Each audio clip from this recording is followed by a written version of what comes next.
Family. In the din mushy, Doflamingo's eerie laughter made Virgo say my name. I just left the newbie village and have already caught the attention of the 7 warlords. This all started with my sparring match with Virgo. Before that, I had crossed over and followed Carp into the Navy, and now am facing the choice of devil fruit and a new mission. It's so thrilling.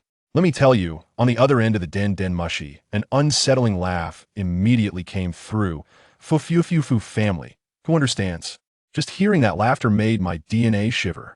Then a voice, arrogant to the core, asked Virgo, say his name. Marine Rear Admiral Mott Carl. That's right, it's me. Goodness, I just left the newbie village, and I've already been noted down by the 7 warlords Doflamingo. How should I put this? It all started with a friendly spar. At that time, I was still at the G5 branch, having a commemorative match with our base commander, the Ghost Bamboo Virgo, for 2 years of station service. Originally, it was just colleagues stretching their muscles, keeping it light. But as we were sparring, our blades clashed, and when I looked into his eyes, something felt off. That wasn't the gaze of a colleague. It was like he was eyeing a dish, and the killing intent was almost spilling out. My mind went blank as I suddenly remembered, this guy on the surface is a Marine, but behind the scenes, he's Doflamingo's top henchman, codename Hart. In the past 2 years at G5, I had made no small number of troubles for his boss. Those kids who almost got sent to Caesar for experiments were all intercepted by me. No wonder he wanted to take me down. But he was overthinking it. His full-body hockey was indeed intimidating. But who am I? Carp's direct disciple. In terms of hockey, I was stronger, not weaker. I spotted a flaw, angled my blade, flicked my wrist, and executed a thrust, yin flash. Fast as lightning. With a thud, he was bleeding. Well, it was a friendly match, so once blood was drawn, we stopped. His muscles were tense like stone, and I could tell he was puzzled about how I had shot up from a rookie barely reaching the rear admiral threshold to someone who could overpower him in just 2 years. As for me, I couldn't be bothered to play nice anymore since I was about to be transferred. I patted him on the shoulder and cheerfully said, Virgo, thanks. Let's have a drink at the headquarters sometime. He put on his sunglasses and coolly replied, goodbye, Rear Admiral Carl. I loaded my few ragged clothes onto my precious speedboat, which was produced by the system. It might be small, but it was incredibly fast. In a flash, I left G5 and headed straight for Marine headquarters at Marineford. Little did I know, as soon as I left, he reported me to Doflamingo. By the time I reached the headquarters port, my speedboat hadn't even come to a stop when my observation hockey went off. A gust of wind swept from behind me, and as I ducked, a long leg wrapped in black stockings swept right over my head. I looked up, oh no, bad luck. It was Tontada. We had a terrible fate, the sworn enemy of Rear Admiral candidates. Next to her stood her lifelong admirer, Tashiji, looking at me with a lecherous grin. I thought about it. Going 1 against 2 would definitely put me at a disadvantage, so I decided against it. But I couldn't lose momentum. My eyes scanned her long legs all the way down to the sexy spider tattoo at the base, lingering for an extra moment. Tontada's face darkened, and her hand went straight to her sword hilt, ready to draw. Just then, a voice cut through the tension like air conditioning, instantly cooling the atmosphere. Hey, you guys, hurry up and find Admiral Sengoku. We 3 turned around, and wow, it was Admiral Akainu, like a mobile volcano. Great, our superior had spoken. We had just been at each other's throats, and now we looked like a united front, slinking away. I followed them to Vice Admiral Tsuru's office, and as soon as I walked in, I saw old man Carp munching on senbei. No need to ask, he had swiped it from Sengoku's office.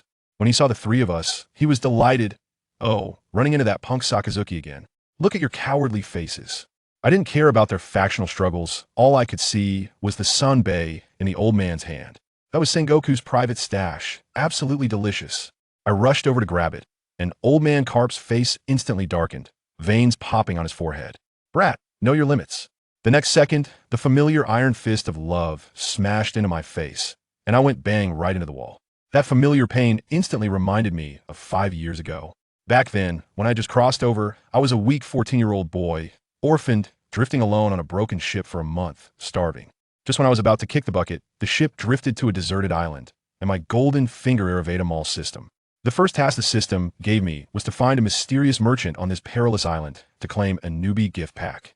At that time, I couldn't care less about any tasks. I was so thirsty my throat felt like it was on fire, and I was so hungry I was seeing stars. I first climbed a coconut tree to drink some water. Then, with a broken knife in hand, I ventured into the forest looking for food.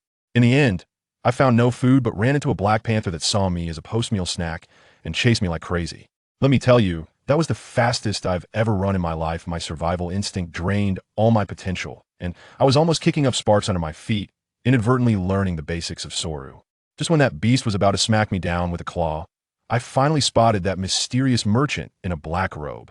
I scrambled over, and as soon as I entered his range, my mind went ding, and the system's notification sounded. An invisible barrier blocked the panther outside.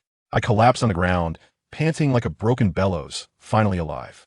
Opening the newbie gift pack, I was instantly rejuvenated, my physical abilities enhanced across the board, and I also received a knife called Xianyan, along with the move I had just used, Yin Flash. When the Black Panther saw my upgraded equipment, its eyes immediately turned timid, and it ran off. I returned to the broken ship, dug out the 1,000,000 berries my dad had hidden, and like they do back home when burning paper money, I set it all ablaze to recharge the system and bought a book on basic sword techniques. Just when I was filled with confidence, ready to rampage on the island, a dog-headed warship docked. Marine hero, Rear Admiral Carp, he had arrived. He instantly noticed something was off with me, saying I didn't look like a kid. Well, of course, my body was 14, but my soul was 24. He asked if I wanted to come with him, and at that moment, I thought, this is a man even Pirate King Roger had headaches over the strongest trainer in the Navy. Not to hug that thigh would be foolish. I nodded immediately. Thank you, Navy uncle. And so, I followed Carp into the Navy. Fast forward to now. Tashigi pried me off the wall, and Vice Admiral Tsaru began to address the matter at hand.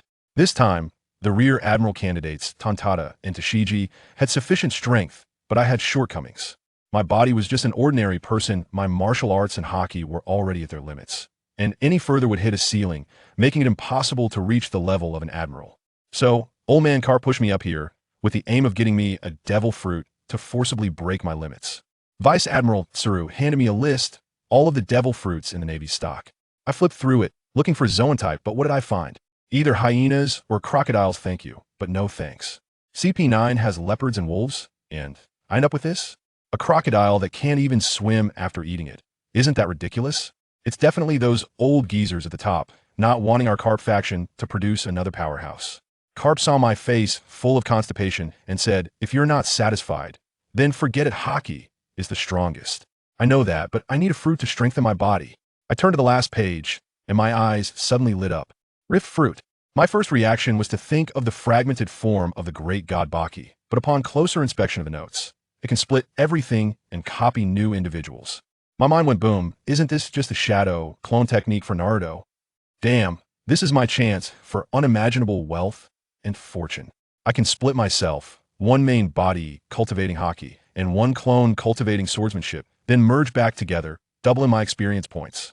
This is simply a tailor-made cheat for me. To be safe, I took out my system artifact, the decision coin, and silently chanted, choose the split fruit, tossing it into the sky.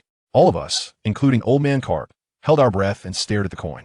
This thing has causality, even observation. Hockey can't see through it. The coin landed. It was a word. Vice Admiral Crane asked, is it decided? I was grinning from ear to ear, pointing at the list and saying, this one, the split fruit. This matter quickly reported to Admiral Sengoku, who also received a letter of appointment from the 5 elders. I hadn't even eaten the fruit yet, and a new mission was assigned to men.The to the Science Force, the territory of Kizaru. A few days later, I arrived at an unknown small island. A long-legged beauty from the Navy named Karina received me, claiming to be the deputy leader of the Science Force, but her gaze seemed less than welcoming. She led me straight to the training ground, saying that Dr. Vegapunk had instructions. From a distance, I could see the legendary genius scientist, as well as Bartholomew Kuma, one of the 7 warlords and a man with the tightest mouth in the world, Trafalgar-D. Waterlaw.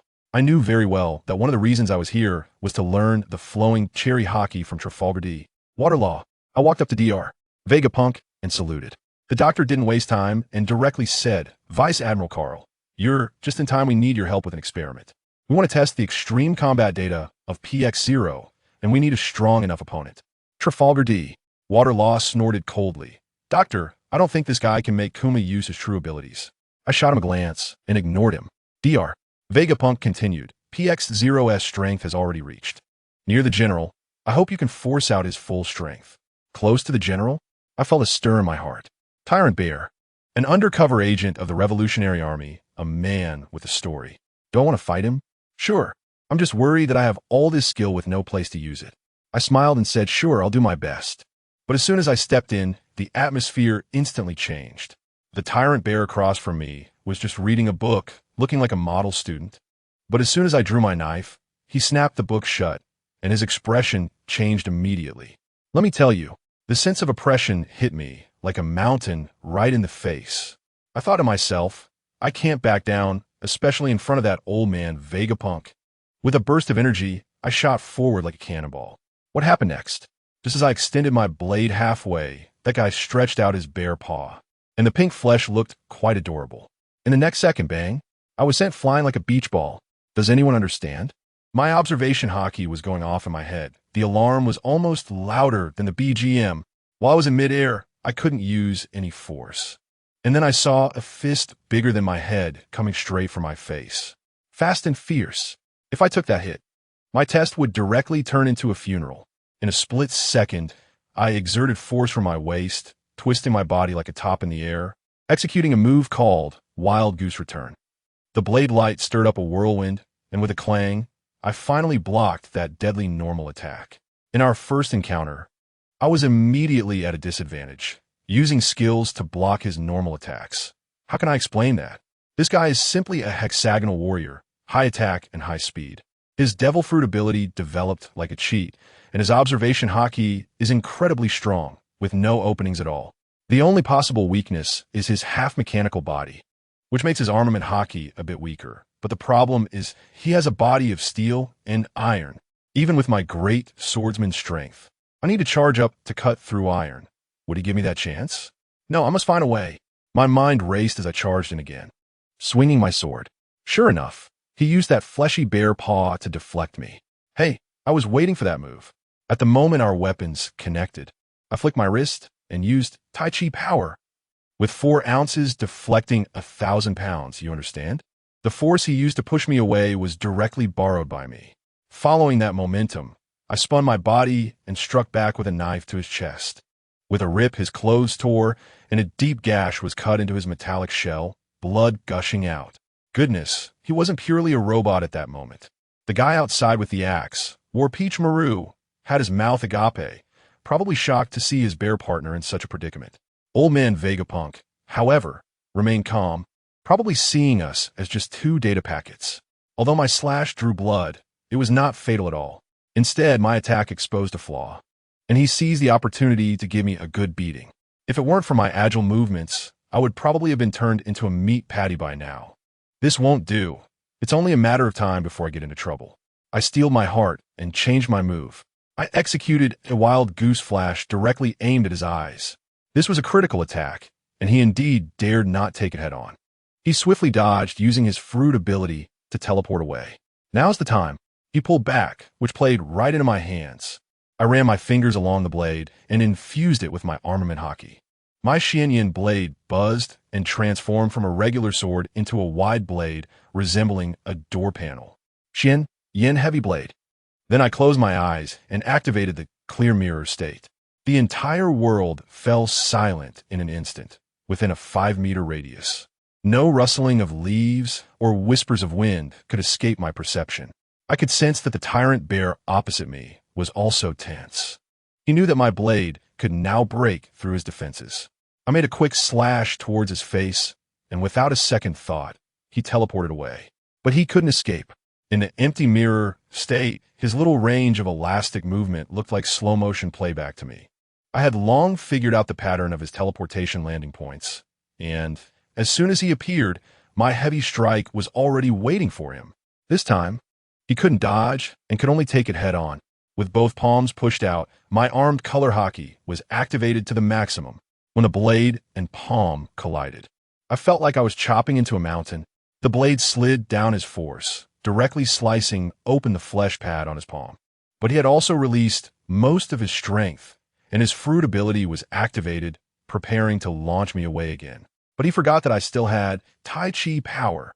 Using his elasticity, I spun the broad knife in my hand a full circle, predicting his next teleportation position, and unleashed a flying strike like a swallow. Swallow flash. With a puff, the eyeballs of War Peach Maru almost popped out. That strike accurately hit the tyrant bear as he teleported in, directly sending him flying. He fell to the ground, with 2 deep wounds visible to the bone on his body, looking utterly disheveled. I dispersed the Xianyan heavy blade and gasped for breath. This burst of power took away more than half of my armament haki. Although it seemed like I had knocked him down, I knew that this level of injury was nothing to such a monster. I was just about to tell Baijapang to pause. If we continued, I would reveal my true self. But then that old man picked up the microphone and said slowly, "General Carl, the experiment isn't over yet. XP-00 has already entered combat mode, so please be careful." At that moment, I saw an old man on the subway looking at his phone. What is this? Isn't this just a pure electronic scam? I still haven't reacted when the seeing color went into a frenzy. The overwhelming bear paw shockwaves came rushing at me like rain. I had just come out of the clear mirror state, and there was no time to dodge. I was instantly engulfed by the explosion's smoke and dust. This wasn't some smokeless and harmless principle. I seriously took quite a few hits. What's worse is that the guy didn't give me a moment to breathe. He instantly teleported behind me, holding a highly compressed energy ball in his palm, ready to press it against my back. In this critical moment, I could only activate Clear Mirror again and simultaneously unleash another skill, Xianyan's Blade. My knife instantly shortened by half, becoming like a dagger. But my speed reached its peak. A flash of black light passed by, and I narrowly dodged that fatal blow. Next came the ultimate tug-of-war between us. I was like an annoying fly, sticking close to his massive body, continuously leaving wounds on him using my speed advantage. His size was too large. He couldn't hit me from such agile angles. I pushed off the ground and leaped, slicing open the back of his neck with a reverse cut, blood gushing out. But he countered with a move called Return to Gaze, detonating the energy ball he held right between us. The massive shockwave sent me flying into the air. It was over. I couldn't leverage anything in the air. Sure enough, he teleported in front of me and grabbed my shoulder with a slap. I attempted the same trick with Wild Goose Return, but this time he was smarter. With his other hand, he slapped my hand that was grabbing him, sending a shockwave that penetrated my body and injured my internal organs, spitting out a mouthful of old blood. I crashed to the ground like a kite with a broken string. That old man Vegapunk had already obtained the data and left satisfied. On the field, Tyrant Bear surprisingly put down the gloves he was about to wear and, for the first time, spoke in a deep voice. 7 warlords. Let's use our final move to determine the victor. Goodness, is this a sign of respect? The fighting spirit within me surged. How could I lose to you even with my system? I steadied myself with the knife, assuming the stance for a Iaido cut, channeling all my strength towards the tip of the blade. Opposite me, between Tyrant Bear's hands, a massive bear paw ball formed rapidly from compressed air. Bear Impact. With a low growl, he unleashed Bear Impact, and the gigantic energy ball charged at me at a speed several times faster than before. I focused my eyes and moved at the same time. A burst of speed and power. I became one with the blade, transforming into a streak of light, targeting not the energy ball, but the Tyrant Bear behind it. However, the lingering perception of the empty mirror told me that if I didn't deal with this ball, I would be blown apart from behind. Then, let's cut them both down together. Soul Slash. My blade surged forward, instantly slicing through the bear's impact and igniting the energy within. The immense force of the explosion countered my strike, causing my right hand to go numb and nearly lose grip on the sword. Ultimately, when the energy completely dissipated, my strength was exhausted, and my right hand fell weakly to my side. The battle was over. I was covered in injuries and could barely stand, while my opponent, though also wounded, clearly still had some strength left. The staff rushed over, and a tall nurse named Karina reached me just in time. I felt darkness wash over me and collapsed in her arms. That evening, to welcome me, the base held a banquet. Naturally, I chose to stay among the nurses and drink juice. The warrior, Jean Tamaro, insisted on challenging me to a drinking contest, and Karina helped fend him off, claiming I was injured. However, Jean Tamaro pointed at my hand, resting on Karina's thigh with a look that said, "This is what you call injured." Reluctantly, I took the drink and started to down it with him. After the banquet, Karina and I had a friendly tactical discussion in the storage room, and feeling refreshed, I prepared to head back to the dorm. On the way, I unexpectedly spotted the Tyrant Bear sitting alone at the edge of a cliff. I walked over, pulled out a bottle of Mao-Dai produced by the system, and poured him a drink. Under the moonlight, we chatted aimlessly. I asked him what justice really is. Before he could answer, I continued to say to myself, "What so-called justice is just a knife in the hands of fools." He was clearly taken aback. I went on to say, "This world is too big to manage. But as long as your strength is great enough, you can intimidate the four seas and bring peace to one side, just like old man Carp."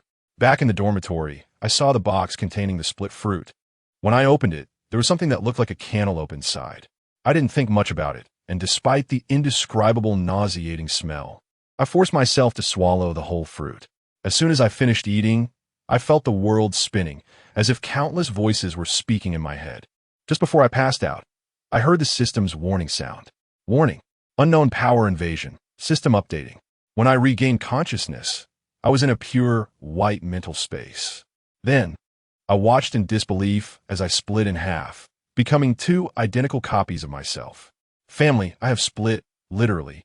The one on the right looked curious, as if just crossing over, shouting in excitement. The one on the left had a cold gaze, full of murderous intent. I instantly understood that the power of the devil fruit had separated the two conflicting souls within me. One was a soul from a peaceful earth, and the other was a soul forged in this cruel world over the past 5 years. The left one was clearly more ruthless. Without a word, he charged at me, wanting to eliminate me. We fought fiercely in the consciousness space. Although our moves were the same, his was far more resolute than mine. The mystical blade he conjured was indestructible, while my blade shattered at the slightest touch. After shattering my weapon with a single strike, the left one coldly looked at me and said, "You are just an accessory. You should disappear." I was furious at the time. Accessories? What do you mean by that? I directly started arguing with him. He came at me with big accusations, saying that the freedom I wanted was just a cover for becoming a pirate and doing evil. He even asked if I had forgotten those years when I watched helplessly as civilians suffered for the greater good. What a guy, trying to morally bind me here. I shot back on the spot. To hell with your greater good. I don't want to be bound by anything anymore. You understand? Whether it's the Navy's rules or your so-called justice, I've had enough. And guess what? He got even more fired up, started lecturing me on values, saying that unrestrained freedom is just indulging the inner demons, that if you see something you like, you'll snatch it. If you see a woman you like, you'll force her, and if someone angers you, you'll kill their whole family. Let me tell you, his PUA rhetoric would get roasted by netizens in 2025. I was too lazy to argue with him. I just shot back. Stop making targets for yourself to hit. You're just a monster twisted from two souls. Chained for life. It seemed like my words hit a nerve. He froze for a moment. To put it bluntly, he was extreme because of the beliefs of this pirate world with a mind full of black and white. As for me, I still held onto the memories of my past life as a worker. I was tired, weary, and now that I had finally arrived in the pirate world with a system cheat, I just wanted to find a small island, soak up the sun, fish every day, and live a carefree life. Who wants to compete for supremacy over the seas with you? When he saw he couldn't argue with me, he got angry and swung at me again, declaring, "People like you, without dreams, will have such weak will. My dream is to change the world, and that gives me endless strength." I was forced to retreat step by him, feeling extremely frustrated. Dreams? I really don't have any grand dreams. But just when I was about to collapse, a scene suddenly flashed in my mind.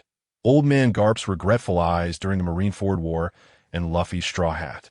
Who understands, family? Just thinking about Ace having to die made my DNA instantly stir. To hell with it. What a ridiculous plot twist. Since I'm here, Ace must live. Luffy must become the Pirate King. Once this determination surged, I felt all my strength return. Belief, yes, that's it. I directly knocked him down with a punch, pointed at his nose, and shouted, "Luffy is the man who will become the Pirate King, and Ace will definitely not die." But just then, a light barrier suddenly appeared between us, separating us. Well, it turns out the power of the split fruit had completely manifested. He, the left me full of justice, returned to his original form, and I, the right me who just wanted to take it easy, was shoved into a newly split body. We looked at each other across the light barrier, and he gave me one last glance and said, "From now on, you are no longer Mort Carl. You are Mort Casa, and we will meet on the sea."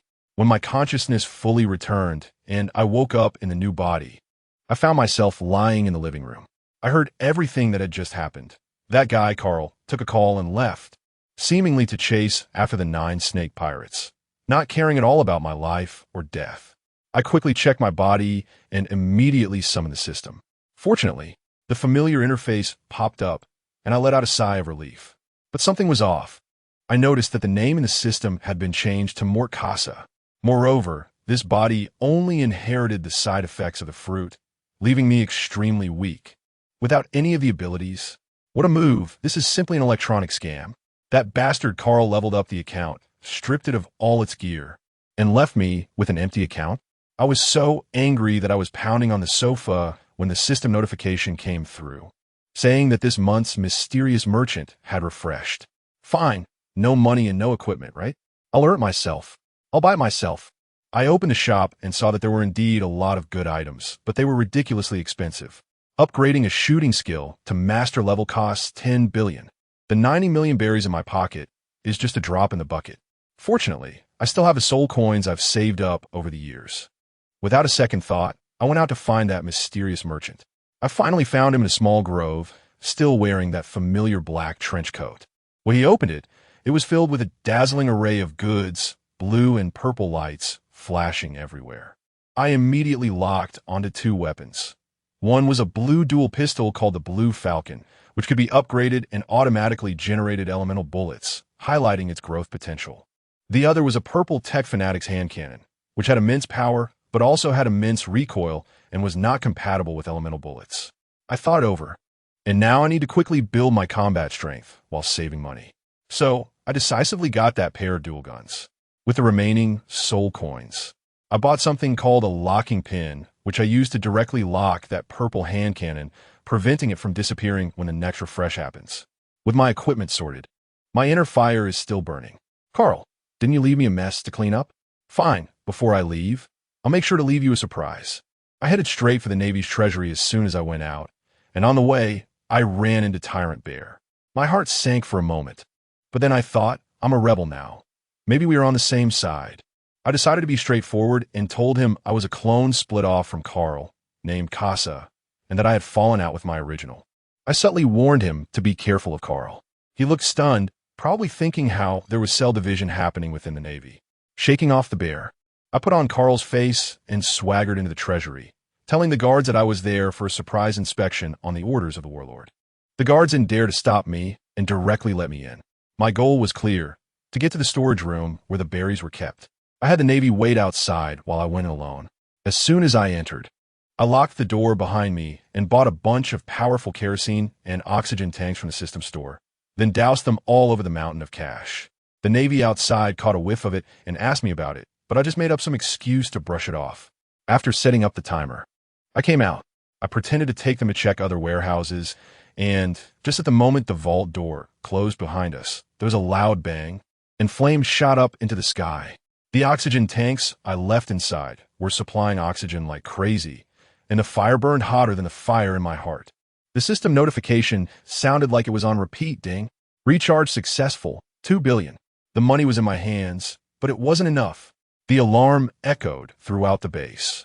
And in the chaos, I shot and exploded the surveillance phone bug, then rushed into another warehouse storing high-grade materials, pulled out the spatial belt I had just bought, and started sweeping everything. Special metals, chemical materials, even the legendary power ore was taken by me. It was all about plucking the feathers as the goose flew by. Just as I filled the belt and was ready to make a run for it, I ran into a team of Navy soldiers. Without a word, I drew my knife and knocked them all out with the back of it. I only wanted to set a trap for Carl, not to hurt the innocent. At that moment, the incendiary device I had left in the Bailey vault also exploded, and flames surged out like a fire dragon, turning the entire corridor into a sea of fire. I took advantage of the chaos to run outside, and at the door, I bumped into Sabo. When he saw me coming out, he asked me what had happened. I lied without blushing or my heart racing, saying that Dr. Vegapunk had sent me to collect materials. But unexpectedly, there was a fire. After saying that, I immediately ran towards the port. Sabo initially didn't react, but he quickly sensed something was off. I claimed I was following Vegapunk's orders, yet I had first gone to the belly vault, and the direction I was running was not towards a research institute, but towards the port. He instantly understood and shouted angrily from behind, "Carl, you bastard! The entire base was in alarm. Searchlights were flashing everywhere, but unfortunately, it was too late. I have set sail in a small boat, leaving a white trail on the sea, disappearing into the night. I looked back at the chaotic island, laughing. Carl, clean up my mess well. At this moment, the real Carl, having just defeated the 9 snake pirates, was sitting on a warship preparing to return home. He probably didn't know that a huge disaster was heading straight for him at a speed of 80 knots per hour. When his ship docked, he would be greeted by the furious giant axe of Bartolomeo, along with a shocking question. You burned down the entire treasury. Karina was beside him to testify that Carl had been with them the whole time. Bartolomeo was completely stunned. Impossible, I saw him on the island last night. I could imagine how hilarious that large-scale split personality scene would be. In the end, Carl had no way to defend himself and could only voluntarily accept the investigation. This incident quickly reached Sengoku and Garp. Old man Garp laughed heartily after hearing it, saying that this fruit ability was interesting. Sengoku was so angry he slammed the table. And in the end, he had no choice but to issue a bounty on me, the Phantom Thief Mokasa, with a staggering 500 million berries for the first bounty, specifically stating that I should only be captured alive. He probably feared that if I got killed, Carl would be finished too. Because of my actions, Carl's path in the Navy became extremely difficult, and he announced his withdrawal from the competition for the position of admiral, preparing to lie low for a while and wait for an opportunity during the Marineford War. As for me, I started my grand adventure at sea with the over 2 billion berries he had painstakingly saved up, along with a warehouse full of top-tier materials. At that moment, far away on an island, Don Quixote Doflamingo was holding my bounty notice, revealing his signature foo smile. But he didn't know that I had upgraded my weapons. Folks, I tell you, I found a deserted island and went straight into a closed-door training mode. The 2 billion berries I got from Vegapunk disappeared in an instant, and in the end, I only had 5 million left, which is cleaner than my face. But was the money well spent? Let me tell you, it was totally worth it. My shooting skill went straight up to master level. Weapon crafting, elemental mastery, and material mastery all upgraded to high level. I poured down 1 billion, and these 2 5-winged dual pistols in my hands are simply the Desert Eagle Pro Max Plus version, the ceiling of blue weapons. You know what I mean? And let me tell you, I categorize them into 3 modes: wind, fire, and thunder, with 3 types of elemental bullets, each capable of firing 30 rounds in a row. The holster can also serve as a power bank, bringing me back to full health in 30 seconds. With this firepower and endurance, I ask, who else is there? Having spent all the money and equipped myself, my hands were itching to try out the guns. So I thought I'd quickly find a hapless victim to test them on. By the way, I could also be a pirate hunter to earn some extra cash. After all, I was close to eating dirt from being broke. As soon as I came down from the little villa I rented on the mountain, ready to set sail, I arrived at the port and, good heavens, I looked up and saw a skull with a slash smile hanging on the lighthouse. ISNT, that the logo of Brother Ming's crew? It turns out I closed myself off for training right into their lair. I was pondering when I suddenly felt a gaze on my back, like a thorn digging into me. I turned around and saw a guy wearing goggles and sporting a silvery hedgehog hairstyle staring at me. I recognized him immediately, Gladius, the explosive man under Don Quixote Doflamingo.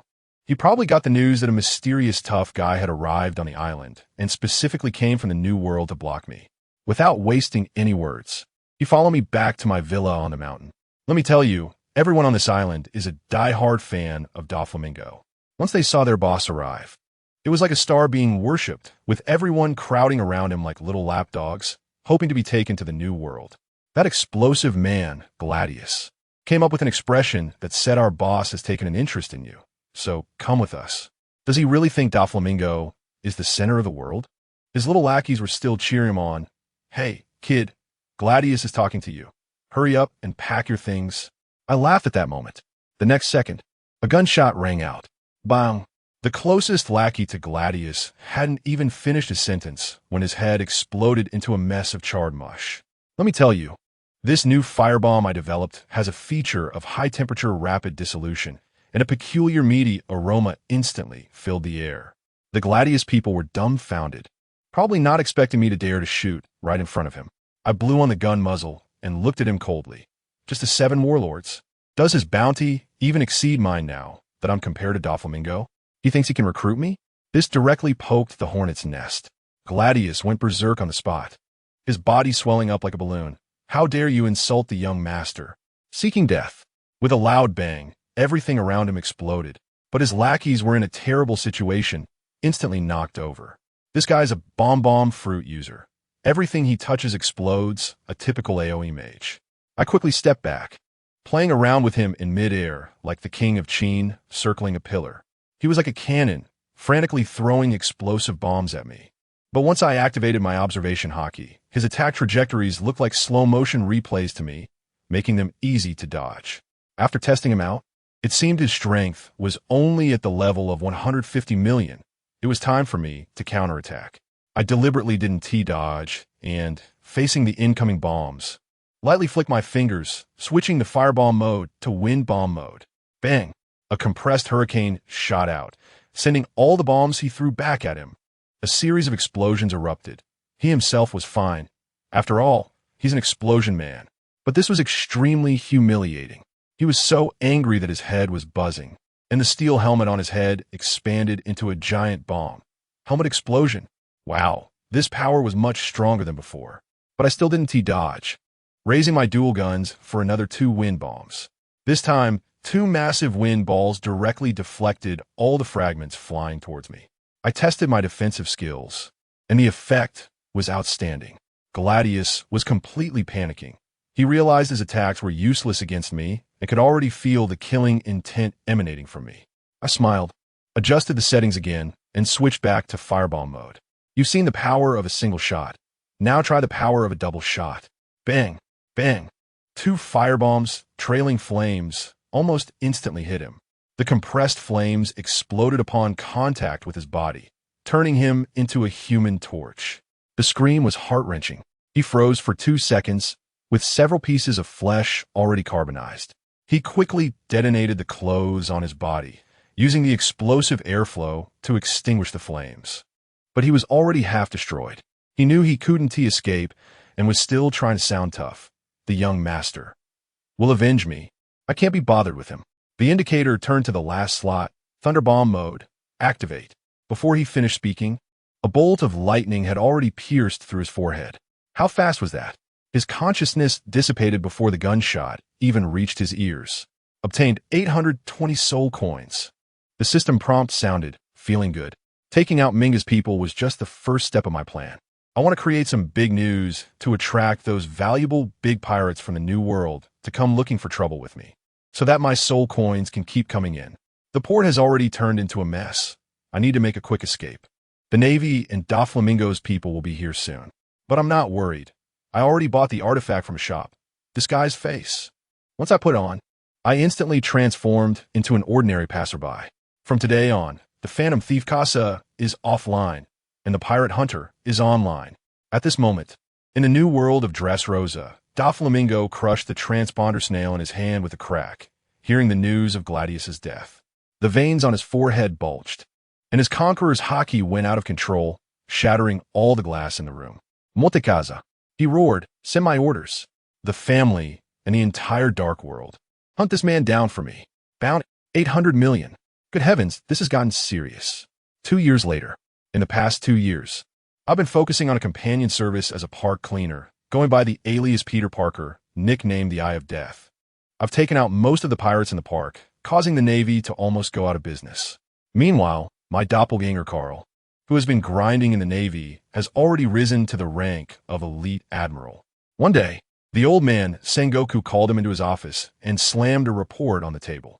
The content was roughly this: your brother, Casa, has been having too much fun outside, not only nearly wiping out the pirates in the park, but also embezzling military funds from several Navy branches, totaling a 5 billion belly deficit. You need to investigate this secretly. Carl probably felt overwhelmed at that moment, thinking this wasteful guy has spent money again, hasn't he? That's right, I did spend money. Over 10 billion belly went up in flames for bullet materials and various high-tech gadgets. When it comes to firearms, it really burns money. At that moment, I was driving my heavily modified speedboat arriving at the Bartai restaurant in the East Sea. Unfortunately, I was a bit late. Sanji had already set off on an adventure with Luffy.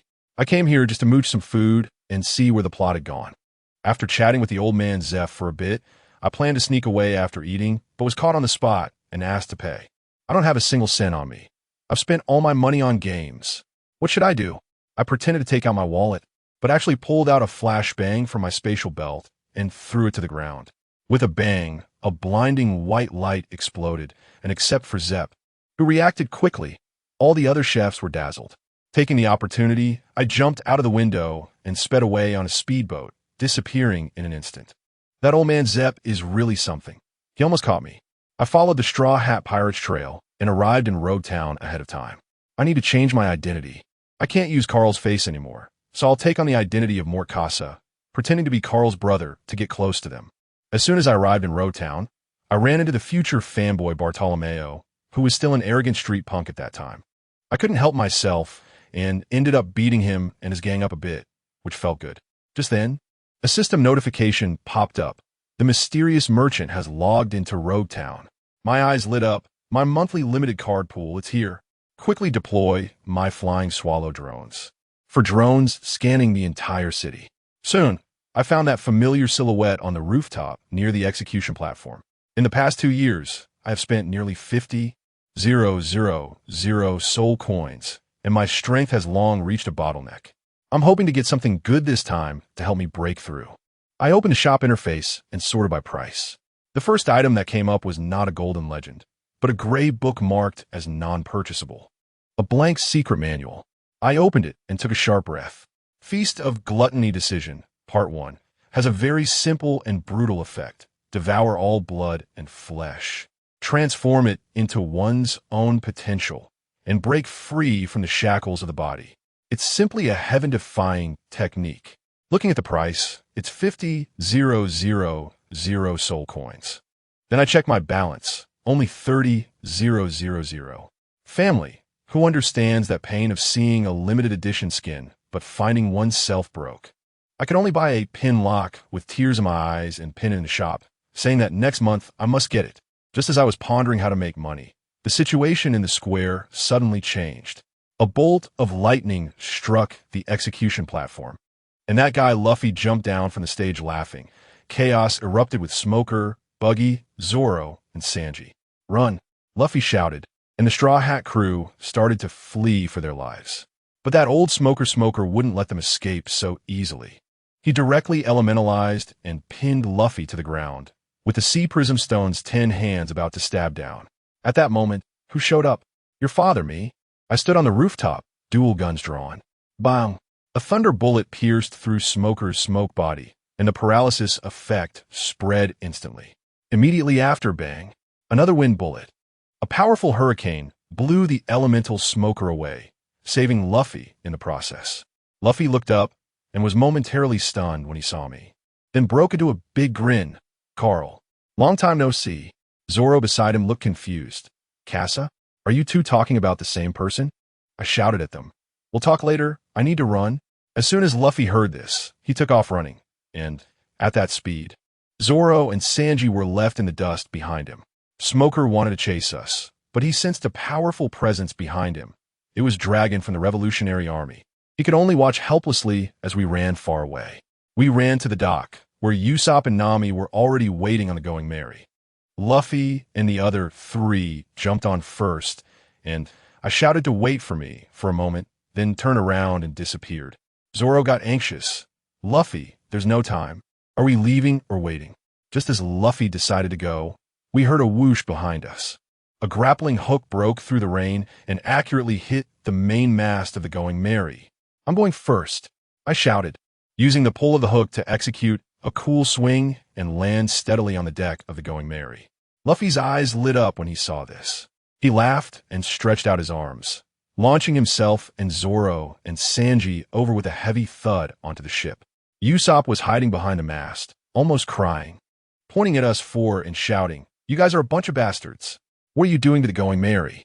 And you, who the hell are you? And why are you on our ship?" Nami was also cautiously hiding behind Usopp, ready to push him out as a meat shield at any moment. Just then, that guy Sanji with his love-struck brain, rushed over and said, "Miss Nami, your knight has arrived." I wanted to roll my eyes at that moment and thought, dude, can you read the atmosphere? Nami was also confused and asked, "Who is this?" Only then did Sanji notice a stranger standing next to him, and upon closer inspection, he exclaimed, "Oh, isn't this Casa? Let me tell you, this Casa is really something." He comes in with a flashy coral fish and simply says, "Nothing much. Just looking for someone to cook." Sanji's eyes lit up at the sight of a new ingredient, completely forgetting about any caution or enemies, and immediately took the fish to start researching recipes. At that moment, Luffy, being the simple-minded creature he is, drops down from the sky, points at this newcomer, and shouts, "Carl!"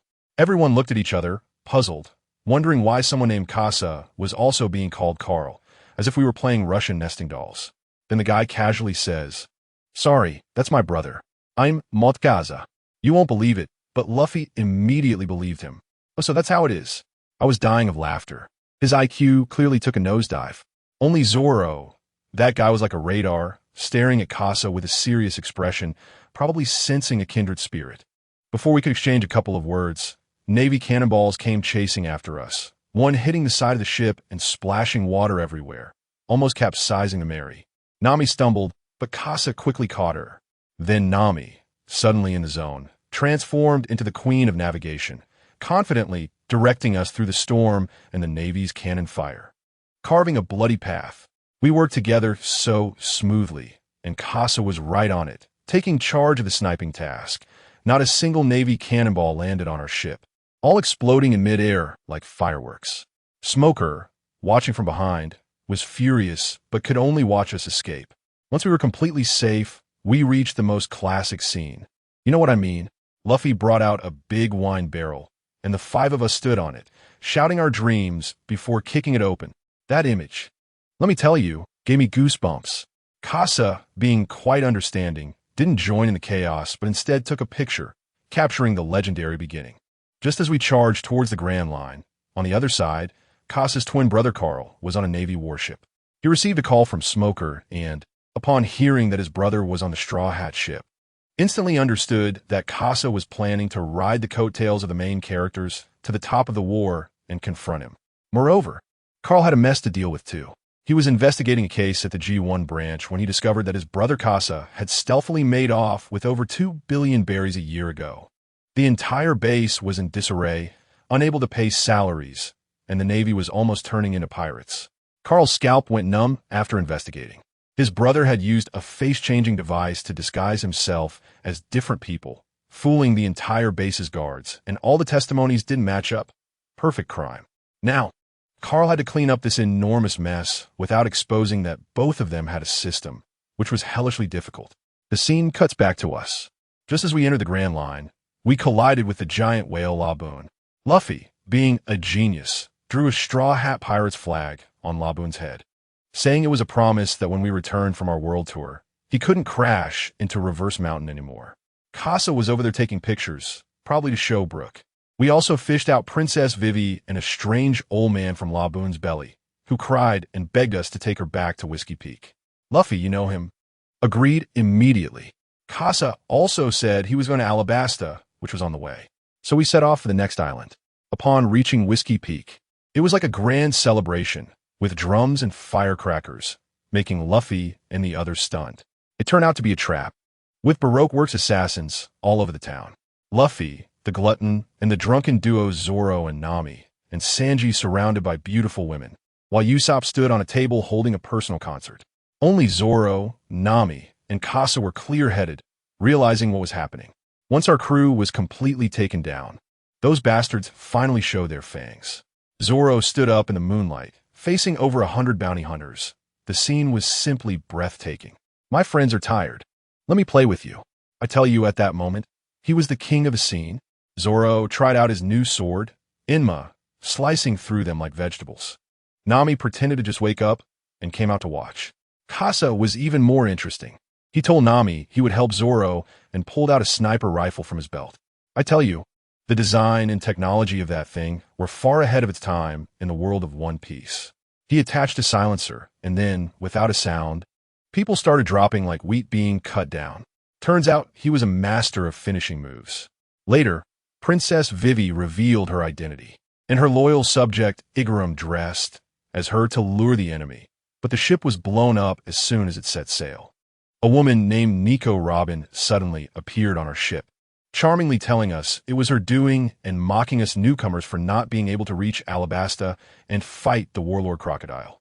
She dropped a permanent pointer to Alabasta, but Luffy, displeased, grabbed it and crushed it, shouting that he would decide which way the ship would go. After Robin left, the atmosphere on the ship turned heavy. Nami beat up Luffy, Vivi was crying, and everyone knew what kind of monster we were about to face. Just when everyone was at a loss, Casa suddenly stood up and asked us, "By the way, do you know the details about Crocodile?" Luffy, Zoro, and Sanji looked at him with confused expressions, their heads tilted. Casa sighed, then without saying a word, punched Luffy in the stomach. The speed was so fast that Luffy didn't even react and was sent flying, clutching his belly and shouting in pain. Usopp was shocked. "How is that possible? Aren't you a rubber man?" The whole ship was stunned. Casa then revealed that this was called haki, a standard feature for strong people in the Grand Line, capable of directly hitting the user's true body. He specifically pointed out Luffy, Zoro, and Sanji, saying they had all seen people who could do this like Garp and Mihawk. Sanji's face turned dark, probably recalling the issues with the Vinsmoke family. Casa explained that Crocodile was a powerful Logia user, and without haki, they couldn't even touch him.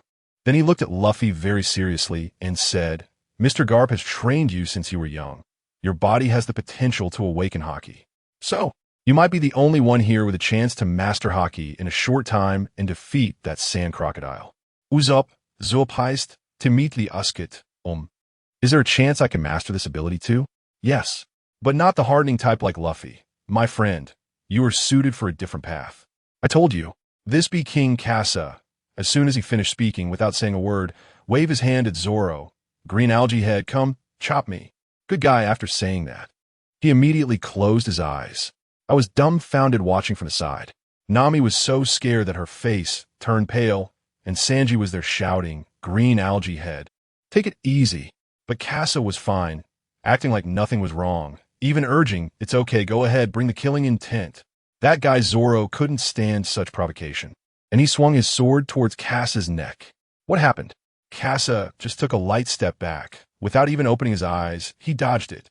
This guy was dodging Zoro's sword like a ghost while reciting like it was a class. There are two types of haki. The one that can hit Luffy is called armament haki. What I'm using now is called observation haki. To put it simply, it's prediction. I already know your next move. Zoro's eyes lit up. Wow, it felt like he was stuck on a level in a game, and suddenly someone dropped a cheat code. He was instantly excited, bit down on the sword of the three-sword style, and got serious. Tornado. The wind generated from that move almost blew the Mary's deck away. And guess what happened? Casa didn't even open his eyes. His arm instantly turned black, as if equipped with GPS, and with a single slap, he struck the point where Zoro was exerting force. In an instant, the wind stopped, and the world became quiet. Zoro was dumbfounded. This feeling was exactly like when he was toyed with by Hawkeye using a small knife. It wasn't that his swordsmanship was lacking. It was that the dimension was crushed. Only then did Casa open his eyes and casually say, "This is haki. Want to learn? I'll teach you. Just consider it the fare for taking me to Alabasta." Upon hearing that they could go to Alabasta, Luffy jumped up immediately. "Let's have a feast. Casa is joining our ship." Casa's face darkened. "Get lost. I never said I wanted to be your crew member." But Zoro didn't care about that. He sheathed his sword, his gaze burning with intensity as he bowed seriously. "Please, teach me haki." Let me tell you, things have been chaotic on a ship these days. Casa is teaching Luffy haki, and the method is straightforward and brutal. Just hit. With a bang, Luffy gets knocked away again, crashing against the kitchen wall like a bouncing ball. Nami, inside, is already numb to the noise and asks Sanji, "Is haki really that hard to learn?" Sanji shakes his head while cooking, saying he hasn't figured it out either.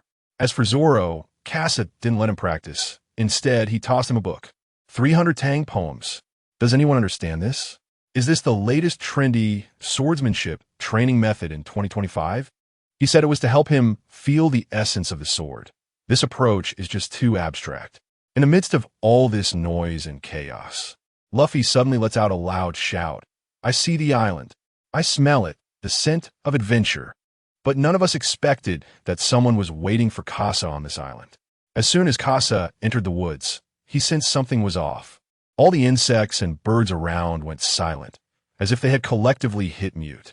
Suddenly, whoosh, an arrow shot through the air as if it had teleported. There was no sound of it slicing through the air. It was absurdly fast. Casa twisted his waist to dodge at the last second, his eyes instantly turning cold. The enemy was hidden while he was exposed. Casa could only play around the column like King Chin, but his opponent was also an old hunter, moving after every shot. Even more outrageous was that an arrow shot from behind, and halfway through its flight, another arrow came out from below and knocked it off course. A mother and son arrow. Damn, it can be played like this too? Casa couldn't react in time and had to harden his arm to take the hit, sending him crashing into the bushes. The woman, named Shamira, seized the opportunity, unleashing a torrent of arrows like a rainstorm. There's a rule that where there's smoke, there's no harm. Those who understand know. After that woman finished a round of shots, her position was exposed. Casa immediately drew his dual guns, fire in his left hand and wind in his right, unleashing a barrage of wind and flame bullets. To his surprise, that woman could actually perform the moonwalk. She could even transform. Animal-type hummingbird fruit. She flew in the air with incredible agility. Casa stopped pretending and directly pulled out 4 flying swords from his belt. What the heck? The scene suddenly shifted from One Piece to the legend of the swordsman of Shu Mountain. He rode the flying swords into the sky, fully unleashing his aerial combat capability. Shamira instantly turned from hunter into prey, being bombarded by Casa's wind and flame attacks, ultimately surrendering with a gun pointed at her head. Carl told me to pass a message to you. Just when Casa was in the heat of battle, we had trouble on our side too. Zoro, Nami, and Vivi were all pinned down by Mr. Three's candles, while Luffy was hypnotized by Miss Golden Week, leisurely enjoying afternoon tea. At this critical moment, our hero Usopp made his appearance, although he was being chased by Mr. Five. The stray bullet from Casa's fight came just in time to help him out. He quickly thought of a plan, poured oil around the candlestick, and lit it on fire, freeing Zoro and the others. As soon as Zoro broke free, without saying a word, he executed a ghost slash, instantly taking out the oblivious Mr. Five. The key was Luffy. He was awakened by a punch from Nami, and, seeing Mr. 3's candle armor, his mind was filled with images of Casa hitting him. Then, a miracle happened. He threw a punch, and surprisingly, there was a hint of armament hockey on his fist. With a bang, he shattered that candle armor. At this moment, Casa casually strolled back and gave the nearly incapacitated Mr. Five a finishing blow. He walked up to Luffy and patted his shoulder. Remember this feeling. Then he squatted down to bandage Zoro's ankle, which looked painful. On the other side, at the Navy headquarters, Carl submitted his report. When Sengoku saw it, he said, "All right, that has settled. The theft case at G8 Fortress was done by the Phantom Thief Casa. You take the blame." Then he immediately issued a death order to Carl. "Go. Bring Casa back to me." Just a few days of good times, and Nami collapsed running a high fever. Let me tell you, Casa actually has medicine, but he's conflicted. If he saves Nami, then the later plot of going to Drum Island to find the Dr. Chopper would be gone, right? This is what that guy Carl meant by the price of changing fate. Just then, that iron jaw Wapple appeared in the submarine, opened his big mouth, and was about to bite our Mary. Casa was anxious at that moment, ignoring the plot, and kicked that guy away. Family, who understands? He truly loves the Mary. Later in the cabin, Nami, in a daze from the fever, was still begging Casa, "Please help Vivi." Casa was silent for a long time, and finally put a pill in Nami's mouth, only to temporarily relieve her pain. When they arrived at Drum Island, Luffy knelt down on the deck, bowing and begging the doctor to save Nami. In the end, Luffy and Sanji carried Nami onto the island, while Casa and Usopp stayed behind to guard the ship and create some inventions. The two of them tinkered away and directly upgraded Nami's weather staff to version 2.0, focusing on advanced consumption. Suddenly, a series of explosions erupted on the island, and Casa looked over and took a picture with his camera. The island with cherry blossoms. Tony Chopper joined the crew. After this little guy got on the ship, let me tell you, the feel of him was just amazing, soft and fluffy. And I couldn't help but rub Chopper's face like crazy. Wow, I directly unlocked a new achievement. Chopper was a bit shy and pushed my hand away, probably because he had never seen someone so enthusiastic. But it's okay, he had already been corrupted by Luffy and Usopp, officially joining the ship's 3 main troublemakers. I just finished kneading Chopper, and suddenly there was a thunderclap from the aft deck. Sanji got struck and turned into a black charcoal. I thought, isn't Nami's weather control a bit too advanced? It's practically a 2025 thunder and lightning simulator. Usopp was there howling, "Doctor, get a doctor quick. Sanji's down." Chopper was also shouting nonsense, so I pressed down his hat. "You're the doctor, silly kid." He finally realized and hurriedly grabbed his little medical kit and rushed over. The atmosphere on the ship was quite strange. Ever since Zoro got off the snowy mountain, he had been like a meditating old monk, holding his sandai, Kitetsu. And the aura around him was getting heavier, making me uneasy. Luffy was also there with his eyes closed, probably reminiscing about the time he accidentally used armament haki at Little Garden. Just then, at this moment of everyone leveling up, a line of fire suddenly shot out from the kitchen. I focused my eyes, and it was Sanji. He kicked Luffy, who was still meditating, flying, with sparks flying off his leg. Sanji was completely furious. "Bastard, you finished all the food. What are we going to eat next?" Who understands family? Everyone on the ship was shocked. I had just pinched Chopper's face for a moment, and I didn't keep an eye on Luffy, that food lover, who had wiped out the kitchen. But it's fine. Now that they aren't starving to death, they won't stop the ship, and we're one step closer to Alabasta. Later, when they really couldn't take the hunger anymore, the 3 main fighters saw the sea cats, and their eyes turned green. If Vivi hadn't stopped them, those poor cats would have ended up on the dinner plate. Usopp, Chopper, and I were fishing with rods, still pondering Sanji's kick earlier. Wow, his speed has increased. And had flames too. This genetic factor awakening is like opening a blind box, way ahead of the original timeline. It must be the high-quality ingredients I fed him before that had an effect. Chopper sat next to me, curiously asking, "Casa, aren't you one of the people on this ship?" I shook my head. "I'm a guest. Once we reach Alabasta, I have to part ways with you." As soon as I finished speaking, the ship entered a foggy area, and a strong smell of sulfur hit me. My heart dropped. I knew something big was about to happen. If Crocodile saw my face, wouldn't he immediately go into high alert mode? Luffy could fight Crocodile 3 times because of Crocodile's underestimation. But just when we were getting close to Alabasta, on the other side, my true identity, Carl, in the Navy, was in big trouble. I remember when I was in the port city of Katlia, in Alabasta, something fell off. There was that eerie and arrogant aura. Blackbeard, that bastard is here too. He probably sensed me as well and immediately dashed into the desert outside the city. Trying to run away? No way. I had Shamira keep an eye on him from the shadows to prevent any accomplices, and I went after him alone. Once we stood still in the desert, Blackbeard let out his signature laugh. The Navy? I didn't expect to be so popular now. I couldn't be bothered to chat with him and drew my sword directly. He came at me with a move called Dark Water, and damn, the suction was immense, trying to pull me towards him. Others might panic, but am I scared? I know his secrets. Instead of resisting, I used that suction to propel myself forward, and with my armed color, I charged right at him. Blackbeard was taken aback and quickly withdrew his ability, using his armed color to withstand my attack, shattering my sword energy with a single punch. My heart sank. This guy is truly a monster. His physical skills are ridiculously strong, and his hockey intensity is above mine. This battle is going to be desperate. In the sandstorm, we fought fiercely, with me focusing on agility, crazily dodging his fist that was as big as a cooking pot, while occasionally leaving a gash on him. The side effects of his dark fruit are no joke. The pain is doubled, and when I cut him, he howled in agony. With a move called Dark Acupuncture, he sucked in sand and then released it like a shotgun to obscure my vision. As if I have observation hockey, but I stayed cautious, knowing this guy must have a follow-up move. Sure enough, he concealed himself in the dust, suppressing all his presence, and a seemingly ordinary heavy punch came crashing down. I instantly activated Xuan Wu's form, and a turtle shell shield shattered under his attack. Immediately after, a left hook slammed into my chest. But I wasn't at a loss. As he hit me, my knife also sliced from his shoulder down to his belly, definitely causing him serious injury. We both got knocked back. I coughed up blood, feeling two of my ribs break, and right there I had to set my bones back in place with a few cracks, or I wouldn't be able to fight anymore.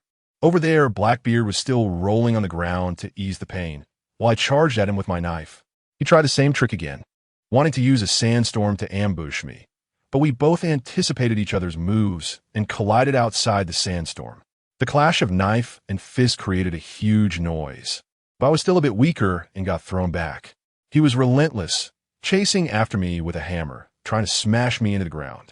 In midair, I executed White Tiger's form, Tiger's death, and a powerful white tiger charged out to engulf him. Taking advantage of a moment of muscle soreness, I immediately used the moon step to ascend, and it was my turn to descend from the sky with Qinglong's form, Dragon's Fang. However, this old guy was slippery. He used the impact of the white tiger to dodge, but I had a trick up my sleeve, instantly redirecting the mist force with Tai Chi's power. And with moon step combined with shave, I shot right in front of him for a second Dragon's Fang attack. He couldn't dodge this time.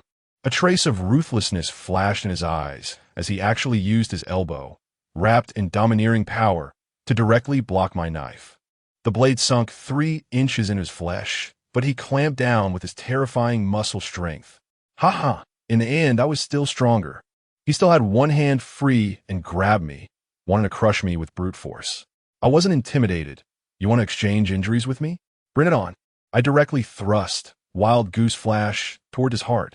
He was truly panicked this time, quickly changing from a grab to a push to shove me away. But I still managed to stab a hole in him. At the same time, his attack also landed on me, and we both once again created some distance. I immediately sat cross-legged and began to adjust my breathing in the pose of a Qilin. My visible injuries were healing right before my eyes. Blackbeard's face turned dark as he realized he couldn't defeat me. With pure body techniques, my speed restrained him, and the pain debuff from exchanging injuries doubled his suffering. Now, I could even heal myself on the spot. How could he fight against that? In the end, we both knew that neither of us could kill the other today.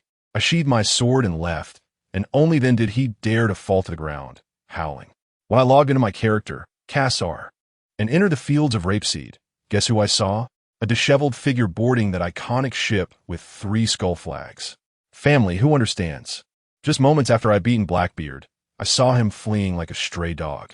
Immediately after, I spotted a girl wearing a red cap. It was Clar from the Revolutionary Army. I felt a stir in my heart. Sabo was probably here too. Just as I was thinking this, chaos erupted in the city as Luffy ran into Ace. I didn't want to interrupt their brotherly reunion, so I quietly stood on the mountaintop while they were being pursued by the Baroque Works fleet. Sanji was still shouting, "Damn it, if only Cassar were here." I laughed, put down the sniper rifle in my hand, and fired a laser bomb at one of the ships. A beam of light instantly pierced through the hull. Boom. The crisis of the Mary was immediately resolved. My technology is simply ahead of its time. Luffy saw me from afar and waved at me. I ignored him, switched to another gun, and fired another laser to clear the field. The soul coins in the system skyrocketed. Awesome. Just then, that old smoker noticed me. As he hesitated whether to chase me or Luffy, a person appeared in front of him. "Smoker, go after the Straw Hat Kid. Leave Cassett to me." I looked through the scope and exclaimed, "Wow, it's me. Carl is here." We exchanged glances from a distance, and suddenly the system notification sounded. "The mysterious merchant has appeared. Please search." Wow. In an instant, we went from comrades to rivals. I don't have enough money on my account to buy that skill-locking thumbtack, and if I miss it this time, my skills will be wasted. That guy, Carl, is thinking too simply, planning to catch me first. He transformed into a black line and dashed up the mountain. Are you kidding? I'm a fully equipped ADC. Why would I stand and fight a warrior without mobility? Were you thinking? I summoned my flying sword and zoomed up to 300 meters in the air. I just want to kite you and drive you crazy. Carl is clever too. He stopped chasing and took out an item to check my stats, stripping me of all my equipment. However, I already used my item to know the details of his 4 elemental powers. Thus, a bizarre scene unfolded where one was flying in the sky and the other was chasing on the ground. My flying sword can only stay airborne for half an hour, so I had to hurry to find a merchant. Just then, I passed by a port where pirates were causing trouble. Isn't that a free source of soul coins? I immediately descended to prepare for a fight. Seeing my actions, Carl accelerated over as well. We both wanted to snatch those soul coins from the minions. I launched a fierce, explosive shot, and he slashed with a sword energy that nearly sucked the other into it.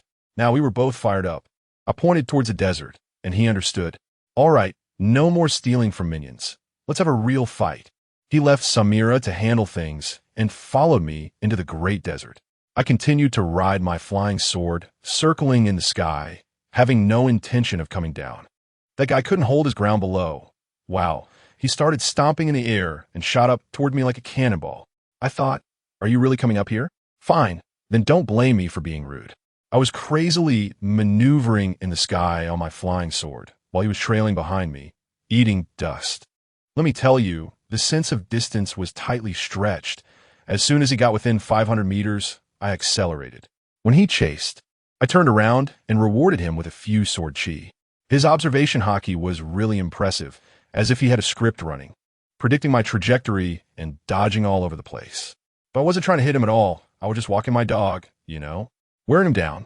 As a result, this kid was clever. Taking advantage of my attack's gap, he suddenly shot back with a gun. Thunderbolt bullet. Damn, that bullet was like teleportation. And I had to slam on the brakes and drift to dodge it. Just that little delay allowed him to widen the distance again. Seeing that this move worked, he got excited and thought, fine, let's stop playing fancy. Let's see if your stamina is longer or my magazine is thicker. Next came my least favorite part. He started firing steadily, shooting flame bullets at me one by one, with the gun's muzzle spewing out a dragon of fire straight at my face. Family, who understands? His attack range even had prediction. No matter where I dodged, there was follow-up, forcing me to take it head-on. I immediately covered my whole body with armed hockey, took a Tai Chi stance, and prepared to perform a grand shift. When the fire dragon reached my hand, it instantly became like a well-behaved pet, which I swung back. And let me tell you, it went back even faster than it came. When he saw he had messed up, he could only awkwardly turn a dodge. Hey, an opportunity arose. Seizing the moment, I closed the distance instantly. The core logic of this battle was simple. He was a ranged mage, and I was a melee assassin.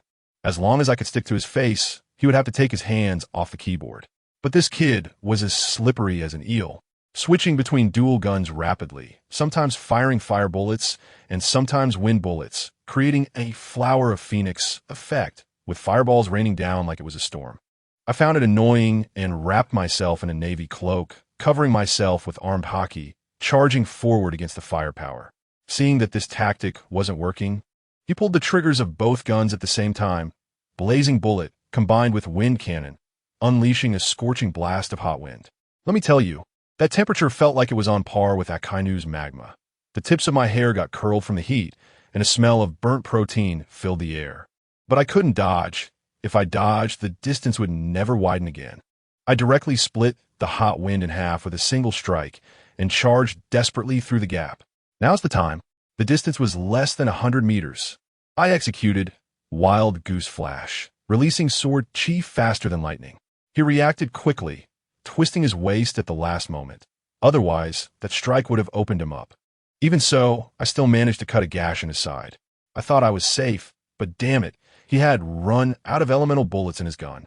At that moment, I had only one thought. 10 seconds, just 10 seconds, I had to rush right to his face.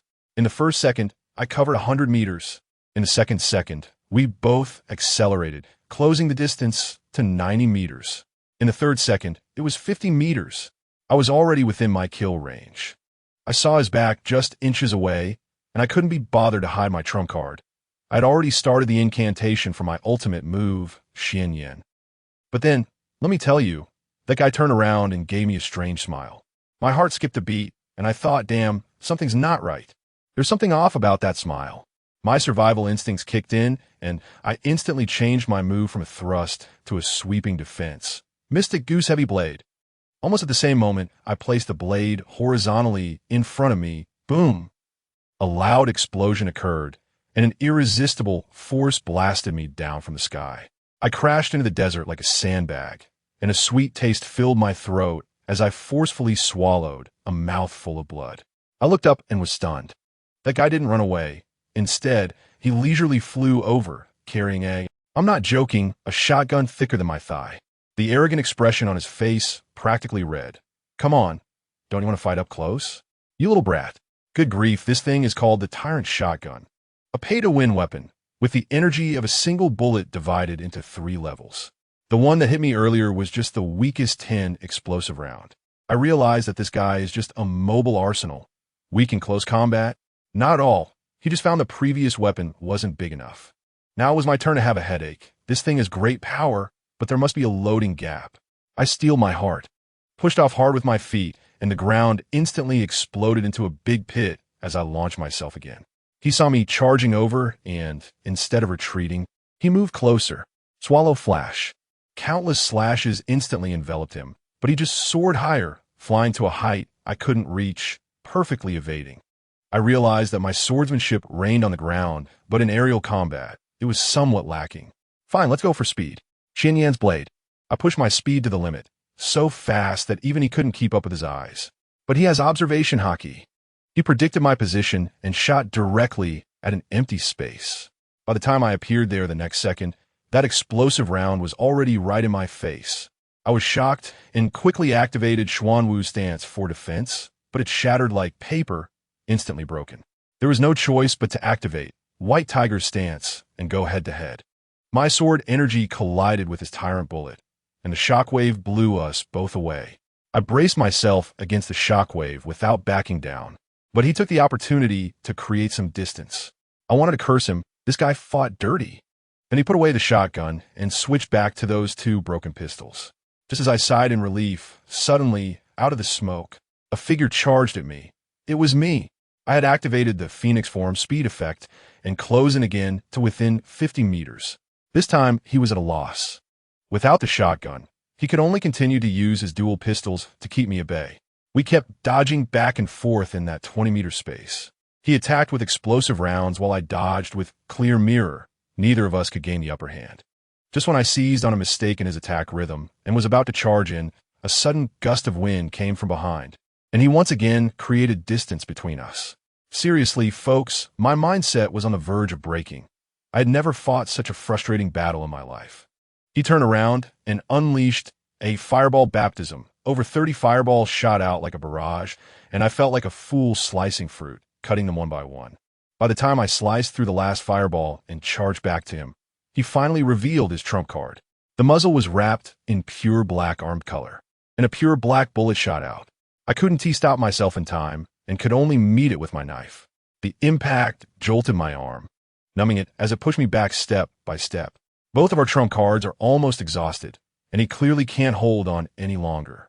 There's already a hint of retreat in his eyes. I know that as long as he wants to escape, I absolutely can't keep him. Just when the tension was at its peak and we were about to call it a day, suddenly, a huge sword energy made of sand burst out from the ground without warning, slashing towards both of us. Both of us were startled and quickly took to the sky to avoid it. Immediately after, the sand on the ground began to swirl, forming a tornado, and a figure slowly rose from within. The 7 warlords of the sea, Sir Crocodile. I had only one thought at that moment. This script isn't right. Why is there a third party involved? Old Shah was floating in midair, smoking a cigar, looking at us with disdain. Phantom Thief Casa, Navy Carl. Have you had enough of making a scene on my turf? If not, you can die here. This was a problem. The 3 sides were at a standoff. I had no fighting spirit. Carl wanted to capture me, and Old Shah wanted to eliminate both of us. My mind was racing, and in a second, I determined that I had to run. I instantly took to the air, and Old Shah indeed made his move. A gigantic sand hand reaching up from the ground to grab me. When Carl saw me trying to escape, he followed suit, and ended up right in Old Shah's attack range. Old Shah conjured a small sandstorm in his hand and threw it at Carl. Carl and I had developed a tacit understanding. We each used our skills to block the attack. I executed a drift and dodged to Carl's back, letting him shield me. Then I quickly pulled out a sniper rifle, aiming through the scope, locking onto Old Shah's ugly face. A bullet flew past Carl's ear, and Old Shah, initially disdainful, decided to tank it with elemental transformation. However, his observation haki went off the charts, making him instinctively dodge. As the bullet flew past, he caught a whiff of the ocean's scent and paled. See prism stone bullets? That's right, I came prepared. Right in front of him, I loaded another round, and now old Shah didn't dare to move. Guess what happened next? That brat Carl, seeing I had turned my target to old Shah, actually stopped fighting. He turned around and ran. I was dumbfounded. What was this guy thinking? Later, I realized that old Shah was an important character in the plot and couldn't die at my hands. Fine, he ran away. And I didn't want to clash with old Shah, the local tyrant. After all, he's Luffy's experienced baby, and I couldn't steal that. So I also turned around and slipped away toward the sea without looking back. Old Shah chased after me for a bit, but when he realized he couldn't catch up, he had to give up. Once we were gone, a figure suddenly emerged from a sand dune, took off his goggles, and dialed a phone bug. Clar. I found the man that Kuma mentioned. I sped along the way and finally crashed onto a reef, exhausted like a dog. 3 energy flying swords, each costing 10 million berries, and just like that, in a short while, 30 million was gone, and I had consumed the value of 1 Luffy. I checked my pockets. The ammunition was full, but I was out of berries. No way. I needed to make money. I had to make money. Where to go? Hee. Let's head to Crocodile's base, Rain Base. I'll rob his casino vault. When I infiltrated Rain Base, good grief, Luffy and his crew had just arrived and were causing a ruckus in the casino. This was simply heaven sent. I quickly put on a disguise mask, blended into the crowd, and took advantage of the chaos to hypnotize the casino manager, making him lead me to the vault. Looking at the mountain of berries, I happily began to stock up. Meanwhile, Luffy had already been lured into the desert by Crocodile. By the time I finished here, the Baroque Works crew burst into the casino. I stood at the vault door with dual guns, taking down one after another. Just then, I sensed Nico Robin's presence. We locked eyes, and surprisingly, she didn't expose me. I felt a sudden jolt in my heart as I realized a life-or-death question. Robin is here, so who will save Luffy, who is about to be killed in the desert? Oh no, I stole some money and caused a butterfly effect in the plot. I hurried out of the casino and bumped right into Old Sand, who had just returned from a fight with Luffy.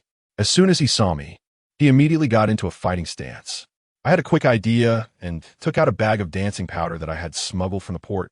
Waving it in front of him, Old Sand's face instantly turned green. He was most afraid of rain. I took the opportunity to trick him into thinking I was going to Aruba, and he assumed that Robin had leaked the information. He hurried back to confront Robin. I hurriedly flew towards the direction where Luffy had been defeated and finally found him in a sand pit. I tell you, it was a tragic sight. His body was covered in wounds. His arms looked like they were almost drained of strength, and he had been poisoned. Luckily, I arrived in time and quickly gave him a 3rd-grade Chingu-Dan, followed by saline solution. After a series of ICU emergency procedures, I finally pulled this future pirate king back from the brink of death. It was already dark, so I could only take the unconscious Luffy to Alyabarna first. Meanwhile, in the city of Alyabarna, Carl was hiding in a residential building, leisurely making a call to Shamira. As soon as the snail phone connected, before he could even say a word, he heard Shamira on the other end cursing like a machine gun, giving him a live broadcast of everything from our fight in the desert to Old Sand's appearance, and then to me robbing the treasury to save Luffy, all in great detail. After hearing all this, Carl immediately hung up the snail phone. Wow, the amount of information was overwhelming. It almost burned my CPU. At that moment, I thought to myself, since this kid Casa had already gotten mixed up with the Straw Hat crew to this extent, if I forcibly took him away now, wouldn't that just leave this mess for Luffy and the others? No, I had to see this through. I needed to stick around and see what kind of tornado these 2 butterflies' wings could stir up in the plot. Let me tell you, the palace was bustling at that time. That kid Casa really didn't care about anyone. He tied up the vice-captain of the guard, that falcon named Bell who could transform into a bird, all wrapped up like a big hairy crab, screaming for help. And Luffy? Who understands him? His heart is as big as a basin, completely focused on showing off his meal, eating with great gusto, totally unconcerned about the hostage's life or death. As a result, Casa activated his observation haki, and hey, Old Sand sneaked into the palace with Robin and King Cobra. His mind was racing, and he immediately released Bell, threatening him. Old Sand is for Luffy. You better quickly come with me to find Vivi, or I'll make you understand why the flowers are so red. What could Bell do? He couldn't fight back. so he had no choice but to comply. On Luffy's side, after eating his fill, he somehow found a big water bucket from some corner and was shouting to go find Old Sand for a brawl. Just then, there was a loud boom in the city, and war broke out in full force. Bell transformed into a giant falcon and flew out, while that sly Casa slipped away from another direction. What do you think he was up to? He was flying a drone, roaming the battlefield, aiming to pick up the spoils. Seeing Nami finish her battle, he spotted a half-dead enemy. Bang, a shot from a distance, and he collected the soul coin. Who understands this operation? It was simply the trendiest electronic pickled vegetable of 2025, perfect for a meal. But as he was racking up points, he suddenly slapped his thigh. Oh no. While focusing on his KPI, he forgot there was a giant bomb on the clock tower. If that blew up, forget about the plot. The Straw Hat crew would have to accompany him to the grave. He hurried to defuse the bomb. I was watching from afar with binoculars, feeling a pang of jealousy. Cass's gear was truly ahead of the times, filled with high-tech gadgets. Meanwhile, I was broke, barely able to tighten my belt to buy a skill pack. On the other side, at the palace entrance, Luffy and Old Sand were already in their second round. What happened? It was a disaster. Luffy had just drenched Old Sand with water, turning him into a soaked chicken, but Old Sand countered with a move that cracked the ground, instantly drying himself out and transforming back into that invincible Sandman. In no time, Luffy was knocked down again, directly becoming a dried, salted fish. I looked at this situation and thought it was impossible. The main character died, so what is the point of playing? I rushed out and stuffed a 7-transformation Linglong pill into Luffy's mouth, and he instantly revived with full health, even better than before. While I was saving him, that kid Kasana was also busy. He had gathered enough KPIs and found that mysterious merchant, spending 50,000 soul coins to buy a technique called Feast of Gluttony, and even pre-ordered the medium-length version. This guy is really something, leveling up and making money at the same time, truly the king of hustle. After that, we ran into each other. His mouth was still as annoying as ever. Hey, aren't you going to see the ending? What if Luffy dies? I rolled my eyes at him. You don't understand anything. This is called the convergence of world lines. Luffy will win. We exchanged some harsh words. I told him I left a big surprise for him in Water 7, and he finally quieted down and went to help Vivi in the war. Then came the final battle in the underground tomb, and Luffy went all out. Let me tell you, the scene was incredible. He was all red, steaming, and with a bang, he entered gear second. His speed was so fast that Crocodile's observation hockey became useless, and he could only passively take hits. Crocodile was getting desperate, abandoning his golden hook to reveal the poison hook inside, but Luffy just stomped and broke it. Crocodile completely lost it, using all his desert blade and desert prison techniques. But it was no use. Luffy hardened his hockey and countered with a jet gatling. In the end, Luffy unleashed a jet storm, his fists firing like a machine gun, pounding Crocodile out of the ground and straight up into the sky. Crocodile fell from the sky like a broken sack, landing right in the middle of the battlefield. Everyone was stunned. Vivi and Koza seized the opportunity and shouted for a ceasefire. I tell you, Kasana was even more amazing. He pulled out his camera at the first opportunity, click, capturing a close-up of Crocodile's defeated look, probably for some exclusive news.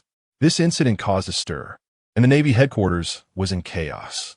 Sengoku looked at my report with a headache, probably trying to figure out how to explain to the world that a newcomer had taken down one of the 7 warlords. As for me, I was already on the return ship, thinking I needed to get stronger quickly. Otherwise, I wouldn't be able to keep up with these guys. As for that kid, Luffy, he slept for 3 days and nights in the palace. When he woke up, the first thing he did was look around and shout, "Food? Where's the food?" Usopp, who was nearby, was woken up and annoyed, smacking him on the back of the head. "You brat, be quiet."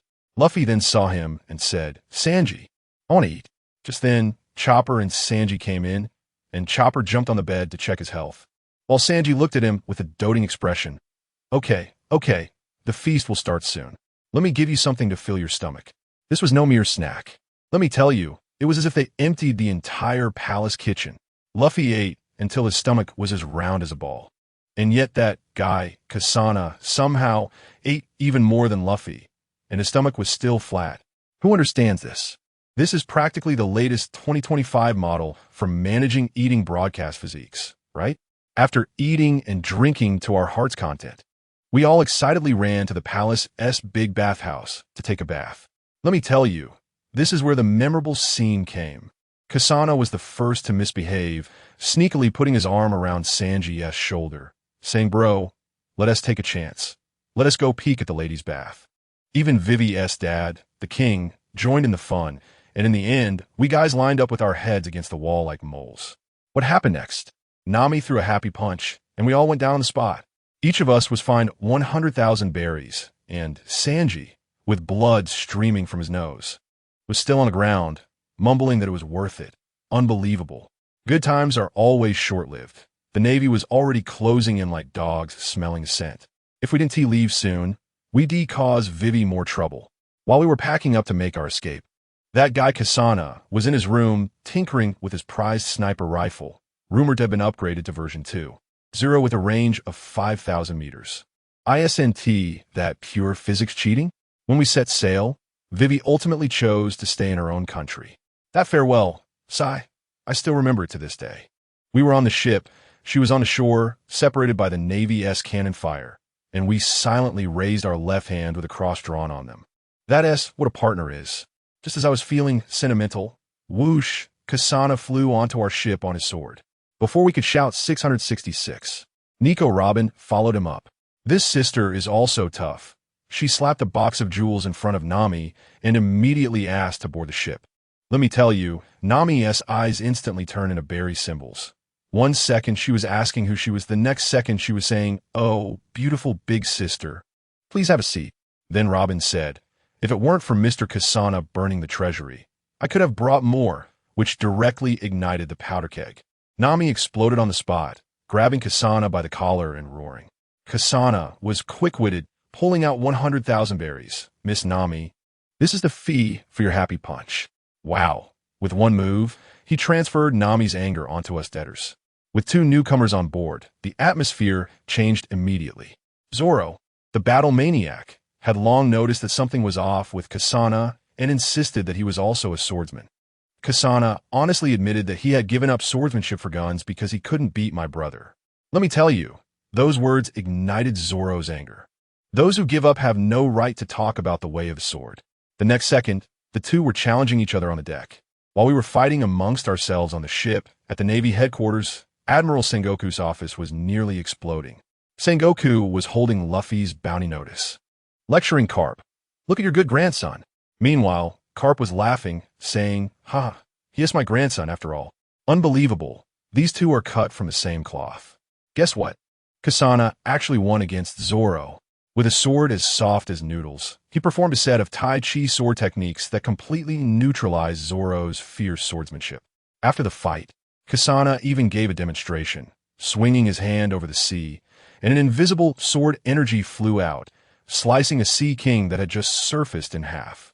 Zoro was dumbfounded on the spot and obediently started to learn.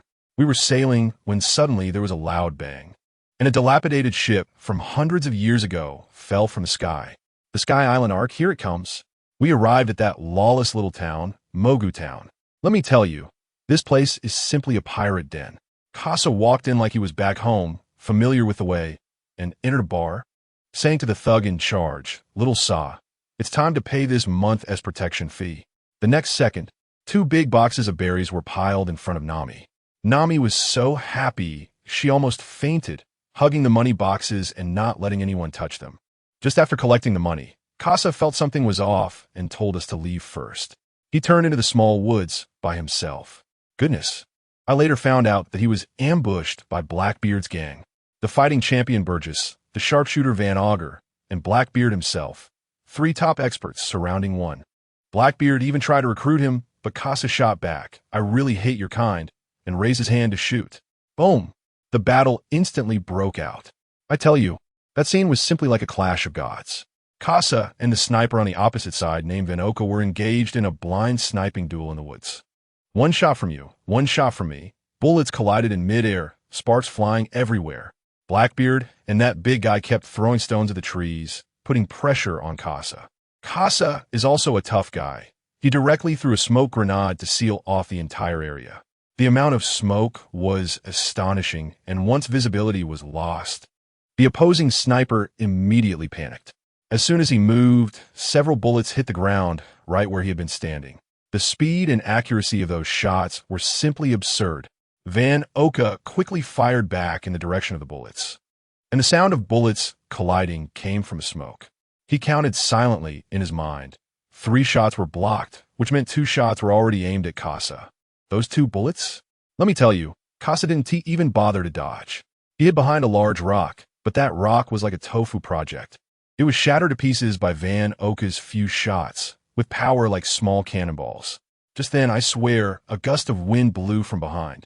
That big guy, Blackbeard, actually snuck up on him, his fist as big as a cooking pot raised high, ready to smash down. Casa didn't even turn his head. He countered with a tail whip. This move is incredible, folks. It doesn't cause damage, but can ignore your power and kick you away. Blackbeard immediately felt like he was launched by some mysterious force, flying backward in disbelief at how he was sent soaring. While Blackbeard was still in the air, his little brother Bages rushed up like a ghost. Casa immediately used a swift step and vanished, entering stealth mode, and casually gave Bages a thunderstorm bullet. That guy instantly looked like he was electrocuted. The bullet drilled in his body, arcs of electricity sparking all over, twitching like crazy, completely paralyzed. But the crisis wasn't over. Suddenly, a series of explosions rang out in the woods. It was the sniper Van Oka. Unable to find Casa's exact location, he began indiscriminate shooting, bullets ricocheting through the trees, creating a deadly barrage. Casa happened to be right in the middle of that barrage, unable to escape. He pulled out a cloak from his waist and wrapped it around himself. Guess what?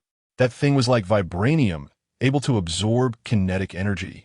Bullets hit Casa's body and just disappeared, their energy completely drained, then fell to the ground uselessly. Casa stood there, braving the hail of bullets without moving. At this moment, Blackbeard, who had been kicked away, charged again, not believing in this evil. Casa was waiting for this moment. He grabbed the cloak filled with bullet energy and swung it at Blackbeard's fist. With a loud bang, the two actually matched each other. Then the most outrageous part came. Casa, hiding the muzzle of his gun under the cloak, fired a shot at Blackbeard, who was right in front of him. Dum-dum bullet, the kind that explodes upon entering flesh. Blackbeard screamed in pain. Several blood holes blasted into him, and he could only retreat quickly. Casa didn't chase after him because he keenly noticed that the most annoying sniper, Van Oka, had disappeared for a while.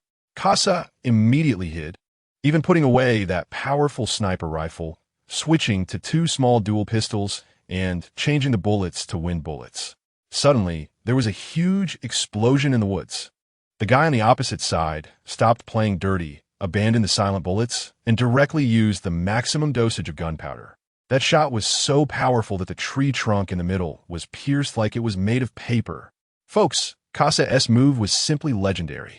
He didn't dodge. Instead, he performed a shave and moon step, launching himself into the air, becoming a bright live target. Van Oka saw this and laughed, thinking, "Aren't you asking for death?" He had calculated all of Casa's trajectories in the air, thinking he had it in the bag. But he didn't know that Casa activated a skill called Sky Mirror, giving him a god's eye view within 2 kilometers. As soon as Van Oka pulled the trigger, Casa simultaneously fired, but he wasn't attacking. He used the recoil of the wind bullet to perform extreme drifting in midair, narrowly avoiding the fatal shot. Van Oka was dumbfounded, sped up his shooting frequency, but it was useless.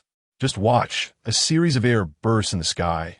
Casa moved like a fighter jet, crazily dodging through the hail of bullets, and not a single shot hit him. The guy on the opposite side was completely stunned. His mentality collapsed. After pulling the trigger for a long time, he finally heard a click. No bullets left. He panicked. Casa seized that split-second opportunity, performed a stylish turn in the air, aimed, and fired. The battle ended. As soon as the sniper fell, Casa gained absolute air superiority, wildly shooting at Blackbeard and Bages from above, suppressing them so they couldn't lift their heads, driving them all the way back to the seaside. This is the amazing part of being a weapon master. When encountering those who can't fly, it's a dimensional strike. Kasa even cheekily shot a bullet at Blackbeard's behind as they fled in a boat, then returned to Magic Valley Town, satisfied. By the time he got back, Luffy and the others had already sorted out the information to go to Sky Island and were helping to modify the Going Merry. Then came the classic segment, issuing new bounties. Luffy and Zoro's bounties increased, making Sanji nearby extremely envious. And the two of them started their usual sword-drawing and leg-lifting fight. Kasa didn't pay them any mind. He was already planning the next big move, the Enel of Sky Island, the Rumble fruit. He still had a treasure fruit that could absorb fruit abilities, ready to make a big move at Sky Island. The scene shifted, and things weren't peaceful on Sky Island either. A priest named Shura was patrolling because, lately, the gold being used to build the Ark for the God had mysteriously disappeared. Meanwhile, a guy named Kawu was hiding underground, stealing gold. This guy looked just like Kasa. And guess what? He was actually another clone created by Kasa's main body, Carl. This guy was a beast master and received orders to come to Sky Island to annoy Kasa. Just then, the Straw Hat crew arrived, riding the Sky Stream. Enel immediately detected them with his observation haki, and Kasa felt it too. The two's haki clashed from a distance, and Kasa knew Enel's range was wide. But his precision was lacking. He was just bluffing. As soon as they arrived at Sky Island, without catching their breath, a masked muscular man, the battle demon Weibo, came roaring in on a jet ski with a cannon. The three main forces were still gasping for air, and Kasa raised his hand to fire a wind cannon, knocking the opponent's burning cannon back. Weibo saw that this side was not to be trifled with, and, noticing Zoro and the others were coming back, decisively fled. Kasa felt a pang of worry. Oh no, my move just eliminated the appearance of the Sky Knight gone for, and the plot wouldn't go off course, would it? Later, they still proceeded to Angel Island step by step, but because they didn't pay the entry fee, their entire ship was hoisted away by a giant lobster to the god's territory. Appiato, a living sacrifice altar, just as they were being taken away. On the other side of the island, Enel's priests were chasing a hapless pirate. Kawu was hiding in a tree, watching the show. The pirate even begged him for help, but Kawu made a shushing gesture, watching him get taken out by the priests. On the Going Merry, Zoro, Robin, and Nami insisted on exploring the island, leaving Kasa and Chopper to watch the ship. Let me tell you, Kasa, that sly fox, said he was watching the ship, but ended up using Chopper as a child laborer, making him pass wrenches and pour tea. The two of them had a leisurely afternoon. Good times didn't last long. Enel's subordinate, a priest named Shura, came looking for trouble riding a fire-breathing bird. In order to avoid harming the Merry, Kasa flew directly into the forest on his sword, luring the enemy away. He played a few rounds with the opponent using the Tai Chi sword technique and estimated their strength to be around the level of an 80 million bounty. Then he quickly took them down with a single shot, gaining 456 soul coins. But this was just a ploy to draw the tiger away from its mountain. The masked man, named Kawu, quietly approached the Merry while Kasa was away. He shook a beast-controlling bell and instantly summoned a large group of giant guide birds, which ambushed and knocked Chopper out, then tied him up with a whip. Hearing the screams, Kasa was startled and hurried back, only to see a guy wearing a spiral mask, holding the unconscious Chopper while standing on the back of a giant bird. A thought flashed through Kasa's mind. Obito? No, that is not right. Kawa was quite arrogant and introduced himself. Nice to meet you, clone. I am Kao. He admitted he was also a clone of Carl and a beastmaster, saying he had his eyes on Chopper and wanted to take him back for proper training. Kasa immediately exploded in anger and charged at him with his sword to rescue Chopper. But Kawu had a bunch of tricky maneuvers, with invisible spider silk traps surrounding him. And as Kasa got closer, he was detected. Kawu pulled the spider silk and instantly launched himself, darting into the forest with a flock of birds. He commanded the insects in the forest to attack Kasa while running, which was quite annoying for Kasa and created some distance between them. When they reached an open area, Kawu turned around and threw out a bead, shouting, "Go, Skylord!" Suddenly, a giant python as thick as a train appeared out of nowhere, and with a swish of its tail, it struck Kasa. Kasa barely had time to defend with his cloak, and he was smashed into the ground. He looked at the giant python coiled in the forest, and without hesitation, he pulled out an extremely exaggerated shotgun from his belt. The Tyrannosaurus shotgun. To deal with such a big guy, this was the weapon to use. Seeing that gun, Kawu felt something was off and quickly commanded the giant python to charge. Kasa didn't dodge. Instead, he controlled his flying sword to move forward to counter the recoil, then fired a shot right at the snake's head. Boom! A deafening explosion echoed throughout Appiato. The giant head of the Sky Lord was blown apart, with blood raining down. The noise from that shot was so loud that it directly alerted Enel in the temple. Seeing that he had achieved his goal, Kawu tossed Chopper to the ground, recalled the nearly dead giant python, and disappeared into the dense forest. Kasa caught Chopper and was about to chase when a bolt of lightning flashed, and Enel appeared in front of him. Shanghai person? Did you take down the Azura? Kasa, holding the unconscious Chopper, thought that if they fought now, it would affect Chopper, and the plot would be thrown into chaos. So he decisively played dumb. No, you have the wrong person. Enel paused for a moment. Didn't he say anything further? And left a remark that it didn't matter, but he hoped Kasa would still be on this island tomorrow, then vanished in a flash of lightning. Kasa hurried back to the Mary, but the only doctor on board was down, creating a big problem. When he returned, Zoro and the others also came back, and upon seeing the unconscious Chopper, they were all shocked. Kasa explained the situation, and everyone realized that there was a mysterious enemy on this island specifically targeting them.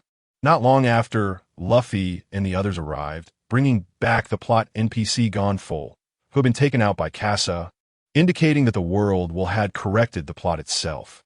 Now, the originally joyful adventure on Sky Island turned serious due to Chopper's kidnapping.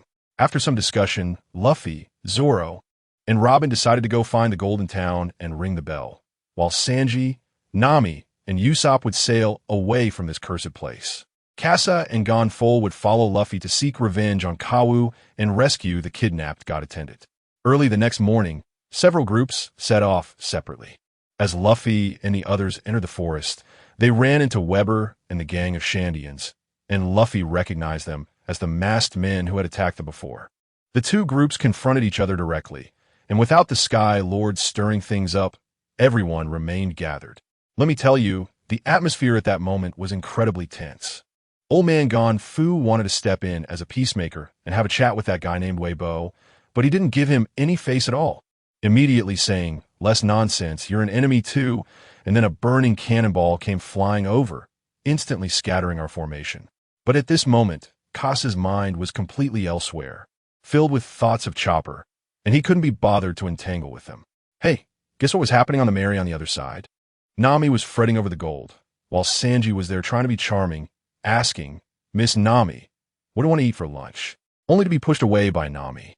Let me tell you, Nami was feeling so conflicted at that moment, worried that Kasa would use the gold to burn again, a pain she could never understand.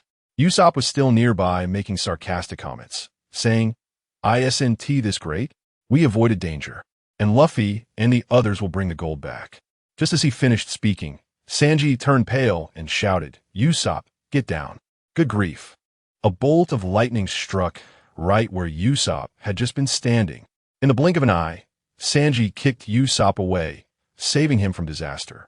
Then, a ridiculously long-eared guy leisurely appeared, muttering, "The trial of the gods has no deserters, you know."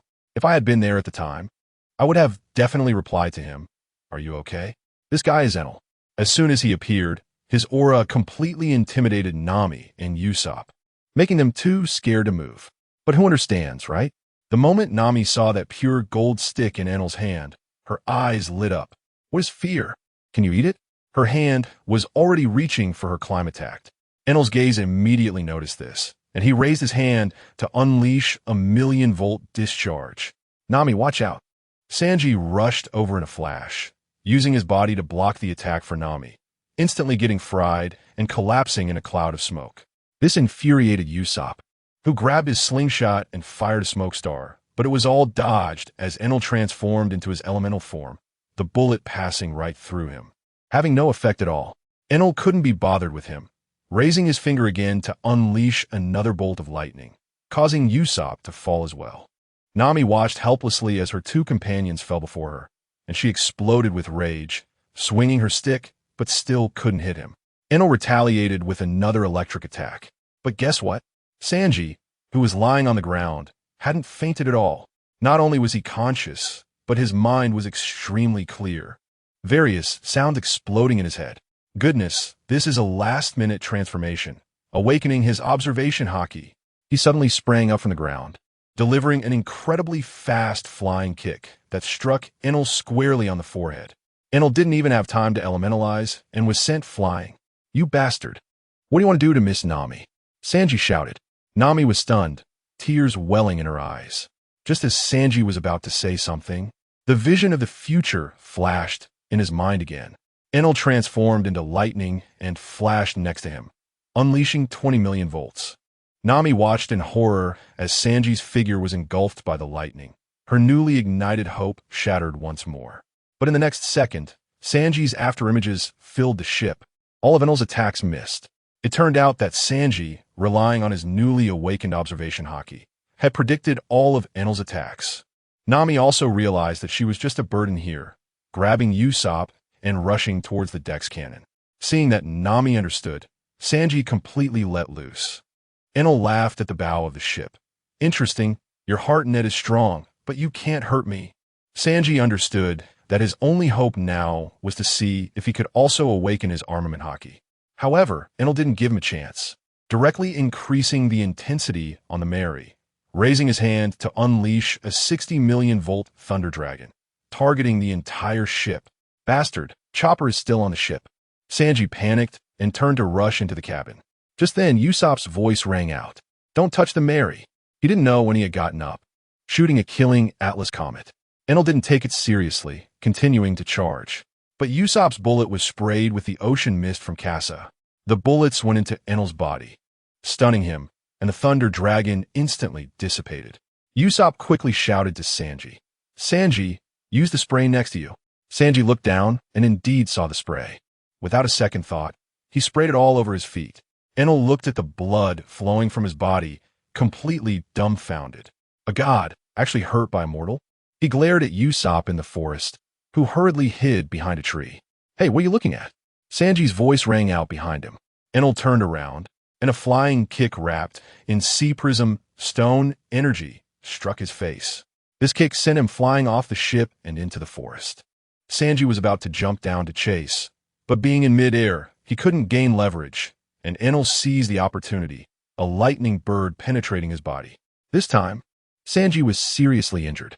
Enel turned and flashed in front of Usopp, now genuinely intent on killing, charging to 200 million volts.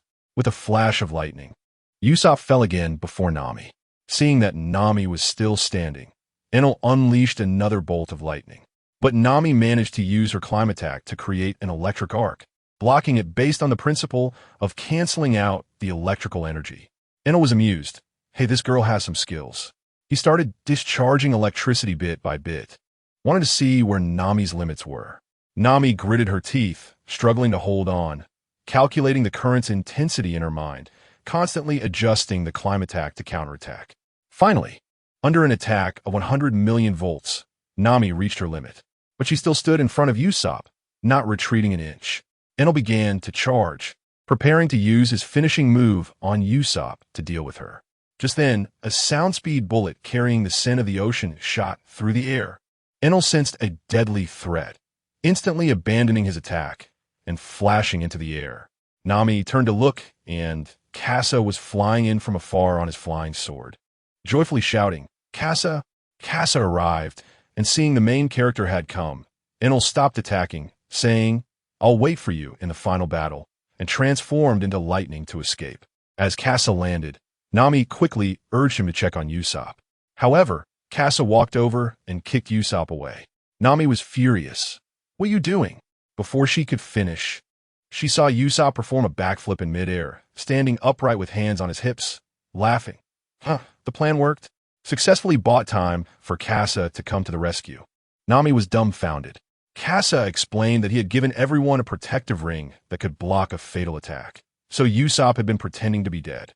After hearing this, Nami, without saying a word, punched Usopp into the ground, which hurt more than all the electricity he had taken before combined. After the commotion, they remembered Sanji and ran to the riverbank, where they saw Kasa had already fished Sanji out. Sanji had no electrical injuries, just a big bump on the back of his head. Kasa analyzed that it was probably when he was kicked away that he bumped his head somewhere and got knocked out. When Sanji woke up, his entire demeanor was different. With his observation, Haki fully awakened. He looked at Kasa and firmly said, "Kasa, give me a few bottles of spray. This time I'll make that bastard come back without a return." Kasa understood and handed him the spray while he stepped onto his flying sword, preparing to go directly to the god's palace to hunt Enel. Before leaving, he inexplicably asked Nami, "What if one day you turn into a land duck?" Kasa rushed to the god's palace, but found no one inside, as all the divine servants had been slaughtered by Enel. Meanwhile, beneath the giant bean vine, Luffy and the others had already subdued Wiper and reached the ruins of Shandora. However, all the gold was gone, presumably taken by Enel. Just then, Enel's two subordinates, Om and Gadatsu, appeared. These two were quite odd. One spoke while biting his lip, and the other rolled his eyes, amusing Luffy greatly. Suddenly, a super giant snake burst out of the ruins, the previous ruler of the skies. Luffy saw this, and thought it was the enemy that had attacked Chopper. Charging in with a roar, Zoro drew his sword to block Om, while Gonfal faced off against the eye-rolling Gadatsu. In the sky, a giant golden arc of promises slowly rose, and soon the entire sky was covered in dark clouds. Nami understood immediately. That person wants to destroy this island. Kasa saved a severely injured divine servant in the god's palace, learned that Enel had gone to the Ark, and conveniently obtained the design of the Arkansas. He no longer hesitated and headed straight for the Arkansas. On the Ark, Kasa finally confronted Enel directly. Kasa raised his hand and fired a shot, but Enel easily dodged it. Kasa instantly analyzed that to deal with this guy, he must engage in close combat, giving him no time to react. Eneru still wanted to show off, teleporting in front of Kasa to unleash an electric attack, but before he could finish his sentence, Kasa's gun was already pressed against his face. A shot of incendiary ammo forced Eneru to awkwardly dodge, leaving a scorched mark on his face. The two exchanged blows, with Kasa's bullet modes switching wildly. Lightning bullets canceled out lightning birds, and incendiary rounds suppressed movement. Just as Eneru was getting used to this rhythm, Kasa suddenly switched to a black bullet wrapped in Haki. The bullet, traveling at nearly twice the speed of sound, left Eneru with no chance to react, instantly creating several blood holes in his body. In a panic, Eneru transformed into lightning and merged with the golden arc, making Kasa's bullets miss him. Just as Kasa was about to pull out a shotgun to blow up the entire ship, he sensed a gaze. Turning his head, he found it was Kawu, the one who harmed Chopper. Kasa's hatred surged instantly, momentarily putting Eneru aside as he hopped on his flying sword and charged at Kawu. Kawu, being cunning, intentionally let Kasa catch up, then used his skill to escape while taunting Kasa, trying to throw him off balance.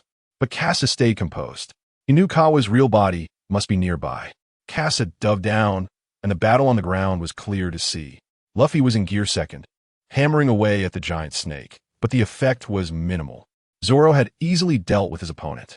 Kasa casually fired a shot, blowing the head off Gadatsu, who was still entangled with Gonfal.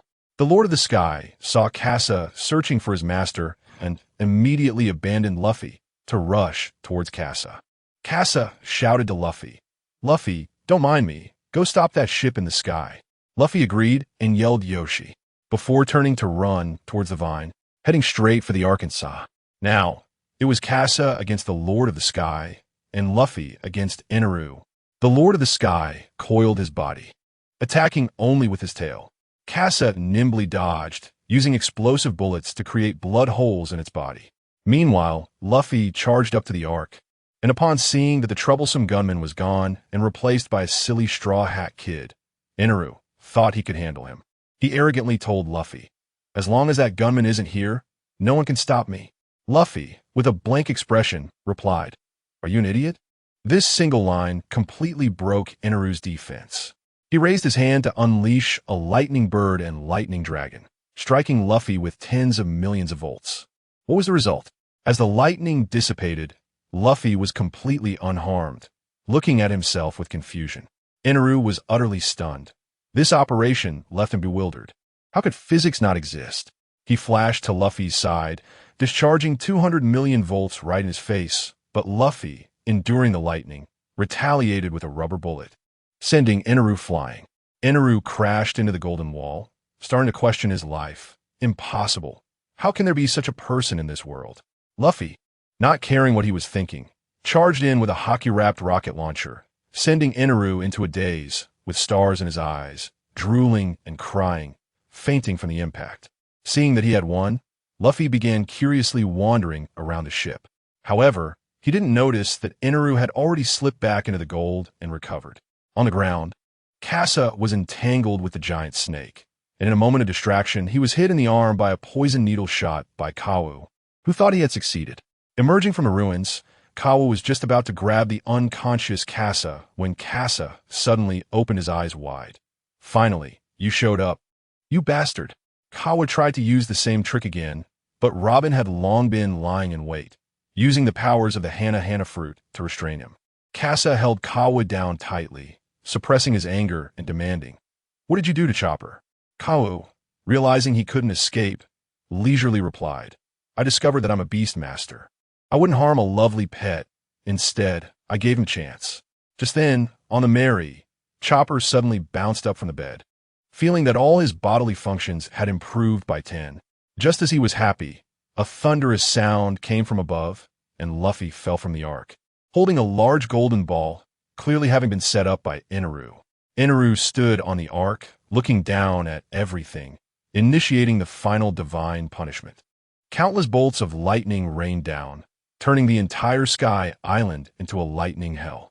Kawu took advantage of the chaos to break free from his restraints and fled outside the island, with Casa in hot pursuit. The two weaved through the pillars of lightning, and just as they were about to reach the edge of the island, Kawu commanded a giant bird to continue flying forward, leaping onto the Mary. Wow, this guy just airdropped onto our ship. Sanji and the others were stunned, looking at the masked man with his back to them, and Chopper shivered in fear. That gaze was too familiar. Sanji reacted quickly, dashing behind Kawu and delivering a kick. But let me tell you, that felt off. When Sanji kicked, it felt like kicking a big blob of jelly, soft and squishy. All the force dissipated. Just then, Casa arrived, drawing his sword and slicing off Kawu's arm that was reaching for Chopper. But strangely, when the arm fell, it made a plop sound and didn't even bleed, looking just like a prosthetic. The next second, the real Kawu had already returned to the back of the giant bird and slipped away. Wow, he really played the escape artist well. What was this guy even here for? Then, guess what? Chopper picked up a note that he had dropped and was completely stunned. It was actually Chopper's full medical examination report, along with detailed optimization data for the Rumble Ball. Family, who understands? Why does this villain even provide after-sales service? Nami saw Casa coming and hurriedly asked how Luffy and the others were doing. Seeing that Chopper was fine, Casa's gloomy demeanor instantly vanished, saying that Inaru had gone too far this time, and he was going to settle the score. Chopper regained his composure and shouted a thank you to Casa's back. Without looking back, Casa soared into the air on his sword, leaving behind the line, "Aren't we partners?" Wow, that was so cool. This guy's emotional intelligence finally reconnected after being offline for a day. Meanwhile, below, Inaru was still making his divine declaration, trying to recruit Zoro and the others. What happened? One prisoner, one former god. Who would bother with him? As for Zoro, let me tell you, he was already itching for a fight, grinning from ear to ear, and without saying a word, he unsheathed 3 swords and charged forward. Inaru saw this and thought, fine, looks like I'll have to go to the moon alone.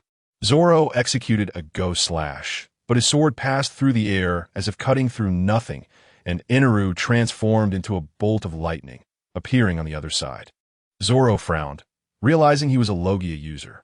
Inaru was quite pleased, raising his hand to unleash 1,000,000 volts. Zoro, being tough, plunged his sword into the ground as a lightning rod, bracing himself against it. Then Zoro unleashed a tornado, directly sending Inaru flying. Inaru transformed into a lightning wolf in midair, but Zoro countered with 108 troublesome winds, the sword energy actually splitting the lightning wolf apart. Inaru was powerful, but he truly couldn't match Zoro in strength. However, his speed was too fast for Zoro to catch. Enel made a quick move, slamming 200 million volts directly onto Zoro, causing a lightning explosion. Just when Enel thought he had the upper hand and was about to show off and leave, Zoro's protective ring shattered with a crack. Wow! In a life-and-death moment, he suddenly gained enlightenment, and the Sandai Katetsu was wrapped in a dark aura. Enel was feeling smug when suddenly, Zoro's voice came from behind. One sword style, Lion's Song. With a thrust, Enel was immediately pierced in the back, spouting blood. He was dumbfounded. Clearly, he had elementalized. How could he be hit? Looking at Zoro again, the sword not only radiates haki, but also an eerie aura, making him look like a ghostly deity. Enel was completely on the defensive, raising his hand to unleash a divine judgment, a massive bolt of lightning descending from the sky. This time, Zoro didn't have the ring, and he was instantly engulfed by the lightning. Luffy and the others arrived just in time, witnessing Zoro being consumed by that bolt of lightning. I tell you, Luffy's eyes turned red in an instant, and steam began to rise from him. With a punch powered by the golden ball on his arm, he launched himself at Enel with incredible speed. Although Enel dodged, he was still caught by the shockwave, spewing out a mouthful of blood, and the huge vine behind him was severed by that punch. Realizing the situation was dire, Enel quickly retreated to his golden arc, preparing to unleash the world-ending move called Thunder Welcoming. Luffy couldn't let him escape, shouting at me, "Kassa, send me up."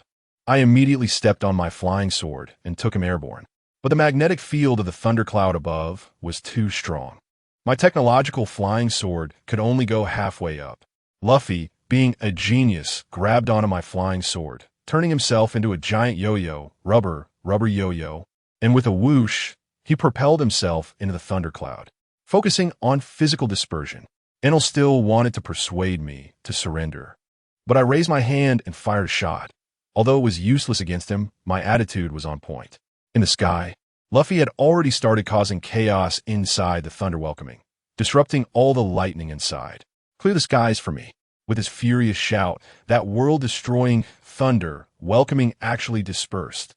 Enel, furious, transformed into a giant thunder god, thrusting 2 electric halberds at Luffy. I quickly controlled the flying sword to help Luffy dodge, and Luffy's arm extended and spun, his haki hardening, launching a rubber golden spin, which not only shattered Enel's halberds but also sent Enel himself, along with his fist, crashing down with a loud bang onto the golden bell. The clear sound of the bell resonated throughout the Sky Island, and Zoro slowly regained consciousness. Luffy was already exhausted, collapsed on the arc, and I hurried over to see the barely alive Enel, tossing a prepared fruit next to him. Then bang, a shot settled it. Thanks to my big brother for the 2,100 soul coins. Now our soul coin balance soared to 10086. Even the mobile company would have to call me. That fruit successfully absorbed the power of the thunder fruit. Next came the most joyful part, dividing the spoils.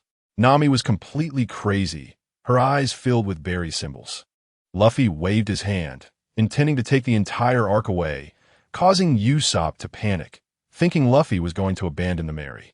I landed the ark on the sea of clouds, and Nami rushed over, grabbing my collar, forbidding me from touching the gold. I awkwardly averted my gaze, of course.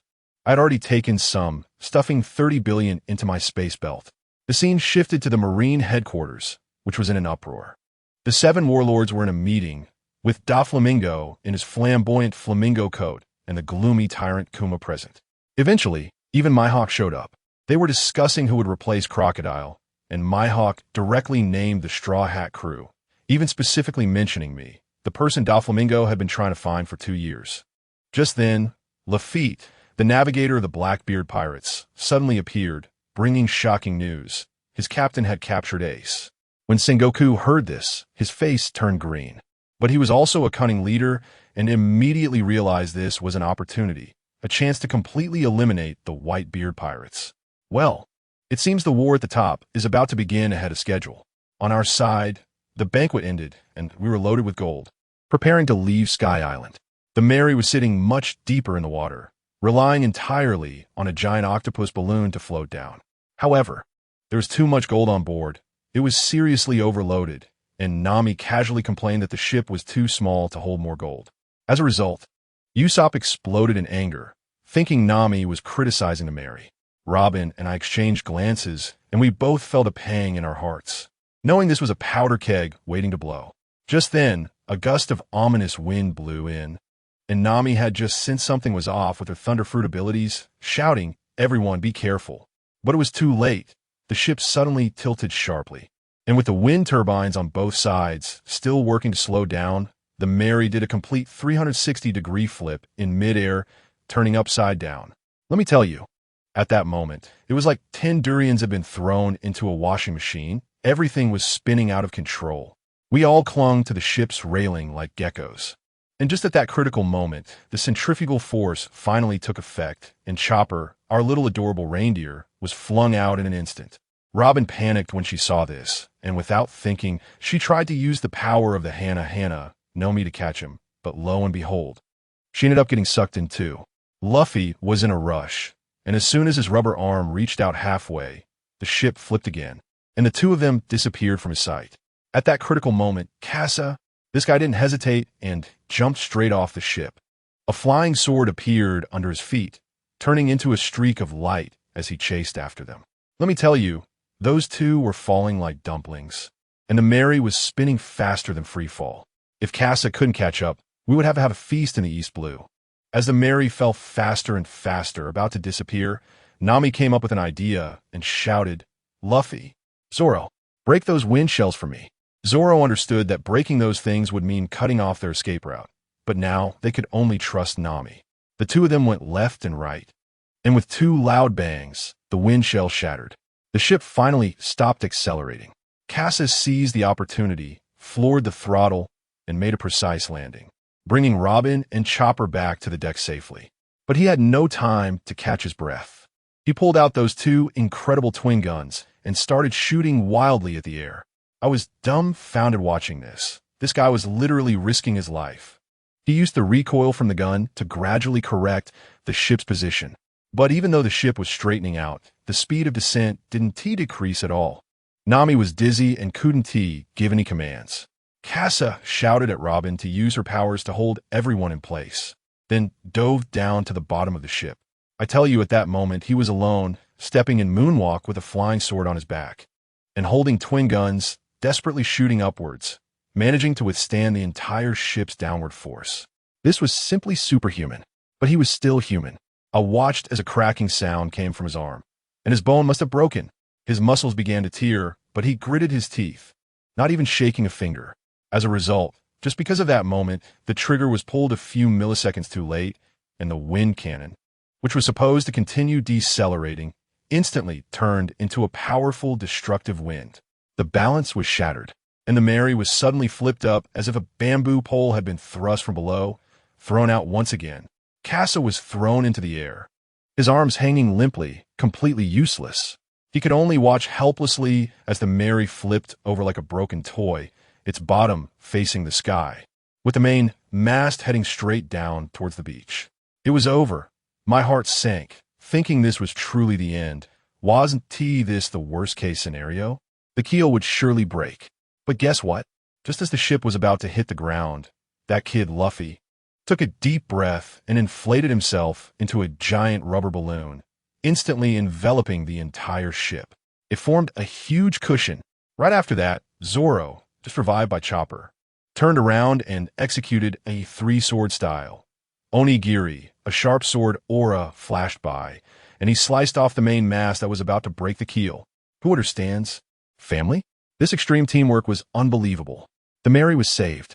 One by one, we crawled down from the capsized ship. Sanji was the most seriously injured. He broke several ribs while trying to protect the pots and pans in the kitchen.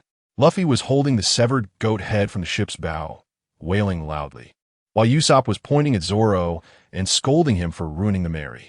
Zoro, looking impatient, told him to shut up, just when everyone was in a chaotic mess. A desperate scream came from Nami's direction. We rushed over to see a huge hole in the warehouse floor, and the bottom of the ship was also breached. All the hundreds of millions of berries and gold we had brought down from Skypiea were gone. Nami collapsed right there, muttering about the money for repairing the ship. The money for new clothes and the living expenses for our group of freeloaders, all gone. Usopp was touched to hear that her first thought was still about repairing the ship, and he hugged her and apologized. Fortunately, Luffy found the last 2 gold bars in the ship's belly, exactly 300 million, not more, not less. Nami instantly revived, holding the gold bars and smiling radiantly. Luffy, being his clueless self, shouted about finding a shipwright to turn the Mary into a spaceship for another trip to Skypiea, but he was immediately shouted down by Nami and Usopp in unison. At that moment, Chopper came over to help Kasa, who couldn't get the 2 guns off his hands as his arms were broken in several places with all the muscles torn. Zoro watched nearby, his eyes filled with admiration. Since the cabin was a complete mess, apart from Kasa, the seriously injured one who had a bed to sleep in, the rest of us were camping on the beach. Let me tell you, Kasa is a tough guy. Even in such exhaustion, the dream he had was different from others. In his dream, he had another identity named Carl, who was killing enemies on the battlefield of the Paramount War, even taking down 5 of Whitebeard's commanders and fighting back against Admiral Kazuru. Anyway, by the time he woke up, 3 days had passed. Chopper told him that we had finished the Davy back fight with a pirate crew called Foxy, and Luffy had disbanded all their crew members while also taking some supplies. That night, we had a bonfire party on the beach, with Sanji and Zoro bickering as usual. Kasa woke up, swayed over, and casually pulled out a gold bar from his pocket to toss it to Nami, saying he found it under her pillow. Wow. Nami got caught red-handed for hiding her secret stash. Luffy, Usopp, and Chopper, the 3 clowns, immediately surrounded Nami, calling her a devil and stingy. Nami, embarrassed and angry, sparked with electricity and instantly turned the 3 of them into charred remains. Watching that scene, I thought to myself, Nami is becoming more and more like Pikachu. While we were having fun, on the other side of the Navy headquarters, Cass's dream alter ego Carl was fighting Admiral Akainu. Lava and sword lights were flying everywhere, and Carl surprisingly awakened a new ability to merge with clones to enhance himself. In the end, he managed to escape from Akainu's full-force strike, even coming out slightly ahead. These monsters are completely unreasonable. A few days later, we finally repaired the Mary. Guess who contributed the most this time? It wasn't Luffy or Zoro, it was Robin. Using her devil fruit powers, she grew countless hands on the ship's hull and literally walked it into the sea. As we set sail again, Usopp and I were in the warehouse, studying the shells we brought back from Skypiea. I secretly slipped a modified shell into his bag. This kid will also become a hidden firepower point in the future. I was also pondering how to upgrade my weapons, since we might face someone like Kizuru, the lightspeed guy, and the current bullets just wouldn't cut it. While I was deep in thought, I heard Luffy and Chopper yelling outside that they found an island. My heart sank in front of Water 7, an uninhabited, deserted island. Kazan. Oh man, it's Admiral Aokiji. After thinking for a moment, I decided not to go out. Meeting an old friend and fighting would be too awkward. So I stayed on the ship while they all went ashore to explore. Not long after, I saw them rescue a boat full of stranded civilians, and then a tall, laid-back guy riding a bike appeared on the sea. It was indeed Aokiji. At first, things were quite harmonious. Aokiji helped ferry the civilians to the next island. Luffy, being his silly self, patted him on the shoulder and said, "You're a good guy."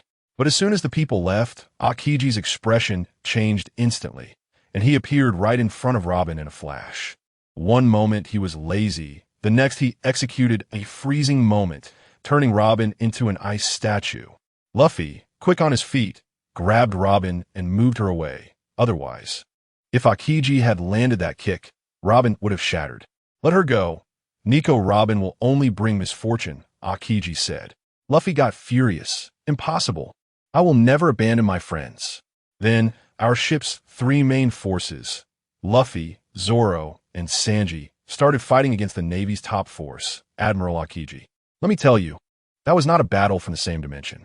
Luffy's Gear's 2nd jet pistol, Zoro's hockey-imbued Bull Demon Claw, Sanji's flame-wreathed Diable Jam. The 3 of them fought with all their might, but what happened? Aokiji treated them like he was playing with children. Close-range attacks were affected by his cold aura, slowing their movements or even freezing them.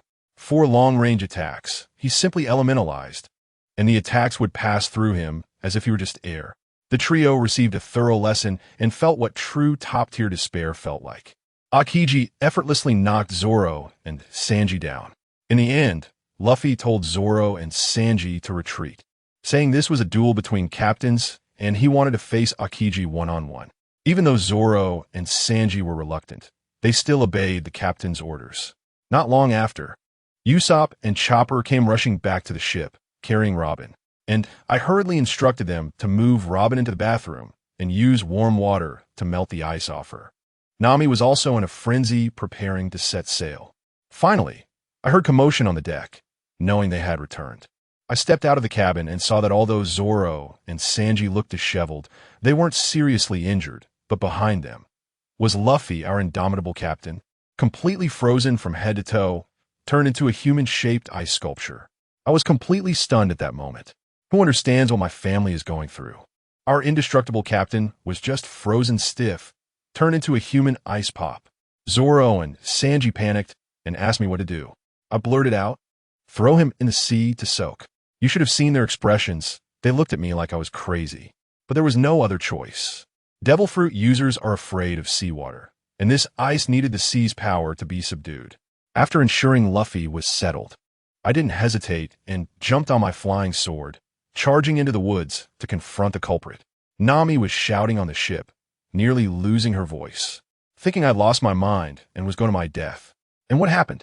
I found that Navy Admiral Aokiji, that lazy uncle, turned out to be an old acquaintance. I pulled out a bottle of Mount from my belt and threw it over Kazan, long time no see. We ended up sitting in that icy wilderness like long-lost buddies, each taking a sip. He admitted that Luffy had some guts and it impressed him. He didn't plan to wipe us out anymore. I tried to ask about my brother and grandfather, but I couldn't get any information. When I wobbled back to the ship, Luffy had already revived and was fighting Sanji over a bowl of ginger soup. Zoro was on point, hugging his 3 swords, coming over to say his haki had awakened and asking if I had any advanced tutorials. I pulled out 3 booklets from my dimensional belt, tossed one to each of them, saying, "Here you go. These are secret techniques from a Navy. Don't spread them around." Let me tell you, the one I gave Luffy was a handwritten manuscript from his grandfather Garp, an ancestral treasure focusing on bloodline suppression that others really wouldn't understand. I thought the matter was settled, but a few days later, that troublemaker Luffy, in an attempt to catch a bizarre frog swimming freely in the sea, veered the ship off course. The next second, we heard a whoosh, and a sea train came crashing through. We did everything we could to steer the ship away, but still got hit hard by the back of the train, spinning the whole ship like a top in the sea, almost falling apart. When we reached Water 7, that's when the real trouble began. I went shopping with Robin and Chopper when a few guys in black suits came toward us. Their aura was too strong. CP9, who doesn't know them in the second dimension? The one called Bruno wasted no time and opened an air door, separating me from Robin. As soon as I stepped into that door, wow, it was an empty alternate space, and there stood a masked man. With that stance and that Zhongshan suit, he looked like he had walked out of a Republican-era film set. When he took off his mask, hey, he looked just like me. My CPU was almost overheating at that moment. He called himself Karu, claiming to be another incarnation of my main body, here to spar with me.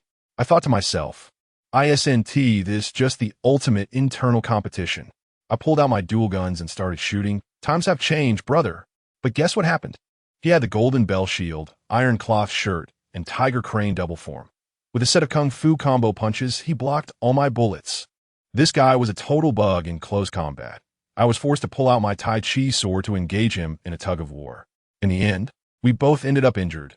My hand was fractured, and he was out of stamina. After the fight, this guy finally started to reveal the truth to me. It turned out that our so-called main body was playing an incredible game. He had a mystic incarnation under him, who calculated that my wild incarnation was causing chaos everywhere and had already derailed the plot of this world. He said the world itself would forcibly correct everything. For example, the Mary was destined to perish because of my previous interference. The world made it crash into a train to get the plot back on track. In the end, he gave me a condition: join them and strategize together, and they would guarantee to save Ace during the war at the top. Who understands? Family? Who could refuse such a condition? As soon as I came out of that space, Robin had already reached an agreement with CP9. I watched helplessly as Frankie and his crew took away Usopp's 200 million berries. I couldn't intervene because I knew that was the startup fund for the future Sunny. Then I heard the final diagnosis from the shipyard. The keel was broken, and it was beyond saving. At that moment, I finally understood that what Karoo said was true. I watched Luffy and Usopp duel. Seeing the whole team fall apart because of the Mary, I really couldn't bear to watch. I went alone to that rundown bar run by Bruno. Wanted some peace and quiet. As it turned out, the CP9 undercover agents were all there. Kaku led me to their hideout, and that guy Califa was actually in the kitchen wearing an apron, cutting beef. The contrast in his character was too much. I ate his beef, which I guess meant I accepted it. There was no other choice. I was forced into it. Kaku immediately assigned me a task, telling me to partner with Robin to carry out tonight's operation. The next day, the headline in the newspaper was about Mayor Spagwood being assassinated. The whole island was in chaos. Luffy and the others were still frantically searching for us. And me? I was stuck in that rundown house with Robin, the two of us just staring at each other. I asked her if it was really settled like this. She retorted, "Aren't you in the same situation?" I said it was different. I could run away at any time, but once she stepped into this, she'd have to serve the world government for the rest of her life. She didn't say anything. I knew she was tired. To protect us, she had run out of options. After I said that sentence about how Luffy and the others wouldn't accept it, I closed the door. To be honest, my mind is also a mess, but this isn't the time to be emo. I need to get some serious work done. What kind of work? Burning money. Let me tell you, what does it mean to have over 30 billion Bailey piled together? It's like a shining mountain of gold. I rented a big warehouse and moved it in box by box from day until dark, so exhausted that my back was almost broken, and finally, I loaded all this incredible wealth into my system. Wow, I won't have to worry about money anymore. Next, it's time to focus on my career and earn soul coins. I just finished my work here, and something big happened on Luffy's side. They finally found Ace's mansion, and that hot-headed Luffy, without a second thought, rushed in alone. Zoro and Nami were behind him, furious and cursing, but there was nothing they could do but follow him in. And what happened? The shipwrights from the Carrera Company had been on high alert. When they saw Zoro and the others coming in through the front door, their eyes clearly said, "Dude, you really came in here?" Inside the mansion, it was chaos. The CP9 undercover agents finally stopped pretending. Califa, Lucci, Kaku all donned black suits and started a massacre, leaving the shipwrights in disarray. And Luffy? He charged into a room and accidentally stumbled upon Polly being beaten by CP9. Before he could react, he was knocked down and pinned to the floor with a ship nail. Zoro wasn't doing much better, although he fought fiercely and carved a bloody path. His sense of direction was hopeless. If Nami hadn't been holding onto him tightly, he could have ended up wandering in circles in the yard. Finally, Luffy broke free from the nail, and Zoro, guided by Nami, made it through. One punched through a wall, the other sliced open a door, and they both rushed into Ace's room. Upon entering, they saw Robin and my twin brother, Robin, just as Luffy and the others were about to rush over to ask what was going on, Clang. With a flash of a blade, Zoro's pupils dilated as he instantly drew his sword to block in front of Luffy, clashing with the long-nosed Kaku. "Luffy, be careful. These guys are not right," Zoro shouted. Just then, I jumped in through the window, brushed off the dust on my hands, and greeted Luffy and the others. "Hey, Luffy." At this moment, everyone was stunned. Zoro's jaw nearly dropped. "Casa, what are you doing over there?" I stood by CP9, and now it's a mess. It's like yellow mud falling into my pants. It's not shit, but feels like it. Nami and Chopper were so scared that they kept backing away. Their expressions seemed to say, "How could it be you two?" Luffy stared intently at Robin, grasping the key issue. "Hey, Robin, was it you who did this?" "Onkel Ace Bay." Robin slowly turned around, her face devoid of any expression. "It was me, and I want to leave the Straw Hat crew." As soon as those words came out, the air seemed to freeze. Zoro lost focus for a moment and was immediately seized by Kaku, who slashed several wounds on him. Seeing his brother injured, Luffy was about to explode, but then a figure flickered in front of him. It was Lucci, who had been silent, striking a pose. Finger pistol. PFF. Luffy was shot away like a cannonball. Robin's eyes flickered for a moment, but she hardened her heart and turned to leave. Luffy couldn't let her go and charged at her again. As a result, Lucci grabbed his hand, and in front of everyone's terrified gaze, he transformed into a half-man, half-leopard monster. Straw Hat Kid, now that you know the answer, just roll away. No way. Give Robin back to me. Luffy and Lucci exchange a punch, and the shockwave shattered all the glass in the room. But the leopard man's strength was outrageous. He punched Luffy in the ground, then bounced him up, and with his 5 claws spread wide, he pierced through Luffy's stomach, pinning him firmly to the ceiling. Good heavens, this is ruthless. Zoro and the others had red eyes and charged in to fight desperately, but Lucci kicked them all away one by one. Just as Lucci's glimmering claws were about to rip out Zoro's heart, I moved. A flash of white light appeared, and my sword firmly blocked his attack. Zoro gritted his teeth, his eyes filled with bloodshot anger. Casa, are you going to fight with us too? I glanced at him and sighed. Zoro, you're the only one still standing. Go check on Luffy. That one sentence woke him up. I sheathed my sword and turned to Lucci and the others. Let's go. Don't waste time here. Although Lucci was not happy, he still transformed back into his human form. I left with the CP9 members, and behind me came Nami's tearful shout. Casa, is this your answer too? Are you going to leave us as well? I didn't look back. I boarded the train on the sea, sitting opposite Robin, not saying a word. I took out the blueprints and started designing my new toy. Before long, my twin brother Karu came over and gave me a look, and we ran outside the carriage to smoke. He told me their plan was to deliberately mess things up right under the eyes of the 5 elders, to hide while not truly harming Luffy and the others. He needed me to get the design of Pluton from Frankie. I directly offered him a price for his fortune-telling brother Kachi to leak me 3 secrets. Deal. Back in the carriage, Frankie and Usopp had already been captured. I noticed Sanji's sneaky figure flash by in the distance. All right, all the actors are here. I threw a smoke bomb into Frankie's carriage, and when they passed out, I put on a gas mask and went inside to feel around Frankie. Goodness, the mechanisms in his body were more complex than the shared bikes downstairs. But this didn't stump me. I directly used the system scanner to copy the blueprints, stuffed the original back in, and made sure no one noticed.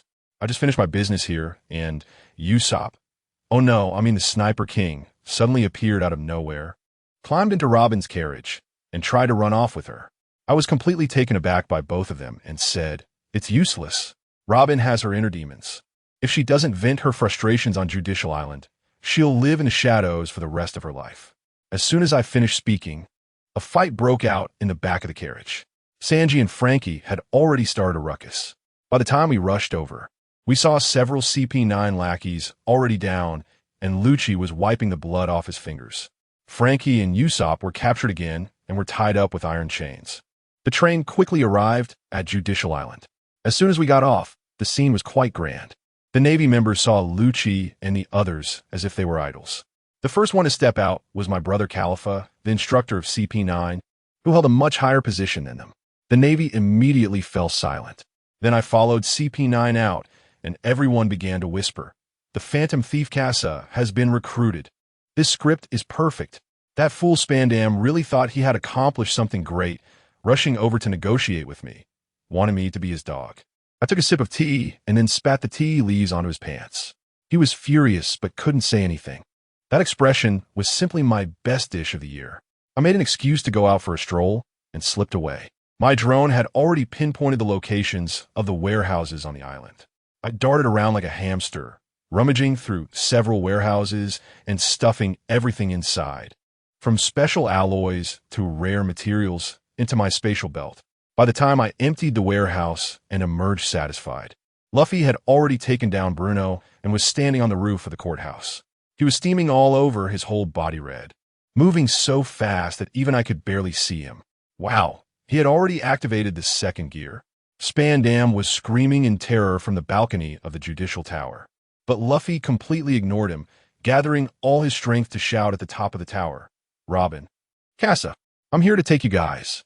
In the next moment, Zoro, Nami, Chopper, Sanji, and the Sniper King, who was thrown up like a cannonball by Frankie S. family, all gathered together. I tell you, that scene was explosive. Luffy pointed at the flag of the world government in the distance and shouted at the Sniper King, "Sniper King, shoot that flag down for me." The Sniper King raised his new weapon, and a Firebird star shot into the sky, the massive flaming bird incinerating the flag into ashes. Spandam turned pale. "Are you all crazy?" You're declaring war on the whole world. Luffy shouted back at him. So what, Robin?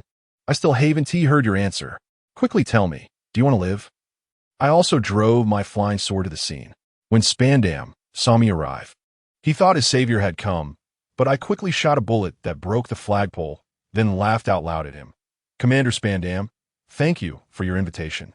I will gladly take your armory. Spandam was petrified on the spot. My brother, Kalu, also flew in front of me at the right moment, confronting me to complete the act. This sudden turn of events left everyone stunned. Luffy, unfazed by all this, fixed his gaze on Robin and shouted with all his might, Robin, please tell us, do you want to live? Finally, Robin could no longer hold back. Tears burst forth like a flood breaking through a dam. She cried out the words we had waited so long to hear. I want to live. Please take me with you. Set sail? I tell you, as soon as Robin shouted that line, our morale instantly exploded. That energy, good gracious. I could feel the CP9 on the other side shivering from afar. Just then, Frankie, who had just been freed from his chains, suddenly stood at the edge of the balcony and pulled out a stack of blueprints with a flourish. Spandam on the opposite side nearly had his eyes pop out, saliva almost dripping from his mouth, greedily exclaiming, Is that the design of Pluton? Frankie even made a point to show him the blueprints page by page right in front of him. I saw that both Lucci and Kaku, who were both shipwrights, turned pale. It was the real deal. Frankie then began his pre-battle speech. My teacher, Mr. Tom, has always feared that Nico Robin, this ticking time bomb, would once again throw the world into chaos. Therefore, we shipwrights have passed down this legacy through generations, just in case an ancient weapon really comes back to life. There would still be something in the world that could contend with it. Now, the one who can awaken the weapon is with you, and the blueprints to create the weapon are with me. So, I'm betting everything today. I'm betting that these straw hats can take you scum down. As soon as he finished speaking, he suddenly ignited a fire in his hand and burned those precious blueprints that Lucci and the others had infiltrated for years to ashes. Mission failed. Those years of Lucci's work were in vain. Spandam went crazy on the spot. I tell you, his face twisted like a Picasso painting, and with a shriek, he rushed over and pushed Frankie off the judicial tower. Luffy saw this and panicked, shouting to me, Casa, take us over there. I pointed to Kaku on the opposite side, meaning I'm also in a standoff here. I can't help. Luffy understood and didn't say more. Then, just as Granny Kokoro opened her mouth, Luffy grinned, and I knew it was trouble. The next second, they all jumped down. All right, the plot connected. And Kaku and I couldn't flirt anymore. We went straight to fighting. Kaku took up a stance. Last time it was a tie. This time I won hold back. I pulled out my Tyrant shotgun, cocking it. That sounds good. I wasn't planning to play around with you either. I said it as if it was all just a show, but who understands the fighting spirit in our eyes? We genuinely wanted to grind the other into the ground. In an instant, the entire judicial island became our monster hunting ground. I flew in the air like I was in a game, firing wildly at Kaku on the ground. Kaku was parkouring between buildings, dodging my attacks. But my shotgun was all about area damage. The bullets spread out and covered the Navy and Frankie's family fighting below. The system prompts in my head were like firecrackers during the new year. Soul Coins 40, Soul Coins 301. It just wouldn't stop. Kaku's face turned dark below. Those were all the Navy he had painstakingly brought out, and now I was harvesting them like wheat. That so-called Law Dog Squad, guilty jury, were chasing me like mad. It was basically a suicide mission for them. I directly aimed at that jury and fired a 50-charge Tyrant round. Boom! A mushroom cloud rose up, and those guys who claimed they could take down the King Bullfish instantly turned into charcoal. Soul Coins surged by over 2,000. Kaku saw this was not good and hurriedly blocked the remaining people. Any more would just be pure money for me. Seeing that I had harvested enough, I didn't drag it out any longer, directly stepping on my flying sword and stopping mid-air. The trap I had laid out was about to be activated. Kaku was quite cooperative, shouting, Thief Casa, you are surrounded, surrender. I snapped my fingers and all the traps I'd set up on the island activated. With countless sprinkler-like devices emerging from the ground and rooftops, but instead of spraying water, they sprayed flames. The fire chrysanthemum formation. The entire outer circle of the island was instantly surrounded by a wall of fire, with a cliff and the sea on the other side. So now, Those who couldn't use Moonwalk wouldn't be able to escape. Meanwhile, inside the judicial tower, the battle erupted completely. Frankie, feeling weak without cola, was knocked away by a punch from the owl. Just as he was gasping for breath, Chopper suddenly burst out, using his heavy point, iron fist to knock the owl away. Frankie looked at Chopper, who resembled a little golden monkey, stunned. Reindeer? Gorilla? Oh, reindeer gorilla. Chopper was stomping his feet in anger, nearly in tears. It's all your fault. If it weren't for you, Usopp would. Frankie retorted. Hey, ISNT with you guys. Not important. Reindeer gorilla. Hold him off. I'm going for cola. Frankie said and tried to slip away. But the owl kicked Chopper away with a gusty kick. This guy was stronger than I imagined, and without cola, Frankie couldn't fight back at all. Just as the owl was about to finish Frankie off with a finger gun, Chopper suddenly sprang up from the ground, moving absurdly fast, and directly slammed into the owl. Frankie, leave this to me. All right, you reindeer gorilla. You're quite reliable. I told you I'm not a reindeer gorilla. Let me tell you, Chopper is no longer the timid little guy he used to be. Casa had previously gotten a bunch of Chinese medicine manuals from somewhere and stuffed them into Chopper's hands. Chopper didn't take it seriously at first, but when he opened it, good gracious, the door to the new world opened up. Based on those prescriptions, he specially made a few one-pattern pills for himself that could explode in power for a short time, although it only lasted 10 seconds. It was really useful at critical moments. Chopper popped a white pill and instantly transformed into his strength form, unleashing a flurry of punches on the owl's crooked face. But the owl had hardened his body like iron, so Chopper's punches hurt his fists. Just as the owl seized the opportunity to counterattack, a loud shout came from beside. Hey, come taste my punch. Frankie had gulped down enough cola, ripped off his artificial skin, revealing his steel right arm, and with a reinforced right-hand punch, he smashed it directly into the owl. No matter how hard your iron is, can it be harder than steel? The owl was sent flying, and Frankie stood there proudly with his hands on his hips. The owl, still tough, retorted, your punch is weak. This angered Frankie, and he waved to Chopper. Reindeer gorilla, leave this guy to me. Chopper looked at Frankie's iron fist, his eyes filled with stars. But he still didn't forget his mission. Then I'll leave it to you, bastard Frankie. Chopper immediately transformed into reindeer form and ran off. He seemed to have heard Nami's cry for help. On the other side, Nami was having a headache with that singing guy.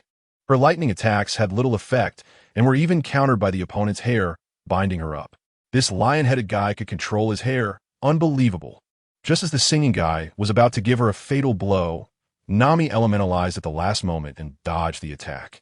Right after that, Chopper fell from the sky, slamming into the singing guy with a heavy point, iron hammer. Nami grabbed Chopper and ran. Chopper, let's go. I've already got the key. No need to fight him head-on. Chopper's eyes sparkled. Nami, you're amazing. Just as the two of them ran into the hall, a figure fell from the ceiling. Nami reacted quickly, swinging her climate baton to create a thundercloud, catching the person steadily. It was Sniper King. He was in a terrible state. Chopper's face changed. Sniper King, how did you get beaten like this? Nami looked up and saw Khalifa lazily watching them from above. A few minutes ago, Usopp, oh no, Sniper King, was bravely searching one room after another. He kicked open Khalifa's door, shouted a hand over the key, and his eyes turned into hearts, staring intensely at her long legs. Damn, why am I like Sanji? He cursed himself in his heart. Khalifa recognized him at a glance. Oh, it's you, that cowardly and crybaby man. This statement ignited Usopp's anger. He put away his lecherous thoughts and pulled out his slingshot. Stop talking nonsense. Hand over the keys. He shot a powder star, but Khalifa dodged it with a shave. Usopp knew close combat was hopeless, so he pulled out a huge 10-ton iron hammer. Khalifa was startled and quickly dodged. As a result, the hammer shattered with a loud bang. It was made of paper. Furious, Khalifa was about to charge, but slipped and fell flat on her back. The ground was covered in the oil Usopp had spilled earlier. Immediately, a firebird star turned the whole room into a sea of flames. Usopp thought he was safe, but then he heard Khalifa's furious voice from within the fire. Bastard, if it weren't for this fruit I ate, I would have really died today.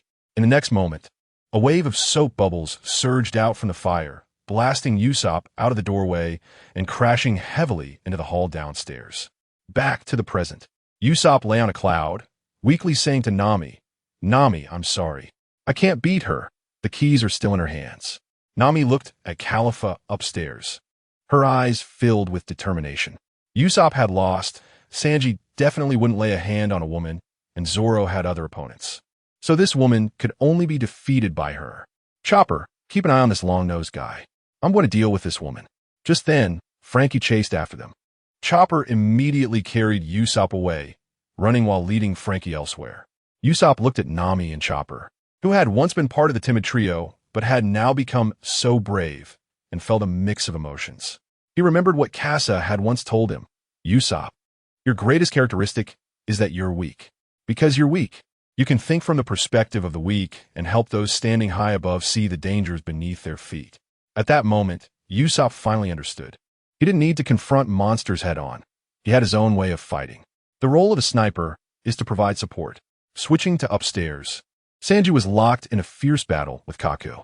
Kaku spoke in an old-fashioned manner, and his nose was square. Sanji complained while fighting. "Let me show you my new power." Kaku suddenly shouted, engulfed in a shadow. Meanwhile, in another room, Zoro finally found Gabra. I tell you, Zoro's aura was like a beast, and Gabra didn't dare to pretend to be asleep. Just as they were about to engage, the ceiling suddenly collapsed with a loud crash, and a huge figure fell down, with Sanji jumping down right after. Zoro was about to ask Sanji what was wrong when he saw Sanji doubled over in laughter. "Huh? I can't hold it in anymore." Zoro looked confused, and Gabra started laughing too. As the smoke cleared, Zoro focused and almost lost it. Kaku had actually turned into a giraffe. A square-nosed giraffe. This design almost burned my CPU. Kaku, embarrassed and furious, shouted, "You're still laughing. Let me show you the true power of the giraffe fruit." He swung his neck, spinning his body like a top, unleashing a terrifying slash. World break. With a thunderous roar, the entire judicial tower was cleaved in two by his attack. Sanji and Zoro's smiles instantly froze. This guy was not just a pure joke. On the other side, Luffy had already rushed to the bottom of the bridge of hesitation, where Lucci was waiting. Without a word, they immediately started fighting. On the bridge, Spandam was pulling Robin's hair as he ascended. As he walked, he took out a transponder snail to give orders to the Navy on the island. However, he slipped and pressed the wrong button. Mistaking the golden transponder snail for a regular one, he activated the Demon Slayer order. To make matters worse, this transponder snail was connected to the island's broadcast. The entire judicial island heard his voice. "Damn straw hat brat. Those Navy guys on the island are useless. That thief Casa, I originally planned to use him and then kill him. It's over." I pressed the wrong transponder snail. The broadcast cut off. I was almost laughing so hard I fell from the sky.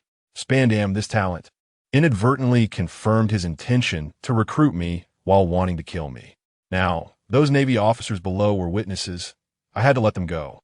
Kaku received the news as well.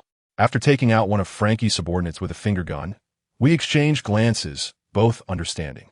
I shot a wind bullet, creating an opening in the firewall, giving the Navy and the Frankie family a way out. Kaku looked at me. "The show is over. Can I have the blueprint now?" I smirked. "Don't rush. Wait a bit longer." Just as I finished speaking, Khalifa charged up again, and we began to fight once more. Lightning and golden light clashing wildly in the air. In the end, I charged a powerful extreme flamestorm, forcing him to use a life-saving item called Golden Body Manifestation, turning himself into golden light to evade the attack. I couldn't let him off that easily. I aimed my Tyrant shotgun at where he landed with a full Power Tyrant bullet. The ground melted significantly, and although Kaku barely dodged it, he was still shaken. In the tower, Frankie finally took down the enhanced owl, but he was left with only half his life. Just as he found cola to replenish himself, the kitchen wall was smashed in and a furry ball rolled in. It was Chopper. He had been beaten into his fur-enhanced form by Frankie. Without hesitation, Frankie used his last ounce of strength and blasted away Frankie, saving Chopper. "Frankie, thanks." Chopper spat out blood. "Hey, that ball was you." "It was me. You're being very rude." After finishing his cola, Frankie stood up, full of energy, and looked at the incoming Frankie with a serious expression. "Hey, dear gorilla, this guy is very strong. I don't think I can win." Chopper nodded. Yeah, I can't do anything about him either. Since that's the case, Frankie struck his signature pose. Then let us super cooperate. All right, come on, bastard Frankie. The two teamed up, one breathing fire and the other transforming, engaging Frankie in a back-and-forth battle. Frankie used Flying Fist to entangle Frankie, while Chopper popped a drug to transform into heavy form and punched him in the kidney. Their cooperation was seamless, but Frankie was no pushover either. And a counterattack sent both flying. Frankie spat out blood and said to Chopper, who ran over to check his injuries, "Dear Gorilla, you should have gone for the kill earlier." Chopper shouted angrily, "Stop talking nonsense. I'm a doctor." The opposing Frankie stood up, leisurely saying, "Yo, you two are really something. I have to tell you, I was completely stunned listening to this guy. He really knows how to kill the vibe." Chopper and Frankie immediately got agitated. Both shouted in unison, "Can you speak properly?" And guess what happened? That lion-headed guy suddenly stopped performing, his expression changed, and he instantly entered combat mode. Goodness. His flowing long hair started to transform, each strand twisted together like steel cables, eventually turning into two muscular arms. I was dumbfounded. That wasn't hair. It was like he had two powerful external enhancements. Frankie's face turned green. His fiery attacks would definitely lose effectiveness against such muscle fibers. When that hair fist slammed into the ground, boom, a huge crater. Anyone hit by that would fall apart. Frankie quickly shouted to Chopper, "Hey, dear Gorilla, this guy's fists are the real deal. They're tough." Chopper instantly switched to his brainpoint form. Looking small and harmless, calmly said, "Frankie, cover me, I have a plan." Although Frankie was skeptical about what this little guy could do, thinking maybe he'd just act cute, he was super supportive verbally, striking a classic pose. "Roar. No problem. I'll give you a super cover today." And just like that, they got to work. Chopper immediately entered diagnosis mode, putting his hooves together like a frame to analyze the weaknesses of the lion-headed guy. Let me tell you, Chopper S. Rumbleball had upgraded. Eating the second one was a sure thing, but he wasn't brave enough to try the third. His plan was simple: find the weakness and deliver the strongest blow to finish him off. Meanwhile, Frankie charged him like a madman. Pure man against man. He took on the lion-headed guy's 4 fists and a staff, throwing punches with all his might. The lion-headed guy saw this and thought, "Oh, you want to go hard? I have more fists than you. Am I afraid of you?" They started exchanging blows. But folks, who understands that Frankie's reckless determination, with fire in his eyes, actually made the lion-headed guy feel a bit hesitant. Just that split second of doubt revealed a flaw. Frankie seized the opportunity and unleashed a combo. Frankie Hammerstorm. Left and right hooks fell like rain, not caring where they hit, just a flurry of punches. Just as the lion-headed guy's chin was flying up from the punches, Chopper's eyes lit up. He found it. Without hesitation, he swallowed the second rumble ball. Just as quickly, the lion-headed guy exploded. Life returned lion's roar. 2 hair-like giant hands slammed down on Frankie's chest. Frankie was completely unprepared.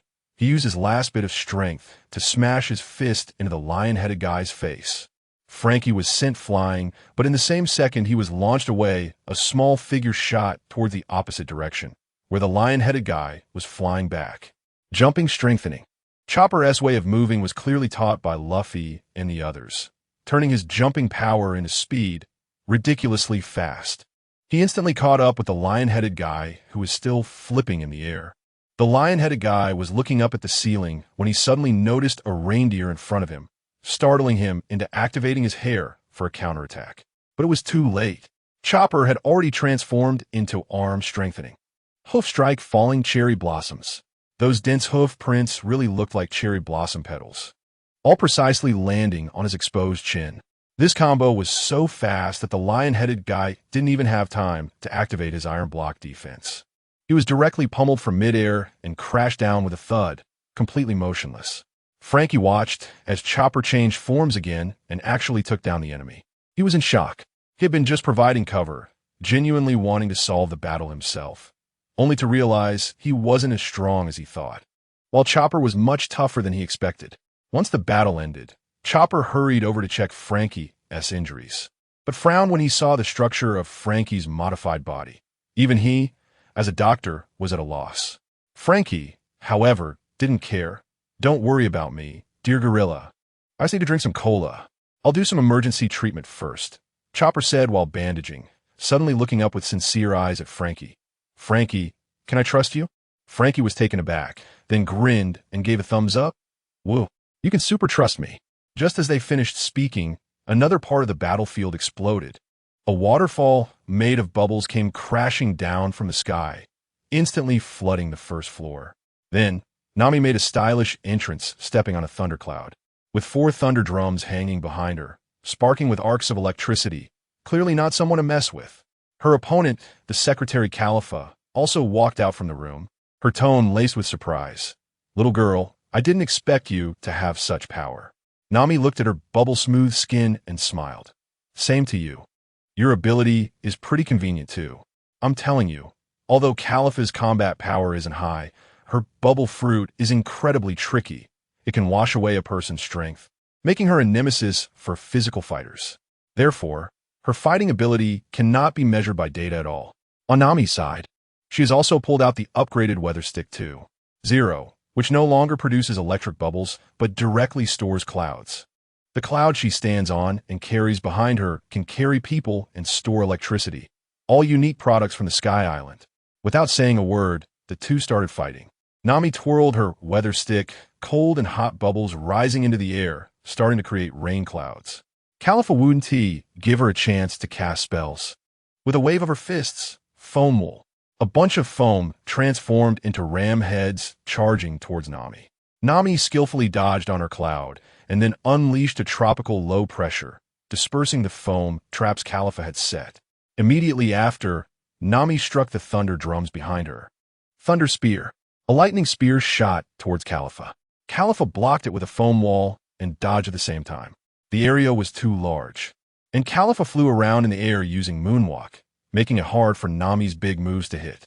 Suddenly, Califa's thorn whip wrapped around from all directions, capturing Nami in an instant. But the next second, the captured Nami poofed and scattered. It was an illusion, a mirage. Several Nami figures of varying heights and sizes appeared throughout the hall. Califa used her foam thorns to disperse all the illusions, but Nami's voice came from above. I'm here. Secretary's sister. Looking up, good grief, Nami had hidden in the rain clouds on the roof without anyone noticing. Torrential rain.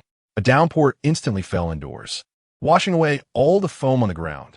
Seeing her fruit ability completely countered, Califa immediately changed tactics and used Rokushiki to get in close. Shave. Finger pistol. She aimed to exploit Nami's weakness in hand-to-hand combat. As a result, let me tell you, the most explosive scene came. Nami's body suddenly elementalized, directly passing through Califa's attack. She turned out to be a Logia-type user. She looked at Califa with determination in her eyes. Sorry, for Robin's sake, please give me the key. As soon as her words fell, Nami struck the thunder drums behind her 3 times. Lightning charge, 10 million volts. A bolt of lightning descended from the sky, enveloping both her and Califa. Califa was immediately paralyzed by the electricity, losing consciousness and falling from the air. Chopper arrived just in time, and Nami hurriedly asked, Chopper, are you okay? Chopper cried out, Nami, the Sniper King is missing. On the other side now, that was chaotic. Zoro and Sanji completely ignored the enemies and started fighting each other in a hall. Blades and legs flying everywhere, all aimed at their own crew. You perverted Kappa. What do you want to do? That's what I should be asking you, Seaweed Head. You nearly chopped my head off. Meanwhile, their enemies, the CP9 duo, Gabra and Kaku, were squatting nearby watching the show. Gabra was rolling on the ground laughing. I can't take it anymore, Kaku. Your giraffe form is too funny. Kaku looked quite pleased. I am very satisfied with this form. As he spoke, he shrunk himself into a cube. Gabra laughed even harder, nearly losing his head. Zoan-type fruits aren't meant to be used like this. He laughed while personally demonstrating, transforming into his hybrid beast form, a giant wolf, looking ferocious. Kaku, although your combat power is higher than mine, once transformed, I'm much stronger than you. Saying this, Gabra suddenly launched a sneak attack, targeting Zoro, who was still arguing with Sanji.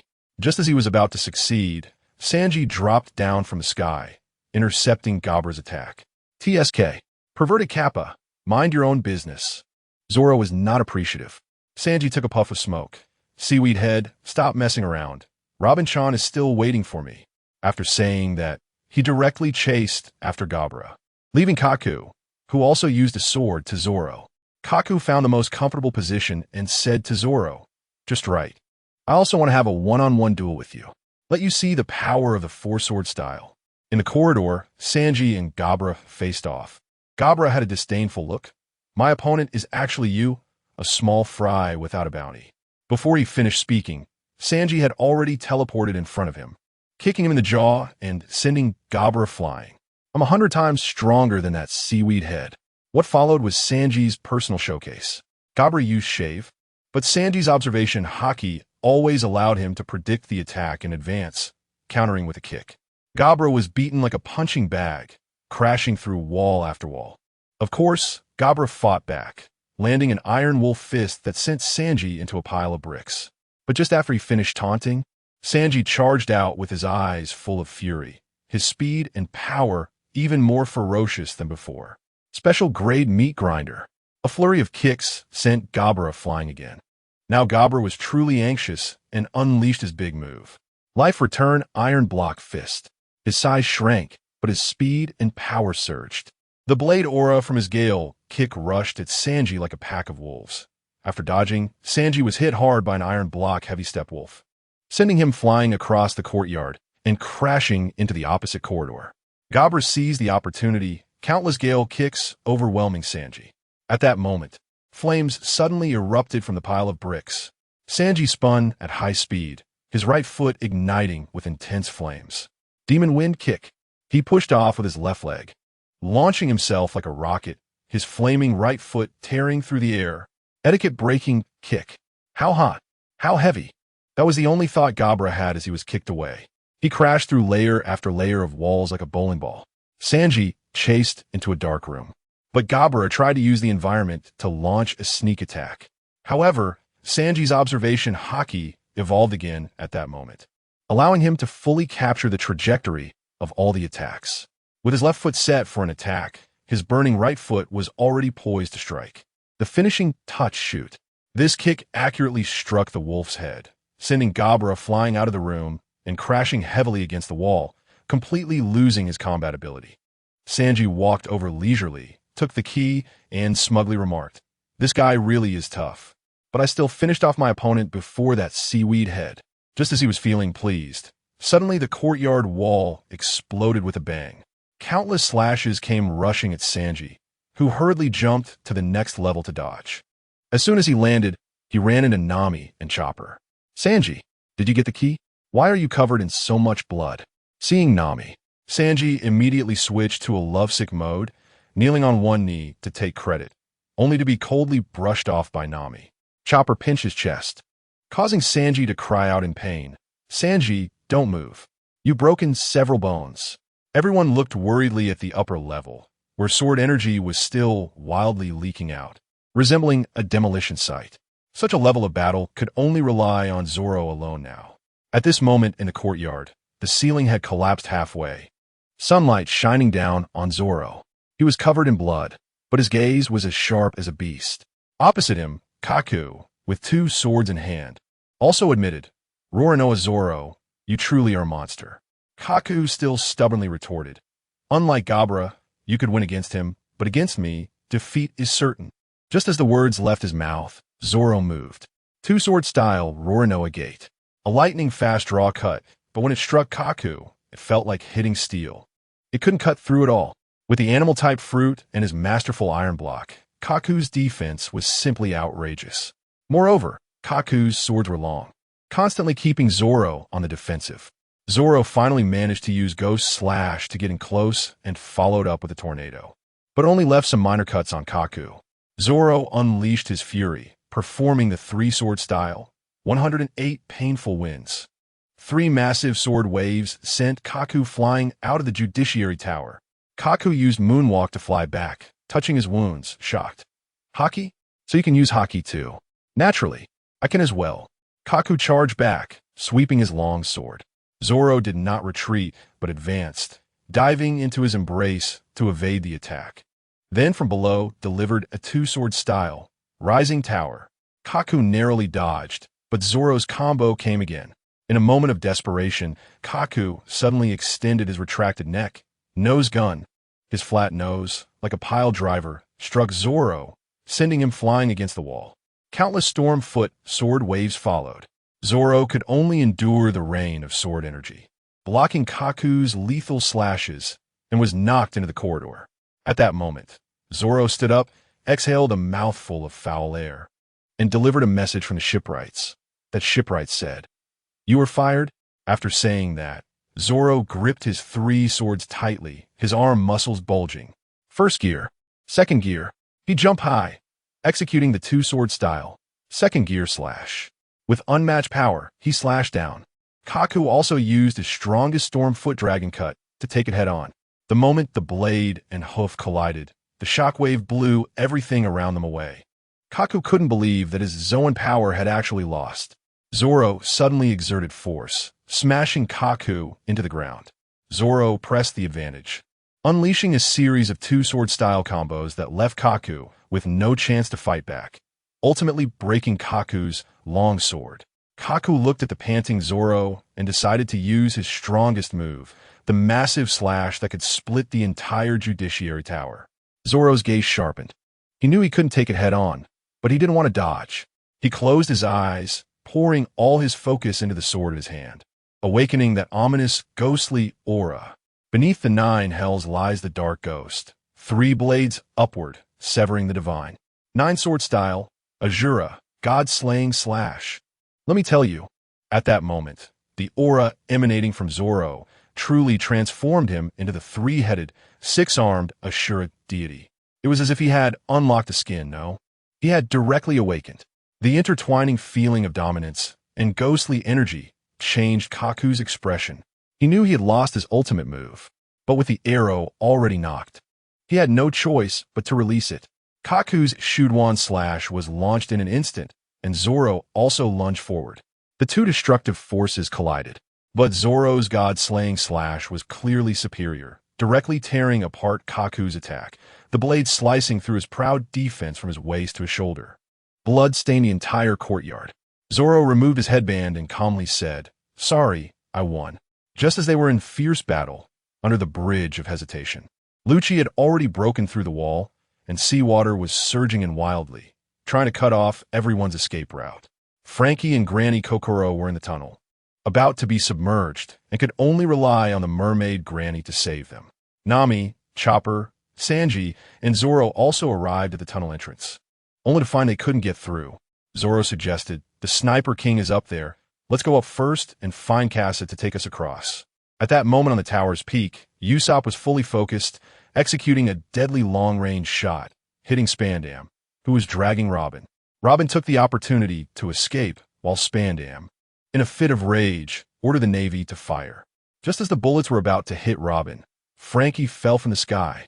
He was washed out by the water and then blown away by a landmine, landing right in front of Robin, using his steel body to block all the bullets.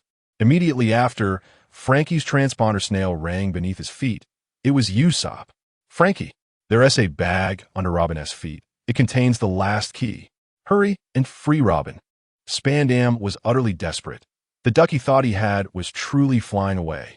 Robin flexed her wrists, looking coldly at the Navy in front of her, ready to show this group the terror of the son of the devil. On the rooftop, Usopp gave a thumbs up to his companions. Everything was settled. Suddenly, 3 cannonballs came flying.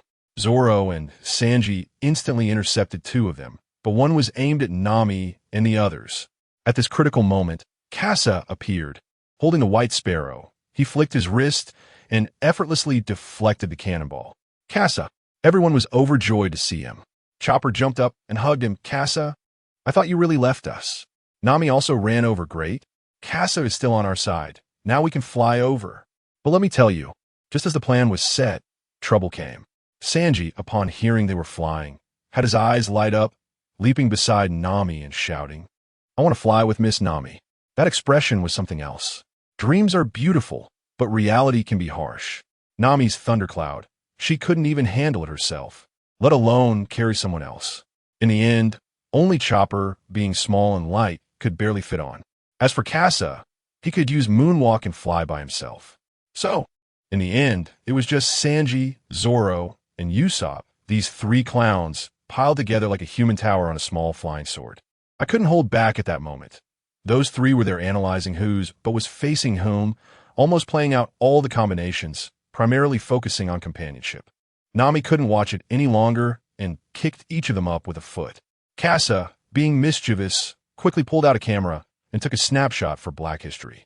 Sanji broke down on the spot, flailing on the flying sword, which was swaying like it had drunk fake alcohol, causing the three to wail. In the end, Casa flew up, pressed one down with each hand, calming the three ruffled cats, and finally stabilized the situation. On the other side, Nami was also in trouble. Her thundercloud was overloaded with Chopper, causing all of Chopper's fur to stand on end, looking like a dandelion, making him squeak with electricity. Casa had no choice but to fly over and scoop Chopper up, carrying him on his back while using moonwalk to move. Chopper was incredibly moved, hugging Casa's neck, saying, "Thank you, Casa. I almost became electric roasted deer back there with Nami, while we were in chaos in a tower of hesitation." The battle between Luffy and Lucci had already entered a heated stage. Let me tell you, the scene was intense, with punches landing hard, and the shockwaves from their clash nearly tearing the entire floor apart. Lucci was getting more and more excited as he fought, directly transforming into his leopard form, the same one that had once knocked Luffy down. But Luffy was different now. His eyes were filled with fire. He couldn't lose for Robin's sake. Gear second, Luffy was emitting steam, moving so fast that only afterimages remained. Jet pistol. His fist collided with Lucci's, and with a boom, they both bounced back, still evenly matched. That crafty Lucci, while fighting, figured out Luffy's patterns. Without moonwalk, Luffy could only move in a straight line in the air, changing direction by kicking off walls. Lucci, however, was different. With moonwalk and shave, he moved like a ghost, appearing in various zigzag patterns. He seized an opportunity and launched a back fist aimed at Luffy's chin. Just as it seemed he would land the hit, Luffy remained unflustered. His observation haki had already predicted Lucci's prediction. Jet spiral bomb. With a twist of his arm, he struck first, sending Lucci crashing down from the sky. Luffy took the upper hand, not giving Lucci a chance to breathe, chasing him down with a flurry of punches. But Lucci was Lucci. His experience was too profound. He used a gale kick to push Luffy back, and then unleashed a series of low attacks Luffy had never seen before, instantly disrupting Luffy's balance and sending him flying. In midair, Luffy became a living target, and Lucci unleashed a powerful gale kick, Kainaru, which could topple a warship. At the critical moment, Luffy grabbed onto a railing and, thanks to the elasticity of his rubber body, swiftly dodged out of the way. Seeing that he had missed, Lucci began to play psychological warfare, spouting trash talk about how Luffy's friends were doomed. That really fired Luffy up, causing his observation haki to falter. Lucci was waiting for this opportunity. He wrapped his tail around Luffy and unleashed a barrage of finger gun, Yellow Lotus, firing holes into Luffy like a Gatling gun. Just when Luffy found an opportunity to counterattack, Lucci kicked him away, and then, astonishingly, he transformed again. Life return, paper draw weapon. He became as slippery as paper, fully entering his killing form. Luffy was now under immense pressure. Gear second couldn't keep up with Lucci anymore. At that moment, he recalled Cass's words, "A single punch opens the way, so you won't be overwhelmed by 100. To deal with this flashy style, he needed to overpower it. Gear third, bone balloon. Luffy blew into his bones, making his arms swell to giant size. Lucci didn't dare to underestimate him this time. His expression turned serious. Luffy's thought was simple. If you can dodge, then with this punch, the entire room is within attack range. Let's see where you can hide. Giant pistol. This punch was unavoidable. Lucci could only take it head-on, resulting in a tremendous boom as the wall was blown through, and Lucci was sent flying out of the tower. Rolling his eyes, Luffy stood at the broken hole, roaring with dominance. My friends are all waiting for me outside. As soon as we flew to the bridge of hesitation, we saw Luffy jump out from the tower, and at the other end of the bridge, oh my goodness, it was packed with Navy warships. The fleet under the demon-slaying order had arrived. I was stunned at that moment, and upon closer inspection, I recognized several familiar faces on the ships. Carl, Karoo, as well as Vice Admirals Fire Mountain, Ghost Spider, and a few others. This lineup was much more luxurious than the original. Robin, seeing the situation, immediately experienced PTSD and collapsed. Zoro also drew his sword, and the atmosphere reached a peak of tension. At that moment, Casa stepped forward, cleared his throat, and said, Everyone, I have to say something. I used to be in the Navy, and I have some personal grudges with those guys over there. To avoid dragging everyone into this, I'll keep my distance." Upon hearing this, Usopp and Nami nodded frantically, not out of disdain for him, but out of fear of being caught in his explosive attacks. After Casa explained, he locked eyes with Carl. Without a second thought, Carl handed command over to Doberman and rushed over with Karoo. As he moved, the hawkish Vice Admirals Ghost Spider, Weasel, and Fire Mountain couldn't sit still either. The 3 Vice Admirals leaped onto the bridge and surrounded us. Now we were in big trouble, face to face with the top fighting force of the Navy. At Doberman's command, cannonballs rained down like a storm, separating Luffy and us, while countless elite Navy soldiers jumped down from the ships, surrounding Frankie and Usopp.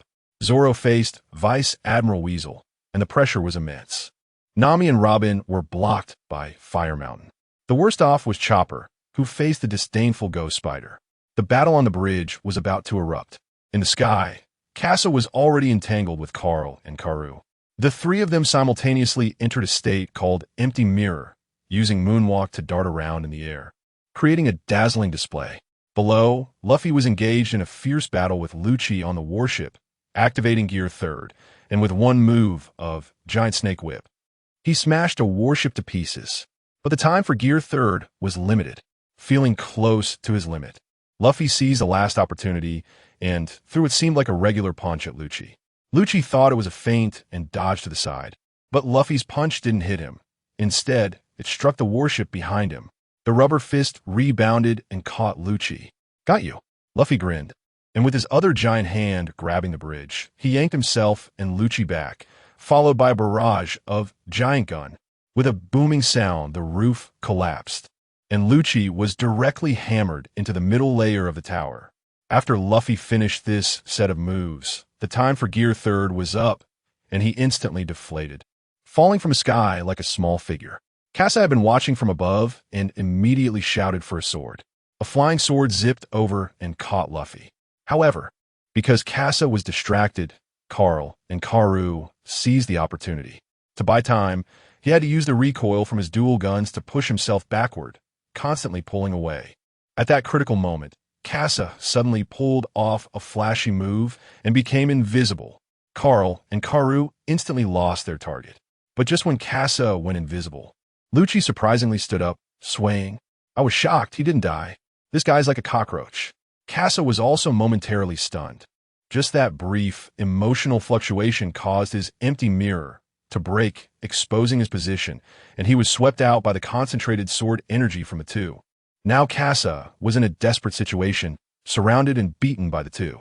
Just when it seemed he couldn't hold on any longer, he made a crazy decision. The flying sword that caught Luffy suddenly stopped, and seeing the opportunity, Lucci rushed forward using Moonwalk. Luffy, worried, shouted from his sword, "Why did you stop, Casa?" Before he finished speaking, the flying sword suddenly disappeared. Luffy fell like a stone. It turned out that Casa had recalled the flying sword. Using this move not only saved himself, but also successfully lined up Lucci, Carl, and Karoo in a straight line. Wind bullet. Wind of destruction. With both guns firing, the immense wind pressure blew all 3 of them away. Casa was also pushed toward the sea by the recoil, but at the last moment, the flying sword returned to catch him. On Luffy's side, although he was scared half to death, being a rubber man, he wouldn't die from a fall. When he landed, he just happened to return to his normal size. Lucci, after being blown away, came back, and without saying a word, the 2 started fighting again. Gear 2nd against paper drawing martial arts. Both were fighting fiercely, completely exchanging blows. Lucci, being more severely injured, could only rely on more intricate techniques, shave, beast claw, wrapping Luffy in a storm of razor winds, and finally slamming him hard into the ground. Luffy, not willing to be outdone, used a jet rocket, headbutt to send Lucci flying, and the 2 became entangled again. Suddenly, Lucci's leopard tail tightened, pulling Luffy closer, their eyes locking with murderous intent. Lucci clenched his fists, aiming at Luffy's chest. 6 powers ultimate. 6 king pistol. The terrifying shockwave could be felt from afar. Chopper watched as Luffy took this hit head-on, then slowly took a few steps and fell down. Lucci looked at the fallen Luffy and turned his beast-like gaze toward Chopper. "Little raccoon, your captain is dead." Tears streamed down Chopper's face as he looked at Luffy and the dire situation before him. He had no choice. He pulled out his last blue wave ball, the third one he had eaten. Roar! A beastly roar shook the heavens, momentarily halting the battles on the entire battlefield. Everyone looked toward the source of the sound, only to see Chopper transform into a giant monster the size of a mountain.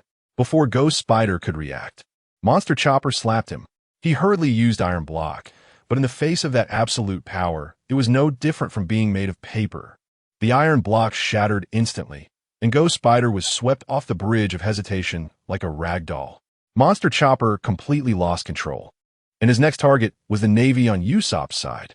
Zoro, seeing this scene, was anxious and shouted "Chopper," and tried to rush over to help. Weasel seized this moment of distraction and swung a powerful blade at him. Zoro hurriedly defended. Crack! With a crisp sound, the snow walk in Zoro's hand broke. He was filled with shock as he was sent flying by Weasel's blade.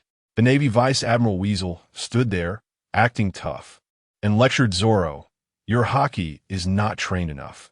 If you keep playing like this, your sword will be shattered sooner or later."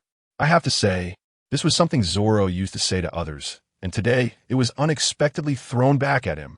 To put it bluntly, it's just that his domineering presence is out of sync, and his equipment can't keep up, leading to the situation where Snow just disappears. Just as the Weasel was about to take advantage of the situation, suddenly, a golden light flashed, and a figure dashed across the battlefield, kicking the Weasel away. "It's Sanji. My prince has come to save the day." With a kick that violated etiquette, he pulled Zoro back from the brink of death. Zoro was anxious. Where did that perverted Kappa run off to? Hurry and save Chopper. Just as Sanji was about to move, whoosh. A sword aura sliced past him close to his feet. Wow. This Weasel intends to hold our 2 main forces here all by himself. Sanji turned to Zoro and said, "Green algae head, it seems this guy doesn't plan to let us go." Zoro's eyes hardened. 10 seconds. Is that enough? Enough. The next moment, let me tell you, the scene was like a couple's mixed doubles match. Sanji's demon wine foot ignited with raging flames, while Zoro unleashed, 9-sword style, Azura, looking like a war god with 3 heads and 6 arms. The two joined forces and instantly suppressed the Weasel. On the other side, the bridge of hesitation was already a mess. Chopper completely went berserk, turning into a giant monster that only knew how to attack. And no matter how much Usopp shouted, he couldn't wake him up. Frankie pulled Usopp away and shouted, "He is unconscious now. If you get closer, you'll be sending yourself to the grave." Usopp looked at everything happening before him, completely stunned. Who understands, how did our Straw Hat crew end up like this? At that moment, someone suddenly charged out of the Navy ranks, grabbing Frankie's iron left arm. With a sizzling sound, Frankie's proud mechanical arm instantly became rusted. Damn, it's that rust fruit user, Shun. This ability is simply Frankie's nemesis. But our Usopp isn't a pushover, right? Deadly move, Firebird Star.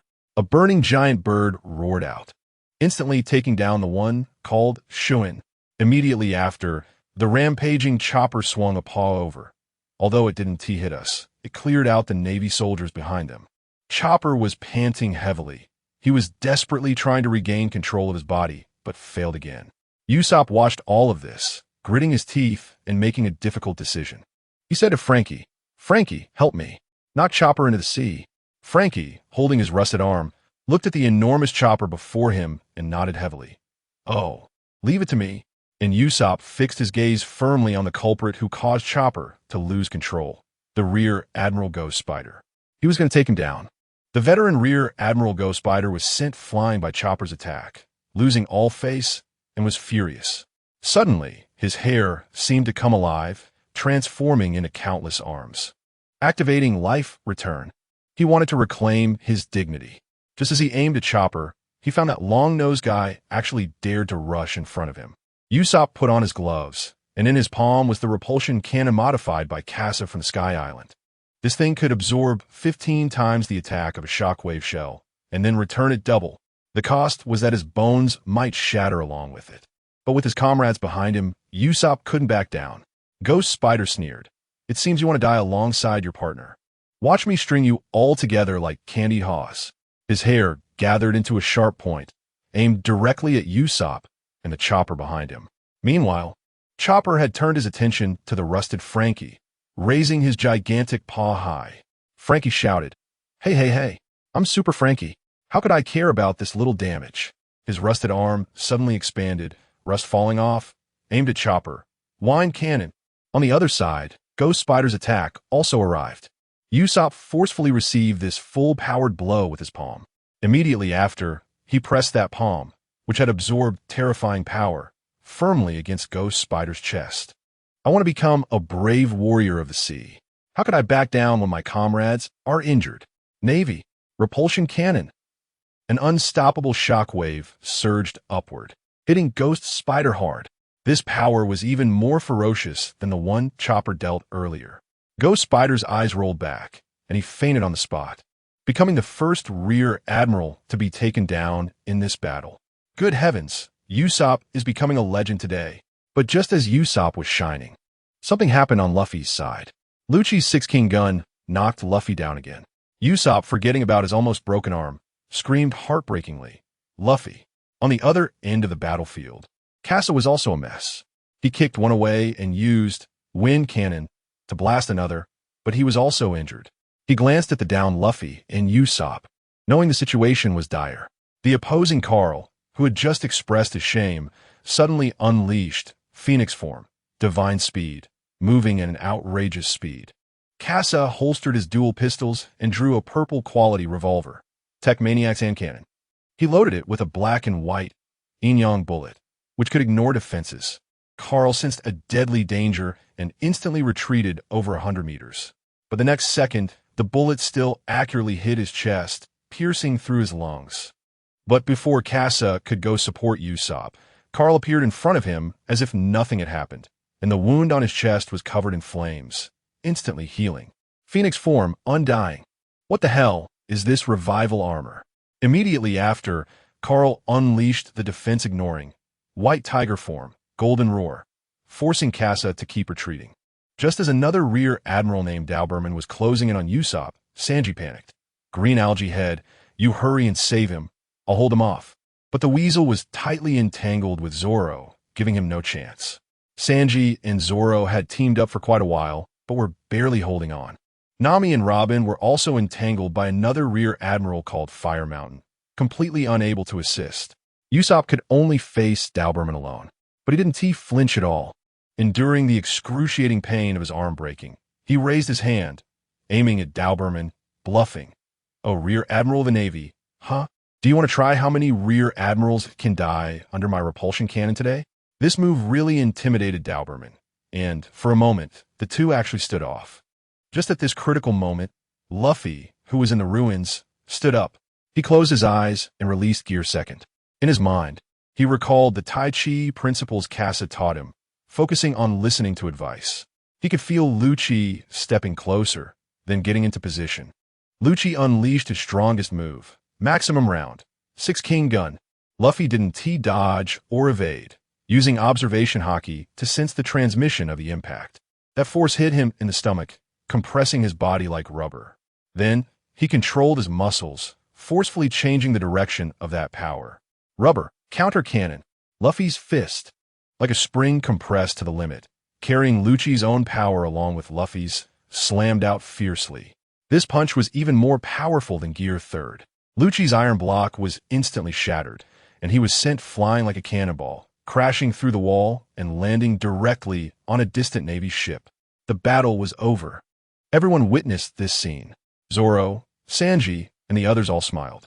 Robin also stopped her attack, shouting to the distant Luffy, "Robin, let us all go back together." However, just after finishing the battle, Luffy collapsed directly. He gasped and said, "Sorry, I can't move." Everyone was shocked. How could they run now? Worse still, Casa was also knocked into the sea by Carl and Karu working together. The Straw Hat crew was instantly surrounded by 4 Navy vice admirals, like mice in a cage. At that moment of despair, a voice suddenly came from the sea. Everyone jumped down. Everyone looked down and was stunned. A ship, the one we were most familiar with, and the one we least expected to see here, broke through the Navy's encirclement and arrived beneath us. Usopp drooped his arms, tears uncontrollably streaming down his face. Mary. You guy. It was the Mary. Our beloved Going Mary had come to rescue us. Robin immediately activated her abilities, using countless arms to gradually bring the immobile Luffy over. Sanji, Zoro, and the others also leaped and jumped on the Mary. The Navy vice admirals were dumbfounded, and Doberman even made a harsh remark.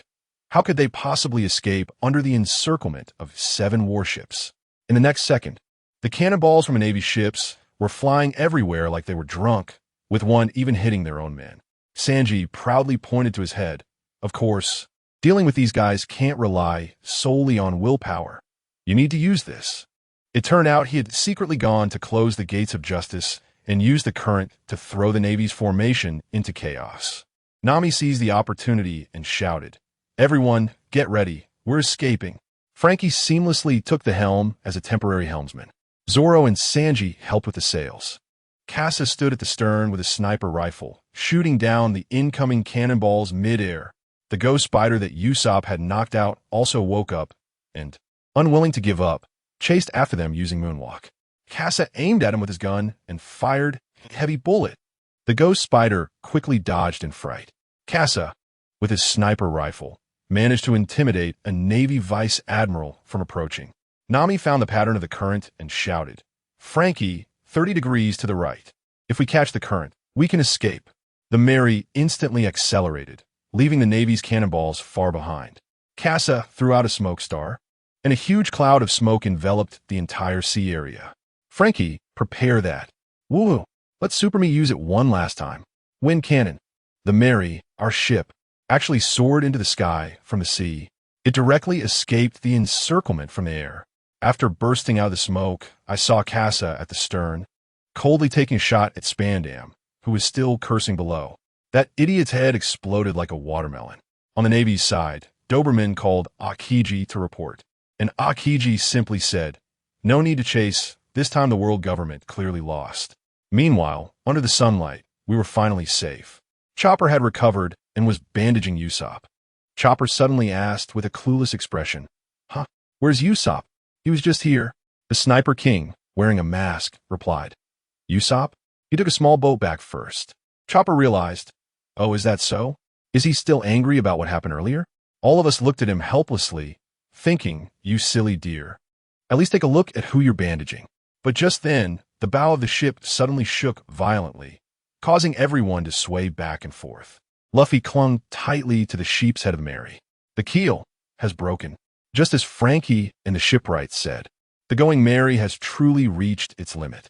It has exhausted its last breath to traverse the gods of the sea to come for us, and now it can no longer hold on. Mr. Icebug's ship arrived, and he told us that it was the Going Mary itself that begged him to prepare for one last voyage. Luffy knelt in the sheep's head, repeatedly pleading with the shipwrights to save the Mary, but everyone knew that it was no longer possible. I tell you, I was standing next to Usopp at that moment. My eyes were all red. Casa did everything he could to protect Mary along the way, but in the end, Luffy held a torch, standing beside the Mary, gently stroking it. Suddenly, snow began to fall from the sky. In that snowfall, a gentle voice echoed in each of our hearts. I'm sorry. I still want to continue adventuring with everyone. 2 days later, in the employee dormitory of the Carrera Company, we finally started to recover. Luffy was still sound asleep, and Nami was radiating a dark aura because 100 million berries and the orange tree had gone missing. Just then, Frankie arrived and told us that he would use the world's best atom wood to build us a new ship. Everyone was happy, but Casa stood up and said to Frankie, Frankie, I'm not doubting your skills, but as the client, I have some opinions. He took out his handheld computer and showed Frankie the design of the Arc Maxim. Frankie's eyes widened. A flying ship.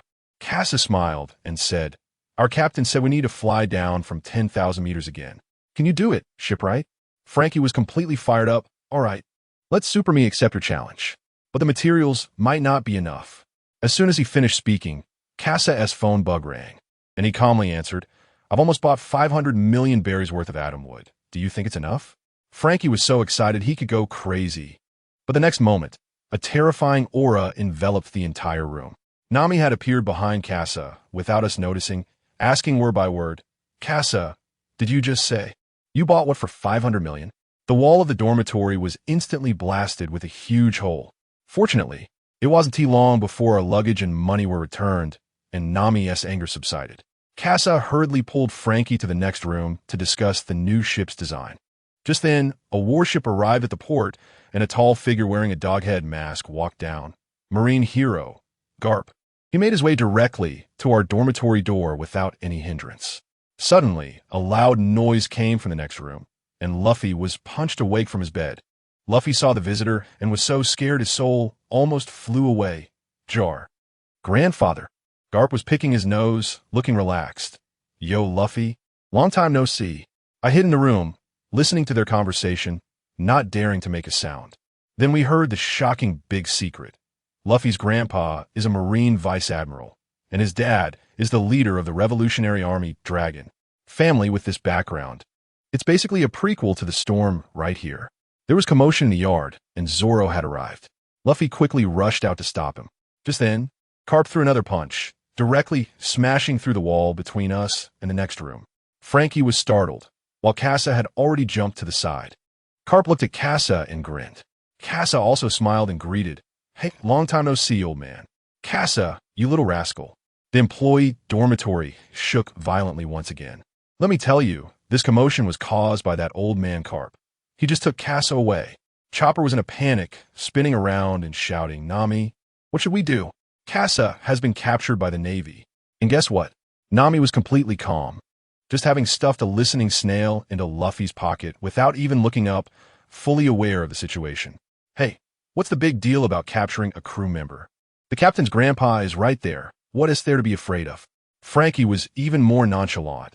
He took a glance and said, Oh, it turns out to be an acquaintance, then turned around to mind his own business. Who understands this level of calm? Only Usopp Ono, the Sniper King, was there gently comforting the almost crying Chopper. The scene shifts, and Casa has already been brought back to the Navy ship by Garp. Goodness, that familiar ship, that familiar setup. Casa was filled with mixed feelings. He shouted at the sunglasses-wearing guy who was holding him, Hey, can't you be a little gentler? The guy coolly replied, Oof, I'm a Navy, implying that being polite to you is just me being inexperienced. Once inside, Garp sat down heavily on the sofa, propping his feet up on the coffee table. Casa saw this and thought, Hey, I'm familiar with this, so he sat down too, putting his feet up in the same way. These two were just going head-to-head. Garp shot him a sideways glance and got straight to the point. Kid, what do you guys really want? Casa knew he was asking about Carl and the other time travelers, but could he say that? No. So he swiftly changed the subject. I don't know. I'm just protecting your grandson. Consider it a favor returned. Garp got angry upon hearing that. That kid Luffy doesn't need your help. Casa then threw out the ace, but ace doesn't need it, right? I tell you, as soon as those words came out, the temperature in the entire room dropped to freezing point. No need to turn on the air conditioning. This matter hasn't even spread within the Navy yet. So for Kasasa to know, it must have been leaked by Carl and his gang. Kasasa himself was surprised. Is this the butterfly effect? Blackbeard actually sent Ace to the Navy ahead of time. Garp's face was as dark as a pot bottom, and he said nothing. Kasasa continued. The younger generation has their own fortunes. You're the Navy, they are pirates, their positions are different, there's nothing you can do. But he changed his tone, staring hard at Garp. Ace is your grandson, he's your family. At that moment, I felt Garp's fists were about to burst, and he looked like a volcano ready to erupt. Kasasa also knew when to stop, diverting his gaze before the old man exploded, sighing. Now I finally understand why you didn't become an admiral. Even as a vice admiral, you're tied up like this. What would happen if you became an admiral? Garp finally spoke, his voice heavy enough to drip water. Kasasa, no matter what you're planning, don't involve Luffy. Kasasa walked to the door and threw back a line without looking. We'll see. He's the captain. He goes wherever he wants. After saying that, he slipped away, leaving Carp alone to ponder life, torn between a lifetime of justice and blood ties to family. This choice was too difficult. As soon as Kasasa stepped out, he pulled something out of his pocket. It was what that sunglass-wearing man had secretly given him earlier. He opened it and saw, wow, a military deployment sketch. It was clearly the work of Vice Admiral Crane, but at the port location, it was specially marked in the sky. Kasasa immediately understood. The Navy was planning an aerial battle. This plot twist wasn't in the script. It seemed the world line correction was starting to go crazy with patches. Just then, a small stone rolled by Kasasa's feet, and a sharp gaze swept over. He understood immediately, turned a corner, and headed towards an abandoned dock. Sure enough, Carl and Karu were sitting like two old men on a pile of junk, looking down at him. Kasasa couldn't be bothered with small talk and directly pulled out the scan design. Karu raised an eyebrow and said sarcastically, "Oh, didn't he expect you to be so honest?" Kasasa ignored him and went straight to Carl with conditions. "The drawbacks of the Xianyi Dao are too many. I need 2 technologies to strengthen it." "Carl, go on." "Kasasa, the technology to give weapons devil fruit abilities and the technology to steal others' devil fruit powers." Carl didn't think twice. The first one is fine. The second one is not. Well, negotiations are about give and take. Kasasa was straightforward and nodded in agreement. Carl immediately tossed over a technical blueprint and a few oddly shaped fruits. Kasasa took them, his mind already racing. He was a weapon designer. Frankie was a cyborg.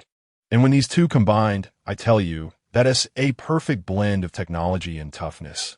The combat power of the new ship would surely soar. Before leaving, Kasasa shouted at their backs, "Hey, see you at the Marineford War." The two didn't turn around, but their lips curved into smiles. "See you at the Marineford War." On the other side, at Navy headquarters, Admiral Sengoku was leading a group of bigwigs in a meeting, looking troubled as he reviewed the report from Judicial Island. Sengoku tapped the table. "Everyone, considering the previous Alabasta incident, the Straw Hat Crew's current strength is enough to be a minor lord in the New World. Let us talk about how to set the bounty." Several vice admirals who had been on site began to report. "Weasel, that Roronoa Zoro and Sanji have already learned to use haki, definitely at vice admiral level strength." Fire Mountain added, "Nico Robin's influence is even more terrifying than her strength. And that little thief, Kat Nami, though she is average now, has immense potential. She will definitely be a huge problem in the future." Everyone's attention suddenly focused on the Ghost Spider. After all, he was the only vice admiral who had been taken down. But this guy was stubborn, snorting coldly. "Those two pirates are mediocre. Without haki, it's pure luck." Doberman, as the on-site commander, stepped in to smooth things over. What Vice Admiral Ghost Spider said is not wrong. But their pet can unleash strength comparable to a vice admiral. That Sniper King has outrageous attack power, and his sniping skills are extraordinary. He can shoot from the Judicial Tower directly to the Bridge of Hesitation. Don't forget, there is also the thief Kasasa on the ship. As soon as this was said, gasps filled the meeting room. A long-range sniper combined with Kasasa's black technology weapon. Just thinking about that combination made one's scalp tingle. Doberman continued to add fuel to the fire. Cyborg Frankie may be the only one who has seen the design of the Poseidon. He and Kasasa teaming up to replicate Poseidon would be a piece of cake. Sengoku pondered for a while and finally made a decision. "All right, I understand. Kasasa's past issues are wiped clean. We will see him on the seas from now on. Kill without mercy. Others execute based on this bounty." Everyone took the bounty order and was stunned collectively. The amount was outrageous for a newcomer coming out of the paradise. Over at Water City, the banquet was in full swing. Frankie, Usopp, and Chopper were wildly dancing on stage, while Sanji was surrounded by beautiful women and completely lost. Kasasa pulled out some good liquor and drank with Zoro, then turned to join Luffy in raiding the food. The two acted like they were starving, completely overwhelming the chefs of Water City, and in the end, they had to call Sanji back from his gentle surroundings. The flames from the stove directly replaced the stage lights, becoming the focus of the entire event. Meanwhile, not far away in the woods, Akiji and Carl were watching everything unfold. Akiji remarked, "Kasasa is completely different from you." Carl simply replied, "This is fine." After that, the two went their separate ways. The banquet lasted for 3 whole days, and the 100 million berries that Luffy and the others had snatched were completely spent. When Nami opened the empty safe, her expression froze instantly. I tell you, it was the best meme of the year. Kasasa sensed trouble and slipped away immediately, fearing he would be caught in Nami's wrath. Luffy boldly admitted that if the money hadn't run out, he could have held a banquet for a month. As a result, he got a beating from Nami, and Chopper hurriedly dragged him away to bandage him up.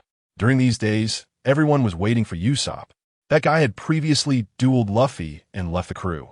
Now he wanted to come back, but couldn't bring himself to do it, wandering around the junkyard every day.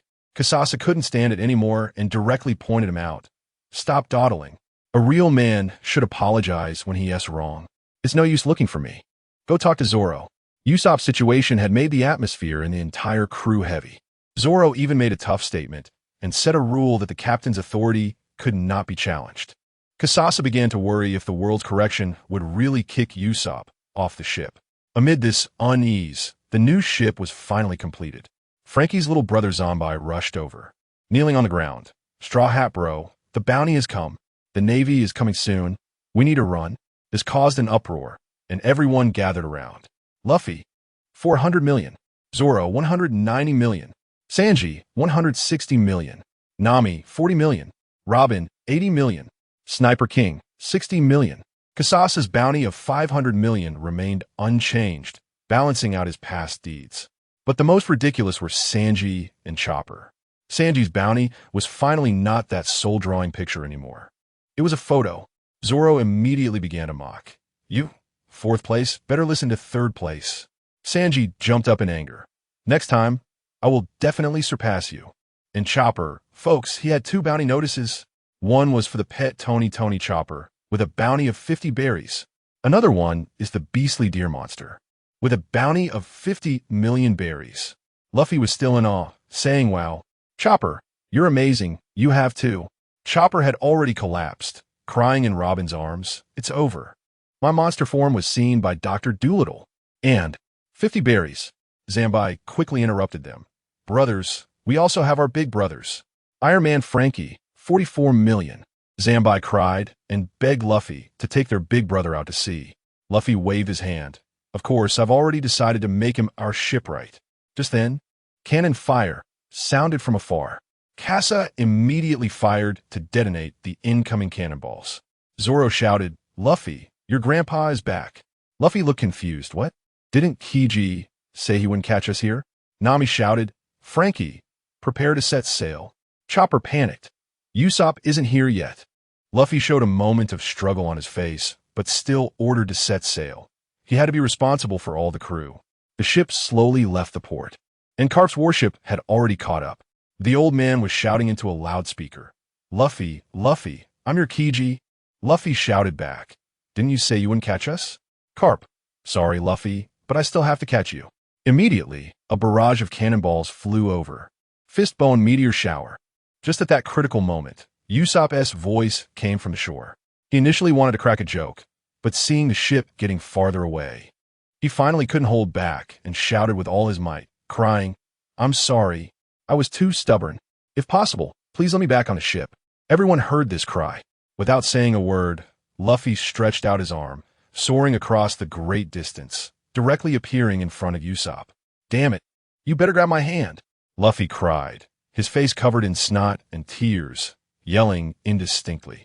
Usopp grabbed that hand and was suddenly pulled into the air. On the ship, Sanji excitedly shouted, and everyone had tears in their eyes. Carp's cannonballs were still raining down, and Casa activated the new ship's defense system. The railing on the rear deck instantly disintegrated, turning into 36 flying swords surrounding the ship, forming a sword array that blocked all the cannonballs. Lower the sails, Casa shouted. Now, Zoro looked confused. Frankie put on sunglasses, super confident. Trust this ship. The crew joined in the commotion, and Nami was too lazy to comment on these clowns. Casa said, everyone's on board. Let's name the ship. Luffy. Let's call it the White Bear Lion. Frankie couldn't take it anymore and announced the name that Ace had thought of long ago. This ship will sail through the brutal seas like the sun. Its name is Sunny Thousand Miles. All right, we'll call it Sunny Thousand Miles. Luffy immediately decided, standing at the bow, and shouted to Carp, "Kiji, Kobe, we'll see you again." Carp was furious and ordered someone to bring out a giant iron ball, ready to give him a hard time. But just then, the Sunny's hull began to be enveloped by air currents. Flight system, wine blast. With a loud bang, the entire ship shot into the sky like a cannonball. Under the astonished gaze of the Navy, Carp's giant iron ball missed, but he burst into laughter. "Haha, my grandson is indeed extraordinary." The Sunny glided through the air, and Casa explained that after his modifications, this ship could fly steadily for 5 minutes, enough to cover 5 kilometers. Luffy raised his glass high and cheered loudly. To our new partner Frankie and the Sunny, and to the returning Robin and Usopp, cheers.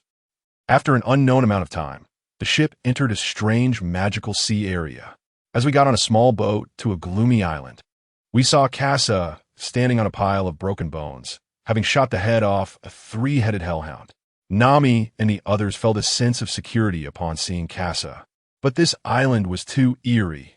Casa killed zombies without receiving any soul coins, and he sensed something was wrong, deciding to first return Nami and the others to the ship.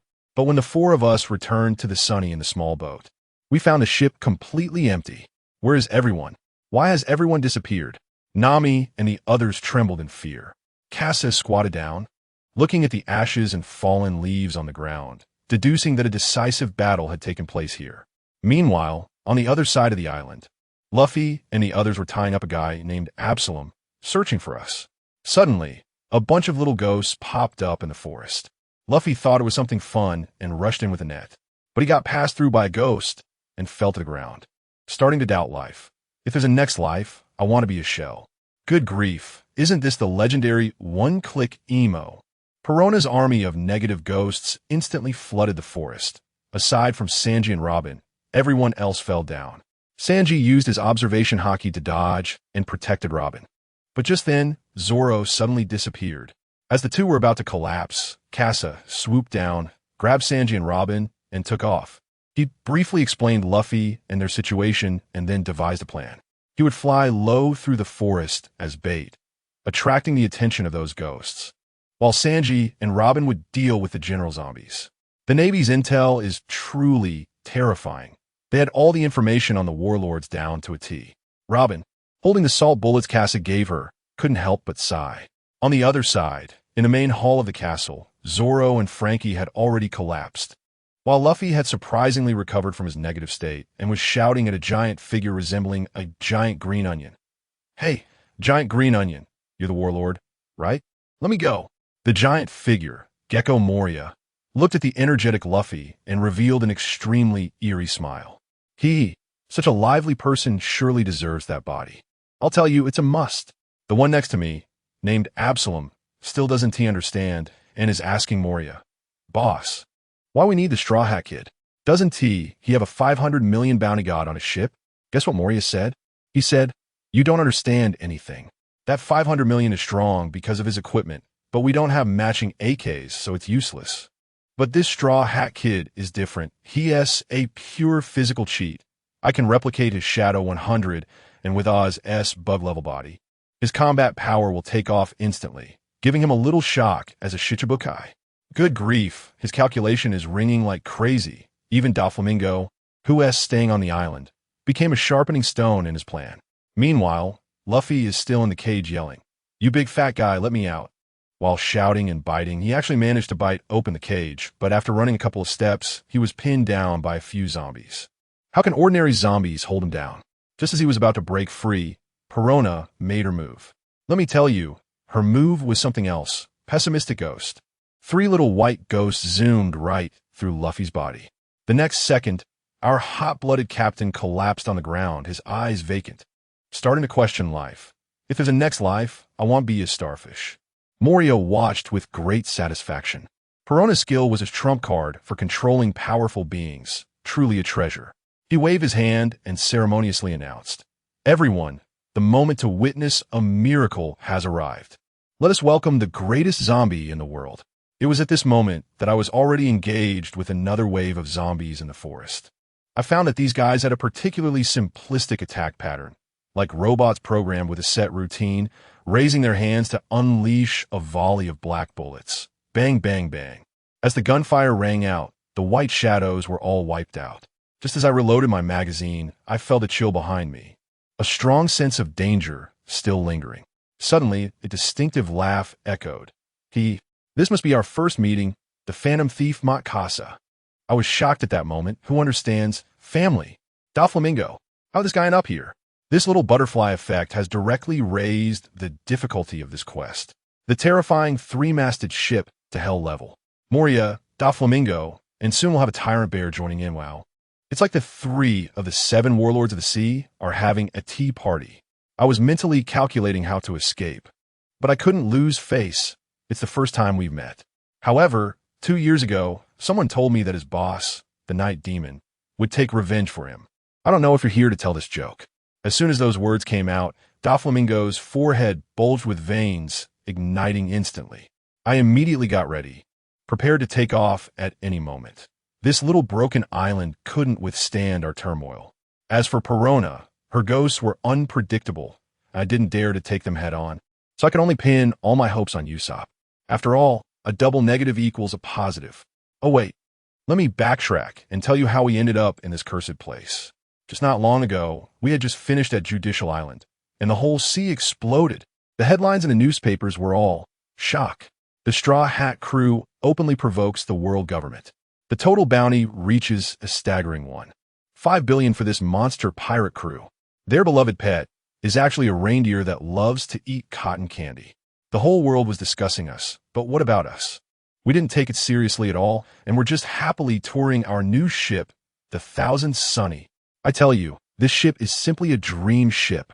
Zoro is lifting weights in the lookout gym. Sanji is bubbling with happiness in the kitchen because he finally has the locked refrigerator he has always wanted. Robin has her own library. Nami has a quiet measuring room at the stern to draw sea charts without being bothered by Luffy and the others.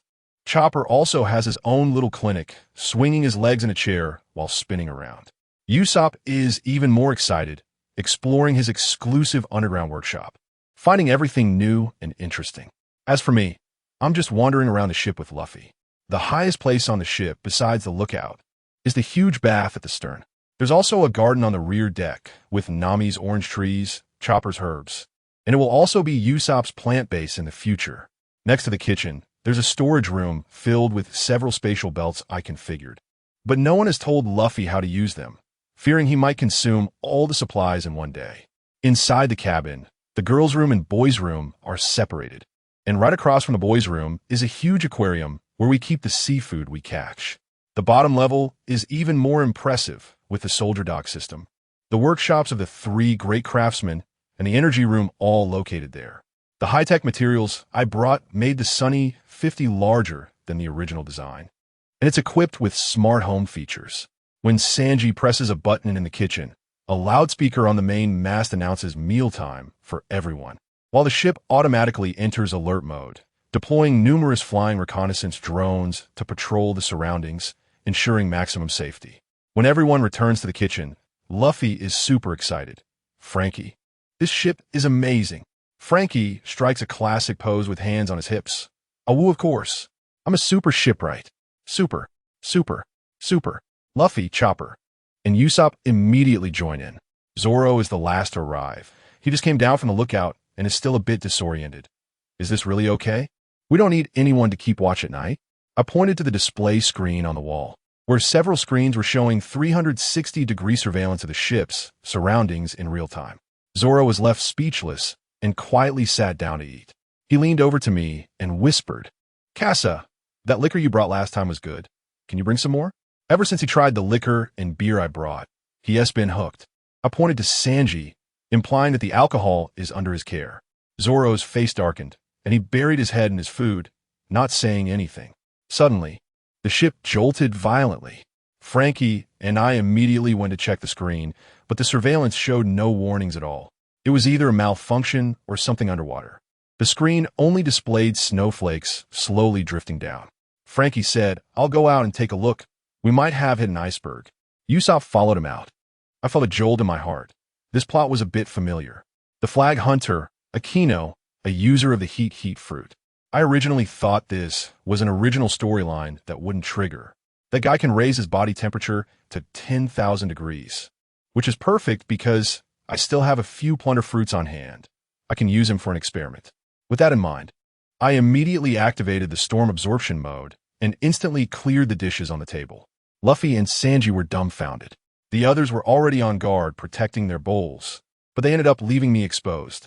Luffy was stunned for a split second, then shouted at me angrily, "Casa, what are you doing? My meat. I'm a captain." Sanji quickly tried to smooth things over. I wiped my mouth and stood up, saying, "I have something to take care of outside. Enjoy your meal." After saying that, I stepped onto my flying sword and flew towards the distant iceberg. This plot was too slow. I was all about speedrunning. The Flying Swallow reconnaissance aircraft quickly found Akino's lair. I sneaked in quietly, and everyone inside had gone out to prepare to steal our ship's flag. Thanks to my previous Navy training, sneaking in was incredibly easy. That Akino's strength seemed to be only around 100 million. He didn't even notice I had snuck up behind him. I took out the Tech Fanatic's hand cannon, aimed at his forehead, loaded it with an Inyang bullet, and with a Bayou, fired a shot. First, the black bullet left a mark, then the white bullet followed, directly piercing through his head. Now that's how you play with guns. One bullet solves the problem, clean and neat. I quickly ran to his corpse and placed the plundered fruit down. Suddenly, the fruit changed, revealing spiral patterns on its surface. It worked. I had the hot fruit in hand. Just then, a strange bird swooped down from the sky, carrying the flag of our ship, the Sunny. Without even lifting my head, I shot it down with a quick shot. I heard hurried footsteps inside. It was the leader of the flag hunters, rushing over after hearing the gunshot. Unfortunately, my observation hockey had already locked onto him, and with another shot, he was taken out. What good deal. After a post-meal exercise, not only did I get a fruit ability, but I also earned 1,500 soul coins. I put away the flag and prepared to leave, but as soon as I opened the door, I saw a familiar green seaweed head. Zoro scratched his hair and asked me, "Casa, what are you doing here?" I sighed. He immediately sensed something was off. "What's wrong? Do you have a problem?" No. I quickly waved my hand. "Let's go back to the ship. You probably can't find your way." "Huh, how is that possible? Just walk back." A few hours later, I spread my hands and looked at him. Zoro's face turned green with embarrassment, unable to say a word. We had already reached the edge of an ice mountain, and we couldn't even see the shadow of the Sunny. I wasn't in a hurry anyway. The reconnaissance ship had locked onto the position, so I just followed him aimlessly. When we finally returned to the ship, we heard Luffy scolding Sanji while picking his nose. "Seriously, you guys lost the flag while I wasn't here. So stupid." As he spoke, he flicked a booger that landed perfectly on Usopp's headband. Robin smiled and said, "Don't worry, Luffy. Casa should have already retrieved it." Just then, Zoro was the first to jump onto the deck. Chopper immediately asked, "Zoro, did you get lost again? Stop talking so much, it's so annoying." Zoro's face turned red. I followed behind, and Luffy came over to ask, "Casa, where's the flag?" I took the flag out from my spatial belt and handed it to Usopp, saying, "Here, I stole it while taking a stroll."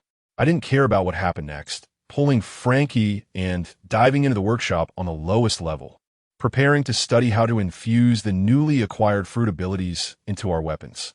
While we were doing research, Sengoku at the Navy headquarters was troubled by Carp's situation. But he had more important matters to arrange next. The Marineford War. He needed a highly obedient and strong rear admiral to guard a key position. After thinking for a while, he thought of Carl. This guy had been showing off lately, just short of a major military achievement to compete for the admiral position. So his enthusiasm was definitely not a problem. It was said that he could even trade blows with Akainu recently. So he should be capable enough to hold off several of Whitebeard's captains. At this time in the New World, on Whitebeard's ship, a mysterious man named Kaji appeared. He actually predicted the future of the Whitebeard pirates right in front of Whitebeard and revealed the secret of Ace's capture. Whitebeard immediately unleashed his Conqueror's Haki, but the man casually blocked it and vanished into thin air, leaving behind a phrase, "See you next time." Marco, worried, said to Whitebeard, "Dad, if what he said is true, Ace really hasn't been in touch for several days." Whitebeard's face darkened, almost dripping with anger. "Get ready. My family, the Whitebeard pirates, can't be touched by anyone, not even the Navy." The whole world was in turmoil because of Ace's situation.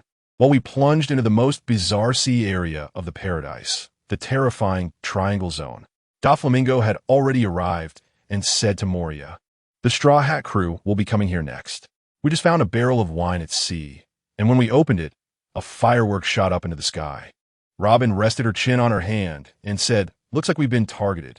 The Sunny sailed into the thick fog, and Usopp screamed in fear, "Ah, it's all your fault, Robin. We're going in." "Ah, I've suddenly come down with a disease that prevents me from entering the fog." After saying that, he lay down on the ground.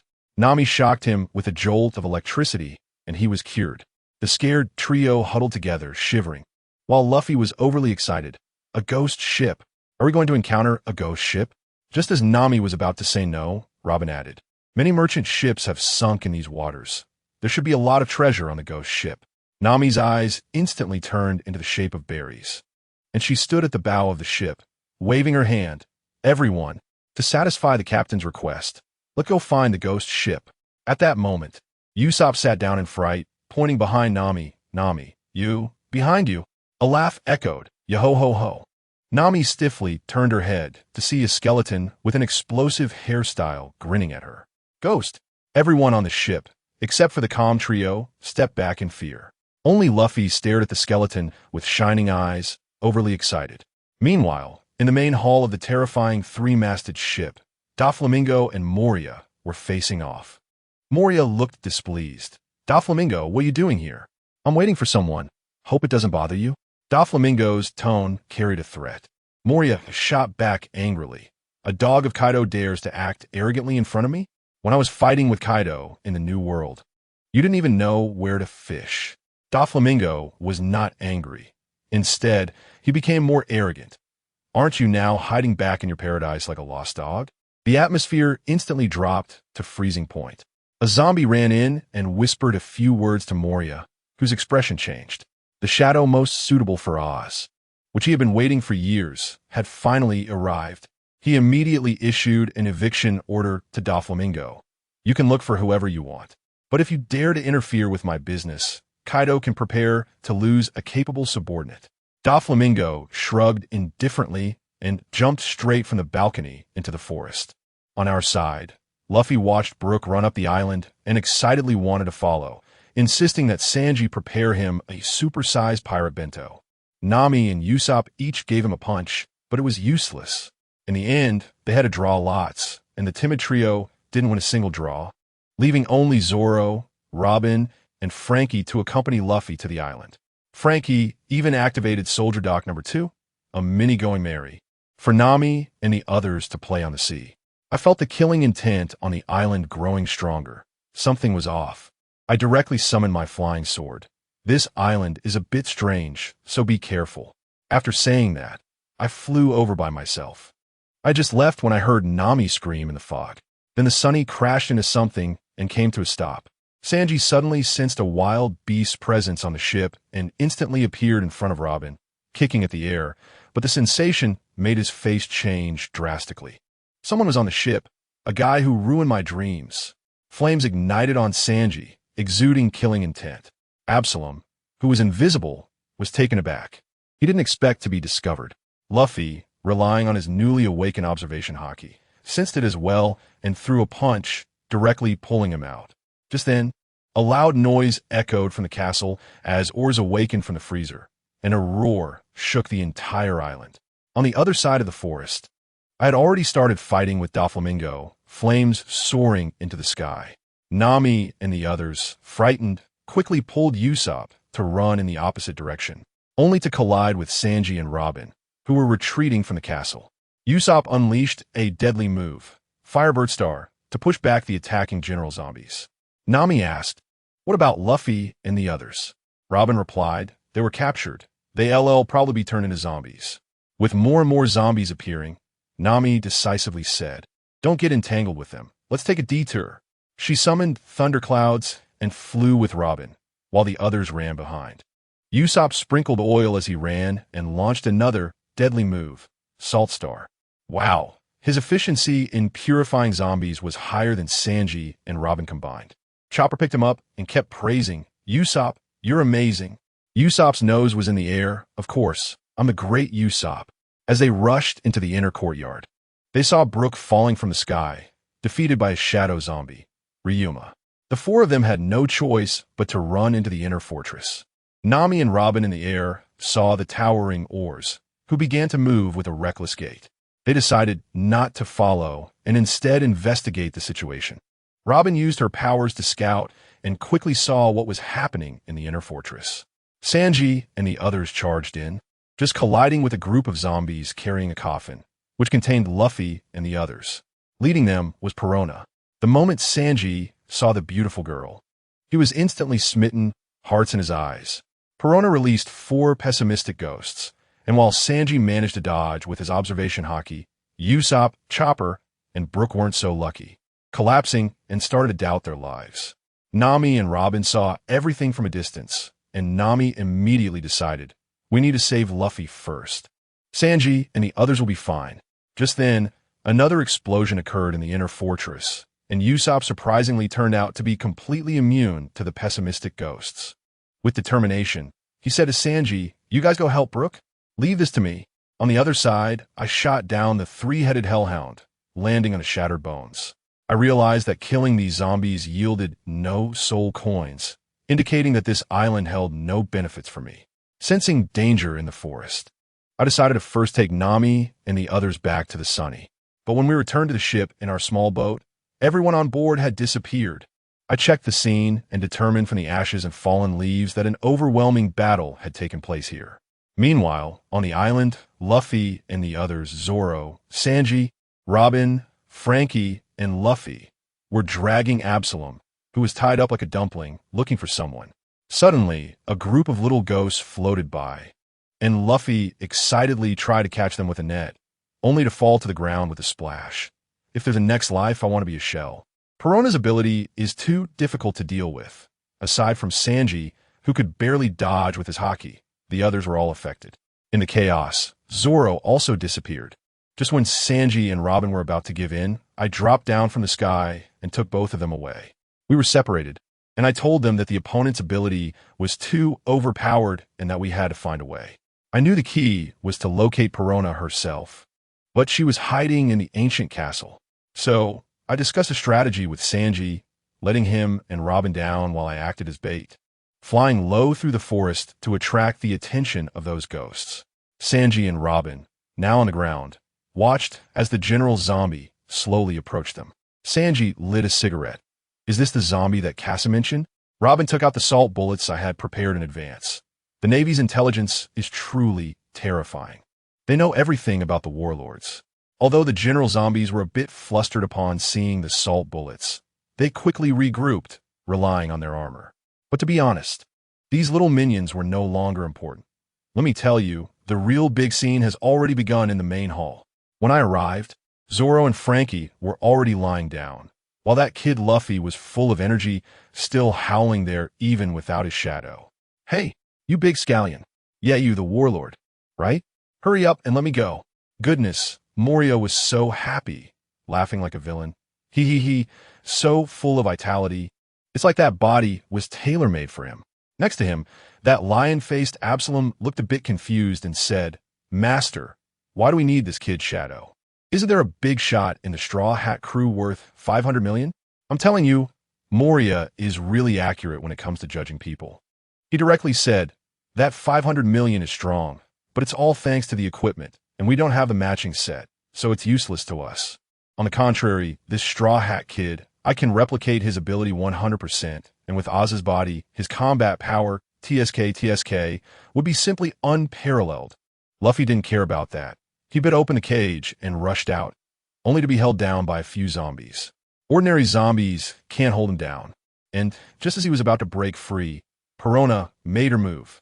3 negative ghosts swooshed through Luffy's body. The next second, our captain went emo, collapsing on the ground, questioning life. If there's a next life, I want to be a starfish. Moria nodded in satisfaction and activated his ultimate move. Everyone, get ready to welcome the greatest zombie in the world. Meanwhile, on another battlefield, things exploded. Casa ran into Doflamingo in the forest. I tell you, that laugh is so iconic. It's definitely that pink flamingo. Casa's pupils shook He didn't expect Doflamingo to be here. Well, now there are 3 warlords on one island. What a hell-level dungeon.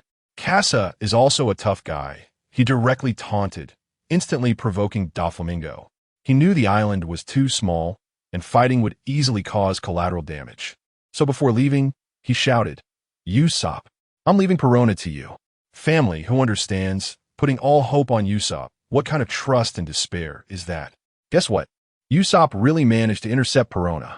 Meanwhile, Sanji and Chopper happen to see a few small zombies carrying 3 coffins.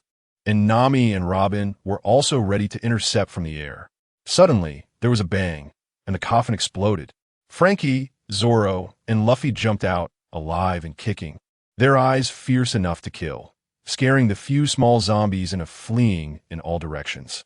Damn, that garlic head, I must knock him flying, Luffy shouted. But Zoro poured cold water on him.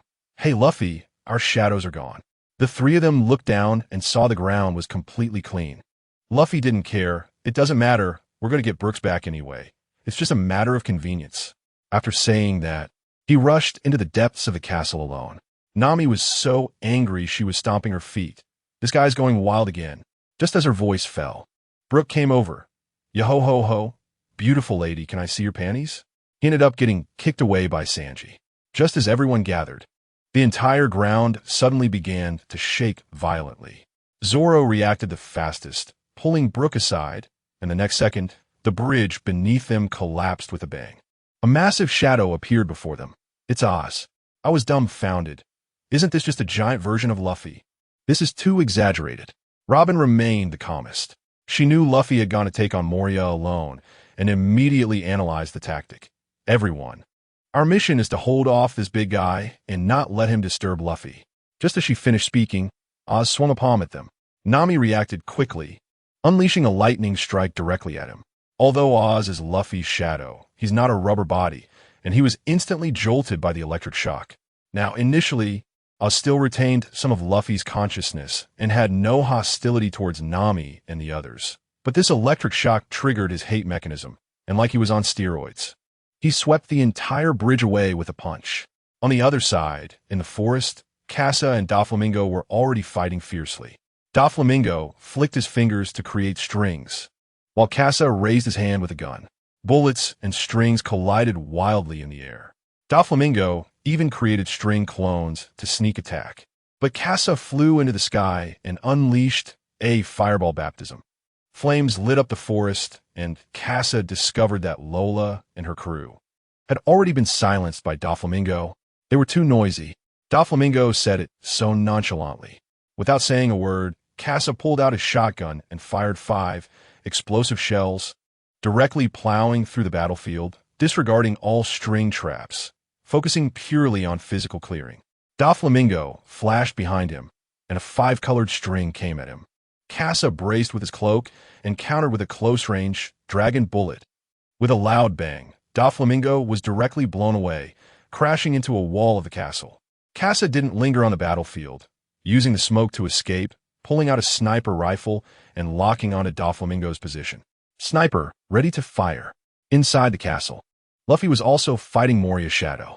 Meanwhile, Nami and the others created a bunch of illusions with Mirage, circling Oz in the middle and making him dizzy. Zoro had already found the Dragon Slayer swordsman Ryuma. 2-sword style, Rochambeau. With one move, Zoro cleaved Ryuma.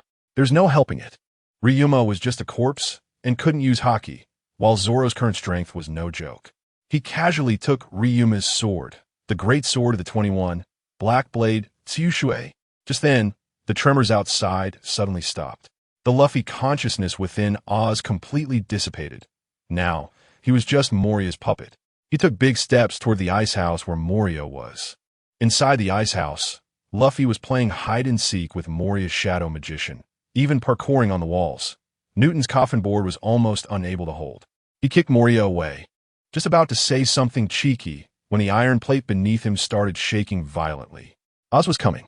Moria saw Oz and laughed arrogantly. Welcome your arrival, Oz. Straw Hat Kid, let me show you how terrifying your shadow combined with the power of the demon can be. He pointed at the bounty on Oz's arm. Go. Take down the Straw Hat crew. Oz roared, shaking the entire island. Straw Hat Pirates, come out and die. Nami's mirage was instantly torn apart by a gust of wind. Sanji was the first to rush out. Kick of etiquette. He kicked Oz's ankle, twisting his body in midair, and landed another whip kick on Oz's other ankle.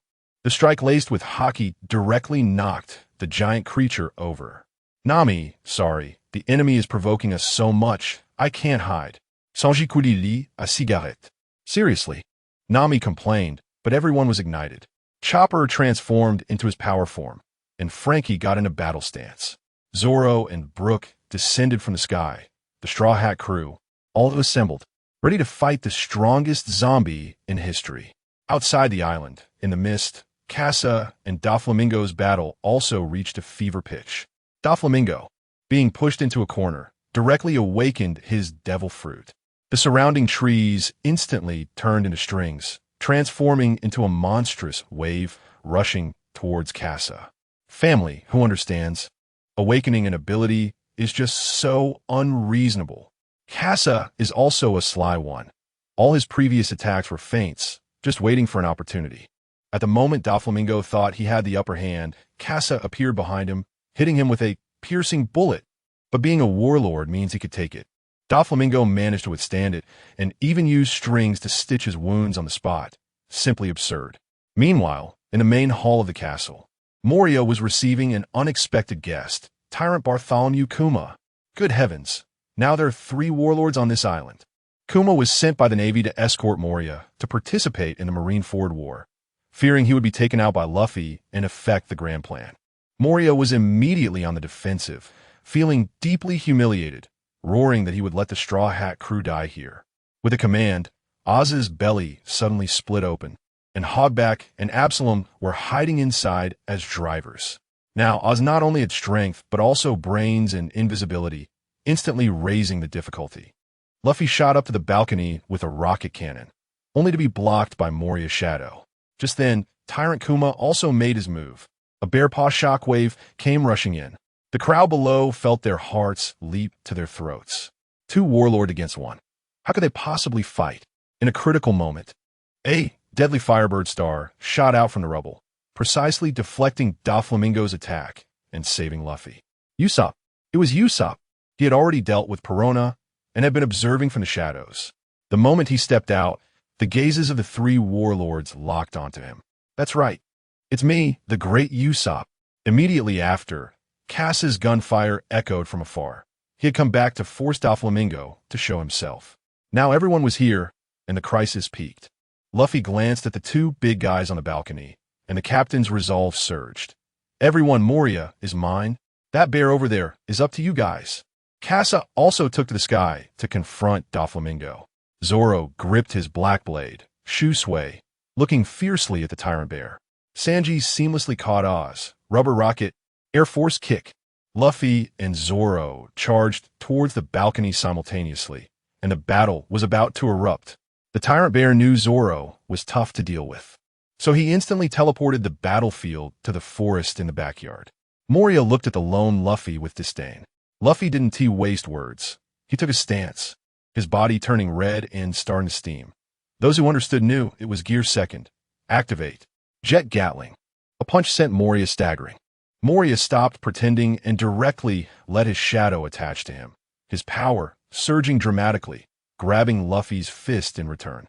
On the other side, Zoro faced the tyrant bear and was completely suppressed.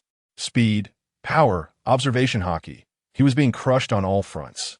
Zoro realized that if he didn't break through himself here and awaken his observation haki, they would all be finished. He prepared to fight to the death. However, the tyrant bear's speed was too fast. The moment Zoro thought about it, the bear's massive paw was already pressed against his chest.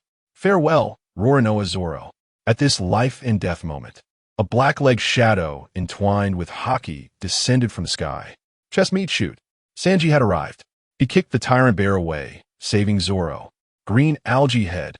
Is this the resolve you have to become the world's greatest swordsman? Kappa, what are you doing here? What about Oz? Sanji exhaled a smoke ring. We must believe in our comrades. It turned out that Frankie had single-handedly withstood Oz's attack, allowing Sanji to come support.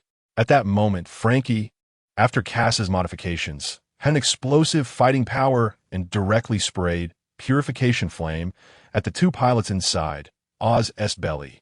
Although Oz couldn't feel pain, he was caught off guard and kicked Frankie into the castle. "Frankie!" Chopper exclaimed. Oz regained his senses, his massive head turning towards the trembling Chopper. "It's your turn?" "Little guy." I tell you, as soon as the big guy finished speaking, his fist, the size of a clay pot, came crashing down with a whoosh. Just as we were about to see Chopper get knocked back home in one punch, it was Robin, the eternal goddess, with a floral chaos. She snatched Chopper away before Oz could make a move. Immediately after, our team executed a smooth combo on him. Nami first used the hot air left by Frankie's earlier fire attack to create a rain cloud above Oz's head, and with rainy weather, she gave him a cold shower right on the spot. Then Usopp, let me tell you, this guy is now a true master.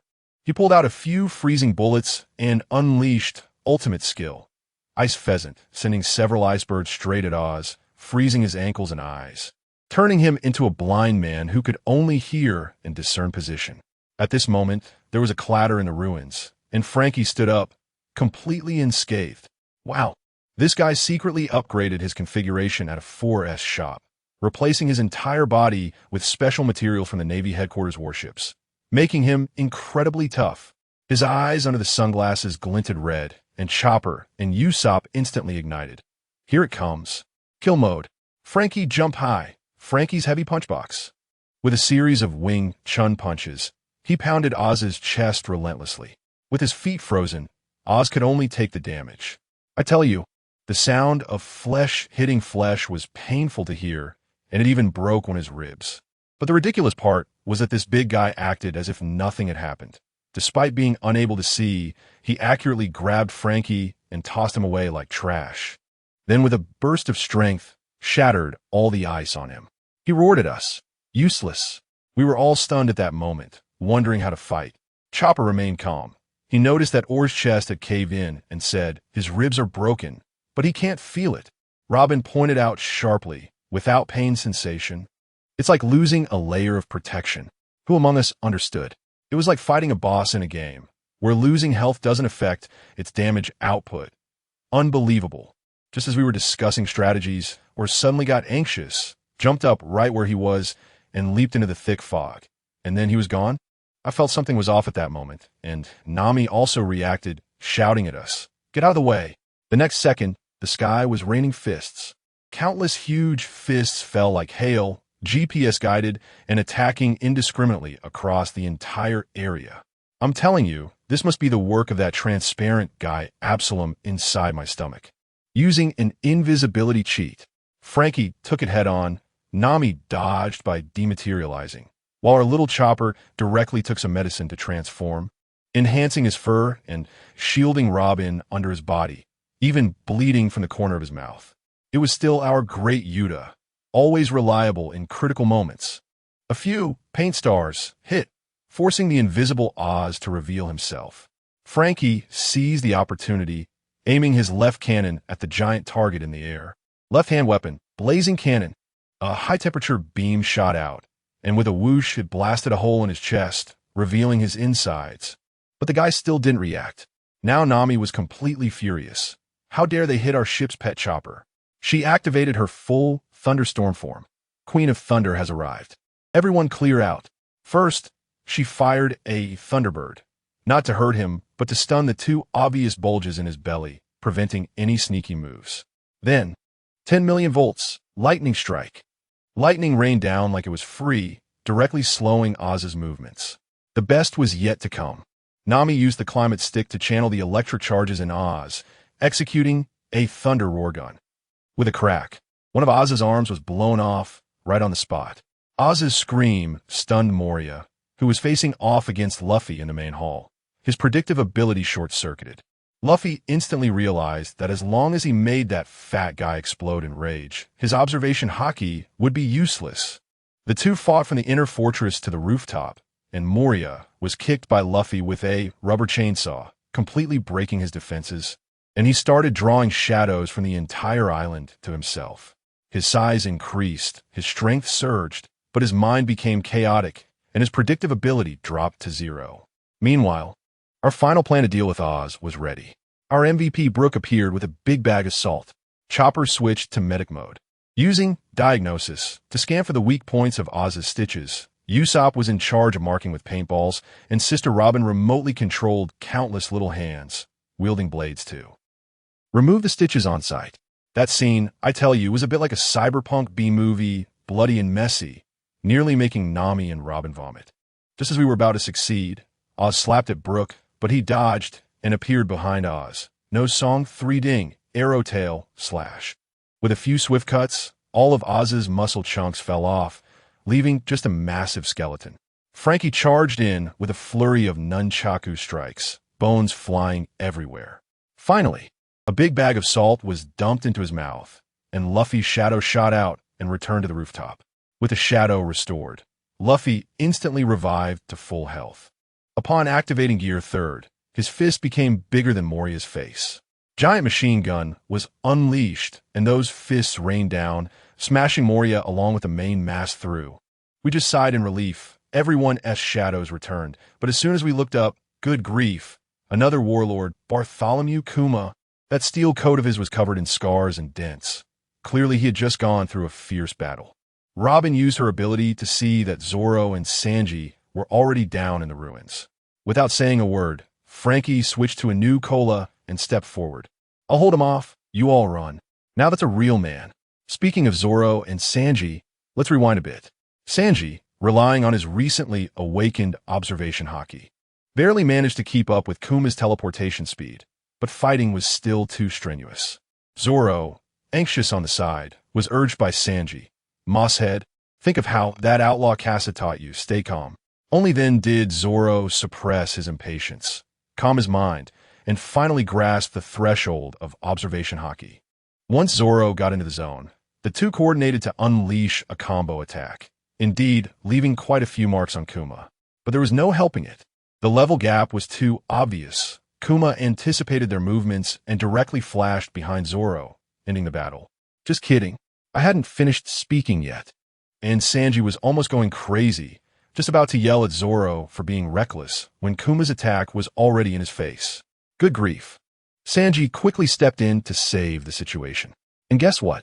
That old six, Kuma, didn't play by the rules at all, suddenly appearing right in front of Sanji, completely ignoring Zoro. Using that old trick again, he seized the moment just before Sanji exerted force and pinned him in place. Sanji cursed, "Damn it, I was careless." I tell you, Bear's combat experience is simply a dimensionality reduction strike. He understands how to dismantle our duo perfectly. Just as he's about to take Sanji down in an instant, suddenly, a flash of red light appears in Zoro's eyes. Ding! Your observation haki has been activated. He actually predicted Bear's prediction and directly unleashed three-sword-style secret technique, 3,000 worlds. With this strike, Bear's leather armor exploded, revealing the steel lumps underneath. But Zoro took a look, and the person was stunned. 3 sword marks. Only the one from Autumn Water was slightly deeper, while the other 2 were just scratches, barely breaking through his defense. The 2 quickly jumped back to create distance. Now they truly understood, this boss is impossible to fight. His speed is unbeatable. His attacks are off the charts, and his defense is heavyweight. Zoro's iron cutting is like chopping stone, while Sanji's kicks leave only small dents. Green algae head, this won't do. Obviously, our observation haki is a joke compared to his. We're too passive. Just as they were about to discuss a countermeasure, Bear suddenly teleported between them, forcing them to separate and fight head-on. I'm telling you, this is not a battle on the same level. Zoro has just unlocked observation haki, and it's like a beginner's tutorial, only able to vaguely sense where the enemy is. Sanji is slightly better, able to predict the general direction of attacks. But Bear? He's a veteran warlord of the sea. His observation haki is like having a full map cheat, knowing exactly which skill you're about to use next. This fighting style is like playing chess. As soon as you raise your hand, he has already calculated your next 3 moves. However, Zoro is truly domineering. Relying on sheer brute force, he managed to block Bear's attack, creating a fraction of a second of opportunity for Sanji. Sanji immediately followed up with a super meat grinder. And what happened? As soon as his foot touched Bear's body, he vanished. Zoro caught the position and countered with 108 troublesome winds, but it missed again. Several big moves hit nothing but air, and their stamina was rapidly depleting. Seeing this, Bear decided not to play close combat anymore. He planted his feet firmly, pushed both palms forward, and countless shockwaves and bullet-like energy blasts came rushing in. The AI algorithm is too powerful. Our attack patterns have been thoroughly calculated by him. The two exchanged glances, and realizing they had no choice, they had to cheat. Clear mirror. Both activated the ultimate move of the Casa sect, instantly entering a state of absolute calm. Their observation haki directly elevated to a new level. Zoro slipped through the gaps and the shockwaves like a ghost, while Sanji jumped high to evade. An opportunity arose. Sanji executed a skewer, but Bear sidestepped. However, Zoro had already predicted Bear's landing point. Bull Demon, Brave Claw. This time, Bear couldn't teleport in time and could only brace himself with his steel arms, resulting in sparks flying as blade met steel. Sanji also circled to the side, delivering an abdominal meat shoot right at Bear's waist. Bear, being tough, preferred to be thrown by Zoro's sword than to take Sanji's kick. But their coordination was truly in sync, with green and yellow lights chasing Bear like rabid dogs, giving him no chance to catch his breath. Bear pushed to the edge, brought his palms together, and unleashed Bear's roar, sending the two flying. Following this, a more despicable tactic came. Bear teleported into the surrounding ruins, slapped the wall, and used bounce space. Goodness, those shattered bricks and debris shot up like cannonballs, all aimed at Zoro and Sanji. This guy knows he can't gain the upper hand in close combat, so he started wearing us down from a distance. At first, the two could dodge, but Bear went even further, teleporting in front of the flying bricks and adding extra weight. Double acceleration, triple acceleration. This time, Sanji couldn't dodge and got hit directly. Soon, the two found themselves trapped in a death space filled with high-speed flying bricks, unable to escape and forced to endure with their haki. The bricks smashed against them, breaking into pieces, but their bruises multiplied and blood started to trickle from their mouths, clearly injuring their internal organs. Bear saw it was about time and stopped his attack, teleporting in front of Sanji and slapping him into the ruins. Then he turned to face Zoro, executing Tiger Hunt, which Zoro easily deflected with his palms. Roronoa Zoro, your recent attacks must have drained your strength, right? Saying this, Bear actually walked towards the place where Sanji had fallen. In his eyes, Sanji's observation haki was a greater threat. Zoro exploded.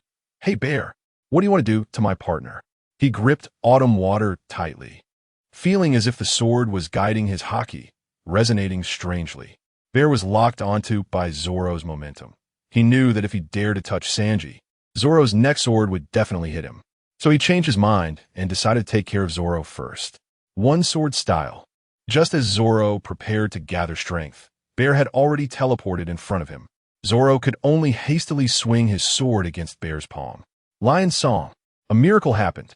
This strike actually didn't get deflected. I'm telling you, the blade was still a small distance from Bear's palm, but an invisible haki had already cut through it from afar. Bear was pushed back by this force, looking at Zoro in disbelief. Samurai? Flowing Sakura? Zoro hadn't recovered yet when Sanji charged out from the ruins. Demon Wind Kick, Course Fragment. The burning black foot slammed into Bear's head, even deforming his skull. The duo's coordination directly forced Bear to unleash true fire. Bear pressed his hand against himself, shouting, "Een healing dark bullet." The next second, a light red bear paw print, as big as a house, was forcibly squeezed out from his body. Then, he stood up as if nothing had happened, his injuries fully healed. Family, who understands this? This guy comes with a healing pack, and it's the instant full health kind. How can we fight this? Zoro and Sanji were nearing their limits, and their only chance was to use their strongest strike, risking it all. Bear compressed the huge damage energy ball to the size of his palm, changing its color to dark red. The energy contained within it was enough to make one's scalp tingle just by looking at it. Getting hit would definitely be fatal. Bear abandoned teleportation and walked step by step towards them, because all his abilities were used to maintain the energy ball in his hand. Zoro was still gathering strength when Sanji suddenly moved first. He was going to use his life to create an opportunity for Zoro. Green algae head, it's up to you. Demon wind kick, violation of etiquette kick. He abandoned all defense, pouring all his haki into this kick. Bear raised the dark red energy ball high, not even glancing at Sanji, because his observation haki had already detected that a more terrifying beast was coming for his head. Sanji's attack could withstand, but Zoro's couldn't. Three-sword style secret technique, flying dragon's whisper. With a dragon's roar, a green figure moved faster than Sanji. Sanji panicked, as Zoro had taken the lead. He roared, flames erupting from his leg, igniting his bloodline factor. Bear's expression finally changed. He didn't expect Sanji could unleash such power, but it was too late. His healing dark bullet had already been pressed into Zoro's body. The excruciating pain almost made Zoro lose consciousness, but he roared out, "The path of Azura," proving the way through death. The pain only made him more alert. Nine-sword style, Azura, flying dragon's whisper. In that moment, Zoro truly transformed into Azura, with 3 heads and 6 arms wielding 9 swords, merging into a deadly slash. Even as his body was being consumed by immense pain, he still swung this sword. The powerful slash tore through Bear's steel body, leaving a deep wound from his right shoulder to his abdomen, exposing bone. But it wasn't over. Sanji followed right after with Demon Wind kick, Lamb shot. A kick struck Bear's heart. The steel shell was kicked open, and the internal organs were shattered, with the flames of the demon even penetrating from the bear's back. The bear was kicked like a broken sack, engulfed in flames, and flew into the ruins. Sanji landed and immediately rushed to Zoro's side, only to find Zoro unconscious, his breathing so weak it was almost undetectable. "Damn it, you have to take everything." Just as Sanji was about to support Zoro, he suddenly heard footsteps behind him. He turned around and was almost scared out of his wits. That demonic figure was standing up again, and this time, it was holding an energy ball twice the size of the previous one. Black like Sanji. The bear's voice was icy. "No, is Vinsmoke Sanji." Sanji's pupils shook in shock. The secret he had hidden for so long was actually known. The bear's gaze passed over him and looked at the unconscious Zoro. Killing a Vinsmoke would have a huge impact. It would be better to kill Zoro. "Hey, what do you want to do?" Sanji spread his arms to block in front of Zoro, his body shaking like a leaf, but he did not take a step back. "Your opponent is me. I understand." The bear looked at this man who was clearly weak and could be pushed down with a single shove. It stood in front like a mountain. "Then you will die in place of your partner." The dark red energy ball slowly pressed into Sanji's body. Sanji's vision went black, and his consciousness vanished instantly. Even his heartbeat stopped. The bear turned and left, mission accomplished. On the other side, the island suddenly collapsed. Several giant pillars, as big as mountains, emerged from the sea, shattering Moria's terrifying 3-masted ship. When Doflamingo saw the situation was wrong, he immediately fled.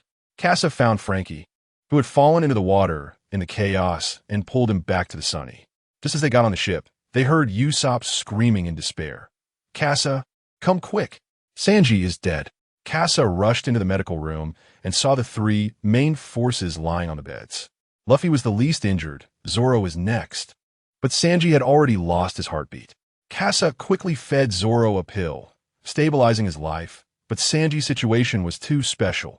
The medicine was ineffective. Just then, a giant pillar crashed down toward the Sunny. The ship was thrown into chaos, but Nami remained calm, her mind racing, and through the wind direction and sea currents. She actually found the positions of those giants in the mist. Frankie, 3 o'clock, flies 6 kilometers. Wind blast. The Sunny shot up from the sea like a cannonball. The medical room stabilized for a moment, and Casa finally felt an extremely faint heartbeat from Sanji about once a minute. He told Chopper that Sanji was a modified human, and ordinary methods wouldn't work. Chopper was almost in tears, saying they needed a whole bunch of precision instruments to maintain Sanji's life. "What do you need? Just say it." Casa, like shopping on Taobao, immediately bought a whole set of first aid equipment from the system, spending over 500 million. Chopper and Robin hurriedly connected the instruments to Sanji. But the crisis was not over. Another giant pillar was crashing down from above. Casa rushed to the deck, pulled out his Tyrannosaurus shotgun, and fired a 100 ultimate bomb at the sky. The massive recoil pushed the Sunny down a bit. But that terrifying attack successfully deflected the giant pillar, allowing the Straw Hat crew to finally escape this Devil's Sea. 2 days later, Zoro and Luffy woke up. Luffy was eating the food Nami made when he suddenly thought of Sanji. Damn it, next time I must knock that bear-like guy away. Then he subconsciously added, Sanji's cooking is really delicious. Brook chimed in, and Nami, hearing this, got angry and knocked both of them down with a punch. Zoro silently finished his meal and went to the training room to work out. This defeat and Sanji's coma had hit him hard. Later, Casa called everyone to the medical room and revealed a shocking secret. Sanji is actually a prince, the prince of the Germa Kingdom from the North Sea, a family of assassins. Everyone was stunned. Chopper said that with Sanji's current condition, it might take 2 years for him to wake up. The only way was to find his most hated family, the Germa. Just as everyone was feeling heavy-hearted, the ship suddenly shook, and a huge sea beast jumped out of the water. Luffy's eyes lit up, and he blurted out, Sanji. Halfway through his sentence, he remembered Sanji was still lying down. Luffy's expression instantly turned furious, and with one punch, he sent the sea beast flying, resulting in 2 people falling from the beast's mouth. I took a closer look, and wow, isn't that the mermaid Cammy and her starfish master Papagoo? The plot of the Shamboard Islands is about to begin. Cammy, who fell onto the deck, was just about to thank them when she looked up and saw Brook's skull face coming close, which scared her faint. Ghost. Brook was also startled and looked around. Ghost? Where's the ghost? Once Cammy was finally calmed down, she realized this was a pirate ship and was startled again. Luffy found her particularly interesting and laughed loudly. When Cammy finally calmed down, she remembered the important matter. Oh no, Xiaoba is still being captured. I have to go save him. Luffy asked, who is Xiaoba? Xiaoba is the best takoyaki master in the world. The world's #1 takoyaki. Luffy's eyes instantly turned into the shape of takoyaki. Usopp slapped him on the back of the head. Hey Captain, calm down. Yoshi. Luffy slapped his thigh. Let's go save the takoyaki. Oh no, let's go save Xiaoba. I'll tell you, when that cage opened, the scene was just awkward. Nami turned to leave. Who understands this PTSD? Seeing Xiaoba reminded her of those past events. How could she feel comfortable? That silly Chopper even asked Nami what was wrong, and Usopp sighed nearby, saying this matter is complicated. Luffy, this kid, occasionally has some emotional intelligence. Seeing the atmosphere was off, he quickly interrupted. All right. Don't think too much. Let's have a feast. Eat takoyaki. As soon as he finished speaking, both Zoro and I looked up at the same time, feeling something was off in the sky. Wow. A figure was descending from the sky, dressed in a really stylish blue battle suit. Luffy, with sharp eyes, shouted, Sanji? We were all confused, and when we looked up, we indeed saw someone with curled eyebrows, but it just didn't feel right. When that person spoke, they called out for Sanji, claiming to be a family member. As soon as I heard that, I understood. These were the Germa people. Chopper was still naive, thinking a savior had arrived, and shouted up at the sky, Hey, Sanji's family, hurry and save Sanji. He's injured and unconscious. Let me tell you, the next scene completely overturns my worldview. The guy in the sky, Sanji's second brother Neji, suddenly burst into laughter after hearing Chopper's words, laughing so wildly. Ha ha, that useless Sanji? After all these years, he's still a useless guy. I was thinking, what kind of family is this? His own brother is in a coma, and instead of saving him, DS over here popping champagne? Luffy exploded on the spot. Without saying a word, he launched a rubber rocket cannon straight at him. And guess what? The guy was in the sky. Home field advantage. He tilted his body, easily dodging it, and countered with a slap, electrified, directly slamming Luffy from the sky down into the ground. Neji's gaze was as cold as ice. I'm not related to that waste. I'm just here to collect garbage. No sooner had he said that than the ground shook. A few giant snail ships rolled in from behind. The Germa army had arrived. A sea of modified soldiers surrounded us. Seeing the situation, I thought, fine, I'll leave the ground to Luffy and the others, and I'll deal with that foul-mouthed guy in the sky. I flew up on my sword, confronting him directly. Neji was quite arrogant, looking at me, standing on my flying sword with disdain, thinking our technology was too primitive. I sneered inwardly. He didn't know anything. This guy was really fast. In close combat, he could output damage right in your face, and without some solid weaponry, you couldn't control him at all. I pulled out the hand cannon from the tech maniac. With a click, I spun the chamber and loaded it. To deal with modified soldiers like Germa, you had to use special, corrosive bullets, specifically designed to break through their twisted defenses and regeneration abilities. Below, it was already a chaotic mess. Luffy and Zoro jumped onto the deck of the snail ship and started fighting those modified soldiers. Not to mention, Germa's soldiers were no pushovers. They were like they were on steroids, getting knocked back by Luffy's punch, only to get back up and charge again like zombies in a siege. Even worse, their ship's turrets were firing at us like they were free, unleashing a barrage on our Sunny. Usopp and the others were desperately trying to defend on the ship, with cannonballs raining down, shaking the Sunny left and right. Seeing the chaos in the backyard, Luffy and Zoro quickly powered up, with one launching a rubber rocket cannon and the other using 108-pound hoe, finally taking out a few turrets. Robin also used her fruit powers to control the field.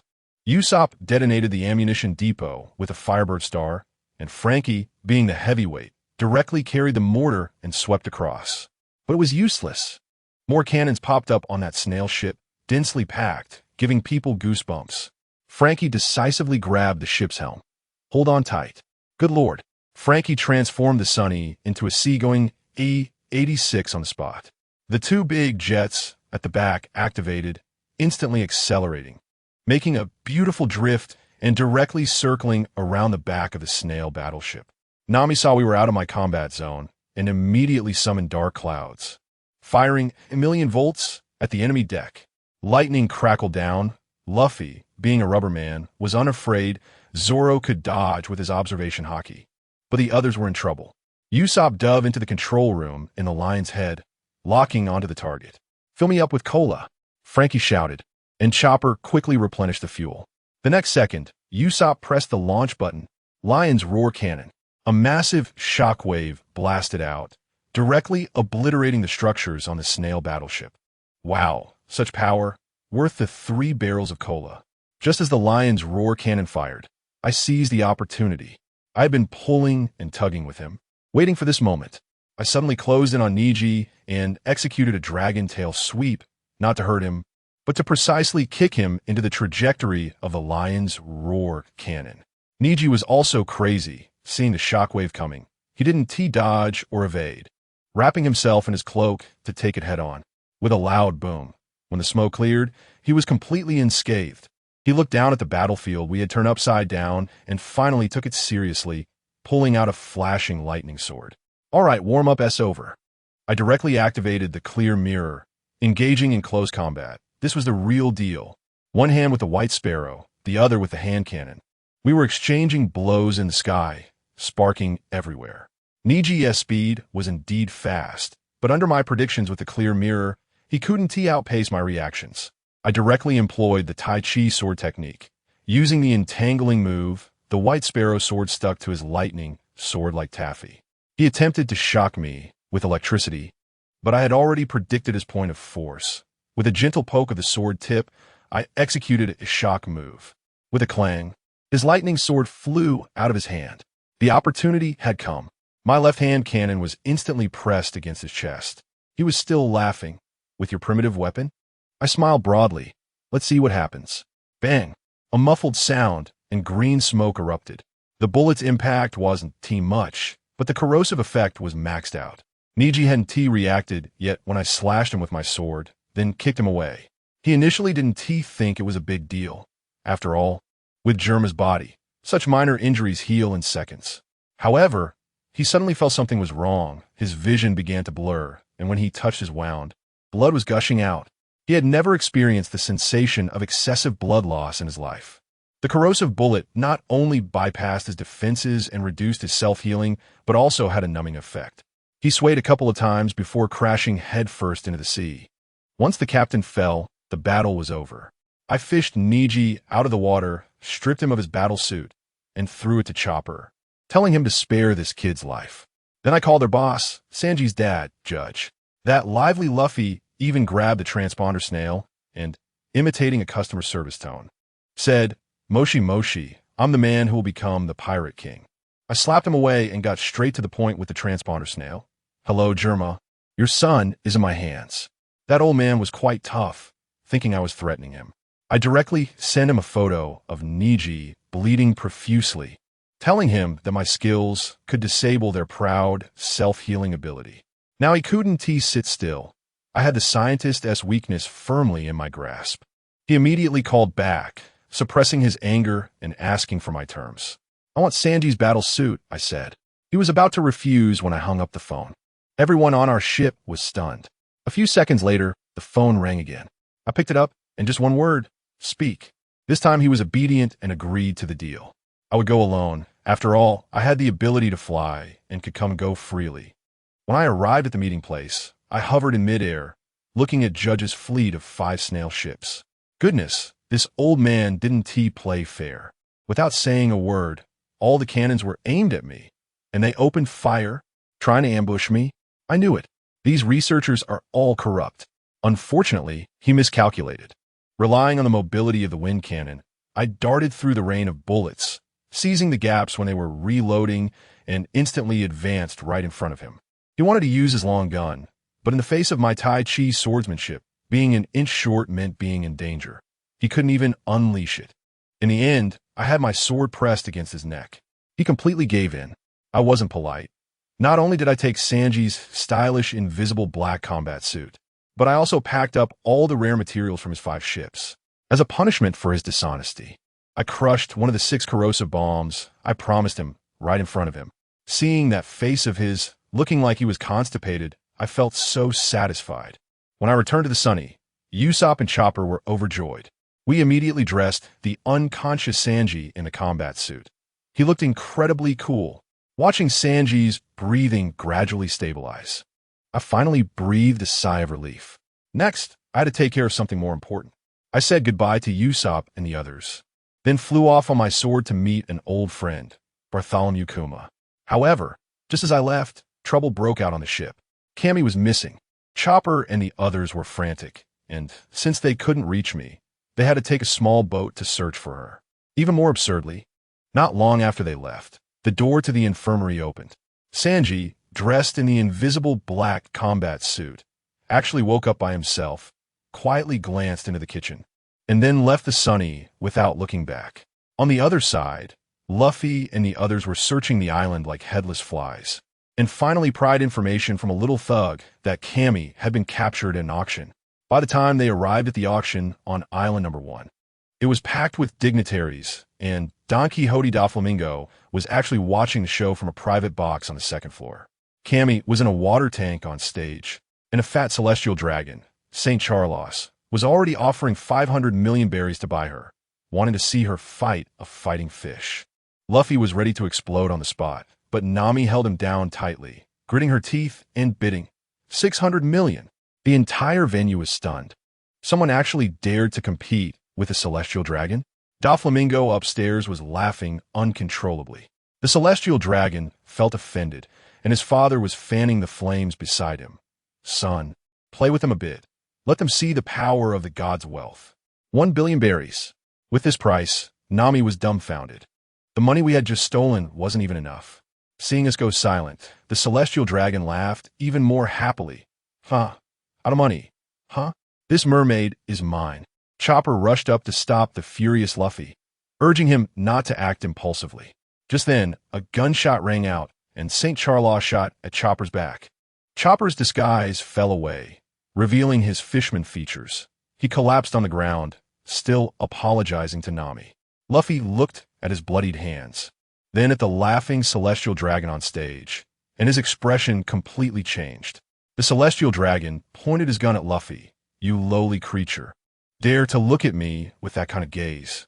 He kept firing, but all the bullets were dodged by Luffy using observation hockey.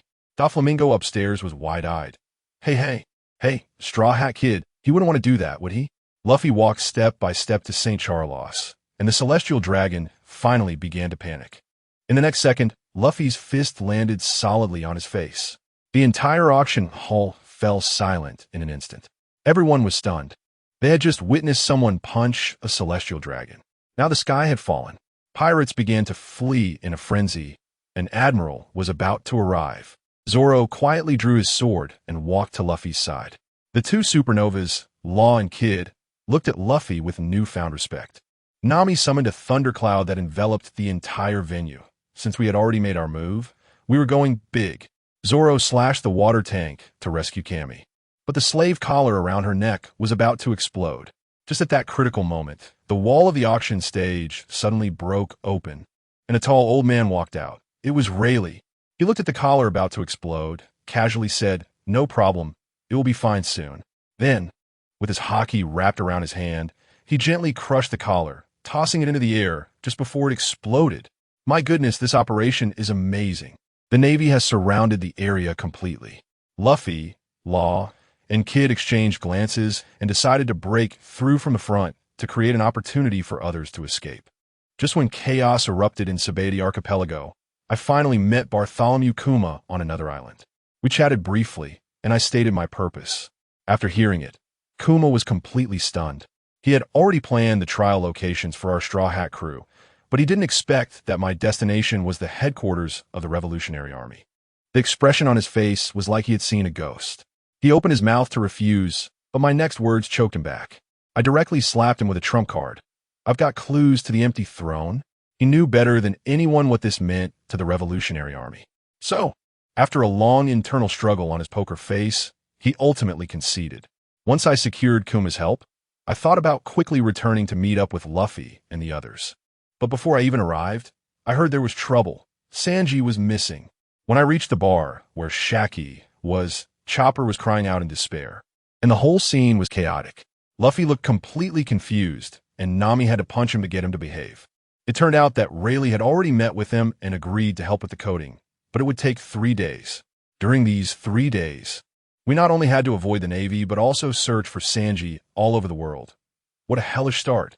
Let me tell you, this island is a complete mess. On the Navy's side, that big guy Tosaka is throwing a bunch of my replicas, pacifists, onto the island like they're dumplings, claiming it's for testing the strength of the supernova. I hid in the shadows and noticed something was off. That weird monk Urki was having a hard time with a pacifist and ended up getting rubbed into the ground.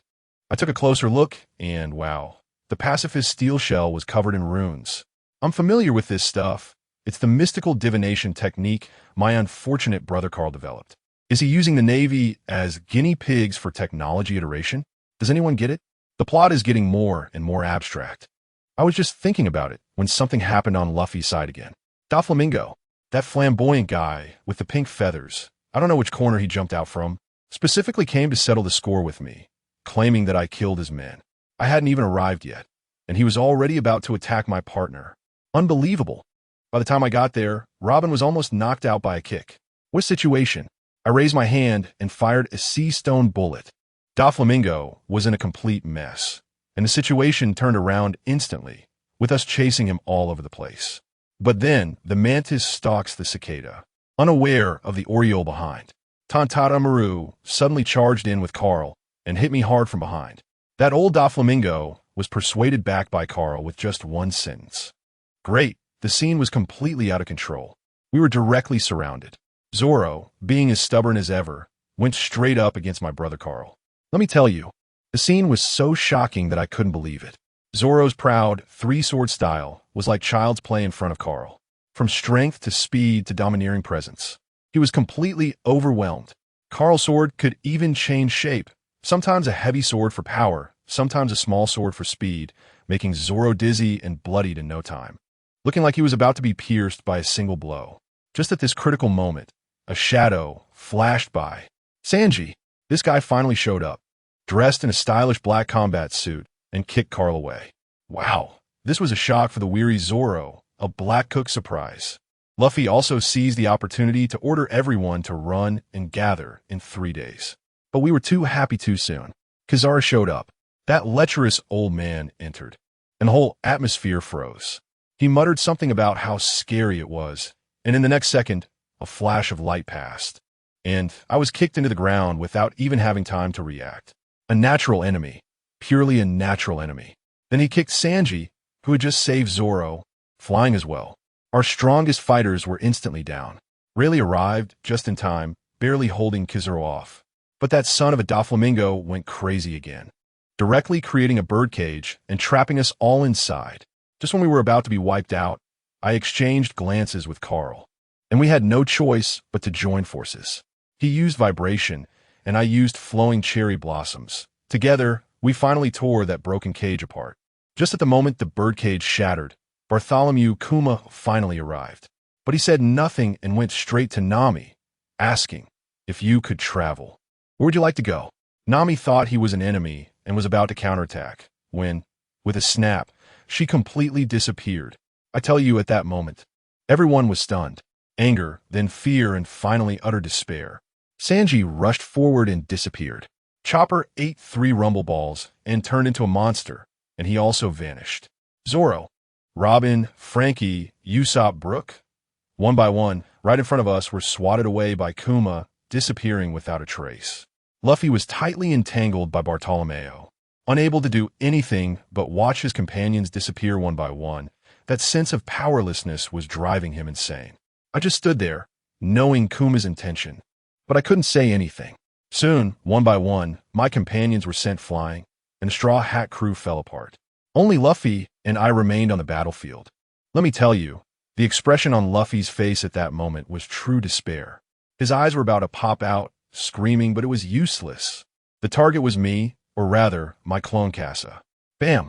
Just a slap. Who understands my family? I didn't even get a single move in front of him. I was just hit away like a baseball, disappearing into the horizon. Then it was Luffy's turn. Kuma teleported in front of him, said a farewell, and bam! Luffy also vanished. The entire Sabaody was instantly silent. The Straw Hat crew was wiped out. That guy Doflamingo was still there, being sarcastic, saying something like "Fufafu." Vice Admiral Carp, it seems like you're going easy on them. I couldn't be bothered to respond to him, so I shot back. You first explain what your broken birdcage means, covering our Navy too, leaving him speechless. This matter was over. Anyway, Rayleigh had escaped, and Momonosuke was questioning Kuma. The whole scene turned into a mess. I knew this was all part of a plan. The Straw Hat crew's 2 years of training had officially begun. Soon, I returned to Marineford. As soon as I landed, I received a summons from Old Man Carp. My heart sank. At this crucial moment, with Ace's execution in 10 days, he wouldn't be looking for trouble, would he? But when I entered the room, I saw Old Man Carp unusually not munching on senbei, with 2 cups of tea in front of him, looking serious. I didn't hold back, sitting down and waiting for him to speak first. How are Luffy and the others doing?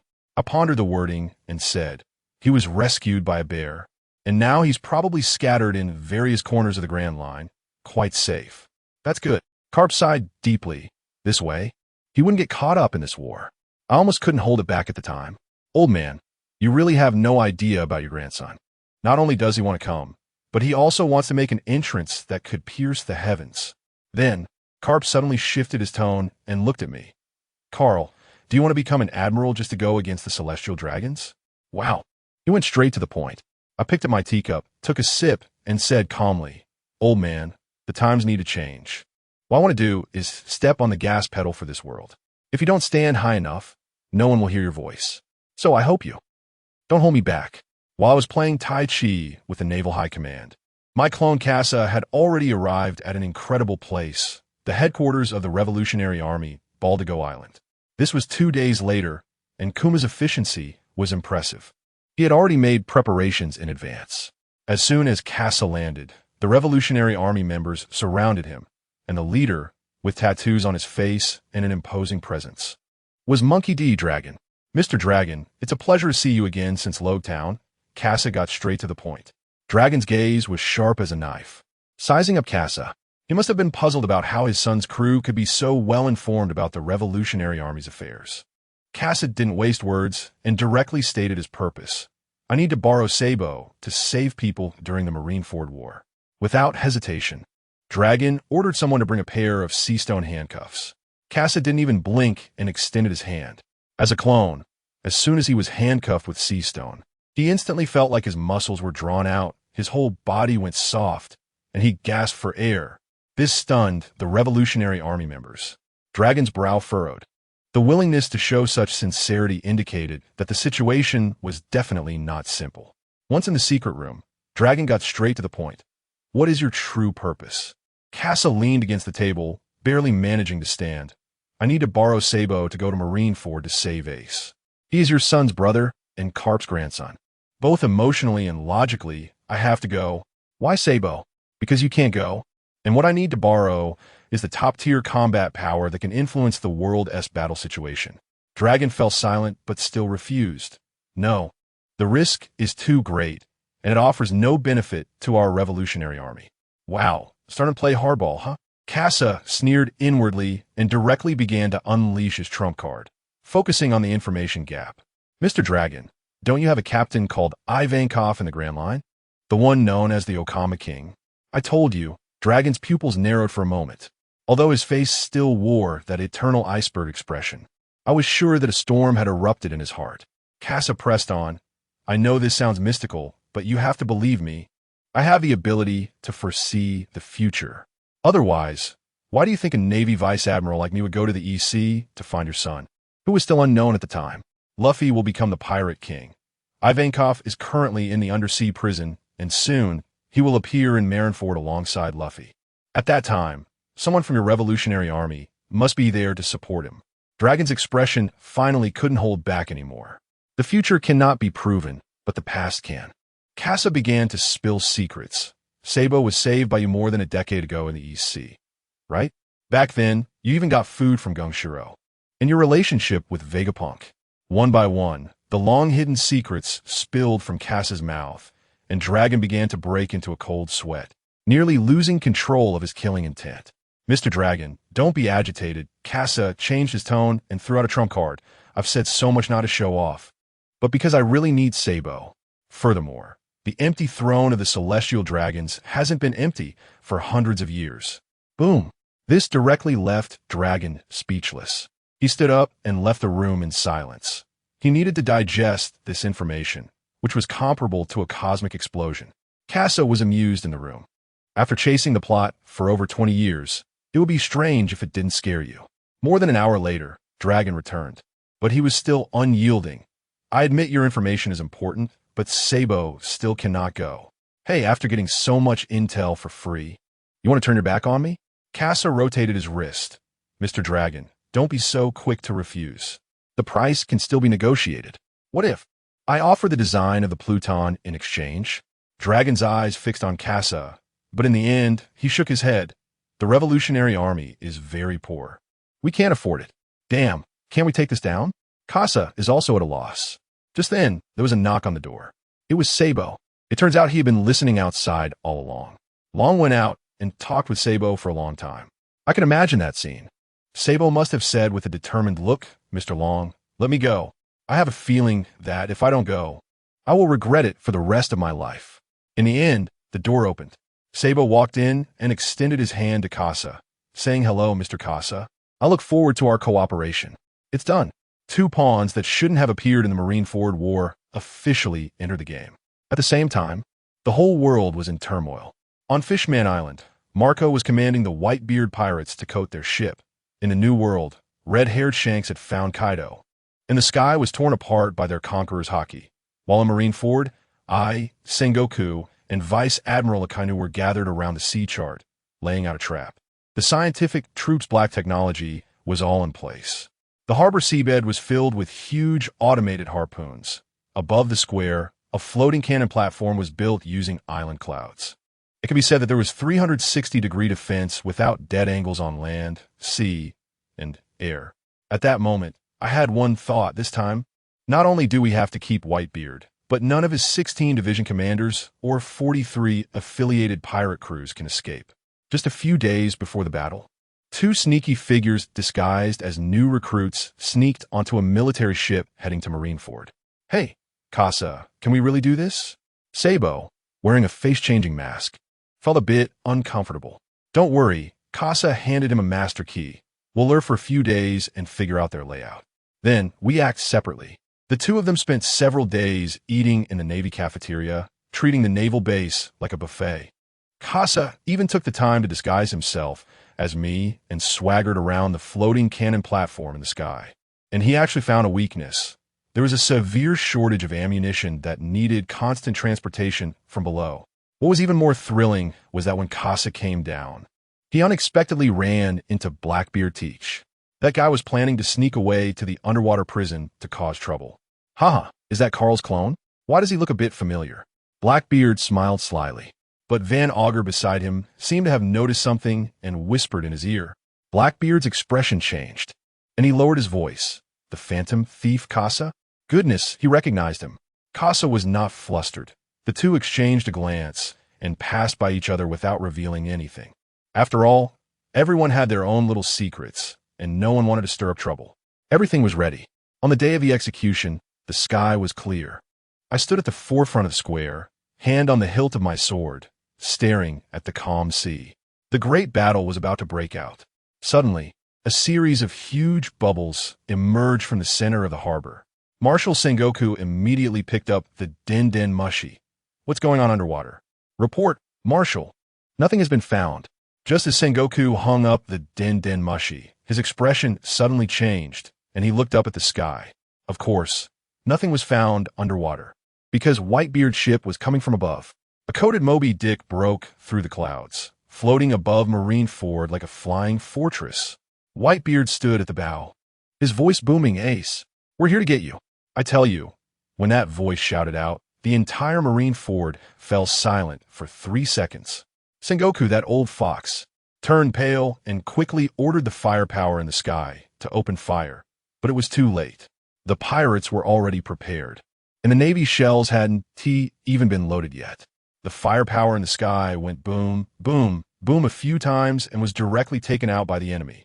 Good heavens, I saw Carp sneer and curse, that bastard Shiki. That's right, that flying island in the sky belongs to Shiki. He actually teamed up with Whitebeard, his old rival. I heard Shiki shout, "Whitebeard, I've done what we agreed on. Now don't interfere with how I play next." Whitebeard was so bold. Do as you please. The next second, my eyes almost popped out. That old Shiki directly activated his powers, throwing Whitebeard as more than 40 coated ships in a Marineford's inner bay like they were dumplings. Plop, plop, plop. The Navy's shells shot up like fireworks, but were utterly useless, simply knocked aside by the ships. The first ship crashed down, and the waves were so huge they splashed onto the square. Whitebeard's figure appeared before everyone. Who understands? The world's strongest man has made his move. I saw him press both hands into the air, and the entire atmosphere trembled with a boom, cracking open. Then, towering tsunamis, high as the sky, came crashing down, bringing shadows that could swallow the entire island. That feeling was like the last 10 seconds of server reboot countdown. Just when I thought I was going to drown, Akiji made his move. With a cold phrase, Ice Age, he instantly froze the two torrents. The entire Marineford was like being held by two giant ice hands. Now, it was good. The tsunami turned into icebergs, and the pirates rushed over on the ice surface, effectively giving the enemy a giant landing platform, while Sengoku's face probably turned green with anger. The war, just like that, entered a fever pitch without any warning. Here, Carl and his powerful clone Karoo have also entered the scene. Karoo is so excited that he rushes into the crowd, howling like a wild beast. Carl, on the other hand, remains calm, but the fighting spirit in his eyes could melt the ice beneath him. The pirates under Whitebeard are no joke. When the Navy charges in, they fall apart like paper. However, once Carl and Karoo, these two overpowered beings, join the fray, the situation changes instantly. With one move, Karoo executes Crushing Fist, shattering a pirate's heart along with his weapon. Carl's actions are even more outrageous. He doesn't even move from his spot, drawing a circle 20 meters around him. Any pirate who dares to step inside becomes a broken corpse in the next second. At that moment, Akainu, that old rascal, made his move. He was planning something big for the whole world. He soared into the sky and unleashed Meteor Volcano, unleashing a rain of magma fists. Everyone's attention was instantly drawn to him. And then, on the execution platform, Ace was brought out. Whitebeard's eyes turned red with fury. Ace roared, "Old man." However, that old fox Sengoku seized the moment, holding a loudspeaker to make the ultimate announcement. Today, we are executing not just the captain of the four emperors, but also the sinner who has inherited the world's most evil bloodline. He pointed at Ace. Say your father's name. Just as Ace was about to shout Whitebeard's name, Sengoku interrupted him. Your father is none other than the legendary pirate king, GOLD, Roger. At that moment, I felt the whole world buzz. Everyone was stunned, and Old Man Garp's face was as dark as a pot bottom. The Golden Lion was also taken aback in the sky, probably reminiscing about his days of love and rivalry with Roger. Sengoku was still stirring up emotions, and the Navy soldiers were fired up, their offensive suddenly multiplying several times. Upon hearing this, the Golden Lion exploded. The Navy is really disgusting. He had once caused a ruckus in Marineford for Roger, and now that Roger's son was to be executed, how could he bear it? With a clash of his twin swords, a massive slash aimed at the Navy camp, targeting Hawkeye. And guess what? A slash so fast it was almost invisible shot up from below, directly shredding the Golden Lion's attack. Who was it? It was Carl. Oh my, this guy had become so strong that he could go toe-to-toe with legendary pirates. The battlefield was in complete chaos, and captain-level fighters were looking for their opponents. A captain named Wolf Fong appeared in front of Carl, but while fighting him, Carl seemed distracted, as if searching for something. The guy was furious and shouted, "Who do you look down on?" Carl calmly replied, "Sorry, you're just too weak." In a flash of blade light, before I could even see the movement, that guy was pierced through the chest by Carl's sword, and his heart was ripped open. The first fallen captain of the Whitebeard pirates was gone just like that. Whitebeard's expression changed instantly, locking onto Carl. Then something even more outrageous happened. The demon Oz, that giant as big as a mountain, broke through the defense and charged in, slicing a giant rear admiral away, aiming straight for the execution platform. The warlords of the sea, Doflamingo and Moria, were ready to strike, wanting to eliminate him just like in the original plot. Oz didn't even look where he was going, preparing to stomp Carl to death. But Carl, let me tell you, he was simply not human. Not only did he not dodge, he charged right at that mountain. He plunged his sword into the seawater on the ground and roared. Action ou secret technique suppression. Then he suddenly swiped upwards. A blue, vapor-filled, sky-splitting slash directly hit Oz in the face. In the next second, everyone was stunned, watching in disbelief as Oz's massive body was sent flying backwards by the blow, like a sandbag, soaring hundreds of meters before crashing back down beside Whitebeard. The entire venue was dumbfounded. Really, at that moment, they even forgot to fight, just watching that huge figure flying in the sky. Whitebeard quickly supported the spitting blood Oz, urging him not to be impulsive. Ace on the execution platform watched with red eyes, while Garp sat down beside him. Just then, a bunch of people fell from the sky, like dumplings. The one at the front shouted at the top of his lungs, "Ace." As soon as I saw it, good heavens, Garp's face instantly went from black to green. His grandson Luffy, along with a group of escaped prisoners, descended from the sky, making a dazzling entrance. Sengoku was so angry he nearly had a heart attack, pointing at Garp and cursing him, then picked up a loudspeaker to expose Luffy's background. The son of the Revolutionary Army leader, the grandson of a Navy hero. Now it was all set. The whole heavyweight family was gathered. Luffy's arrival instantly boosted the pirates' morale.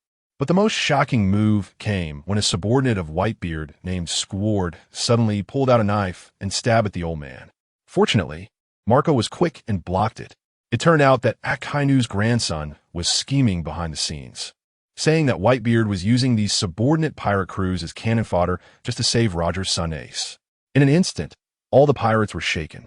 What did Whitebeard do? He didn't waste any words, directly smashing the ice walls on both sides with 2 punches, clearing a retreat path, then shouted, "If you don't trust me, get lost now. I want to stop you." That was truly domineering. Then he looked at Squard and said, "No matter what you heard, you and Ace are both my sons." After saying that, the old man personally jumped off the ship and rushed into the battlefield. When Sengoku saw this, the fish were already in the net, and he immediately ordered, "Surround the walls. Rise." Huge steel walls began to rise from the seabed of the inner bay, intending to encircle all the pirates and catch them in one fell swoop. Luffy tried to rush onto the plaza, but was blocked by Call with a knife. Just when everyone thought the pirates were about to be wrapped up like dumplings, a series of loud explosions erupted. All the power devices beneath the steel walls exploded. The walls instantly stopped, and several large gaps were blown open. Sengoku was completely stunned. A traitor? At that moment, a figure flew into the sky, waving a remote control, shouting down, "Yo, Admiral Call, long time no see. I focus my gaze, it's Casa." He actually lurked in Marineford for 7 days, just to give the Navy a surprise at the most critical moment. As soon as Luffy saw him, he shouted with joy, "Casa." Casa made an okay gesture in the sky. "Captain, charge ahead. I'll support you from behind." Wow, this kid Casa is really something. He just pulled the rug out from under Sengoku, turning his brilliant plan into a clown joke. Even Whitebeard couldn't help but laugh. "Sengoku, your scheme has been seen through by a little brat." On the Navy's side, there was an uproar. With Casa's appearance, all suspicious gazes turned towards Carl and Karoo. Carl didn't care at all and turned to slash at Luffy. As a result, Bista, the captain of the Whitebeard Pirates' 5th Division, appeared and blocked the attack, deliberately saying loudly, "Vice Admiral Carl, the mission is complete. You can return to the team now." Trying to smear Carl's reputation. Carl followed up with, "Yeah, let me through. I'm going to see Pops." The two exchanged banter, but their blades were deadly, sparks flying from their clashes. In the sky, Casa wasn't having an easy time either, as 3 vice admirals, Doflamingo and the Spider, surrounded him to beat him up. But this kid was as slippery as an eel, relying on his ability to fly. He managed to find an opportunity amidst the 4-person assault, pulling out a technologically advanced giant hammer and unleashing a shock cannon, sending the 3 vice admirals plummeting down like kites with severed strings. Doflamingo was also blown away far. Before anyone could gasp at Cass's impressive feat of taking out 1 against 4, the loudest cheers erupted in the arena, because on the ground, Carl had just cleaved Bista, the great swordsman and captain of the 5th Division of the Whitebeard Pirates, in half with a single strike.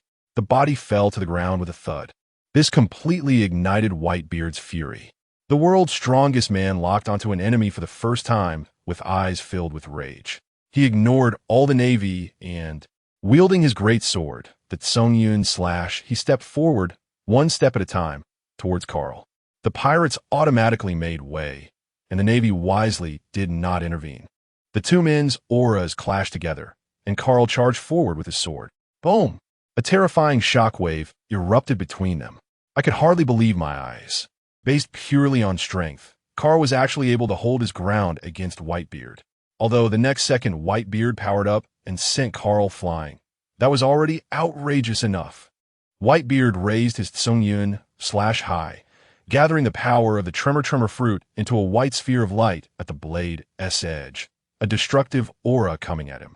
Carl did not retreat, but advanced, raising his sword in defense, and roared toward his form. Bind. He took the hit head-on. Not only did he endure it, but he also absorbed the power of Whitebeard's attack. He looked at Whitebeard with a mad smile. "Your power is now mine." As soon as he finished speaking, he swung his sword backward, and a black snake shadow shot out from the blade, instantly wrapping around Whitebeard's body. Whitebeard's muscles bulged as he tried to break free from the snake shadow, but Carl had already leaped high into the air, coming down with a sword strike aimed at Whitebeard. Carl sensed killing intent from all directions, and the escape routes were blocked. Azure Dragon Form, Dragon Dance. The dancing heavy blade of the Xian Yin blocked Whitebeard's attack, and Carl drew his sword, aiming at Whitebeard, even as Whitebeard's next attack was about to land. Carl chose to clash head-on with Whitebeard. "The arrogant little brat, I am Whitebeard."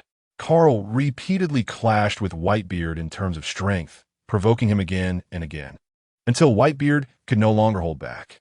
The power of the enhanced dragon dance met the Tsungyun slash of the Tremor fruit, and their weapons collided once more, equally matched. Akainu, seeing his originally chosen enemy being stolen away, looked down on it. "Brat, you really are arrogant." Watching the shocked expressions of others, Carl was surprisingly able to battle Whitebeard, which astonished everyone. However, Akainu remained unconcerned. Now, Carl was unmatched in strength among the Navy, and during the fight with Whitebeard, Carl was also gradually absorbing the power of his clone. Akainu had once tried the power after Carl's brief fusion, and all the magma could not withstand it. Now, Carl had absorbed nearly all of the clone's power, just 1 step away from completing it, and that last step was in this battle. Akainu glanced at Luffy, who was fighting among the Navy. The other party's identity was enough to make him take action. Straw Hat Kid die. Luffy had not yet sensed Akainu's approach when he felt a wave of high temperature coming at him, followed by a dark red magma appearing before his eyes. Akainu, what do you want to do? A blue flame appeared, and Marco blocked Akainu's attack. Marco the Phoenix, shouldn't you be with your old man? Dad won't lose. Ace's brother. Go. With the captain of Whitebeard's crew targeted, breaking through was difficult, so they could only rely on Luffy. Though Luffy was also being targeted now. As a pirate in reserve, someone would block Luffy's enemies. The next moment, Akiji appeared, followed by Diamond Jozu, allowing Luffy to escape once more. A laser shot from Kizura landed at Luffy's feet. How terrifying, Straw Hat Kid. Just a few days ago you were so beleaguered. Damn it, Kizuru. Luffy still remembered the pressure Kizuru had brought them, and the disarray among his crew was all caused by this admiral in front of him. Jinbei stepped forward. Luffy, go. Jinbei, but it's fine. I can still hold off the Navy admiral for a while. Go save Ace. Ace looked at Luffy getting closer, and Jinbei had already left Luffy's side, leaving Luffy unprotected. But one after another, people blocked the experts, allowing Luffy to finally rush to the execution platform. Sengoku and Garp's faces were grim. Luffy had actually made it here, and in this critical situation, Sengoku had no choice but to order the execution. Everyone in the square looked at the two executioners, just like in Logtown back then, witnessing the scene of the Pirate King's execution. Many had also been in Logtown back then, and now in Marineford, witnessing this father-son-like outcome. Stop it. Luffy unconsciously unleashed his Conqueror's Haki, attacking indiscriminately against both Navy and pirates. The admirals who were engaged in battle looked at Luffy's revealed Conqueror's Haki, their attacks becoming more ruthless. Men.The. Luffy must die here. The killing intent among the Navy grew stronger, but the pirates once again saw hope because there was no Navy blocking Luffy, allowing him to charge directly towards the execution platform. Garp glanced at the executioner who had just fallen beside him. Luffy was already charging ahead, and Sengoku was also fidgeting. Suddenly, a slash swept across the entire square, a powerful slash that only one person could unleash. The world's strongest swordsman, Dracula Mihawk. The knight slash aimed at Luffy's neck. Luffy bent down to dodge, having no time to care about Mihawk behind him, and charged directly towards the execution platform. Exposing his back, Luffy caught Mihawk's eye, and instinctively, he aimed a sword strike at Luffy's heart. Clang! A clear sound of a sword echoed. Sorry, I also want to have a go with the world's strongest swordsman. Mihawk smiled as he met Luffy's gaze. Since he couldn't team match the real body, he could only find a clone to satisfy his craving. Carl versus the world's strongest man. Casa versus the world's #1 swordsman. The two are on different sides, facing the strongest in the world. Casa, Luffy, hurry over. Oh, the technological flying sword lifts Luffy up, carrying him towards the execution platform. It's getting closer and closer, and everyone's hearts are in their throats, even distracted from the battle, waiting for the outcome. Garp sees Sengoku step forward and stands up, right in front of Ace. Old man, look quickly, it's the hero Garp. Damn it, with Garp and Sengoku here, how could a Straw Hat Kid possibly succeed? Carl also sees this scene. The plot is developing faster than he imagined. How will Luffy save Ace?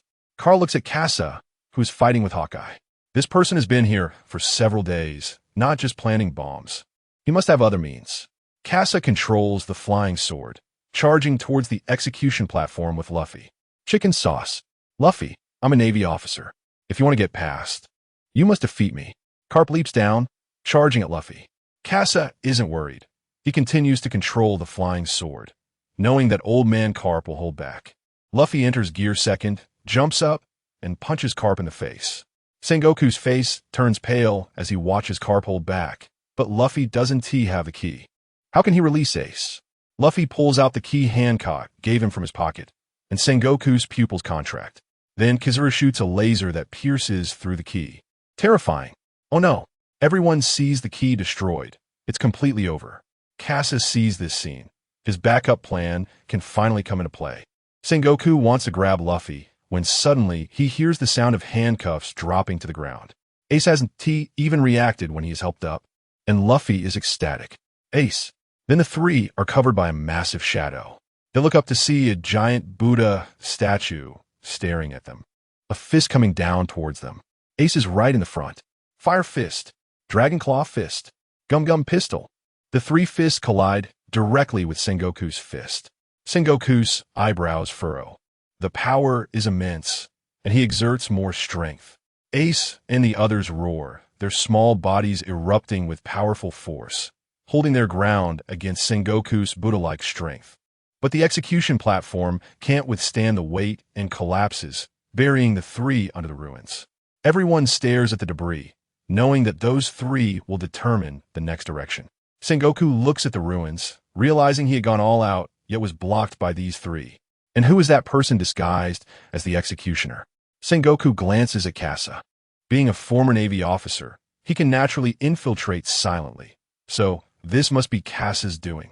Suddenly, flames rise from the ruins, and three figures appear. Whitebeard is overjoyed, shouting, "Everyone retreat. Take Ace home." Oh, the pirates respond enthusiastically, morale high, and begin to retreat. Carl didn't expect Kasa to have planted personnel so early, and he attacks Whitebeard again.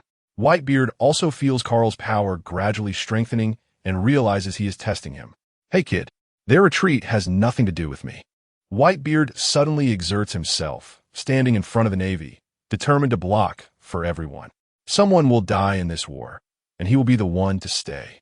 Kasa sees everyone starting to retreat, but he finds it hard to escape, facing the world's #1 swordsman.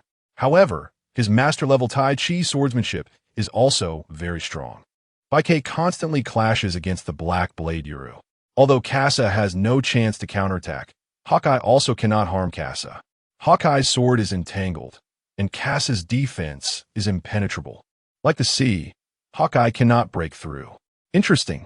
Hawkeye exerts force, but this time Kasa does not follow the force to deflect the attack. Hawkeye senses a force resisting him.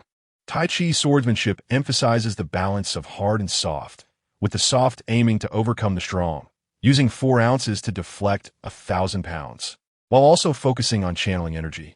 Hawkeye notices Kasa's body undergoing a change. Haki flows within him like flowing cherry blossoms, yet it poses no threat. What Hawkeye doesn't know is that Kasa feels the power flowing within him from the Tai Chi swordsmanship. This technique merges Haki and strength together. Channeling. The Haki and transform power flow with the movements of Kasa's body, allowing him to unleash sustained powerful strength. Tai Chi Swatman Hot. Kasa and Hawkeye collide head-on, sword energy soaring. The three wanting to escape see the situation and have no choice but to take a detour. Kasa surprisingly matches Hawkeye in swordsmanship, holding off the strongest warlord. Luffy looks at Kasa with concern, but Kasa will find a way to escape. Suddenly, the executioner blocks Luffy and Ace. Straw Hat Kid, Fire Fist Ace, you go first. Sabo stares at the ever-changing mask. Luffy and Ace have yet to recognize it, and Sabo hasn't remembered. Only a person appears before him. Sabo remembers Kasa's request for Fire Fist Ace and Straw Hat Luffy to escape. Ivankov is right there. With him, it's a bit safer. Sabo must block this enemy. Carl stands in front of the three. He knows he can't hold them off, but like Kasa's clone, he can block Hawkeye, so he can't just stand silent. Using Haki as inner strength, Carl can't help but admire Kasa's imagination. As a martial arts master, Carl also possesses master-level martial arts, so he should be able to exert this ability as well. Ace and Luffy look at Sabo's back and can only run forward, following the main force to retreat. All pirates retreat. Sengoku watches Ace and Luffy escape, the wounds on his fist reminding him how strong their combined attack was. All Navy, do not let Straw Hat Kid and Fire Fist Ace escape. The Navy surrounds Ace and Luffy. Fire Dalma, Gum Gum Machine Gun. The brothers' combined attack breaks through the Navy's encirclement, and the two laugh and chat.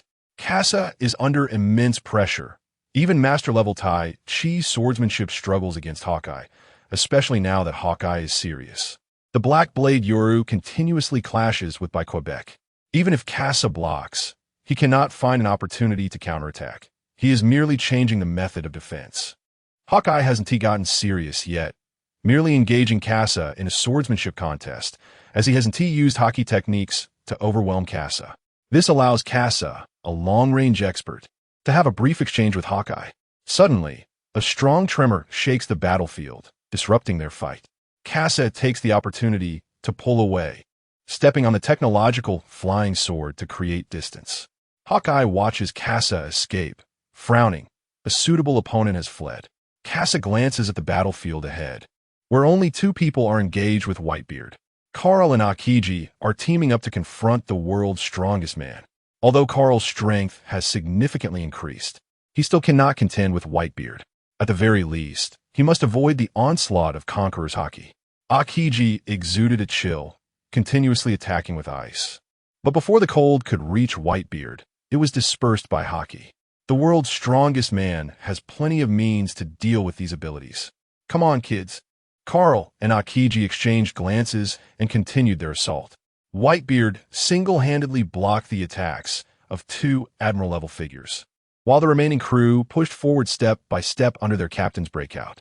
Ace and Luffy retreated along the same path. What about Kizaru and Akainu? Casa looked around but couldn't find their positions. However, the next moment, a black line appeared at the retreating position of the pirates. It was the pacifistas. They blocked the pirates' escape route, two white cloaks standing between the pacifistas. Akainu spread his lava arms to the sides, creating a wall of lava that blocked the pirates' retreat. Not a single pirate can escape. How terrifying. Bartolomeo, let the pacifistas take action. All right, pacifistas, eradicate the pirates. Laser beams swept across, and the steel bodies swept through. The pirates were no match at all. Akainu remained stationary, while Kizaru had already moved, aiming to attack Whitebeard. The other captains were entangled with Navy generals and the warlords of the sea, and Akainu didn't act because he would conflict with Akiji's attack, so only Kizaru could engage. The strength of the three admirals, along with Whitebeard's aging body, might lead to a premature depletion of his life force. This battle depended on whether Whitebeard could hold out until everyone retreated. Thunderbolt. Casa launched an attack on Kizaru, targeting the most threatening enemy. I see you won't let me join their fight. Will you? Clone kid. I'm really sorry, Kizaru, but will you play with me a bit? KY. The speed of the bullets couldn't keep up with Kizaru's speed. Observation Haki predicted Kizaru's attack. Neither could hit the other as they fought in midair. Oz's body was covered in small holes pierced by lasers. Although he had many wounds, they didn't significantly affect his massive body. Oz raised his giant sword, attempting to cleave through the lava wall. With a heavy chop, the giant sword sank into the lava. What? The intense heat quickly transferred to his hands, and Oz had to let go as the giant sword melted rapidly in the lava wall. Akainu looked at Oz with disdain. The pacifistas had already advanced, and the edges of the square were filled with Navy personnel. The pirates were sandwiched in the middle like a sandwich cookie. After Vista's death, there was a gap in the captain-level combat power, weakening the pirates' fighting ability. However, the next moment, a Fire Fist shot toward the pacifistas. Fire Fist. Ace blasted through the encirclement of the pacifistas, opening a path. Ace exchanged glances with Akainu, noticing the lava behind him. Even from this position, Ace could still sense the incredible heat. The hierarchical relationship of devil fruit powers made Ace aware that he was no match for Akainu. Luffy, let's go together. Oh. Entering Gear Second, Akainu adjusted his hat and strode forward. Whitebeard 2nd Division Captain, a supernova, thinks he can fight me with just these two. Sengoku observed the battlefield. Although Ace was escaping, the advantage was still in their hands. The island clouds overhead had already spread to the battlefield, ready to engage at any moment. The Navy outside the battlefield continued to bombard the pirates, and there were also scattered fights outside the square. The battlefield was now divided into three crucial areas. Whitebeard versus Akiji and Carl, Kizaru vs. Casa, Akainu versus Ace and Luffy. The other smaller battles involved captains facing seasoned vice admirals and warlords of the sea, with only Marco managing well. For the other pirates, the pacifistas represented a dimensional suppression. Many pirates had already run out of ammunition and could only engage in close combat with the pacifistas. Suddenly, Sengoku looked up at the sky, unable to hold back. Golden Lion, you bastard. He saw numerous warships and pirate ships floating in midair, targeting everyone in the square. Ha ha ha, Whitebeard, Navy. Look at the gifts I brought you. Roger, son. We'll meet again on the seas. As the devil fruit abilities were released, all the ships dropped their cannons directly onto the square, and in an instant, everyone had to defend themselves with all their might. The powerful impacts and explosions destroyed everything, forcing even Whitebeard to stop and defend. Across the entire battlefield, only the Golden Lion's arrogant laughter remained. As the smoke cleared, Whitebeard looked at the retreating Golden Lion, cursing under his breath, and then when he saw the battlefield clearly, he shouted, "Kids, retreat quickly."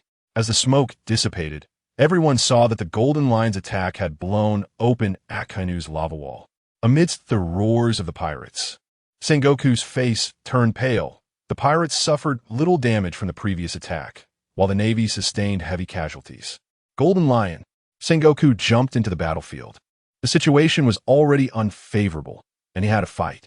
Carl couldn't see Sabo's position. Under the Golden Lion's rampage, their battle was interrupted. Carl held onto his arm, which was already broken. At this moment, Sengoku walked over to Carl. "Admiral Sengoku?" Sengoku's face was grim, and he didn't speak to Carl. Kasa watched as the pirates began to retreat, his clothes full of holes, and the wounds left by Kizaru had already scabbed over. How terrifying, Golden Lion. Yes, Kasa had been suppressed in his fight against Kizaru, even though his observation haki could predict Kizaru's position in advance. The time it took for the bullets to travel was enough for Kizaru to react and dodge. Kasa put away his dual pistols and took up the hand cannon from the tech maniac. Kizaru raised an eyebrow, sensing the threat from the tech maniac's hand cannon. The brawl was over.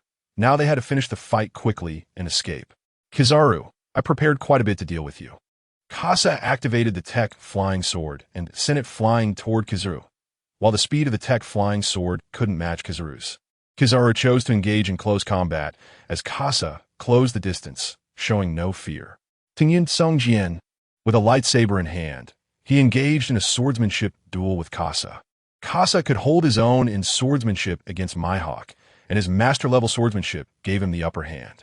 However, the power of the lightsaber created by the devil fruit was formidable, and Kasa was pushed back again. Damn it, why couldn't I encounter the Feast of Gluttony earlier? Kasa's soul currency had satisfied the midsection of the Feast of Gluttony, but he had yet to encounter the mysterious merchant. The physical strength absorbed in the next section had always been hidden within him, but couldn't be transformed. Kizaru pressed forward again, sneering, "Is this your preparation?" The great thief Kasa forced a smile. Yeah. Then, a gunshot rang out as the tech maniac's hand cannon fired a bullet from his left hand, forcing Kizaru to evade. With the combination of sword and gun, Kizaru naturally remained cautious of Kasa's gun. Kasa took a grenade from his spatial belt and threw it at Kizaru. Kizaru dodged, but KY predicted Kizaru's position in advance, and Kasa fired a shot. Kizaru partially turned his body into an element, creating a hole to evade the attack. Kakakuri's techniques are well known to these elemental masters as well. Useless. Huang Yuan pressed forward again, stabbing his sword into Kasa's cheek. Kasa counterattacked but was dodged again. Huang Yuan did not sense any threat, but his inner alertness grew stronger. At this moment, the battlefield of Kasa and Huang Yuan was surrounded by a cloud of black-gray smoke in the outside view.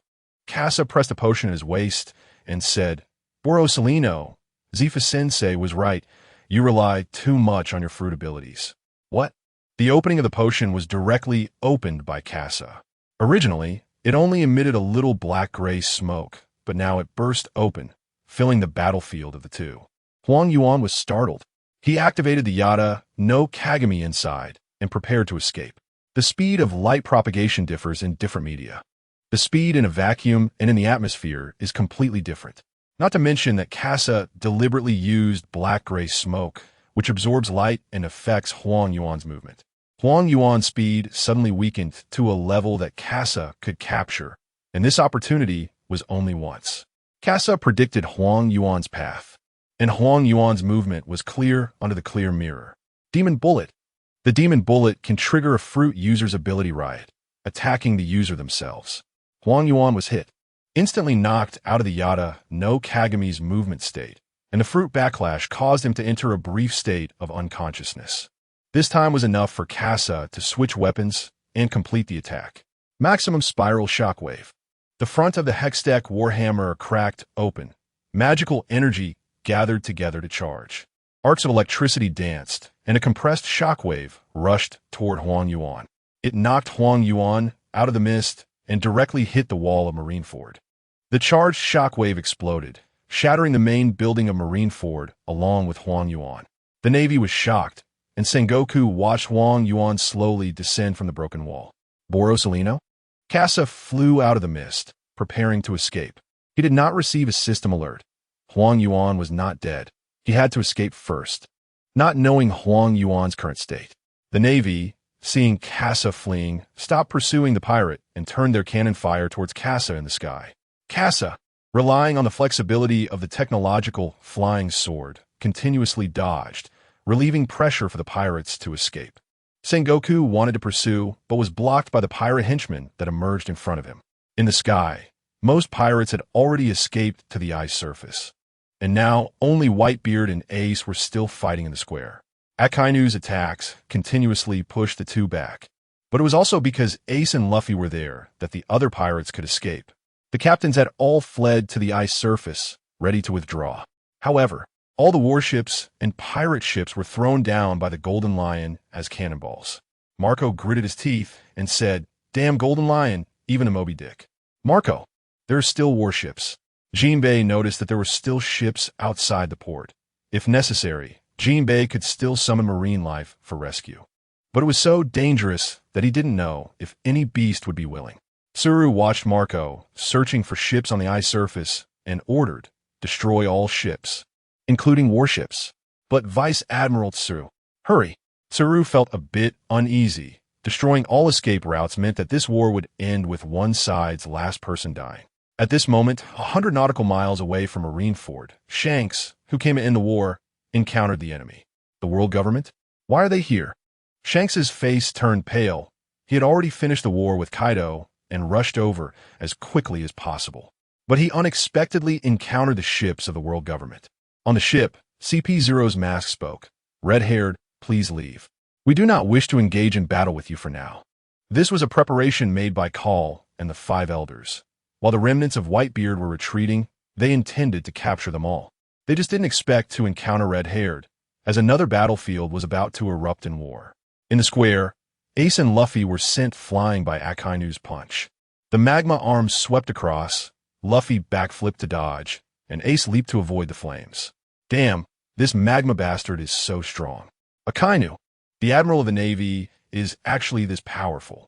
While the two were marveling at Akainu's strength, he launched another attack. Dog Bite Red Lotus. The two sensed this with their observation haki, but Akainu also predicted their dodging. Luffy was surrounded by a mass of shadows, and Akainu chose to target the weaker one. Ace saw Luffy about to be covered in magma and reached out to save him. Demon Bullet. Akainu suddenly issued a warning. He knew he was being targeted, and facing the opportunity to kill Luffy, he could not let it pass. The magma was unleashed, and Akainu defended. But the attack of Dogbite Red Lotus had already been launched, leaving it to Luffy to see if he could block this unleashed attack. Luffy.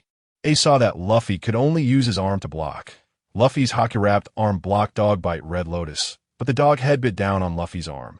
The magma continuously scorching Luffy's arm. It's so hot, so hot.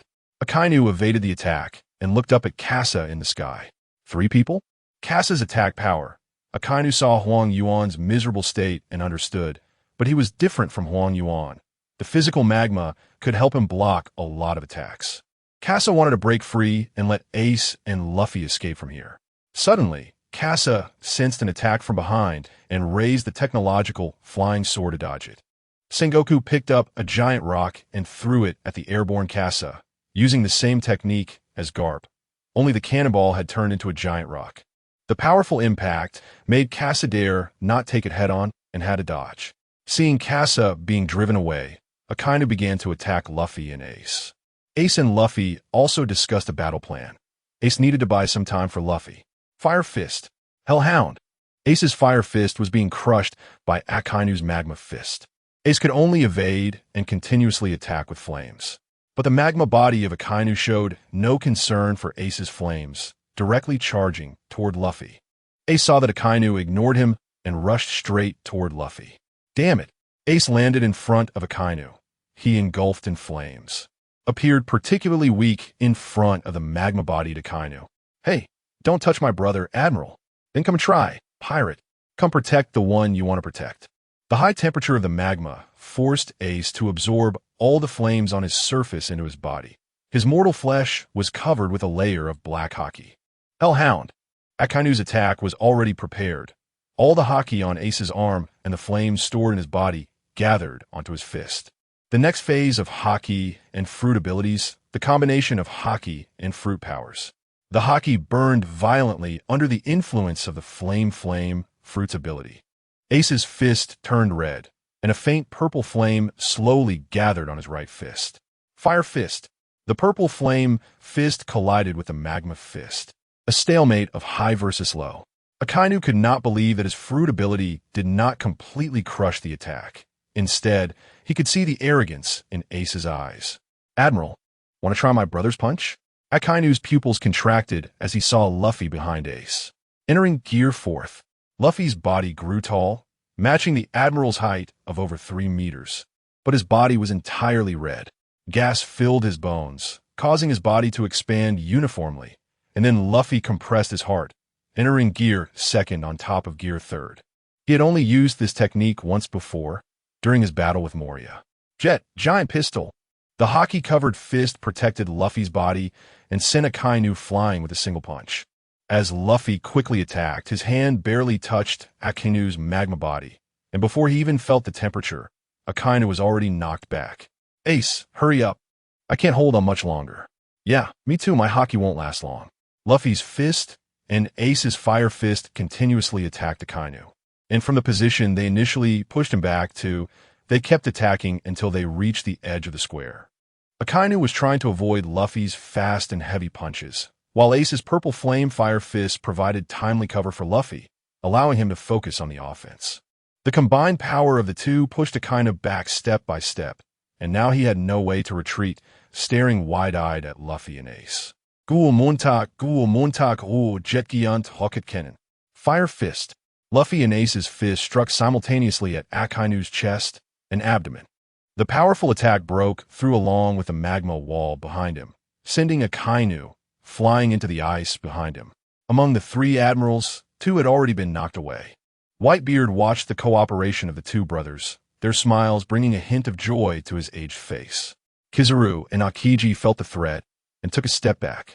Whitebeard's unblade swept through the position where they had just stopped, pushing them away, having jumped out of the Navy's encirclement. Ace was already escaping towards the ice with a smaller, gasping Luffy. Whitebeard landed at the edge of the square, where Luffy and Ace had just escaped. Ace was about to turn back and say, "Dad." Before he could finish, a crack suddenly appeared in the square, separating Whitebeard from the other pirates. With his back to Ace, Whitebeard said, "Ace, go. Take everyone and leave." Ace hesitated to speak, but Whitebeard had already made up his mind. A man's decision was made. Trying to persuade him further would only insult him. Ace set Luffy down and knelt to bid farewell to Whitebeard. Marco, seeing Whitebeard's back, couldn't help but feel his eyes moisten.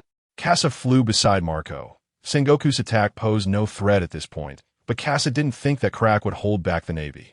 The crack was more of a warning to those Navy forces. If they wanted to cross it, they would face Whitebeard's merciless attack. Even with 2 admirals working together, Whitebeard was still handling things with ease. One could only say that Squard's attack in the plot had a significant impact. Sengoku pushed aside the Navy blocking his way and stood in front of Whitebeard. Whitebeard looked at Sengoku and said, "Sengoku, my life will end here. Let this war come to a close." Sengoku understood Crane's orders. There were no ships left to escape from Marineford, so Marineford had now become a coliseum in the sea. Whitebeard, there is no retreat now. Sengoku stepped into Whitebeard's attack range, and the 3 of them collaborated to quickly eliminate Whitebeard. At that moment, Whitebeard took out a pill from his waist. Kasa had specifically intercepted Akiji's attack, while leaving behind the pill for Whitebeard. Blood Demon Pill. This could restore Whitebeard's body to its peak condition. Images of Ace, Luffy, and Kasa flashed through his mind. The sea will become interesting from now on, Roger. Whitebeard swallowed the Blood Demon Pill, and his once-aged body instantly swelled, The sagging skin from years of age became smooth again, and his muscles expanded, stretching his skin. Kasa also noticed Whitebeard had taken the system's pill and felt a tremendous threat. It's coming. Akiji and Sengoku sank to their knees, preparing to face the peak power of the world's strongest man. Kasa charged with his sword. Whitebeard swung his blade, sending Kasa flying with a single strike. Only Kasa knew the extent of Whitebeard's power now. He had absorbed 90% of Kasa's body strength, and previously he could match Whitebeard in strength. But now, with just a simple strike, he was sent flying. Whitebeard felt his life force accelerating in its decay, and the shockwave from the blade became even more powerful. Sengoku and Akiji's expressions changed, and they retreated immediately. Kasa, in midair, held his sword in front of him. Azur Dragon Secret Technique Gardien. Kasa did not retreat, but advanced. There were still many Navy personnel within Whitebeard's attack range, and he needed to protect them as they were his future supporters. You got guts, kid. Kasa's actions made Whitebeard unable to help but praise him. An Azure Dragon illusion blocked in front of the blade. The Navy, witnessing the Azure Dragon illusion shattering before them, knew they were saved by Kasa. Kasa saw his technique block Whitebeard's attack, and before he could show any pride, Whitebeard took the same stance again. Let's do it again, kid. Damn, this monster. Everyone retreat. Sengoku saw Whitebeard was still able to unleash such an attack, just like the young Whitebeard, and immediately ordered the other Navy to retreat. However, Kasa and the others could not retreat. They had to break through Whitebeard. The three relied on their abilities to block Whitebeard's attack, but the aftermath of Whitebeard's attack directly impacted the main building behind the Navy. The tall main building collapsed, revealing the massive figure hidden behind it. Kasa saw Whitebeard displaying his full strength and the enormous form that was exposed. Blackbeard made his appearance. A stream of magma slowly rose on the ice, Akainu alleviating his wounds, looking at the fleeing Luffy and the others. He charged again, Fire Fist Ace, Straw Hat Brat. At that moment, Luffy had already recovered. Both of them dodged the attack. Upon seeing Akainu rise again, their expressions changed slightly, especially Luffy, who had already exhausted much stamina and was on the verge of collapsing. Straw Hat Boy, are you okay? Ivankov and Sabo, disguised as an executioner, stood beside Ace and Luffy. I'm fine, I'm okay now. How can you be okay? You can barely stand. Luffy, you should run. You can't fight anymore. Sabo and Ace spoke simultaneously. Luffy wanted to say something, but at that moment, he could no longer hold on. Ivankov grabbed Luffy and threw him over his shoulder. Sabo looked at Ace standing in front of him. He had not yet regained his memory, but he felt it was irrational for Ace to block the way. They should find a way to escape instead. Akainu surveyed his surroundings. Many pirates had already noticed him and were preparing to attack. Luffy had already escaped the attack range, and Akainu had only one target left, Fire Fist Ace. At this moment, Marco confirmed that there were no ships left to escape from Marineford. Watching the flying Kasa beside him, he realized that while those with the ability to fly could escape, the pirates below could only die here. The despicable Navy. Do they intend to fight to the last man? Old man. Kasa saw Blackbeard had entered the scene, and Carl had already thrown himself onto the ice, ready to intercept the pirates. It seemed Carl had made his choice, allowing Blackbeard to steal Whitebeard's fruit ability. No matter how strong Whitebeard was, he could not escape the fate of a plot kill. But the key now was how to get Luffy and Ace out of here. As for the lives of others, Kasa actually did not care. Even Sabo was the same. If Luffy needed a close relative to die for his growth, then Kasa would choose Sabo over Ace. Although it was cruel, changing the plot always came at a price. The battle on the battlefield continued, blood staining the entire ice surface. But the pirates still did not realize that this fight had to go on until the end. Izang, taking a breath, filled 2 flintlock pistols with bullets under the cover of his companions. Continuing like this is not good, Blamank. Blamank, the captain of the Whitebeard's 6th Division and a user of the pocket fruit, continuously took out weapons from the pockets on his body to buy time for Izang. Yes, the captains were starting to get tired, and that Vice Admiral Carl had even killed Vista and Wolfba. Blamank was searching for Kasa's position when suddenly a figure leaped high behind oars. Phoenix's ultimate, Burning Heaven. The flame slash, large enough to cover Oars's massive body, directly engulfed him, and Oars fell silent amidst his screams. Carl stood next to Oars, watching the other captains. Good, I don't need to find you one by one. Oars's death was inevitable. It was just a matter of time.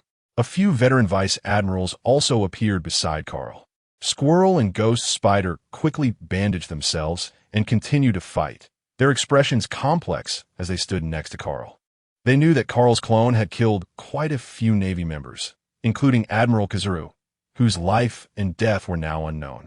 Izang Blamek, and the other captains looked at the vice admirals led by Carl with determination. Without saying a word, they launched an attack directly. Izang and Blamek had already engaged Carl, whose strength had reached the level of an admiral, requiring 2 captain-level fighters to hold him off. Marco gave a few instructions to Jinbei, who then jumped into the sea. Whitebeard still had a backup plan in the sea, but the ice surface prevented those below from coming up, and with the communication devices damaged, they could only trouble Jinbei to contact those underwater. Now, it was about buying more time. The key was Whitebeard's side. In this chaotic 3-way battle, the Blackbeard pirates, Sengoku, and Akiji were all in disarray. Although the Blackbeard pirates had the most numbers, they were constantly retreating under Whitebeard attack. Sengoku and Akiji were enjoying the chaos, taking advantage of the pirates fighting each other. At the very least, Carl had already gone to the battlefield to kill pirates, and Marco kicked away Shiryu's slash. Marco, old man, there is only one ship left to escape. Whitebeard frowned, realizing the Navy's strategy was to fight until the last moment. But if there was only one ship left, it meant that most pirates would not be able to escape. Marco, we don't need you here. Hurry and leave. Old man, Whitebeard swept away the crowd with a strike, suddenly feeling unwell and trembling. Ha ha ha, old man. Are you feeling unwell? Teach. Marco looked at Blackbeard's arrogant demeanor, filled with rage. Whitebeard gave Blackbeard a deep look. Teach, the person Roger spoke of is not you. Blackbeard was still confused when Whitebeard's fist suddenly came crashing down in front of him, knocking him to the ground, shattering several of his teeth. The Blackbeard pirates took the opportunity to launch an attack, and Marco, seeing Whitebeard being attacked, could only grit his teeth and leave. As the captain of the 1st Division, he could not let his character hinder the old man. He had to take the people away. Carl sensed an attack from behind and immediately turned to defend himself. Tortoise's posture, snakebite. Carl blocked Marco's kick, then absorbed the sensation, transforming it into a phantom snake that attacked Izang. Izang was bitten tightly by the snake, and Blamek swung a wooden hammer, sending Carl flying. The 3 surrounded Carl. Carl was in danger. Carl looked at the 3 with boiling, killing intent. He had already killed quite a few captains, so he understood their hatred. Carl took out a 9-turn rejuvenation pill and swallowed it, restoring his body to peak condition. The last bit, I'll refine you all away.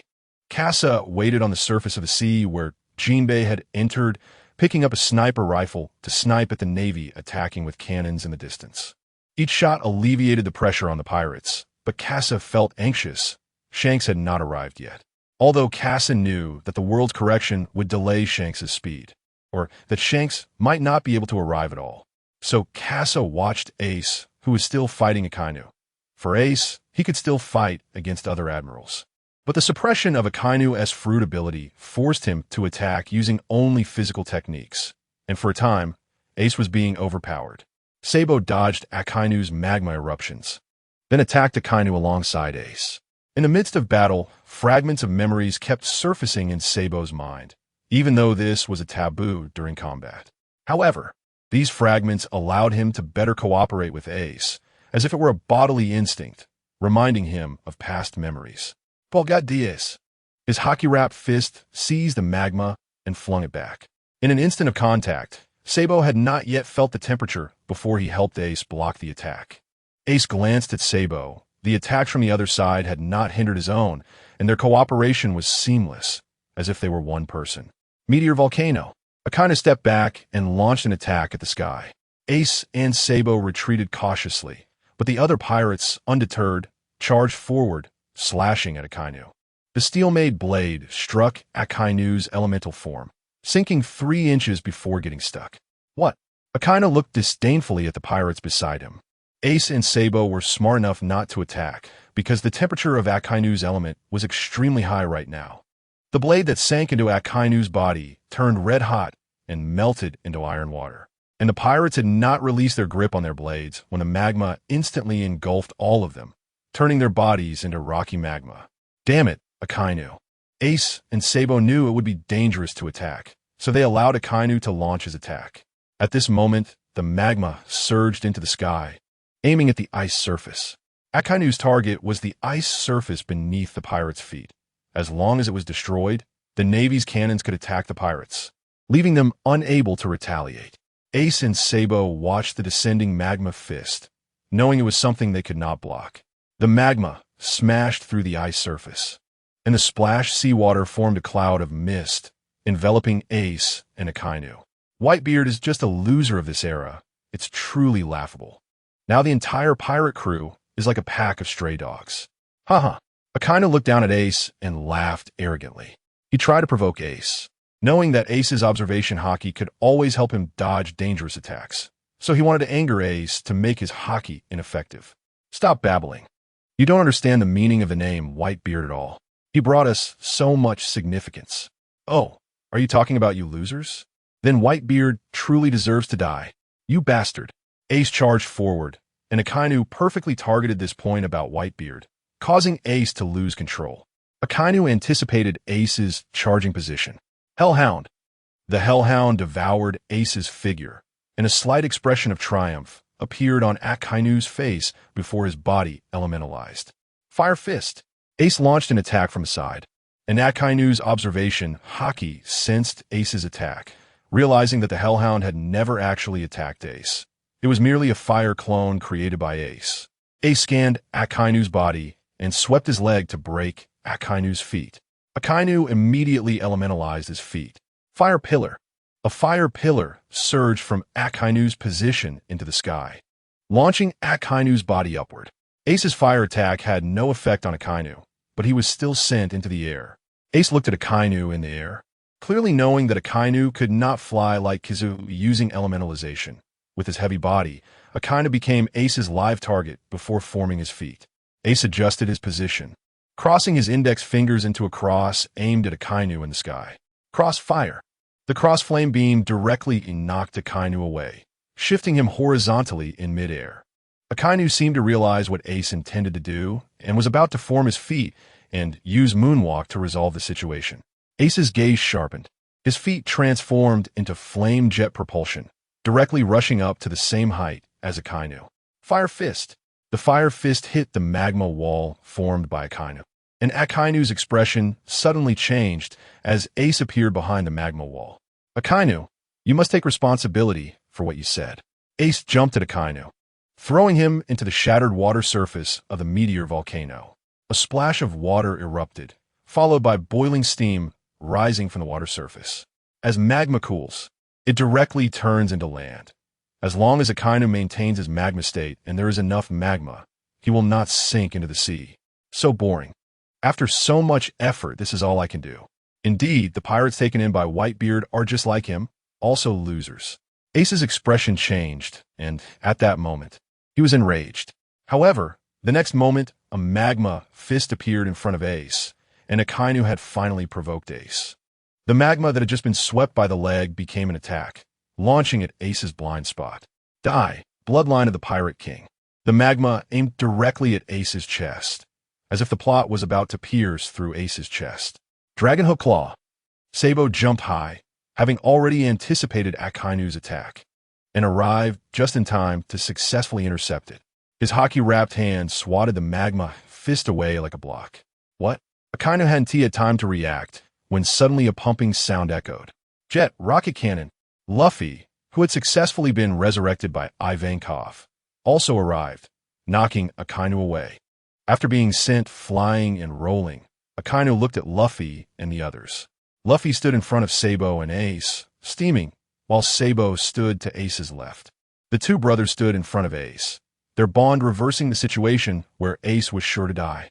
Ace, we need to live together.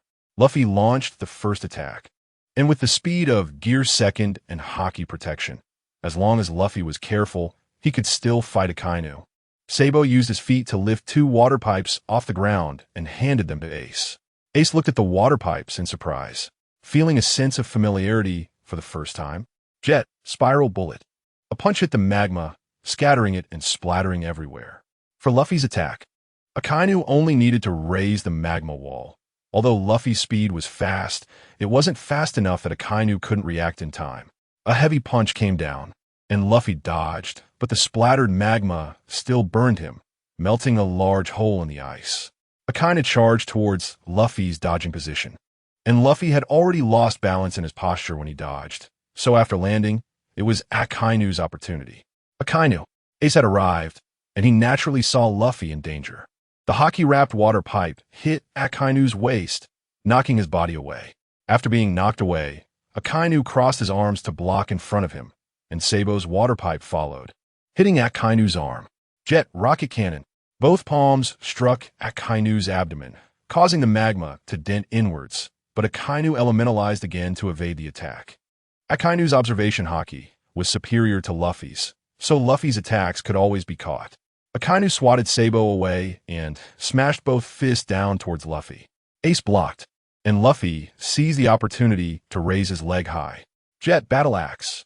The magma melted, surrounding the two, and Ace sensed the danger and grabbed Luffy to fly into the sky. Just as Akainu was about to pursue, he heard Sabo's attack. Dragon Hook Claw.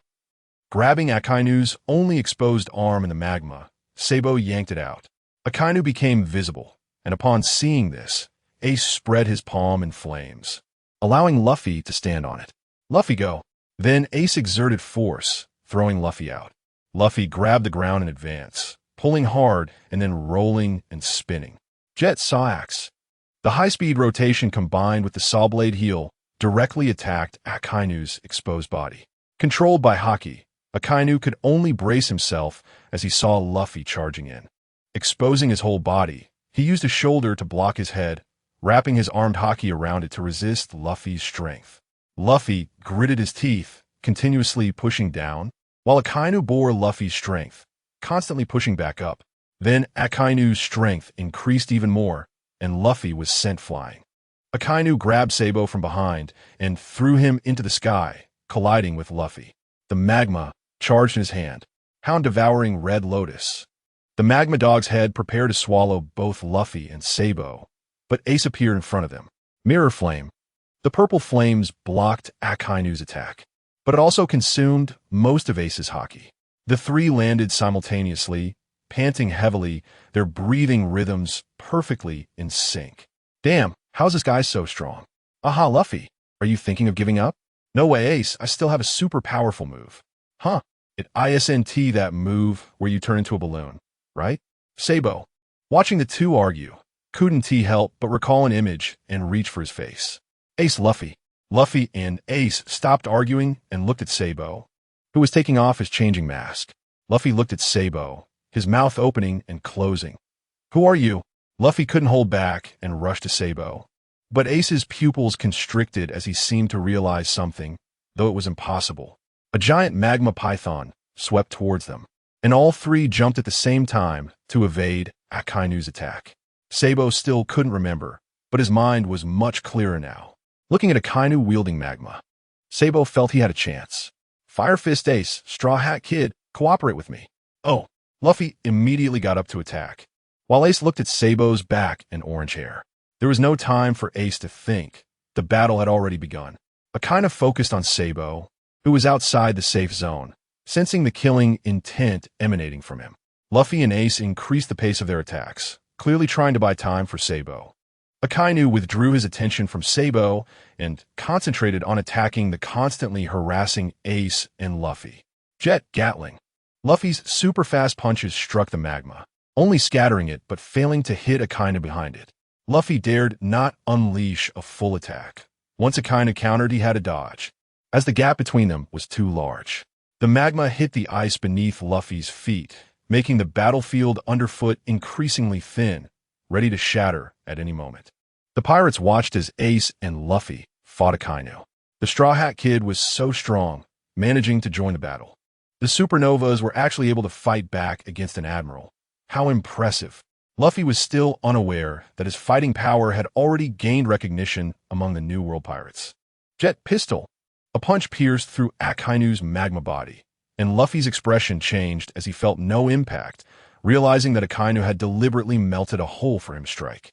Straw Hat Kid, I'll melt off one of your hands first. Oh no, damn it. Luffy tried to retract his arm before Akainu could melt it off. Suddenly, Ace appeared at the position of Luffy's arm and grabbed it. Luffy. Oh. Luffy immediately understood Ace's intention. Jet rocket. Luffy used his entire body as a projectile, crashing directly into Akainu, the tremendous force knocking Akainu off balance, but he still elementalized to evade. Ace, holding on to Luffy, looked at the elementalized upper body of Akainu and threw Luffy behind him, charging straight ahead, with his fists pulled back to his waist. He concentrated and unleashed a fiery jet towards Akainu, aiming for his heart. Flowing Cherry, Flame, Fist. Ace had once fought with Yamato in Wano, so he naturally mastered the Flowing Cherry technique, although he leaned more towards training his Devil Fruit abilities. But that didn't mean he lacked mastery over hockey techniques. Ace shattered Akainu's magma body with a punch, causing Akainu's heart to shift positions again, and his body split once more, leaving only his head in the air. Akainu coldly watched Ace's back, and although his body was divided into several segments, it didn't mean he lacked combat capability. Dragon's Breath. Sabo's Dragon's Breath was based on powerful observation haki. After finding the weakness with it, he used Dragon's Breath to strike. Sabo had already zeroed in on Akainu's heart, and Dragon's Breath penetrated the magma, seizing the pulsating heart and tightening suddenly. Sabo could feel the fluid sensation in his hand. However, when he looked up, he was met with Akainu's cold gaze. You brats don't think you can defeat me with just the three of you, do you? Akainu's observation haki enveloped the three of them, and every move they made was within Akainu's grasp. With Admiral-level strength, his mastery of both observation haki and armament haki was top-notch, combined with his powerful Devil Fruit abilities. Akainu could be said to be the strongest among the admirals. Sabo had merely crushed the heart created by Akainu's Devil Fruit ability, while Ace could create clones with fire, let alone Akainu, who had already awakened his powers. The separated magma body now morphed into chains, surrounding Ace and Sabo, enclosing them within the attack range. The scorching heat from the magma made Ace and Sabo feel suffocated. The recovered Akainu looked at Ace and Sabo, who were trapped in the cage. Fire Fist Ace die. The magma erupted, and Akainu ascended to the same height as Ace. Hellhound. Akainu launched another attack at Ace, still aiming for his chest. Sabo watched as Ace was targeted by Akainu and felt powerless. Akainu had seized the opportunity in Sabo's plan. Ace. Luffy stretched out his arm from a distance, grabbing Ace's shoulder. Switch. Ace was shocked. That was Akainu's attack. Luffy could die. Luffy. Ace saw Luffy draw Akainu's Hellhound, which struck Luffy's chest. Luffy let out a scream. Ah. Luffy. Carp also saw Akainu attack Luffy and could no longer hold back. Stepping onto the ice. Carp, what are you doing? Sengoku pressed Carp down on the ice to prevent him from acting impulsively. Then, Carp heard Luffy's voice. So hot, damn it. Ace watched Luffy get hit, and his arm was already outstretched in front of him. Luffy looked at Akainu in front of him, unafraid, locking eyes with the coldness in Akainu's gaze. We will return to the sea. That is our freedom. Rubber, counterattack. All the attacks from Hellhound were absorbed by Luffy's Devil Fruit ability, including the temperature of the magma. Ace looked at the arm in front of him, flames erupting, the temperature higher than what he could produce. Then, the flaming fist vanished from view, a flash of fire striking fiercely at Akainu. Akainu was sent flying, crashing into the magma chains he had created. Luffy took a deep breath and chose to rise, and Ace immediately understood Luffy's plan. He rushed up to support Luffy's foot, giving Luffy a point of leverage. Go, Luffy. Jet Storm. A storm of punches rushed towards Akainu, who had no way to evade, absorbing all of Luffy's blows. Sabo landed, and Luffy's attack continued. Ace glanced at Sabo, deepening his suspicions. Luffy's final punch shattered the magma chains, freeing the three from Akainu's encirclement. After being sent flying, Akainu landed on the ice, preparing to pursue Luffy when a bullet grazed his cheek, leaving a trail of blood. The Phantom Thief Casa? Casa stood on the pirate ship, aiming at a Kainu to cover their retreat. The crew on the pirate ship provided covering fire, shooting down the concentrated enemy pirate group.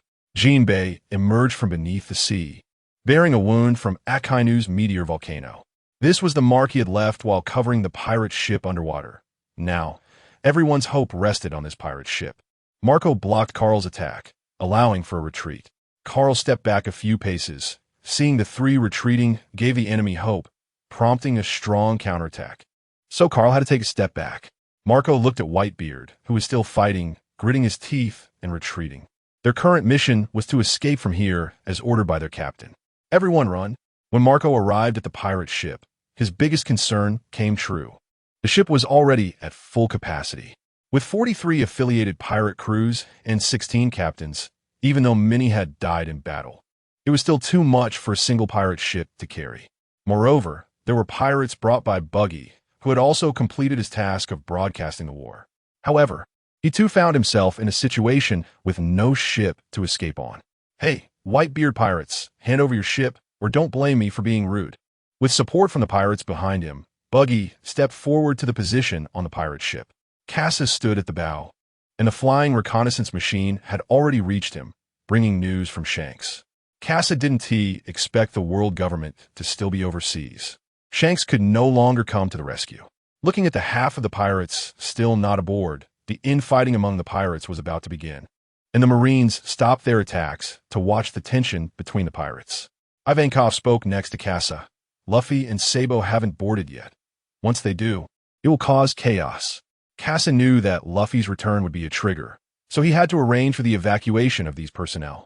Although he had a shop system to buy small boats to evacuate people, exposing such abilities in front of so many New World pirates made Casa anticipate how many people would be watching him in the future. Casa spoke to Buggy. "Captain Buggy, your pirate ship has arrived as per your plan." Buggy looked confused, listening to Casa's words, but the pirates behind him had already started to boast. "You did it, Captain Buggy. I didn't expect you to foresee this step." Buggy was lost in the praises of the pirates behind him, but Casa was not just talking nonsense. Originally, Buggy's pirate crew was nearby, intending to raid a prison, but after seeing Buggy broadcast the war, they inexplicably rode a magical current, avoiding Shanks' battle and arriving at Marineford. Casa didn't expect it to turn out this way. Indeed, Buggy was a favored man in this world. A pirate crew was sailing from overseas, and Buggy recognized a ship. Buggy exclaimed with joy, "Everyone, hurry aboard the pirate ship and get ready to escape." The pirates Buggy brought had already left, and the remaining Whitebeard pirates could only board the lifeboats and pull the ropes to evacuate. Luffy and the others returned to the ship with Marco, and Luffy hugged Casa, saying, "Great job, Casa." Casa took a few steps back to steady himself from Luffy's impact, but soon after, Luffy fell unconscious. Ivankov's hormonal effects had worn off, and all the battle injuries suddenly flared up, causing Luffy to enter a state of unconsciousness. Ace and Marco watched Whitebeard still fighting. That man fought until the very last moment. "Marco, Ace, let us go." "Yeah." X2 Carp walked past Akainu, watching Ace and the others leave. He exchanged a final glance with Casa and couldn't help but curse, "Casa, that bastard." But then Carp smiled. Akainu also sensed that Carp's killing intent had dissipated and began to move his body. When the Whitebeard pirates were escaping, Whitebeard was still battling Blackbeard. But as the pirate crew disappeared over the horizon, Whitebeard finally died, standing still. Blackbeard, as if scripted, seized the powers of the Tremor fruit, becoming the only dual fruit user in the pirate world. Apart from Carp and Akainu, the other Marines were chasing after Blackbeard, but with St. J. Garcia, Saturn present. Blackbeard and his crew jumped into the sea to escape, leaving the Marines unable to pursue. Sengoku watched Blackbeard flee, Whitebeard dead, and the Whitebeard pirates decimated, feeling it wasn't too bad apart from allowing Ace to escape. However, Ace wouldn't have it easy either. The remnants of Whitebeard couldn't hold their territory. And with Roger's old enemies, things would only worsen for the remnants. Sengoku glanced back at Whitebeard's immovable figure, still admiring that man. If only their camps weren't different. At that moment, a figure crept up beside Whitebeard's corpse, and then Whitebeard suddenly vanished. Sengoku was shocked. An enemy? There's still an enemy. The Marines all looked at Whitebeard's position, which was now empty, except for a man in a naval uniform. Kalu reacted immediately, rushing up, while the other Marine commanders were too far away to respond in time. Akainu saw Kalu charging in and hesitated to attack with magma. Suddenly, a plume of smoke rose, and nobody knew what was happening inside. Then a figure shot up into the sky. Kasa returned, retrieving Whitebeard's body. Kasa looked down at the crowd. Everyone will meet on the sea. Although he was fleeing quickly, the Marines raised their guns to shoot, but all fell victim to Kasa's tailwind. Suddenly, on the ice, a figure leaped high and grabbed Kasa. Look, the warlord has made a move. You gotta be kidding. The Empress is amazing. Get him down. We can't let him escape. Kasa struggled to maintain the balance of the flying sword, trying to stabilize his flight. Where's Luffy? The Empress's haki was pressing down on Kasa's mind, forcing him to reassure her. Luffy is unconscious right now. Please don't get agitated. I'll take you away. The Empress's snake had already wrapped around Kasa, making it seem to outsiders that Kasa had been captured. The Marines anticipated Kasa being pulled down, but suddenly Kasa accelerated, escaping with the Empress. Oh no, the warlord has been taken. Sengoku squinted at the escaping Kasa. Whitebeard's body wasn't important, but the news of Whitebeard's death could spread. Of course, the world was celebrating Whitebeard's demise, and a storm was about to come. A flash of yellow light appeared next to Sengoku, revealing Kizaru. Sengoku spoke. Kizaru, how are you? I'm alright, but I broke a few ribs. Kasa's last attack had caused significant damage to Kizaru, who had spent a lot of time extracting the devil bullet from his body. The Phantom Thief Kasa is truly troublesome. But we also have a troublesome guy here. Carl was finishing off the fallen pirates with his sword, turning them into soul coins. In this battle, he had gained nearly 50,000 soul coins. Although it was a pity he didn't team manage to kill Whitebeard. However, he had slain 3 captains, Bista from the 4th Division and Oz and Wolfba from the affiliated pirate crews, plus the pirates and Marines affected by the residual attacks, making Carl suddenly wealthy. Having killed the most captains and fought alongside the Admiral against Whitebeard, Carl had already shown sufficient strength. In contrast, Akainu, who should have shone brightly, was suppressed by 3 young ones and left with nothing. The competition for positions was becoming interesting.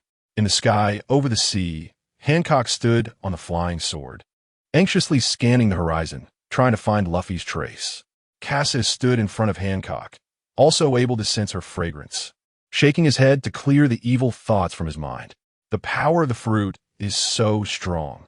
Hancock, with her keen eyesight, spotted a fleeing pirate ship, a pirate crew dragging a dozen lifeboats, leaving white lines on the sea. Kasa accelerated towards the pirate ship. Ace and Marco looked up at the sky, waiting for something, when suddenly a figure landed on the deck. It was the Empress. The warlord was chasing after them. Damn, she's actually chasing us, but it's the Empress, so cute. Hey, don't rush. At the edge of the deck, a pirate was pushed off and fell into the sea, but fortunately, the lifeboat behind rescued him. Ace and Marco saw Kasa, who, feeling a headache from looking at Hancock, saw her jump down from midair without a care for Kasa, causing him to spend extra time controlling the flying sword to land. Kasa landed, and Ace, Marco, and the other captains surrounded him, awaiting the outcome. Kasa signaled to clear space and then waved his big hand, Whitebeard's corpse landing at the bow of the ship. A familiar figure appeared again, the imposing stature reminiscent of when he first entered Marineford, exuding a mighty aura. In an instant, the pirate ship fell silent, looking up at Whitebeard at the bow. Dad, the strongest pirate crew had dwindled to almost none, now weeping on a single ship, and this war came to a close. On the coast at the edge of the Amazon forest, Ace looked at Sabo in front of him. Sorry, I really can't remember the past. I just feel like you all are very familiar. Soga, well then, Sabo, if you need anything, remember to contact me in the future. Ace hugged Sabo. Although Sabo didn't recognize him, it was really great that Sabo was still alive. A tear fell from the corner of Ace's eye. Thinking that Sabo might laugh at him once he regained his memory, Ace evaporated the other tears.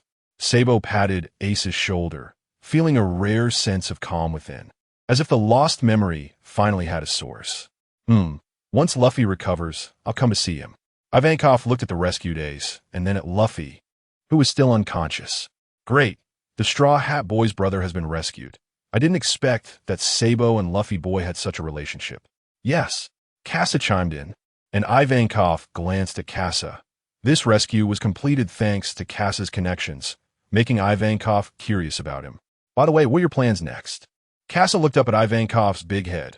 Ivankov still doubted Casa's identity and did not respond. But Casa replied, "We have a partner who should fly to your country. Please take care of him." Huh? Ivankov was puzzled, but Casa had already walked away. Sabo saw Casa's arrival.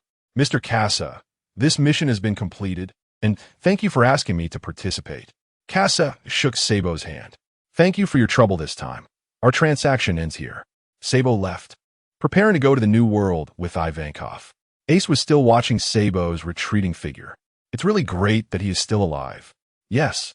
When I visited you as kids, Satan mentioned someone like that. I didn't expect him to still be alive. By the way, is this okay? Marco and the others are separating?" Ace retracted his gaze, looking at the vast sea. My background has been exposed. Pirates who once had a grudge against Joe LD. Roger will come to find me. Now that the Whitebeard pirates are like this, I need to fight for their recovery time. Once the time is right, I will go pay my respects to Dad." Casa looked at the sea. The plot had changed a lot, and he did not know what would happen in the future. Moreover, this time, I also know the meaning of my existence. "Casa, please tell Luffy. I want to become the Pirate King, so he needs to get stronger." Casa looked at Ace's smiling face. Perhaps this was his purpose for saving Ace, and Carp might explode with anger again. My captain is going to become the Pirate King." The two exchanged smiles, and Casa had already prepared a small boat for Ace. Powered by flames and equipped with a spatial belt to ensure Ace's personal sailing. Ace stood on the small boat and said to Ace on the shore, "Casa, I'll leave Luffy to you from now on. Don't worry." Ace stepped on the gas and shot off. Casa watched Ace leave in the distance. He and Carr had changed the plot, but for the next part, he had to maintain it. 3D2Y. The Straw Hat crew must train for 2 years before they can step into the New World, and Rayleigh's arrival is also imminent. Suddenly, there was commotion in the forest behind them. Luffy rushed to Casa's side, shouting at Ace's departing figure. "Ace, you bastard! Why didn't you wait for me to wake up?" Luffy XN. Behind them came the anxious voices of two people. It was the two warlords, Hancock and Jinbei. Luffy had already charmed both of them. Casa wasn't worried that Jinbei wouldn't get on the ship. After all, he chose to stay with Luffy until he woke up instead of leaving with Marco. "Damn it!" Luffy shouted, trying to convey his voice to Ace, but Casa felt Ace's speed increasing. "Damn it, Casa, I want to eat meat." Hearing Luffy wanted to eat meat, Hancock ordered, and the 9 snake pirates began preparing meat. Jinbei spoke, "Luffy, that's great. Ace has been rescued, and you've woken up? I should be leaving now." Jinbei, "Thank you this time." Luffy and Jinbei had something to say, and at this moment, a splash appeared at the coast, crashing against the island rock, and a figure landed on the shore. Rayleigh. Luffy was overjoyed to see Rayleigh's arrival, and Hancock recognized Rayleigh as well. Jinbei looked at the legendary living figure, the Dark King Rayleigh. "Yo, Luffy. Looks like you're doing well, and you've saved your brother." Yes, but oh no. We had all agreed to meet at Sabeti Archipelago in 3 days. Now we definitely won't make in time. The time has come," Casa spoke up. "Luffy, about this." Everyone turned their gaze to Casa, who organized his words and began to speak. "This war, you will become the focus of the New World. Many people will step on you to prove themselves. Do you think you can protect others then?" Casa's words brought Luffy back to the disbanded islands of Sabeti Archipelago, where the Straw Hats had fallen apart. "So my suggestion is to tell everyone. We will train for 2 years, and then 2 years later, we will set sail again from Sabeti Archipelago. The battle from Impel down to Marineford, Magellan, and Akainu, and the pirates fighting alongside the Navy. He was not particularly outstanding." Luffy thought a lot. Casa was strong, and Casa's bounty had always been above his. So at this moment, Luffy agreed. "I understand. Marineford." The workers were cultivating the ruins after the war, and reporters began taking photos and writing news articles. Carl blocked Karu's attack, and Karu took a breath to rest. The domineering energy within him came to a halt. This technique is so difficult. How did Casa do it? Carl retracted Xianyan, thought for a moment, Maybe it was because he boarded the protagonist's ship and received the blessing of the son of the plane. This is not important. The Underworld Palace has already started activities. You and Kaji should make contact with Tezelo, the Gold Emperor, a pirate who maintains friendly exchanges with the Celestial Dragons. Yes, the owner of the world's largest entertainment city. Guirin, Guild Tezelo. We need to establish our first branch there. Good. Suddenly, there was an explosion in the port. The Navy launched an attack on the enemy, but was repeatedly shot down by Rayleigh. Carl looked at Luffy and Rayleigh Jinbe, muttering, 3D2Y? Casa, have you made your choice too? Karu crossed his arms and went to the window to watch Luffy invade the square of Marineford. How should we deal with the Straw Hat crew in the future? The Son of the Plane cannot become an enemy, but they can be used to break through our difficulties, so we must protect them. All right, understood. Luffy rang the bell 16 times in the square, then stood at the spot where Whitebeard fell, throwing a bouquet of flowers into the crack created by Whitebeard. In an instant, the news of Luffy returning to Marineford spread across the world, and newspapers quickly circulated among his companions. Chopper saw the newspaper on the giant bird and suddenly understood the meaning of the tattoo on Luffy's arm. I understand, Luffy. Kuma sent Chopper to a medically advanced island, where Chopper could learn a lot of medical knowledge. Moreover, the prescription Casa bought for Chopper could enhance his strength. The 9-pattern Tao pill, from 1 pattern to 9 patterns, can increase by 10, 1 pattern, 30, 2 patterns, 50, 3 patterns, 70, 4 patterns, 90, 5 patterns, 100, 6 patterns, 110, 7 patterns, 120, 8 patterns, and 150, 9 patterns. Furthermore, the first 5 patterns can permanently enhance Chopper's physical fitness, 10 pills for each stage, with a cooldown of 10 days. Chopper needs to hurry to refine the Tao pill. During these 2 years, he must refine the Tao pill and also redevelop the Rumble Ball. Chopper has a heavy task ahead. On the Boyne Archipelago, Usopp also understood Luffy's intentions. Hercules demonstrated the attack performance of Pop Green, and Usopp realized what he needed to do in these 2 years. Comparing it to the aggressiveness demonstrated by Casa, Usopp knew what role he should play in this team. Luffy, wait for me. The next time we meet, I will definitely become a pirate who can stand on my own.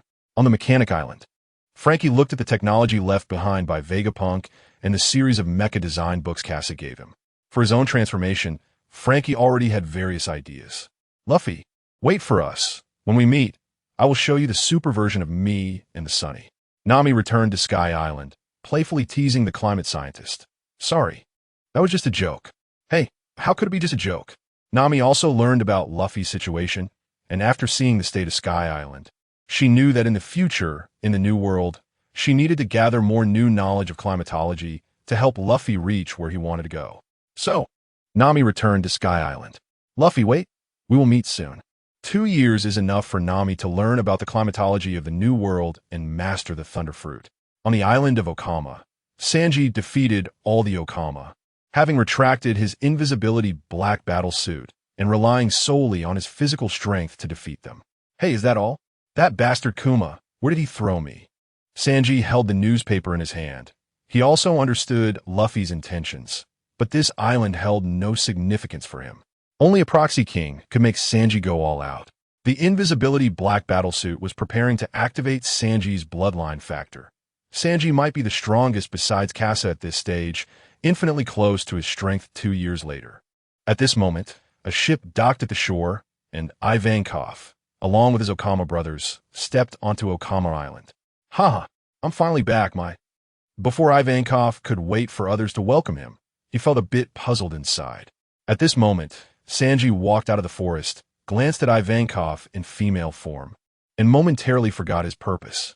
Ivankov looked at Sanji, who was kneeling in front of him, and recalled what Casa had said. Are you the partner that Casa boy mentioned? Sanji's appearance matched exactly what Casa described, and his expression changed to a serious one. Casa? Such a beautiful lady, you actually know Casa? Yes, Ivankov started to say, his nails digging into his body, injecting hormones to restore his male form. A large head overshadowed Sanji's face, and a hint of fear appeared on Sanji's face. Hawkeye sent Zoro flying with a single strike, the difference in Haki making Zoro's expression change as he bit down on his sword, Wad Ikamanji. The Haki was not resilient enough. He was prohibited from drinking until he fully wrapped his sword with haki. Zoro knelt before Hawkeye, learning swordsmanship. Casa had taught him haki in advance, and now, under Hawkeye's guidance, he began from the basics. The eyes beneath the bandana looked at the surrounding onlookers and stood up, whispering, "Luffy, I will definitely not lose next time." The failure against Tyrant Kuma and the events at Sabeti Archipelago made Zoro realize his insufficient strength and understand that he was still far from those strong ones. But all of this will change in these 2 years. As for Robin and Brooke, they also learned about Luffy's news and were training in their own ways for the promise made 2 years later. Luffy had also arrived at the training island, placing his hat on a rock. "Everyone, the Straw Hat Kid is taking a break for now. We will meet again in 2 years." A few days ago, Casa originally planned to go to Marineford with Luffy, but the system suddenly reminded him, "Congratulations! The mysterious merchant has landed on the island. Please search for and purchase the mysterious goods prepared for you." Casa glanced at Luffy and made a decision. "Luffy, you guys go ahead. I have something to do." "Huh? Okay then. Bye, Casa." As Luffy and the others walked further away, Casa could feel the wariness behind him. After all, they could only log into Amazon thanks to Luffy's reputation. Now that Luffy was gone, Casa naturally felt a bit unwelcome. When Old Lady New saw Casa still on Amazon, she said, "Mr. Casa, I wonder if your affairs include being on Amazon." Casa chuckled awkwardly. No, just preparing for departure." Old Granny looked at Casa with indifference, clearly not believing what he said. However, Casa had to find a mysterious merchant now. After all, he had enough money. He was determined to get the Feast of Gluttony, Part 2. Casa sat on the ground. He needed to take action, at least until those who came to see him off left. Hancock was still caught up in the emotions of sending off Luffy and temporarily had no time for Casa. Suddenly, there was a commotion in the crowd. "Shamira? Why are you back?" "Sister Shamira, you finally returned." "Shamira, how dare you come back?"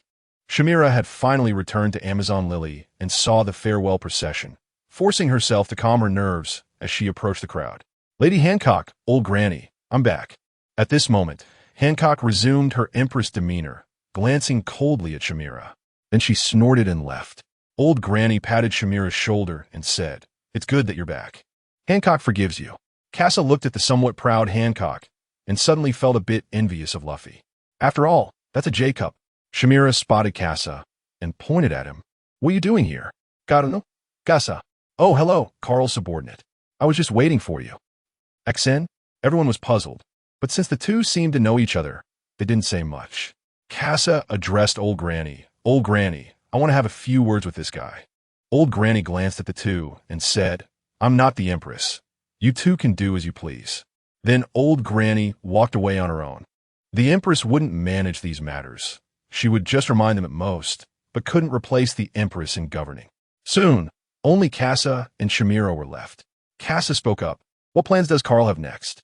Shamira replied, "No comment." "Did Carl split into several clones?" "No comment." "Does Carl want to become a general, or even a marshal?" "Oh, no comment." "You stubborn girl. It's just that I knocked you down in the flower garden back then." Shamira said, "What Major General Carl plans to do, I won't tell you. Anyway, he's in Marineford. If you have the ability, go find him yourself." Casa's heart sank, but he quickly felt at ease. With Rayleigh around, Luffy's safety was not a concern, and he could also probe Carl's intentions. Casa prepared to send people away and then sneak into the island to find the mysterious merchant. Shamira had her own matters to attend to, leaving Casa behind. This also facilitated Casa's actions. Casa suppressed his inner excitement. He saw Carl withstand Whitebeard during the Paramount War and knew that the other party had already surpassed the limits of his body. Now, Casa had found an opportunity to break through his own physical limits. The energy absorbed from the Feast of Gluttony, Part 1, still remained in his Dantian, waiting for Casa to refine it. The Falcon reconnaissance plane had been dispatched to search for the mysterious merchant, and Casa was waiting for the results. It would be best to find the mysterious merchant in an uninhabited forest area, but if it was in the kingdom, Casa would be in trouble. Fortunately, the results brought back by the Falcon reconnaissance plane were good. They found him in a corner of the forest. Casa stood up, and the female warriors monitoring him in the forest also moved, causing a few leaves to fall. Casa scanned the area, stepped onto his flying sword, and rushed into the dense forest. The female warriors were startled and began to attack Casa, but he ignored them and charged into the woods towards the location of the mysterious merchant. Soul coin balance, 198, 651. Casa had earned nearly 100,000 soul coins in Marineford, but unfortunately, he only defeated Kizaru, not killed him. Otherwise, this amount would be higher. With wide-ranging AoE damage, Casa had killed quite a few Navy and pirates together, collecting a significant amount of soul coins. At this point, purchasing the Feast of Gluttony, Part 2, would still leave him with 98,651. Enough for Casa to shop at the mysterious merchant's place. Once within the mysterious merchant's range, Casa's presence was completely erased, and the female warriors of the Nine Snake tribe didn't know Casa's location and had to search everywhere. A female warrior brushed past Casa, but did not notice him. Casa was not concerned. He first bought the Feast of Gluttony, Part 2, and a red energy appeared in his dantian. Casa had already mastered the Feast of Gluttony, Part 2, and the next step was to practice it slowly. As for what to do next, Casa looked at two items. Feast of Gluttony, Part 3, 200,000 soul coins. Qing Xian Gung Yuan Gun, purple, upgradable 89,000 soul coins. Purple, upgradable.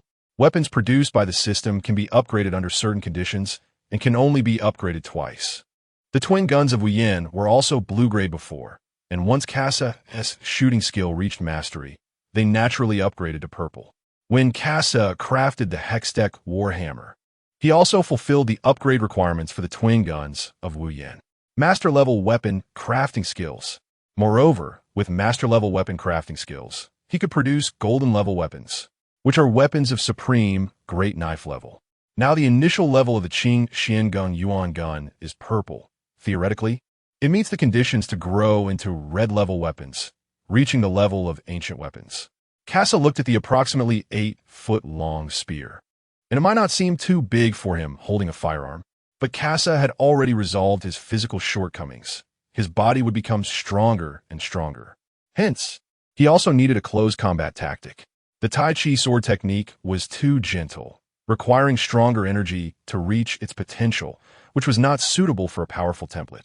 Therefore, Casa needed to prepare a set of combat methods that could perfectly utilize his physical strength. With the combination of long-range output capability, Casa would become a perfect attacking kaleidoscope. In Casa's speculation, hammers and maces were good choices, but now the appearance of the Qing Xian Gung Yuan gun was also a good option. At the very least, it could grow into a red-level weapon in the future, which Casa had to collect even if he didn't use it. Casa currently had 6 types of weapons for attacking. White Sparrow, purple. Twin guns of Wuyan, upgradable purple. Tyrannosaurus shotgun, purple. Generation Sniper Rifle 2.0, purple. Tech Maniac's hand cannon, purple. Hextech Warhammer, golden. The only golden weapon Casa currently possesses is the Hextech Warhammer. Although it bears the word technology, it utilizes attacks emitted by magic crystals. Except for the twin guns of Wuyan and the Hextech Warhammer, which can unleash magical attacks. The others are genuine tech bullets. Moreover, they've already reached the limit. Casa could deduce from the weapon itself the upgrade to the golden level supreme great knife. Casa still needed to upgrade his weapons and replenish some ammunition in the next 2 years. Casa knew he had to return to his old profession. Fortunately, the New World had many pirates who escaped from the underwater prison, providing enough targets for Casa to hunt. Having thought out his future plan, Casa bought the Qing Xian Gung Yuan gun. The black-blue gun barrel felt smooth in his hand, with a grain texture that was not slippery. The gun tip resembled a short sword, gleaming with a cold light. Casa looked at the conditions required for upgrading. Devour advanced wood materials and advanced metal materials, gold. Devour wood ability fruit and gold ability fruit, red. These conditions are not difficult. At least Casa has already figured out how to upgrade. After browsing the goods to see if he missed any treasures, Casa bought the locking thumbtack, locking the Feast of Gluttony, Part 2, and then left the mysterious merchant. Casa's appearance was suddenly noticed by the female warrior. In an instant, arrows shot towards Casa, who waved his spear to block them. He had just spent one. $65 billion to buy basic gun techniques from beginner to master level. And with the spear in hand, he wielded it with great vigor. Everyone, tell Luffy. See you in 2 years. After that, Casa left the Amazon and also prepared to go to the New World to begin his path of cultivation. Standing on the technological flying sword beneath his feet, if he used the Qingxian Gingyuan spear, the technological flying sword would bear the force of the attack. And the modification of the technological flying sword must also be included in the plan. Swish! The sound of breaking air rang out, and Casa's observation Haki sensed it, allowing him to dodge, but a wound still appeared on his arm. The speed was so fast, it was almost comparable to Kizaru. Casa looked down and saw a small island-type ship on the surface of the sea, and at a glance, he spotted a helmeted man on the deck. Men.The, the destroyer of the world. A criminal pulled out from the 6th level of the underwater prison, frozen for 35 years from the previous era of pirates. Casa hovered in the air, slowly descending in front of the deck, making eye contact with Men.The. Men.The's brother, Benjack, recognized Casa's identity and said a few words beside Men.The, who then glanced at Casa. The Navy? Even if it was the former Navy, Men.The's killing intent could not be suppressed. On the deck were other officers, the blockman Garam, the fish giant Sebastian, and the herbalist Nachin. In front of Casa, they turned into a lot of soul coins, and the atmosphere became tense. However, Men.The acted first, using his fruit to accelerate the bullets, increasing their speed by 100 times. With such rapid speed, Casa had to react before he made a move, or he would be hit the next moment. Absolute silence cloak. The cloak blocked the attack, and the other officers on the deck were also preparing to make a move, but Casa's hand was faster. Strangulation bullet, X3. He targeted the 3 officers. The fish giant and Nachin reacted, but were still hit in the arm, the powerful spinning strangulation tearing the muscles from their arms. But Garam was not so lucky. A hole appeared in his heart, and the fabric around the hole twisted clockwise. Garam looked at his wound in disbelief. Garam, X3 Men.The looked at the dead Garam without any change in expression. Casa whistled. Hey, your captain seems to not take you seriously. Kasham at Bundi Volchgeish. Showing no fear. There should be materials on this ship that Casa wanted, so he would not let these people go. The slaughter officially began. Multiply 30 gun. Wald swung his gun towards Casa, who lightly floated into the air to dodge. The multiply fruit can increase speed and size by up to 100 times. This fruit ability is pretty good. Casa thought about stealing it. He glanced at the hiding fish giant and Nachin. He needed to eliminate these 2 first to avoid complications during the fight with Wald. Taking out a Hex Technology Warhammer, he filled it with a non-attribute magic crystal. A one-time use non-attribute magic crystal, which cost 100,000 berries in the system store, and attribute magic crystals cost even more. Casa aimed at the 2 officers, ignoring cover and directly firing. They only sensed danger and tried to dodge, but Nachin was slower and still got caught in the blast. Casa landed on the deck. The technological madman's hand cannon aimed at Nachin's head, and with a shot, his head exploded into countless fragments, the headless corpse spraying blood. Casa dodged, avoiding getting blood on himself. The fish giant realized Casa had disappeared, and suddenly a giant war hammer covered him. Wald did not notice Casa's position, but he knew Casa's target was the fish giant, so he used an AoE to cover Casa's location. The fish giant still didn't understand what was happening and could only brace himself against Wald's warhammer. Wald frowned. This idiot. The fish giant blocked Wald's attack, but couldn't defend against Casa. Casa raised his gun and fired again, hitting the fish giant's head. Then he dodged the hammer's attack. Benjack watched his partner die, crying bitterly, while Wald remained cold and numb. Their betrayal over the past 35 years had left an indelible scar in his heart. With the battlefield cleared, it was now just Casa and Wald. The other pirates had already prepared to escape. Casa was still thinking about what tactics to use, as he had too many options between ranged and melee combat. Moreover, the multiply fruit was very strong in close combat, allowing for acceleration of his own attacks. Just like Kizaru, speed is power. Casa intended to try this weakened version of Kizaru, but deemed it unnecessary. Thunderbolt Bullet. Casa aimed to first inflict a paralysis debuff on Wald, using his hockey-wrapped arm to block, the bullet only embedding itself slightly into the muscle before being pushed out. Switching bullets, he used a single-arm wind bullet to rotate and dodge the attack. Then he aimed at Wald from close range. Wind fire bullet, great fireball. The massive fireball pushed Wald back, and he rolled on the ground to remove his burning clothes. Laser. A laser shot through Wald's chest at incredible speed. He couldn't react in time to defend with Haki. Multiply 100, shotgun. The shattered ground was lifted by Wald, and Kasa reacted, but he had just attacked and couldn't dodge. Wald, with rich combat experience, immediately seized the opportunity to attack, while Kasa was unable to dodge. Kasa wrapped his Haki around him to block the oncoming debris. The stones shattered against him, causing waves of pain. Wald appeared in front of Kasa the next moment, throwing a punch. Kasa raised his leg to meet it. Dragon tail sweep. He kicked Wald away, then daringly moved behind Wald, pressing the muzzles of both guns against Wald's back. Fire Extreme Death Bullet X2. The intense bullets knocked Wald back again, and he had no time to care about the power of the bullets. He was fully focused on using Haki for defense. The bullets were firmly blocked by Haki and couldn't penetrate the muscle at all. But other places not protected by Haki were already scorched by the high temperature, and Wald could still smell the scent of burnt flesh. With a roar, Wald shook off the bullets. His powerful body was terrifying, but Wald was already exhausted, gasping for breath, half kneeling on the ground. Kasa stepped off the technological flying sword and landed on the deck after his weapon disappeared. He took out the Qingxian Gingyuan spear again. First consume, then experiment. Kasa was indeed steady. Kasa felt a familiar yet strange sensation as he gripped the gun barrel. Although the system had helped him master-level basic gun skills, it was actually his first time using a long gun in battle.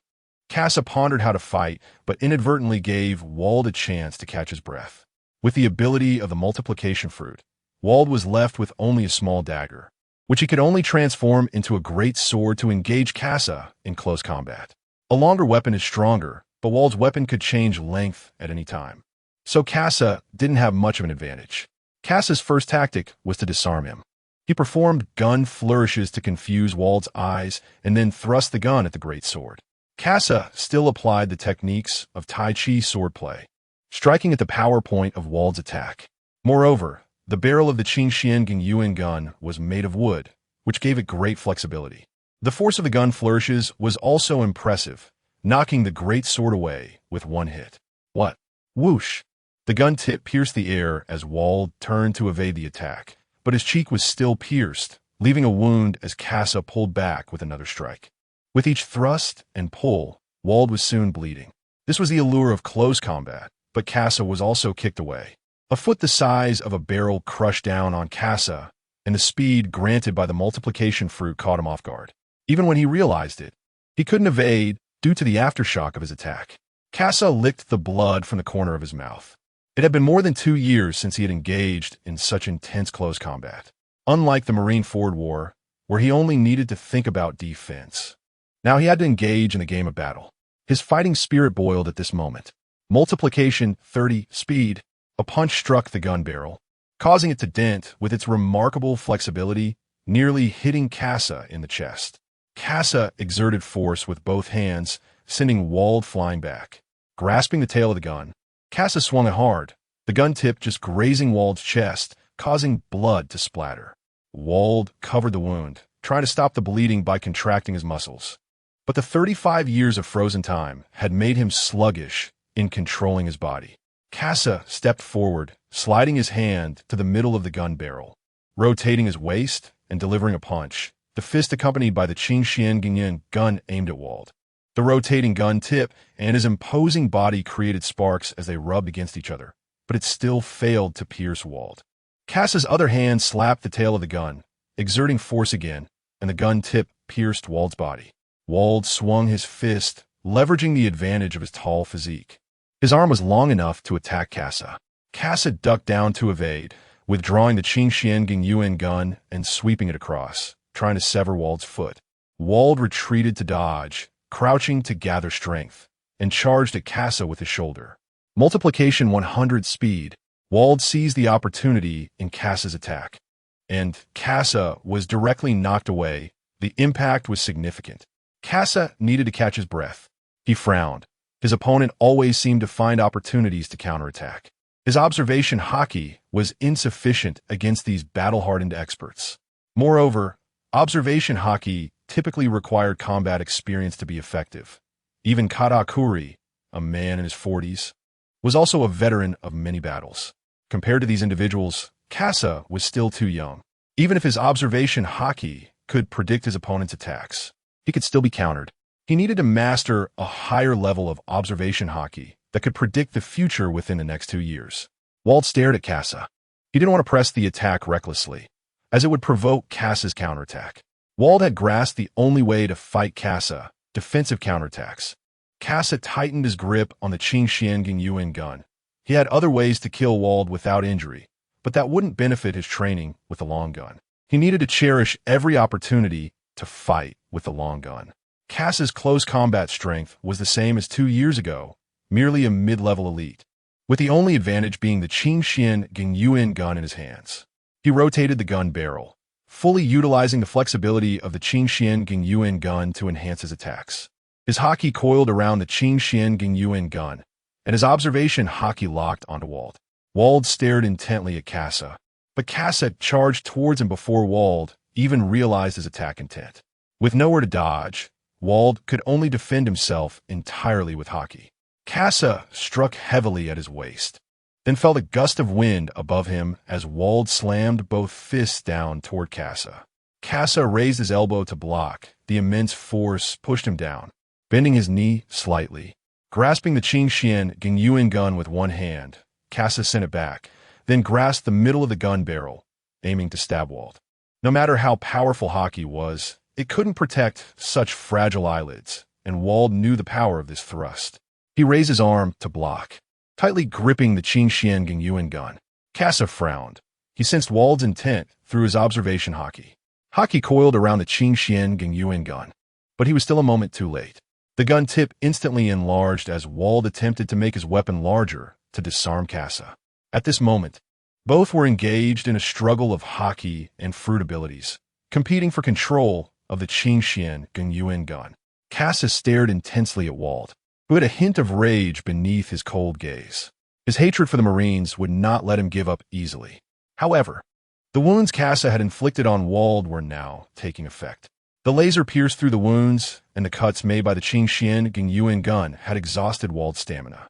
Kasa pushed Wald's arm away and kicked him hard. Dragon Tail, return. Kasa flashed to Wald's back and shot him upwards into the sky. Wald could use Moonwalk, but Kasa followed closely, surpassing Wald's position and then swept down with a gun, slamming Wald hard into the ground. Kasa aimed for Wald's heart, delivering a descending strike of gunplay that shot towards him instantly. Before Wald could react, Kasa had landed on his chest, the Qingxian Gingyuan gun embedded deep into Wald's heart. Kasa looked into Wald's lifeless eyes and withdrew the Qingxian Gingyuan gun. Congratulations, Soul Coins 2150. Binjek looked at his lifeless brother, Wald. My brother. Kasa glanced at Binjek, who felt as if he had entered an ice cave, his body turning cold. We just want freedom. Why do you stop us? Binjek voiced his question as Kasa raised his gun to shoot. Congratulations, Soul Coins 1. Kasa looked at the people on the ship. His business was not yet finished.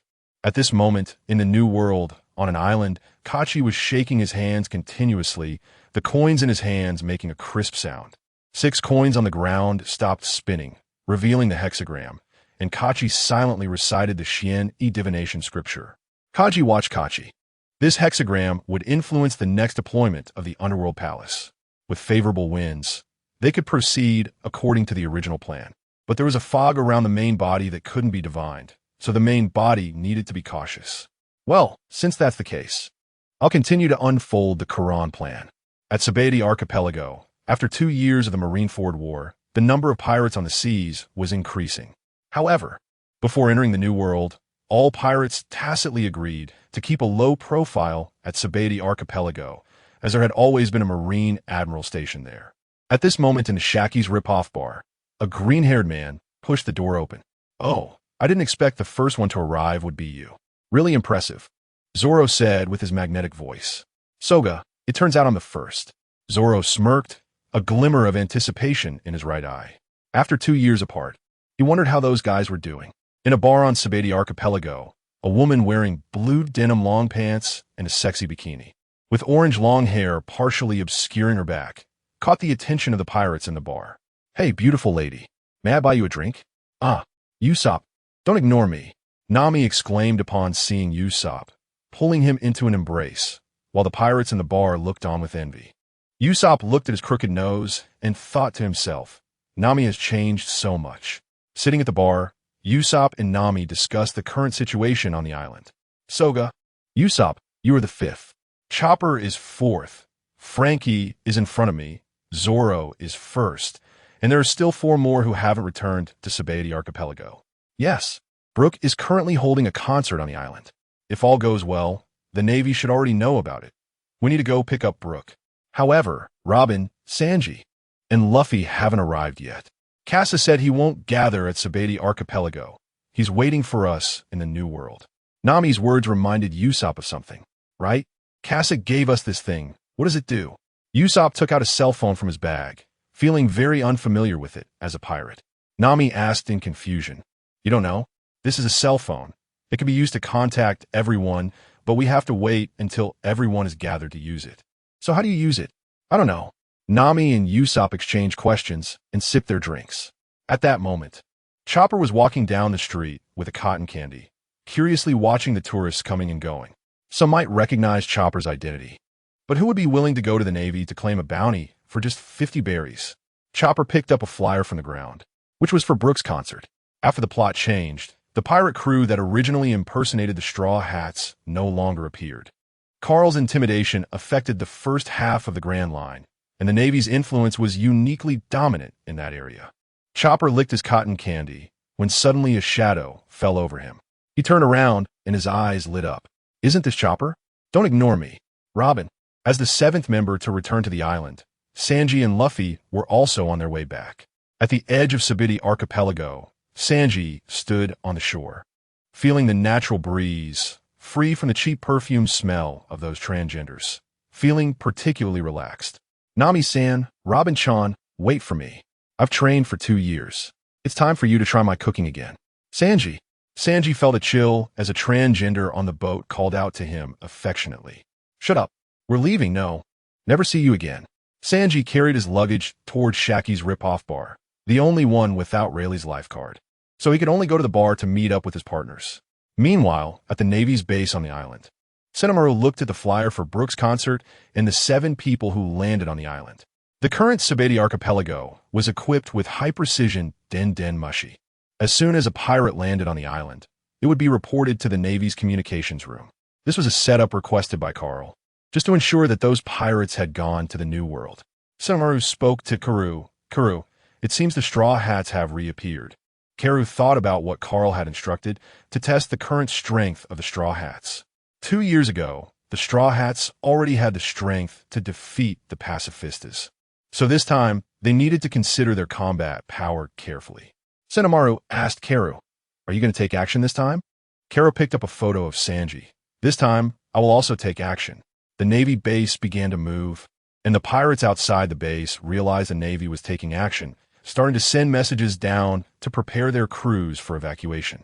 Robin and Chopper unexpectedly ran into Nami and Usopp at the concert, with 4 of them, plus Brook at the concert, making 5 crew members gathered.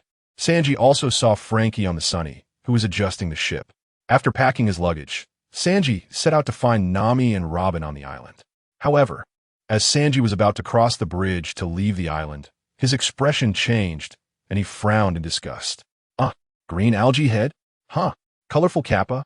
Sanji and Zoro met on the bridge, but the next moment, they sensed a murderous aura sweeping over them.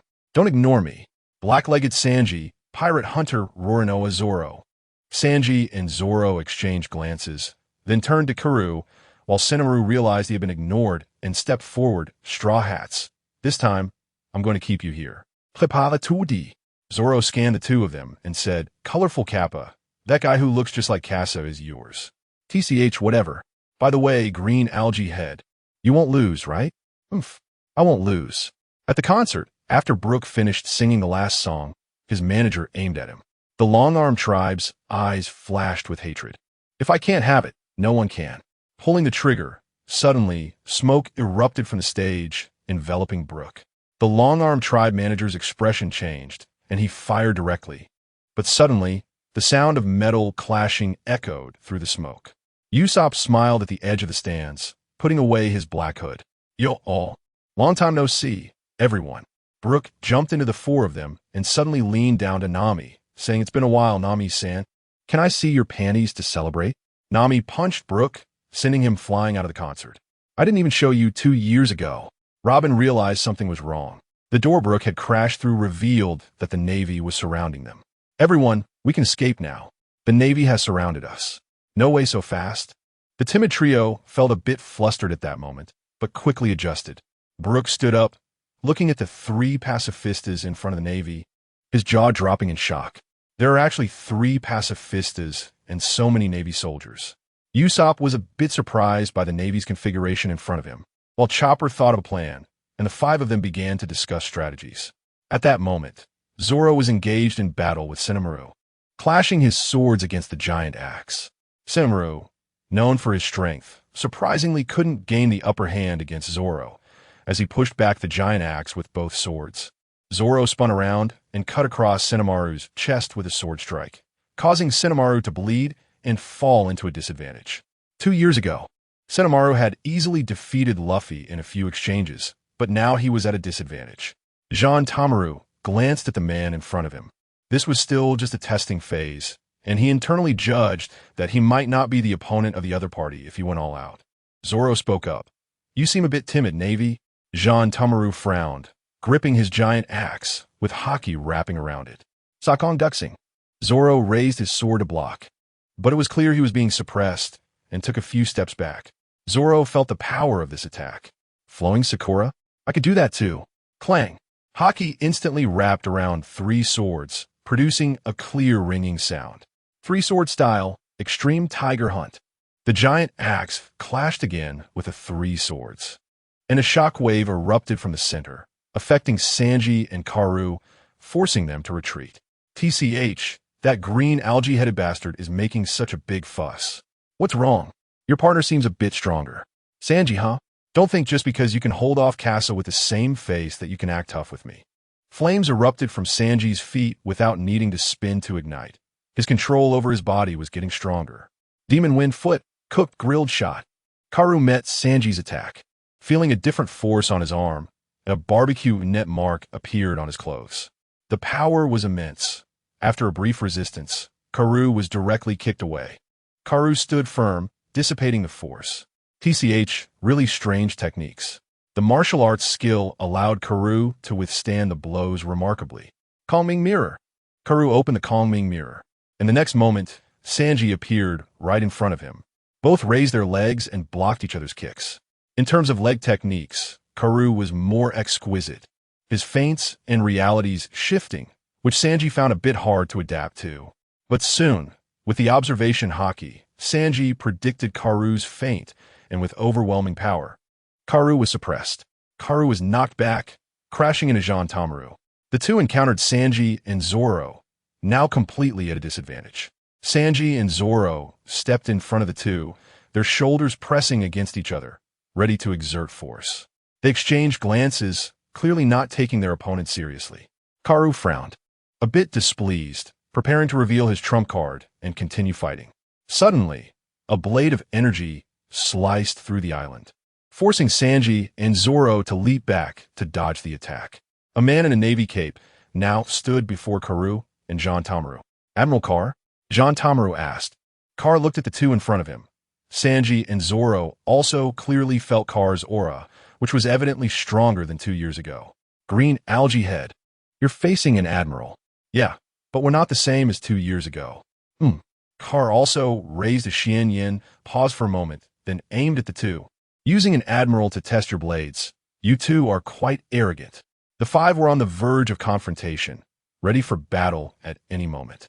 "Hey, you two, don't ignore me." A red figure swung down from a giant tree, landing directly in front of Sanji and Zoro, hugging both of them. "Luffy." X2. Luffy's appearance lightened the atmosphere, and Carr sheathed his sword. Suddenly, A giant bird flew across the sky. Karoo looked up. Is that Kawu? After glancing at it, Kar said, No, it's the Straw Hat Crew.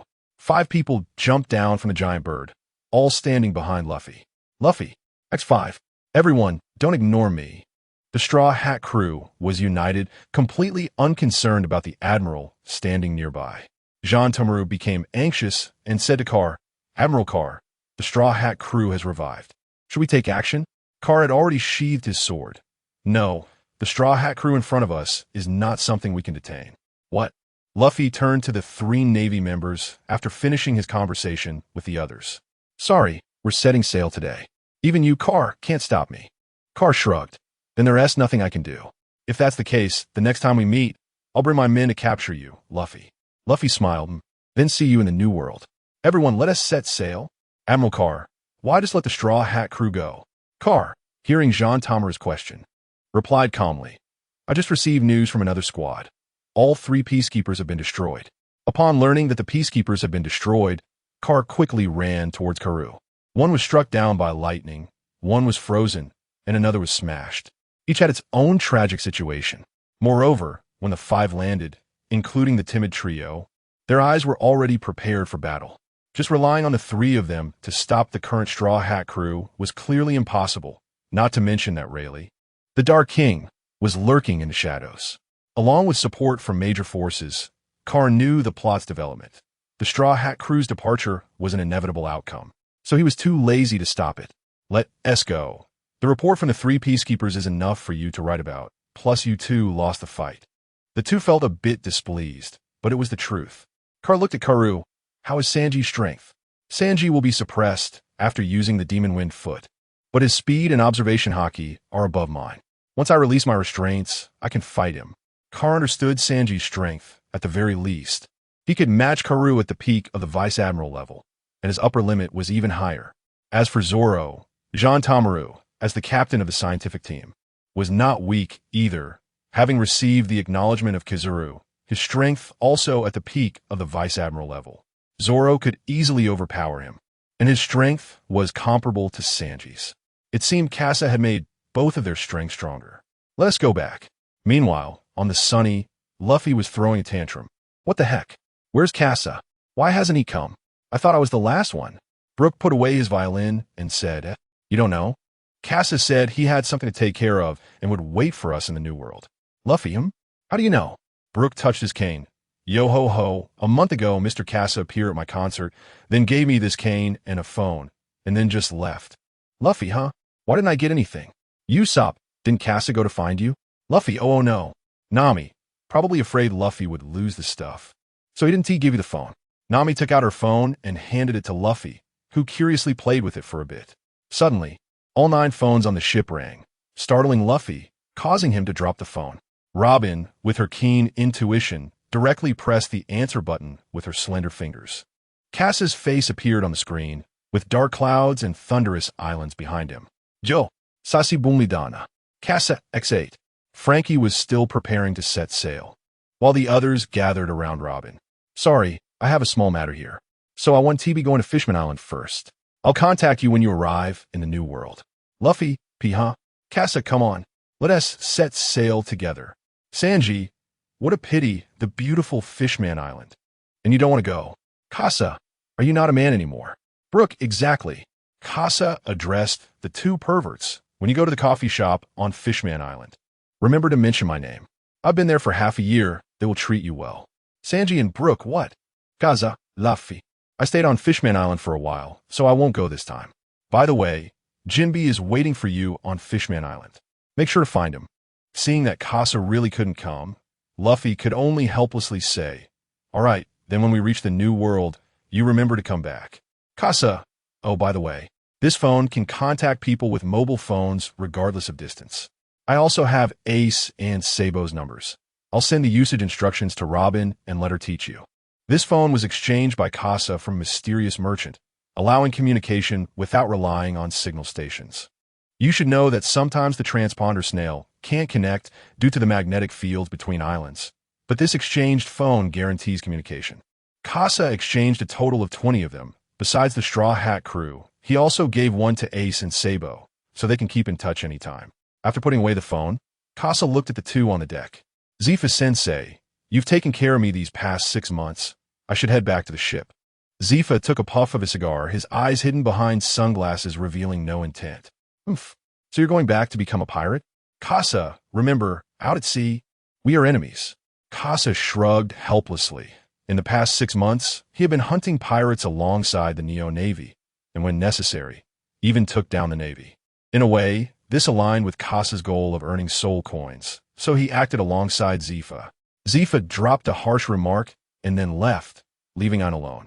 Ein looked at Kasa with a complex expression, and Kasa's gaze softened. Ein, I'm leaving.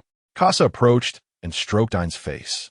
A few years ago, they trained together in the same training camp, but Ein left the camp before Kasa. Ein turned his head away from Kasa and said, Zifa-sensei is right. If we meet again and you are still a pirate, don't blame us for being rude. Zifa and Ein walked into the cabin, and Kasa knew that their cooperation had come to an end. At the very least, he had obtained quite a few power stones, and if Zifa planned to destroy Endpoint later, he wouldn't have enough power stones left. Kasa had to live up to his name as a phantom thief. Kasa jumped up, catching a broadsword. This was an upgraded version of a technological flying sword, equipped with more functions, and the blade had grown larger. Kasa turned and flew towards Thunder Island, where the bullet materials he wanted were located. As Kasa entered the range of Thunder Island, the dark clouds in the sky sensed his arrival. A bolt of lightning struck down instantly, but Kasa did not dodge. He took it head-on. Then, he performed the Feast of Gluttony technique on the spot, absorbing the lightning into his body, helping to resolve the flesh and blood energy he had consumed, integrating it into his body. Entering Thunder Island was not only to search for materials, but also for Kasa to refine the Feast of Gluttony technique to perfection. Now, Kasa had already bought the next chapter of the technique, but he was not satisfied with the training conditions. The requirement to train the next chapter of the Feast of Gluttony was to refine the first 2 chapters to their limit, and then it could be satisfied. Lightning struck Kasa repeatedly. He used the external energy to stimulate his body to absorb the internal flesh and blood energy. Under the stormy sky, Kasa kept getting struck by lightning, and finally, in the air above the island, he withdrew the technological flying sword and free fell, crashing into the rocky ground of the island. A circle of cracked fissures extended outward from Kasa's landing point, but Kasa himself was unharmed. This reminded Kasa of Kaido. He wondered how much of a difference there would be in power between him and Kaido after refining to perfection.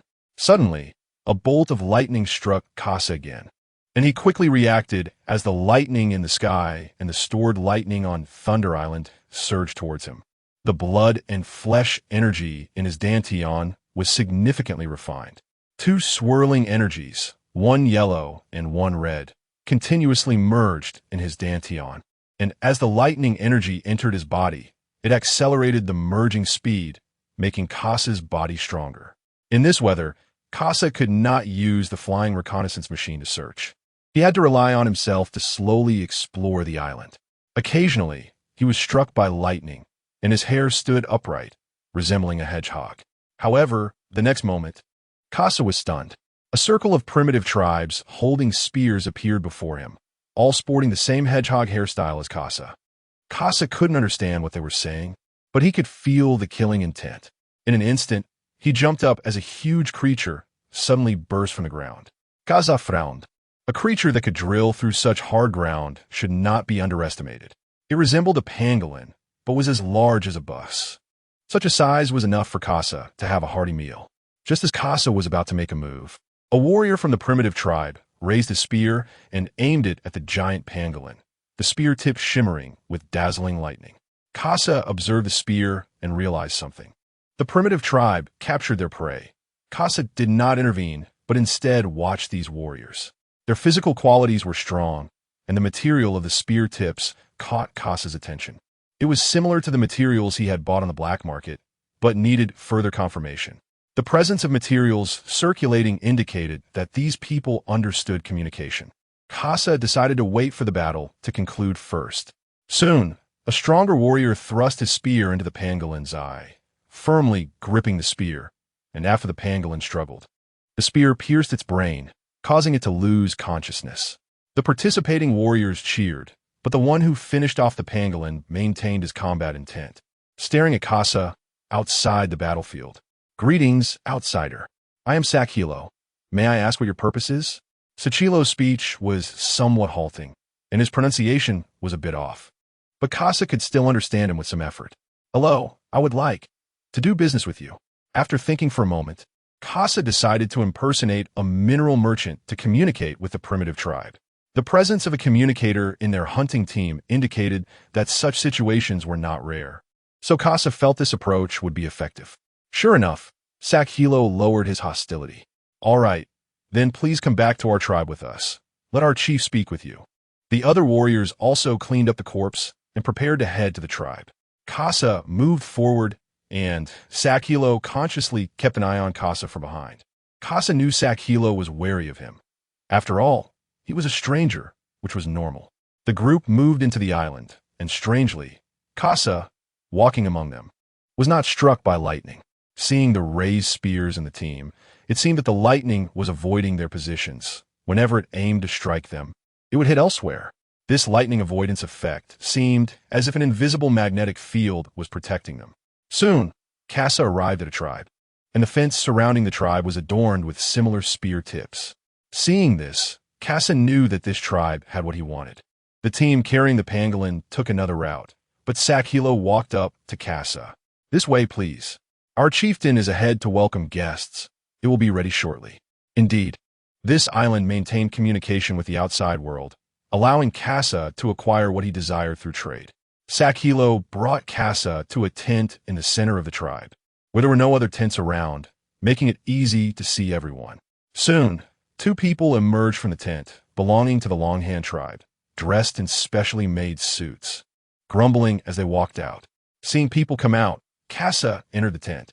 An elderly man with a bare upper body and a sturdy build was gathering gold. Casa raised an eyebrow. Transactions here could be made using gold, and he happened to have some on him. "Hello, young guest from outside the island. I am Sax, the chieftain of the Thunderclap tribe." "Hello, Chieftain Sax. My name is Kakashi. I am an ore merchant, and I'm very interested in the ores from your island and would like to purchase some."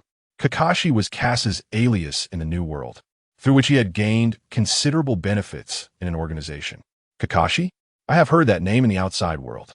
One of the 4 assassins of the Underworld Palace." Casa was a bit surprised. He didn't expect such a primitive tribe to know about the newly emerged organization, the Underworld Palace, which indicated that their promotion in the New World was quite effective. Of course, Casa knew that the Underworld Palace was founded by Carl. But so what? The intelligence capabilities of the Underworld Palace were what Casa valued.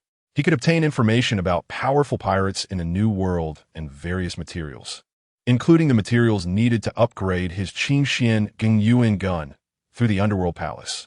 As long as you complete a task published by the Underworld Palace, you can receive a purple gold coin produced by them. With 1 purple gold coin, you can request a D-level member of the Underworld Palace to complete corresponding work.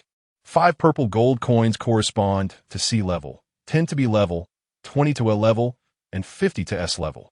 Casa was one of the only 4 S level members, and only assassins could reach S level. The Underworld Palace was a killer organization, and the highest kill record was set by Casa.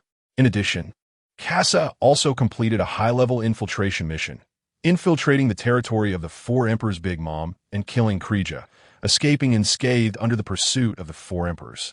Knowing Casa's identity, Sax's eyes lit up, and he revealed the badge symbolizing an Underworld Palace member on his hand. Casa also noticed it was a B-level member, which made things easier. Casa had quite a few purple gold coins on him, and the purchasing power of purple gold coins was very strong. On Gulen, 1 purple gold coin could allow you to enjoy a whole day on the island. Since that was the case, it made things convenient. Casa sat on the animal skin cushion in front of Sax and said, "I want samples of all the minerals on this island, and I want to purchase the minerals I desire." After speaking, Casa threw down 10 purple gold coins. After Sax accepted them, he spoke in the language of the primitive tribe to Sakhilo.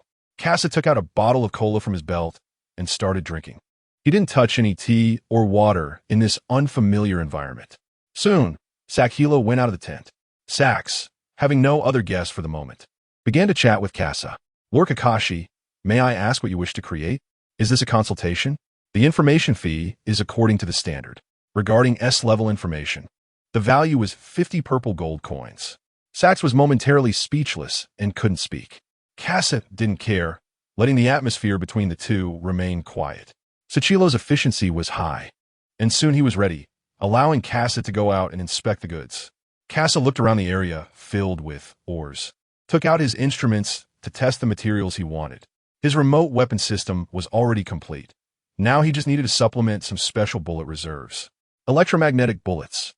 This was a type of technological bullet that Casa wanted to equip on the second-generation sniper rifle, which would be the fastest and most powerful bullet for the second-generation sniper rifle. Casa aimed the instrument at the minerals, checking the magnetism attached to the minerals. This process was tedious, but the warriors of the Thunderclap tribe remained vigilant and on guard all around. Casa also found the ores he wanted, then pointed to a piece roughly the size of a fist and asked, "What kind of metal can be refined from this?" Or, "Lord Kakashi, this piece of Thunderclap stone can probably be refined into a piece of Thunderclap iron about the size of a finger." Sax gestured with his thumb, and Casa made an internal assessment. He only needed the bullet head to be Thunderclap iron, so a fist-sized piece could probably make 2 electromagnetic bullets. "Sax, I just need Thunderclap iron. How much do you have in the tribe?" Sax's expression tightened as he glanced at Casa.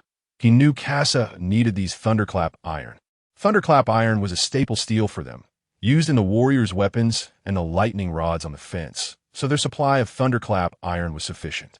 "Lord Kakashi, if you need it, we probably have about a ton available for sale, but we have a request." Casa frowned upon hearing that the other party did not need money, but instead wanted to trade for something else. He did not want any disputes with others. It was best to resolve matters with money. "No, I can give you 10 purple gold coins." After speaking, Casa took out the Golden Wing dual pistols, the dark golden gun body exuding a different kind of deterrence. The surrounding warriors also drew their spears, aiming at Casa. Sax raised his hand, signaling the warriors to lower their weapons. With Casa's strength, he could easily kill everyone and take what he wanted. But Casa still gave them a choice. Sax knew Casa was unwilling to be troubled and had to accept the purple gold coins. For a ton of Thunderclap iron, 10 purple gold coins were unnecessary. It was just that Thunderclap iron was not circulated outside, which made its value so high. Casa looked at the iron ingot in front of him, which was about a person's height, enough for him to make Thunderclap bullets. Casa picked up the Thunderclap iron with one hand. It felt slightly heavy, and then he left the Thunderclap tribe. Sakhilo stood beside Sax and said, "Father, why don't we let them take action?" Sax looked at Casa, who was walking into the lightning, and said, "Child, have you ever seen anyone so recklessly take Thunderclap iron outside?" Several pieces of the same size Thunderclap iron would form an electromagnetic field, protecting warriors from being struck by lightning, which was also the secret for the Thunderclap tribe survival. Sakhilo watched a pillar of lightning descend from the sky, moving along with Casa's footsteps. It should be known that the larger a single piece of Thunderclap iron, the stronger its magnetism, and the more powerful it could absorb lightning. The dark clouds in the sky lightened slightly, and Casa absorbed quite a bit of lightning into his body. After Casa walked far away, he stored the Thunderclap iron in his spatial belt. The lightning did not continue to pursue Casa. Casa exhaled a breath of turbid air, producing a puff of black smoke, with arcs of electricity still swirling around him. But fortunately, it had ended. Moreover, the blood and flesh energy in his dantian had finally been completely refined, and Casa's physical body had reached its peak. The cultivation conditions for the Feast of Gluttony decision, Part 2, have been met, and Casa can leave Wanlei Island. At this moment, Casa's phone rang. It was Chopper calling. Casa, we're getting ready to leave Fishman Island." "Okay, I'll wait for you at the next island." Outside Punk Hazard Island, the Sunny was anchored offshore, and Chopper was lying on the lawn, panting. It was too hot for him. Luffy, Zoro, Robin, and Usopp had already entered the island to explore, using the Cloud River created by Nami. Casa found the location of the Sunny in the air and noticed a few people nearby wearing protective suits. Hypnotic gas had already been released onto the Sunny, and Caesar was prepared to capture the Straw Hat crew. Casa contemplated whether to land or not. After thinking it over, he decided that since Sanji still needed to rescue Kinemon, Sanji had to be taken away. Thus, Casa resolved to go to the Ice Island first to complete the cultivation of the Feast of Gluttony decision, Part 2. After making his decision, the people on the Sunny began to collapse one after another. Caesar's subordinates jumped onto the deck, ready to capture the 4 people on board. Brook was mistaken for a corpse, and everyone ignored him. Casa arrived at the Ice Island first and found the ruins of a research facility. After preparing, Casa took out the Feast of Gluttony decision, Part 2. The Jade Green book was filled with mysterious energy, and Casa opened the first page. The content and energy of the Feast of Gluttony decision, Part 2, entered Casa's body, and he began to refine it. At that moment, inside the research facility on the Ice Island, Caesar was sitting on a sofa with a man in front of him. It was one of the 7 warlords of the sea, Trafalgar D. Waterlaw. Law spoke with a magnetic voice. It seems the island has been targeted by the Navy. Are your men responsible for this, Virgo? Virgo, with a piece of ham on his cheek, put down his coffee and said, "Is it Smoker?" "Sure." The legendary supernova pirate crew, the Straw Hat Kid, has actually appeared here. The underworld has spent a considerable amount of money searching for their whereabouts. This statement caught Virgo's attention. The underworld had now become a unique entity in the dark world. Even Don Quixote Doflamingo was very interested in this organization and had become a member, but only as an A-class member, one step away from becoming an S-class member, which usually involved the 4 emperors or the celestial dragons. Virgo spoke. "Is that man the Straw Hat crew here? Are you talking about that thief Casa, the man with a bounty of 960 million? After defeating Kizaru during the Marineford War, Casa's bounty skyrocketed to 960 million, a pure display of strength without any identity influence. Moreover, Casa had also been hunting pirates in the New World, inadvertently helping the Navy a lot. Yes, that man. I have a connection with him." Virgo recalled 4 years ago when Carl was still at the base and saved those children.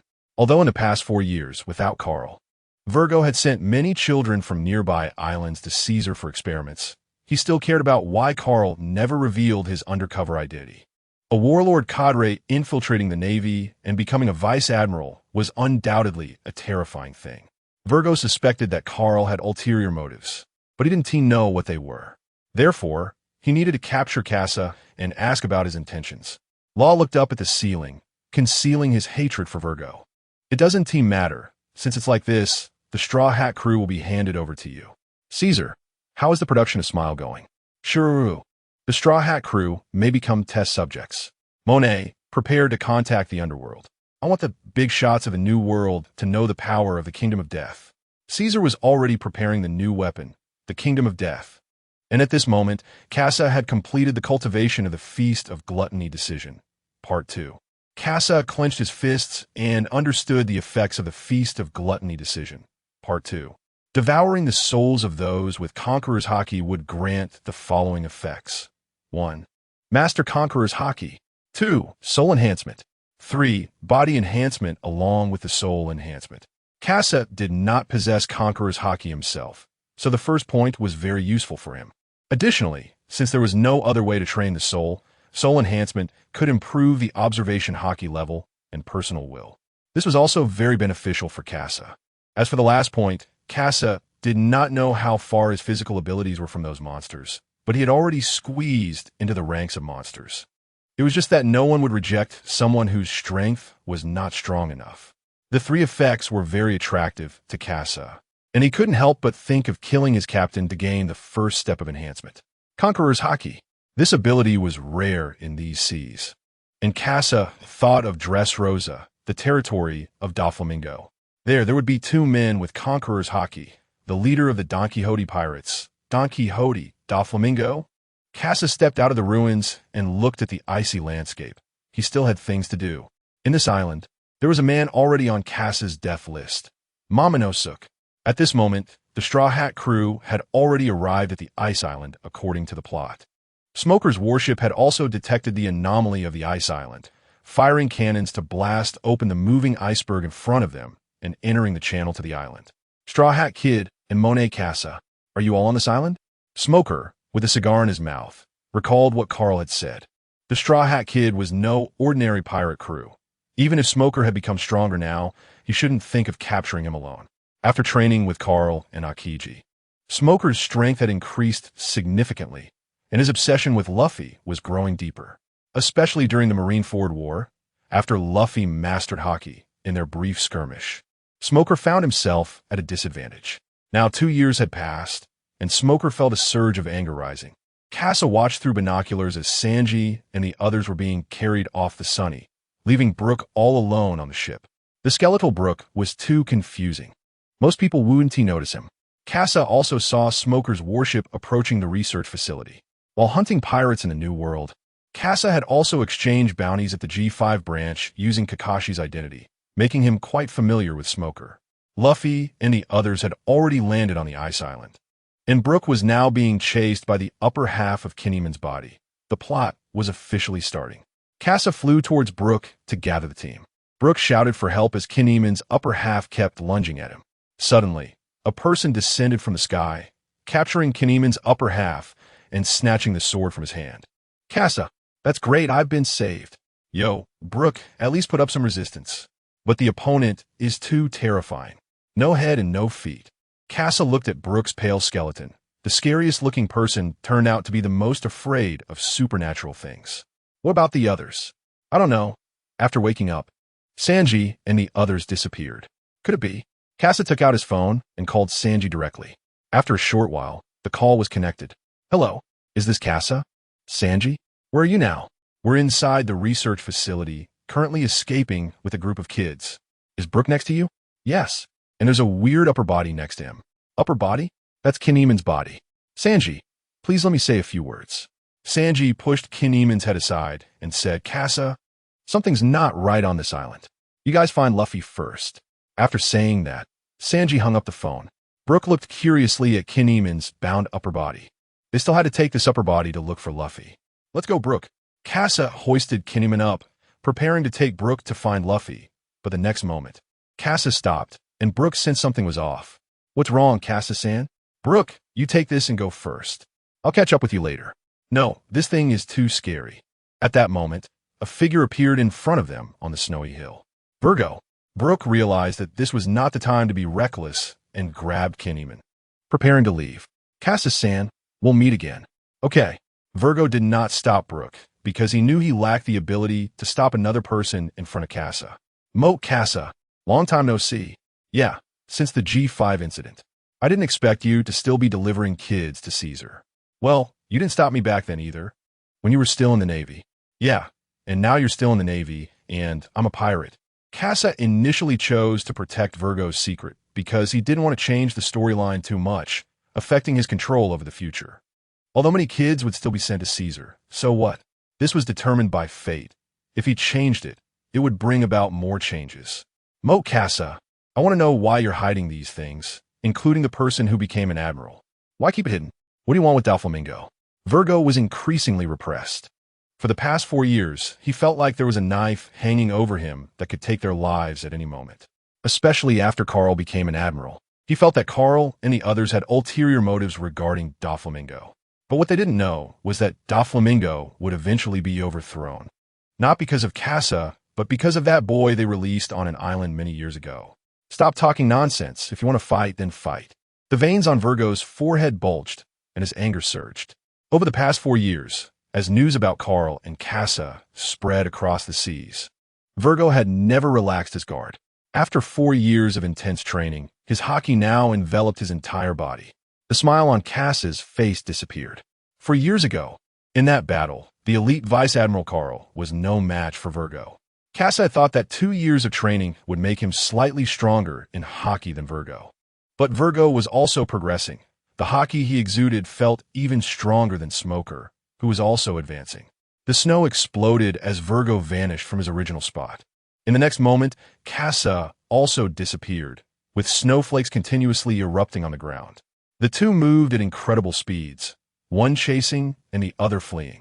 Dual golden pistols, already weapons of great blade caliber. The power of the dual pistols was not comparable to 2 years ago. Thunderbolt round. The opening shot had a paralysis effect. This was Casa's routine operation. Virgo used his bamboo staff to block it, isolating the electric conduction. He seized Casa's positional flaw and unleashed a shockwave. Casa twisted his waist to dodge, and although he avoided it, the distance was closed, and Virgo's bamboo staff was already in front of him. D. Motakaza. Casa was sent flying, and Virgo frowned. The impact fell off. In the snow, Casa brushed off the snow, weighing him down, and looked at his arms that had just been hit. They were unharmed. In terms of hockey, the two were evenly matched. Casa had tested Virgo's attack power. Although Virgo's strength exceeded Casa's expectations, it was still within Casa's controllable range. Unfortunately, the Knight Yasha would lose his subordinate here. The bamboo staff continued to swing and charge, increasing its attack power. Casa knew Virgo was enhancing his attack and avoided engaging. Fire and Windball, Great Fireball Baptism. Countless great fireballs pushed through the snow like bulldozers, charging at Virgo. Virgo's escape route on the ground was now covered by attacks, so he jumped into the air, swinging his bamboo staff down heavily. Casa dodged, causing a flurry of snowflakes to erupt, and a deep pit appeared where Casa had been. Casa switched magazines, changing from the Mercury magazine to an extended magazine, 30 rounds. He pulled the trigger, and within a second, both pistols unleashed 60 rounds. The terrifying firing rate sending chills down Virgo's spine, leaving him no time to block and forcing him to dodge quickly. But he still bores several bullet holes now. Just ordinary rounds combined with hockey could inflict damage on Virgo, showcasing the power of the golden weapon. Virgo couldn't care less about his injuries. Casa was currently switching bullets, which was the perfect time to attack. In an instant, Casa appeared right in front of him, and Casa had also switched to the new bullet. The Mercury magazine enhanced elemental attacks, and the gun's muzzle aimed at Virgo. If Virgo insisted on attacking, he would face Casa's follow-up attack. 3-section bamboo, break, laze.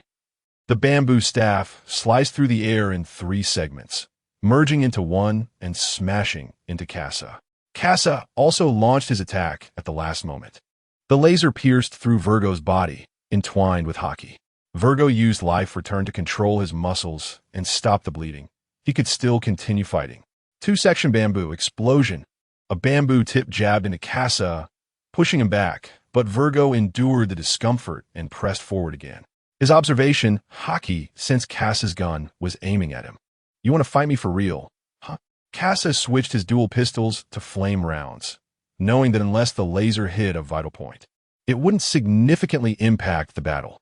Fire Extreme Death Round. The intense heat instinctively made Virgo dodge, causing his initiated attack to be halted, increasing the distance between them. Casa switched weapons. Dino Shotgun Golden. Compared to before, the gun barrel had become even more refined, with an added loading port. One shot was a downward-pressing rock bullet, and the other was an upward-pressing steel shot, increasing the kinetic energy. Casa propped the Dino shotgun against his shoulder, aiming at Virgo, who quickly landed, kicking up a flurry of snow to obscure Casa's view. Using observation hockey to lock onto Virgo, Casa knew Virgo's position, but as long as Virgo didn't initiate an attack, Casa wouldn't know what action he would take. Then, explosion round. The red-hot bullet shot toward the snow, the high temperature directly melting a hole through the snow curtain.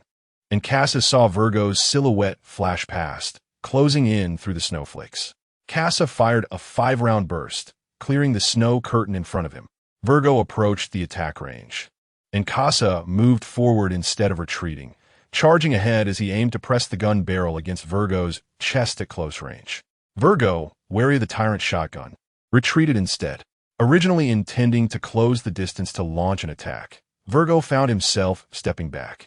This was also the effect Casa sought by pursuing the Tyrant shotgun's overwhelming power. Come on, don't you want to fight hard? Virgo. Casa's words struck a chord in Virgo's heart. The Tyrant shotgun was charged, but not fired. Virgo knew that being hit would mean a complete end. The ghost bamboo continued to spin, piercing Casa's cheek with a thrust, and constantly shifting positions made it hard for Casa to find an opportunity to attack, while Virgo was able to counterattack. Empty Mirror. Casa activated the Empty Mirror, compressing it to within 5 meters, unlike the previous kilometer range, making Virgo's movements appear in slow motion to Casa.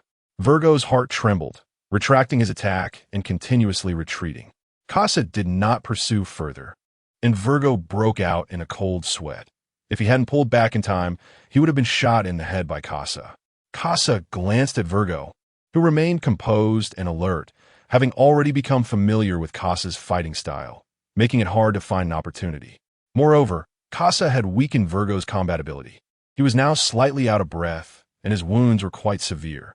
Casa put away the tyrant shotgun, and Virgo sensed an ominous premonition at Casa's actions. A dark blue long spear appeared in Casa's hand. Long-range consumption followed by close combat kill. This was Casa's well-developed combat system.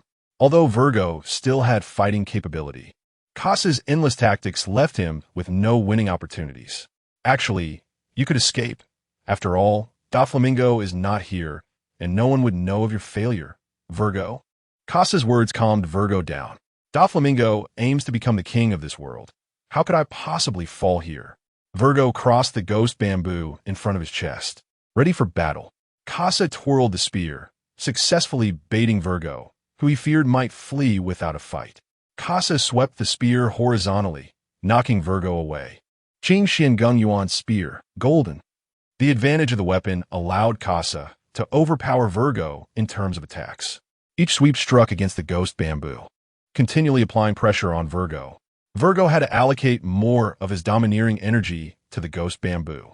With less domineering energy in his body, Casa's gaze narrowed at Virgo's heart. Meteor gun technique, meteor shot. The spear shot out like a dragon, its tip shining cold like a falling star aimed at Virgo. The speed was so fast that Virgo couldn't react in time, only managing to twist his body to avoid a critical hit, but his right lung was pierced. The distance between the two closed in, and through his sunglasses, Casa saw the determination in Virgo's eyes. The ghost bamboo continued to spin. Virgo had not given up. At the very least, I want to take you down for Doflamingo. Is that so? Just based on you. Casa knew Virgo wouldn't miss the last chance to attack. As long as he drew the Qing Xian Gung Yuan spear and prepared to attack while creating distance, Virgo would seize the opportunity. Due to their close proximity, Casa couldn't exert force with the Qing Xian Gung Yuan spear, and he had to face Virgo's attack after retracting his own. Although Casa could use the Tech Fanatic's hand cannon for a lethal blow to Virgo, he wanted to see how Virgo's full power attack would fare. Ghost Bamboo. After Casa drew the Qing Xian Gung Yuan spear, even though Virgo's movements appeared in slow motion to Casa, he couldn't dodge. The distance was too close. Recklessly trying to dodge would still result in being hit, so it was better to focus on defense. The familiar domineering techniques on the Ghost Bamboo had already utilized the flowing cherry technique, enough to hurt the internals through surface defenses. The domineering energy surged from his feet, grounding him in a solid stance, channeling power from the ground into his hands. Meteor gun technique, shock.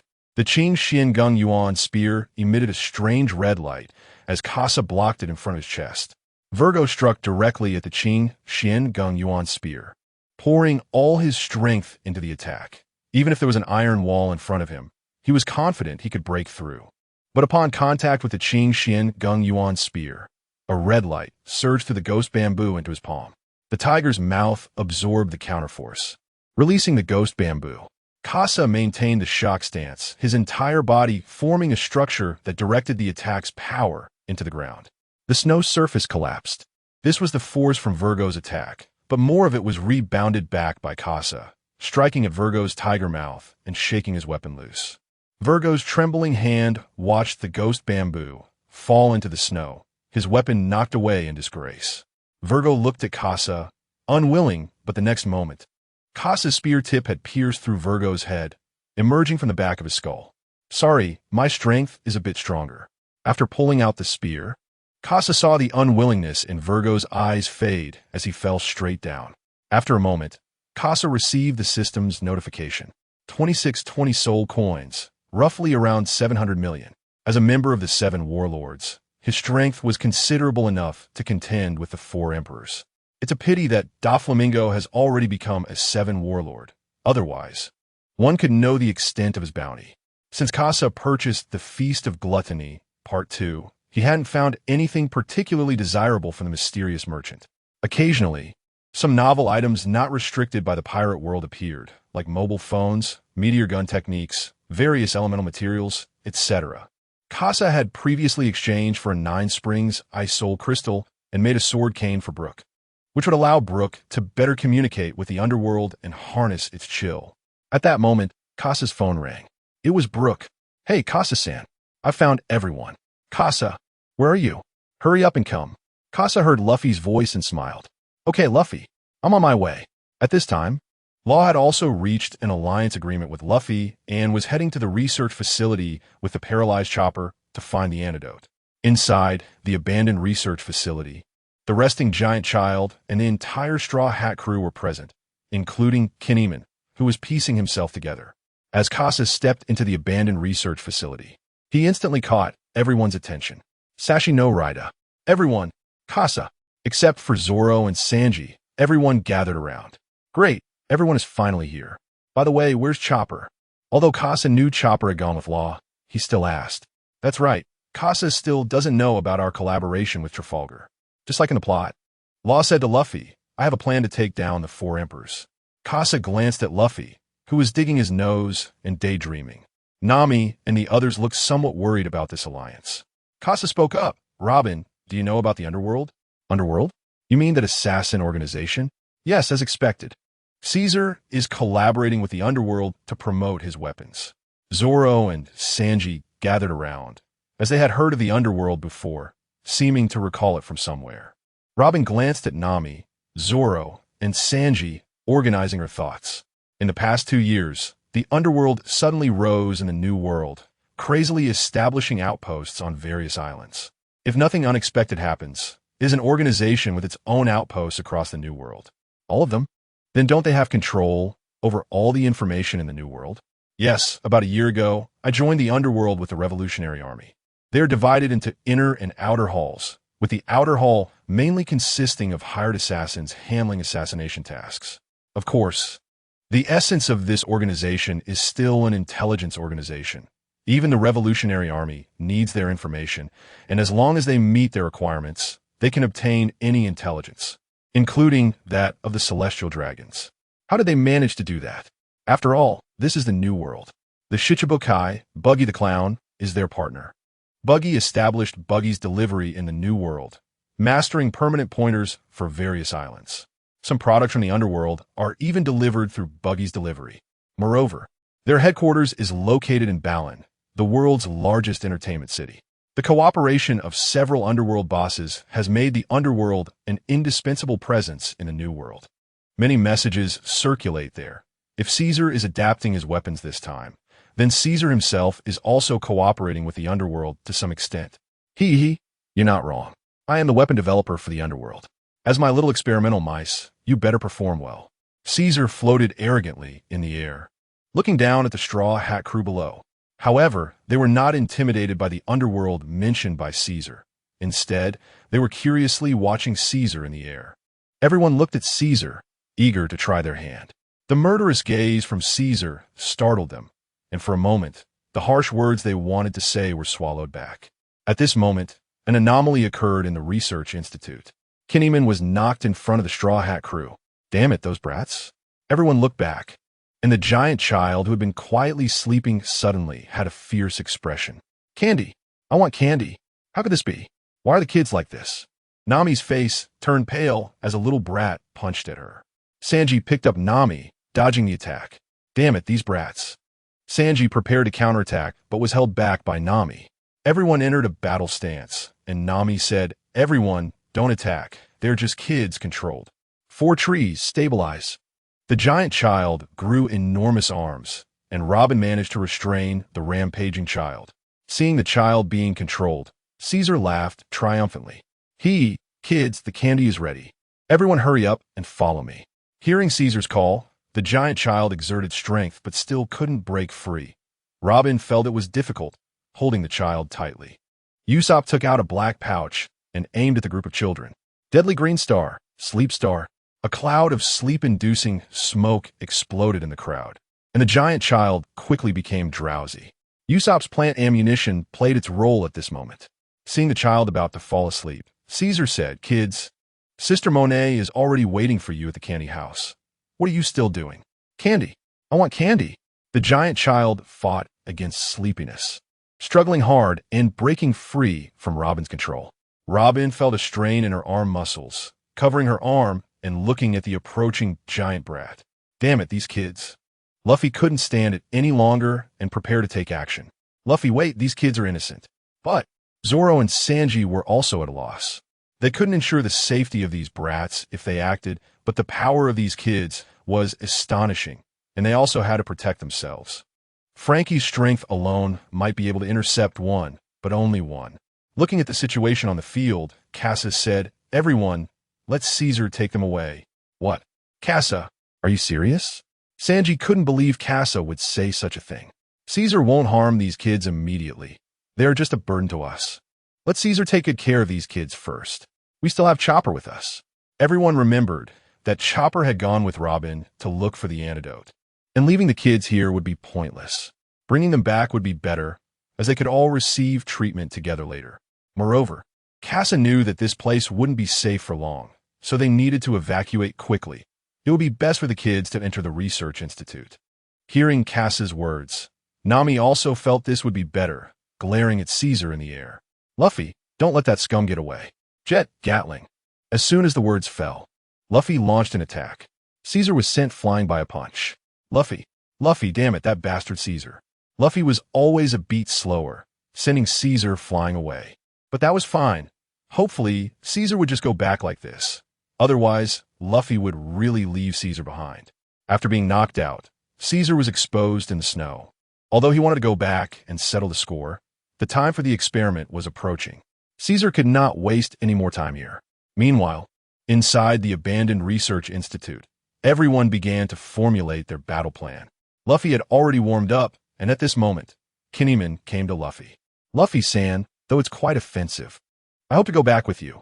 Momonosuke should still be in the research institute. Oh, no problem. Zoro approached Casa and said, that law. Do you think there is a problem? Casa was a bit surprised that Zoro would ask this question, as he thought Zoro would unconditionally support Luffy. No problem. We collaborated before in Rocky Port. There are no issues with his strength. Well, if that's the case, then good. Zoro was more worried that Luffy might pick a weak ally, as their goal was the Yonko, and they couldn't underestimate anyone. Everyone, let's go. The Straw Hat crew exited the abandoned research institute. At this moment, on the battlefield between Virgo and Casa, their battle was intense, melting the surrounding snowflakes and exposing the underlying rock layers.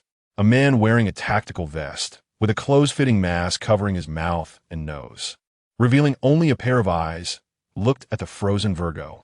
He took out a diamond-shaped dagger and then cut off a piece of flesh. On the exposed rock, he wrote a magic circle and then formed hand seals. Edo Tensei, Virgo's body transformed into that of a deceased. If Casa were here now, seeing the familiar silver spiky hair, he would immediately recognize the high-popularity character from the neighboring manga. Kakashi Hitaki. On Flame Island, a purple slime spat purple liquid bombs towards the ice island. Caesar's experiment has begun, and the land of death is headed towards Iceland. Monet, how are the little ones? Monet adjusts her glasses with her wings. Master, the little ones are all settled. But Virgo hasn't returned yet. Are you talking about me? Virgo walked in looking clean, as if nothing had happened before. Virgo, where have you been? I saw that phantom thief. Casa, you aren't hiding from him, are you? Caesar teased Virgo while sitting on the sofa. Virgo looked coldly at Caesar, and even through his sunglasses, Caesar could sense the sudden drop in atmosphere. Virgo, what's wrong? Monet sensed something was off, and, as a partner of Doflamingo's faction, reminded Virgo to be aware of his identity. It's nothing. I encountered the phantom thief Casa. He is a bit strong, and I sustained some internal injuries. Then let Law treat you later.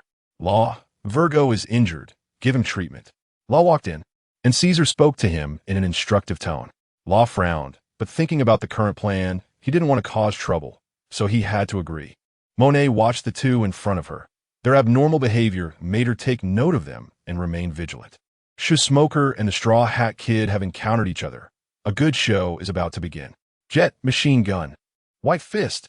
Smoker's fists hit Luffy's fists. Even under Luffy's machine gun attack speed, Smoker produced a corresponding number of fists. Great white fist. The smoke fists emitted gathered into a giant fist.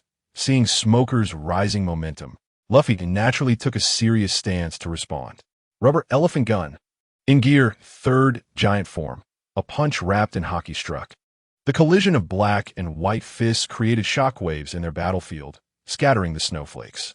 The Straw Hat crew and the G5 Marines stood on either side of the battlefield, watching their captain decide the outcome. Smoker's strength has increased quite a bit. He is already considered a very promising presence in the Navy. As long as the Logia-type devil fruit is developed properly, it can be said to have a say in the new world. This smoke guy is quite troublesome. Straw Hat Kid, why are you here? What is your purpose? Didn't I already say, I'm here to take down Caesar? Smoker clenched the cigar in his mouth, producing continuous smoke, preparing to launch a new round of attacks. Smoker, wait a moment. Tashigi stopped Smoker, although the two were filled with fighting spirit. It wasn't the time to continue fighting. Luffy looked back. Zoro's reminder made the two fighters turn towards the direction of Flame Island.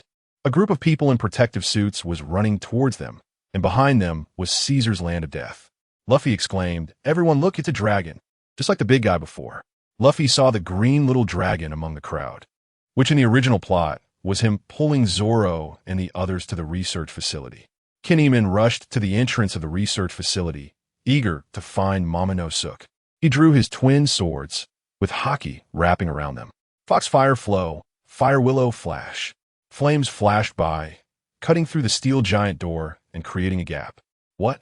Caesar, watching from outside the surveillance, did not expect that someone could break through the research facility's door, and it was an unknown figure no less. All right, everyone, let's go in. Smoke Guy, after I knock Caesar away, we will settle our score. Luffy led everyone inside. Smoker watched the land of death in front of him and saw a shadow entering the research facility. Virgo, it shouldn't be you, right? Punk Hazard had concealed its news for so long, so there was only one possibility. Someone in the Navy was hiding it. To suppress Smoker and hide an island. There was only one possibility. The other party had higher authority than him. Moreover, the figure he saw was very similar to Virgo. Tashigi, let's go. The G5 Marines surged in. The land of death was almost there, and the purple smoke looked quite threatening. Smoker watched Casa waiting at the entrance while the other Straw Hat members continued to move forward. Casa raised the gap with one hand, sealing it up, then took out the adhesive produced by the system to reattach the steel giant door, preventing the land of death from coming in. Mo Casa, do you know something? Casa deliberately lagged a step behind, and Smoker felt that the other party had something to say to him. No, just thought your changes over the past 2 years have been quite significant. You become very strong. Has the Navy cultivated you? Smoker's strength made Casa unable to resist speculating further. Why should I tell you? Smoker dismissed him and continued walking, while other Marines remained vigilant towards Casa. What if I could tell you Virgo's secret? Smoker stopped in his tracks, turning his back to Casa, who could also sense Smoker's gloomy gaze. Is Virgo colluding with pirates? Not just that. He is a spy arranged in the Navy by the Night Demon. Casa's words left Smoker momentarily unable to digest, but he still revealed what Casa wanted to know. After all, this was a transaction. The Navy hasn't done anything to me. It's just that your body, Admiral Kizaru, taught me quite a few hockey techniques. Casa frowned. Kizaru actually helped improve other strength. Could Smoker be part of Kizaru's plans in the future? The appearance of the underworld made Casa aware of Kizaru's great ambition, a killer organization that could influence the New World powers. Casa needed to prepare in advance. Caesar's live broadcast had reached the hands of the major figures in the New World through the Underworld's promotion. The 4 emperors and underground forces were watching Smoker and the Straw Hat crew continuously flee under the land of death. That guy Caesar has developed such a ridiculous weapon. Queen commented mercilessly on a former colleague who had worked in the same team. Jin, however, was watching Casa on the screen. He had encountered him in the sky over a certain island before. Although the two did not engage in battle, their momentum was equally matched. This made Jin remember Casa, especially since he had defeated Kizaru during the Marineford War. At this moment, on the island of Gulin, Kaku was watching Casa on the screen. As one of the 4 S-class assassins in the killer organization, he naturally needed to pay attention. The Son of the Dimension has already entered, and the next step of the Underworld's plan is about to unfold. Kaku, the body should have gone to Dressrosa. There shouldn't be any surprises, right? Kaku put away the 6 copper coins in his hand, his brows tightly furrowed. It shouldn't be the case. What's wrong? For outsiders like us, the divination can't predict our movements. So I took the Straw Hat Kid to calculate and found that there are 3 myths in his upcoming experiences. 3? Besides Casa and the body, who else is involved? I'm not sure. Maybe the entity arranged for other clones to assist. At this moment, Luffy has been thrown into the abandoned station by Caesar's design. The Straw Hat crew looks at the giant children in front of them, feeling helpless. Damn, these little brats. Zoro picks up his sword, the back of the blade pointed at the giant children. Sanji stands beside Nami and Robin, protecting them from the threat of the giant children. Hey, pirates, what do you want to do? The G5 Navy saw the Straw Hat crew preparing to take action against the giant children, and Smoker, not seeing Luffy's position, frowned. Ha! The Navy and pirates together, it's really laughable. Monet flies in the air, mocking the people below. The giant children keep attacking, and everyone can only retreat. Smoker also sees the concerns of the Straw Hat crew. White Snake. The smoke extending from Smoker's back turns into giant pythons, wrapping around the giant children and controlling them. Zoro glances at the smoke user, noting that the other's fruit ability has become very strong and troublesome. The giant children's fists pass through the smoke, but they can't break free and are lifted high. Usopp, let's go find Chopper first. Otherwise, these kids will suffer again. Nami and Usopp rush through the crowd, preparing to find Chopper. Suddenly, a storm erupts in the room. Monet, a snow fruit user, won't let these people escape. In the sealed environment, the temperature drops sharply. The exit is blocked by a snow wall. Kinemon breaks through the enemy's encirclement, cutting through the snow wall with his flame slash. Seeing this, Nami and Usopp rush out together, with Sanji and Brook following closely behind. The Straw Hat crew leaves Zoro, Robin, and Caesar behind. Smoker, you can continue forward. TCH, no need for you to say that. Monet still wants to block, but Dashiki appears in front of Monet, ready to stop her. Smoker doesn't even look back. He knows Dashiki can handle everything. The G5 Navy suppresses the rampaging giant children. After losing Smoker, the Navy is barely enough. At this moment, the poisonous mist from Caesar is also released into the area. It's no longer safe here. Where is the safe location that Law mentioned? Robin knows where it is, so she can lead the Navy and the giant children there. The Navy expresses doubt about the pirates' words. But Dashiki, looking at the distressed children, grits her teeth and follows Robin. In an instant, the room is left with only Zoro, Caesar, and Monet. Snow Woman, it seems you can't stop everyone. Monet knows her ability is limited and smiles lightly. Thief Caesar, I heard from Virgo that your strength is formidable and could threaten our young master. Caesar frowns. Something is off. Isn't Virgo already dead? Caesar, take her out, then regroup with everyone. Then this will be up to you.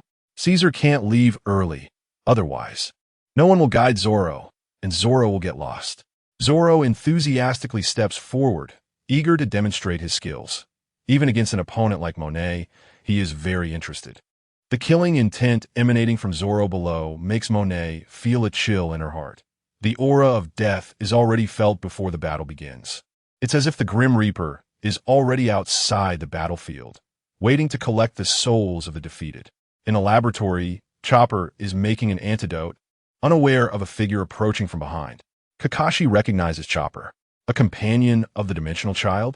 The organization's warning, don't touch the Dimensional Child's companion before the final battle. Kakashi comes here with his own mission, to take the data on giant technology from the laboratory.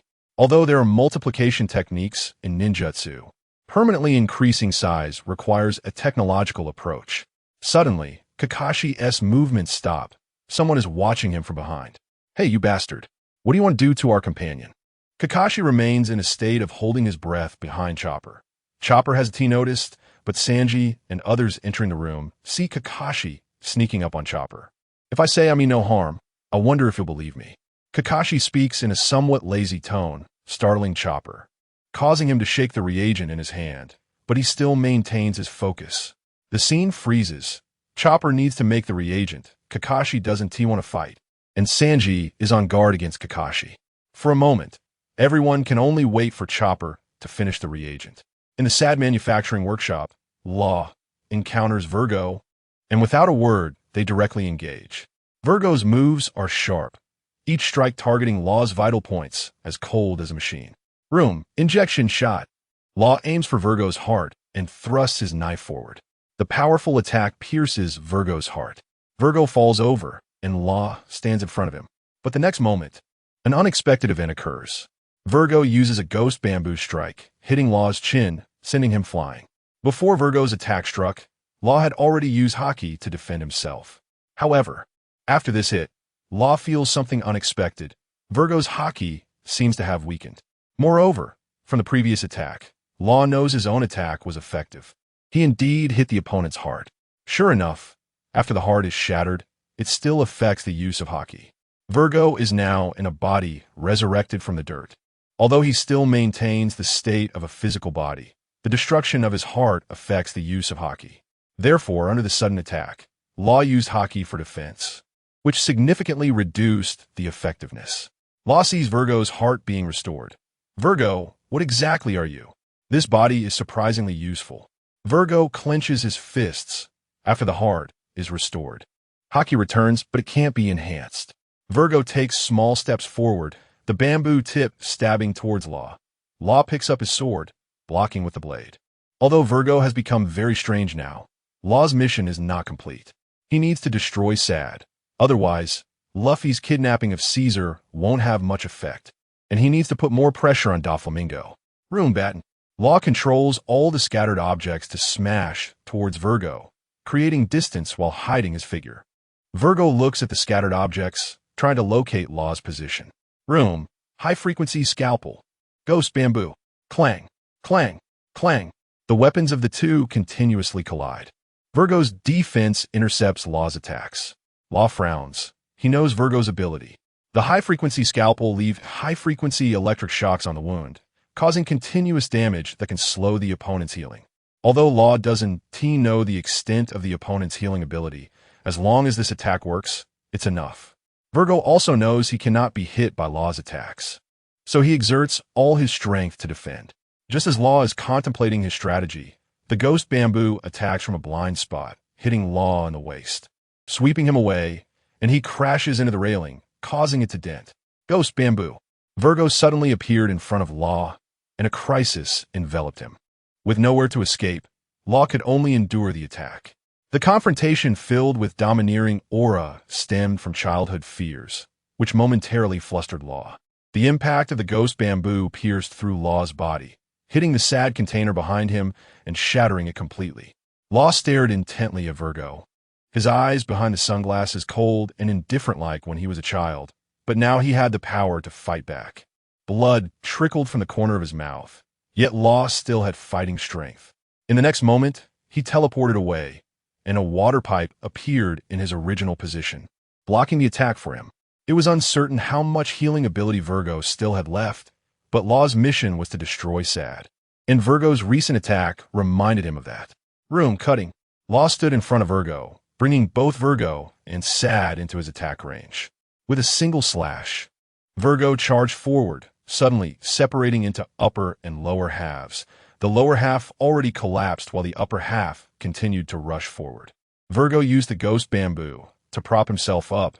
Then, leveraging its resilience, he propelled himself toward Law. Seeing all the Sad containers shatter and the entire research facility being cut in half, Law felt a bit steadier. He could now fight Virgo properly. He raised his blade to block the ghost bamboo, but the immense force pressed down on Law.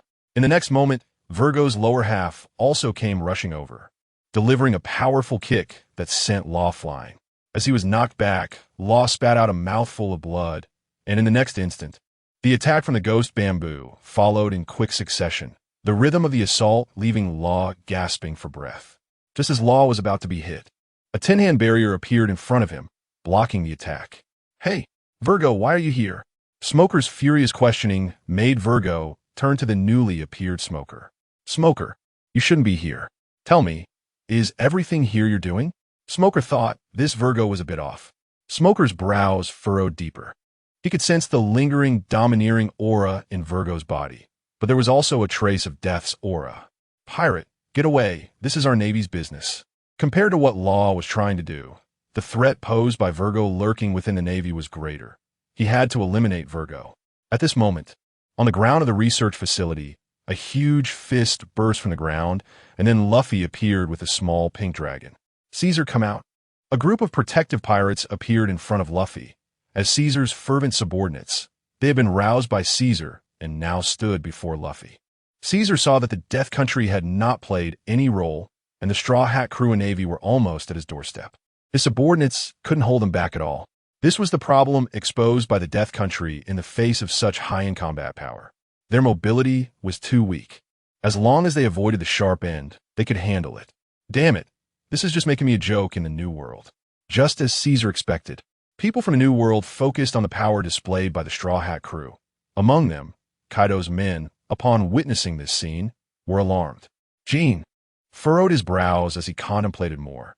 If nothing unexpected happened, Caesar would be taken away by the Straw Hat crew, and then the smile would run out of stock, leading to the dissolution of the army of ability users that Kaido wanted. Hey, Queen, contact Doflamingo and see how he handles this. Don't order me around. That said, Queen still contacted Doflamingo. The boss wasn't here right now, so they had to listen to the second-in-command. The scene switched to a live broadcast, where Caesar had already appeared before Luffy, panicking. Straw Hat Kid. Caesar, you bastard, don't move there. Wait for me to come and knock you away. How could I wait for you to come and knock me away, Straw Hat Kid? The Death Country is useless, but you all will die here. Caesar wanted to join the battle. He was trying to regain his dignity. At this moment, Kinemon rushed in and instantly noticed Momonosuke hanging on Luffy. Momonosuke, father. Momonosuke weakly responded, having been hungry for a long time. Kinemon, I'm leaving Momonosuke to you. Luffy tossed Momonosuke to Kinemon. Jet, fire fist gun. Luffy's flaming fist was even stronger than the counterattack cannon that withstood Akanu's attack 2 years ago. The flames ignited the gas. The gas that Caesar had prepared for attack was all ignited by Luffy. Caesar originally intended to elementalize and dodge, but Luffy's fist struck Caesar, and he endured all the power of the fist, the flames, and the explosion. Caesar was directly sent flying, crashing into the wall behind him, which cracked open. Luffy retracted his fist and surveyed the protective pirates around him. The pirates were intimidated by Luffy's aura and couldn't help but take a few steps back. At this moment, inside the candy house, Zoro performed a powerful sword slash, shocking Monet. Casa watched Zoro's slash. Although it was very simple, he could still feel the presence of Conqueror's haki. Zoro was the second person in the Straw Hat crew, besides Luffy, to exhibit Conqueror's haki. To become the world's greatest swordsman requires such aura, although Casa envied it. He also had the opportunity to possess Conqueror's haki. Zoro sheathed his sword, and Monet, thinking she had been cut, struggled to get up. Zoro, you are too naive.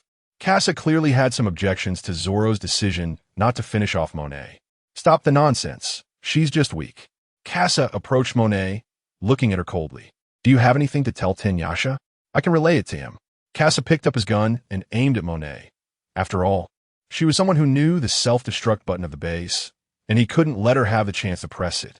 Monet glanced coldly at Casa. She had previously noticed the abnormalities between Virgo and Law and had already alerted Doflamingo, who should be on his way now. The phantom thief Casa. The young master is someone who wants to become king. If that's all just nonsense, then forget it. Casa pulled the trigger, and the haki bullet passed through Monet's head. After dealing with Monet, the Death Country had already spread to the candy house, and the two had to hurry forward. Zoro, follow me, don't get lost. Zoro gritted his teeth. Cass's unnecessary reminder made Zoro feel it was unnecessary. How could he possibly lose track of the person in front of him? At this moment, Chopper finally prepared the sedative. He cautiously looked back at Kakashi, who remained motionless, and rubbed his hands and feet as he moved away from Kakashi, running to Sanji's side. Hey, is this okay? I mean you no harm. I have my own mission to complete. Nami took Chopper to find the giant children, but Sanji was still standing there watching Kakashi. Sanji sensed Kakashi's aura. He was not an ordinary person.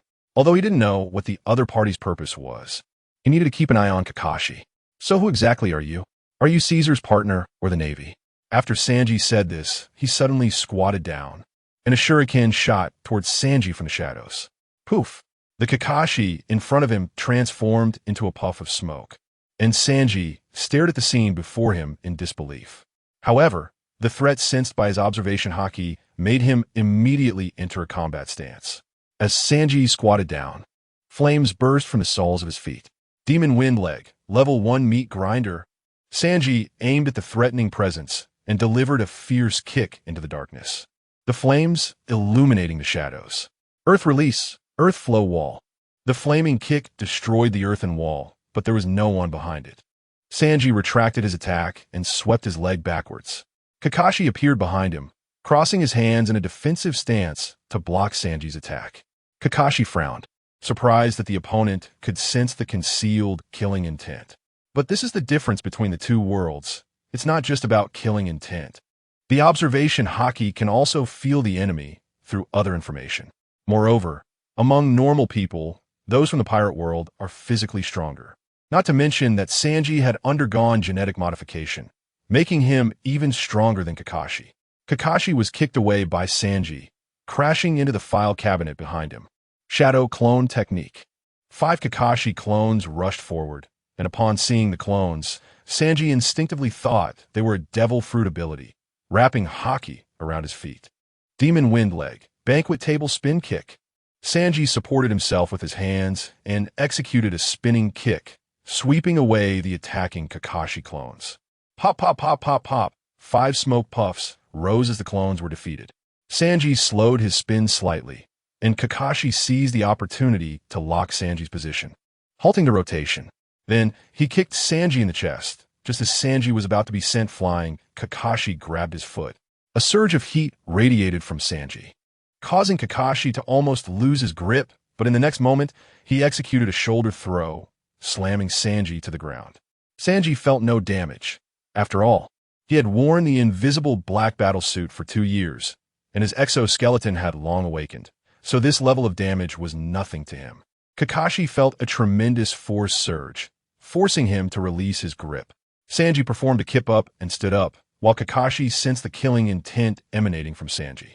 Chakra surged throughout Kakashi's body as he held his forehead protector over his left eye. Sharingan. With the enhancement of a Sharingan, Sanji's movements became clear to Kakashi. Sanji's several fierce kicks were all evaded by Kakashi. Shuriken Lightning Cut.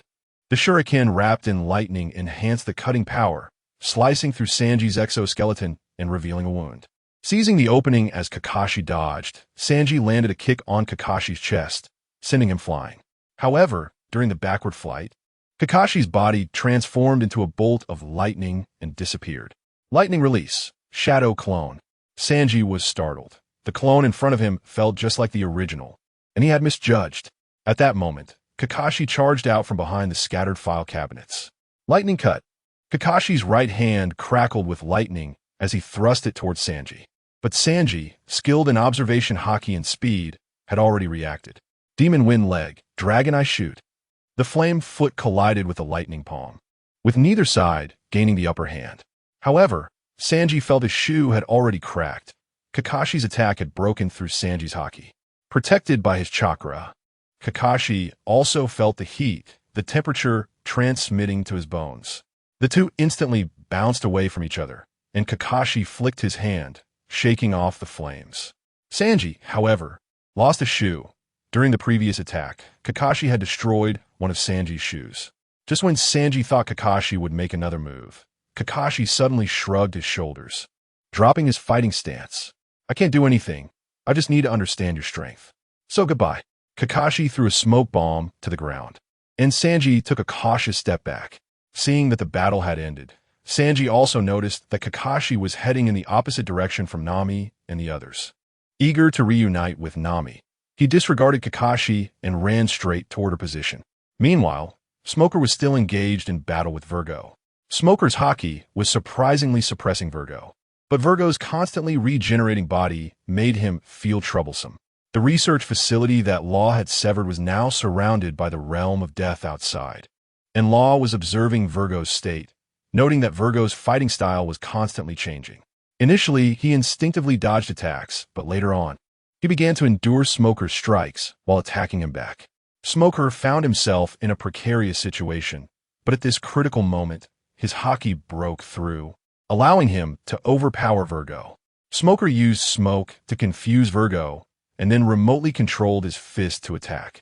Virgo paid no heed to Smoker's punches, and even after his organs were crushed, he could still recover using his Edo Tensei ability. White Snake. The surrounding smoke quickly gathered, ensnaring Virgo. Smoker revealed his physical form, preparing to unleash his ultimate technique. But in the next moment, Virgo ripped off his own arm and threw it at Smoker. The punch hit Smoker in the abdomen, striking his liver, and the excruciating pain forced Smoker to crouch down to alleviate it. However, the control of the White Snake was released, and Virgo charged forward, ready to deliver a fatal blow to Smoker. Room, slaughterhouse. Law used a pipe to swap Smoker's position, causing Virgo's attack to miss again. Law, what do you want? Smoker asked first, but Law stood in front of him. Despite their wheel war, they still couldn't take down Virgo. I have a plan now. What? Virgo watched as Law approached, wondering if Law had truly found a way to control him. Virgo kept his guard up, wary of Law's movements. Law suddenly appeared in front of Virgo, luring out Virgo's attack. Then in the next moment swapped places with the debris behind Virgo. Room cut. In just a few instants, Law dismembered Virgo, who could still sense that other parts of his body were under control, preparing to piece himself back together. But Law's next attack was already ready. Room, slaughterhouse. Law combined the other parts of Virgo's body with the wall, fixing them together. At that moment, Virgo realized something was wrong. Law hadn't killed him, but he couldn't break free. He had become one with the wall. It was impossible to escape with just a part of his strength, and Law had intentionally severed each of his fingers. Smoker watched as Law pinned Virgo to the wall. The realm of death was spreading, and the Devil Fruit's ability was something he couldn't accomplish. As for why Virgo was like this, no one knew. At that moment, Nami and her group found Robin. Chopper stepped forward to inject the children with a tranquilizer, but the Navy blocked him. Although the G5 Navy resembled thugs, they still had their bottom line as Navy personnel, even if they followed Robin all the way. Nami and the others stood by Robin, watching the Navy tightly control the rampaging giant child. Due to the struggle, the giant child had already developed many bruises, and the cries and wails made everyone anxious. Nami wanted to communicate calmly with Dasky, but at that moment, Sanji rushed over. The Navy was caught in a pincer attack, and the overly tense Navy personnel, seeing themselves surrounded by pirates, began to exhaust themselves as the giant children struggled continuously. The first giant child broke free from its restraints and stood up, casting a huge shadow over the Navy, who felt they couldn't breathe. Candy, why don't you give us candy? The giant child's fist swung towards everyone, and the situation completely spiraled out of control, with all the giant children breaking free and sending the Navy flying. Dasky was attacked and jumped next to Nami. Let's work together, or these kids will suffer. Trust our ship's doctor. Dasky looked down at the anxious Chopper and made a decision in that moment. Everyone control the kids. Just trust me this once. Doctor. The Navy regained their fighting spirit, but they had already exhausted a lot of energy and were directly knocked away by the giant children. Casa and Zoro had also arrived, standing next to Sanji, facing the rampaging giant children. They could only rely on their own strength to control one at most, which was just a drop in the bucket. Deadly Green Star, Seaweed, Usopp attacked into the crowd, including the Navy. But the Navy wasn't frightened. Instead, they breathed a sigh of relief. The spreading seaweed firmly trapped the giant children, and Usopp hugged his arms, standing in front of everyone. Kids, take care of these little rascals.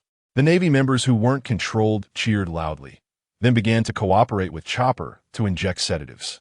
Once the first child was injected and began to stabilize, blinking its innocent big eyes, the Navy finally believed that Chopper's medicine was effective. Casa saw Usopp solve the problem like this and couldn't help but admire him. Truly a god, Usopp. His abilities were more manifested in combat power. Like Zoro and Sanji, facing such a situation, they could only watch in dismay. But most of the giant children were now under control, so they could keep an eye on any that had slipped through or had already broken free. Robin was also assisting nearby, and with the help of the medical team, the giant children quickly stabilized. Law and Smoker had also caught up. What are you doing here? Straw Hat Captain? Yes, where's the Straw Hat Kid? Both of them asked simultaneously, and at that moment, Luffy's voice came from ahead. Hey, everyone, you're all here. Smoker instinctively tightened his grip on his weapon, and the atmosphere became tense. But the realm of death was closing in, and Law spoke up. "Where's Caesar? This place isn't safe anymore. We need to get the kids out." Caesar had been knocked away, and Kinemon was over there watching over Momonosuke. "How can you be here? You should be watching Caesar." "It's fine. Kinemon is very strong. He can keep an eye on Caesar." Just then, Casa disappeared. "Look at your partner. He's gone to help you keep an eye on Caesar." "Ha ha. My partner is amazing." The Straw Hat crew felt a bit embarrassed by the compliment. But the giant children had been dealt with, and it was time to escape quickly. As for Casa, he was now standing in front of Momonosuke, narrowing his eyes to hide the killing intent in his gaze. Momonosuke musti. At this moment on the sea, Frankie had retrieved the small boat that Luffy had landed on Flame Island, preparing to welcome Luffy. 3 people were hovering in the air, looking down at Ice Island, and Doflamingo frowned at the severed research facility. Monet was unreachable, and Virgo was the same. The live broadcast had long ended, and Doflamingo had no idea what was happening on the island. All he knew was that Caesar was now in Luffy's hands, and Sad had been destroyed, so he needed to recover some losses here. Baby 5, Buffalo, go take down that Iron Man and control him. Doflamingo wanted to capture a hostage to facilitate the upcoming game. Baby 5's attack came first, transforming into a machine gun, driving Buffalo towards Frankie. The bullets hit Frankie's front, but his steel body showed no reaction, although he sensed the attack. Frankie spotted Doflamingo in the air and recognized the threat he posed. Baby 5, feeling ignored, became furious. Instantly transforming into a large blade, Buffalo grabbed Baby 5, spinning the big knife towards Frankie. Only then did Frankie notice Baby 5's attack. "I'm super strong this week. Super power punch." Steam erupted from Frankie's right arm, and with an uppercut, he struck Baby 5 directly, his powerful strength overwhelming the attack and hitting Buffalo. Both were sent flying, ending the battle faster than Doflamingo had anticipated. Frankie's steel body made Doflamingo misjudge his observation haki, not expecting Frankie to be so strong. Frankie merged his hands, the star pattern on his arms displaying his confidence. "A mere warlord of the sea isn't enough to make me fear." Super hit whip. Doflamingo, experienced, included the 1000 Sunny in his attack. If Frankie dodged, the Sunny would be severely damaged. But Frankie's gaze was determined. He saw through Doflamingo's intentions.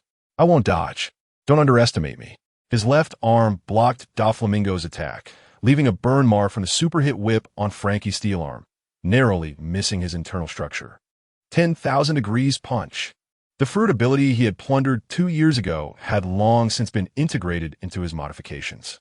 His red-hot fist shot towards Doflamingo in the air, who felt the power of this punch and braced himself. Frankie sent Doflamingo flying with a punch, flames erupting at the point of impact. Frankie shook his arm. Chains wrapped around Doflamingo several times. Fiery hell. The chains instantly turned red-hot, the speed of the heat approaching Doflamingo. In the next moment, the now red-hot chains ignited Doflamingo, turning him into a fireball. Frankie wasn't done gloating when suddenly a figure appeared at his waist. It was Doflamingo. Foot slicing line. A kick struck Frankie, sending him flying. The flaming Doflamingo transformed into a fine thread, which was his clone. Frankie crashed into the ice rock, his right fist retracting as the ice around him gradually melted, the high temperature of his fist still affecting the environment. After one round of combat, Frankie realized the gap between him and this warlord of the sea. Doflamingo, noticing Frankie's gaze, hurried to take down Frankie. 5-colored line. Doflamingo charged at Frankie, who calmly reached for something at his waist. He took out an item from his spatial belt and held it in front of Doflamingo. The 5-colored line struck Frankie's armored tank, leaving just a scratch on it. Doflamingo was surprised, but Frankie took the opportunity to pull out a Rhino motorcycle, which was one of Frankie's spare items stored in his spatial belt. Frankie's wandering laser beam. A laser shot towards Doflamingo, who stepped back to dodge and created some distance. Frankie seized this opportunity to enter the Brontosaurus tank, securing his chance to get inside. General Frankie. The movement of the combined form forced Doflamingo back, and he took a moment to watch Frankie complete his transformation. Eager to defeat Frankie, he surprisingly took the time to observe the fusion. Sword of the Predator. Holding the giant sword, Frankie swung it powerfully towards Doflamingo. The immense force was enough to disregard swordsmanship, relying solely on strength to break through. Doflamingo stepped back to his right, but the line behind him was within the attack range, making it impossible for him to avoid the attack. Over the whip. The whip that spread from Doflamingo's palm struck towards Frankie, who did not dodge and allowed the attack to hit him. The sword of the predator emitted a buzzing sound, a noise from high-speed vibrations. The sword of the predator was not just a giant sword. Its blade spun like a chainsaw at high speed. The buzzing was the sound of the blade cutting through the air. The sword of the predator sliced through the over-the-whip, and Frankie launched a fierce offensive against Doflamingo, putting him at a disadvantage for a moment. Doflamingo didn't have time to waste with Frankie, so he unleashed his full power. He pressed his palms to the ground and activated his Devil Fruit awakening ability. The ground transformed into fine lines that continuously extended into the sky, forming huge tentacles that surrounded Doflamingo like subjects. 1,000 arrows piercing the heart, feather strike, line. Thousands of entangled lines armed with haki rose from the ground, surrounding Frankie in the shape of flamingo wings, targeting the cockpit where Frankie was. Frankie was startled in the cockpit as countless sharp lines pierced inside, barely an inch from his chest. However, Frankie severed them one by one with the sword of the predator. Doflamingo, seeing the troublesome sword of the predator, curled his fingers. Raging white line, which is two enormous white lines. They spiraled to entangle General Frankie's arm, controlling it. Frankie attempted to break the white lines, but the lines generated by the awakening ability were one with the earth, so he was wrestling with the entire island. However, the numerous fine lines that made up the raging white line began to snap one by one. Frankie was close to breaking the lines when Doflamingo approached, ready to pull Frankie out of the cockpit. Fortunately, Frankie sensed it and threw a punch. In the next moment, Doflamingo curled his fingers, and two raging white lines entangled Frankie's other arm. At that moment, General Frankie was completely ensnared, and Doflamingo hung outside the cockpit, allowing Frankie to see his wicked smile through the opening. Doflamingo had a fine line on each of his 5 fingers, still using observation haki to locate Frankie. 5 color lines. After awakening, the fully powered 5 color lines pierced into the cockpit, capturing Frankie as well. But in the next moment, Doflamingo's expression changed drastically. Frankie's blazing ray. Frankie's chest muscles split open, revealing the power furnace inside, the fruit ability given to him by Caesar, which was rapidly heating up, the temperature exceeding 10,000 degrees. The gap between his chest and palms formed a straight line, and a blazing ray directly struck Doflamingo outside the cockpit. Doflamingo looked at the charred hole in his right chest and felt no pain. The high temperature had carbonized his nerves, but fortunately, Doflamingo used haki to defend himself, and his lung lobes formed a protective shield with the fruit ability to prevent the high temperature from burning other internal organs. Frankie's attack was strong, but Doflamingo relied on his battle experience to minimize the damage. Doflamingo was unsure if Frankie had any last resort to escape and prepared to use the line fruit to heal himself. However, in the next moment, a storm erupted from the tunnel as a large mining truck burst out. Luffy stood at the front of the truck, charging out first. Everyone had already exited, and Doflamingo's opportunity was lost. Caesar had fallen into a coma, and Frankie looked at the injured Doflamingo and General Frankie. Although General Frankie's injuries were worse than Doflamingo's, that was just Frankie's external equipment. The Sunny had a second set. So cool. X3. The idiot trio spotted General Frankie and rushed in front of him, placing their hands on his steel body. Other giant kids, male, also showed excited expressions upon seeing General Frankie, but they were still a bit timid and remained hidden in the mining truck. Seeing his companions arrive, Frankie pushed open the cockpit and struck his signature pose. Super. The giant kids, recognizing Frankie, who they had been curious about during their escape from the research facility, lost their timidity upon seeing the giant robot was Frankie. They jumped down and ran to General Frankie, curiously touching him. For some of the larger giant kids, General Frankie seemed like a life-size toy. Law only glanced at General Frankie before shifting his gaze to another person. Doflamingo, Mr. Corazone's brother, the one who killed Mr. Corazone. Doflamingo frowned, realizing that Moat Caesar was also present, along with fellow warlord Trafalgar Law and the Straw Hat Kid who shone during the Marineford War 2 years ago, a notorious pirate worth 500 million berries, plus 2 other supernovas eyeing him, Roronoa Zoro and Sanji, along with a Marine Vice Admiral, Smoker the White Hunter. Alongside Caesar was an unknown swordsman, and the entire Straw Hat crew was present, leaving Doflamingo with only 2 non-combatants, Baby 5 and Buffalo. The situation was dire. At the very least here, Doflamingo had no chance to take Caesar away. Law, their general is right here. Why not just kill him? Caesar's words made Doflamingo tense for a moment. Law was somewhat tempted, but they needed to bring down Kaido, so they had to make the 2 opposing. When the Clam and the Snipe hold each other back, the fisherman benefits, but Caesar knew that was impossible. Joy Boy's fate was to liberate Dressrosa. Luffy would ultimately defeat Doflamingo and free Dressrosa. No, our target is Kaido. Fufufufu Kaido, you little brats think you can do it? In this sea for decades, countless well-known pirates have attempted to take down a Yonko, but none have succeeded. Doflamingo stood before everyone, incredibly arrogant. Suddenly, Luffy launched an attack, throwing a punch at Doflamingo. Doflamingo blocked it with a raging white line. Hey, Doflamingo, you're the one who hurt my friend, right? The scars on General Frankie's body made Luffy feel a pang of pain. Hey, Luffy, I'm fine, and General Frankie has another one on the sunny. But the captain had already struck, and Zoro and Sanji surrounded Doflamingo to prevent him from escaping. Casa also picked up the 2nd-generation sniper rifle and aimed at Doflamingo. Law saw that the Straw Hat crew wanted to keep Doflamingo, and for a moment, he didn't say anything. Doflamingo sensed the danger and directly used his awakened ability. White lines appeared beneath Zoro and Sanji's feet. Giant wave, white line. The white lines surged like waves, pushing Zoro and Sanji away. Seeing this, Luffy also made his move. Gum Gum Elephant Gun. His punch struck the giant wave of white lines, creating a dent, but it couldn't break through. Doflamingo was surprised. He didn't expect Luffy's strength to be so strong. Luffy also didn't expect Doflamingo's defense to be so formidable. 3-sword style, Purgatory Demon Slash. Zoro's slash was more effective against the thin lines, cutting a path through. Good job, Mosshead. TCH, this wasn't meant for you. Devil Wind Foot, first meat shoot.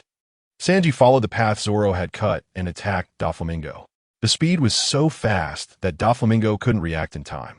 Earth Release, multiple earth flow walls. Suddenly, walls of earth appeared in front of Doflamingo. He looked at the silver-haired man in front of him, and with his intelligence from the underground world, he couldn't recognize the person before him. As for Casa, he couldn't believe he was looking at the 2 men in front of him. Luffy had seen Casa blow Monet's head off with a single shot.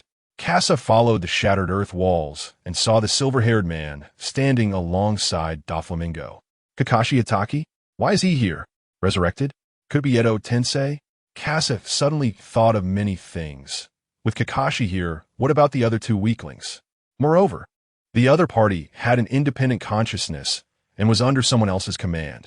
The possibility of a system made Casa unfazed. After all, the mysterious merchant occasionally refreshing items is also quite miraculous, and crossing dimensional barriers isn't impossible. But would it be Carl's doing? A method from the underworld? Kakashi seemed to have reached a consensus with Doflamingo and was preparing to leave. Monet, Virgo, let us go. Doflamingo was ready to leave, but Luffy wanted to continue fighting. Yet Casa stopped him. Luffy, now is not the time to fight. The Navy is still here. At this moment, Smoker was watching Virgo leave. He had already reported the situation, and the Navy would be here soon. Everyone watched as Doflamingo simply left. In Law's plan, it wasn't them who were supposed to deal with Doflamingo. He aimed to deprive Doflamingo of his status in the New World. What needed to be dealt with now were the Giant Child and Caesar. Nami had already arranged with Dasky to have the Giant Child accompany the Navy to the Navy's scientific unit for treatment. Just when Nami wasn't paying attention, Luffy and the others had already prepared feast. Hey, what are you doing? The Navy is coming soon. Huh? It looks like we're holding a feast. Look, the kids are hungry. Although Luffy said the kids were hungry, his own stomach was growling too. Zoro and Sanji also piled up a bonfire. Law was a bit confused. Shouldn't they be preparing to leave to avoid the Navy at this time? Casa brought Chopper to Law. Law, since we're leaving, let us detoxify the child before we go. Law looked at Casa, and this person seemed relatively reliable. He felt he had figured out how to communicate with this group. Law took Chopper to treat the child, and Smoker walked in front of Casa. He had something to say to Casa. What exactly is your purpose with the Straw Hat crew? Casa looked at Smoker. The man in front of him was significantly stronger than in the plot. Of course, I believe in Luffy. He is the man who can become the Pirate King. Smoker looked at Luffy and wanted to refute it first, but seeing his performance, he couldn't speak. Don't overthink it.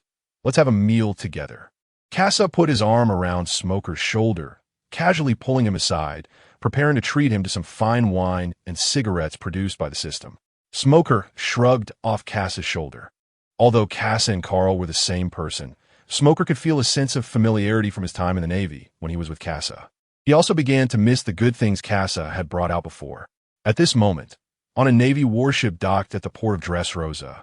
This was Carl's first visit to Dressrosa. Originally, the plan was for Fujitora to lead the mission, but now it was Carl. Carl replaced Fujitora on the mission, which also had his own purpose. He was here to retrieve a fruit, and this fruit must be collected when Doflamingo was defeated. After stepping onto this land, Carl felt nothing, but he knew he had already entered Violet's surveillance, and even he couldn't detect Violet's watchfulness. Therefore, the value of this fruit was even greater. Admiral Shining, what should we do next? The Navy had another task here, led by Bastille, responsible for dealing with the pirates appearing in the arena. Bastille, complete your own task. I only have actions on my side. Carl walked into the city, intending to experience the city's ambience first. Suddenly, Carl's transponder snail rang. He paused slightly because this transponder snail was specially used by Kagaya to contact him. Carl found a concealed spot and answered the transponder snail. Kagaya, what is the matter? Master, according to Kachi's divination, there will be unexpected events in your current action. Is it good or bad? Uncertain, but there may be surprises. Also, it seems Casa has encountered something that shouldn't be in this world. Is it those people? Yes, besides the Nara Shikaku and Uchiha Itachi we have on hand. This is the third one, Hataki Kakashi. Upon seeing Casa's vest, Carl immediately recognized it as Casa's vest. But he didn't expect that there were two ninjas on the assassination list in the underworld. One was a B-rank assassin, codenamed Deer. The other was an A-rank assassin, codenamed Crow. Kagaya determined that these ninjas were backed by an organization that was also plotting something. The other party became assassins for the Underworld Intelligence. The Underworld Intelligence requires not only purple gold, but also certain assassin-level permissions. Carl recruited assassins using intelligence, and these assassins would also provide new intelligence, which was an important source of soul coins for Carl. The experts of the New World were all on Carl's list. Carl had already locked in a product with the mysterious merchant for 2 years. After hanging up the transponder snail, Carl could confirm that it wasn't just himself who had crossed into the pirate world. Even the other party had crossed over longer than he had.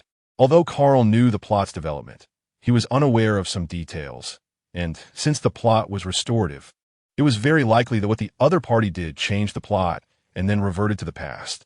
It was still unclear whether they were enemies or friends. But if they were enemies, that means in the future there will be a full-scale war between pirates and ninjas. Carl has a premonition that he will encounter those ninjas in Dressrosa. He has never fought against ninjas before, although he knows information about the opponents. He is unsure how the ninja system will perform in the pirate world. Carl walks onto the street, a day away from when the Straw Hat crew arrives on this island. He can still explore this island a bit more. Fujitora is interested in going to the casino, while Carl is more interested in the arena. At a restaurant, two men watch Carl pass by. They look exactly the same, and their fruit abilities are truly terrifying. Yes, Sabo. By the way, why did you call me to this island? Ace chews on a piece of beast leg meat and looks at Sabo, who has regained his memories. Sabo covers his head and replies, "It's not that I regained my memories and didn't have a chance to meet Luffy. I heard from Casa before that they would have a chance to come to this island, and maybe the three of US brothers could meet." Ace wipes the grease from his mouth and smiles indulgently under his hat. Luffy, huh? I haven't seen that guy a long time. I wonder how he is doing now. On the sunny, Luffy lies on the grass deck. Sanji, I want to eat. Didn't we just finish eating? Sanji helplessly walks into the kitchen to prepare food for Luffy. Chopper and Usopp are watching Frankie's performance, while Zoro is already passed out. Casa's drinks have a strong after effect. Law observes all of this, especially Luffy lying on the grass. After all, he is the captain. If you have something to say, just say it. Casa knows that Law has a lot to complain about, but given Law's personality, he is not likely to speak up. Casa is in charge. Could the underworld be a variable? The underworld assassin organization is quite famous, especially during several large pirate wars, where assassins from the underworld were hired to participate. This includes the incident at Rocky Port planned by Law, where Casa was also involved, but at that time Casa was on Law's side. Casa looks at Law, knowing that he is trying to use Casa to probe for information about the underworld. Law also has his name listed in the Underworld Assassin Organization, but he is only a B-level assassin with B-level authority, so he can't obtain much information. The underworld is still an underground organization and has a cooperative relationship with Doflamingo, so you never know. Law also considered this aspect and urged Kaido to deal with Doflamingo, hoping to create internal strife. However, if Luffy is around, unexpected events are bound to occur. It's just too cruel to tell Law about it now. Casa thinks about it and glances at Momonosuke, who is in the corner of the deck. He still spared Momonosuke's life. After all, fighting Kaido requires the power of Wano. Otherwise, with too many small fry, relying solely on the Straw Hat Pirates and the Heart Pirates would not be enough. Moreover, there is still one partner from the Straw Hat crew who has not returned. Jinbe is still with Big Mom. Casa is unsure if Sanji will be coerced into leaving. Hey Casa, have you seen my General Frankie? He looks super cool. Frankie walks up to Casa with the idiot trio. He has borrowed a lot from the materials Casa provided and combined high temperature with laser beams. Casa claps his hands and replies perfunctorily, "Impressive, impressive." Huh? You're not jealous, are you? Exactly. That's right, the robot is super cool. Casa, you should show off too. The four tease him, and Casa knows they are trying to force him to show his skills. But for some reason, seeing the smug expressions of these four, Casa can't help but feel a surge of anger. Since that's the case, let you see my Supreme Great Knife Golden Legend set from my long-range tactical system. Twin guns of the Martial Kite, Golden. A combination of technology and magic suitable for mid-range combat, with bullets that can be flexibly combined to unleash high damage in a short time.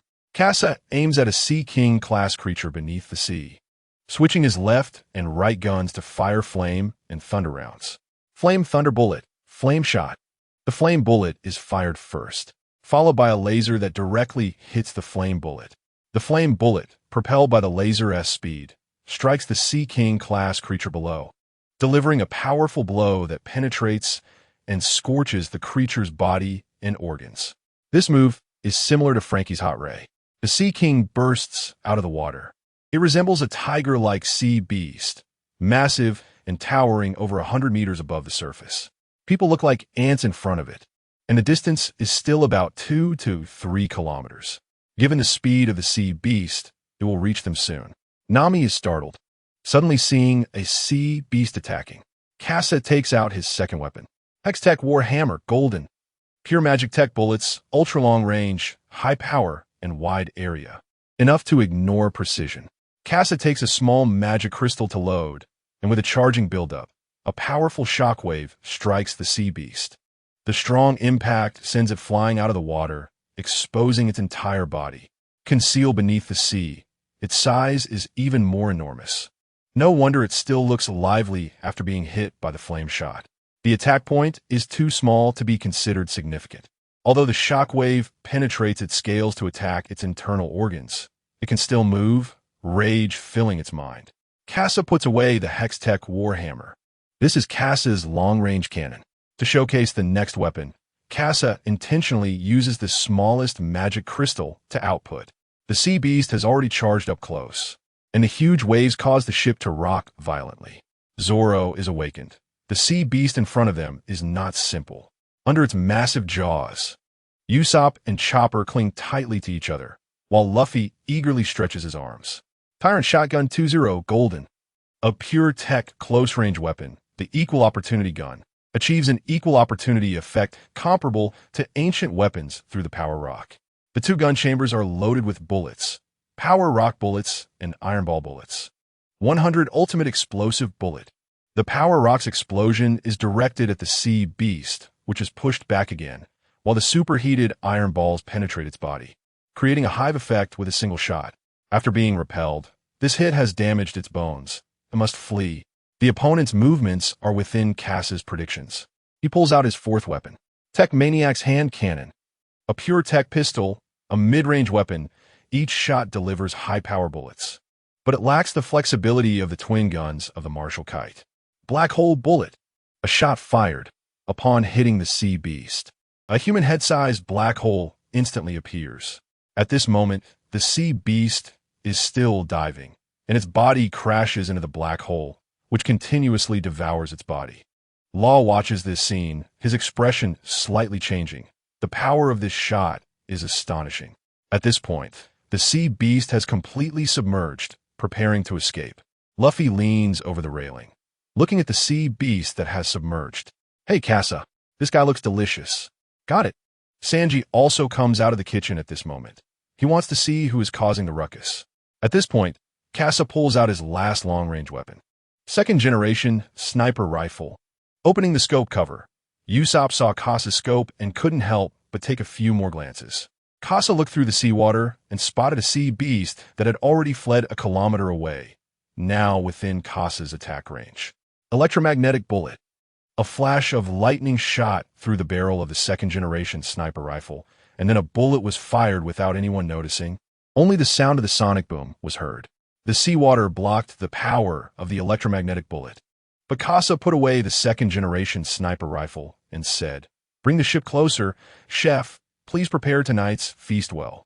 The next day, on the Sunny, which was visible from Dressrosa, everyone was on deck. Luffy excitedly watched Dressrosa from the VIP seats. Kassa then addressed the others, this time on the island. There are 3 tasks.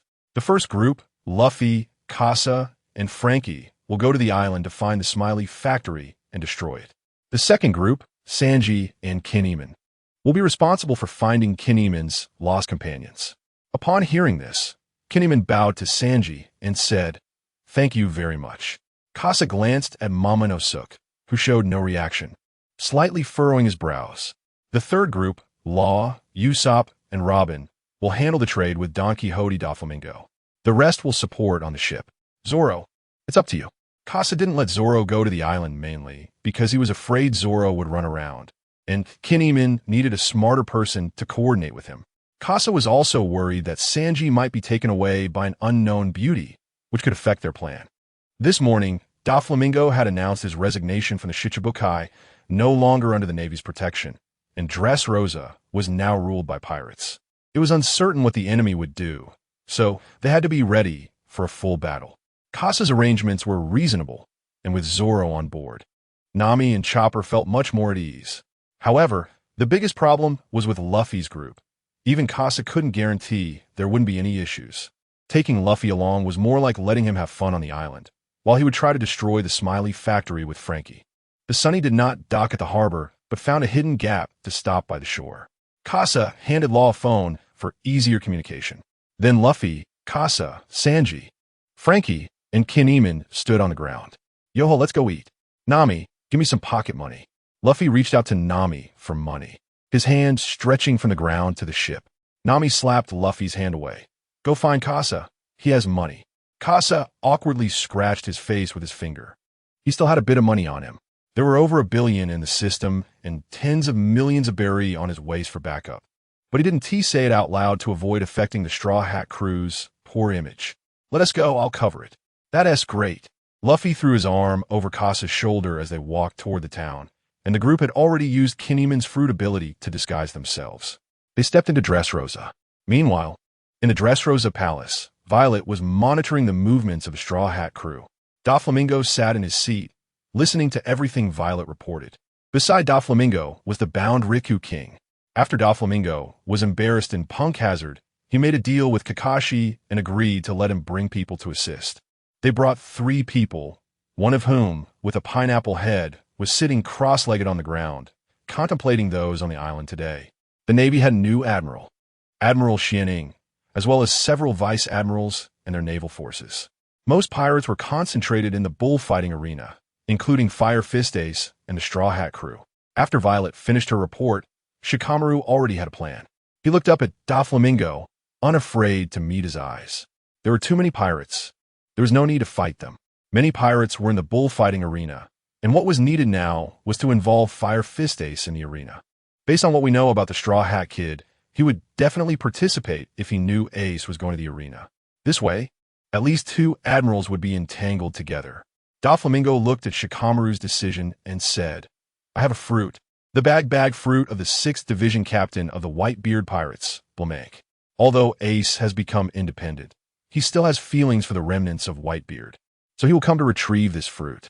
Seeing that Doflamingo could resolve this issue, Shikamaru continued, In that case, let us swap the last participants in the finals with our people. To be honest, your people's strength is a bit lacking. At this moment, Diamante, standing beside Doflamingo, instantly became displeased. He was being referred to, but Shikamaru's judgment was correct. Just as Diamante was about to say something, Doflamingo raised his hand to stop him. Fine, let us do as you say. Which of your people will you arrange? He is not here yet, but he'll be here later. Also, the Straw Hat crew's goal is to destroy Sad.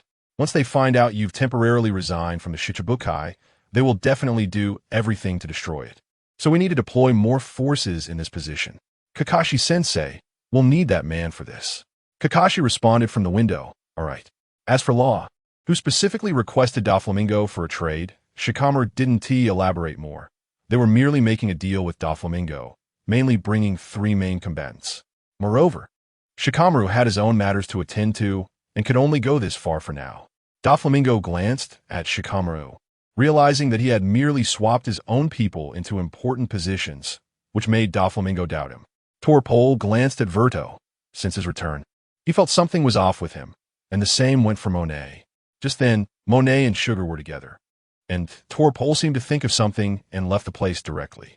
Each had their own agenda, but Doflamingo allowed them to arrange things. After all, this was Dressrosa, his territory, and he wouldn't lack confidence. Luffy, Ace. Luffy and Ace met in the restaurant, and they combined tables. Casa sat next to Sabo, noticing the look in Sabo's eyes, realizing that Sabo had regained his memories. Luffy, do you remember who he is? I remember. He was the one who came with Casa to save you during the Marineford War. Luffy couldn't recall the other S name at that moment, as he had never really looked into it. Sabo hesitated, and Ace, knowing his younger brother's personality, directly said, Luffy, doesn't he look like Sabo? Sabo? He asked not. Luffy, oh really?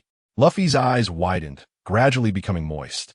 The next moment, Luffy jumped up from his seat, wrapping his limbs tightly around Sabo, and his deafening cries drew the attention of everyone in the restaurant, making the others at the table feel awkward. Chan-chan Xiaohua. But when the brothers recognized each other, Casa just introduced them briefly, and everyone understood. Frankie even burst into tears, overshadowing Luffy's cries.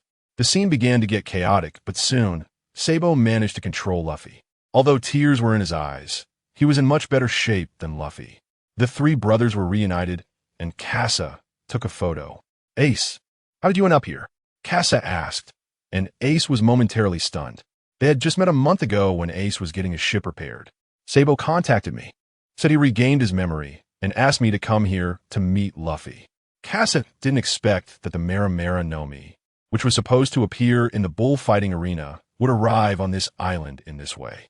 Then, what direction will Doflamingo take to provoke Luffy and the others?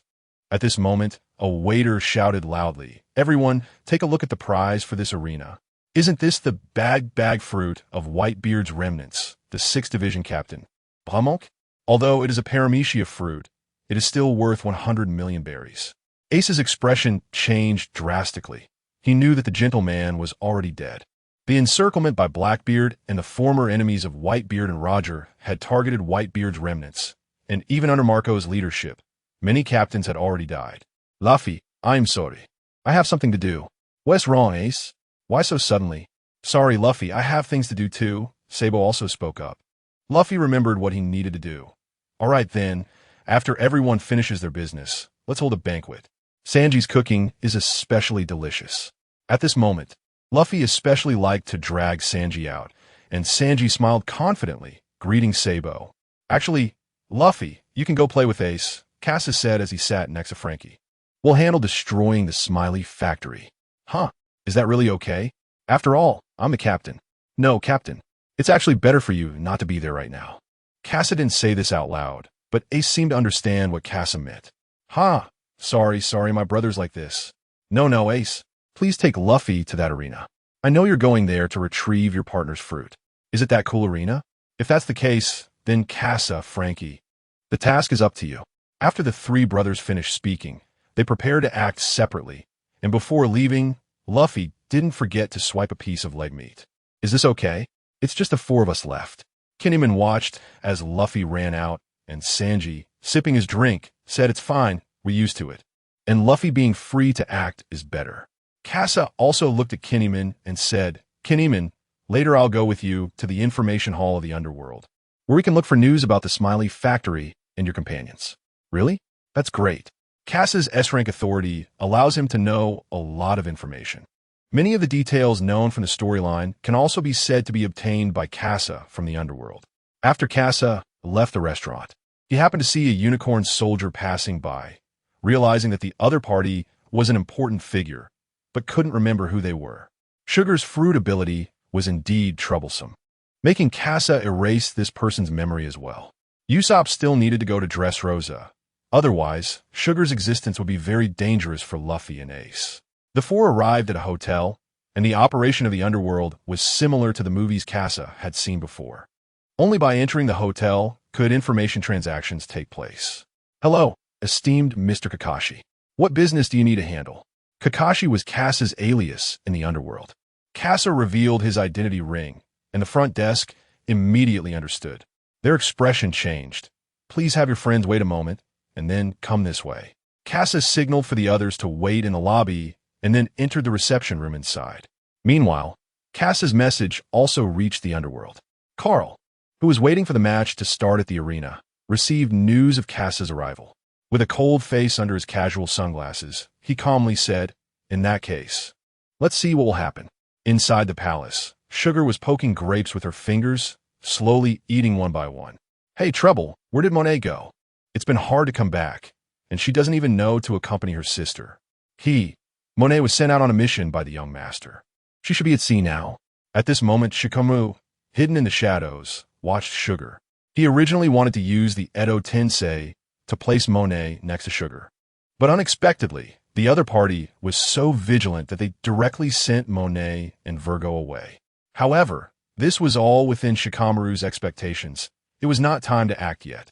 After the full-scale war began, Shikamaru could retrieve Sugar's hobby fruit according to Orochimaru's orders. At this time on the sea, Zoro was idly maintaining his swords when suddenly he looked up at the distant sky. Brook, Chopper, we have guests. What? Chopper was already fully armed, and a sudden storm kicked up in the waters where the Sunny was located. Nami frowned. This did not belong to normal weather phenomena. Suddenly, a person fell onto the deck. Virgo. He stood in front of Chopper, who was shocked, and then Virgo directly punched Chopper. Chopper stepped back and pulled out a pill. 7 pattern Tao Dan. Increases strength by 110, lasting for 3 seconds. Power enhancement. Chopper's Iron Fist. Chopper executed a complete set of operations seamlessly, transforming while dodging, and then punched Virgo.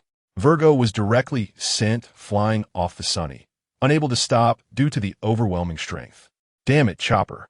Chopper, are you a monster? Chopper-san, you've really gotten stronger. Chopper, stop talking nonsense. I wouldn't be happy even if you praised me. Momonosuke looked at Chopper's massive body, feeling a bit nauseated. But Nami noticed something was off, looking at Monet, flying in the sky. That snow woman. Isn't she already dead? Brook, could it be that she's a zombie? Zoro, however, did not focus his attention on Monet because he vaguely sensed a powerful aura nearby, but he couldn't pinpoint where it was. Everyone, be careful. The group entered a state of alert, and they still needed to cooperate with Law to complete the transfer. Several pirate ships appeared behind the Sunny, which were indeed Doflamingo's subordinates. The Fishman Dringer, Weapon Man Baby 5, Buffalo, and the artistic fruit user Jorah. Casa had already provided Doflamingo's intel to Nami and Zoro. Zoro knew that it wasn't the right time to fight these people because there was a master lurking in the shadows, and they could be ambushed at any moment during the fight. So they had to wait for that person to appear. Nami also understood this situation. Brook, take control of the direction. Let's leave here first. Chopper, contact Robin. Tell her we're in trouble for the time being. At this moment, outside a CAF near the bridge leading to the deal, Robin and the others are drinking coffee. After learning about the situation with the Sunny, Robin spoke to Law. Law frowned. The other side had already made a move, indicating they had no intention of trading. Law glanced at Caesar, who was being restrained. Caesar looked at Law with a gaze that suggested he knew they intended to eliminate him. Law, what do you want? I'm still useful to Doflamingo. If you kill me, there will be no way out. Law didn't care about that, but it would affect the current plan. Smiley had not been destroyed yet, so Caesar couldn't die. Usopp also noticed CP0 walking down the street. Robin, look, the world government. CP0's outfit was too conspicuous, and under Usopp's reminder, Robin covered herself with a hat. Let's get ready to go. Law stood up, pushing Caesar towards the bridge. At that moment, Sabo and Casa encountered them. Hey, Sabo, it seems our goals align. Are you also heading to the underground dock? Yes, if all goes well. The Smiley we want to destroy is underground. Is it just you from the Revolutionary Army? We have partners in the arena, but now that we found a lead, I sent Corral over. In that case, let's cooperate. With Sabo joining Casa's 4-man team, they became a 5-man team. Kinniman placed a leaf on Sabo's head, and then Sabo's clothing transformed to match Casa's. The attire of the Don Quixote executives. Passers-by looked at the 5 standing in front of the toy house. Frankie began to change shape according to Casa's plan. His feet transformed into tank treads, resembling the toys on the street. Sanji chimed in, "Oh, the toy has caught the human disease. We need to send it back to the toy house." Although the 4 worked together to carry Frankie, they accidentally got pulled down into the toy house with Frankie's help. People didn't find it strange. It was common for toys to catch the human disease and be recalled. Tasks were underway, and at that moment, Captain Luffy had already entered the arena with Ace. After they separated, Luffy encountered Rebecca. "Hey, Admiral Xianing, where are you? Tenyashia, is there something?" Doflamingo made this call because his plan had the support of the Gorosei, and Call, being a particularly supported admiral by them, was sent over. However, Call had been delayed, so Doflamingo had no choice but to go to the transaction location himself. Call naturally ignored this and continued in the arena, where Group A's match was about to start, and the host was introducing the contestants. In the plot, Group A was supposed to feature Blackbeard's Burgess, but since Doflamingo hadn't brought out the Mera no Mi, Burgess naturally wouldn't appear. Thus, the star contestant of Group A became Ace. Ladies and gentlemen, let us welcome the bounty of 12 billion, the great pirate, the remnants of the 4 emperors, the son of Roger, the will of the bygone era, Fire Fist. Ace. Ace stood in the arena, his expression unchanged, as the other contestants stepped back, looking at him with fear. His goal was to recover his partner's fruit. Besides that, the only thing that interested Ace was fighting Luffy. Ace believed Luffy could secure a spot. The match begins. At the host's command, everyone found their opponents and began to fight. Many surrounded Ace. "Ha ha, if I kill you, I'll be a great pirate too. The son of the Pirate King, captain of Whitebeard's crew, today my chance has come. Die, relic of the old era." The crowd rushed at him, but Ace's expression remained unchanged until he was completely covered by people, obscuring his figure. Flame ring, flame pillar. The entire arena was engulfed in a towering flame, the intense heat instantly curling the hair of the front row spectators. Ace knew the power of his technique. It came quickly and went quickly, and soon the flame pillar dissipated. The burned spectators Henti even screamed before being stunned by the scene before them. The ground was littered with charred bodies, some still showing signs of life, while others had turned to ash. The arena's water pool was still boiling, and many fighting fish had already died. Call frowned at this scene. 2 years had allowed this man to develop his ability to such an extent. Ace had only eaten the fruit for 2 years and had already become the 2nd division captain of Whitebeard. With 2 extra years, Ace's fruit ability and hockey had likely grown to an unimaginable level for Call. The spectators, realizing what had happened, felt a chill in their hearts, their bodies stiffening, and some began to shout in anger. What kind of joke is this? This person, no, This demon has killed everyone. Cancel this demon's qualification. Disqualify. Disqualify. Ace looked up, surveying everyone, then unleashed his haki. The Conqueror's haki intimidated everyone, and the arena fell silent. Hey, can we announce the result now? Ace reminded, and the host finally remembered the battle had already ended. The winner is Fire Fist Ace. Let us congratulate him for becoming the representative contestant of Group A. Satisfied, Ace walked back, while Call watched Ace's departing figure. Conqueror's haki. What excellent talent. This is a quality Call could never attain. The news of Ace's clearing the arena also reached Doflamingo's ears. Conqueror's haki? He really has brought in a terrifying guy. Kakashi, standing nearby, seemed unimpressed. Is he really that strong? Doflamingo glanced at Kakashi, but said nothing and changed the topic. Kakashi, you should know about Law's ability. Kakashi had learned about Law's ability through other means. Compared to his teacher, Law's ability was more convenient, allowing him to teleport without special kunai. I know, but this ability has range limitations. He found a very good position. Kakashi looked around the forest. This position was suitable for Law's performance and also for Kakashi's actions. At this moment, Law and the others had already arrived on the island, and Robin and Usopp had quietly infiltrated the forest. But for the ninja Kakashi, the other party's movements were too obvious. Kakashi silently disappeared from beside Doflamingo without him noticing.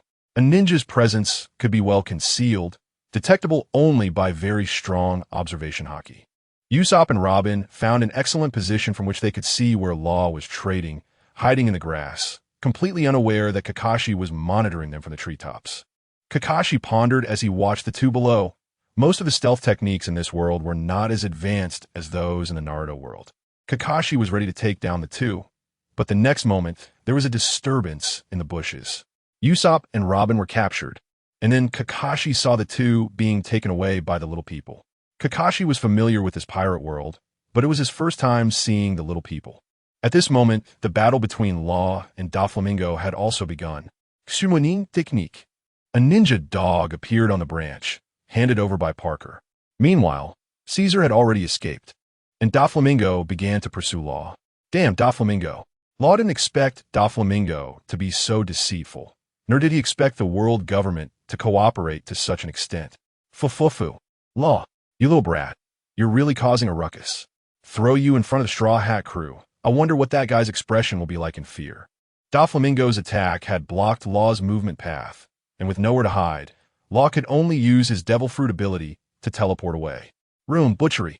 In the next moment, Law teleported out of Doflamingo's attack, but the next moment, a white-haired figure appeared in front of Law.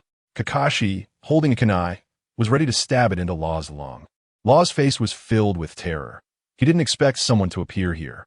However, the next moment, Kakashi's heart trembled, and a terrifying killing intent enveloped him. Three-sword style, 1080 troublesome winds. Time rewound 10 minutes earlier. Nami, after circling around with Virgo and the others, realized time was running out. Zoro, time is running out. Yeah, that guy is also missing. After taking care of these guys, let's go find Treble. Nami stood on the rear deck, and her climate baton was already the upgraded version from the weather technology. The single-section climate baton spun like a cheerleader's baton, releasing dark cloud bubbles that flew towards the pirate ship behind. Monet noticed the dark clouds in the sky and sensed something was off. Thundercloud climate, thunderstorm. As the name suggests, lightning fell like raindrops, instantly striking pirates holding metal objects on the ship, causing them to lose consciousness. Nami directly cleared out the small fry, including one of the officers. Jorah. Monet had long since left the range of the thundercloud attack, and Virgo was approaching step by step using Moonwalk. Seeing her attack was effective, Nami retracted her climate baton. Suddenly, a water column rose from the sea, and a fishman appeared in front of Nami. It was Direnji. As Nami was about to be attacked by Direnji, Chopper stepped forward. Martial arts enhancement. With an over-the-shoulder throw, he intercepted Direnji's charge and tossed him against the wall. Chopper stood in front of Nami, blocking the attack. Thank you, Chopper. Yeah, Nami, you go ahead. Nami moved to the deck, and the battle between Chopper and Direnji commenced. Hey, isn't this the pet of the Straw Hat crew? Where's your reindeer monster? Let him come out and fight me. Chopper struck a martial arts pose. wiping his thumb across his nose, and said, "I won't let you lay a hand on my partner. Aha." Chopper launched the first attack, but Direnji's speed was faster. In high-speed movement, Chopper didn't react and was kicked away by Direnji. The high-heeled shoe pierced Chopper's skin, but was fortunately blocked by a layer of fat. After landing a hit, Direnji looked at Chopper in surprise, not expecting his attack to be blocked. "Wow, I didn't expect you to be quite strong." Direnji charged again, but Chopper had already prepared countermeasure. For enhancement. Suddenly, his body inflated, directly sending Direnji flying into the air. This was also an angle Chopper could adjust. With nowhere to dodge in the air, Direnji was locked onto by Chopper. 7 pattern pill, 110 power enhancement. Power enhancement. Chopper's ultimate iron fist. Chopper jumped high, clasped his hands together, and slammed down hard on Direnji's head. Even Vergo would be heavily injured under Chopper's strength, let alone Direnji, who was not as strong as Vergo and didn't have a zombie body. Direnji fell directly onto the deck, and Chopper eliminated his opponent. Zoro watched as Vergo approached using Moonwalk. He had already attempted to attack Monet, but she was too agile in the air, so he had to shift his target to Vergo. 2-sword style, 720 troublesome winds. The crossed sword energy sliced Vergo into 4 pieces, but the next moment, Vergo's zombie body restored itself. Although Zoro had heard from Law about Vergo's body, he didn't expect it to be so bizarre. "Zoro, leave this guy to me. I might have a way to deal with him." "Oh, if that's the case, then I'll leave it to you." Vergo successfully jumped onto the deck, and at this moment, Baby 5 and Buffalo also flew over from the ship, preparing to attack the Sunny. Zoro slashed down all the cannon fire with one blow, and Nami was also entangled with Monet in the air. The climate battle, storm, and lightning resonated in the sky. On the deck, Brook faced Vergo. As a skeleton, Brook no longer had armament hockey, but he had mastered observation hockey, allowing him to predict Vergo's every move. Demon Bamboo. Vergo instantly appeared beside Brook, directly smashing Brook's body with a demon bamboo in front of the shocked eyes of everyone. Vergo stomped on Brook's head, crushing his proud afro into pieces. Brook, X3. The 3 were shocked. Baby 5 had once attacked Zoro, and Nami was also engulfed by the storm. Chopper, furious, jumped in front of Vergo, dodging Vergo's attack with a punch. The fury in Chopper's eyes could no longer be suppressed, preparing to use the rumble ball to crush his opponent. "Chopper, it's okay." A voice came from behind. It was Brook. Zoro struck down Baby 5 and Buffalo in the air with 720 troublesome winds. Nami also elementalized and broke free. At this moment, the 3 saw Brook's soul emerging from the shattered bones. As expected, what Cass said was right. "My body is too weak." "Brook, what's going on?" Chopper, as a doctor, knew nothing about Brook's skeletal body, but Zoro seemed to understand something. In Fishman Island, Brook had mentioned that his existence relied not on his body, but on his soul. "Chopper, Cass said my body isn't suitable for fighting. I thought about this issue, but there was no way to solve it. So Cass taught me to attach myself to other things, and I finally did it. What you see is the everyday skeleton Cass made for me. Now, for battle, please take a look at my battle skeleton." Brook, in a soul form, took out a ring from the shattered finger bones and then pulled out a set of bronze armor from the spatial ring. Chopper's expression changed, and Brook's soul fused with the battle skeleton. The grinding sound of bronze joints sliding produced an ear-piercing friction that made Chopper's scalp tingle. "So cool. Hey. Now you won't find it so easy to crush me." Vergo saw that it was only him and Monet on the field, but the body revived by the impure world reincarnation gave him confidence to hold off these people as long as he could delay time for Kakashi. Brook picked up his Soul Slayer, a sword made from the 9 Hells ice crystal. It could better communicate the coldness of the underworld, and the slashes emitted by the cold were enough to attack the soul.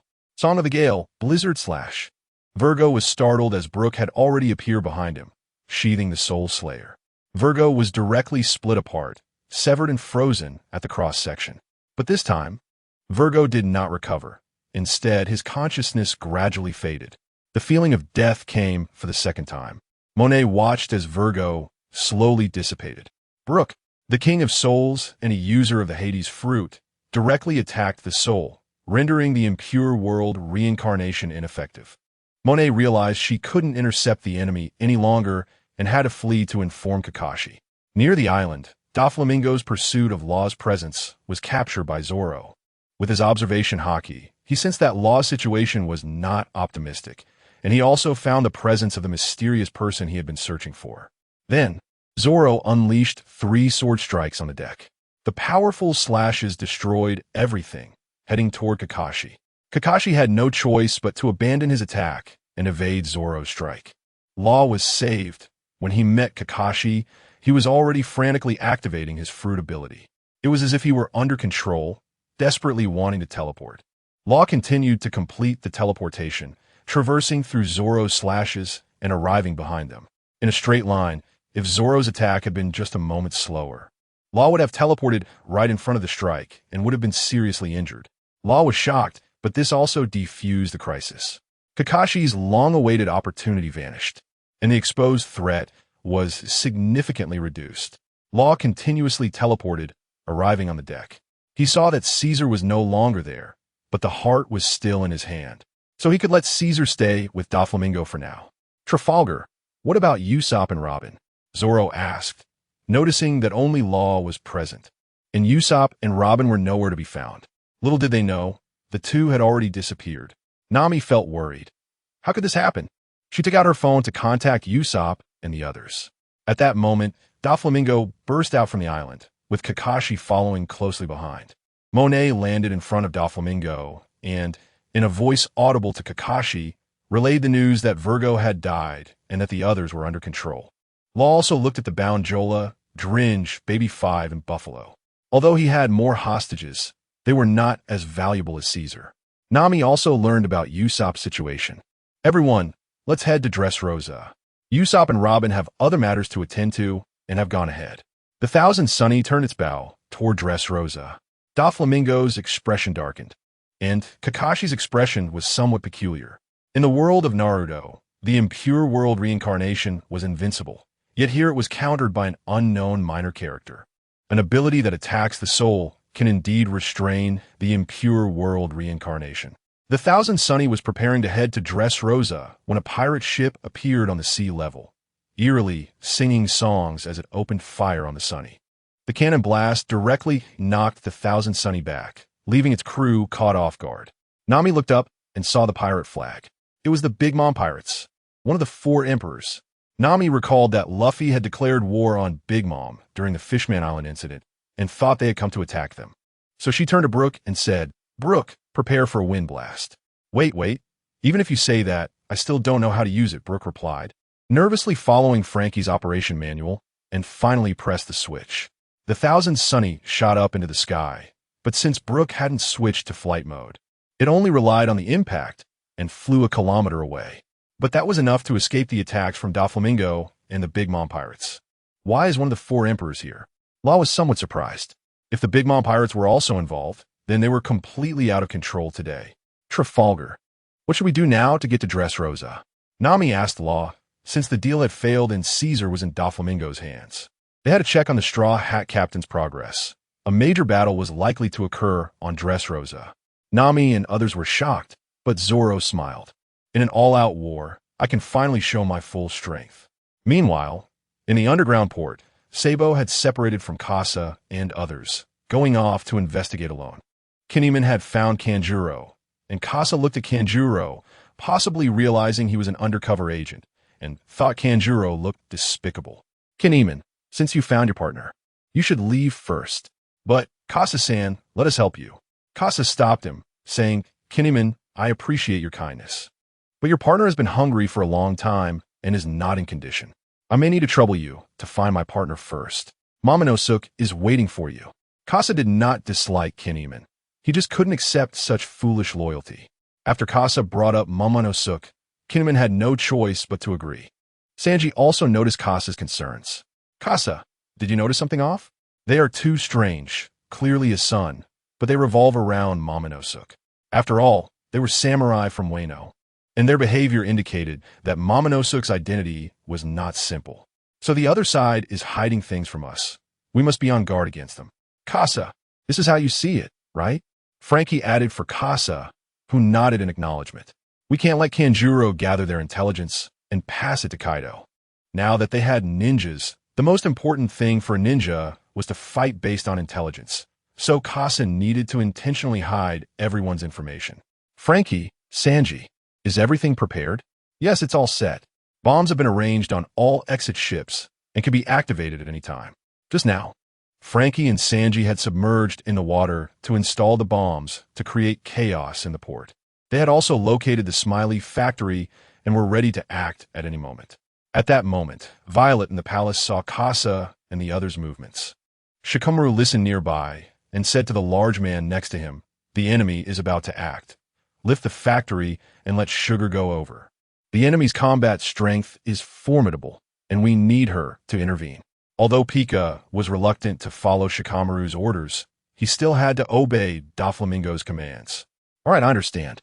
Meanwhile, Violet had a worried expression because she saw that Rebecca had already won Group D in the bullfighting arena and was participating in the final battle. Group A, Fire Fist Ace, Group B, Bartolomeo, Group C, Luffy, Group D. Rebecca, the mysterious person, made Violet tremble with just a glance. The killing intent from the other side left her feeling as helpless as a little rabbit. Shikamaru stood up, ready to head to the bullfighting arena. "Come with me." He invited Violet, wanting to witness the legendary person's move while also monitoring the situation of others. The ability of the stare fruit made Shikamaru, who had experienced it once, feel it was quite appealing, and he wanted to seize it as well. Inside the arena, the injured were being sent to the medical room one by one. While Doflamingo's medical team was still discussing the battle in Group A, there were no survivors left after Ace's terrifying strike. However, many injured were still sent to the medical room, where they were handed over to Sugar. Sugar was impatiently turning those who failed in the arena into toys. Hey, Sugar. Don't forget to turn that annoying Kasa into a toy later. Got it, so annoying. While eating grapes, Sugar continued to transform people into toys. At that moment, Kasa at the underground docks suddenly forgot something and became bewildered. Kasa had a mission in Dressrosa to kill Green Pepper to awaken the Conqueror's Haki through the Feast of Gluttony. Next chapter. Kasa's original plan was to kill Green Pepper first and then Doflamingo. With two Conqueror's Haki, Kasa wouldn't miss this opportunity. However, with Green Pepper's existence erased, Kasa's plan was cut off, leaving him confused. Kasa could only deduce that it was Sugar who turned people into toys, but didn't know who it was. Kasa and the others arrived at the Smiley factory, a building made of sea prism stone that couldn't be easily destroyed. "Kasa, can we make our move?" Frankie looked at the empty space in front of them, seeing that no one was guarding it, showing the opponent's confidence in the Smiley factory. But Sanji sensed something. "Gaza, do you feel that?" "Yeah, 3 auras. One is very strong, very fiery." "Strong." With observation haki, Kasa felt the annoyance. "I'll definitely develop something similar." "Frankie, let's go. Let's see how many people they have hidden here." Frankie took out his phone, pressed the detonation button, and the bombs set up in the port exploded. The keels of all pirate ships were blown apart, and with the weapons on board, all the ships sank into the sea. Sabo, who was still checking the number of weapons, saw the explosion at the port and realized Kasa had already made his move. One after another, the Don Quixote cadres went to check the situation, but no cadre appeared before Kasa. The next moment, the ground changed. A stone pillar shot up into the sky, raising the Smiley factory to the surface. The people on the ground were shocked, thinking it was an earthquake, as they seemed to leave their original positions. The Smiley factory was directly exposed on the surface, and Kasa frowned, realizing his actions had been detected. Violet had been monitoring him all along. All actions were transparent. "Let's move directly. The opponent may have abilities monitoring us, so there's no need to hide." As soon as the words fell, Kasa pulled Frankie away, and suddenly, stone pillars emerged from the ground, stabbing at the three. The user of the stone fruit, Pika, had made his move. Kasa swept away Diamante's attack with a gun, then threw Frankie down, summoned a flying sword, and hovered in midair. Kasa scanned the area and also spotted Sugar behind Toripole. The 3 major cadres of the Don Quixote family, Diamante, Treble, and Sugar, were all here. Doflamingo really valued him. While Kasa was contemplating Doflamingo's regard for him, suddenly, Sanji was attacked. "Leaf Great Whirlwind." Sanji took a brutal kick from a man in a green combat suit while in the air. Upon seeing that man, Kasa's breath quickened. Kaido. The two exchanged kicks. But it was clear that the pirate's physical strength was somewhat stronger. Kaido was kicked away. However, Kasa felt a twinge of unease. The 8 gates, what a powerful ability. 8th gate, the gate of joy opens. Green gas erupted from Kaido's body, and the next moment, he appeared in front of Sanji. Although Sanji noticed Kaido's attack, it was too fast. He could only manage a crossblock. Sanji was sent flying with a punch. Sanji! Frankie exclaimed worriedly, but the situation was also dire. The opponent still had 3 cadres watching, and Diamante, with the Flare Fruit ability, launched an attack at Frankie, separating the two. Pika let out a sharp voice. Moat, Kasa. You're gonna die here today. Kasa felt uncomfortable hearing that voice. Sissy, don't talk. Your voice is disgusting to me. Kasa's words ignited Pika's fury. Damn you bastard. Didn't I say not to talk? The next moment, Kasa appeared beside Pika, lifting his Azure gun up, and Pika was lifted, standing on the ground. Pika could merge into it, making him nearly invincible, so Kasa aimed to knock him into the air. Kasa retracted his Azure gun, dodged back, and the flying sword retreated to avoid Torpal's attack. Wind Flame Bullet, Destruction Flame Dragon. A flame dragon surged toward Pika in the air. Pika looked at the approaching flames and knew that if he was hit, he might not be able to participate in the battle. Toripol realized this too, so he transformed into a cannonball with the sticky fruit, launching Pika upward. As Pika approached the ceiling, he was delighted. It was soil, and as long as he touched it, he could avoid the attack. The flame dragon devoured everything, piercing through the ground and soaring into the sky. Kasa also received many soul coins, mostly single digits, as he had killed quite a few civilians. At that moment, Law and the others also saw Kasa's attack. Law had just been angry about why Luffy was at the bullfighting arena. Fortunately, Kasa had guided them to the location, allowing them to first deal with the Smiley Factory. At the bullfighting arena, all the spectators had left, leaving only 3 people fighting on the field.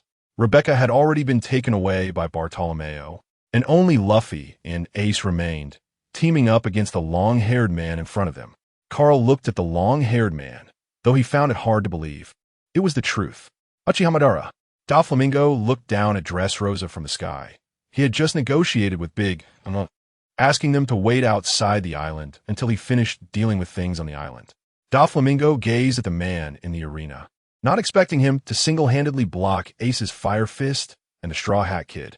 Time rewound to 10 minutes earlier, when the bullfighting arena was still bustling with noise. After Bartolomeo's people expressed their outrage, the peak battle between Lucy and Green Pepper reached its climax. Then, the nobleman Cavendish transformed into a scythe and slaughtered everything, ultimately being unexpectedly picked up by Rebecca for the victory. The audience finally welcomed the final they had been looking forward to. Ladies and gentlemen, today Lord Diamante is unwell, so we have specially invited the strongest from Konoha Village. Uchihamadara. The audience was still regretting that Diamante couldn't appear, but Carl in the stands was already in a daze. He didn't expect to encounter the legendary Madara here. As Madara stepped into the arena, Ace and Luffy, who were still playing around, stopped their antics and looked at Uchihamadara entering the arena. Their observation haki made them aware of each other's incredible strength. Luffy, this guy is really strong. Yeah, Ace. How about we defeat him first and then decide the winner? Ace and Luffy found the feeling of working together like they did when they were kids, united as brothers. This also reflected Madara's strength. He looked at Ace and Luffy without taking the other two seriously. Luffy and Ace were characters recorded in their files and were very strong, which is why Madara was interested in engaging. He had information on the two of them. One was unafraid of setbacks, and the other was unafraid of flames. You two, come at me together. Madara stood before the two, and Luffy and Ace didn't hold back, launching their attacks.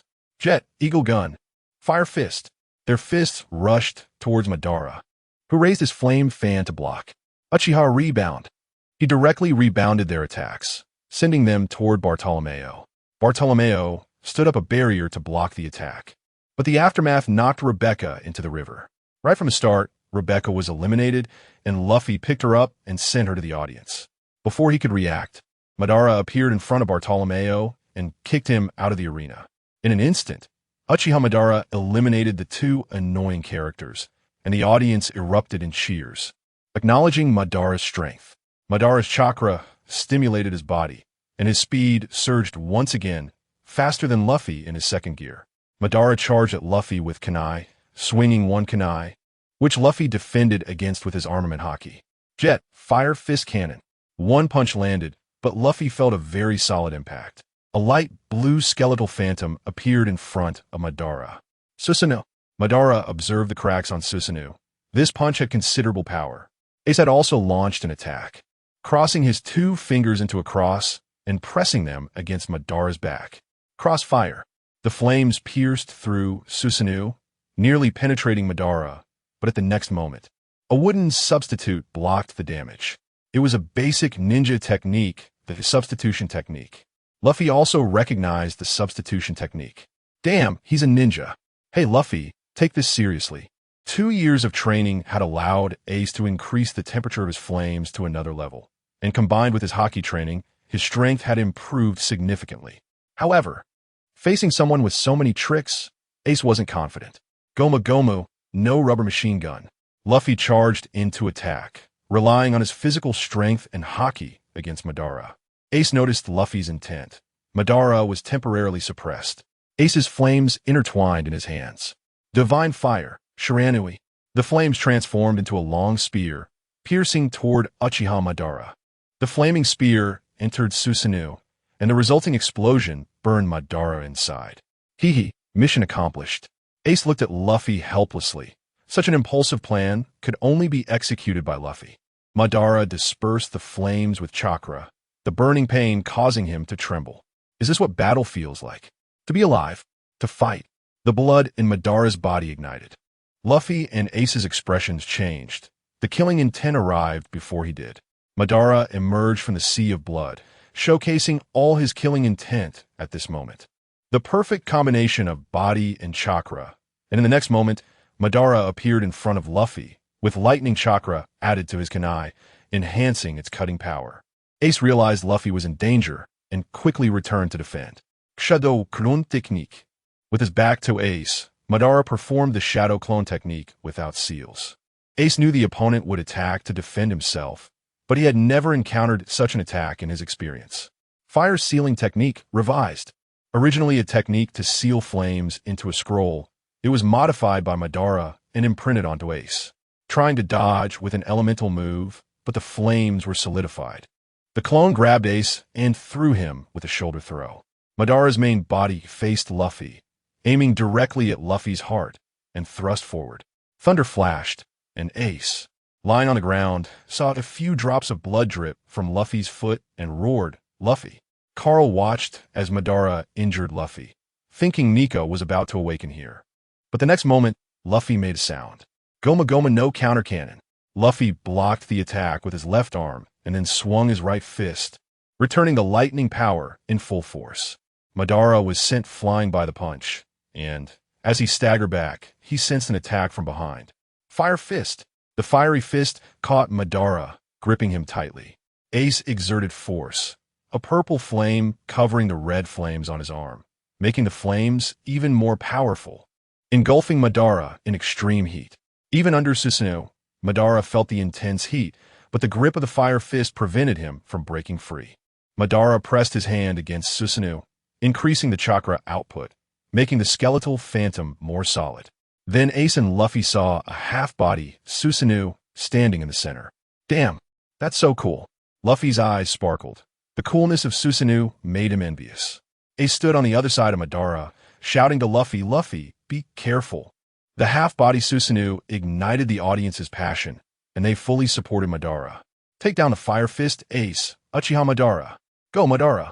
Madara, kill that evil Fire Fist, Ace. For the first time, Madara received support, but it didn't affect his fighting state. Luffy took the initiative to attack first, jumping into the air, directly surpassing Susanoo's height. Goma Goma no rubber elephant gun barrage. Under the giant fist, Luffy's attacks filled the area. Susanoo crossed a block, but soon cracks appeared on the skeletal form. Seeing good results, Luffy increased the speed of his punches and the afterimages of his fists began to solidify, causing the ground to crack and the entire arena to start collapsing under the pressure of the three's battle. Madara was suppressed and couldn't move. The corner of Madara's eye caught Ace's presence behind him, and he sensed the high temperature of the flames on Ace. Crack! The sound of glass shattering echoed as Susanoo was destroyed once more. After breaking, the half-body Susanoo shattered, and the light blue fragments reformed into a full-body Susanoo. The towering Susanoo pushed Luffy away, grabbing him, while two arms extended from behind Susanoo, with sharp spikes aimed at Luffy. "Hey, Uchiha Madara, that's my brother." Ace floated in the air, surrounded by a layer of faint purple flames, the temperature astonishingly high. With Haki as fuel, Ace's strength became even stronger. Flame Wolf Bite. Ace threw a punch, which transformed into a flame wolf that opened its mouth wide and swallowed Susanoo's arm, saving Luffy. However, Ace, suspended in midair, was targeted by Madara, and two other arms attacked him directly. Ace was engulfed in purple flames, and with both fists, he clashed against Susanoo's arms.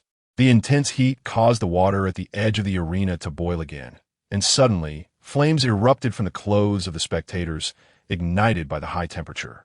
The audience began to riot as more and more flames erupted from the stands, and the battle between Ace and Madara had exceeded the threshold of what ordinary people could endure.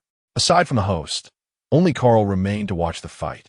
Ace's flames gained the upper hand, burning Susanoo's arms to nothing, but in the next moment, Susanoo sprouted two new arms and slammed Ace down towards the ground. In his purple flame state, Ace could not elementalize and could only endure the hit. Rubber Bear Pistol. Both palms struck Susanoo, sending it flying. As Susanoo retreated, it stepped back onto the water pool behind it, but the water had completely evaporated, and Susanoo stepped into empty space, landing at the bottom of the pool. The powerful force created a void at the pool's bottom, but Susanoo still towered above the arena. Luffy and Ace stood on the arena, which was now on the verge of collapse. At that moment, a fire dragon soared into the sky, marking Caesar's attack. Carl observed Madara on the stage and had roughly assessed the gap in combat power between the Hokage and the pirates based on Madara's strength. Although it was clear that Madara had not yet used his full power, the differences in their fighting styles were evident. The Hokage had numerous techniques, with chakra enhancing their speed, while the pirates had simpler techniques that relied on brute strength, and with the enhancement of Haki. Their power and defense were beyond what those ninjas could withstand. Moreover, with the observation Haki countering speed, the combat power of pirates was stronger than that of the Hokage, except for a few exceptional cases. At the very least, it was difficult for J-Nin and ordinary Kaga-level ninjas to be worth a bounty of 500 million. That amount was just the standard for a great pirate. Suddenly, the entire arena collapsed. Under the clash of the three, it could no longer hold up, and a large hole appeared in the arena. Susanoo flew into the air, standing alongside Don Quixote Doflamingo.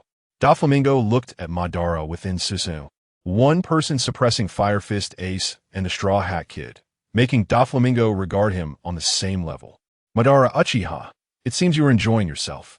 Madara looked at Doflamingo. His mission was merely to test the strength of Fire Fist Ace and the Straw Hat Kid to compare with the Hokage's power. He began to take an interest in Haki's armament and observation. Tenyacha, since the mission is over, I should take my leave. At that moment on the ground, Caesar was lost in thought as he looked up at the towering figure in the sky. The appearance of the Uchiha clan had completely deviated from a plot. Pika had already infiltrated the ground, and Caesar lost his target for attack. Just then, Law teleported everyone next to Caesar. Hey, you guys are here? Caesar, what happened to the Straw Hat Captain? What about the Smiley Factory? Caesar pointed directly at the Smiley Factory behind him. This factory is made of sea prism stone. With your ability, it would be hard to cut through. Then let me give it a try. At this moment, Zoro stepped forward, and Caesar also noticed that Brook had switched to his bronze body. Suddenly, the ground exploded. A pillar of flame shot up into the sky, and then a figure landed beside the Straw Hat crew. Nami-sen Sanji extinguished the flames surrounding him and stuck close to Nami. His battle with Kaido had ended, and after being kicked into the air, Kaido did not pursue Sanji, but instead fled. Where's Frankie? Sanji? Caesar asked about Frankie's whereabouts. He should still be fighting below. It's quite lively down there. By the way, where's Robin? Usopp and Robin had yet to descend, and everyone began to consolidate the information they had. The deal had failed, and Caesar had already been retrieved. Therefore, the destruction of the Smile Factory had lost its significance. Baby 5, Buffalo, Dellinger, and Jorah had become hostages. Doflamingo still had 3 major officers in Lao Ji, Senior Pink, Sugar, and Mock Vice, along with Caesar and 4 ninjas. After gathering the information, Caesar turned to Law and said, "Now it's impossible to incite a conflict between Doflamingo and Kaido. So our suggestion is to directly defeat Doflamingo." Law was contemplating the feasibility of this. Suddenly, the toys on the street began to return to their original forms. The entire Dressrosa fell into chaos, as lost memories suddenly returned. The hatred of those turned into toys surged back all at once. Doflamingo was furious. He had never hated someone so much in his life. Caesar also noticed the changes on the street and finally remembered the existence of the green pepper, realizing that Usopp had ultimately played his part. Law witnessed this scene as well. This riot was more effective than having Doflamingo give up his position as a warlord. "Caesar, I agree." But Law hesitated. At this moment, Robin and Frankie brought back the heavily injured Usopp, followed by a group of little people. They were just waiting for Luffy. Just then, a birdcage descended from the sky. Doflamingo had made his move. Following that, a screen appeared in the sky, and within a few minutes, Doflamingo had prepared a PPT to incite the public, declaring that hatred would not disappear but would shift. Although the hatred built up over the years made them furious, the restoration of their memories made them realize Doflamingo's terror. After all, he was a pirate, and the fear of pirates calmed them down, prompting them to think about what to do next. Subsequently, the bounty notices set by Doflamingo began to line these people up. Nami's bounty, 100 million. Chopper's bounty, 100 million. Brooks' bounty, 100 million. Frankie's bounty, 100 million. Kineman's bounty, 100 million. Kanjuro's bounty, 100 million. Carrot's bounty, 200 million. Nico Robin's bounty, 200 million. Sanji's bounty, 200 million. Roronoa Zoro's bounty, 200 million. The Thief Caesar's bounty, 300 million. Trafalgar Law's bounty, 300 million.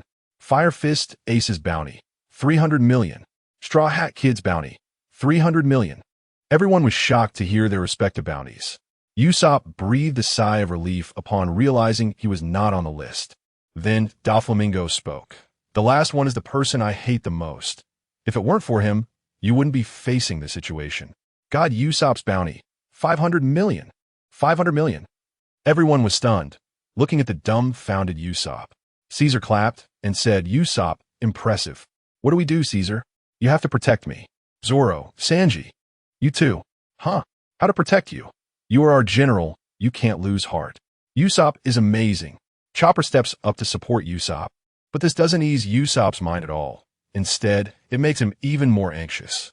Law looks at Usopp, surprised that such a person could directly destroy Doflamingo's plans over the years. While everyone is discussing strategies, more and more people gather around. "Everyone, since we have discussed it, let's take action."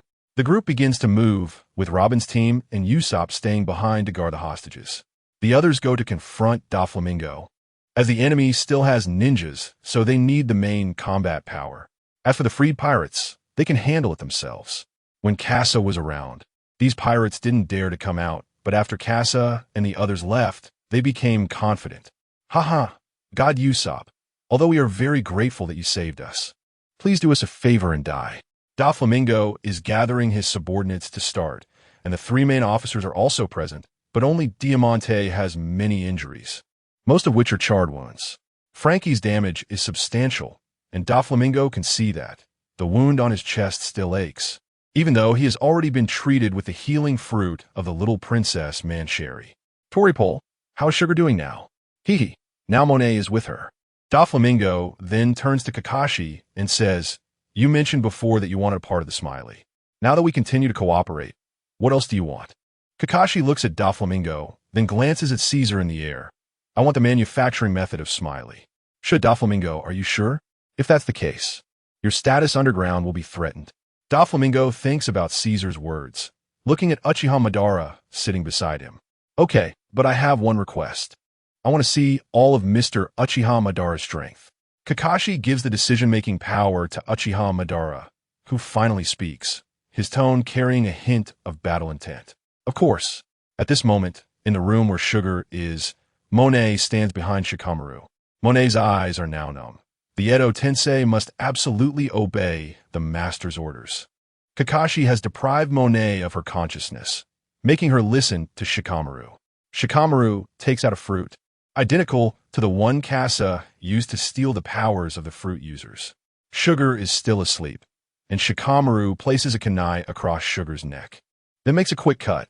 Monet just watches as her sister dies. Shikamaru wipes the blood from his hands.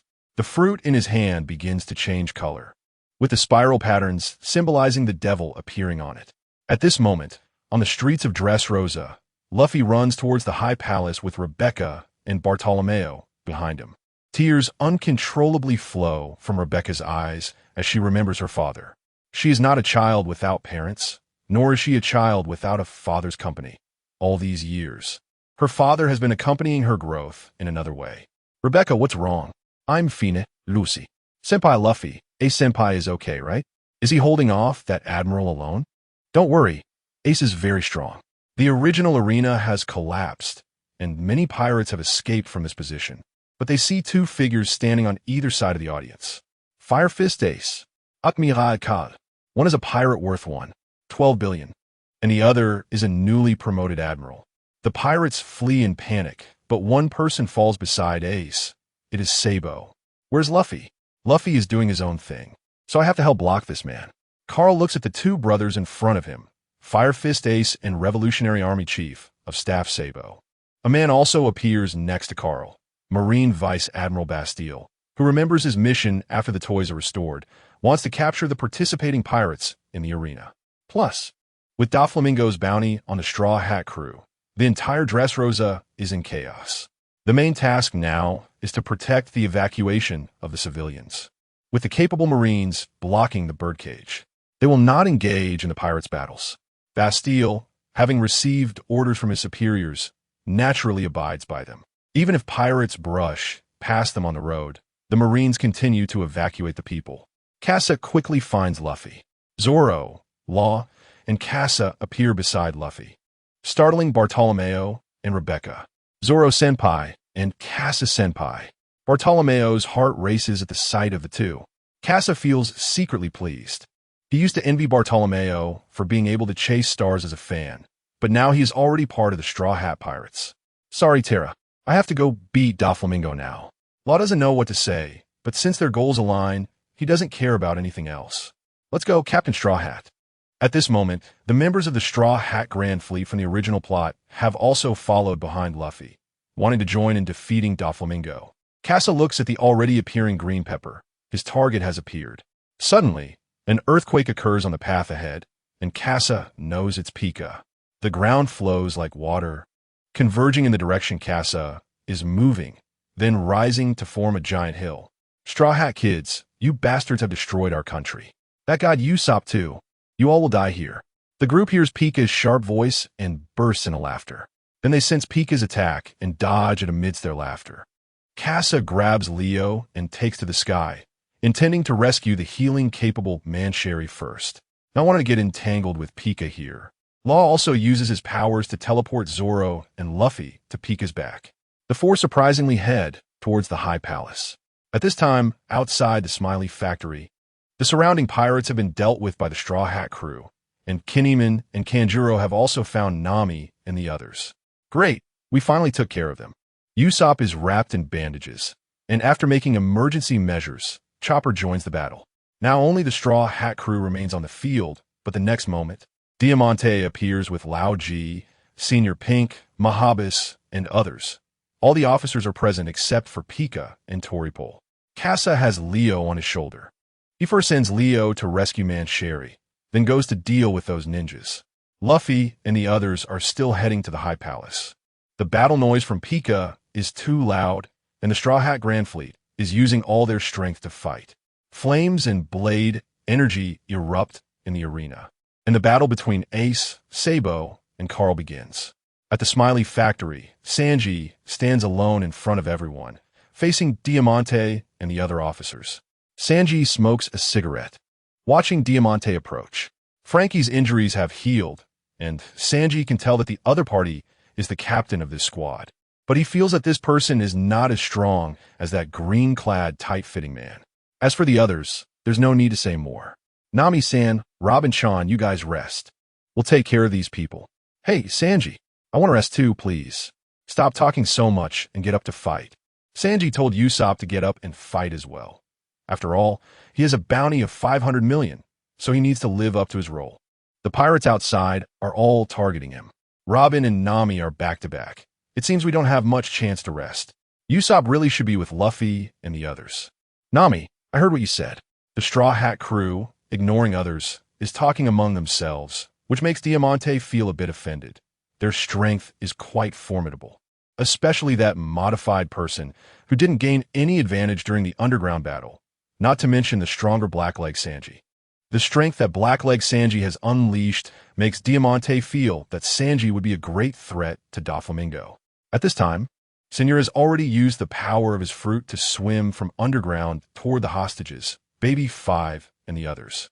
Sanji's expression changed as he sensed something, and he stomped heavily on the ground, causing the entire ground to sink. Diamante's expression changed. He didn't expect Sanji's observation haki to be so strong. He immediately rushed up, trying to restrain Sanji so that Senor could rescue Baby 5 and the others. But he didn't know how the situation was now. Everyone else found their own opponents.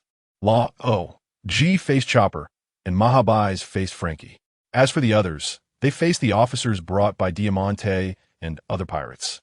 There were too many small soldiers, which would be enough to exhaust Nami and the other's stamina. At this moment, in the air, Casa suddenly felt a killing intent coming at him. He instinctively tilted his head to dodge, and a wound was cut on his cheek.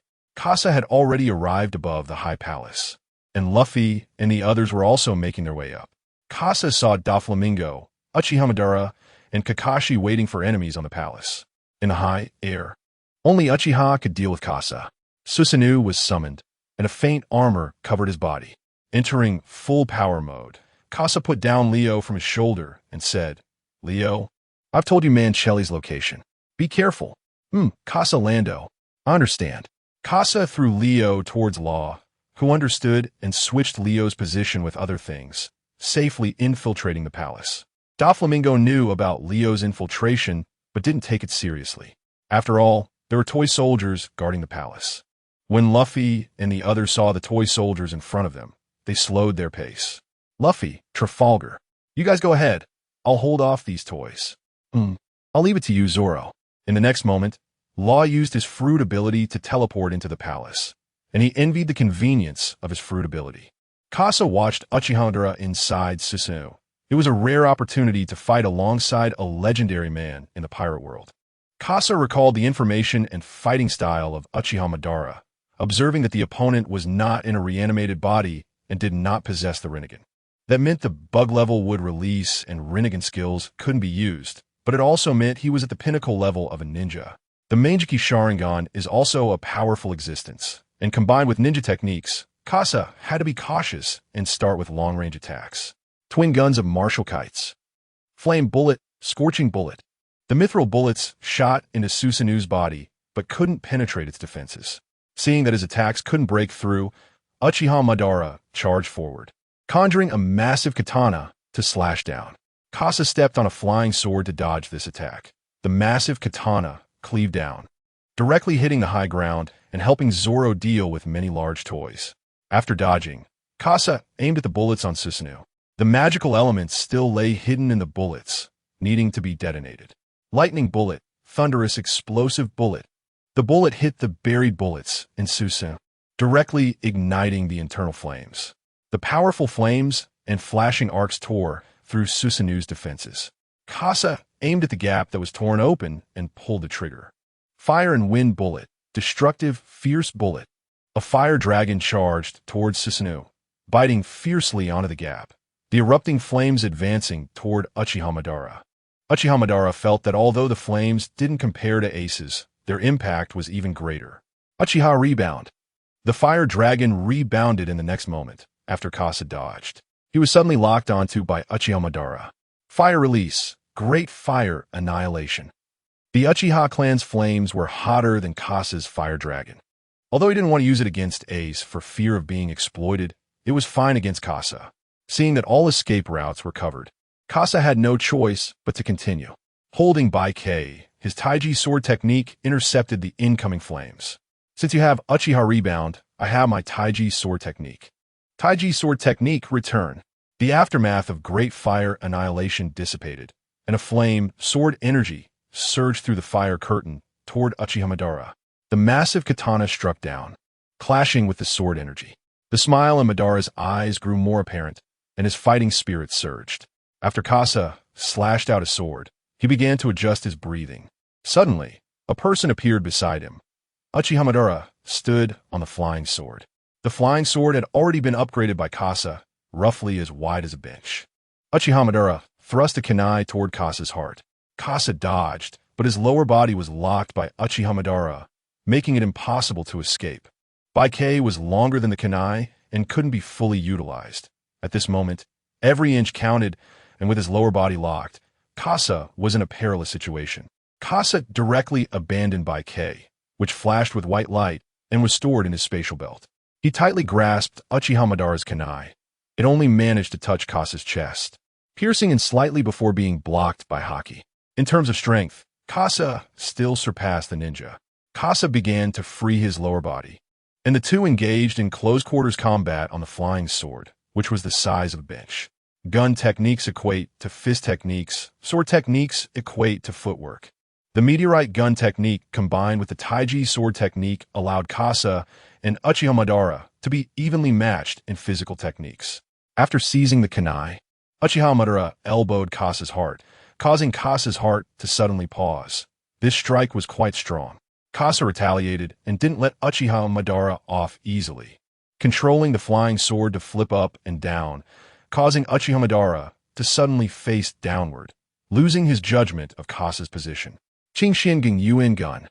Holding the Qingxian Gingyuan Gun, Kasa adjusted his position with moon steps, just as he raised the Qingxian Gingyuan Gun. Stellar Break. He swung the heavy gun down onto Uchiha Madara's shoulder.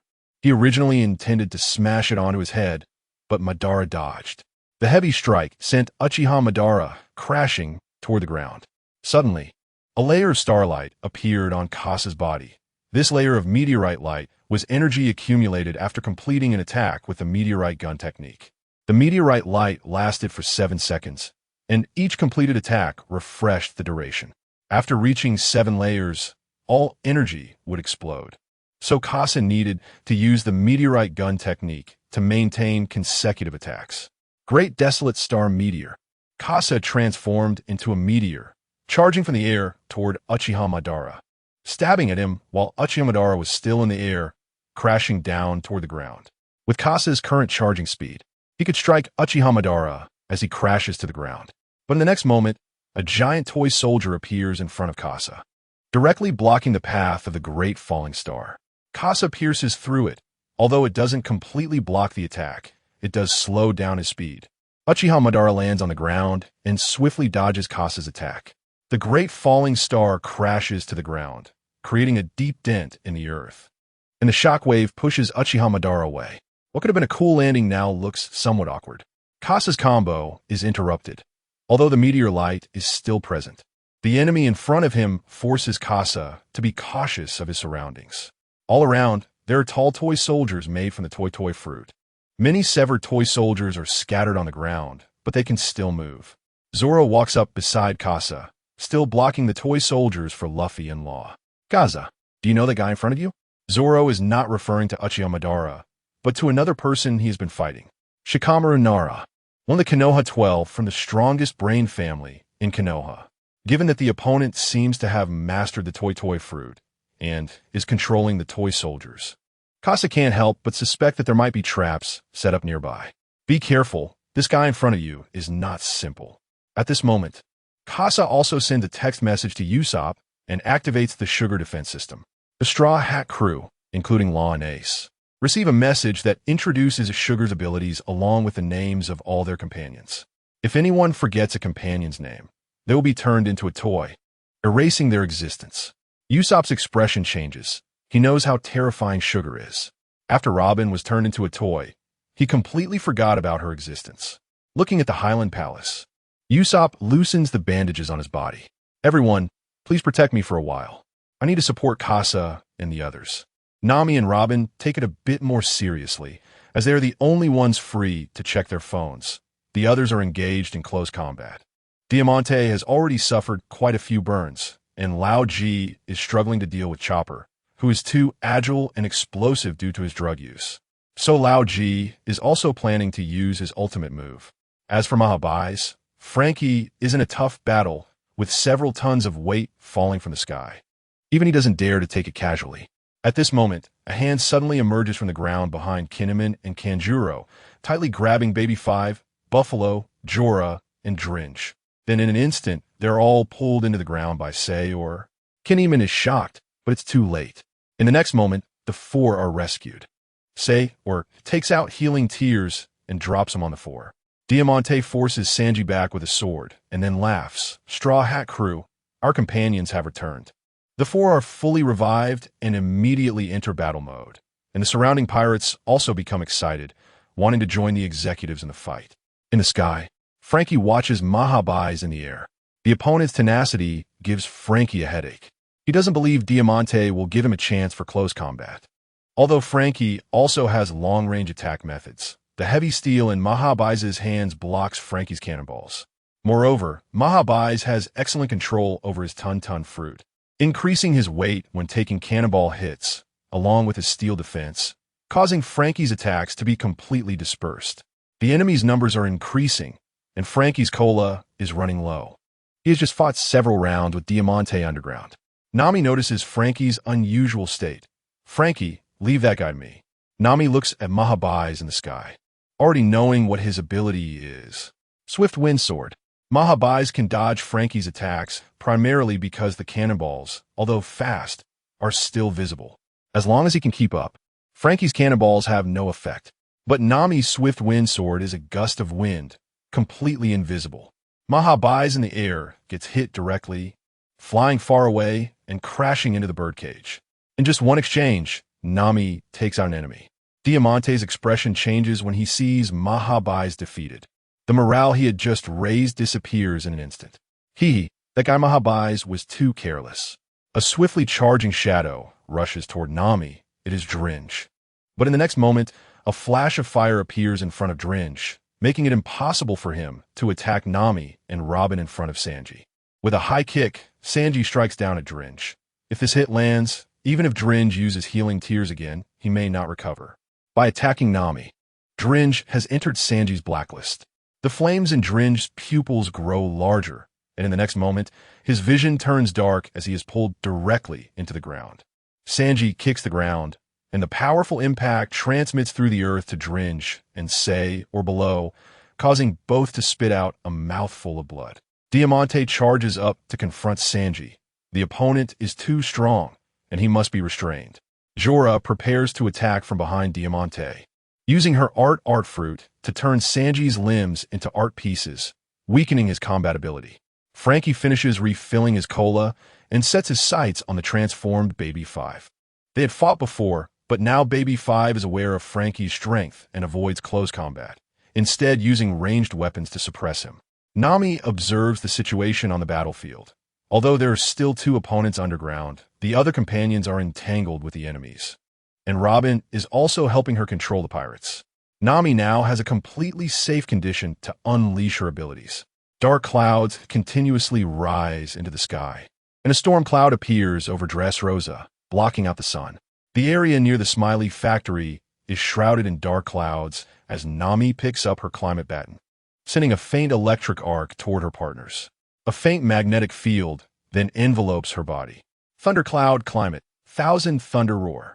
Nami learned new meteorology on the Sky Island and has naturally replicated the climate from Thunder Island. The area around the Smiley factory suffers an attack from lightning. But only the Straw Hat Crew is spared, having been protected by Nami's earlier electric arc barrier. As the lightning subsides, all the pirates collapse, leaving only the Don Quixote executives still standing, sheltered in a house drawn by Jorah, avoiding Nami's attack. However, the surrounding attacking pirates have all fallen, and Nami, Robin, Kinemon, and Kanjuro are freed. The number of Straw Hats is now greater than that of the Don Quixote executives. Sanji takes a deep puff of smoke and steps forward. Say, hey, you all should surrender. Diamante, looking at Sanji, shows a smile. Straw Hat crew, you don't really think we just came here like this, do you? What? Suddenly, a sound of someone collapsing comes from behind Sanji. It's Nami. Miss Nami, what's wrong? Sanji rushes back anxiously, but suddenly his legs start to go numb, unable to move. In Sanji's eyes, Robin also collapses. Next are Jin Wyman and Kinjilong. Sanji gritted his teeth, trying hard to control his consciousness and not fall down. What on earth is happening? Sanji glared at Diamante. Swish black-legged Sanji, I didn't expect you to still be standing. Caesar, you bastard. Why are you here? Of course it's me, Straw Hat crew. The pain you brought me, I will return it all to you. To make you get used to the paralysis gas. I've been gradually letting you get accustomed to this flavor. Swish, this is also why Diamante dared to rely on these subordinates. Although he didn't expect Blackleg to be this strong at first, he still thought ahead and brought Caesar along. And the reality was just as Diamante expected. Sanji knelt on one knee. His body had inhaled quite a bit of the paralysis gas. At this moment, two people appeared on the ground. It was D-Linger and Senor. The opposing side was almost at full strength. The Straw Hat crew was in danger. Yo-ho-ho, sorry. Maybe I'm a skeleton, so your gas has no effect on me. Oh, woo. I'm a modified human. I didn't notice anything at all. Sanji, are you okay? Chopper, how come you're fine too? I've taken a lot of medicine in the past 2 years, so I have a strong resistance. Caesar looked pale as he stared at the three in front of him. He didn't expect that 3 people were unaffected at all. Brook, the bronze skeleton, and Frankie, who switched to General Frankie. Chopper was treating Sanji. As long as Sanji recovered, everything could be resolved. Diamante also noticed Chopper's actions and prepared to make a move. Jorah was the first to strike. Her artistic fruit had no effect on Sanji. The hockey was too strong. The fruit ability couldn't affect him at all. But Frankie and Brook in front didn't seem to have hockey, so Jorah's effect was obvious. However, in the next moment, Brook slowly walked behind Jorah. Diamante was shocked. He didn't expect Brook to be this fast. Miss, may I see your panties? Brook charged into the crowd, taking out the strongest threat, Jorah, with one sword.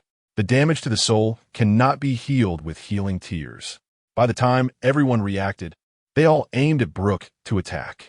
But if this continued, everyone would be piled together. Frankie, holding a giant sword, aimed at the crowd. Sword of the Raider. With a horizontal sweep, even if some people dodged, there were still those who couldn't react in time and were swept away by the sword. The Sword of the Raider hadn't activated chainsaw mode yet, otherwise there would have been immediate casualties. Brook stood on top of the giant sword, perfectly escaping onto General Frankie's shoulder. Caesar watched these two. Resentment surged in his heart. Gas flamethrower. The gas laser cannon shot towards General Frankie, and Brook jumped aside to avoid it. General Frankie didn't dodge, directly taking on his right arm, then aimed his left arm at Caesar, unleashing a barrage of machine gun fire, but all were dodged by elementalization. None of the 3 had hockey, so they couldn't do anything to Caesar at all. Swish Straw Hat crew die. Realizing that the opponent had no way to take him down, Caesar manifested a blue flame sword in his hand. A sword of flame formed from condensed fire. Caesar wielded the blue flame sword and charged towards the 2 along with Diamante. Frankie and Brook felt the pressure double. They needed to buy time for Chopper. Senor lurked under General Frankie, then pulled 1 foot into the ground, immobilizing General Frankie. Ultimate secret technique of the Earth Elder Fist. Battle Protection Fist. Loud G unleashed all the power stored from his youth, his entire body swelling up, delivering a heavy punch to General Frankie. Dillinger also seized the opportunity, revealing the horns on his head and thrusting them fiercely into General Frankie's steel body. Baby 5 and Buffalo's combined technique followed, with a spinning windmill delivering a heavy sword strike to General Frankie. In an instant, several wounds appeared on General Frankie's body. Brook was also entangled by Diamante. The chills summoned from the underworld had frozen the ground, and Diamante felt a shiver in his soul. Diamante was under great pressure, not only being replaced in the arena by Doflamingo, but also having no advantage in the underground fight with Frankie. The opponent Henti even used General Frankie and had already fought him like this, plus being suppressed by Sanji. Now even an unknown skeleton could battle him. Diamante couldn't suppress his emotions any longer, roaring, "I am Diamante, the king of the arena, the square of Don Quixote." Diamante swung a heavy sword, sending Brook flying. Brook's bronze skeleton had been lightened by Caesar, making it unsuitable to clash blades with him. Brook watched as Diamante fired the cannon after the paper lost its fruitability. Everything returned to its original state, and the thorny iron balls fell down. Although Diamante raised the umbrella to block the thorny iron balls, Brook did not. Even a bronze skeleton couldn't withstand the densely packed, thorny iron balls.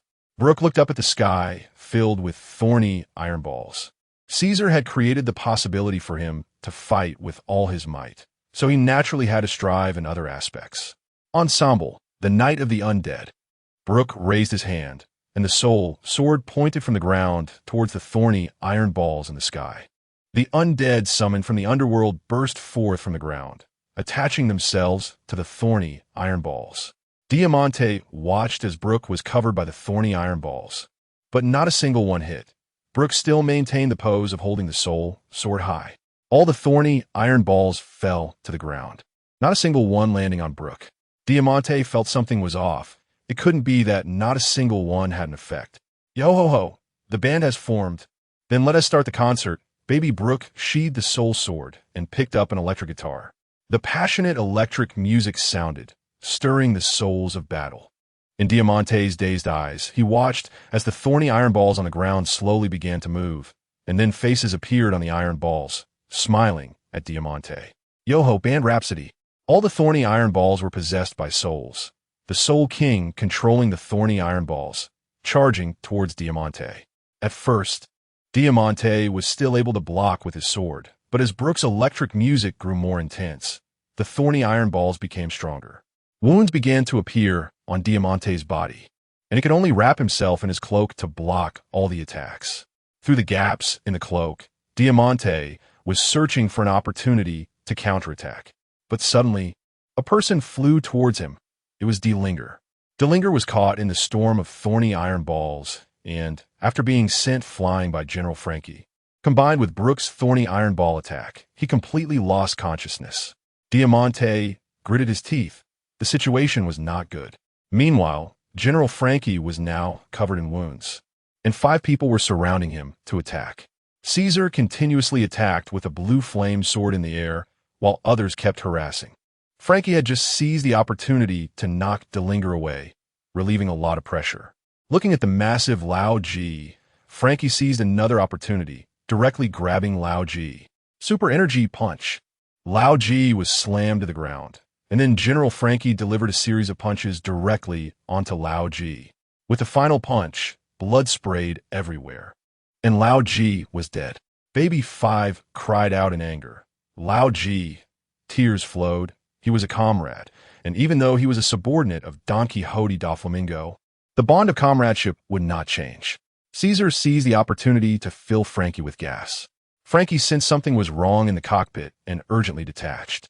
The next moment, General Frankie began to burn from the inside. All his parts were severed, and he collapsed to the ground. After Frankie fell, Baby 5 launched an attack, and the underground Centipole grabbed Frankie's feet, controlling him. Baby 5's attack was almost upon them when a flame appeared before her. Sanji returned and kicked Buffalo. Sanji wouldn't kick a woman, but that didn't mean he couldn't attack Buffalo, who was controlling Baby 5. Baby 5's attack then shifted towards Caesar, who elementalized the dodge. Caesar looked at Sanji on the ground. The killing intent in Sanji's eyes could not be suppressed. Hey, Caesar, what did you do to Nami and Robin? On the street, Pika punched down towards the Straw Hat Grand Fleet, and many had already fallen.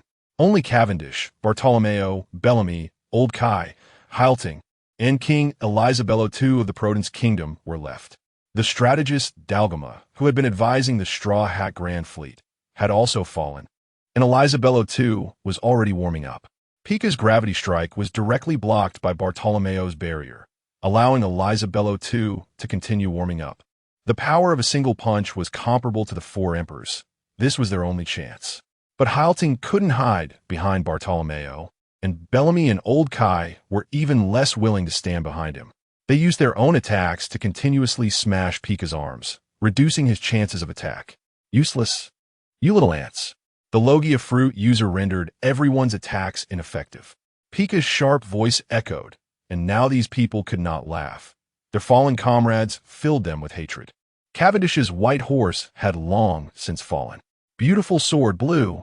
Cavendish cleaved Pika's head with a sword, and the head that was still speaking instantly lost its life wave. Pika's body had already shifted to another position on the hill giant. As long as he stood on the ground, he would not be defeated. The entire earth was his enemy. Cavendish gritted his teeth. The nullification of his attacks left him powerless. The ground surged, and Pika replenished the hill giant. His massive fists aimed once again at the crowd. Bartolomeo's face changed. He had already exhausted a lot of stamina to protect Elizabello too, and he couldn't hold on much longer. Suddenly, a tremendous aura came from behind. "Giant, I'm ready." Elizabello too spoke, then turned towards Pika, according to Dalgama's plan. Elizabello too had only one punch's opportunity, but the hill giant was so large that Elizabello too could only destroy its lower half. The rest of the upper half had to wait for others to deal with it. A king of a nation actually teamed up with pirates. However, Elizabello too felt good now. "Hey, pirates, it's up to you now." King's punch. The massive shockwave directly swept away the hill giant in one strike. It began to destroy from the ground up to the chest area. The power of the king's punch was greater than expected. Cavendish and the others rejoiced, jumping to attack, preparing to find Pika's position in the air. Cavendish split it in two with a sword.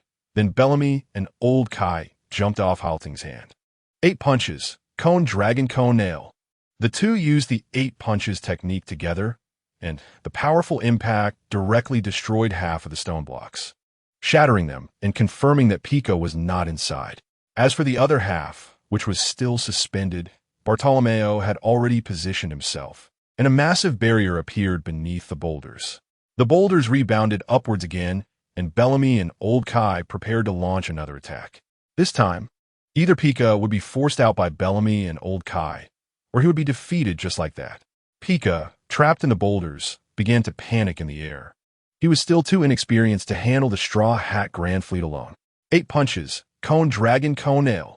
Old Kai kicked at the hill fragments, causing the entire hill to shatter by more than half, but there was still a significant portion that remained intact. Old Kai turned around, his eyes about to burst. Cavendish and Bartolomeo were also shocked. Bellamy fell from the air, his proud pointed head had vanished, and his entire head was gone from the neck up. "Old man," Bellamy roared, already having no thought to care about anything else. The largest piece of rock fell to the ground. Pika was saved, but Bellamy was dead. Meanwhile, in the sunflower garden on the high ground, Casa was surrounded by Uchiha Madara and Shikamaru, with a Birdman doll in the sky and a green swordsman doll on the ground. Casa didn't know who this doll was, but his subconscious told him not to make a move against it. Casa was covered in wounds, surrounded by enemies from all directions, and he was about to give in. He couldn't turn into a toy himself. Otherwise, everyone related to Casa would disappear. The Straw Hat crew would also forget Casa's existence, including the phone he sent out, meaning the warning about sugar would also vanish. Then Usopp would forget Casa's reminder, and the Toy fruit would target Luffy. So Casa couldn't afford to have an accident. He needed to escape this predicament. Casa took out his sniper rifle. In this situation, pulling out a sniper rifle undoubtedly gave others an opportunity. But Casa still brought it out, locking onto Uchiha Madara, a thick aura of death enveloping him. The Kami mirror had long locked onto Uchiha Madara, who felt death approaching, but Casa's aura showed a slight gap, which Uchiha Madara caught. Electromagnetic bullet. With electromagnetic propulsion, Uchiha Madara dodged as soon as he sensed the gap in Casa's aura, but his movement was still slow. The speed of the electromagnetic bullet was extremely fast. Uchiha Madara was still injured by the powerful wind from the bullet. Shikamaru frowned. He realized it wasn't that simple and sent the airborne Mona Birdman doll charging towards Casa. Mona rushed towards Casa at high speed, but the next moment, Casa looked down and stared at Mona, an unstoppable aura radiating from him. After killing Bellamy, Casa awakened his conqueror's haki. Using it for the first time, he couldn't control its release and let it all out.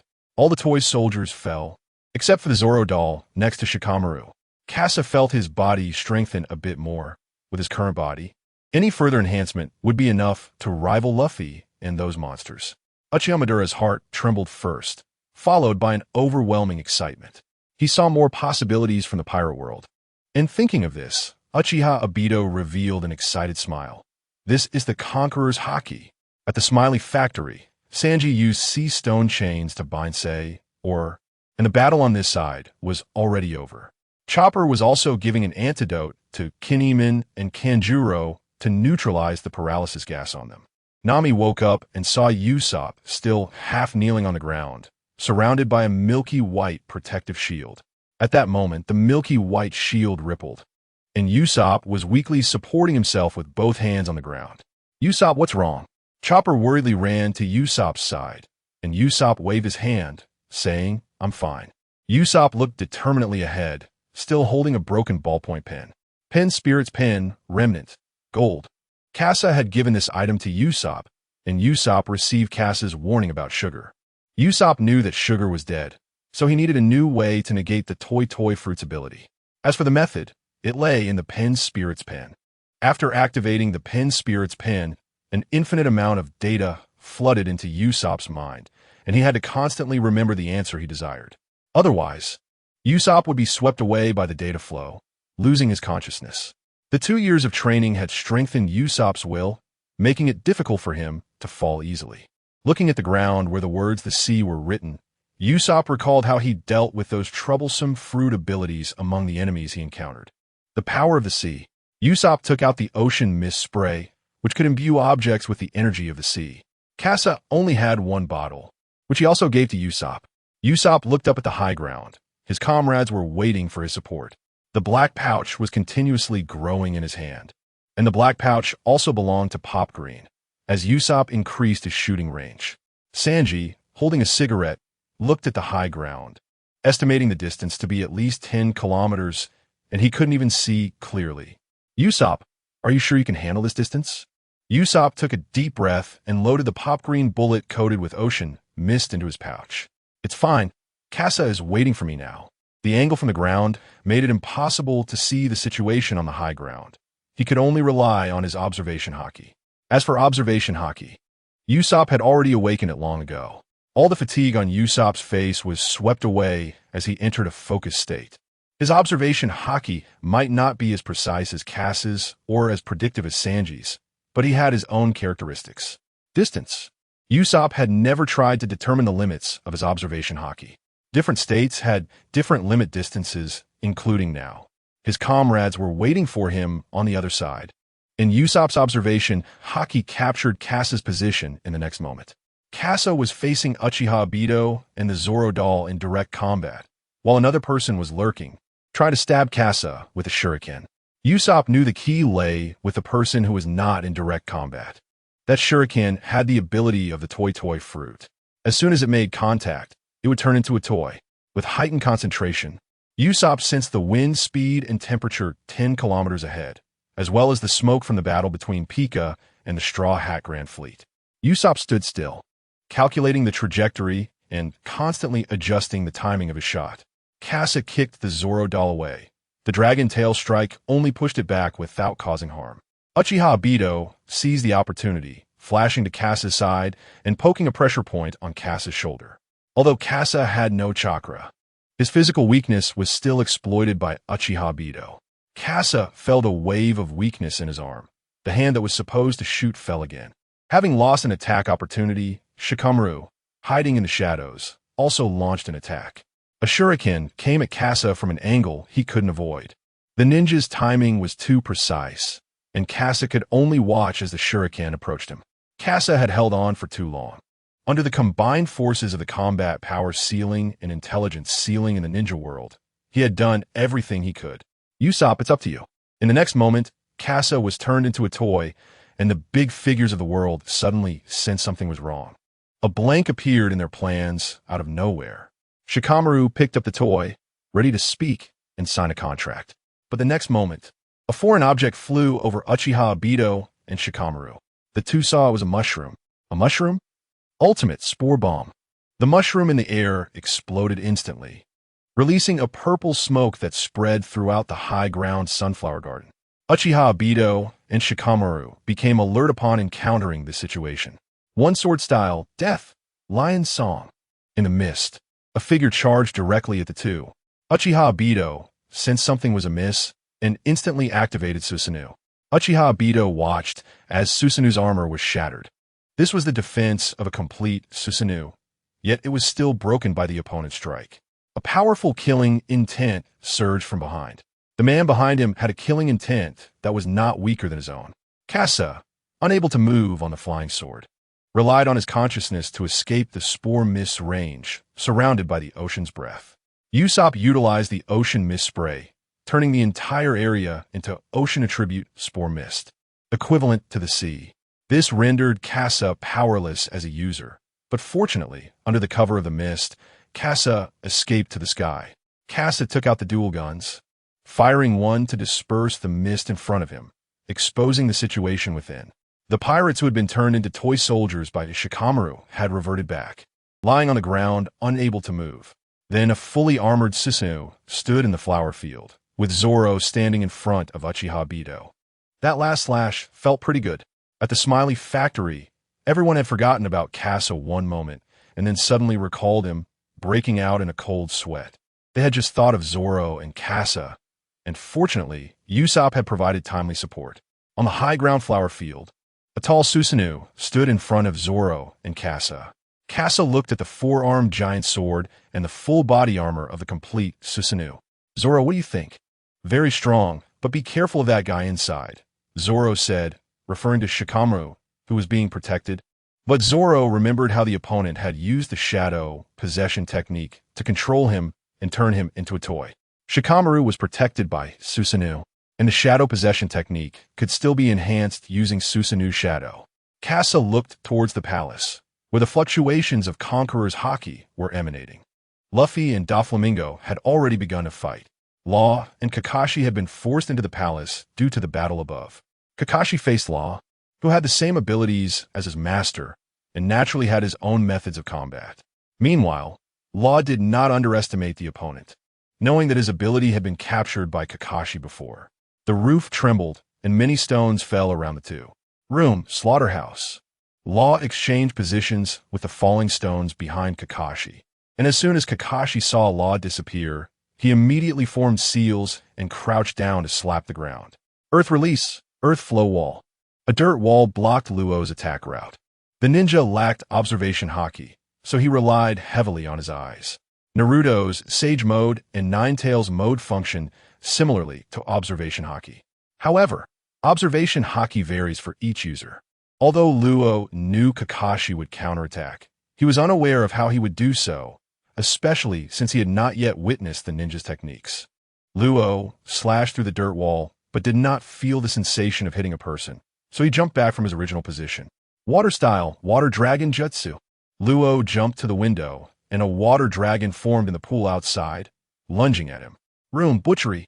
Luo reappeared behind him, and Kakashi quickly turned around, blocking Luo's Kiku with a kunai. The clash of lightning released chakra and haki resulted in both fighters not being combat styles focused on raw power. They separated upon contact.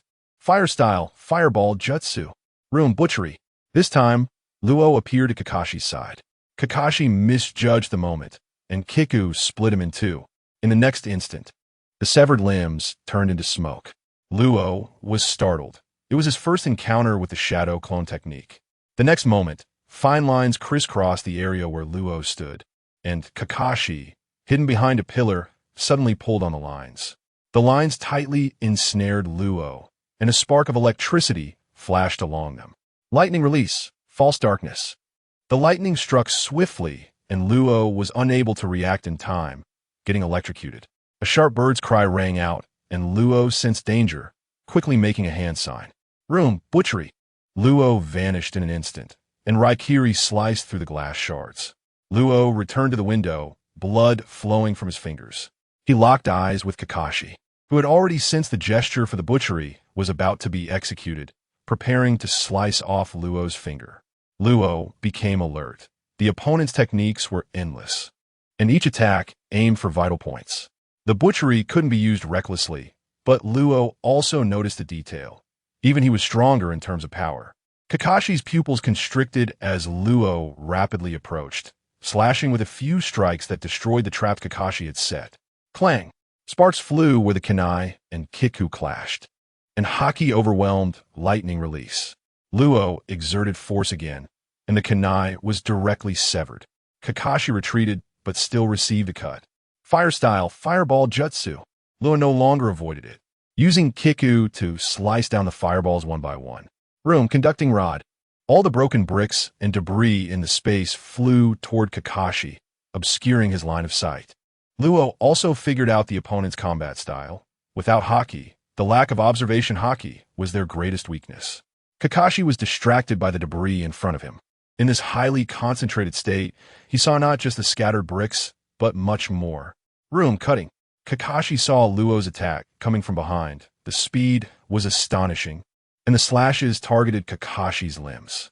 Having witnessed Virgo's limbs being severed, Kakashi knew he would be left powerless if that happened to him. Lightning flashed, and a kunai blocked all of Luo's attacks. Raikiri. Luo observed the emitted observation haki from Kakashi's Sharingan. The opponent had awakened observation haki, leaving him without weaknesses. Kakashi wielded the kunai, Raikiri attached to it, blocking Luo's slashing attack enhanced by his devil fruit ability. At that moment, the roof underwent a transformation, the stone roof turning into fine lines. Kakashi instantly escaped, and upon awakening observation haki, he sensed the terrifying aura coming from above. Luo teleported to a flower field, avoiding the battlefield. The moment Luo appeared, a gigantic sword loomed over him. His presence was detected, and the one who discovered him was Uchiha Madara. Before Luo could react, Zoro appeared in front of him, blocking the strike. Traitor, how did you end up here? Where's Luffy? Luo was momentarily taken aback, but quickly regained his composure, dodging Uchiha Madara's attack as Kasasa launched his assault. The Straw Hat Captain was fighting Don Quixote Doflamingo, and the battlefield here was likely to be affected. Kasasa also sensed something was off. A powerful springing sound echoed. Fourth gear, Tank Man. Exaggerated dark red patterns were etched into his muscular form, steam swirling around his shoulders. With a forward palm and rear fist, the exaggerated elasticity made it difficult for Luffy to stay steady, relying on bouncing to maintain his balance. Aranami White Line. Compared to 2 years ago, the enormous Aranami White Line shot toward Luffy. He tapped his toes on the ground, exerting force, and leaped into the air, stepping on the air like a jet, charging toward Doflamingo. Doflamingo pointed a finger, and another Aranami White Line shot toward Luffy. The third, the fourth, the fifth, the sixth, the seventh, the eighth. 8 Aranami White Lines moved like arms, trapping Luffy outside the attack range. Luffy continuously dodged the Aranami White Line attacks in midair, with space compressed around him, leaving him no opportunity to exert force. Luffy retreated, exiting the attack range of the Aranami White Lines. Rubber Lion Rocket.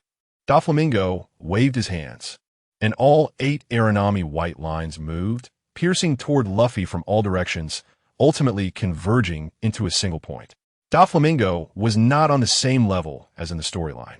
With Kasasa and Carl's presence, he held himself to a higher standard. Even Virgo managed to elevate his strength significantly over 2 years.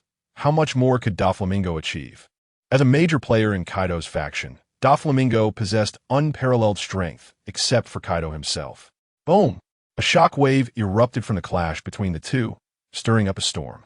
The Lion Rocket scattered the 8 Aranami White Lines, and although the force of the Lion Rocket dissipated, a shockwave surged through the Aranami White Lines toward Doflamingo. Flowing Cherry Blossoms. Shield White Line.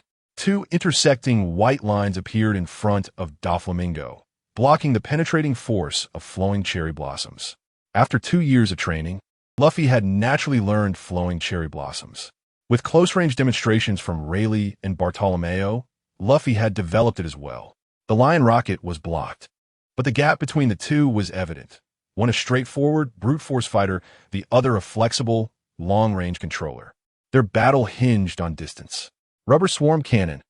Forearms sprouted from Luffy's shoulders, channeling the technique of flowing cherry blossoms, gathering haki in his fists. Countless punches rained down upon Doflamingo, dispersing the Aranami white lines. Doflamingo raised his hand, and the entire high ground transformed into fine lines, rushing toward Luffy. The black-red barrage of fists collided violently with the white Aranami white lines in the air, creating continuous explosions. The ground beneath Kasasa and the others was affected, turning into lines, while Zoro and Luo stood atop flying swords, leaving the battlefield. The complete Susanoo also unfolded its wings, following behind Kasasa. After Uchimaru awakened observation haki, Zoro and Kasasa felt the pressure. Susanoo compensated for the gap in armament haki and, combined with observation haki, Kasasa sensed that Uchihamadara had reached a level of power comparable to the Four Emperors.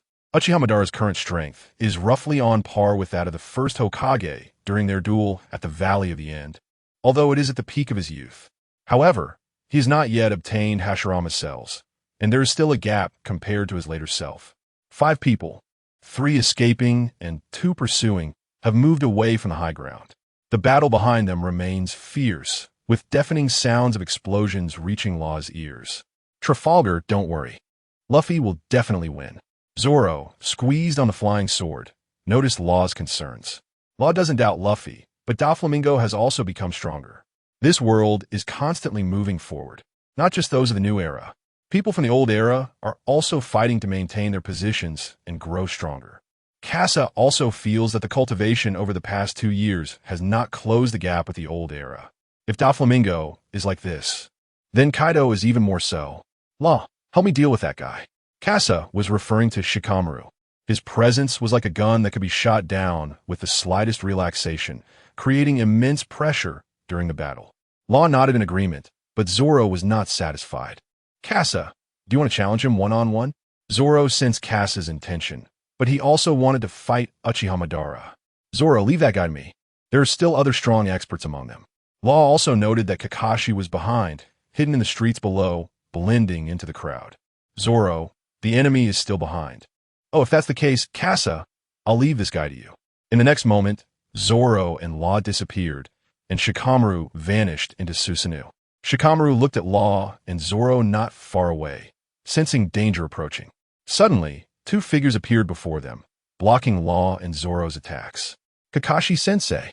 Zoro looked at Kai, surprised by the powerful aura emanating from him. Kai's dual nunchaku spun like a whirlwind, blocking Zoro's path. Ninja Team, Captain Zoro, and Law. Carl looked at the duo before him, unable to help but take another glance. But he quickly refocused. He had found his target. Violet was searching for Rebecca, determined to find her niece in such an environment. Ahead in the street, Violet spotted Rebecca, but in the next moment, a slash sent Violet crashing into a house. In the chaotic street, no one paid attention to what was happening. Carl's prepared strike left Violet unable to react. In the next moment, a fruit appeared beside Violet, slowly revealing demonic patterns. Only Casa and Uchihamadara remained in the air, Casa switching weapons as a Hextech Warhammer appeared in his hand. Shockwave Earth. An Earth element magic crystal was loaded, and then a shockwave, heavy as rock, surged towards Susanoo. With the weight added, the shockwave's force reached its peak. Susanoo raised 4 massive swords to block, but the arms along with the swords were destroyed one by one, the powerful impact breaking through the armor, leaving only a thin layer of chakra between Uchihamadara and the attack. Mystical Bullet Baptism. The dual pistols were equipped with 30 rounds, 60 bullets wrapped in haki, all fired within a second. The power pierced through the chakra armor, pressing towards Uchihamadara. Clang, clang, clang. Uchihamadara raised the flame fan to block the attack. He had foreseen Casa's attack using observation haki. Uchihamadara's combat experience surpassed that of most pirates, allowing him to quickly master the use of observation haki. Although it couldn't match Casa's nearly 6 years of awakened observation haki, it was enough to fight against him. The massive chakra of Susanoo retracted into his body, and the Mangeki Sharingan spun rapidly, which also allowed Uchihamadara to compensate for the gap in observation haki. Seeing the flame fan block the mystical bullet baptism, Kasa retracted the dual pistols and switched to a more efficient weapon. Dragon Shotgun Golden. The bullets and power rocks were already prepared, aimed at the flame fan. Since the opponent was using the flame fan for defense, it was time to see whose attack was stronger. Focused on attack power, Kasa would not show weakness in this regard. 100 Ultimate Explosive Bullet. The deafening explosion echoed across the island, and the partners at the Smiley Factory looked up at the sky, witnessing the battle between Kasa and Uchiha Madara. Those fleeing could not afford to pay attention. Everyone was focused on escaping. Kasa received numerous soul coin transaction records, as the shockwave from the ultimate explosive bullet affected others. However, it did not harm Uchiha Madara, who had already landed on a rooftop, sensing the danger. Although Kasa could ignore the lives of others, he realized that his long-range attack precision was insufficient, as Uchiha Madara had many means to evade. Great Wilderness Starfall. Charging from the air, flipping the flying sword, Kasa aimed downward, and just as he was about to fall, he exerted force while still attached to the sword. The flying sword was kicked away, and Kasa shot towards Uchiha Madara like a meteor. One shot pierced the flame fan, the tip penetrating just inches from Uchiha Madara's face, and the attack created a gunlight that wounded Uchiha Madara. Even with chakra protection, it still broke through, leaving a gruesome wound on his cheek, exposing teeth within. Uchiha Madara remained unfazed, appearing even more menacing. Kasa was surrounded by a circle of starlight. He had 7 seconds to refresh the duration of the starlight. Stellar Break. Meteor Gun. With the 2 consecutive moves, Uchiha Madara blocked them, and the starlight's duration disappeared. The flame fan danced like a whirlwind, blocking Kasa's attacks and countering in the process. The side of the flame fan slashed towards Kasa like a knife's back, sending a heavy sensation through his arm. Kasa's expression changed. He activated Armament Haki. After awakening Observation Haki, Armament Haki followed suit. Although still inexperienced, it was much better than when Luffy first used it.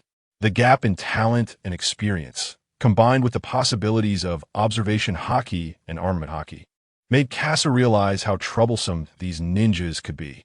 If Conqueror's Haki could also awaken, it would be dangerous. Currently, the only advantage lay in his body and Haki, as Kasa's every shot was heavy, while Uchiha Madara had his own techniques to block and was familiar with Kasa's strength, starting to seek counterattack opportunities. Kasa still had other trump cards, but engaging with Uchiha Madara's passionate fighting style and countering tactics drew him in. His marksmanship was gradually becoming exquisite. Without using the meteor gun technique, Kasa relied solely on basic marksmanship to battle Uchiha Madara. Creating a small distance, the long gun relied on the advantage of distance, gaining strength with every inch. Stab, pierce, strike, thrust, entangle, circle, block, grab, pounce, point, poke, dance flowers. Wherever the two fought, houses collapsed, and the force from their empty attacks shattered through 2 streets. In the use of the Kasa immersion shooting technique, what was originally a master-level basic marksmanship is slowly breaking through its limits, beginning to advance toward the Grandmaster level. Realizing this, Kasa starts to experiment with channeling his energy. When mastering the Grandmaster level of Tai Chi swordsmanship, he utilized the domineering aura to channel energy within his body to enhance his strength. As for the meteor gun technique, the energy channeling will be even more tyrannical than the Tai Chi swordsmanship, using battle to cultivate the way. But when Kasa's emotions stirred slightly, he broke his state, slowing down his counterblocking action, and was struck and sent flying by Uchiha Madara. Kasa collided with the wall, causing it to collapse, and Uchiha Madara's momentum grew stronger as he slowly approached Kasa. Kasa sensed something was off with Madara's aura, lifted the bricks and tiles pressing on him, and looked at Madara in front of him. He thought he could break through his marksmanship, but unexpectedly it was Madara who broke through first. Following the awakening of Observation Haki and Armament Haki, Uchiha Madara awakened the Conqueror's Haki. Kasa thought this was not surprising. After all, he was Uchiha Madara, the antagonist who spanned the entire series of Naruto. It was only natural for him to possess Conqueror's Haki. Zoro sensed the Conqueror's Haki coming from Kasa's battlefield, while the thick-browed man in front of him had already skillfully used Armament Haki on his nunchaku, engaging in a back-and-forth battle with Zoro. They were being used as practice dummies. Law, Zoro, Sanji, and Kasa were all being used by these ninjas to practice their techniques, with some having awakened observation haki and armament haki, and even some having awakened conqueror's haki. Law watched the approaching birdcage, knowing that Doflamingo had not yet fallen, and the enemy in front of him had not been defeated, while the birdcage was getting closer. Their combat range was about to come into contact with the birdcage, and they could not get too close to the civilians, as the navy at the edge of the birdcage was already in sight. Swallow Flash. A very fast blade rushed towards Kakashi. Kakashi, who had awakened observation haki, relied on a Sharingan to see Carl's attack clearly and crouched to dodge. However, the blade still grazed Kakashi's back, causing blood to spurt out. Kakashi-sensei. Kakashi. Carl saw that Kakashi was only slightly wounded and not in serious danger. Shadow Stitching Technique. Shikamaru, hiding under the house, controlled the shadow of the house to grab Carl. Carl did not dodge or evade, launching a blade of energy toward Shikamaru. Dodge or die. Shikamaru managed to evade as Carl struck, not because of observation haki or dynamic vision, but because he knew that once Carl made a move, he would only have the chance to dodge. Kakashi stood behind Shikamaru, and the situation on the battlefield changed. Originally, both Kakashi and Guy were relying on Shikamaru's intimidation to familiarize Law and Zoro with the use of haki. But now, with Carl added to the mix, the balance was broken, and the ninjas found themselves at a disadvantage. Shikamaru looked at the birdcage in the sky. Kakashi-sensei, although I only have half of the research data, it's enough. Orochimaru can deduce it. Yes, Doflamingo's defeat is inevitable, and the other half is also destined to be unattainable. But this birdcage is hard to resolve. After awakening their haki, the ninjas prepared to flee, but the existence of the birdcage made it impossible for them to escape. Law watched Carl warily. As he was part of the navy, the enemy, Guy also returned to Kakashi's side, and the situation on the battlefield had turned into a three-way standoff. After a while, Ace and Sabo also arrived, having been knocked away by Carl's earlier burst and then lost sight of him.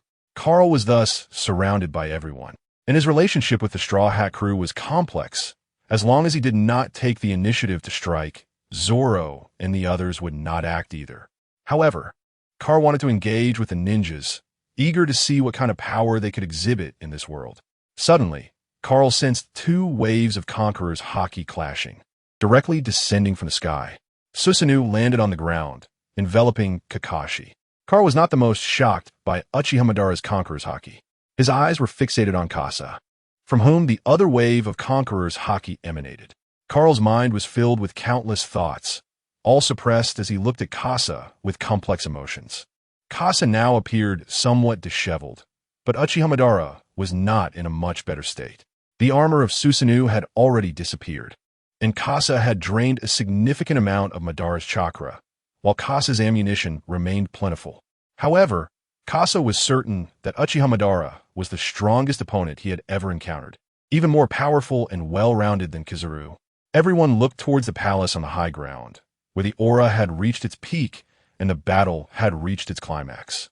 Everything in Dressrosa depended on the fight between Luffy and Doflamingo.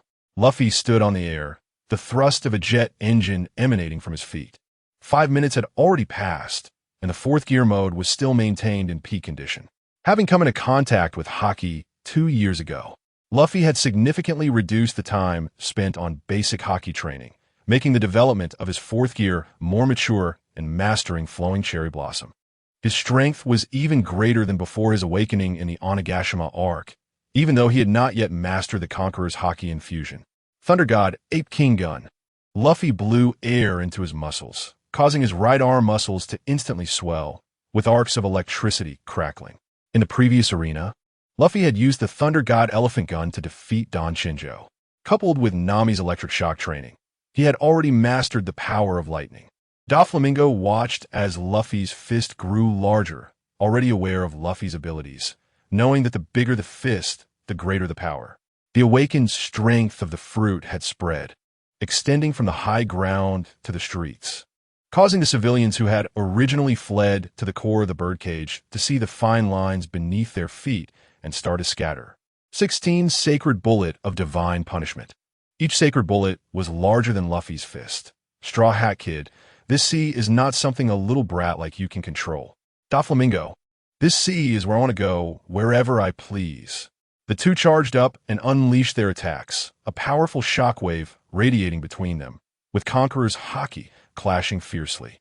The 16 sacred bullets pierced into Luffy's fist, causing him pain, but he activated the gas and muscles in his body, unleashing all his elasticity at that moment. An unstoppable aura directly suppressed the 16 sacred bullets, and the flowing cherry blossom technique allowed him to avoid the strongest tip, destroying the central structure. Doflamingo was taken aback, realizing the tide had turned. The next moment, Luffy's fist landed directly on Doflamingo's face, shattering his glasses, and the overwhelming force drove Doflamingo directly into the ground, then into the earth beneath. Everyone watched as the birdcage disappeared, and the navy around it lost its foothold, tumbling forward. Nami and the others from the Smiley Factory also watched the birdcage vanish before them. Looking towards the battlefield on the high ground, they knew Luffy had won. Carl watched as the ninjas suddenly disappeared before him, leaving only the Straw Hat crew and the navy on the battlefield. Casa looked at Carl, very interested in taking him down, but it was not very meaningful. Plus, he still needed to kill Doflamingo to push the feast of the gluttonous evolution one step further. Casa found himself beside Doflamingo, where many pirates were already eyeing Doflamingo's head. Zoro and Ace had gone to find Luffy, while Sabo was still carrying out his own task. Ro was still watching Carl, so it was only Casa who went to find Doflamingo. Doflamingo was in a coma. 2 years ago, the two had fought several times, but they could not determine a victor. Even 2 years later, Casa would need time to compete with Doflamingo's strength, reaching the top combat power of this world. It is normal for a decisive battle to take 3 days and nights. Luffy's method of boosting his power for a few minutes of peak strength is risky, but it's also Luffy's fighting style, a way to defeat seasoned masters like Doflamingo. Though risky, it is still an opportunity. Casa picked up his twin guns and aimed at Doflamingo's head. In his coma, without haki protection, Doflamingo, a mere mortal, could not withstand Casa's attack. Bang! Congratulations! You have obtained 3,890 soul coins. Casa felt his body strengthen and his soul solidify. When Casa split from his original body, there were flaws in his soul. After killing Green Pepper last time, Casa's soul flaws were repaired, and now he could enhance it. Casa's mastery of observation haki had stagnated for a long time, especially when facing Katakuri, where he was fully suppressed. Casa was still envious of high-level observation haki. The enhancement of the soul also strengthened his mental will, thus increasing Casa's haki, along with the strengthening of his body, enhancing his overall power. At this moment, 2 people walked up behind him. Carl and Law had come to Casa's back. Law did not stop the Admiral's abilities and had to follow Carl to this place. Seeing Doflamingo dying like this stirred Law's heart, and he felt a sense of relief. Colas' revenge had been avenged, and now he needed to live for himself. Carl also sensed the aura emanating from Law. With the reduction of his shackles, Law's haki would also grow stronger, coupled with the unique Casa in front of him. Carl thought that Casa seemed more like a transcended being, while he himself was just a native influenced by the traveler. The fallen Doflamingo was worth a tremendous amount of soul coins, and since he was dead, it was futile. Casa, it's been a long time, hasn't it? Casa looked at Carl, and he was slowly catching up with the gap in Carl's body. It no longer mattered who was the original body. Indeed, we just met a few minutes ago. Casa's familiar way of speaking did not affect Carl's emotions at all. Your body now seems to have acquired something good. Casa glanced at Law, who took a hint and stepped away. Yes, you might not believe it, but I spent 2 years to reach this point. Unlike you, who has fruit abilities, it's much more convenient. The ability to split fruit should not only be what Casa has seen, at the very least, the establishment of the underworld and Carl's current strength. He had the strength of an admiral 2 years ago, and these 2 years have been spent continuously merging his clones. His body and soul had also been strengthened through fusion, which in turn increased his power and haki. His strength was no longer comparable to 2 years ago.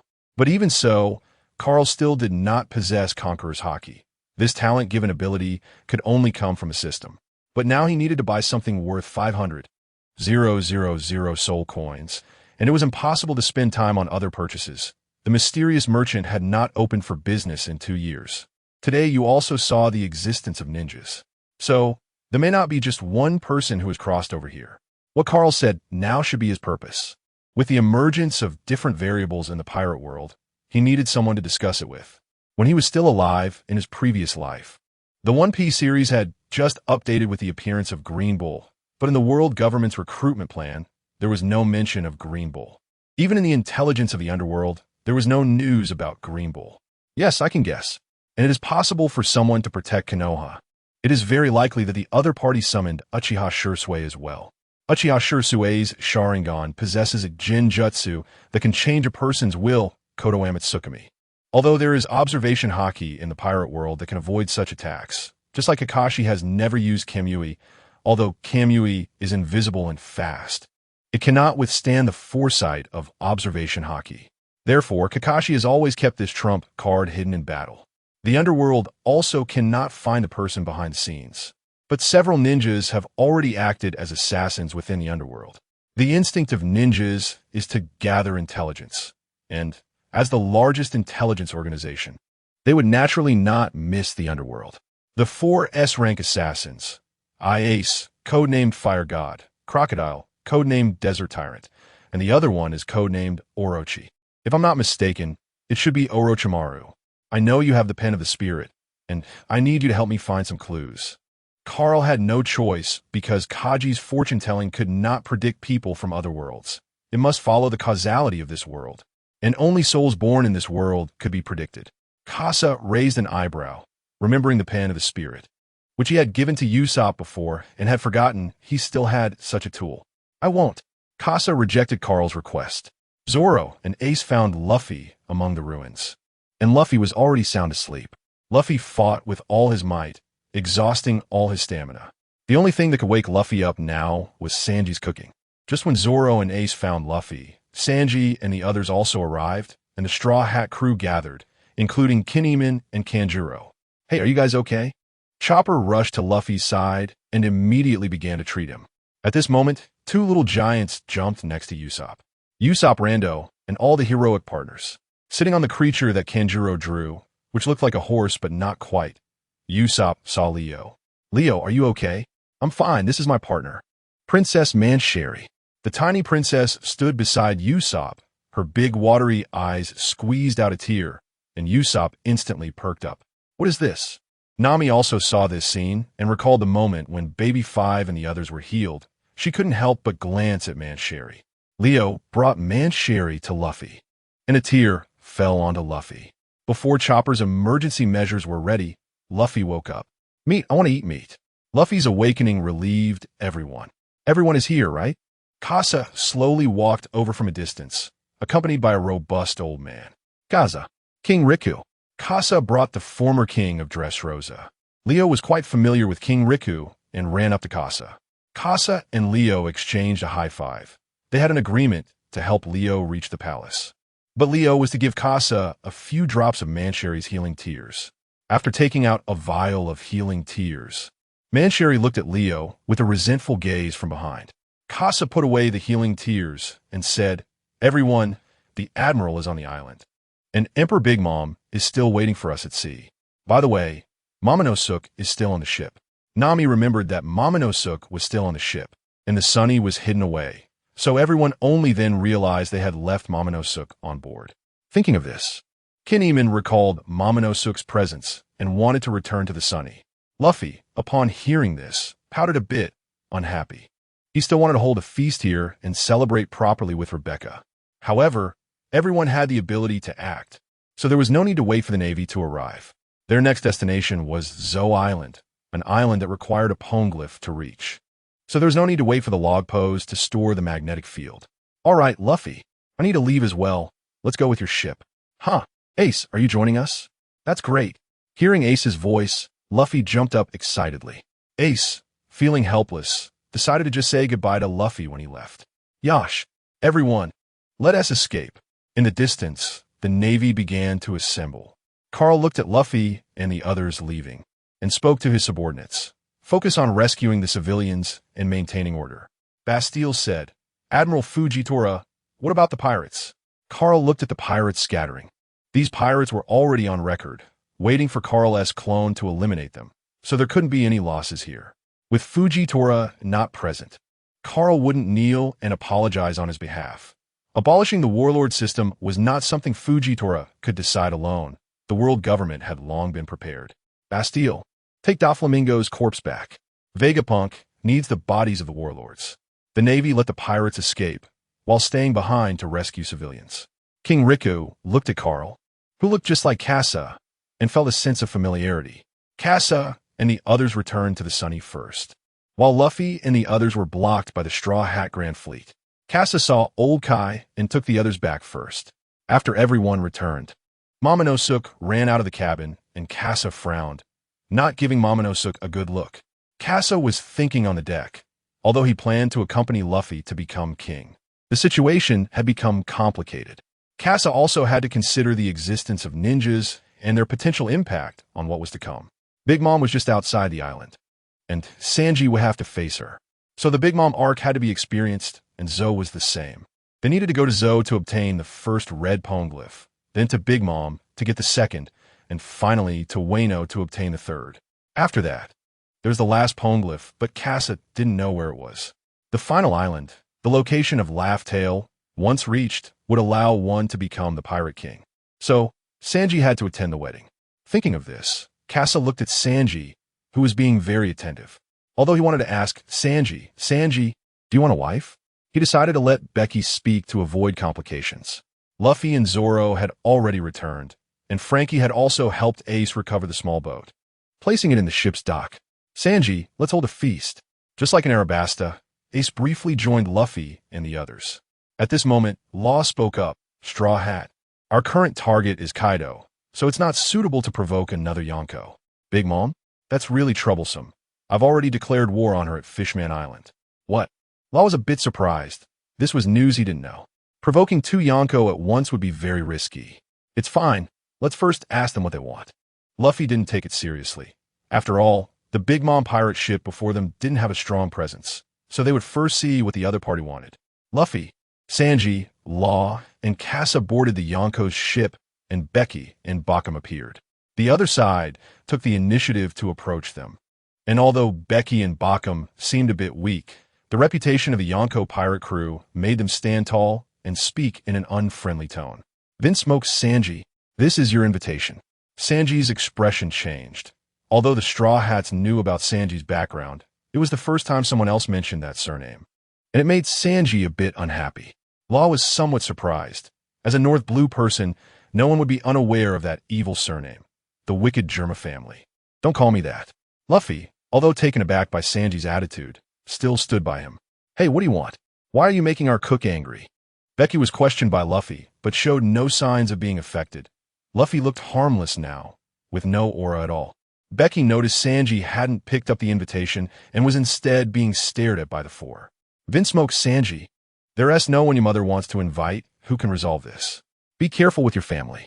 A gust of wind rushed towards Becky, making him feel a chill down his back and cold sweat break out. The two in front were already prepared to fight, but Casa stopped Sanji, and Law also held back Luffy. Casa glanced at Becky, uncertain whether they would cooperate after entering Big Mom's territory, so he decided to maintain a good relationship for now. Since you said your piece, you can leave now. Bakum stepped forward and said, No, Vinsmoke Sanji must come with us to the tea party. At this moment, Casa let go of Sanji, and Luffy broke free from Law. A kick and a punch sent Bakum flying. I told you not to call me that. Where do you want to take my partner? Bakum ignited the anger of the two. Becky realized the situation was getting bad. The only calm one in the scene was Casa, who picked up the invitation. Becky said to Casa, Mom's tea party doesn't allow anyone to be late. I hope you can be on time. Becky had a look of sending them off, and Luffy and Sanji didn't want to stay there either. So Law left with them. Casa was the last to leave. Although he said nothing, Becky knew Casa would tell Sanji.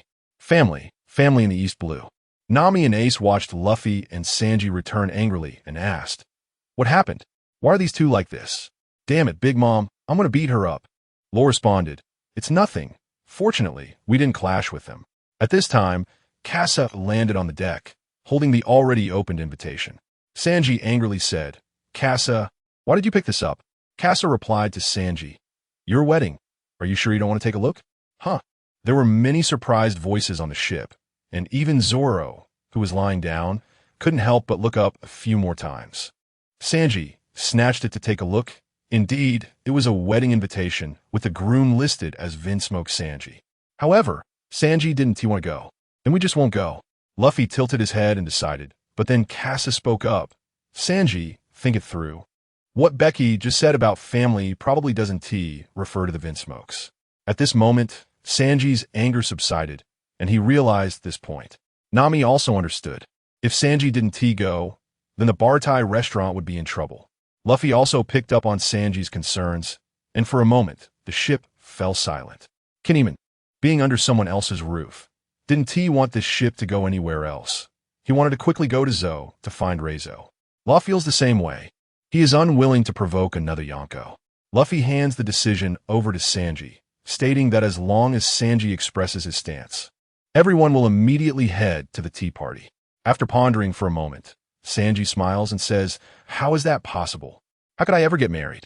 Luffy, let's stick to the plan and go to Zo. Sanji's words relieve Kinemon. However, Law furrows his brows, as he can tell that Sanji is holding back something. The other crew members feel the same way. Kasa speaks up. In that case, let's go to Zo first, and then to the tea party. We have enough time. Sanji wants to say something, but Kasa cuts him off. Sanji, don't be stubborn. Others are already trying to take people right in front of the captain. We have to go and demand an explanation. Luffy crosses his arms, takes a deep breath, and puffs out his chest, letting out a deep hum. At this moment, Kasa takes out something, and Ace raises an eyebrow upon seeing it. He has the same item. It is the life paper from the headquarters of the underworld, pointing towards the direction of the entertainment city, Gulen. At this time, the life paper is pointing exactly to the same location as Zo. Kasa says, now Gulen and Zo are in the same direction. If we encounter Gulen first, you all can go and have some fun. Hearing that they are heading to the largest entertainment city, everyone becomes a bit excited, especially the silly trio, who start cheering shoulder to shoulder and pull Momonosuke along with them. At this moment, above Gulen, the sun shines on a hotel pool where a young man is enjoying a massage from a beautiful woman in a swimsuit. The delicate hands gently knead his pressure points. Her figure is stunning, and her blue hair falls over her chest, unable to hide the waves in front of her.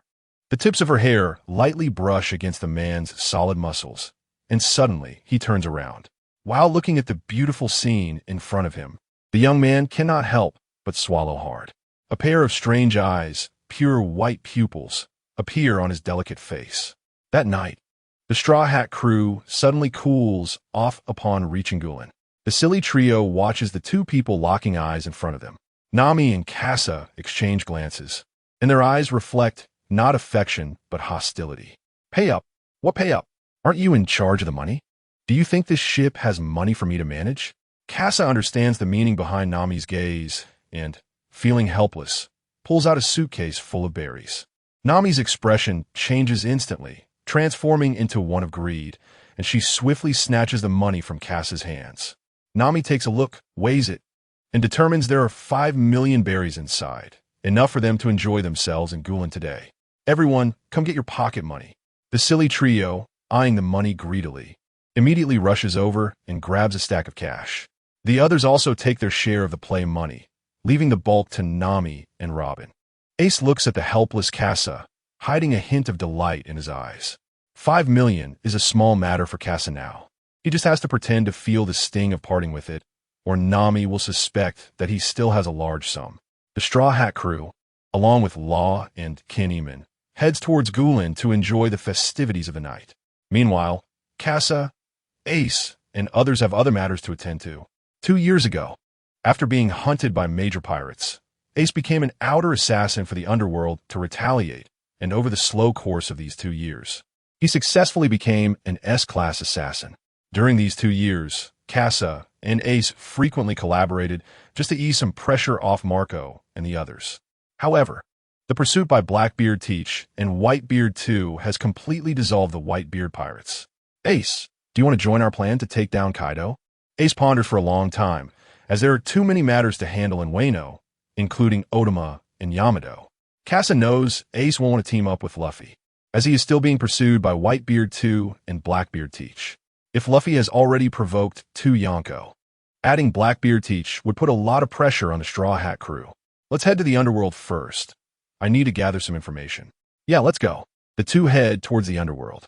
At this time, in the underworld, Kagu and Kachi are watching the man in the hotel through the monitors. The underworld has already collaborated with Taizolo, allowing them to use the entire Entertainment City surveillance system. Kagu and Kachi witness a scene happening by the pool, an open display of debauchery that is truly enviable, especially since they recognize who the female lead is, Hinata Hyuga. Moreover, shortly after, another graceful beauty with long hair steps out of the room. Ino Yamanaka. Kagu and Kachi's eyes widen, feeling intense hostility arise from within. Can we find out this person's information? We're already checking. The person came on the ship of the Sea Transport King, but no one recognizes them. It's probably some illusion technique. The methods of a ninja make intelligence gathering difficult. Without a network, they appear and disappear suddenly, making them impossible to track. Kachi tries to use divination to deduce the clues about this person, but finds it impossible. However, they already have a lead on the Sea Transport King, so Kachi reluctantly tries to investigate. Kagu stands up and says Kaba has returned. He might run into Casa at any moment. Kachi frowns. Kaba is a guy who was specifically split off by Carl to follow the same path as Casa. Weapon Master. But Kaba uses weapons made from devil fruits. The two retract their gaze from the surveillance. They have been watching for a long time, and their anger has dulled. Now that the person appears before them, they must do their utmost to gather intelligence while concealing themselves. Kagu leaves the underworld to find Taizolo's subordinate, Bakala, who has the power of the luck fruit. Casa and Ace arrive at the underworld, looking for information about ninjas. However, as they step into the reception hall of the underworld, a man in a black robe with red cloud patterns stands in front of Casa and Ace. Itachi Uchiha? Itachi looks at Casa, noting the surprise that briefly crosses his face. But having completed his mission, he is about to leave. Casa keeps his composure and enters the reception hall with Ace. However, as soon as they enter the hall, they see a new name added to the assassin leaderboard at the top, Crow. That leaderboard only allows S-class assassins. To be on this list, one must have completed a high-level assassination of a Yonko or possess the strength of a warlord. Casa has killed Crocodile. But what about Itachi Uchiha? Crocodile and Ace undoubtedly have the strength of a warlord. As for Orochimaru, it seems he killed the 3rd Division commander of Whitebeard, Joseph. The power of ninjas is on the rise, and Casa realizes that when they meet next, the opponent may also master haki.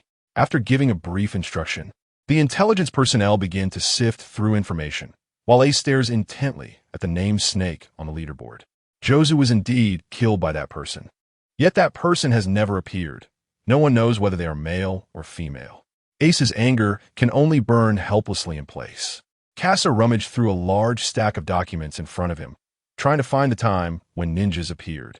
Casa was 22 years old this year, having crossed over at the age of 14, and it had been nearly 8 years since. During these 8 years, the development of the plot had not changed, and it was highly likely that the other party crossed over later than he did. After checking the documents, the most definite time for the appearance of ninjas was 1 year ago, at the time when the underworld was developing the fastest. However, Casa did not believe this was the earliest time. If the person also had a system, they would know that summoning ninjas required a large amount of soul coins. Thus, Casa still lacked other information. War, massacre. These were the quickest ways to earn soul coins, but Casa and Carl were unwilling to do so, as they still held onto the moral bottom line from their previous lives. Although Casa would go to great lengths for his own interests, he still could not bring himself to deliberately kill innocent people. The more Casa flipped through the documents, the more his brows furrowed. More and more information surfaced in Casa's mind.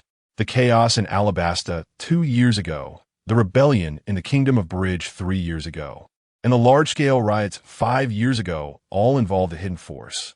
Casa was unsure if it was the work of ninjas or similar to the Germa Corps mercenaries. After all, the pirate world was vast, and Casa only understood the main storyline. Suddenly, there was a commotion outside the inn, and Casa exchanged glances with Ace. It was likely Luffy and the others. At that moment, on the street, the Straw Hat Trio drove their racing car off the track, getting further away from the championship. They had bet all their pocket money on this race. Ghoul Montauk, rocket. Luffy grabbed a pole and, along with the racing car and the trio, soared into the sky, heading back toward the track. They overtook their opponents in midair. Usopp stood up, sensing an attack from behind with his observation hockey. Ultimate Green Star, Seaweed. Lush seaweed appeared on the racetrack, blocking the attack while also obstructing the following cars. With no one ahead, Luffy sat at the front of the car, urging Chopper to floor the accelerator. "Woo, great! We won!" Luffy shouted in excitement, forgetting about claiming their prize, completely immersed in the joy of victory. Chopper followed Luffy's antics, and after Usopp collected the prize money, he prepared to join Luffy and the others in searching for other events. Just as the commotion outside calmed down for a moment, someone entered the inn and sat down next to Casa and Ace. Casa looked up and saw Zoro. Wasn't Zoro supposed to go to the shopping street in East Street to look for swords? Why was he in the hotel district of West Street? Zoro felt uncomfortable under Casa's gaze, so he took out a drink and started drinking. Where are the others? Nami and Robin got lost. Frankie and Brooke are with Kinneyman. And I don't know where the color Kappa went. Nami and Robin went to the same place as you, right? It was obvious that Zoro had gotten lost, but Casa did not mention it and continued to silently look at the documents, while Zoro seemed tired from walking and started drinking on the side. The inn staff saw that Zoro did not belong to the underworld, but with two S-class assassins nearby, they did not dare to approach. They seemed to have found leads on Orochimaru, and Casa had finished looking at the documents. "Are you all done?" Zoro waited for the two, probably knowing that if he went out, it would be hard to encounter them again. Casa also had a few drinks while watching the live broadcast of the arena on the screen. On it was a green-clothed, bushy-browed boy in battle. Casa had noticed this earlier and remembered something. When Uchiha Madara first engaged, he had not yet mastered haki, but during the battle, he quickly grasped it. This indicated that ninjas also had the qualification to cultivate haki, but it needed to be awakened in battle. There were many warriors from the New World fighting in the arena, many of whom were haki masters. Since Rock Lee was here, the Konoha 12 should also be around. Moreover, if Rock Lee was here, it implied that the majority of ninjas from Naruto had been unlocked behind the scenes, and in terms of numbers, it should not be lacking. At least Rock Lee was included. Then Naruto and Sasuke should also be here. As for whether the tailed beasts and Jinchuriki exist, Casa still needed further intelligence. "Zoro, Ace, are you interested in playing in the arena?" Zoro looked at the familiar boxing style on the screen and recognized the relationship between Lee and Guy. At least Lee's movements were a bit rusty. "Sure, whatever." The three left the inn, and as they stepped out, the surveillance snail blinked its eyes and transmitted the footage to Taizolo. The Straw Hat crew actually had two S-class assassins. Taizolo glanced at Katakuri, who had already borrowed some personnel from him and was preparing to leave. "Well, it depends on what you want to do. After all, he defeated your partner." But you guys in the underworld are the same, right?" "No, our underworld always remains neutral." After saying this, Katakuri left the room. As he walked out, Taizolo's expression darkened instantly. Katakuri, illusionist. If it weren't for the illusion he used back then, Taizolo would never have partnered with him. At this moment, a sinister voice appeared in the room. "Taizolo, it's our first meeting. Please forgive my rudeness." A giant snake descended from the ceiling, its concealed aura eluding Taizolo's observation haki, but its fruit ability detected it. Therefore, he waited until Katakuri left before intending to meet the man in front of him. The S-class assassin codenamed Snake. The three arrived at the arena, and Rock Lee's battle had already ended. 10 consecutive slashes. The intense battle left Rock Lee gasping for breath, and Casa could feel the haki in Rock Lee's fists slowly fading. Looking in the direction Rock Lee left, a Byakugan boy walked along with him. "Hyuga Niji." Casa's anticipation for ninjas grew. Ace and Zoro watched the battles above, and the entire arena was smaller compared to the bullfighting arena in Dressrosa, but the intensity was stronger than the former. Zoro also learned about Luffy's events in the bullfighting arena and felt a bit eager. Ladies and gentlemen, it's now time for the most exciting segment of the night, the arena battle. In the arena battle, Anyone who could stand on the stage for 40 minutes or an hour would win all the prize money in the pool for the night. Everyone looked at the transparent prize pool in the arena, filled with a dense array of gold coins, causing a cheer among the crowd. Casa and Zoro heard a familiar voice, and it was Nami. Nami's eyes turned into berries as she fixed her gaze on Zoro. Zoro, where are you going to pay me back the money you owe? Zoro did not expect Nami to say something like this. When did he owe her money? Huh? When did I owe you money? 2 years ago in Lowtown, you borrowed $1 million to buy a sword. Had you forgotten? Didn't I pay you back later? You only returned the principal. There's interest. With compound interest over the past 2 years, you now owe me $10 million. Ace watched Nami and Zoro settle their accounts, thinking that such a strict woman could definitely keep Luffy in line. You guys are here too. Ace, where's Sabo? Hello, Miss Robin. After parting ways with Sabo on Dressrosa, he went back. Ace greeted Robin and exchanged pleasantries. Zoro and Nami also reached a conclusion. Zoro went on stage to defend his title and then gave all the prize money to Nami, settling his debt in one go. Casa looked at the amount above. At least a few $100 million. Since Zoro was competing, Casa decided not to participate. Anyway, Nami was watching, and that money wouldn't stay secure. If he burned the money himself, Nami would probably kill him. The tournament started as soon as a contestant entered, with no limit on the number of participants. Zoro prepared to take a number and then jumped into the crowd. 3-sword style black rope tornado. A single move created a black tornado, clearing the field and leaving only a few warriors. Casa could tell these warriors were from Skypiea, but Zoro's move ignited the enthusiasm of all the spectators. The deafening cheers erupted, and many people began to rush to the sidelines to place bets, with a live broadcast spreading throughout the entire island. Luffy, Frankie, and Sanji all saw Zoro. Usopp Chopper, look. Wow, he really is super cool. TCH Moss Head. At the same time, Zoro's appearance caught the attention of someone. In a hotel, a buzzcut man had just put on his clothes with the help of Hinata and Ino when he saw Zoro's battle on screen and began to formulate a plan. In the arena, challengers came one after another, including Scythian warriors, Mink Tribe, Long Arm Tribe, Fishmen, Long Leg Tribe, Snakehead Tribe, and so on. All challengers were defeated, and now a giant was stepping onto the stage. The audience cheered wildly, and those who originally wanted to compete stopped, leaving only the giant and Zoro to battle it out. Zoro looked at the giant wielding a massive axe, reminding him of the 2 giant leaders from Little Garden. Without a word, they went straight to combat. Zoro dodged the giant's axe attack, with the weight of the axe and the giant's strength behind it. Even if Zoro was strong, there was no need to take it head-on. After all, this was a long fight. Go Zoro!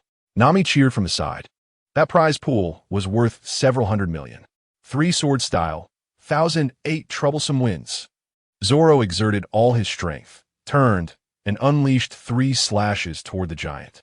The first slash split the axe, the second shattered it, and the third struck directly at the giant's head.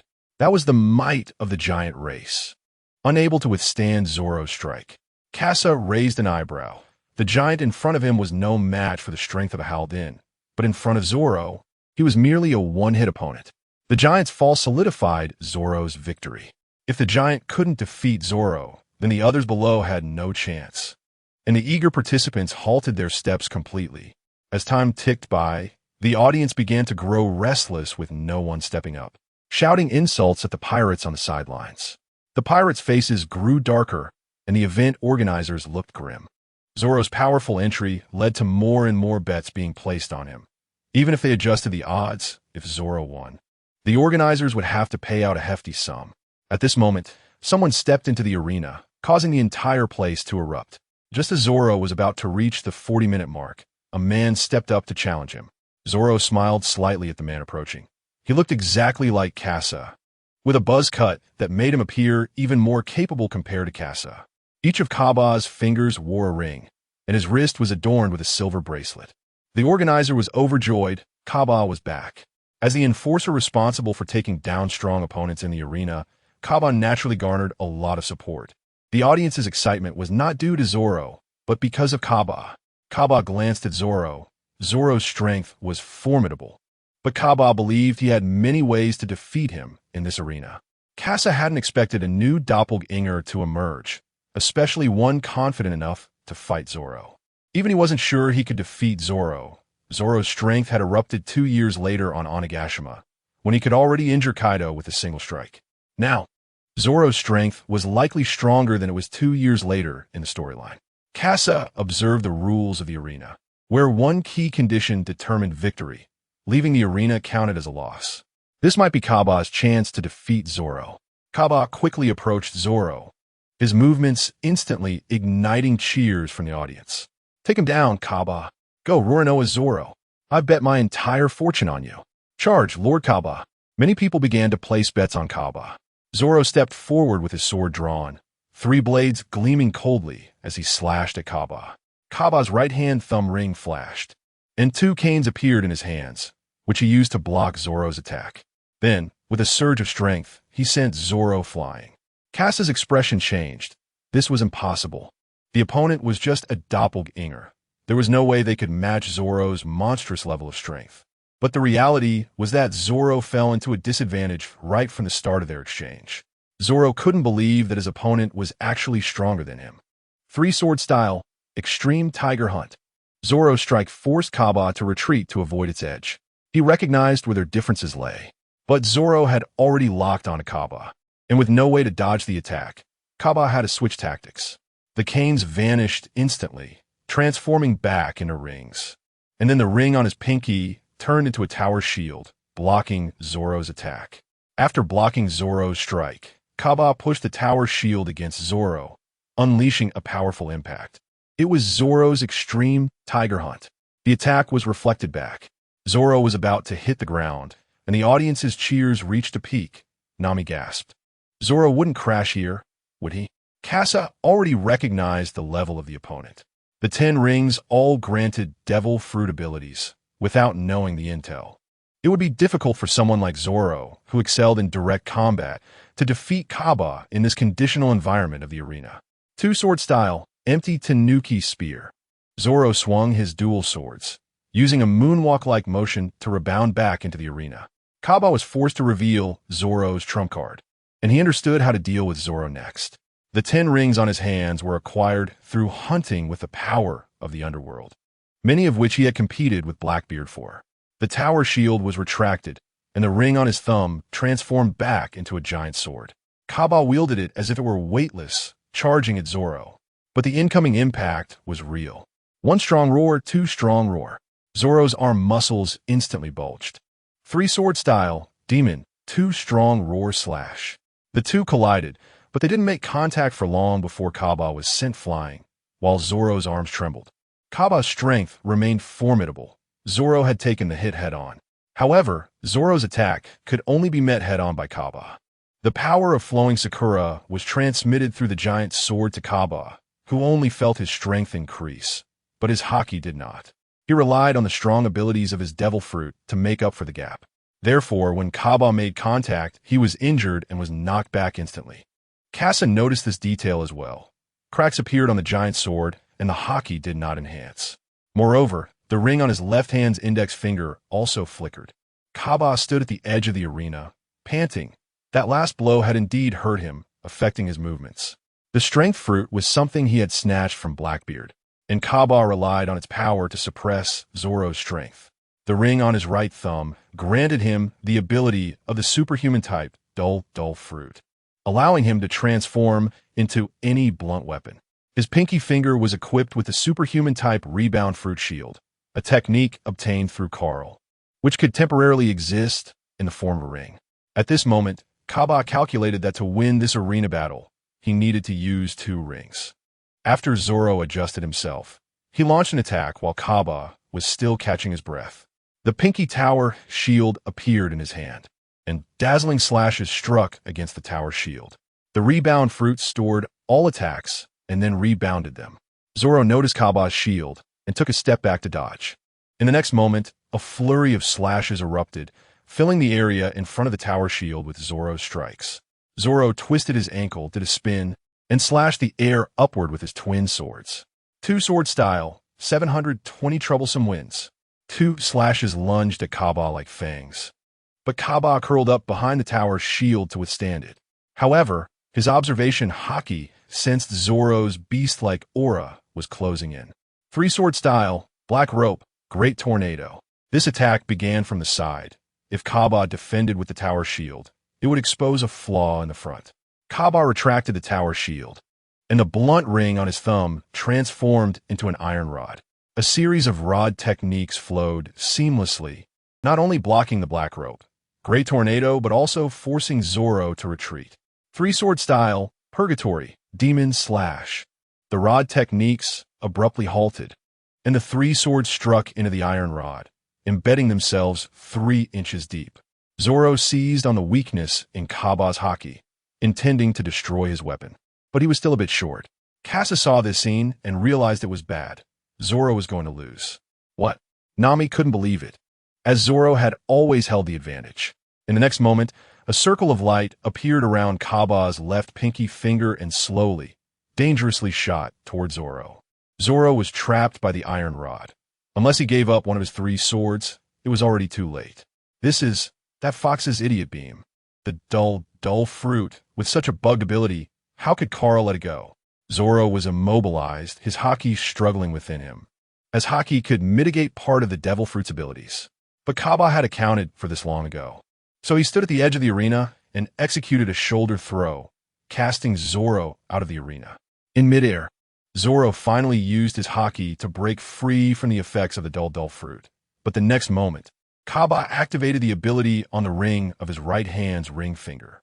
An iron net ensnared Zoro, leaving him with no means to exert force. And he couldn't use the empty raccoon gun to return to the arena. He could only watch helplessly as the ground grew closer. As the dust settled, Zoro's back was covered in dirt. Although he had fought for nearly 40 minutes without sustaining any external injuries, he still lost. Kaba, with his numerous devil fruit abilities, had taken full advantage in their first encounter. After a moment of astonishment, the audience erupted into cheers. Nami also lost her strength, slumping down. She had bet on Zoro's victory and was now broke. Kasa watched Kaba in the arena with keen interest. He was the same type of fighter and directly utilized the devil fruit system from the pirate world. The entire arena shouted Kaba's name, but Kaba acted as if he didn't hear, gazing intently at Kasa in the audience. He opened his mouth and said, "Get down here." Zoro sheathed his swords and returned to his seat, while Nami, displeased, said, "Zoro, you were too careless." Zoro acknowledged his mistake. "Sorry." At that moment, Kasa stood up. Nami was delighted. "Kasa, are you going to enter the arena?" "Yes, but I want half." "Okay." Originally planning to forego the prize money. Now, there was hope, and Nami wouldn't let it slip by. Plus, since Kasa had money, Nami was confident they could squeeze it out. The entire crowd was shouting Kaba's name. With 20 minutes left until the tournament ended, when Kasa jumped into the arena, the crowd cheered again, but Kasa had put on a transformation mask to disguise himself. Kaba had also recovered. The damage from Zoro had healed using the ring on his left hand's ring finger. "Clone, this is our first meeting. I didn't expect Carl to want to compete with me." A blue-green Gung Yuan spear appeared in Kasa's hand, and regardless of Kaba's myriad of weapons, Kasa planned to rely solely on this spear today. Unlike other clones, Kasa's body had broken through the shackles of an ordinary person and reached a monster level. Although this aspect could be compensated by the power ring, Kasa also possessed master-level spear techniques. Kaba wielded an iron rod, aside from his devil fruit ability ring. He had master-level weapon skills, capable of mastering all cold weapons to a master standard. Both were masters in their fighting techniques. Kaba had the upper hand in strength, but Kasa's weapon was stronger, a supreme-grade weapon. When the two met, it was a clash of basic spear and rod techniques.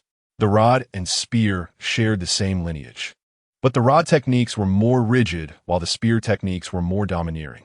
The heavy rod swung down, and the blue-green Gung Yuan spear blocked it, creating an astonishing arc. Its powerful resilience was unmatched by any iron material. Kasa exerted force, using the opponent's strength against them, and Kaba was sent flying. Taking a quick step forward, the spear shot out like a dragon, stabbing toward Kaba. Kaba, with the rod in hand, crossed his arms to block, the spear tip continuously striking against the rod, with Kaba accurately finding the spear tip's position to defend against. Soon, the rod was pockmarked, revealing the gap in haki. At the same time, Kasa feigned a thrust to bait Kaba into blocking, then kicked Kaba's exposed abdomen, sending him flying. Kasa still dominated in observation hockey, and the gap between the clones was very evident. Kaba realized the difference. He slapped the ground with his right hand, and the net ring on his ring finger touched the earth, causing a rock net to suddenly emerge beneath Kasa's feet, trapping him. With a heavy mace in hand, the thick, hard sections of the mace struck down on Kasa. After Kasa broke free from the rock net, he had no chance to dodge and could only take it head-on.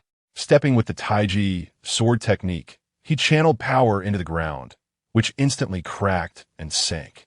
The spear's tail flicked, deflecting the heavy mace, and the next moment, the spear tip was aimed at Kaba's throat, thrusting forward. The tower shield appeared to block, and Kasa crouched down as the tower shield rebounded a spear tip, also stabbing toward Kasa. Having grasped the intelligence beforehand, and with the advantage of observation hockey, Kasa found it much easier to deal with Kaba. But the premise is that the opponent hasn't used new abilities. In the next moment, the bracelet on Kaba's right wrist lights up. Kaba jumps up and lands on the griffin conjured by the bracelet. Devil Fruit, mythical beast-type griffin. The weapon in Kaba's hand also changes again, transforming into a halberd, but the blade has been ground down. A knight? Increasing impact? The audience cheers again, the powerful support raising Kaba's momentum further. Kasa, go for it. At this moment, Luffy and the others also arrive at the arena, sitting next to Nami to cheer for Kasa. The presence of friends and family ignites Kasa's blood. Kaba swoops down from the sky, the power of man and beast merging as one, and the strength displayed at this moment astonishes Kasa. Meteor Strike. The shockwave knocks the weapon from Kaba's hand and pushes it back. Meteor Lance. Star rays surround him, and in the next moment, he strikes at the griffin, first incapacitating the opponent's mount. The griffin disappears, transforming back into the bracelet on his wrist. Kaba lands, and the tower shield stands in front of him to block the attack. In the next moment, Kasa appears behind him. Kaba reacts just as Kasa retracts his attack, and the tower shield spins like a large blade, cleaving toward Kasa. The rebounding force erupts, sending Kasa flying. Kaba takes back the heavy mace, and Kasa has already chased up behind him, and the two collide again. Clang! Bang! Boom! The sound of metal clashing, weapon sonic booms, and shockwaves ignites the entire arena, with everyone cheering for their respective contestants. Kasa turns to dodge a sluggish beam of light, the extreme moment eliciting gasps from the crowd. Then, he thrusts again, only to be blocked once more. The switching of various weapons in battle, combined with master-level weapon proficiency, allows Kaba to fight evenly with Kasa, but only if Kasa does not use the Meteor Lance technique, which carries powerful Conqueror's haki that Kaba cannot withstand. Kasa also hones his skills, and having found an equally matched opponent, he naturally cannot miss the chance to practice his swordplay. In a meeting room in Gulen, Tezulo listens to Orochimaru's suggestions and then looks at another man in a black robe beside him. Sorry, I reject your suggestion. In that case, it's really a pity. But we also don't want to offend you here, so goodbye. Orochimaru and Itachi disappear in an instant, leaving only a shadow clone behind. Tezulo's expression darkens. He has been hypnotized by Keiju's illusion for 2 years. Though he can dispel Keiju's illusion, he has fallen into the hands of others. At the very least, Tezulo has been getting along well with Keiju, and he is slowly finding opportunities to counter Keiju. If he suddenly switched to someone else, everything would have to start over. Tezulo watches the battle in the arena on the screen. Kasa and Kaba are still fighting with weapons. Tezulo knows Kaba well. As a subordinate of a Marine admiral, he has naturally received considerable resources, including support from underground fighting tournaments and a behind-the-scenes boss, collecting various devil fruits to enhance his strength. However, in this battle, Kaba has not used half of his devil fruits, relying more on the revealed devil fruit to assist his combat techniques. Tezulo watches with interest, and the transponder snail records the video, analyzing every piece of information about Kasa's battle. Kasa knows that his combat in this situation will be analyzed, so he only uses the Qing Xian Gingyuan spear to fight, even if his long spear combat style is known. Kasa has become stronger than last time. The Qing Xian Gingyuan spear lashes out at Kaba like a whip, the spear wind tearing Kaba's clothes and revealing his strong muscle lines underneath. A flaw. Beneath high defense, there must be a flaw. Cass's cold glare sharpens, and the fierce wind suddenly stops. Only Cass's spear exists in the world. Suddenly, an iron mace appears, blocking the spear tip. Kaba, in a strange posture, deflects Cass's force. He has also found techniques to deal with these advanced conqueror's hockey skills in this battle. The two engage in an exciting battle, and the audience cheers. Everyone's faces flush red, venting their desires freely. This battle lasts nearly 15 minutes, with less than a minute until the end of the tournament. Kassa sees Nami's anxious expression. If the battle doesn't end, Nami will really be worried. Empty mirror. This is Kassa's first time activating the empty mirror after fighting Uchiha Madara, entering a state of absolute calm. His soul has been strengthened, and next, he must go to Big Mom's territory. The high-level use of observation haki allows him to foresee the future, controlling observation haki above the arena. He avoids interference from the audience seats, affecting Kassa's battle. Kaba's actions become slower and slower. His initial movements seem casual, but all his muscles coordinate, building up power for each attack, releasing the full strength of his body. Coupled with the power fruit's cooperation, Kassa has to use Tai Chi sword techniques to borrow force or deflect power, leaving indentations on the arena floor where Kassa has dissipated the force into the ground. Kassa captures Kaba's weakness in initiating attacks and strikes instantly. Kaba, who hasn't fully initiated his power, is forced to act. His strength hasn't reached its peak and is slightly pushed back by Kassa. Kaba's expression darkens. He has been caught. In previous battles, he would encounter highly talented fighters who would attack when he was imperfectly exerting force. Kaba's strategy would be to switch weapons, throwing off the opponent's rhythm and seizing the opportunity to counter. But under Kassa's offensive, Kaba has no chance to switch weapons, being forced into close combat. And each engagement gets him stuck at his power point. Everyone's observation haki has different characteristics. Luffy can sense emotions. Usopp excels at long distances. Sanji has foresight. Even if not as strong as Katakuri, he can still dodge Katakuri's attacks in advance, and Fisher Tiger's sympathy ability. Kassa's observation haki is strong in predicting the opponent's exertion of power.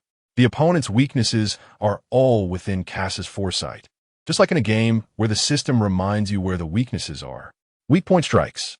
With the power ring in hand, Kaba has no ability to fight back. He watches helplessly as he is pushed back step by step to the edge of the arena. The audience's heartbeats rise to their throats, the spectators, in all their myriad expressions, widen their eyes, watching Kassa's movements and Kaba's position. The behind-the-scenes boss of the arena watches Kaba being pushed back if Kaba wins. The prize pool will be returned according to the previous agreement. But at this moment, Kaba is about to lose, and the money on the betting table is not enough to break even. Is tonight going to be a loss? In contrast, the Straw Hat crew shows excited expressions, especially Nami, as hundreds of millions in prize money are about to be in their hands. With a sweep of the spear's tail, Kaba leans back to dodge. But at this moment, it's already over. Kaba's body is completely out of balance, half of him suspended outside the arena. Kassa kicks out, and Kaba falls to the spot where Zoro had previously dropped, the timing just right as the end time approaches. A part of the audience bursts into strong cheers. They bet on the winner, and tonight will yield a significant income. In contrast, there's another group of people who are feeling lost, many of whom have bet their entire fortunes. At this moment, the host of the arena competition takes the stage. Ladies and gentlemen, the winner of this arena match is... The host drags out the last word for a long time, but the next moment, the name that comes out is Kaba. Instantly, the previously silent group erupts with excitement, seeing a glimmer of hope, while another group is left in shock. Following that, there is anger and curses directed at the host. The host is helpless, but as the final seconds count down, it just happens to pause at 1 second. So if they push hard enough, if Kaba hasn't landed by the end of the last second, then the winner is still Kaba. The judges are all on their side. Who can these spectators complain to? The waters of Gulen are very deep. However, the mastermind behind the arena never expected that Kabsa's victory would affect someone's interests. Nami, stay calm. Luffy, don't worry, I'm very calm. Nami stands up, the climate baton ready in her hand. Thundercloud climate, 1 million volts. In the Gulen arena, someone has made a move. In an instant, all the spectators forget about their money and flee. Only the Straw Hat crew and Kaba at the edge of the arena remain. Tell me, who won this match? The moment Nami took action, Tezzalo also caught this information. From a moment the Straw Hat crew entered Gulen, the golden powder that fell from the sky had already seeped into everyone's bodies. As long as someone caused trouble, Tezzalo would stop it immediately. The Straw Hat crew stood firm. Capsa immediately covered himself with Haki, dispelling the control of the golden powder. Haki can immunize against the powers of devil fruits. Luffy and the main trio followed suit, using Haki to defend themselves. Nami directly elementalized, the golden powder falling off her body, finally gathering in her palm. Then, Nami transformed into a bolt of lightning, flashing to the betting table to reclaim her money. Usopp, seeing Nami disappear, used his functioning arm to grab the ocean spray from his bag. After so many battles with devil fruit users, he had long figured out the pattern. When in doubt, use ocean spray. Usopp sprayed himself with the ocean spray, instantly regaining mobility. He then sprayed the others, restoring their freedom. At this moment, Tezzalo appeared in the arena, stepping on golden tentacles, looking down at the Straw Hat crew. Straw Hat crew, you have some nerve. Not only did you kill my partner, but you also want to cause trouble on my turf. After saying this, Tezzalo launched an attack, and all the gold around him surged towards the Straw Hat crew. This was the same awakened ability as Doflamingo.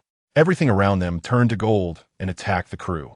Zoro and Sanji blocked the attacks aimed at Usopp and the others. Since Frankie and the others were not around, they needed to regroup to escape. Capsa put away his phone. He had already notified Law immediately. Law impatiently put away his phone, wondering why it was so chaotic even here. Room, slaughterhouse. Everyone except Nami and the four of Luffy was teleported over. Haki, it can actually achieve this level. Law pondered how his abilities were restrained by Haki. The Haki of the four emperors is only strong, not weak. He also had to start thinking about how to deal with the four emperors. Zoro and Sanji in the audience seats saw their companions being teleported away, and then a few bottles fell to the ground, bottles from the Sunny. They knew that Law had acted, and their companions were on the Sunny. At this moment, Nami came over with a large bag of berries. Nami-san, Nami, how much money did you take? Nami, I just took back my money. I just didn't know where it was, so I took it all back. Sanji, Miss Nami, you're so smart. All right, now I need to think about how to get out of here. Zoro interrupted the two, preparing to leave. But he was pulled back by Sanji and Nami, as they feared they might never return to the Sunny. Luffy had already engaged Tezzalo, using the flowing cherry blossom fist to smash through the gold, rendering Tezzalo's attacks ineffective. Capsa looked at Kaba and said, so, just now there are many people. Should we go all out now? In the arena match, both sides knew they hadn't used their full strength. However, relying on their equipment and skills, Kaba also knew he couldn't beat Capsa, especially since Capsa had already vaguely touched on the master-level basic gun techniques.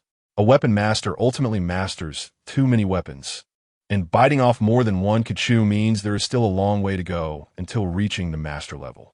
No, I'm also preparing to leave. Tezzalo is defending his territory. I don't need to step in. After saying this, Kaba left the spot. Zoro and Sanji prepared to retreat, and Capsa was also ready to take Luffy and leave. Suddenly, he caught sight of a familiar figure out of the corner of his eye. It was his own figure, but the other person had long flowing hair, clearly another clone. Capsa carefully approached Kabuto from behind, and Bakera accidentally caught a glimpse of Capsa. But upon seeing Capsa's identical appearance to Kabuto, she assumed they were from the same organization and didn't inquire further. Acting as a mascot nearby, Kabuto used illusion techniques to disguise the area around him, observing the man in front of him. Sakura was treating Lee, while another man in a white outfit with a buzz cut had his back to Kabuto and the others. Thanks to the mascot's presence, they did not notice Kabuto and Capsa behind them. Kabuto and Capsa overheard the conversation of the mysterious individuals.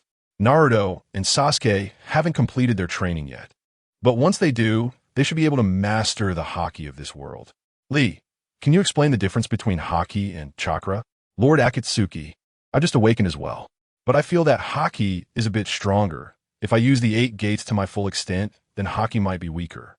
In that case, Sakura's 100 heal technique might also be able to break through the enhancement of Haki. Both have their strengths. That should be the case, Lord Akatsuki. Kabuto and Kabsa listened as they discussed the differences between the two-dimensional systems. Haki must be combined with the body, but a ninja's body can only reach the limits of a mortal at this time, which is the level Kabsa had 2 years ago. However, ninjas have various ways to break through this threshold. 8 gates, 100 heal techniques, etc. The two overheard a lot of information, and Kabsa sensed that Luffy's battle was nearing its end and prepared to escape. As for the ninja information, Kabsa would use the clues from the pen fairy to exchange for it later. Kabsa stared hard at the back of the man in the white outfit, hoping to recognize him next time they meet. On the Sunny, Usopp was pulling Luffy, who was cursing. All right, Captain. If you keep this up, the ship will sink. Damn that golden guy. Luffy angrily sat down, while Nami lay blissfully in the pile of berries. This pile of berries was worth more than 100 million, and Nami had taken it back herself, so she didn't need to share it with Kabsa.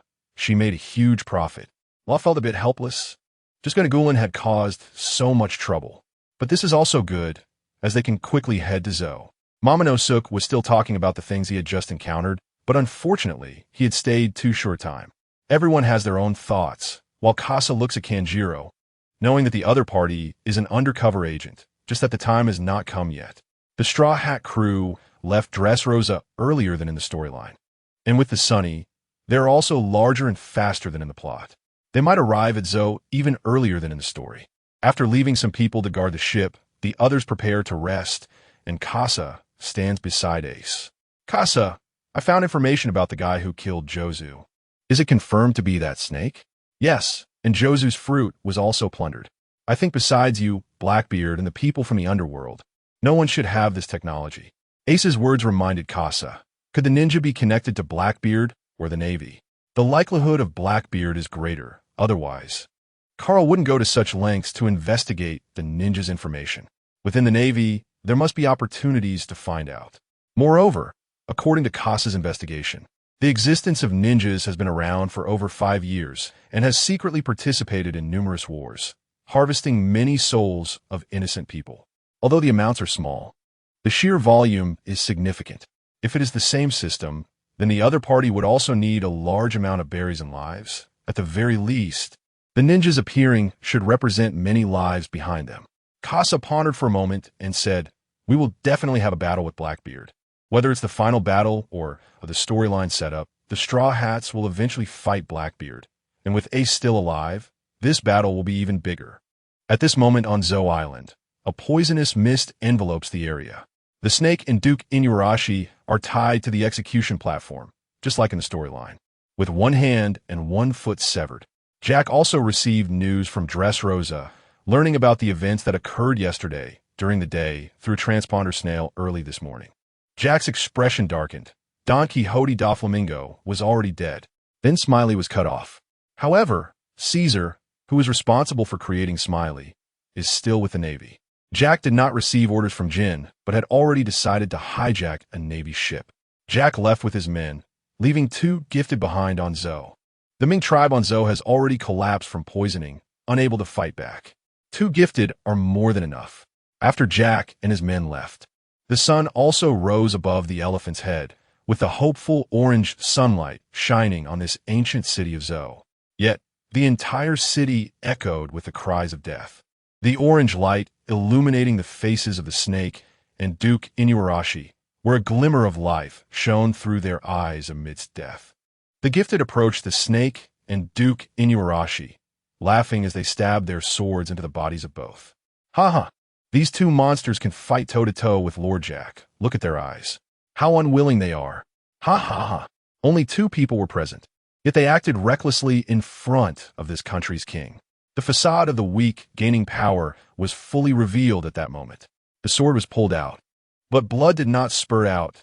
Their bodies were already very weak, and they had lost a lot of vitality. The snake and Duke Inuarashi looked at the gifted in front of them, and the next moment, the light in their eyes suddenly flashed. Snake Inuarashi! A shout came from afar, startling the 2 gifted, and as they turned around, a flash of fire and darkness appeared. and the heads of the two gifted fell to the ground. In their last moments, they saw Kinemon and Kanjiro's furious eyes. Momonosuke also wanted to run to the snake and Duke Inuarashi, but they suddenly roared, "Lord Momonosuke, don't come over." Momonosuke was stopped, tears still lingering in his eyes. "Chopper, prepare the gas masks. Nami, blow away the poison mist here first." Only Kinemon and Kanjiro charged into the poison mist, while Kasa and Sanji stopped the others. The poison mist here could affect the snake and Duke Inuarashi, so the other members of the Straw Hat crew would also be affected. Luffy curiously looked at the city shrouded in poison mist, and a rubber rocket shot into the city. Luffy. Everyone was shocked by Luffy's sudden action. Law frowned, wondering how someone could be so reckless, but soon relaxed. Slowly, Law had gotten used to Luffy's way of doing things. Law looked at the direction indicated by the paper of life. Bepo was in the forest, and Law began his own actions to find his partner. Chopper took out the only 3 gas masks, and then Chopper, Zoro, Sanji, and Brook entered the poison mist to bring Kinemon and the others out. The gas masks taken from the gifted were redistributed. Nami's climate act was also dispersing the poison mist, and the entire city's people were waiting for rescue. With time of the essence, Nami's mastery of the climate directly created a strong wind over Zou, following the streets of the city, dispersing the poison mist out of the city. Kasa looked at the city revealed after the poison mist dissipated. Although he wanted to help those suffering with physical exorcism and collect a little soul coin as exorcism fees, Chopper would not agree. Chopper would save everyone. After briefly bandaging the snake and Duke Inuarashi and maintaining their basic vitality, Chopper began to research the antidote for the poison mist. With such a large area, it is impossible to inject everyone one by one. If this continues, the lives of those who receive treatment late will be in serious jeopardy. Chopper must save everyone. And he has to. Kasa discovered the severed hands and feet next to the shackles of the snake and Duke Inuarashi. He picked them up, and the flesh and blood on them had not yet begun to rot, so there was still a chance to reattach them.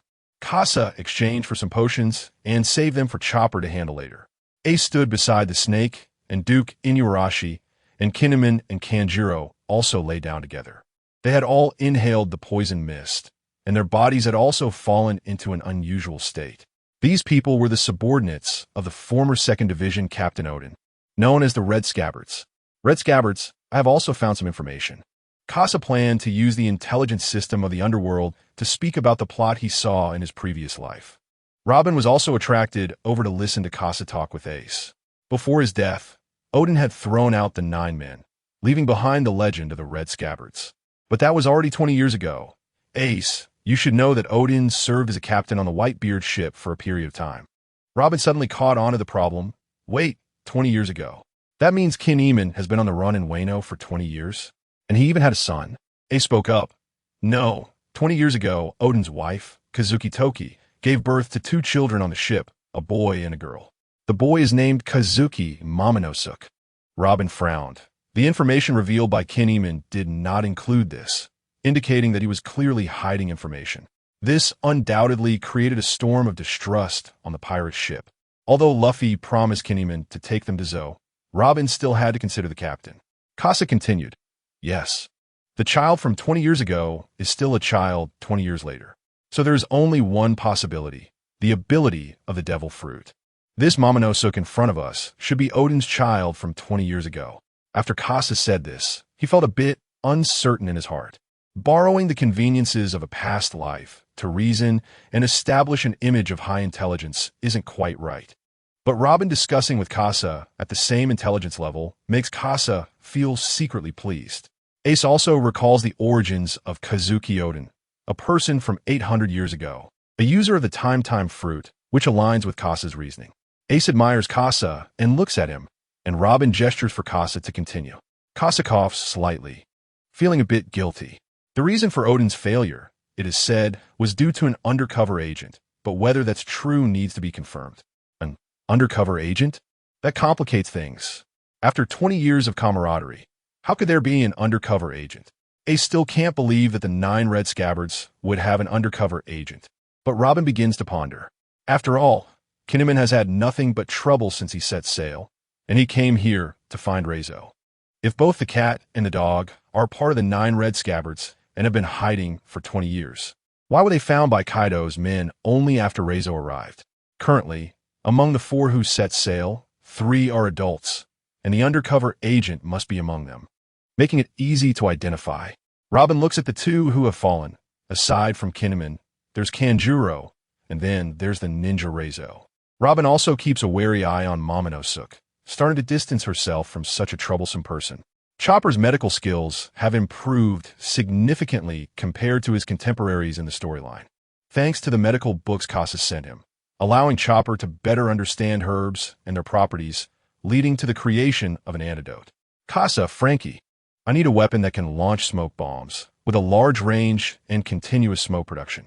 A weapon master and a gadget master naturally begin discussing Chopper's request.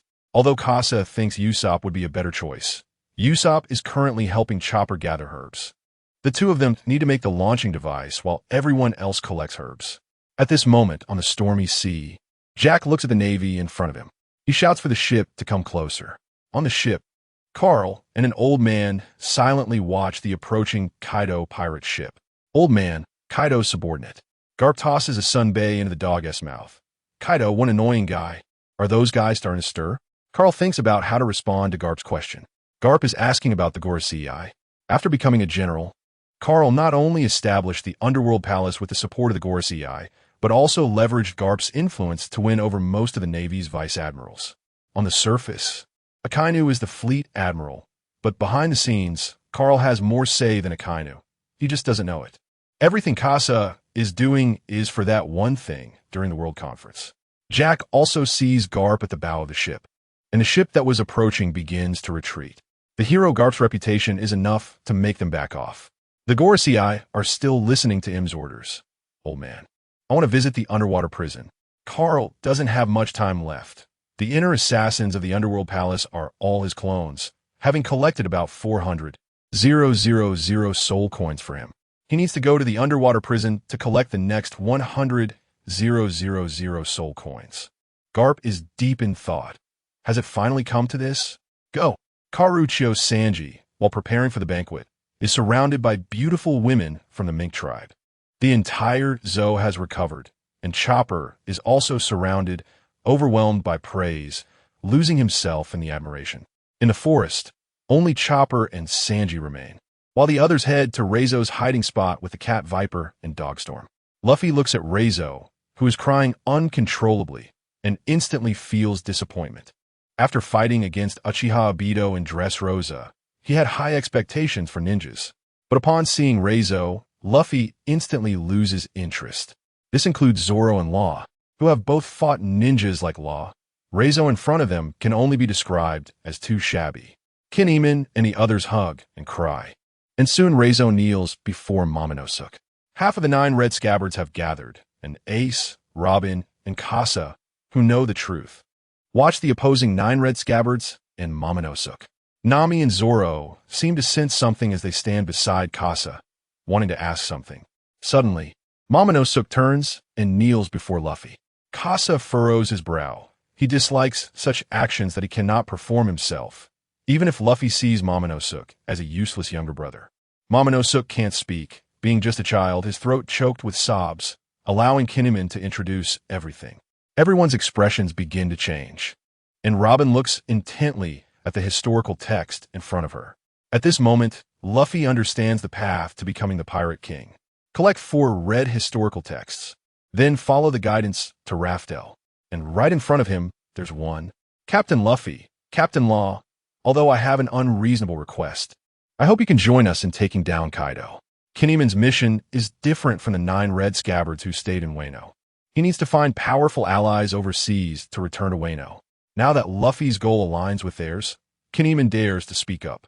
Luffy retracts his gaze from the historical text and does not look at Kinemon, focusing instead on the still-crying Momonosuke. Ace has been watching Luffy. He came here on Luffy's ship, so all decisions are up to Luffy. At the very least, they are up to Luffy's crew. Casa steps forward and says, Kinemon, although we will cooperate, I need to ask you a question. Kinemon turns to Casa, and everyone's attention is on him. According to our information, you should belong to those from 20 years ago, right? This information was not mentioned by Kinemon. As Casa says this, the Straw Hat crew feels a tightness in their hearts. The first feeling is disbelief. The second is that the other side is hiding information. The intelligence I collected in the Underworld Palace tells me that 20 years ago, you failed. Then some of the 9 red scabbards traveled to 20 years later, while some remained in Wano. Kinneyman nods, acknowledging that Casa knows such detailed information. Although I do not know how Odin failed 20 years ago, there is one piece of news. There is an undercover agent among you. Am I right, Cat Viper and Dogstorm? Casa addresses Cat Viper and Dogstorm, stating that their falling out was not only due to personality clashes, but also mutual suspicion of each other being the undercover agent. Hachmiphash Monsterkat. Huh? What did you say? Bang. Casa draws his dual guns and fires a shot into the air, instantly changing the atmosphere to one of hostility. It is clear that the two sides' tensions are rising. Kinneyman, if you want to cooperate, that's fine, but if you bring a team with issues, I will not agree. Moreover, you should consider whether there is an undercover agent among you. Momonosuke looks at Casa in shock, not expecting the situation to escalate like this, while Cat Viper and Dogstorm distance themselves from each other, wary of potential violence. At this moment, Reizo steps forward and asks, "Hey, who are you to speak to us like this?" "Reizo, shut up." Jinwaiman stopped Leizong's words, their eyes locking onto Casa's, neither willing to back down. "Lord Casa, my companions would never betray us." Casa frowned. "You 4 went to sea, each scattered, and then, as soon as Leizong arrived at Zou, this kind of thing happened. Now you say this. Do you think you deserve the friends who have waited for you for 20 years? Casa pointed at the still recovering Cat Viper and Dogstorm. "They have waited for you for 20 years. The whole country has waited for you for 20 years. Jinwaiman's pupils trembled. The weight of those 20 years was not something he, who just arrived here, could decide. Cat Viper and Dogstorm wanted to say something, but at that moment, Luffy shouted, "Tama, how long do you want to cry?" Luffy's shout stopped Tama's tears. Such powerful figures are risking their lives for you. How long do you still want to cry? Cheers erupted in the forest, where Casa was drinking alone under a tree.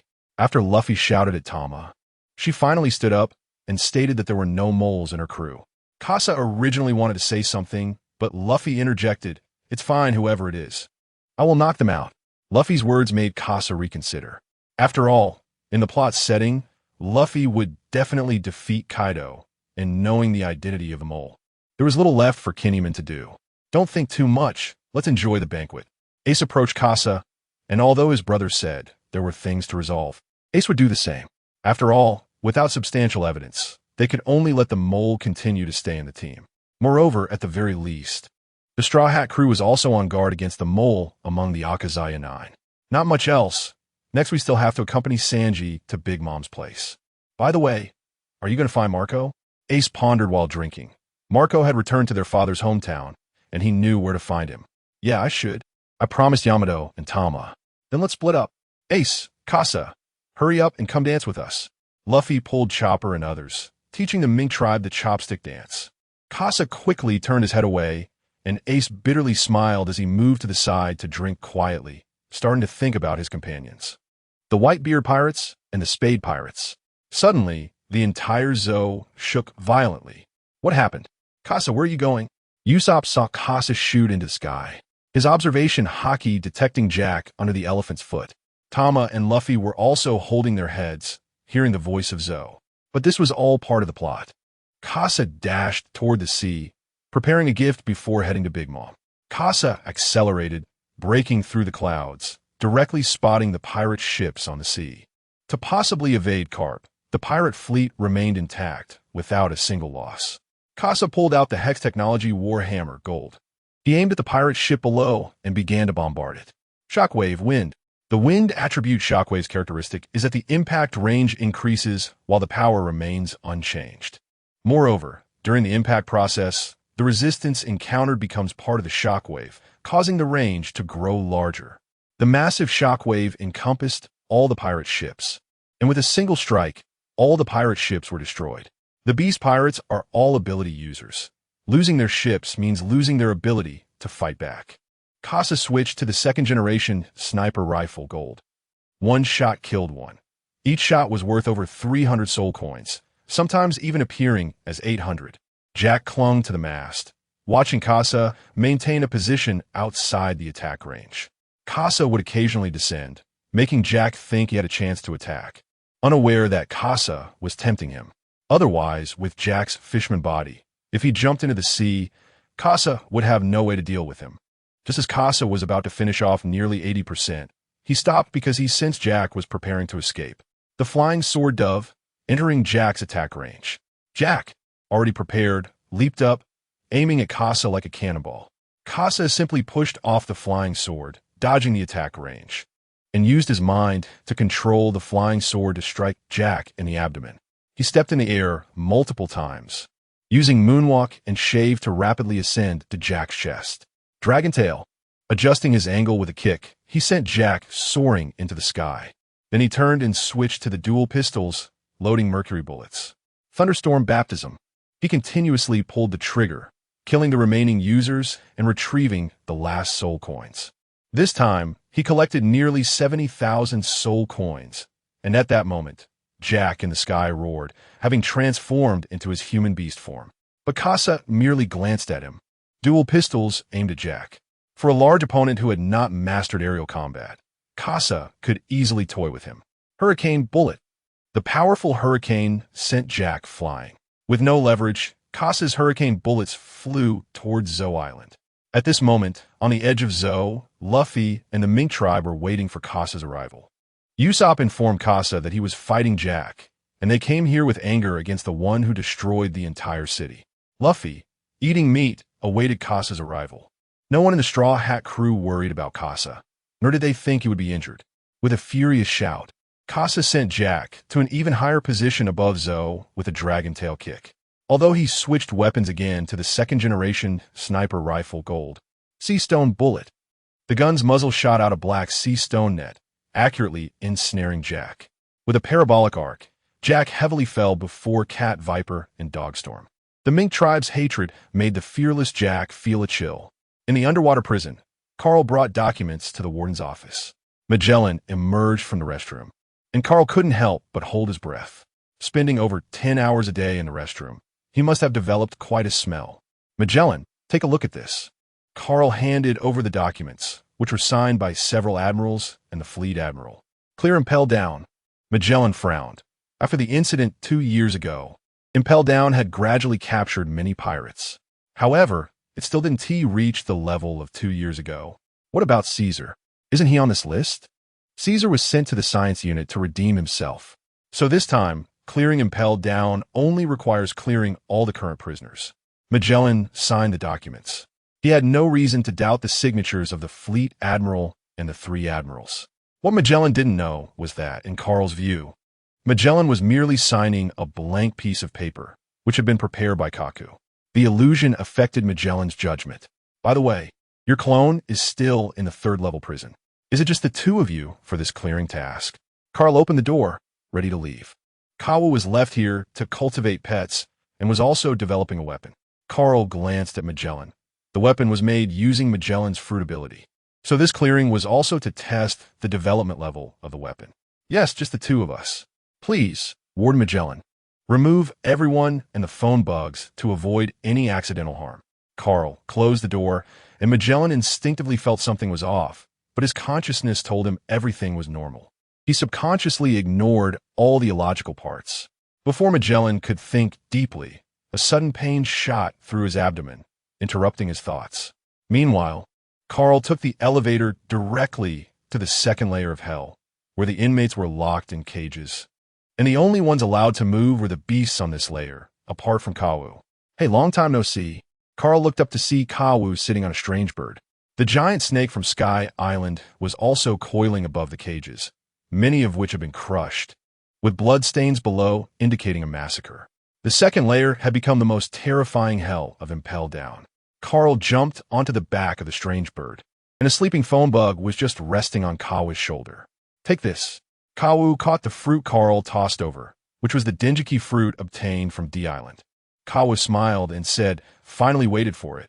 The mother bug can hardly wait. How's the development progress? The mother bug can guarantee signal in the first half of the Grand Line and the 4 seas, but it might not work well in the New World due to strong magnetic field interference. Now, if we add this fruit, we can locate the child bugs, and we can light up the map of our locations. At that time, we can ensure that the world map is in our hands. This plan was something Carl had prepared for a long time. Using the phone bugs to illuminate the islands of this world, in another sense, would connect the world together. The era of the internet was about to arrive. However, all of this needed the phone bugs as a medium, and Ko, as a beast tamer, was also cultivating phone bugs with this function.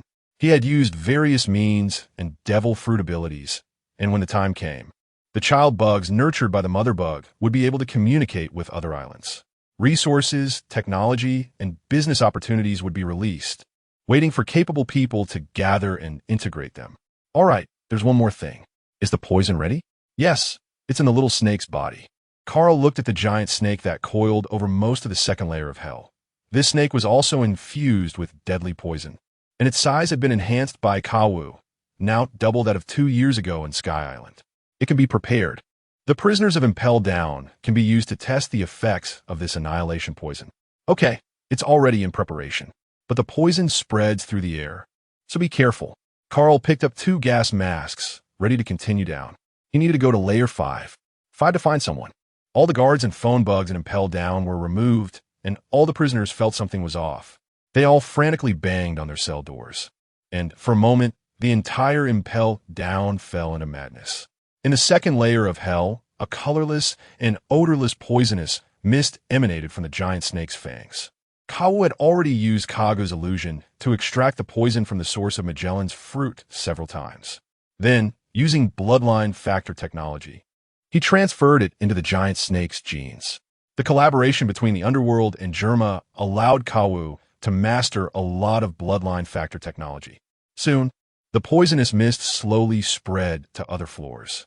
3rd layer, 4th layer, 5th layer, 6th layer. One by one, prisoners collapsed, their souls turning into soul coins, gathering in Carl's account. With a massive population base, the total amount quickly reached 500,000 and was still rising. The things Carl wanted to buy could be purchased once the mysterious merchant refreshed. At this moment, Carl had also arrived at layer 5. Carl summoned Kago, who was far away in Guren, to hypnotize Von Krieg. Soon, the hypnosis was completed, and apart from Carl and the 3 others, there were no survivors in layer 5. Carl headed to the 6th layer, where only the people there could test the power of the annihilation poison. After stepping into the 6th layer and surveying the area to confirm there were no living souls, a crucial point of Carl's plan was completed. Let's go. We still need to take Magellan and silence Impel Down. Carl's plan was to have Kaga hypnotize everyone in Impel Down, using illusions to make them continue their lives as usual. As long as this could last until the World Conference was over, everything could settle down. At sea, a ship was cutting through the waves. Sanji, is the food ready? Luffy shouted. Usopp and Chopper were also lying on the deck, waiting for Sanji to finish cooking. Kasa was at the helm, heading towards Big Mom's crew. Apart from the stupid 3-man group, there were only Kasa and Nami, not even bringing along the Mink tribe. The 6-man team had the others heading to Wano country. Kasa looked at the permanent pointer, which he had bought from the underworld when he went to Big Mom for a mission. This time, he not only had the stupid 3-man group, but also the timid 3-man group. It could be said that the task was significant. The red historical text and taking Jinbe away, the difficulty was self-evident. Kasa skillfully steered the ship. He had also participated in its design, so he was the second most familiar with it after Frankie. With just one person controlling the ship, it could still be managed well. Kasa, it's time to eat. Okay. Kasa switched the ship to automatic mode. It would continue to move forward, although it might drift due to ocean currents, but after eating, he could adjust it again. On Cake Island, Charlotte Linlin was destroying everything in sight. The dessert houses were wrecked, being devoured one by one, and she was furious. Cream puff, I want cream puffs. Her craving kicked in, and at that moment, Big Mom only had eyes for cream puffs. Anyone who tried to stop her would be killed. After Charlotte Linlin personally killed her own son, everyone kept retreating to avoid being caught in the chaos. At that moment, a bull swiftly approached Charlotte Linlin on the river. Jinbe jumped up, leaping out of the water to throw a cream puff into Charlotte Linlin's mouth. It's Jinbe-san. Awesome, just as expected from Jinbe-san. After swallowing the cream puff, Charlotte Linlin's craving subsided, and she calmed down. So delicious. Cream puff Jinbe, you never disappoint. Big Mom, I have something to tell you. Jinbe's gaze made Charlotte Linlin feel something was wrong, and her aura changed instantly. The pirate code compelled Jinbe to face Big Mom directly. At this moment, the Sunny had already entered Big Mom's waters. Casa had also put on a mask and casually equipped a knife at his waist to disguise himself. After all, he had once killed a sweet commander here and had fought 3 battles with the local vice commander. Soon, the news of the Straw Hat crew reached Big Mom's pirate crew, and Becky was the first to learn of the news. After all, since Sanji was not brought back at the beginning, he has been living in a state of misery. Big Mom won't relax her grip on the things that Beej hasn't completed just because of past merits. Let's go to pick up the groom. Beej acted quickly and soon left Whole Cake Island, while Casa continued to pilot the Sunny towards the interior. Everyone remember, this time the mission is to pick up Jinbe and take away the Poneglyph along with Sanji. You decide how to settle things with your family. Nami's words made Sanji fall into thought. Although he didn't regard the other party as family, Casa also analyzed the dangers of the Vinsmoke family in this alliance. On the day of the wedding, the Vinsmoke family would also be forever left on Whole Cake Island. I understand, Miss Nami. Well, in that case, Sanji, you will follow their people, and we will attend the wedding as Sanji's companions. Although there is no invitation, this is still a negotiation. While everyone was perfecting the details, Luffy, sitting in the VIP seat, also spotted Beej's ship. Hey, everyone, their people have arrived. Casa, who was in disguise, also dared not use observation haki, worried that if Katakuri was on the ship, he might be discovered. His identity was that of a newly joined lackey, and he still needed to secretly infiltrate to find the Poneglyph. Beej arrived in front of the Sunny and jumped onto the deck. Nami stepped forward and said, Beej, we're here for the appointment. Well, in that case, follow me, Vinsmoke Sanji. I said. Nami raised her hand to stop Sanji and then said, no problem, but we have a request. Sanji is our companion, and as companions, we cannot be absent. So these treasures are our dowry. Chopper and Usopp brought out a box of berries, almost all the money from the arena. Nami felt a pang in her heart, but couldn't he resist when Casa said he would secretly infiltrate the treasury and bring her back double. Inside this box of berries, there's also a tracker hidden by Casa, so Casa could find the location of the treasury and then print the Poneglyph. The plan was already prepared. Without Pedro, it wouldn't attract Baron Egg's attention, and the treasury's security wouldn't be raised. Casa could secretly infiltrate. Beej pondered the arrival of the Straw Hat crew and how it would affect his plan. Deciding to assassinate an emperor means the more chaotic the scene, the better. At that time, Big Mom would act against Germa, and the Straw Hat crew would definitely take action, giving him a great opportunity. Let me ask my mom's opinion first. Beej said this, but he had already taken the money, which made Nami feel heartbroken. Sanji also left with Beej. Sanji, wait for us to pick you up. After Luffy shouted this to Sanji's back, Sanji's originally heavy footsteps became slightly lighter. On Chocolate Island, Casa stayed on the ship alone while the others went to the island to play. After previously contacting Beej, Beej had also built a relationship, allowing the Straw Hat crew to wait for news on Chocolate Island. Casa looked at the photos on his phone. Nami was already quite skilled at taking pictures with the phone, and the pictures of a few people on Chocolate Island were also sent to the Straw Hat crew's group chat. Sanji, Nami-san so beautiful. Hobo, you all seem to be doing well. Casa, Robin, how are things with you now? Robin, preparing to head to Wano country. Casa, you suspect that Kanjuro has a problem, right? Casa, yes, that's right. Luffy, everyone, the chocolate here is really delicious. Usopp, Sanji, we'll meet your fiancé, first. Usopp then secretly took a picture of Broly, who was blushing and peeking at the camera while covering her face. Brooke, damn, Sanji-san is so lucky. Frankie, I want to attend Sanji's wedding too. Sanji, Broly-chan is so cute. Are you all idiots? I'm here to settle things. Zoro, idiots. Casa watched as the group began to argue and put away his phone. Suddenly, a powerful aura appeared in the cabin, and Casa used his thumb to push open the katana. Then the cabin door opened, and a tall, upright figure walked out. Charlotte Katakuri. This man suddenly appeared on the Sunny, and Casa knew his test had come. He suppressed his aura, not allowing it to become too strong. Who are you? Why are you on the ship? Kasa had already entered a combat state, and Katakuri looked at the somewhat familiar figure, matching it with the one in his mind. But the other party's movements, weapon, and face didn't match. Where's the Straw Hat Kid? And where's the thief Kasa? Katakuri's purpose in coming this time was to confirm whether the thief Kasa was present. After all, the thief Kasa had come here previously as the underworld assassin to kill a sweet commander, and the Big Mom pirates had been searching for Kasa's whereabouts ever since. At this time, the Straw Hat crew had also arrived at Big Mom's territory, so Katakuri naturally had to check Kasa's movements. The captain is not here, and Kasa didn't come with us. Aside from that, do you have any other business? Katakuri threw down an invitation. This is the invitation for the day after tomorrow. Don't be late. Then, Katakuri returned to the cabin, where Broly was still waiting for him. As Katakuri's aura disappeared, Kasa finally sheathed his sword. The invitation on the floor told Kasa that they had obtained formal status to go to Whole Cake Island. But this did not mean that the next steps would go smoothly. Suddenly, there was a commotion behind him. If nothing went wrong, Luffy and the others must have encountered an accident. Hey, Kasa, prepare to set sail. Nami shouted to Kasa to get ready to set sail, while Luffy was looking at a chocolate roof, running over while munching. Kasa quickly made preparations, having just received the invitation and before the situation got out of control. He hurried to leave. Otherwise, attending the wedding would be like sheep entering a tiger's den. Broly watched the departing Straw Hat crew with worry in her eyes. At this moment, she was still in her good personality mode. After safely leaving, Kasa handed the invitation to Nami, asking her to keep it safe.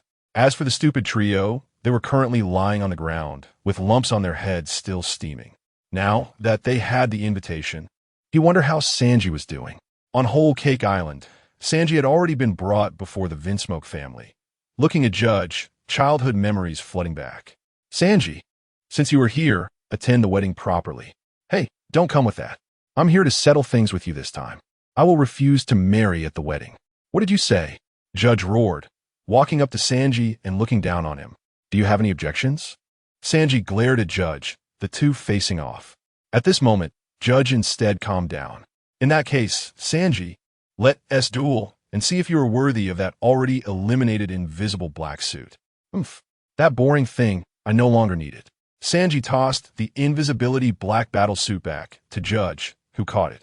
It was clear that the invisibility black battle suit had not been used much.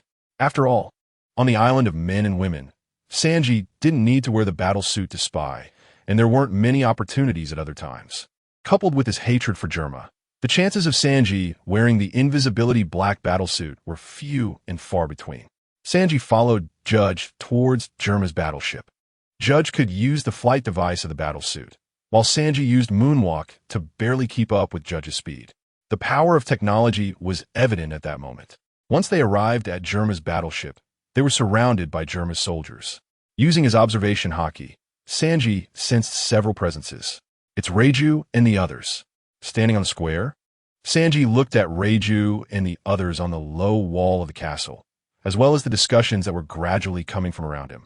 Judge picked up a spear and entered a combat stance, while flames suddenly erupted around Sanji, tightly wrapping around his feet. Judge and Ichi on the low wall frowned.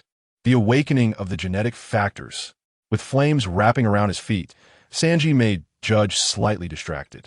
Sanji had always been considered a failure by him, but he didn't expect the awakening of the genetic factors to be so fitting in Sanji's case. The flames of the Lunaria clan appeared around Sanji's feet, enhancing both his defense and attack power. With a flash of lightning, Judge thrust his high-tech spear towards Sanji, who raised his leg to block the spear tip. There was no way to ease the situation. They could only battle. Demon Wind leg, rough fragment. Sanji lifted his leg high and, at the moment of deflecting the spear, struck down instantly.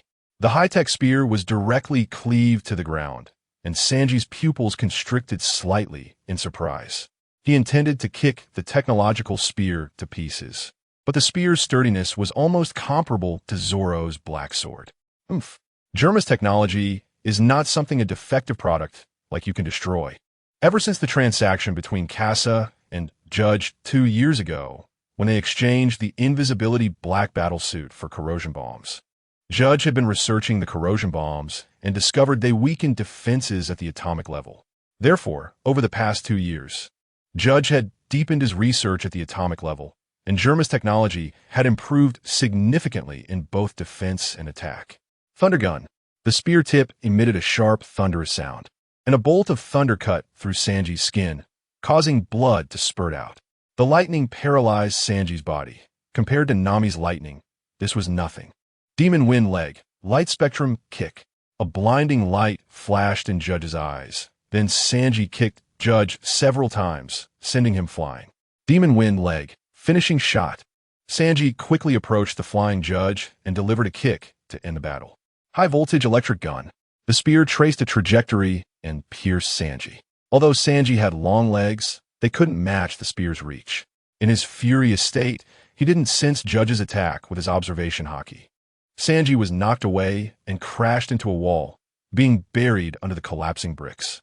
The voltage of the high-voltage electric gun surged into Sanji's body, causing an explosion inside. Sanji curled up among the bricks, his body trembling slightly, undergoing a transformation. Judge looked at Sanji in the ruins, his brow furrowed. Take him to the lab. A night passed, and Nami anxiously looked at her phone. Sanji had already missed the time to report. It's fine, Nami. Sanji is very strong. Usopp comforted from the side, as the sweet smell of cream wafted through the air. Everyone, it's time. Luffy stood up and looked towards Cake Island. This time they were coming from the front, so they went directly to the port.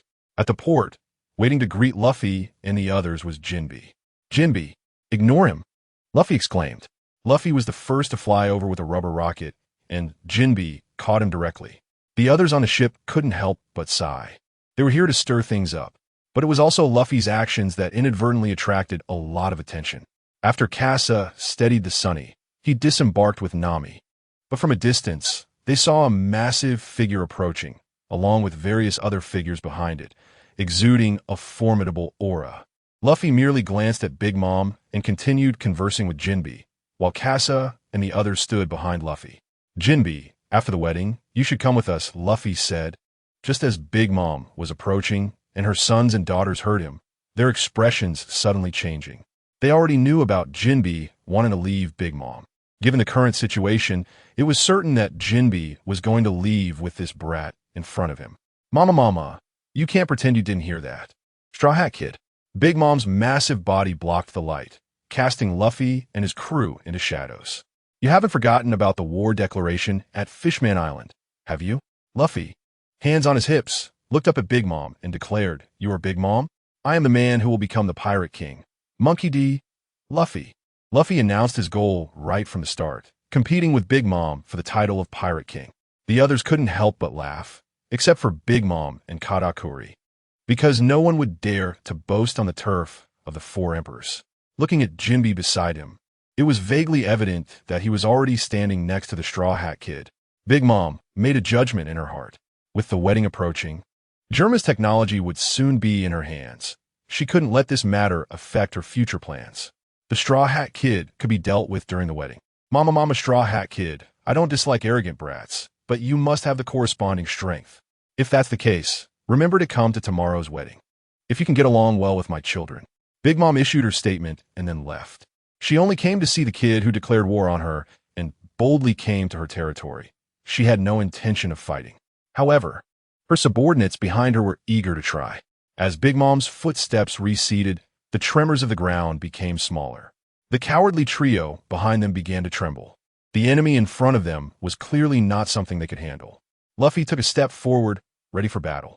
But Jinbe was even faster, stepping in front of Luffy. Sorry, everyone, but today I want to hang out with a few friends. I wonder if you all can give me some face. Jinbe stood in front of Luffy and addressed everyone. Katakuri met Jinbe's gaze, then looked at the still very eager Luffy and the unfazed Casa behind him. Frowning, Katakuri realized that Casa's behavior was beyond his expectations. Jinbe, remember to come tomorrow. After Katakuri delivered his message, he left. The others followed suit and left as well. Nami and the others let out a sigh of relief. The previous scene could have crushed them at any moment. How could a 6-person team face the combat power of a 4 Emperors pirate crew? Great, those people finally left. But since we're here for the wedding, we should at least be arranged a place to stay. Nami, it's a miracle they didn't take us down. The timid trio is relieved by the departure of Katakuri and the others. Ha ha ha, in that case, let's chat on the ship. Nami, Jinbei said to Nami at this moment.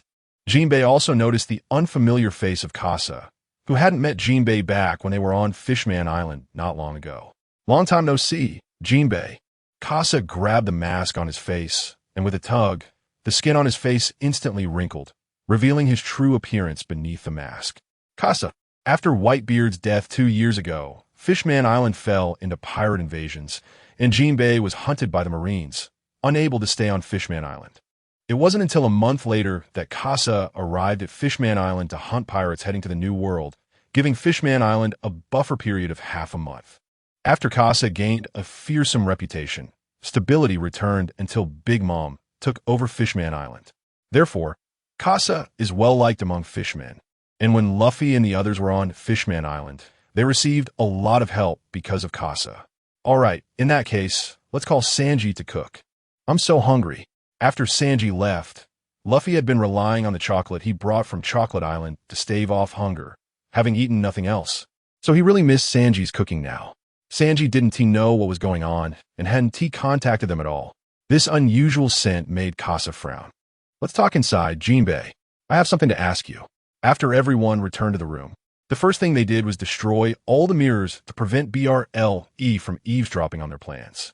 At this moment, in Germa's laboratory, Sanji had donned a latest invisible black battle suit and slowly walked up to Judge. Father.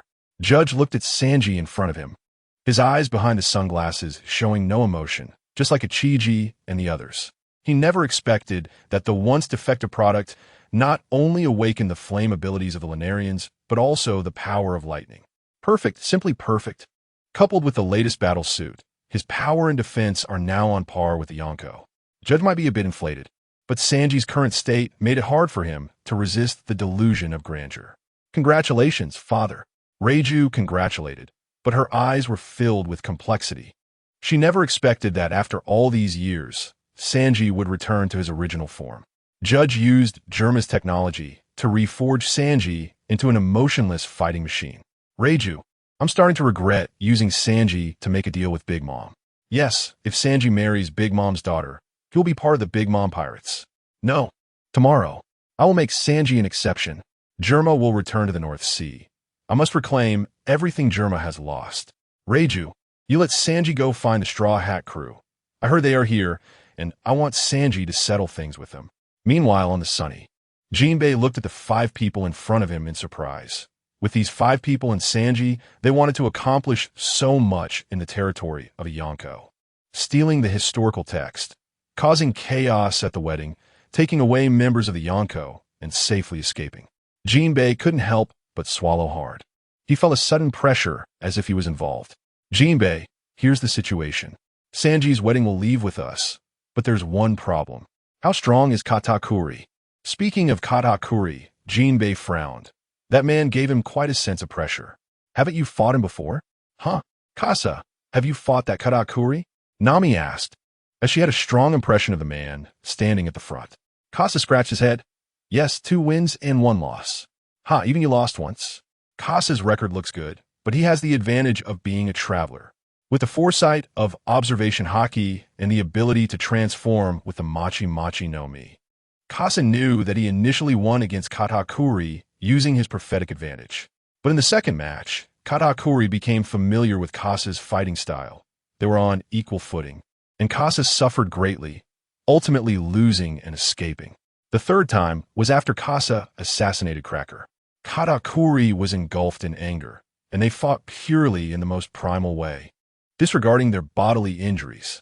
In the end, Kasa defeated Katakuri with the 7-star burst of the meteor gun, narrowly winning.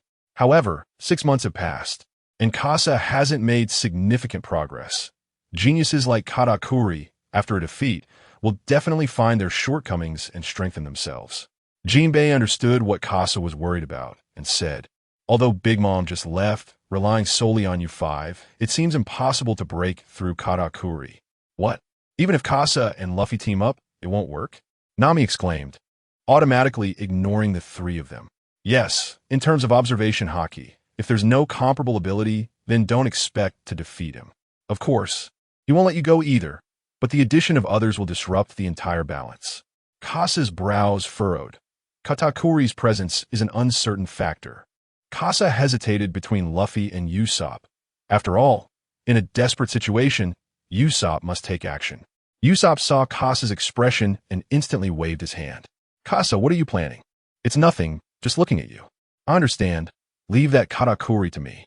Luffy stood up and said, still chewing on the beef jerky Sanji left behind. Kasa smiled. In that case, I'll leave it to you, Captain. Kasa turned to Jinbei and said, Jinbei, I'm going to carry out my mission now. Please keep an eye on Luffy. Jinbei nodded. Yes, understood. After Kasa left, the restaurant fell silent once again. Kasa is really reliable, especially with Sanji around. Chopper couldn't help but sigh. With Kasa and Sanji among the crew, and Jinbei's calmness also gave the timid trio a sense of security. The timid trio corresponds to the steady trio. Jinbei also spoke. Kasa is indeed a very impressive man. Just then, outside the ship, Sanji's voice rang out. Straw Hat Kid. Monkey D. Luffy. Come out. After hearing the voice, everyone came out from the cabin. Sanji. Damn it, what a cool battlesuit. While Luffy and the others were discussing Sanji's battlesuit, Nami and Jinbei felt something was off, especially Nami. Sanji's expression had completely changed. Monkey D. Luffy. I want to leave you all. The three stopped abruptly, looking at Sanji in disbelief. Sanji, what are you talking about?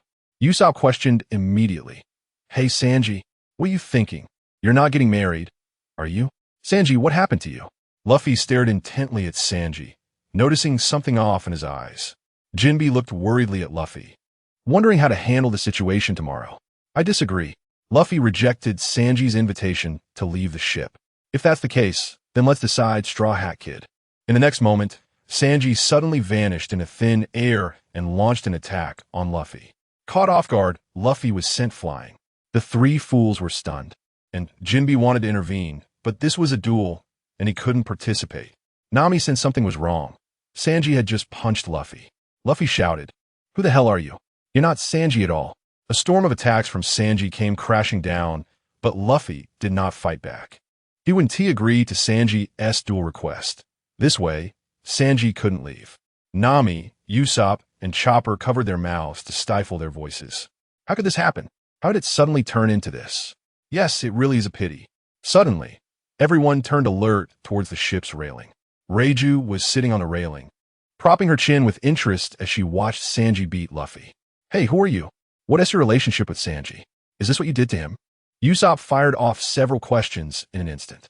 Reiju impatiently looked at Usopp, but still replied, I'm Sanji's sister, Reiju. As for Sanji, he has just become the person our father always wanted him to be. In the beginning, that wasn't Sanji at all, Chopper retorted, but soon got distracted by the fight between Sanji and Luffy. Luffy spat out blood. Sanji's punch had seriously injured him. Luffy, Sanji, stop it. Chopper rushed in to try to stop Sanji, but Luffy stopped Chopper. Chopper, don't come over. This is between him and me. In the next moment, Luffy was kicked away again, and this kick was even stronger. Reiju watched the scene and said, It's useless. Although Sanji still has your memories. His emotions have been erased by us, and now he only obeys father. Just go back. Reiju's words were like a cold knife stabbing at everyone as they watched Sanji continue to kick Luffy. They felt intimidated and took a step back. Luffy was kicked away once more, roaring, Stop talking nonsense. Sanji is my crewmate, and I will take him away from here. Evil demon wind foot, rough shatter. Sanji struck down, hitting Luffy on the head. Luffy lost consciousness immediately, not attacking at all, not even using haki to defend, relying solely on his body to absorb all of Sanji's attacks. Luffy! Everyone rushed over, and Jinbei looked at the Germa in front of him. With Sanji like this, tomorrow's plan couldn't be executed at all. Chopper nervously checked Luffy's wounds, while Nami looked at Sanji and Reiju, unable to suppress the lightning that burst forth. As Sanji rose into the air, Straw Hat Crew, I've severed ties with you. I don't want you to attend tomorrow's wedding. Get lost. Sanji's cold words once again chilled Nami and the others. Sanji, let us go. Reiju and Sanji hovered in the air, delivering another invisible blow to Nami and the others. After Sanji and Rachel left, Chopper finished checking Luffy, tears lingering in his eyes. Luffy was gravely injured. He needed to contact Casa. The situation was becoming dire. Casa was currently on a covert mission. As night fell, the patrolling inside the castle showed no signs of decreasing. Watching the red dot on his phone getting closer, he realized it was right at the treasury's location. Suddenly, a video call from Nami popped up on his phone, and Casa found a room to hide. Casa, it's bad. Sanji has been modified. What? Nami calmed down and explained everything. Upon hearing this, Casa realized that the plot's setup couldn't be changed. It was still being forcibly altered, and even more thoroughly. Sanji had been completely modified, but Casa wasn't worried. The plot's setup wouldn't change the fact that Sanji was a crewmate. Usopp, please consult the spirit pen and see how Sanji can recover. Casa reminded Usopp about this method while looking at him on the screen. Usopp quickly realized and found a safe place to consult the spirit pen. Chopper, the tears for Man Shirley are in the medical room's refrigerator. Use them on Luffy first to help him recover. Chopper remembered that Casa had collected healing tears for Man Shirley, which could help Luffy recover quickly. Then Casa turned to Jinbe and said, since something happened to Sanji, tomorrow's wedding must cause a big uproar. Jinbe, do you know where Becky is? We need to collaborate with him. After Nami hung up the phone, Casa's further instructions prompted everyone to get ready for their tasks. Luffy woke up, still feeling a bit weak, unable to believe that Sanji had done those things. Nami also mentioned Casa's opportunity. It was the only way for tomorrow's plan to proceed. All right, let us do it according to what Casa said. Jinbe observed that everyone had regained their vitality under Casa's arrangements. At this moment, Usopp returned, looking even worse than Luffy. Under the massive influx of information from the spirit pen, Usopp's head was overwhelmed, still processing it. Everyone, I have a way to save Sanji. Casa also emerged from the room, using observation haki to cover the path ahead. Through observation haki and the phone's tracking point, Casa steadily approached the treasury's location. Behind the treasury door, Casa could feel the presence of a powerful enemy. Charlotte Smoothie, a bounty of 932 million berry, the same as Casa's. Casa believed that 800 million of that was for her long legs. Now, Casa's challenge was how to take the historical text without alerting the people inside. Casa took out his phone and searched for the signal of nearby snail phones. Then he connected to a phone inside the treasury and pulled out a voice-modulating bow tie. This was a necessary tool from his assassin days. Smoothie, hurry over here to Mom. Got it, big brother. Smoothie recognized Katakuri's voice and had no doubts. Casa watched Smoothie leave and saw through the crack of the door that there were soul soldiers inside. Hey, Brooke, get ready. Yo-ho-ho-ho, all right. Casa-san, I never expected to be of use. Once Casa confirmed that Smoothie had gone far enough, he silently dealt with the two soldiers outside, then mimicked Smoothie's voice to have them open the door. Then, as the door opened, Brooke's music played from Casa's phone. Soul song, Hypnosis. The Soul King had a special influence over these soul soldiers. The moment they heard the sound, they fell down. Casa entered the treasury through the half-open door, and the soul soldiers inside had already collapsed. Casa took out the system-produced item, the holographic projection box. He recorded all the treasures around him and, following Nami's instructions, collected the treasures. Then he turned on the holographic projection box. The box generated projections of all the treasures on the ground, and as long as they did not touch the treasures, they would not be discovered. Casa intentionally left some treasures in front to prevent Smoker from checking when he arrived. After finishing everything, Casa looked at the historical text in the attic, which was his true goal. Outside Big Mom's banquet hall, when Katakuri saw Smoker, he was slightly taken aback. Smoker, what are you doing here? Nissan, didn't you call me for a meeting? Meeting? I called Owen, among the Sweet Commanders. He still has some responsibilities to bear. Owen became a Sweet Commander after Cracker's death, relying on his strength. However, Smoker realized something and immediately ran back. Katakuri watched Smoker's behavior, knowing something was wrong, but everyone had their duties, and Katakuri had his own matters to attend to. Meanwhile, in the banquet hall behind them, the Vinsmoke family was clinking glasses with Big Mom. Mama Sanji, I heard you're still chef. Mama, I'm a warrior, not a lowly chef. Upon hearing this, Brulee's expression changed, and she clutched her skirt tightly. Mama, you're even better than I imagined. Judge, cheers for tomorrow's wedding. Cheers, Big Mom. Reiju joined in, but her eyes kept glancing at Sanji. Sanji's expression remained unchanged as he raised his glass and drank, showing no sign of the recent fallout with his captain. Reiju's fingers couldn't help but tighten, causing cracks to appear in the wine glass she was holding. At that moment, in the treasure vault, Smoker looked at all the soul soldiers who had fallen asleep, along with the soldiers lying at the entrance. Although nothing had disappeared from the vault, a sense of unease lingered in Smoker's heart. He touched the gold in front of him. Its cold touch confirmed to Smoker that everything before him was real. This left only one possibility. Smoker took 2 steps up the stairs, and although the attic door was intact, he saw the still wet ink on the historical text through the railing. The instigator, meanwhile, was inside the castle, following the location on his phone to a room. The 2 suited lackeys outside signaled for Casa to stop, but soon a voice from behind said, "Let him in." Casa walked in and outside. Nami and Usopp had already been waiting for a long time. Dressed in a gorgeous gown, Nami's figure appeared even more graceful, while Usopp, in a black suit with a striped shirt and sunglasses, looked even cooler. Becky's rule was that no one unkempt was allowed to trade with him. After Casa changed into appropriate attire, he proceeded with Nami and Usopp to the main hall. Jinbei and Chopper were beside Luffy, who was making eye contact with Becky, creating an oddly tense atmosphere. "You want to team up with me to assassinate Big Mom?" Becky said, biting his cigar, clearly stating the Straw Hat Crew's objective. Casa adjusted his frameless glasses and replied, "Yes, we've investigated you, Becky. Your history has always revolved around assassinating the boss of the Mafia. So it's reasonable to believe that after arriving in the New World, you directly joined Big Mom to carry out that assassination. Moreover, our arrival now is the best opportunity. We have enough strength to hold off Katakuri and enough information and firepower to hurt Big Mom." Casa pushed a purple energy cannon towards Becky, albeit a 2-year-old version. "Becky, now let's see your sincerity. If you don't cooperate when we arrive at the wedding tomorrow, we will leak your intention to assassinate Big Mom."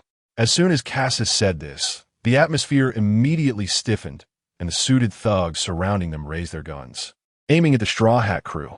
Becky coldly stared at Casa and Luffy beside him. Luffy remained calm, unaffected by everything happening around him. Becky raised his chin towards everyone. "All right, I agree to cooperate." Becky put away the weapons on the table. Without Caesar, he had no opportunity to harm Big Mom. Casa's weapon, however, represented another possibility. The infamous Casa, who had infiltrated Whole Cake Island 3 times and defeated Katakuri, knew the level of his weaponry, especially that black hole-like bullet.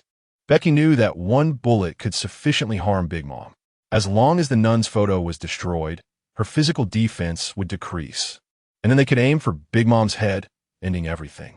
The cooperation terms were settled, and the Straw Hat Crew prepared to leave. They exited through a side path, avoiding the patrols. On the way, Casa heard Luffy's stomach growl. Just moments ago, a large plate of meat had been in front of Luffy, but he hadn't eaten a single bite. Everyone was very worried about Luffy's current state. After returning to the Thousand Sunny, Casa took out a large amount of food he had brought from Whole Cake Island. "Luffy, I know you're waiting for Sanji to return, but tomorrow you'll have to face Katakuri. His strength is not something you can handle in your current condition." Usopp and Chopper also urged Luffy, and he finally started to eat. However, his eating speed was extremely slow, and the food tasted like cardboard, merely replenishing the most basic energy.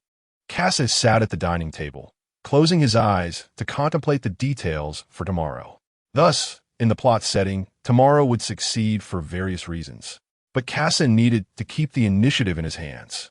The factors to consider included Vinsmoke, Big Mom's pirate crew, Becky, and CP0, all of which Casa diligently noted in his mind. But no matter how he guessed, Casa felt an overwhelming sense of danger. His own combat power was simply too low. If Luffy was held back by Katakuri, the remaining 2 Sweet Commanders and other officers could easily overpower Casa and the others. This did not even account for Big Mom. If Casa's true identity was exposed, Big Mom would strike hard, ending everything even faster. Therefore, the key was to destroy the nun's photo. Without Brook, this task was indeed challenging. The way to save Sanji was also simple. Destroy the battle suit he was wearing. If Sanji could return, then their combat power could be balanced for the time being. To restrain Big Mom's pirate crew, they still needed to make Big Mom go berserk. The destruction of the cake would trigger her cravings. Casa continuously planned in his mind, and at this moment, Becky was also preparing. Outside Brulee's room, a figure appeared, and then Brulee inside the room also vanished. Brulee was still an important part of tomorrow's plan. This task was also assigned to Becky as the castle's security force. It was more convenient for him to take someone away within his capabilities than for Casa, and it posed no risk. Becky, you bastard. Do you want to betray Mama? Brulee. I hope your abilities are as good as Casa said, or you'll die. The Vinsmoke family has now replaced their old waitresses with a new batch, and Sanji is among them. Ever since Sanji's transformation was completed, he has been integrated into this group. The other brothers do not feel jealousy, as their emotions have all been stripped away. Sanji, you're getting married tomorrow, but unfortunately, you won't be able to join us so freely anymore. Ha ha ha. Sanji swatted away Niji's hand and took a big gulp. Seeing this, Judge also burst into laughter. Sanji, after Big Mom arranges everything tomorrow, you will take care of the Straw Hat crew. Then, you will deal with the 3 sweet commanders and become the strongest member of the Big Mom Pirates. At that time, the 4 emperors will also be our strength. Understood, father. That night, Reiju couldn't sleep for a long time, as scenes of Sanji escaping and returning kept flashing in her mind. That familiar yet strange face. Sanji is Sanji. He is different from Ichiji and the others. Reiju seemed to have made a decision. Meanwhile, on the sea, numerous ships continued to enter Big Mom's territory to attend the wedding the next day. Katakuri and Perispero watched the area. As members of the underground forces and kings of information, the underworld was naturally included in the invitation. This operation should reveal many notable scenes. Perhaps, after all, it's just the 4 emperors. As dawn broke, Casa woke up from the couch. He took out a large mirror from his spatial belt and set it on the deck, preparing for a retreat. As he walked to the front deck, he saw Luffy sitting in the VIP seat, wide awake, staring intently in the direction of Cake Island. Luffy, where's Jinbe? Jinbe went back first. Jinbe won't be acting with Luffy for now, as he is still under Big Mom's command. Casa watched as more ships arrived at the port. Big Mom had invited many people, so some of lower status arrived early. As for those prominent figures Casa knew, they hadn't set off yet. For instance, the 7 kings of the underworld, the king of Loan Sharks, Fukaru Field, the queen of Sweet City, Stussy, the Grand Funeral House, the news agency, Morgan's, the Warehouse King, the king of shipping, and the king of assassins, the lord of the underworld, Katakuri. The cowardly trio gradually woke up, with Usopp being the last to rise. The after-effects of the pen spirit made him need more rest to alleviate his condition. Luffy, we can go now. The cowardly trio, stepping onto the territory of the 4 emperors, felt their hearts race as they stood on solid ground. To take their partner away and successfully escape from the territory of the 4 emperors was something they dared not even think about, but Sanji was waiting for them. Their steps grew more determined. Luffy, remember our plan. When I smash the nun's photo and Big Mom goes into a frenzy, you need to capture Sanji immediately and hide in the mirror. Becky will also shoot down Big Mom and join us in the mirror. The only difficulty now is that Katakuri might discover our actions, so Jinbe will handle that alone. Your job is to pull Sanji into the mirror. Casa was a bit worried, as Luffy was an uncertain factor who never listened to plans. However, the plot has a corrective nature, and the final outcome is already fixed. Usopp, walking behind, suddenly felt immense pressure, as if someone was watching him from the shadows. The entrance was being greeted by Katakuri and Perispero. Katakuri merely glanced at the invitation in Nami's hand and let them pass. Perispero, however, deliberately approached Casa, scrutinizing his unfamiliar face, but could not find any clues. Casa met his gaze, resting his hand on his sword, showing no sign of fear. Hee kid, don't be too arrogant here. The image of a fearless newcomer was immediately noticed by the Big Mom pirates. Katakuri stopped Perispero from proceeding further and allowed Casa and the others to enter. Nissan, where's Brulee? I don't know, really. Where could she have gone on her sister's wedding day? I wanted her to investigate that kid's identity. Big Mom's intelligence team was also beginning to investigate this new person's identity. However, to investigate someone, they naturally could not bypass the underworld. As Luffy and the others sat down, Katakuri and Perispero also arrived at the venue. The two, bearing the name of Carl, sat down in the front row, closest to the main seat. Katakuri's illusion can hypnotize everyone who sees his face to forget the connection between him and Carl. This is also why Katakuri and the others can recklessly use Carl's face. Kasa saw Charlotte Daifuku come to Katakuri's side and whisper to him, pointing at himself. Katakuri, Daifuku, I understand. Today is the wedding, so let's not discuss this now. I will provide you with information about this person later. Katakuri recognized Kasa and used it as a delaying tactic, as the Straw Hat crew would soon cause commotion. At this moment, people continued to enter, and Jinbe stood at the edge of the venue. Although he had not yet approached Katakuri, he was already consciously moving closer to him. Becky was also preparing. All of the Vinsmoke family's battlesuits were put away, except for Sanji's battlesuit, which he still wore. As the preparations were made, the doors of the venue closed. Kasa could feel the atmosphere in the venue change. He and the others were surrounded by Big Mom's people. Moreover, the gazes of those around were off Jinbe, outside the encirclement, sensed something was wrong and began to draw closer, ready to intervene if necessary. Kasa also noticed a detail. The wedding cake had not yet been brought out. Becky was anxiously waiting, as he had prepared a big surprise at the wedding cake. The wedding's music began, Big Mom took her seat, and the entire venue became lively in her direction. Only Luffy and the others fell out of place. Luffy looked at the meat on the table, directly picked up a piece, and slowly ate it while waiting for Sanji's arrival. Nami moved her chair closer to Kasa and said, Kasa, I sense something is off. Yeah, I feel it too. We're surrounded. What? X2? Usopp and Chopper exclaimed, while Luffy remained unfazed, still eating. Soon, everything on the table was swept away. Don't worry, our captain is already prepared. After drinking a glass of juice, Luffy's gaze turned to Katakuri. Katakuri's eyes had not left them. Suddenly, the music changed dramatically, becoming solemn and cheerful. Dressed in a white suit, Sanji walked out with Broly, instantly becoming the center of attention. Nami and the others looked at Sanji, who still maintained the Germa mode, with no emotions on his face, and his eyebrows pointing in the opposite direction from before. Mama, welcome, everyone, to my daughter Broly's wedding. As Big Mom spoke, the center of attention shifted to her, and everyone turned to look at her. Here, our groom has come to thank his former captain, D. Luffy. What? That Straw Hat Kid is here too. He just defeated Doflamingo, and now he appears here. Straw Hat Kid, what exactly is your scheme? Luffy ignored everyone and just looked at Big Mom. Suddenly, the sound of well-dressed shoes tapping on the ground echoed, and Luffy turned around to see Sanji slowly walking over, his white suit changing color to an invisible black battle suit. But last night, Sanji had already dueled with the Straw Hat Kid and left the crew. So, Straw Hat Kid, there's south no place for you at today's wedding. Nami and Usopp heard Big Mom's words, and their aura immediately suppressed the timid trio. Nami and Usopp drew their weapons, which were instantly noticed by the nearby Big Mom pirates, who pointed their weapons at the Straw Hat crew's table. The wedding venue instantly fell into a tense atmosphere, and Katakuri and Kaba watched the unfolding drama with interest. Sanji had already disappeared using his invisible suit, and Kasa appeared in front of Sanji, drawing his sword to block Sanji's kick. In this situation, Luffy and Sanji must not be allowed to fight. The mirror hasn't appeared yet. Blue flames constantly struck against the sword, which was just an ordinary katana, even with haki wrapped around it. It was difficult to withstand Sanji's attacks.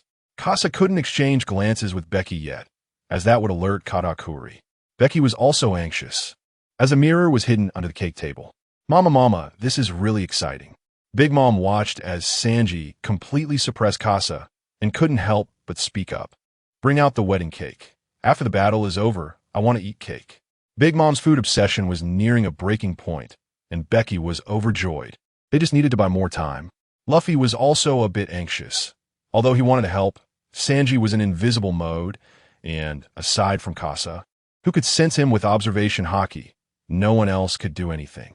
Aside from the appearance of the blue flames and Kasa's continuous defensive moves, everyone realized how difficult this battle was and understood how strong this seemingly unknown newcomer from the Straw Hat crew was.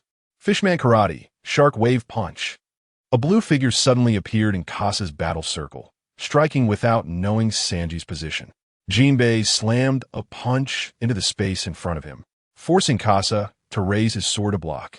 With the training of the sword, after blocking Sanji's attack, it was ultimately destroyed under Jinbei's Shark Wave Punch. Haha. Stop for now, Sanji. Gaji's voice made Big Mom's expression change slightly, and she became a bit displeased, while Perospero quietly approached Germa. Big Mom spoke with displeasure. Jinbei, what exactly do you want? Big Mom, I have something to say today. Jinbei sat in front of Big Mom, placing 2 wine glasses in front of him. Jinbei, you need to think carefully. Becky was ecstatic, and Kasa was secretly pleased.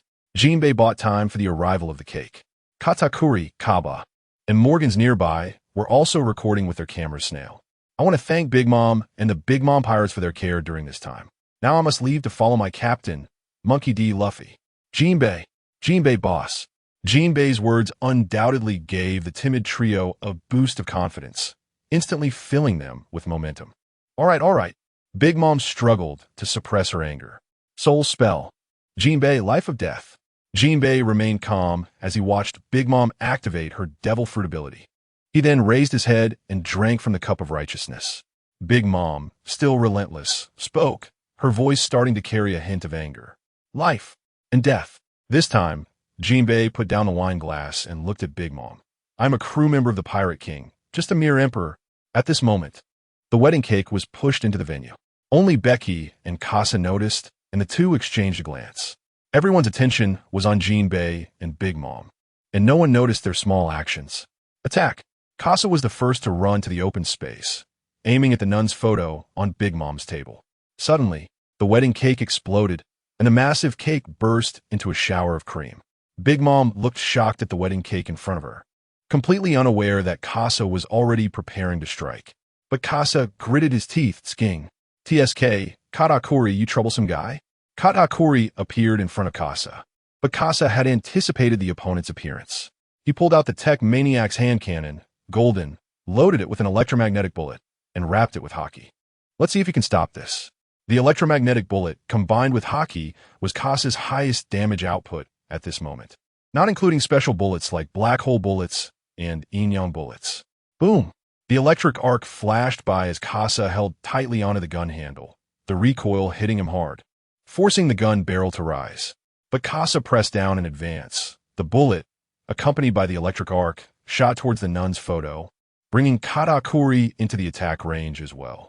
If you have the ability, then block it together. However, a few seconds earlier, a red light flashed in Katakuri's eyes as he predicted the trajectory of the electromagnetic bullet. Machi Spike. Katakuri had long guessed Kasa's identity and immediately slammed his hands on the ground. His devil fruit ability awakened, turning the ground into Machi, and then a spike. Infused with Haki, stabbed towards the electromagnetic bullet. The Haki Machi was continuously shattered, and the power of the electromagnetic bullet was also weakened. Kasa's expression changed. If this continued, the electromagnetic bullet would eventually be shot down. At that moment, an attack came from behind Kasa. Silently. Ultimate, Atlas Comet. From Usopp's position, lead balls were fired from all directions. Katakuri noticed immediately and quickly erected a wall of Machi. Seeing this, Kasa fired his gun to break through, opening a path before the Atlas Comet's attack. 3 lead balls pierced through the Machi, accurately hitting the frame on the table. It's done. Well done, Usopp. The wedding cake, the nun, cream everywhere, and shattered glass. Big Mom was in a daze, while Becky and the Straw Hat crew plugged their ears with earplugs. Then, a sharp scream, carrying Conqueror's Haki, spread throughout the island, causing many people to faint on the spot. Before Big Mom could scream, Perospero used his candy fruit ability to candyify Germa. Perospero, what do you want? Perospero sealed Germa's mouths to prevent them from calling Sanji for help. Sanji had just transformed and hadn't fully become a Germa warrior like Ichiji. He could only follow the previous orders to expel the Straw Hat crew. Katakuri was already prepared, stuffing rice cakes in his ears. After glancing around, He ran straight to the cake table. Just as Kasa was about to act, Luffy moved first. The cake table stood upright, revealing a mirror underneath, with Broly tied right in the middle. Katakuri Nisan, save me. Katakuri had foreseen that something would happen here, but he didn't expect it to be Broly. Luffy grabbed Katakuri with one hand, took a deep breath, and his arm instantly swelled up, tightly gripping Katakuri. With his other hand, he grabbed Sanji, pulling him into the mirror as well. Kasa and Jinbe were also preparing to act, and Becky shot at Big Mom. 6 black hole bullets poured out, but the next moment, Perospero intercepted them with a candy wall. Peros, don't think I won't let you succeed. Losing this opportunity would mean the assassination would completely fail. Becky was also ready to retreat, running towards the mirror. Luffy took the lead, rushing past Katakuri and jumping in the mirror with Katakuri and Sanji. Katakuri had to be trapped in the mirror, otherwise, he could use his future sight to find Kasa and the others. Just as Luffy was about to enter the mirror, Katakuri and Sanji simultaneously broke free with one hand and one foot. The giant rice cake hand and fiery black foot hit Luffy, causing him to spit out a mouthful of blood. Katakuri wanted to use the stretching ability of the rice cake fruit to escape Luffy's control. Luffy was highly focused, using all his haki to control Katakuri's left hand. However, in this situation, Sanji managed to escape. Luffy and Katakuri entered the mirror together, causing ripples in the glass. Sanji landed in front of the mirror and kicked it, shattering it, and Broly fell outside the mirror. Nami and Usopp were startled, realizing their escape route was gone. Kasa and Becky's expressions darkened. They had to face everyone's encirclement. Kasa, look at Big Mom. Jinbe's reminder made Kasa glance at Big Mom. The cake. The wedding cake. Big Mom punched the venue, shattering the floor. Nami summoned thunderclouds, giving the timid trio a place to stand. Seeing this, Kasa charged towards Sanji. Sanji threw a punch at Kasa, but was evaded, and Kasa grabbed Broly, throwing her to Nami. Nami, run. Wait for us on the ship. Luffy will come. Kasa blocked with both hands as Sanji's attack followed, sending Kasa crashing into the ruins. Sanji then focused on Nami and the others, disregarding Kasa and charging directly at them. Nami looked at the incoming Sanji and Big Mom as pirate crew. Usopp, we have to save Sanji. But isn't Big Mom's crew right behind us? It's okay. We'll defeat them all together. In that moment, Nami made up her mind. Luffy would take care of the most troublesome one, while Kasa and Jinbe would hold off the people from behind. They had to do something. If Sanji could be rescued, the situation would improve significantly. Nami continuously released thunderclouds. Dark clouds gathering and instantly covering the sky. Thunderstorm climate, 10 million volts. Lightning strike. Those who could fly were completely exposed to the thunder, indiscriminately attacking everyone, including Sanji. Sanji endured the attack, while the others fell like flies. Nami flew to an open area, the thunderclouds still surrounding her within a kilometer radius. The arcs of lightning flickering in the sky, making hair stand on end like a snake flicking its tongue. Usopp and Chopper were wrapped in electric arcs to prevent being accidentally harmed. Sanji stepped into the realm of thunder, and a bolt of lightning struck him directly. But he still withstood it, standing in front of Nami and Usopp. Broly was tossed carelessly on the ground. She couldn't escape in this situation. Chopper stood in front of Nami and Usopp. He was the only one who could block Sanji's attack now. Tears shimmered in Chopper's eyes, but his gaze remained firm. Sanji, come on. In the mirror world, amidst the chaos, Luffy and Katakuri exchanged punches, and a small figure was sent flying, crashing into the wall. Uzelis Stauhat Kit. You can't defeat me. Luffy jumped up, brushing off the rubble from his body, not rushing to attack, just looking at Katakuri in front of him. Sure enough, you really are strong, just like Kasa said. The great thief Kasa? That man is strong. I thought I could make him willingly become my subordinate. How strong could he be? Luffy didn't take Katakuri's provocation seriously. Kasa had already told Luffy all the information about Katakuri, although Luffy would not care. He still understood that the other party had techniques similar to a Logia fruit. Luffy brushed his hand against his belt, pulling out a piece of meat and tearing into it, stuffing it into his mouth and chewing. Katakuri didn't rush him, just watching Luffy replenish his energy in front of him. he would definitely win, and then wait for Broly to come to the mirror world to take him away. Luffy continued to eat, and Katakuri watched Luffy's belly grow larger and larger, eventually swelling up like a ball. Finally, Katakuri's expression darkened. The Luffy before him looked nothing like someone there to fight. "All right, I'm full." Kasa pushed aside the rubble, using his sword to soar into the sky. Those who could fly had already gone to chase Nami, so Kasa could attack freely from the air. However, to cover Jinbe and Becky's escape, he would inevitably be attacked by those below. Daifuku, Oven, Perispero, and Smoker, among others, plus a large number of small fry. Kasa was under immense pressure. The rampaging Big Mom targeted Becky as he tried to escape and threw a punch. Jinbe appeared behind Becky, blocking the attack. But the next moment, Baron Tamago and Pudding appeared in front of Becky. As members of Big Mom's pirate crew, their strength was formidable. Pudding turned his back to Becky, taking Becky's attack head-on, continuously closing in on him, while Baron Tamago suddenly appeared in front of Becky, slashing at him. Castle, Big Chief. Just two combatants forced Becky to reveal all his tricks. The giant castle expanded to 80 meters, knocking Baron Tamago away, and it ran off towards the venue, with Jinbe hanging on the Big Chief. Kasa prepared to cover Jinbe, but found all his attacks intercepted by Daifuku, Oven, Perispero, and Smoker. Big Mom came down hard on Becky's back. In the state of the Big Chief, Becky spat out a mouthful of blood.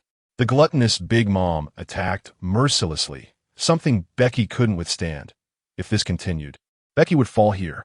Kasa evaded Smoker's slash, but Perispero's candy arrows aimed at Kasa, catching him off guard and injuring his skin. "Great thief, Kasa. Was it you who stole the historical text yesterday?" Smoker questioned Kasa, who did not reply, merely watching Kaku and Kaba enjoying the show on the ground. He had a plan to pull the two into the fray.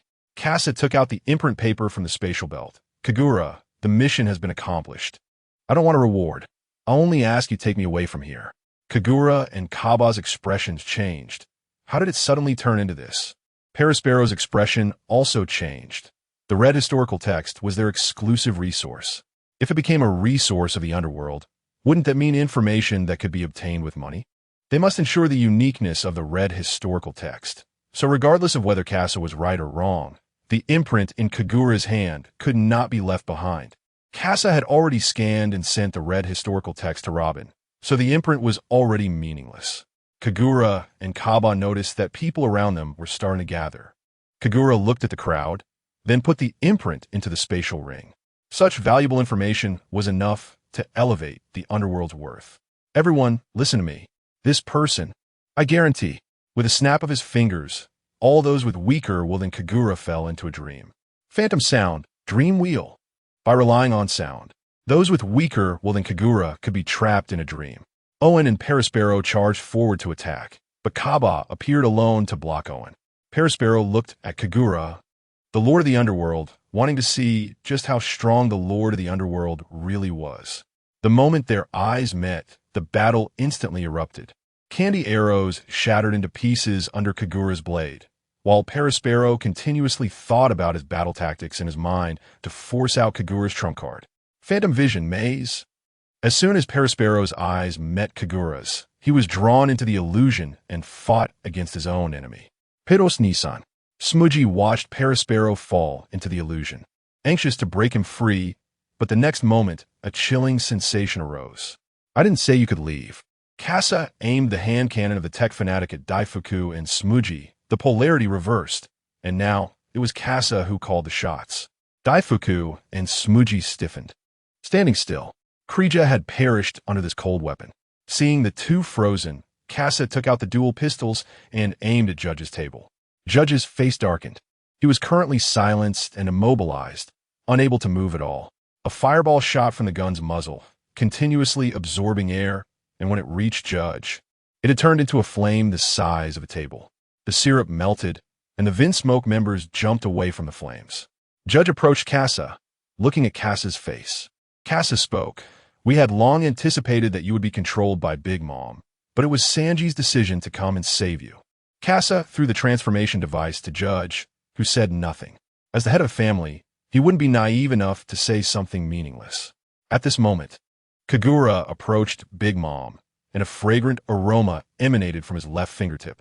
Phantom flavor form upon smelling the fragrance. A wedding cake that Big Mom had always dreamed of appeared before her, but Kagura controlled the cake and threw it towards the Big Mom pirates. As Big Mom leaped high, she crashed into the crowd. The intense shockwave awakened those trapped in the dream. Such a large-scale dream would break with even a slight disturbance. But those who woke up watched in fear as Big Mom devoured those she had pinned down, taking advantage of the chaos within the Big Mom pirates. Casa and the others retreated in the opposite direction of Germa, heading to escape with the main boss. Reiju looked back at Casa and the others leaving and asked, "Father, Sanji?" Judge replied without turning back. "Sanji's transformation is still lacking a bit. If they can awaken Sanji, then we'll let them have him. If not, then Sanji is destined to be one of us." At this point, Judge glanced at Reiju. "Reiju, don't do that kind of thing next time." Reiju's heart tightened. Judge had noticed her little actions, but didn't do anything. Judge still retained a bit of human emotion. Casa also looked at the departing figures of Germa. And next was the awakening of Sanji. The information Usopp obtained was to blow up the battle suit. So Casa had to hurry. Kaba summoned a griffin and left with Kagura. "Casa, thank you for the historical text. I will elevate your authority." Casa and Jinbei watched Kagura and Kaba in the air. They briefly collaborated and didn't expect the other party to be so strong. Kagura's illusions were indeed troublesome. Suddenly, the main boss below changed direction and ran in another direction. Casa felt a bit annoyed, but quickly thought of something and pulled Jinbei to jump down. "The Phantom Thief Casa, we part ways here." The two headed in different directions to avoid being caught by Big Mom's group. Jinbei said, "Let's go," with such obvious traces on the ground. Big Mom should be attracted first. Casa looked at the distant thunderclouds. "Yeah, let's go." The distant thunderclouds continuously struck the ground with lightning, attacking the enemies like a snake's nest. Thunderstorm climate, 1,000,000 volts, thunder snake. Usopp watched as the thunder snake attacked Sanji again, his eyes shining. Sanji's speed remained very fast. At least Usopp's pop green bullets had no effect on Sanji and were burned away by flames. But this also gave Usopp time to observe. Chopper popped a pill and rushed to meet Sanji. 8 pattern pill, strength enhancement. Chopper's punch met Sanji's fist, and the two froze. But the flames continuously scorched Chopper's skin. Chopper roared, bursting forth with new power, and punched Sanji away. The pill couldn't be taken frequently, or it would harm the body's essence. But Chopper no longer cared. He had to stop Sanji. Usopp finally sensed something was wrong. "Chopper, wait. I found something off with Sanji." Usopp picked up the Black Dome and aimed at Sanji. Killing move, Atlas Comet. Bullets shot at Sanji from various angles, but Sanji dodged them all. However, Usopp aimed at a stone on the ground, and the lead bullet shot the stone. The reflection hit Sanji. The lead bullet had the power of a bullet, but for Sanji, who was wearing a battle suit, the damage was negligible. Sure enough, "Usopp, what did you discover?" Chopper was kicked in the chin by Sanji and flew back in front of Usopp. "Sanji, he doesn't have observation haki right now." "What?" Although Nami's attack was fast, she could still predict and dodge it with observation haki. Usopp's attacks, given Sanji's dynamic vision and speed, could be directly dodged. "Nami, it's up to you. I'll cover you." Previously, Nami had worried that her attacks would be ineffective and had controlled her output, but now that it was confirmed that Sanji couldn't dodge, Nami would unleash all her strength. Thunderclouds continuously gathered together, becoming more solid, like ink splattered across the sky. Usopp opened his black pouch, and the lead ball broke through the air, continuously shooting towards Sanji. Although it couldn't stop Sanji, it disrupted his attack rhythm. But the next moment, the lead ball hit Sanji. Usopp's expression changed because the power of the lead ball was negligible, and Sanji chose to take the hit. Ultimate move, 5 lead stars. Usopp fired 5 shots in quick succession, creating a blurred afterimage in the air, 5 points in a line converging into 1 point. 5 lead balls struck Sanji's chest, and the force from the 5 shots sent Sanji flying. However, in the next moment, Sanji burst forth with even greater speed, appearing in front of Usopp in an instant. His fist aimed at Usopp, and he threw a punch. "Usopp, Sanji."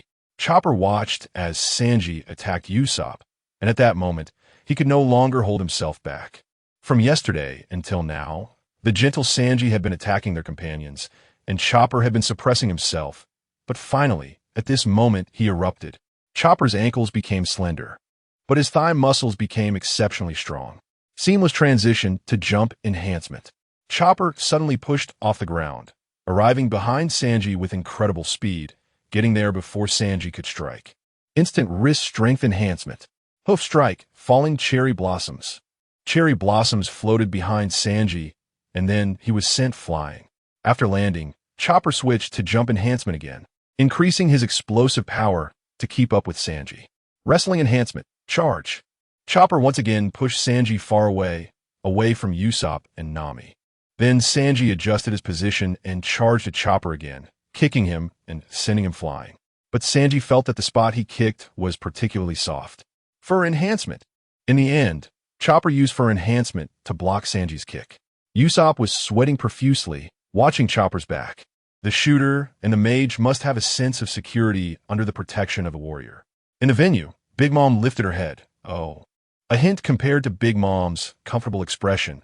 The members of the Big Mom pirates around her looked terrified. The severed limbs hanging from Big Mom's mouth were sucked into her stomach, and the taste in her mouth was sweet cream.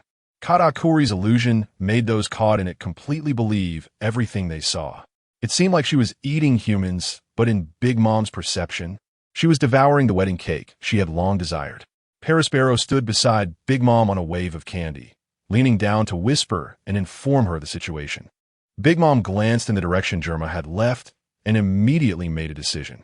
Straw Hat Kid, the thief Casa. Unforgivable. Casa, who was close to Nami, sensed the killing intent emanating from Big Mom in the distance. Casa, Big Mom is coming. Yeah, we need to set sail quickly. At this moment, Sanji shook off Chopper and charged towards Nami, who had already been casting spells for a long time.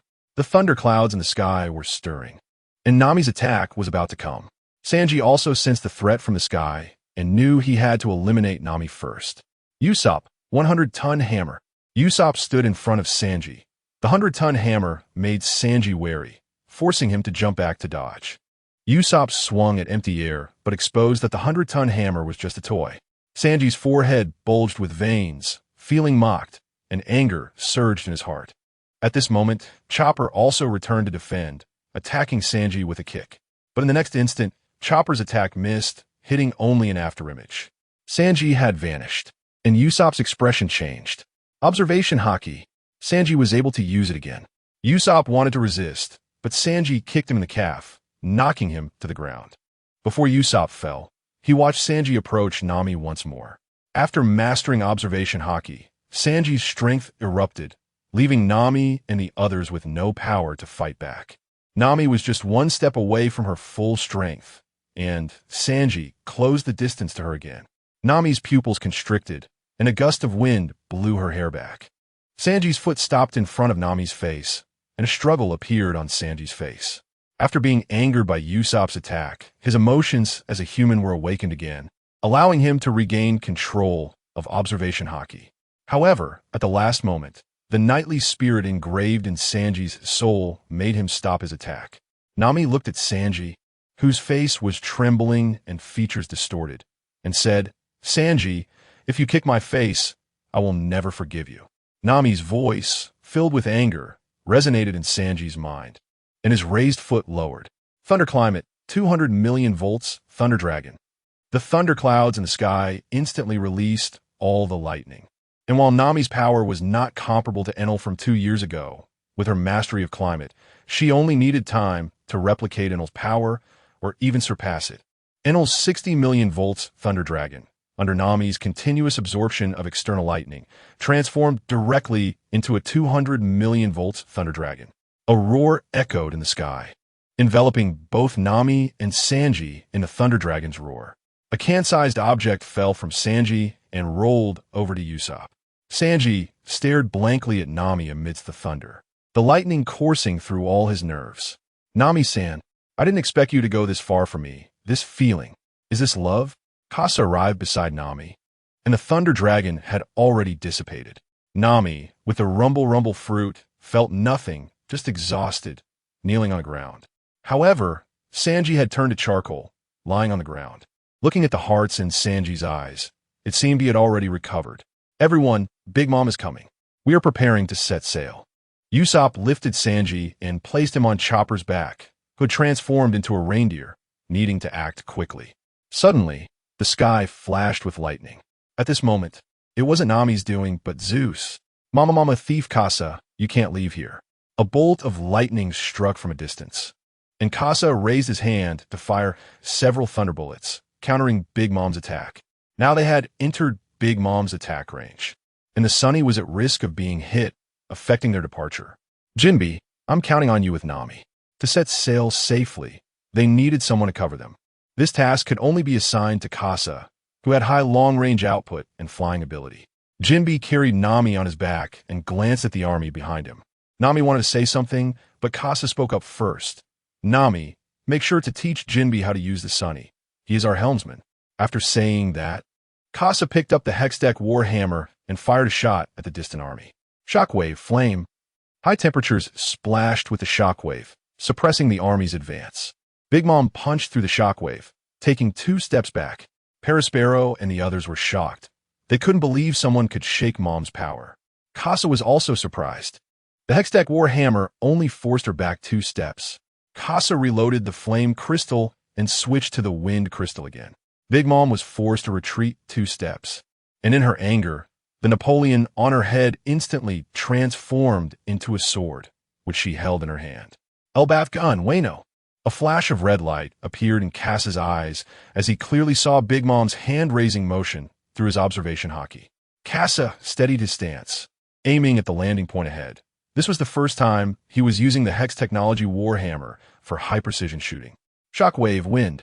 Big Mom aimed at Casa, attacking from above, while Casa aimed at Wano, launching his attack from below.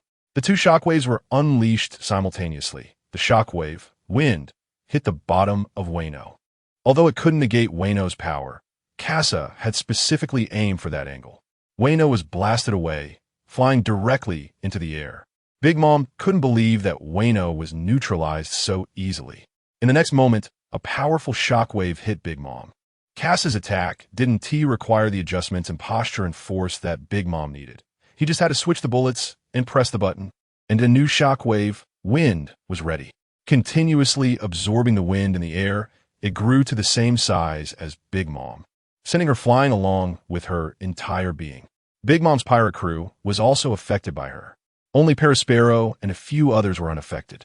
Smoothie stabbed someone beside her, absorbing their abilities and growing larger.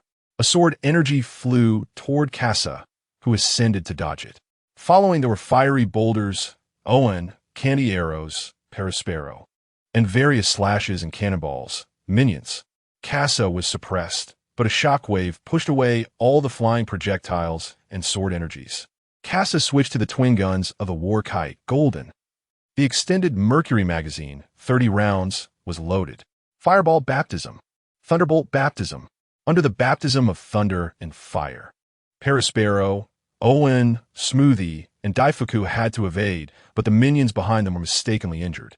Casa didn't hear the sound of the soul coins, possibly because he had killed the soul soldiers without soul coins, or he hadn't managed to kill any of Big Mom's crew members. Heavenly Fireball. Big Mom, holding Prometheus, continuously spat fireballs at Casa. The dense fireballs were even more powerful than Casa's fireball baptism. Casa ascended as the fireballs exploded upon hitting the ground, creating a blast that blew Casa's cloak up. In the next moment, Daifuku and Owen appeared beside Casa. They had been closing the distance and finally entered the attack range under Big Mom's cover. Casa turned and used the Cloak of Absolute Silence to block Daifuku's summoned Light Demon attack. The Light Demon S attack was a physical kinetic attack, which the Cloak of Absolute Silence could withstand. However, Owen's fist was not so easily blocked, with high temperatures distorting the air, aiming for Casa's chest. But Casa had already aimed his gun at Owen's head. Casa gritted his teeth, his expression fierce. Come, I'll hurt you to death. Under this momentum, Owen made a decision, retracting his attack and blocking with both hands. Wind of Destruction. The powerful wind pressure directly surged into Owen's head, blowing into his nasal cavity. And then the ensuing explosion sent Owen flying toward the venue. Kasa was kicked away. It was Daifuku's physical attack. Although he couldn't defend in time, his observation haki provided a warning, and Kasa used his armament haki to defend. But in the next moment, Kasa was engulfed by a massive shadow. He was kicked in front of Big Mom. Big Mom gritted her teeth, glaring at Kasa. "You little brat, Dai. Heavenly fire." Kasa watched as Big Mom smashed Prometheus down to the ground, which was instantly engulfed in flames. The Big Mom pirates had already retreated 3 feet, but they had also surrounded Kasa. In the flames, Kasa knelt on the ground, and suddenly Big Mom's large hand reached out, ready to grab him. Dragon Tail Sweep. Before the large hand could arrive, Kasa jumped up and kicked Big Mom. The setting of Dragon Tail Sweep knocked Big Mom back once again. Parasparrow was shocked, but dared not approach. The heavenly fire was still burning, and getting too close would also result in injury. But a quick glance revealed that Kasa had disappeared into the heavenly fire, and Prometheus returned to Big Mom's side. While Zeus also carried Big Mom back to Kasa's vanished location, but they could not find Kasa's trace. After looking around, they discovered that the Straw Hat Crew's ship had already left the harbor, with Jinbei steering the Sunny away. Suddenly, Big Mom's expression changed. A familiar figure landed on the Sunny. It was Kasa. Gale Step. Kasa used the Gale Step to escape Big Mom's encirclement. Chopper hurried to bandage Kasa's wounds. His burns were severe. At this moment, Nami anxiously said to Kasa, "Kasa, it's bad. We can't leave here too far." "What?" Kasa furrowed his brows and then looked at Broly. "Kasa, Broly can't leave 30 kilometers from Luffy. Otherwise, Luffy will be ejected from the mirror world." Volte. Woo-ee, Phantom Thief Kasa. "You can't escape here. Brother Cracker's death must be honored with your partners." Kasa didn't expect the mirror world around Broly to only be 30 kilometers in radius. Nami glanced at the map of Cake Island. It was about 20 kilometers away. Therefore, the Sunny had to stay within 10 kilometers of Cake Island. Otherwise, if Luffy was ejected from the mirror world with Big Mom outside, it would be dangerous. "Kasa, what should we do?" Nami looked at Kasa, needing a strong leader at this moment. Just then, Sanji stood up. Sanji, you've recovered." "Yeah, it's strange. My body seems to have undergone a different change." Sanji looked at Nami, his heart racing. "Sanji." Nami-san, did you save me?" "Sanji, stop messing around." Sanji's recovery eased the atmosphere on the ship slightly. At this moment, Kasa spoke. "Luffy will definitely win, so we can't falter. Jinbei, we need to delay as much as possible within 10 kilometers. If it really doesn't work, I'll take Broly into the mirror world. Usopp, Nami, and I will handle the attacks from behind, while Sanji and Chopper take care of the left and right sides." Kasa decisively made the decision. He could have taken Broly into the mirror world, but Kasa didn't want his interference to cause Luffy to miss the opportunity to further comprehend observation haki. Kasa stood on the rear deck, with Usopp and Nami on either side. Both were also somewhat injured, but at this moment they stood fearlessly before Big Mom, ready to face the battle. Parasparrow turned the candy into waves, carrying Big Mom toward the Sunny. Behind them was a fleet led by Smoothie and others.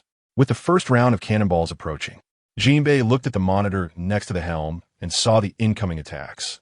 With just a turn, he dodged the assault.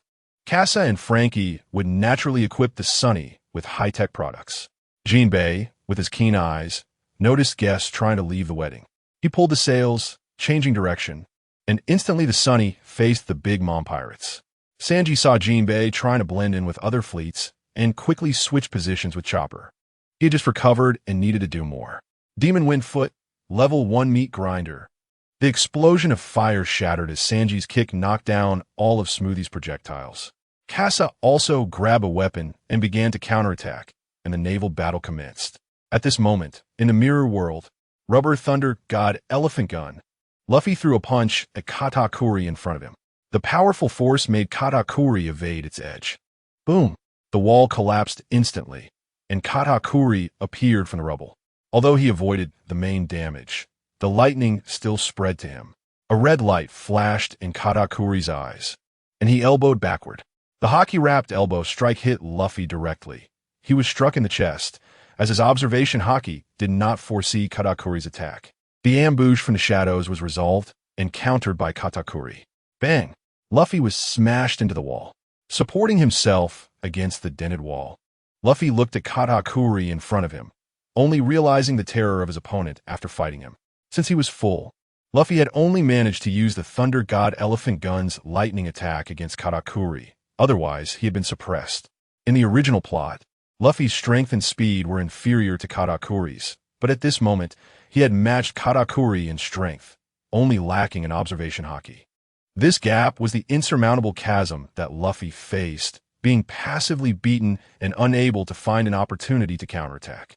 The information provided by Kasa had been fully digested by Luffy, and he had also become familiar with Katakuri's fighting style. Next, he needed to find a breakthrough in his observation haki. Jet, Eagle Step Gun. Do you want to win with speed? Luffy's fist passed through Katakuri's body. The next moment, Katakuri rolled up and transformed into a wheel, moving at high speed. Jet, Eagle Gun Barrage. The haki-wrapped fists shattered the ground, but all landed behind Katakuri. With a quick turn, Katakuri avoided the fists in front of him and leaped high. Yakimachi, with a high kick. The machi fruit transformed into more legs, haki wrapping around the machi legs, coming down heavily. Luffy wanted to dodge, but Katakuri had sealed off all the routes Luffy could escape through, leaving him seemingly frozen in place, waiting for the attack to come. Bang! The ground seemed to be bombarded, and Luffy was the shell. Jet, Eagle Gun Barrage. Useless. Luffy tried to seize the opportunity while Katakuri was in the air, but Katakuri opened a large net, and all of Luffy's fists fell into the gaps of the net. Machi Horn. Katakuri passed through Luffy's attack, appearing directly in front of him. His body took shape, and his towering figure completely covered Luffy. The deep blue fist struck out, hitting Luffy in the abdomen and sending him flying. Straw Hat Kid, you cannot defeat me. Katakuri stood there. His body as clean as it was at the start of the battle. Woo-ee woo ee woo ee you cannot escape. Broly shouted at the Straw Hat crew from the deck, but everyone ignored her, focusing on the matter at hand. They had passed through the fleet escaping from Cake Island. And although the Big Mom pirates had ceased their attacks, seeing that Kasa and the others had not left but were circling Cake Island, they instantly understood the range of Broly's ability. The Straw Hat Kid was still in the mirror world of Cake Island, so escape was impossible. Understanding the layout of the Straw Hats, Smoothie did not attack, but instead prepared. Kasa had already thrown the Falcon reconnaissance aircraft into the sky and discovered clues. Smoothie sent some ships in the opposite direction, intending to circle the island to surround the Sunny. Jinbei also received this information, pulling the sails and keeping a close eye on the current. At this moment, in the mirror world, Luffy took a piece of meat from his belt and swallowed it in a few bites, the meat transforming into energy to heal the wounds in his body. Life Return was fully utilized at this moment. Luffy had no reason to lose. The one-on-one environment, Kasa's intelligence, and enough meat reserves for battle were all in his favor. If Katakuri had astonishing observation haki, Luffy still had the advantage of his devil fruit. The human fruit, mythical Zoan, Nika form. The physique and recovery provided by the Zoan fruit were enough for Luffy to make mistakes. Now, it was a question of whether Luffy would fall first or break through an observation haki first. Jet, Eagle Gun Barrage. Using the same trick again naturally had no effect on Katakuri, but as soon as Katakuri made a move, Luffy immediately changed tactics. Jet, Eagle Whip. Miss. Jet, Eagle Battle Axe. Miss. Jet, Eagle Rocket Cannon. Miss. Katakuri appeared behind Luffy, and Luffy's attack rhythm quickened, making it difficult for Katakuri to launch an attack on Luffy as well. Luffy sensed a slight movement, and, with a simple strike, swept his leg to hit Katakuri. Katakuri blocked it with his arm, then kicked out, sending Luffy flying. Katakuri's expression darkened. That last hit was not Luffy's breakthrough in observation haki, but rather Katakuri's mistake, causing a fluctuation in his emotions. Hey, Ghoul Montak Ul Fire Fist Cannon. The flaming fist howled in, and Katakuri opened a hole to dodge again, maintaining extreme calm and not giving Luffy a chance. Machi Horn. The two exchanged punches, shockwave scattering and kicking up a cloud of dust. Their strengths were evenly matched. Luffy's fist retracted and then instantly opened, 5 fingers tightly grasping Katakuri. Jet, Rocket Cannon. Luffy's head was wrapped in haki, and the rocket head hammered toward Katakuri. Katakuri opened another large hole in his body, allowing Luffy to fly past. However, the hand that grasped Katakuri was stuck in Machi. D. Slice cut Machi. Katakuri pulled Luffy back as if he were tied to a rubber ball. In his black and white pupils were increasingly large, spiked Machi. Rubber counter cannon. Katakuri's pupils constricted. The power and speed of Luffy's counterattack depended on the opponent's attack. Thus, Katakuri was left with only a brief distance to react. Even if he foresaw it, he couldn't respond in time. But Katakuri twisted his ways to the limit, weakening the power of Slice Cut Machi. Luffy's punch hit Katakuri's shoulder, and he heard a crack as the bone dislocated. Katakuri jumped back, simply twisting to reset the bone, but then felt a dull pain in his arm. I finally hit you, scarf-wearing guy. Katakuri furrowed his brows and then relaxed them, the sense of urgency from being chased lingering in his mind. Luffy's figure once again lingered in Katakuri's eyes. I finally understand why the Phantom Thief Casa would bow down to you, Straw Hat Kid. Huh? Katakuri saw a certain intensity in Luffy, an unwavering determination to accomplish his goals no matter the cost. Compared to their concerns of power and profit, sacrificing one thing for another, Luffy's existence would help them be more decisive. Katakuri touched his fists together, ready to get serious. Let me show you another use of my devil fruit ability. Peerless Sweet Donut. Luffy's body tensed, his feet firmly planted on the ground, ready to move at any moment. He sensed the threat. Super Strength Rice Cake.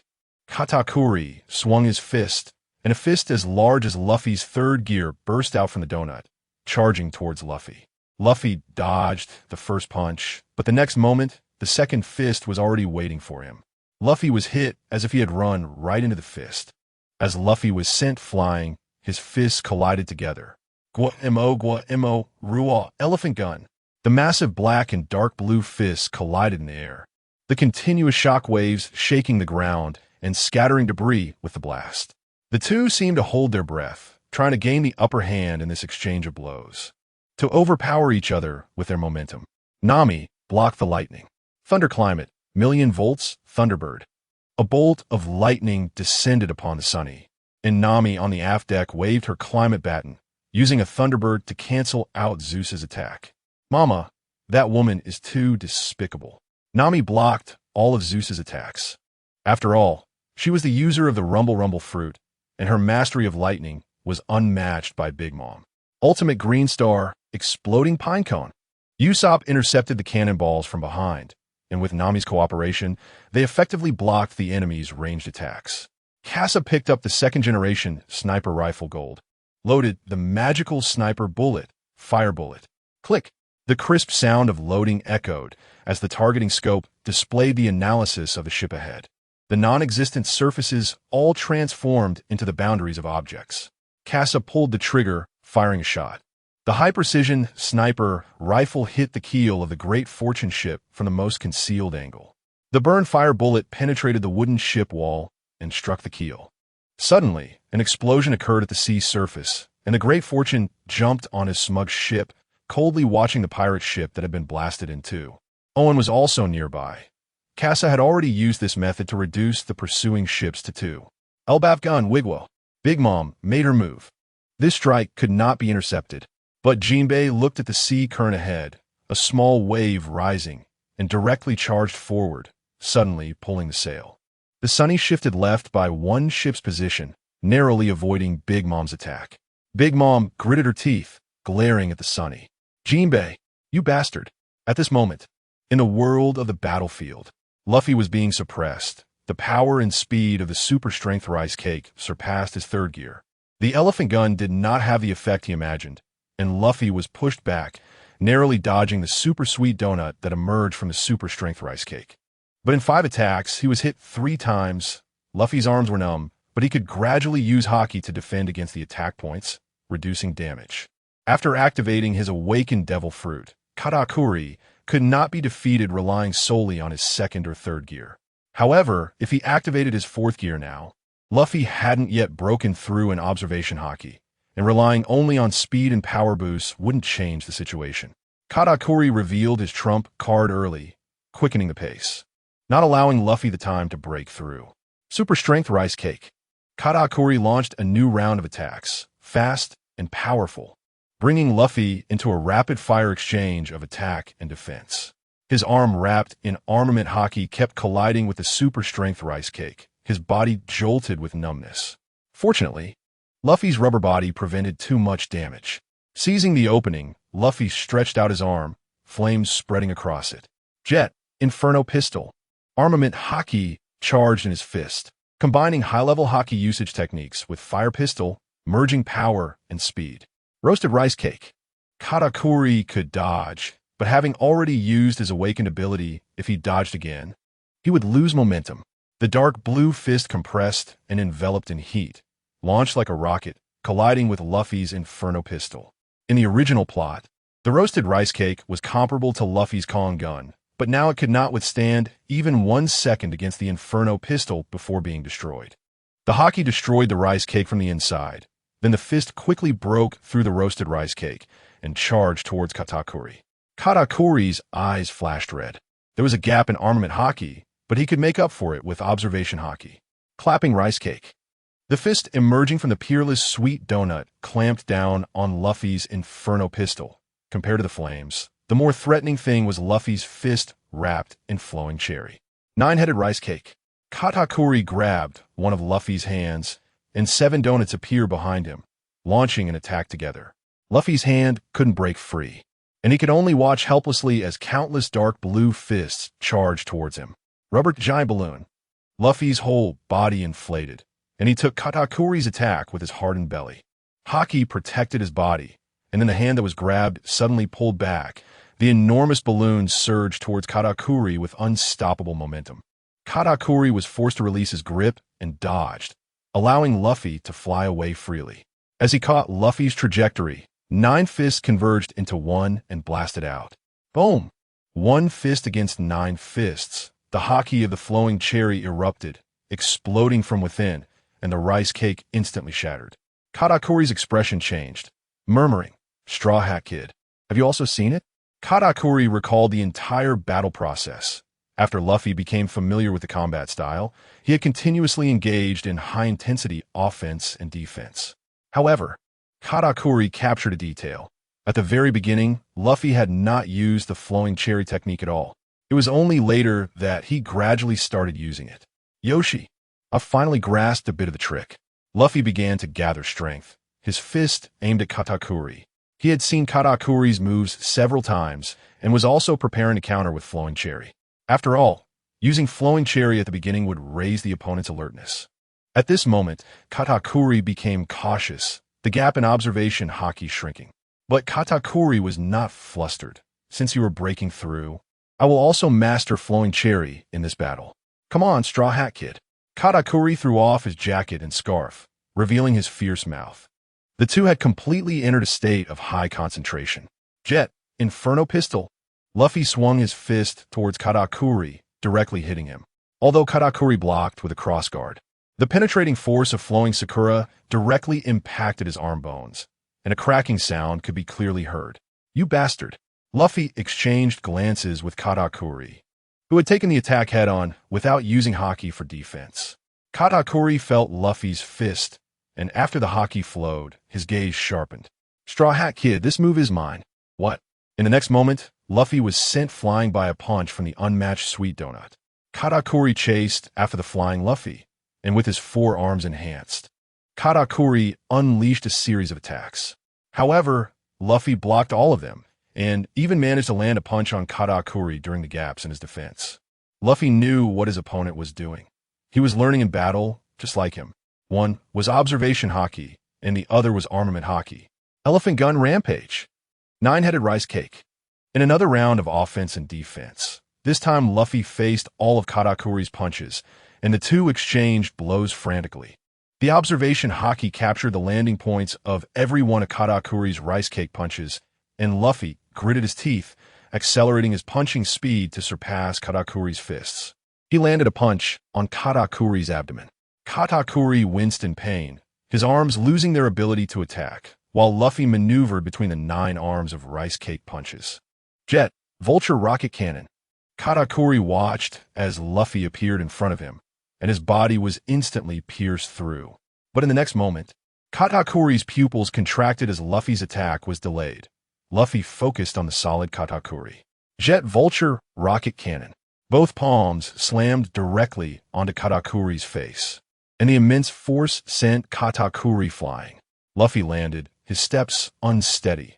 The attacks he had endured were not completely ineffective, merely accumulating over time.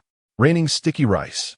The awakened rice cake bars converged, and Luffy sensed it, dodging in advance. But the next moment, Katakuri was standing right in front of Luffy. With his observation haki, Luffy could only barely foresee the future, and he still held no advantage against Katakuri. If Katakuri hadn't been trying to break through the realm of armament haki, Luffy wouldn't have had the opportunity to hit him just now. Using a familiar awakened technique, Katakuri showcased his formidable strength again. Katakuri hit Luffy once more, this punch attempting to use the technique of flowing Sakura. Luffy flipped backward, dodging a follow-up attack from Katakuri. The two exchanged punches again, engaging in a new round of clashes in midair. Jet Eagle Whip. A red light flashed in Katakuri's eyes, and his body opened up again, evading the attack. Clapping Rice Cake. Luffy's entire body was caught by a giant rice cake hand, and Katakuri looked up, seeing Luffy appear overhead. Jet Eagle Battle Axe. Katakuri blocked with 10 arms, his knees bending slightly under the force, gathering strength. Luffy's power was utilized by Katakuri's momentum. Monster Strength Rice Cake. With a double fist strike, Luffy was sent crashing into the ceiling. Luffy grabbed the ceiling and aimed at Katakuri on the ground, launching another fierce attack. Jet Rocket Cannon. At this moment on the sea, the Thousand Sunny was being attacked from both sides, and the fleet arranged by Smoker earlier had arrived in front of the Thousand Sunny. Usopp, go help Jinbe. Kasa had no part in the fleet sent by Smoker, as there was the Lion's Roar cannon right in front of the Thousand Sunny. Usopp's departure increased the pressure from behind. Big Mom felt dissatisfied with Perospero's speed and jumped on a Zeus, charging towards the Thousand Sunny from the air. Kasa, Big Mom is coming. Be careful. Chopper had also arrived at the rear. Since switching with Sanji, the attacks he faced had decreased, and now he had come to help on the aft deck. Big Mom, I won't let you harm the Thousand Sunny. Mama, then come a try, raccoon.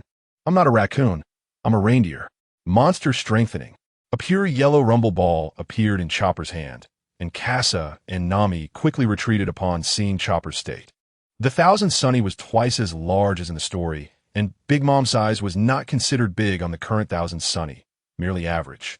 However, Chopper's directly enlarged form surpassed Big Mom, his body width nearly matching that of the Thousand Sunny. His massive form pressed the center of gravity of the Thousand Sunny backward, slightly raising the bow. For the first time, Big Mom was overshadowed by someone else's size. Mama, what an interesting raccoon. I want to collect you more and more. Emperor Sword, Break Blade, Carve Hoof, Violent Coconut. Big Mom was sent flying, and Kasa noticed the signs of Zeus. Chopper's palm had wounds, but they quickly healed. Big Mom did not lose in strength. It was just that Chopper stood on a more solid ship, allowing for a more complete exertion of force, while floating Zeus could not provide additional power. Nami attacked Zeus. A white sparrow appeared in her hand, and a sword chi burst forth. Phoenix Feather. Big Mom raised Napoleon to block Kasa's attack, but Nami's attack had already arrived. Gale Sword. Nami not only used lightning. A strong hurricane blew towards Zeus beneath Big Mom's feet, but Zeus remained completely still under Big Mom's feet. Mama, am I really strong? Zeus sought praise from Big Mom, and without Brook present, it was difficult for others to harm Zeus. Big Mom grabbed Prometheus, and a fireball like the sun smashed into Napoleon's blade, slicing down with the flaming sword. This blow was something Chopper could not block. Kasa rushed in front of Chopper. Shock! The flames spread, and the powerful impact was absorbed by Kasa, who then redirected a strong rebound force back towards Napoleon. The immense power shattered Big Mom's grip, but Napoleon remained tightly gripped. The meteor gun technique ultimately did not achieve the desired effect against the Yonko, but Kasa's starlight had already accumulated. Great Wilderness Starfall. Kasa, unafraid of the flames, directly thrust at Big Mom. The tip of the spears flowing Sakura, penetrating her body and exploding from within. Blood spilled from the corner of Big Mom's mouth. But her fierce intent remained unchanged. Blade Mother S Flame. Behind was the Thousand Sunny, and Kasa had no way to evade, activating his observation haki to analyze all of Big Mom's points of force. This was Kasa's advanced observation haki. A ripple appeared on Big Mom's wrist. Meteor gun. A thrust struck Big Mom's power point, interrupting the blade Mother-S flame. War drum. Big Mom's homies had the ability to fight autonomously, especially Zeus and Prometheus.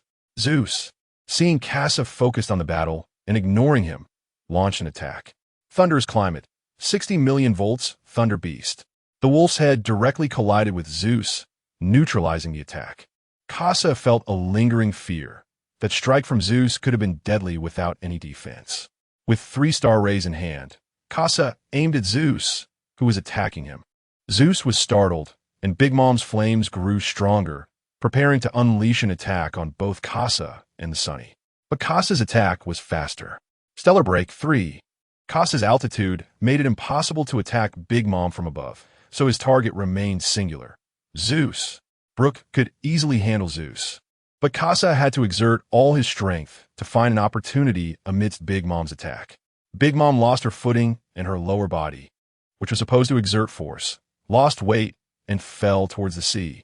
At this moment, Usopp also launched the Lion's Roar cannon ahead, which destroyed all the fleets in front of them.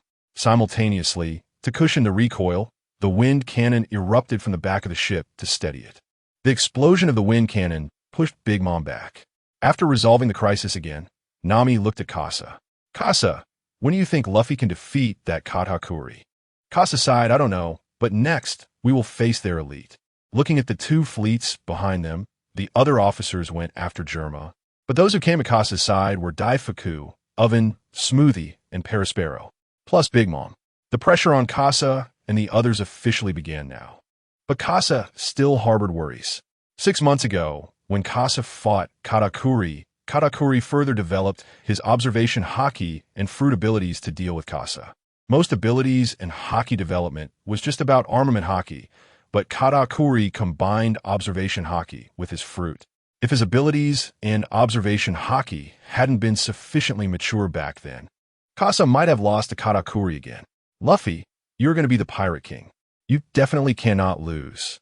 At this moment, in the mirror world, Luffy and Katakuri clashed fists again, and this round of offense and defense ended, with the two separating once more. Katakuri looked at Luffy, who was brimming with momentum.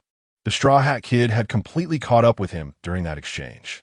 While Katakuri still had an advantage in observation haki, it was no longer significant. Katakuri slowly approached Luffy, who became slightly alert but sensed a hint of excitement and gratitude in Katakuri's emotions. The thief Kasa has pushed my observation haki further. Straw Hat Kid, I'm glad to meet you here. You have made my armament haki stronger, but I will defeat you here. Although I learned many techniques of observation haki from this battle, Luffy could tell from Katakuri's emotions that he was not lying. He could foresee Katakuri's movements through his emotional perception. Luffy's eyes flashed red as Katakuri's attack came. After mentally rehearsing all the actions in his mind, Luffy prepared to take a defensive stance. No, Luffy sensed something was wrong. He saw Katakuri's attack and reacted. But he also saw the future, the joyful emotion of Katakuri. This punch cannot be defended like this. Jet, Inferno Pistol. The two collided fists again, but this time their fists did not fully connect, leaving a gap between them. A joyful expression appeared on Katakuri's face. He had finally succeeded. The two separated again, and Luffy looked at Katakuri, showing a hint of a smile. Flowing cherry blossoms. You really are amazing, Katakuri.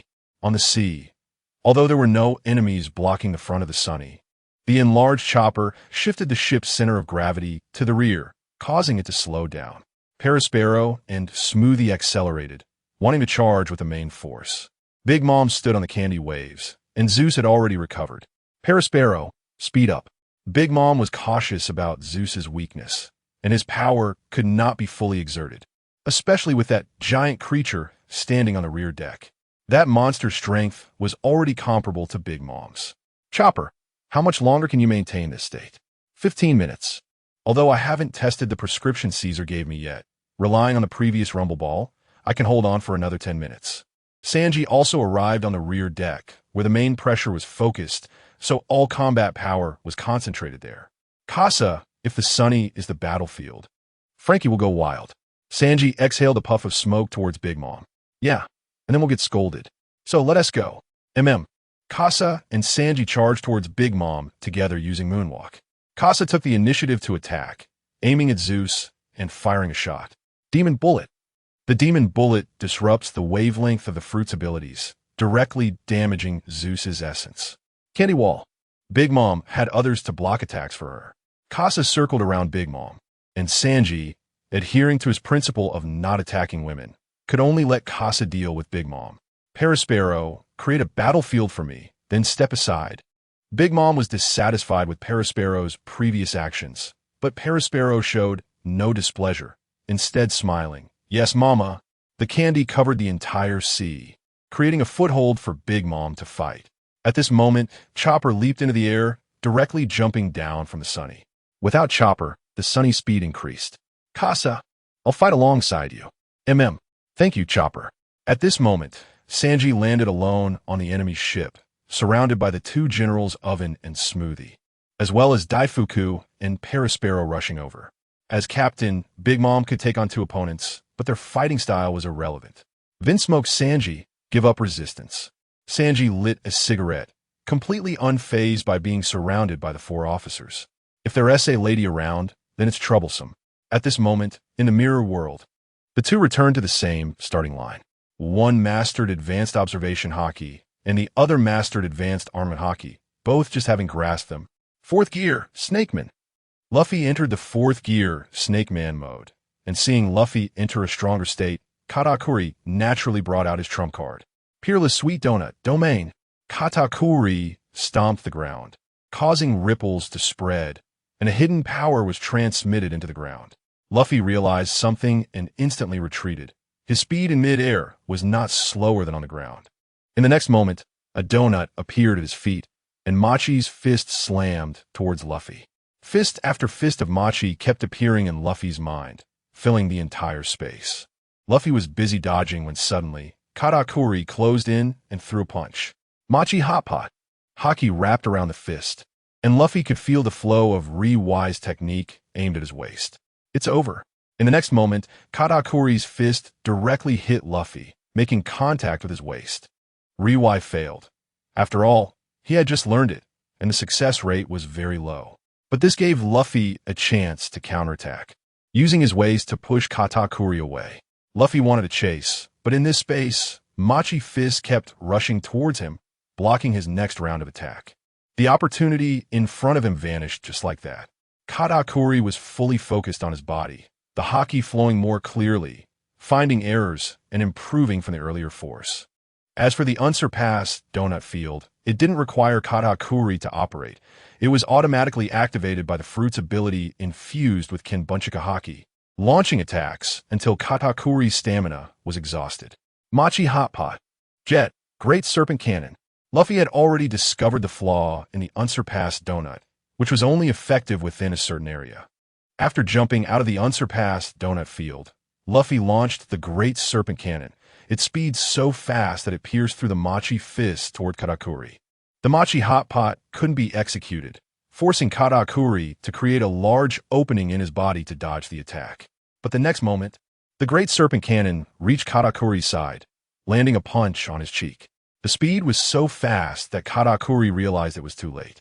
Katakuri stomped the ground again, the ripples on the ground starting to shrink from a distance, the range becoming smaller. Luffy's Great Serpent Cannon launched another attack. This time, the Machi fists in the unsurpassed donut field followed the Great Serpent Cannon. Although one Machi fist was directly destroyed by the Great Serpent Cannon, more Machi fists kept emerging to intercept Luffy's attack. Katakuri seized the opportunity, closing in on Luffy with the field. Just as Luffy wanted to dodge, the Machi arms tightly grabbed him. It's over. Straw Hat Kid, try this punch of mine. Machi Hot Pot. Katakuri gathered all his strength into one punch, and Luffy braced himself, not being knocked back. If he had been knocked back, Luffy could have dissipated the force, but standing still, he took on all of Katakuri's power. Katakuri showed an excited smile. He had completely memorized Re-Wise technique. In the next moment, a dark red fist attacked from above. Jet, great serpent cannon. Luffy remained alert, bursting out with even faster speed to shake off the Machi fists, landing a punch on Katakuri's head. Katakuri was knocked to the ground like a cannonball. Both sides standing firm, evenly matched. Luffy retracted his fist, holding his chest, already feeling several broken ribs. Katakuri shook his head, his steps unsteady. That last punch also carried Riwai. Perhaps due to being hit, Luffy's power decreased, and Katakuri was not knocked out in one punch. Luffy stared hard at the ripples under Katakuri's feet, using Kinbunchika Haki to determine that the unsurpassed donut field was only 10 meters wide. Be faster, faster, shake him off. Be heavier, heavier, take him down. Both had only one thought in mind. Stronger. Rubber Black Mamba. Luffy sprouted 2 extra arms from his shoulders, 6 dark red fists raining down like a storm. Katakuri again compressed the unsurpassed donut field. Within 5 meters, the Machi fist suddenly erupted, meeting Luffy's descending Black Mamba. Each punch met precisely and perfectly. Be faster, faster, faster. Luffy shouted in his heart, his punching speed increasing. One fist found the only path, weaving through countless Machi fists, reaching Katakuri's visual blind spot. Bang! Luffy's fist connected with Katakuri's elbow, the force so great that Katakuri's solid muscles dented like clay. I found you, Straw Hat Kid. The densely packed barrage of fists made it impossible for Katakuri to find an opportunity to counterattack. But the opening left by this punch was also an opportunity for Katakuri. Grilled Machi. A rocket-like punch attacked Luffy through the only route. Luffy dodged, leaving Katakuri room to maneuver. Katakuri wanted to close the distance, engaging Luffy in close combat under the unsurpassed donut field. Transforming into a wheel, Katakuri rapidly approached Luffy, who sensed danger and pulled back. He hadn't figured out a way to deal with the unsurpassed donut yet, so if he got caught again like before and took Katakuri's attack head-on, it would be dangerous. The two engaged in a chase. At this moment on the sea, Smoker heard Sanji's words and couldn't help but sneer. I didn't expect Germa to be afraid of women. How ridiculous. With that, he swung a sword towards Sanji, and in Perospero's and the other's eyes, Sanji's illusion shattered with a single blow, and then he disappeared. What? X3. The 3 were shocked, unable to find Sanji's location. It was as if he had vanished. Devil Wind Kick, special grade mints. Sanji's voice revealed his position, and everyone looked up to see countless flames raining down from above. Daifuku summoned the lamp demon to block. Perospero used candy for defense. An oven could only raise the temperature to force Sanji to back off. However, Oven underestimated the situation. How could the flame-imbued Devil Wind kick fear-high temperatures? The 3 were suppressed by Sanji's kicks, instantly forcing their knees down. Smoker raised his sword to defend, but didn't face an attack. Looking at Sanji in the air, he felt not favored, but rather mocked. Vinsmoke Sanji, don't underestimate me. I'm a star. A sword chi shot up into the sky, and all the flames were cut down by a single sword strike, prompting Sanji to dodge from Smoker's power. Devil Wind Kick, lamb shot. Sanji appeared next to Oven, kicking him in the waist and sending him towards Daifuku, who used the lamp demon next. Daifuku, be careful. Perospero saw Sanji appear behind Daifuku, and the Devil Wind Kick was already about to strike. Devil Wind Kick, port strike. Daifuku was sent flying, and Sanji prepared to follow up with a complete combo, using Kinbunchika Haki to predict Perospero's and Smoker's attacks. Moving at high speed, he entered a state of invisibility. Perospero and Smoker looked around, unable to find Sanji. Once Kinbunchika Haki activated, Smoker turned and stabbed towards Perospero's position. Perospero was startled by Smoker's attack, but the next moment, Sanji appeared in front of him. Smoker's sword pierced through Sanji, retaining its power, and charged directly at Perospero. What? Sanji's illusion vanished again.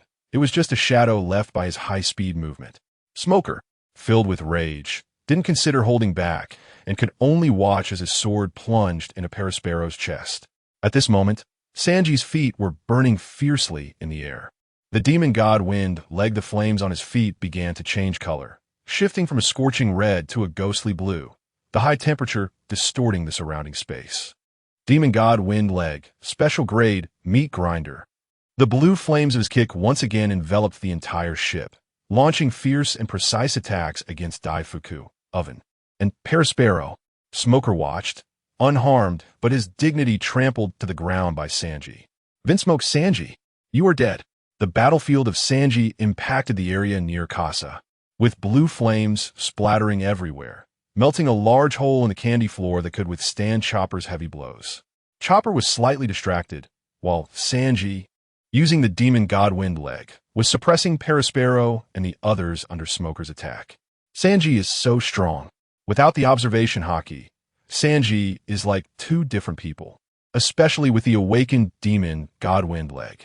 If the timid trio faced off against Perospero's three brothers, they would quickly be crushed. Chopper, be careful. Big Mom swung her sword heavily toward Chopper, and Casa stood in front of him. Meteor gun too, consuming 2 starlights.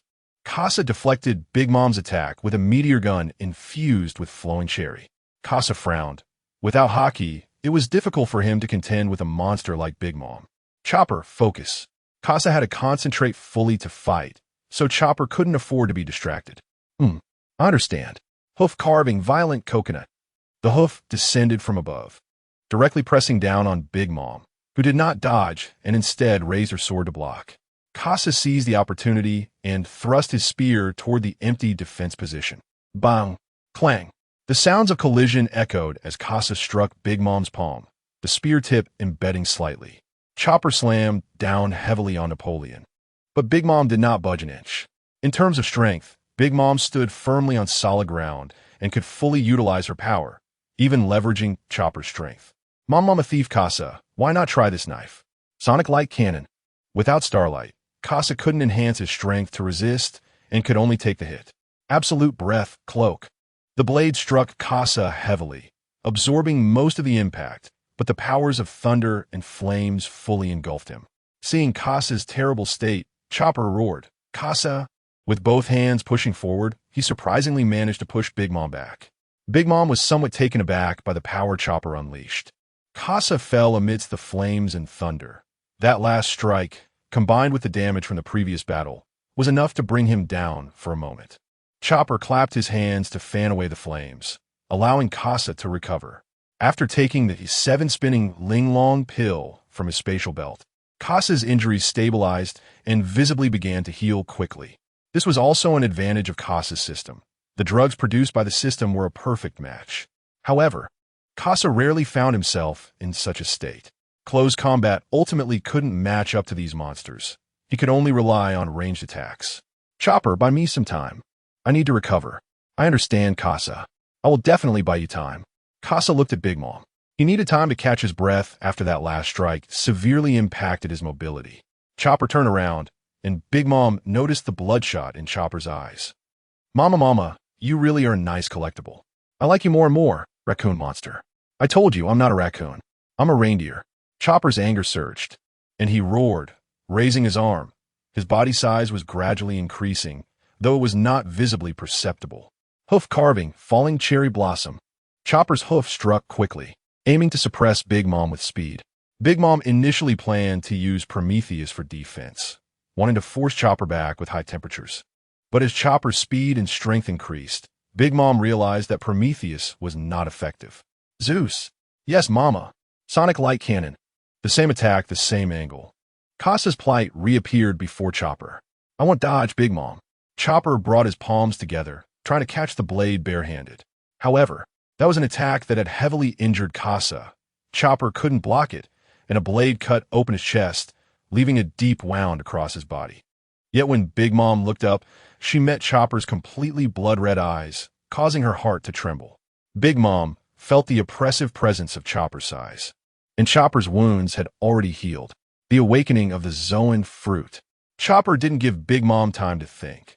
His fury activated the switch within his body. A surge of power erupted from deep within, rapidly enveloping his entire being. Luffy, lend me your strength. Chopper's arms turned completely black, awakening his armament haki. Chopper's body had a protective mechanism to prevent self-inflicted damage, allowing his attack power to only be 70%. Now, with armament haki awakened, Chopper could unleash all his strength. Big Mom also realized this. This raccoon is not even using his full power.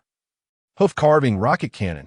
An upward strike blew away the candy fragments on the ground, both palms slamming down hard on Napoleon. Though Big Mom was blocking with Napoleon, Chopper's overwhelming power erupted directly, sending Big Mom flying. Casa smiled at the power Chopper unleashed. The power that erupted from this medicine jar was worth every pill consumed over the past 2 years. Fly away, Big Mom. Big Mom, in disbelief, watched the candy ground drift further away from her as she soared into the sky. Damn it, raccoon. I won't forgive you. Zeus.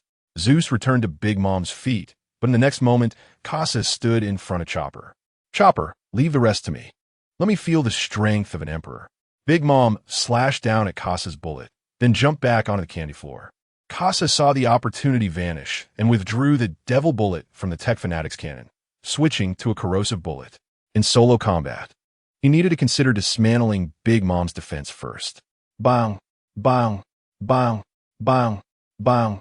6 shots fired, aiming for the positions where Big Mom found it hard to defend.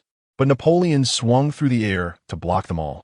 Big Mom's observation hockey was also strong. Casa didn't expect the first round of attacks to hit. Emperor's sword, break blade. The fiery blade continued to swing as Casa dodged from a safe position, the distance allowing him more time to evade Big Mom's attacks. Casa pulled Big Mom away from Chopper. His combat range was relatively wide. Big Mom struck with immense force, hitting the candy, which instantly turned into syrup under the high temperature. Casa stepped on his flying sword and launched an attack in midair. Bang, bang, bang. The deep sound of gunpowder erupted, shooting towards Big Mom's steel-like body with powerful kinetic energy. Napoleon slashed down with a corrosive bullet. Casa frowned. The trajectory was too predictable for Big Mom to easily intercept. In that case, let me show you my master-level shooting skills. Casa's master-level shooting ability guarantees 80 accuracy within the range of various weapons.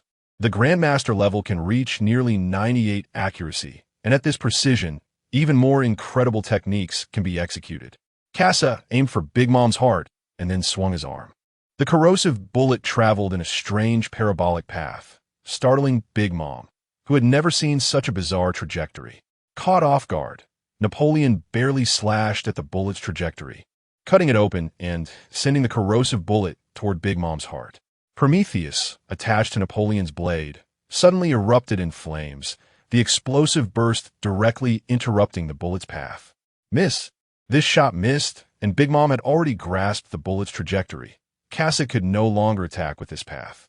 There were only 2 corrosive bullets left in the magazine, just enough for Casa's next attack.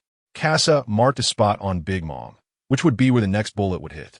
Big Mom became alert. She sensed Casa's intentions, so she couldn't afford to be hit by that bullet. Thunderclap. Zeus, charged for a long time, aimed at Casa to launch an attack. This Zeus was not the naive one easily deceived by Nami in the storyline, but rather the Zeus who fought alongside the Yonko Big Mom. Even though Casa sensed the attack, it had already covered the range of his evasion. Suddenly, the sea exploded, and a water column enveloped Casa, with Thunderclap carrying intense lightning attacking Casa within the water column. The lightning pierced through the water column, hitting Casa, who retrieved a backup cloak from his space belt to block Thunderclap. Most of Thunderclap's lightning was absorbed by the water column caused by the bomb Casa threw, leaving only pure penetrating force, which was just enough to be blocked by the cloak. Casa shook off the cloak, exposing himself in front of Big Mom. Zeus's attack was ineffective, which surprised Big Mom, causing her follow-up attack to come to a brief halt. Casa seized the opportunity during Big Mom's momentary pause to attack, aiming directly at Big Mom's heart. Bang! There was only the sound of a single shot, yet Big Mom felt an unprecedented killing intent. The corrosive bullet spun at high speed, displacing the air and creating a vortex from the bullet's tip. Napoleon, carrying Prometheus's flames, struck down heavily. The high temperature directly melting the air and cutting through to the bullet without any resistance. Just as Napoleon was about to make contact with the corrosive bullet, a second corrosive bullet beneath the first one revealed itself, the tip merely tapping the base of the first bullet. The corrosive bullet vanished before Napoleon, darting through the air like a fish and shot directly toward Big Mom. Big Mom watched as a bullet struck her chest and the green corrosive substance rapidly spread. She used her haki to block the spread of the corrosion, but the armament haki could only barely control it, leaving a large area of corrosion on her chest, giving Kasa a great opportunity. Kasa put away the Tech Fanatic's hand cannon and switched to another weapon. Tyrannosaurus Shotgun Gold. There was no weapon more suitable for dealing with a monster like Big Mom than the Tyrannosaurus Shotgun. Come on, Big Mom. Big Mom sensed no damage. She couldn't use haki for defense, except in front of her heart. A gust of wind rushed toward Big Mom as Napoleon slashed down directly. The flames traced the afterimage left by Kasa's movement and reached Big Mom. The darkened Zeus descended from the sky with thunder, covering both Kasa and Big Mom. Big Mom's physique was stronger than Kasa's, trying to force Kasa to stop attacking by taking damage in return. However, Kasa endured, finally getting close enough to regain the advantage with a shot from the Tyrannosaurus shotgun. He believed he could withstand the force of the thunder. Both bathed in thunder. Kasa raised his gun, aiming at Big Mom's lifted fist. The thunder was channeled into her fist, and armament haki wrapped around it. The combination of thunder and haki made this punch something Kasa could not block with his body. 50. Tyrannosaurus Bullet. The projectile released by the power rock erupted with unstoppable kinetic energy, colliding with Big Mom's fist. The bullet sent Big Mom's fist flying, and countless projectiles embedded themselves in her steel-like skin. Piercing through the skin, they couldn't reach the subcutaneous muscle layer, tightly encased by the fat layer. This was also why Kasa had never used the Tyrannosaurus shotgun before. It simply couldn't break through her defenses. But after deflecting Big Mom's fist, Kasa quickly reloaded and filled his weapon with kinetic projectiles. The advantage of a gun is that as long as the trigger is pulled, it can unleash powerful force, unlike hand-to-hand combat, which requires the use of the whole body strength. As Kasa raised his hand, Big Mom's muscles were just beginning to mobilize, preparing to launch an attack. Kasa had already aimed at her chest. He was like a cat compared to a human size, leaving Big Mom no space to attack Kasa, and she could only watch helplessly as Kasa pulled the trigger. 50. Tyrannosaurus Bullet. The flames spewing from the gun's muzzle were like a fire dragon's breath, scorching the projectiles that shot into the corrosive green skin. Without haki and with her body's defenses corroded by the corrosive bullet, Big Mom did not retreat. The Tyrannosaurus bullet was not enough to push her back, but she felt a searing heat within her body as the bullet pierced through her muscles and into her organs. The red-hot bullet coursed through her body, and Kasa had run out of power rock, pulling back to prepare for reloading. Big Mom was also controlling the bullet within her body and had no time to attack Kasa. Just as Kasa was ready to continue the fight, Chopper suddenly shrank. Chopper's shrinking was also a signal. Sanji's attack had also stopped, delivering a heavy blow to the mast before swiftly reaching Chopper's side. 10 minutes was enough for Jinbei to get far away, and Sanji had destroyed Smoker's ship, making the pursuit even more difficult. Kasa knew this battle was coming to an end. He couldn't possibly defeat a Yonko now, and leaving a wound on Big Mom with the Tyrannosaurus shotgun was already sufficient. The next step was to escape. Kasa switched to the dual pistols as Perospero had already been knocked down, and there was no longer a reason to stay in this candy battlefield. Wind Flame Bullet, Extreme Heat Wind. The high-temperature wind directly roasted the hard candy into syrup, sensing danger. Big Mom stepped on a Zeus. The speed of Zeus poses no threat to the Thousand Sunny. Kasa, let us go. Let us go. How is Chopper? He should be exhausted. Chopper has been working hard too. Kasa and Sanji rush to the Thousand Sunny with Chopper, as the threat from the Big Mom pirates has been minimized. Now, they just have to wait for Luffy's return.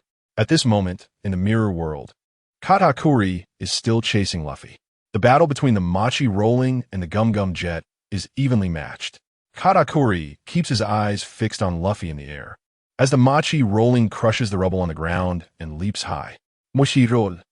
Katakuri closes in on Luffy, and when he enters a 5-meter range, countless Machi fists surge forward, ready to pull Luffy into close combat. Luffy's right palm becomes a blade, using his observation haki to lock onto Katakuri's position for a sweeping counterattack. Jet Viper. His palm swings rapidly, slicing through the Machi fists and charging toward Katakuri. Katakuri's rolling form suddenly breaks in the middle, using centrifugal force to transform into an arrow shooting toward Luffy, evading the Viper attack. Luffy anticipates Katakuri's move and retreats, shaking off all the Machi fists, appearing behind Katakuri. Jet, twin snake cannon. With both hands, he launches an attack aimed at Katakuri. Katakuri transforms into a ghostly figure, continuously shifting his body to dodge Luffy's twin snake cannon, not using the sweet donut to block Luffy's fists. Luffy's expanding fists quickly cover all the space Katakuri can move in, but Luffy's attack routes are also reduced. Katakuri seizes the opportunity, escaping through the only remaining gap. It's over. Luffy suddenly realizes something is wrong. All his fists are entangled within the 5-meter range, while Katakuri has completely escaped, ready to attack. To retract his fists, Luffy must wait in place, but the complex entanglement could easily bind him, trapping Luffy. Slash. Cut Machi. Luffy is directly smashed into the wall, and all his hands are pulled back. Damn, I was too careless. Katakuri uniquely forced Luffy to maximize his twin snake cannon, relying solely on observation haki to evade, which was extremely risky, but he found the opportunity to land a heavy blow on Luffy. Slash. Cut. Machi requires more of the fruit's abilities, so he can't use Flowing Cherry and can't knock out Luffy in one hit. With one hit landed, Katakuri rushes toward Luffy, who is still buried under the rubble. Rubber, Black Mamba. Countless fists emerge from the rubble, overwhelming Katakuri's charge, while the sweet donut continues to send out Machi fists to intercept Luffy's fists. Faster. A bit faster. Under Luffy's will, his muscles explode with power, increasing his speed. Katakuri's face is grazed, but his speed remains unchanged. Both are taking risks to fight, and there's no way they can back down now. Katakuri stands on the ground, with Luffy just 5 meters ahead. The ripples beneath their feet refresh, pulling Luffy into the range of the sweet donut. Moshirol. All the Machi fists charge toward Luffy. Luffy does not back down, as the Black Mamba surges toward the emerging Machi fists. The clash of speed and numbers erupts within just 10 meters. Katakuri stands with his hands at his waist, heating them up continuously. With the sweet donut and Luffy in a stalemate, Katakuri can focus entirely on gathering power without worry. Grilled Machi. His hands fly off, and the power of a rocket cannon crushes the fists of the sweet donut and the Black Mamba. Luffy's fists are all deflected, and the punches fly directly toward him. Luffy leaps into the air, dodging the attack. But in the air, there's more from Katakuri. Machi Hot Pot. Luffy can only see the grilled Machi attack, but Katakuri can see Luffy's next several attacks. His battle with Kasa has improved Katakuri's observation haki, while Luffy has only just begun to touch high-level observation haki, still showing a gap. Even a slight difference in observation haki gives Katakuri the advantage. Luffy hastily retaliates, but still gets hit by the Flowing Cherry fist, crashing down to the ground, creating another explosion and leaving a deep pit. Katakuri can't chase. He can't withstand the pace of this offense and defense. Luffy lies on his back, gasping for breath. Katakuri's attacks are strong, but surprisingly, Luffy is enduring and tough in this battle. Perhaps it's because of the meat he ate. Luffy attributes his endurance to the hearty meal he had before the fight, which was all meat. However, the time for his gear forth is almost up. 15 minutes. This is Luffy's limit. Katakuri also reaches the edge of the pit, panting heavily. Both are nearing their limits. Their eyes meet, the fighting spirit unchanged, but both only have the strength for one last strike. Luffy stands up again, and Katakuri is astonished by Luffy's stamina. His sweet donut, his observation haki, is also nearing its limit. But at this moment, both only have one last strike left. Katakuri cancels the sweet donut, immersing himself entirely into his body, focusing on every muscle. They don't say a word. Their observation haki has already conveyed their intentions to each other. This is the final strike. Katakuri leaps high, his right arm swelling instantly, combining haki and fruit ability. In an instant, the world is left with only Katakuri's right arm, resembling a mace. Slash. Cut. Machi. At this moment, a snake hiss suddenly echoes in the mirror world. Not like a venomous snake-esque cold hiss, but more like a king declaring his presence. Rubber, King Cobra. Whoosh. Sounds of breaking air fill the sky. Even if Luffy strikes after Katakuri, the King Cobra is already weaving through the air, breaking the sound barrier, leaving a ripple behind. Surrounding them, it resembles the coiled body of the King Cobra. In Luffy's eyes, there's only Katakuri's body. He pays no attention to the slash. Cut. Machi above him. Bang. The ground collapses again, the deep pit beneath Luffy cracking further, and he, along with the slash. Cut. Machi plunges deeper underground. Before being covered by the ground, Luffy sees Katakuri being blasted away, his body striking the ceiling like a cannonball. Haki dissipating, Luffy reverts from Gear 4th to his normal state, his arms slowly retracting into the ruins below. But as his palms touch the ground while being pulled underground, he pushes against it, pulling himself back to the surface.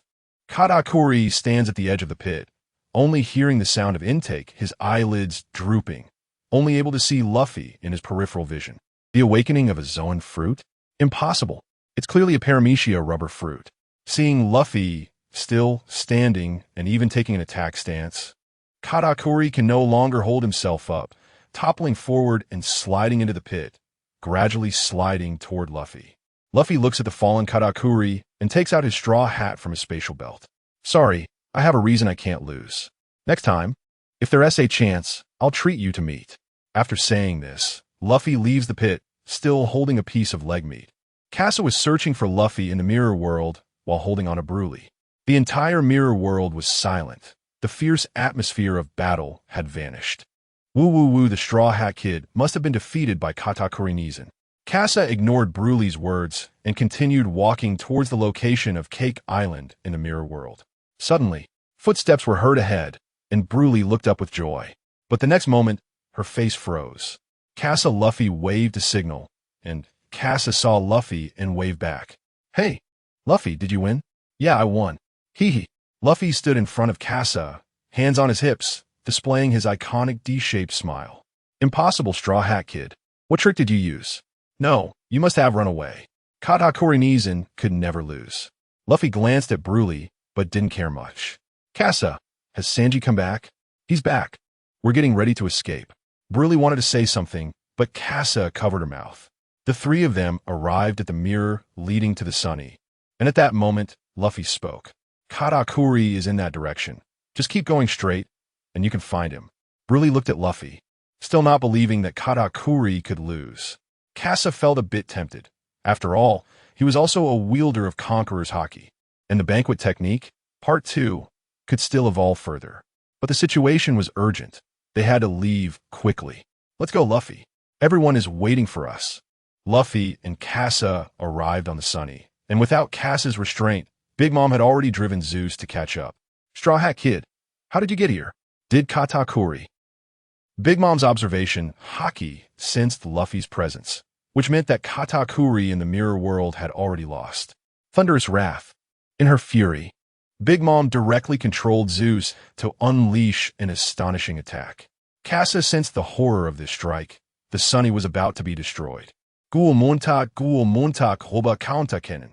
Luffy jumped into the air, completely blocking the front of the Sunny, as Thunderous Wrath found its breakthrough, all aimed at Luffy. Big Mom, I won't allow you to attack the Sunny. What? Luffy's right fist was filled with thunderous energy. Lightning had no effect on rubber, and all the attacks transformed into thunderous energy converging in Luffy's hand. Rubber Thunder God Elephant Gun. Big Mom's massive frame meant Luffy couldn't retaliate with a normal-sized fist. His giant fist, filled with thunderous energy, charged at Big Mom. The fist moved incredibly fast, slicing through the air, hitting Big Mom directly. Even though Big Mom had already shaken off the effects of the poison bullets, the force of this punch directly shook her bones. Above the sea, Big Mom's huge body was sent flying from Zeus, propelled by Luffy's punch toward Cake Island. In a panic, Zeus watched Big Mom fly away and desperately rushed back, trying to catch her before she fell into the sea. Smoker and others quickly followed. Big Mom's attack and Luffy's counter were too fast for them to react.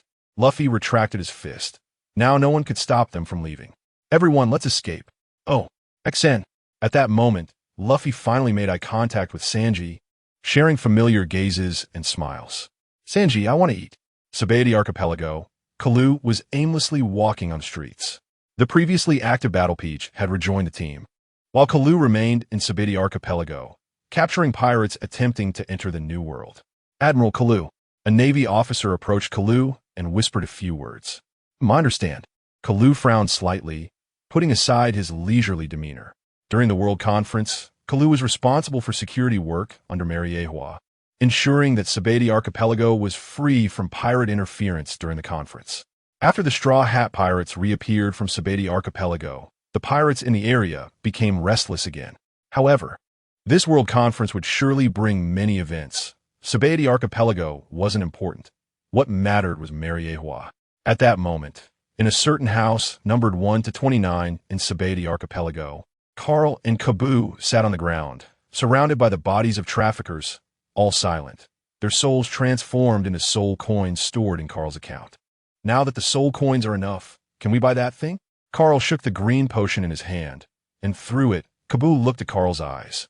It is enough, but the last time the mysterious merchant appeared was 20 days ago. It's uncertain when he will show up again. That thing, can it really take us back to the real world? The entire room fell silent, even though all the people beneath them were dead. Let's talk about it later. We need to complete the next step of the plan first. Carl halted the topic. They had come here to make the final preparations.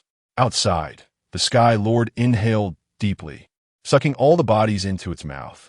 Kabu also used his beast taming ability, and the Sky Lord bowed down before him. Kabu placed his hand on the snake's head, which emitted a pale white light, acting on the Sky Lord's venom glands. The traffickers swallowed were broken down by energy, and all human genes flowed into the venom glands. Gene toxins. They slowly cultivated in the Sky Lord's venom glands. Carl looked at the potion in his hand and casually tossed it aside. The toxin potion brought from the underwater prison was still lacking, but the time and sufficient numbers could only be satisfied by the trafficker base in Sabaody Archipelago. Kabu handed over a bottle of transparent potion, resembling water. Carl put away the potion handed to him by Kabu. The last piece of the puzzle had been completed. World Conference. 5 elders. Carl had prepared for 4 years for this. However, just as Carl was preparing his plan, meeting King Branu stood before Akainu, presenting 2 bounty notices from pirate crews on Akainu's desk. From the fall of Don Quixote, Doflamingo to the 5th day now. The Straw Hat Kid caused a ruckus with Big Mom, and relying on half of his crew, defeated 3 admirals and captured one of the enemy's officers. The former warlord of the sea, Jinbei. Straw Hat Kid, where is he now? Admiral Akainu. Current intelligence shows they are heading to Wano country. But look at this bounty notice. The bounty for defeating Doflamingo hasn't been issued yet, and now it's being updated again. Shouldn't we issue the latest bounty? 2 years later, the Straw Hat crew has just set out from Sabaody Archipelago with bounties. Straw Hat Kid men.The, Luffy. Bounty, 500 million berries. The Thief Casa. Bounty, 920 million berries. Pirate Hunter, Roronoa Zoro. Bounty, 220 million berries. Blackleg Sanji. Bounty, 190 million berries. Devil Child Nico Robin. Bounty, 110 million berries. Iron Man Frankie. Bounty, 74 million berries. Sniper King. Bounty, 70 million berries. Beast Deer's Monster. Bounty, 60 million berries. Little Thief Cat Nami. Bounty, 50 million berries. King of Souls Brook. Bounty, 43 million berries. Pet Tony Chopper. Bounty, 100 berries. After experiencing Dressrosa, the Straw Hat crew's bounties were readjusted. Straw Hat Kid men.The, Luffy. Bounty, 700 million berries. Phantom Thief Casa. Bounty, 950 million berries. Pirate Hunter, Roronoa Zoro. Bounty, 320 million berries. Sniper King. Bounty, 300 million berries. Blackleg Sanji. Bounty, 290 million berries. Devil Child Nico Robin. Bounty, 210 million berries. Iron Man Frankie. Bounty, 94 million berries. King of Souls Brook. Bounty, 83 million berries. Beast Deer's Monster. Bounty, 80 million berries. Little Thief Cat Nami. Bounty, 70 million berries. Pet Tony Chopper. Bounty, 100 berries. The total bounty of the Straw Hat crew reached 3,970,100 berries. The Navy was shocked that this pirate crew of only 10 could reach such heights. Just as they were about to issue the bounty notices, news from the New World arrived again. The Straw Hat Kid crashed Big Mom's tea party and escaped unscathed. Straw Hat Kid Monkey de Luffy. Bounty, 700 million berries. 1. 5 billion berries. Phantom Thief Casa. Bounty, 950 million berries. 1. 13 billion berries. Pirate Hunter Roronoa Zoro. Bounty, 320 million berries. Sniper King. Bounty, 300 million berries. 500 million berries. Blackleg Sanji. Bounty, 290 million berries. 990 million berries. Devil Child Nico Robin. Bounty, 210 million berries. Iron Man Frankie. Bounty, 94 million berries. King of Souls Brook. Bounty, 83 million berries. Beast Deer's Monster. Bounty, 80 million berries. 180 million berries. Little Thief Cat Nami. Bounty, 70 million berries. 170 million berries. Pet Tony Chopper. Bounty, 100 berries. 500 berries. Sea Hero Jinbe. Bounty, 890 million berries. The Straw Hat crew that appeared at Big Mom's tea party all had their bounties raised. The total bounty reached 6,670,500 berries. Among them, Smoker Sanji single-handedly held off 2 vice admirals and 2 high-ranking officers, Daifuku and Perispero, with a bounty that directly reached 990 million. The Deer's Monster repelled Big Mom, and the Little Thief Cat blocked Big Mom's attack, while Sniper King took out a large number of Big Mom's fleet.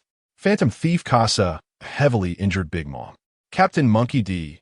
Luffy even defeated the strongest Sweet Commander Katakuri and repelled Big Mom, leading his crew to escape from Big Mom's territory. During the World Conference, there should be no actions taken. However, Admiral Kizaru has already set off. What?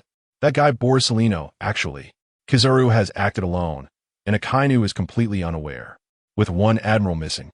Only 2 admirals remain to prevent enemies from attacking during the World Conference. Shin Casa and Fujidora smiled. In Mariewa, in the courtyard where the royals gathered, a storm had just settled. Shirahoshi was attacked by St. Charlos, and members of CP0 blocked Old Kai and Neptune, who attempted to attack St. Charlos. Fortunately, they were stopped by St. Don Quixote Maisgard, who is also a celestial dragon. After being influenced by the fishman Queen Odoheim, Maisgard completely transformed into an anomaly among celestial dragons and dedicated himself to the liberation of slaves. However, someone had quietly infiltrated Mariewa, and all of this was observed by Carl. Sabo, although the Revolutionary Army's involvement is inappropriate, it is the only choice. Sabo's existence has already been arranged by Carl. Sabo's mission this time is to find clues about the celestial dragon's national treasure, suspected to be an ancient weapon, Uranus.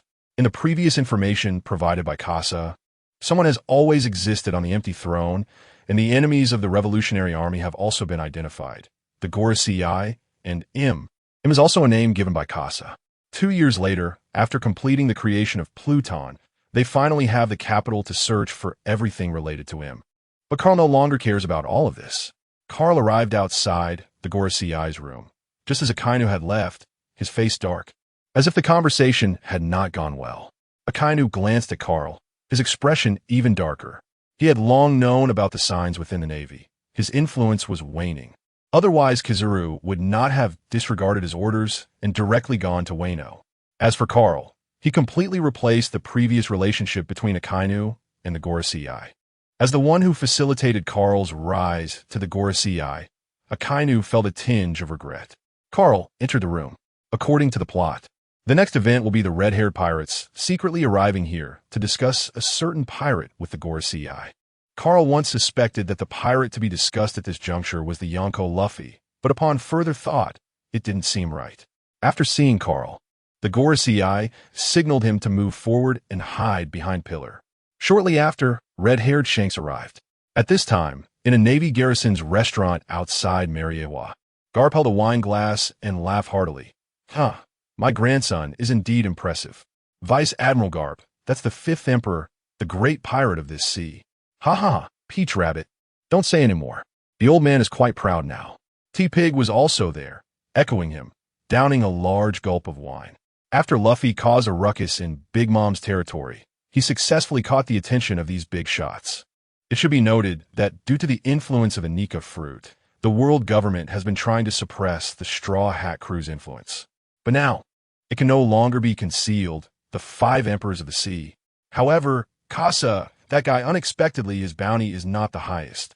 Garp was concerned about Casa's bounty, which was also the first time Casa's bounty was surpassed by Luffy. Casa, I don't know what Carl's clone is doing. Why can't he serve as a pirate like the other clones? It's unclear. The pink-haired Hinai did not understand why Casa, as part of the fruit's ability, refused to obey the master's orders and become a pirate. The expression on Crane's face changed slightly as she picked up her teacup to hide her emotions. At the table filled with food and drink, Crane became the only extraordinary presence, adding milk tea and a few pastries, listening to everyone discuss the deeds of this sea. But when it came to Carl, Crane's mind recalled the intelligence that had been placed on the table earlier. That was intelligence obtained from a secret investigation into Carl. And if nothing unexpected happened, Carp had also been used. Carl was planning to do something very terrifying, and no one knew, including Crane, who could only judge based on a few clues. The Lord of the Underworld had collected a vast amount of intelligence, as well as secrets from most powerful nations. And that mysterious Doc, the Underworld's S-class assassin, had surpassed the strength of a vice admiral, coming very close to the level of an admiral. Although he did not belong to the Underworld's faction, their interests were inseparable. Crane had yet to gather more intelligence before being blocked by Carl's power within Navy, which had completely drawn Carl's attention, making it impossible to obtain any further information. Crane looked at Carp, the person closest to Carl. Carp was definitely involved, but given his character, he would also unconditionally support Carl. But, Carp, when was the last time Sengoku contacted you? Crane thought of Key Point. As a strategic commander and former fleet admiral, how could he not have noticed Carl's actions or even tacitly allowed Carl and Carp's behavior? This question caused Carp to slow down his drinking. Crane was waiting for Carp to finish his drink, but the slow pace of drinking also told Crane an unspoken fact. Carp knew Sengoku's whereabouts. I don't know. That guy hasn't contacted me in a long time. Crane looked at Carp, and through a simple action, understood in his heart. Stood up and left. The other Navy personnel also sensed something was off. The atmosphere in the entire restaurant changed.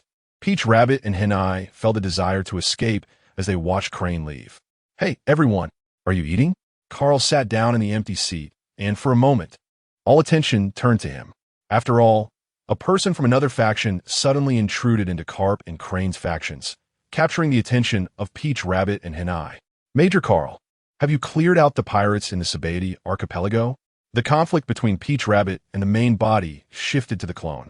Carl's expression changed slightly. He had just come to eat and did not expect to stir up trouble. Old rules? Let's go.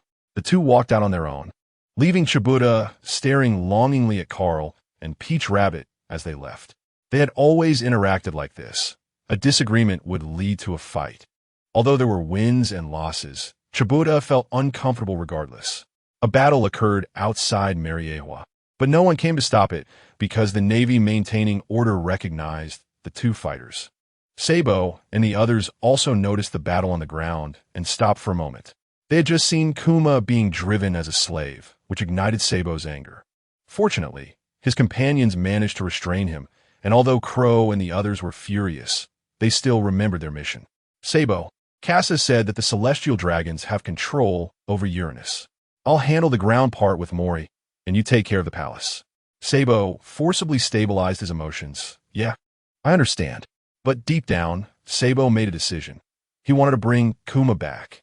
At this moment, in the room of the 5 elders, Shanks left while wearing a cloak. Carl heard what Shanks said.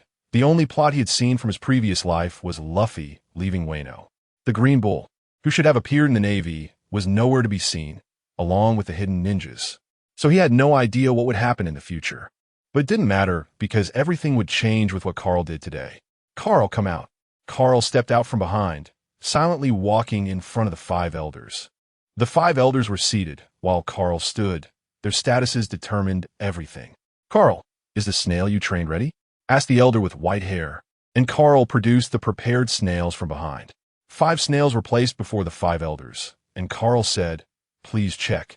Carl sat down at a table, and the middle-aged man with blonde hair frowned, showing an unhappy expression. However, if Carl had indeed developed them, then he had the capability to stand on equal footing with them, at least as the person who had previously promised to introduce Carl to the empty throne. Is this Alabasta? And the Elusia Kingdom in the West Sea? Yes, all clear. The Grand Line, as well as all islands in the 4 seas. The 5 elders saw everything they wanted through the one-eyed snail occupying half of its body. But the next moment, the snail's eye instantly returned to its original state, with a silly pupil staring at the 5 elders. The 5 elders frowned and looked at Carl, who was casually crossing his legs. Carl showed no signs of being the one controlling the snails. So there was only one possibility. A clone was controlling them. Carl was guarding against them. Carl, what do you mean? The Navy Admiral was just a position within the world government.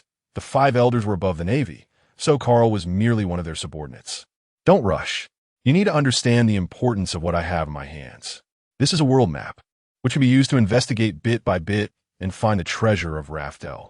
This meant that most of the world's islands had been explored, and the Navy naturally had control over most of the island's permanent pointers, which also indicated that Carl had the ability to place a signal snail on these islands.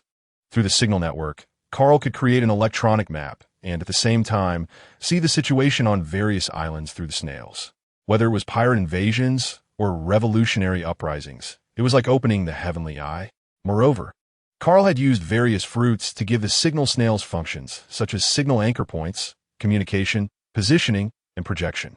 As long as he had the mother snail, he could ignore the news agencies and control all the information received from every island. If the world government obtained this, then Uranus would possess an invincible function, pinpoint strikes, and unlimited tracking.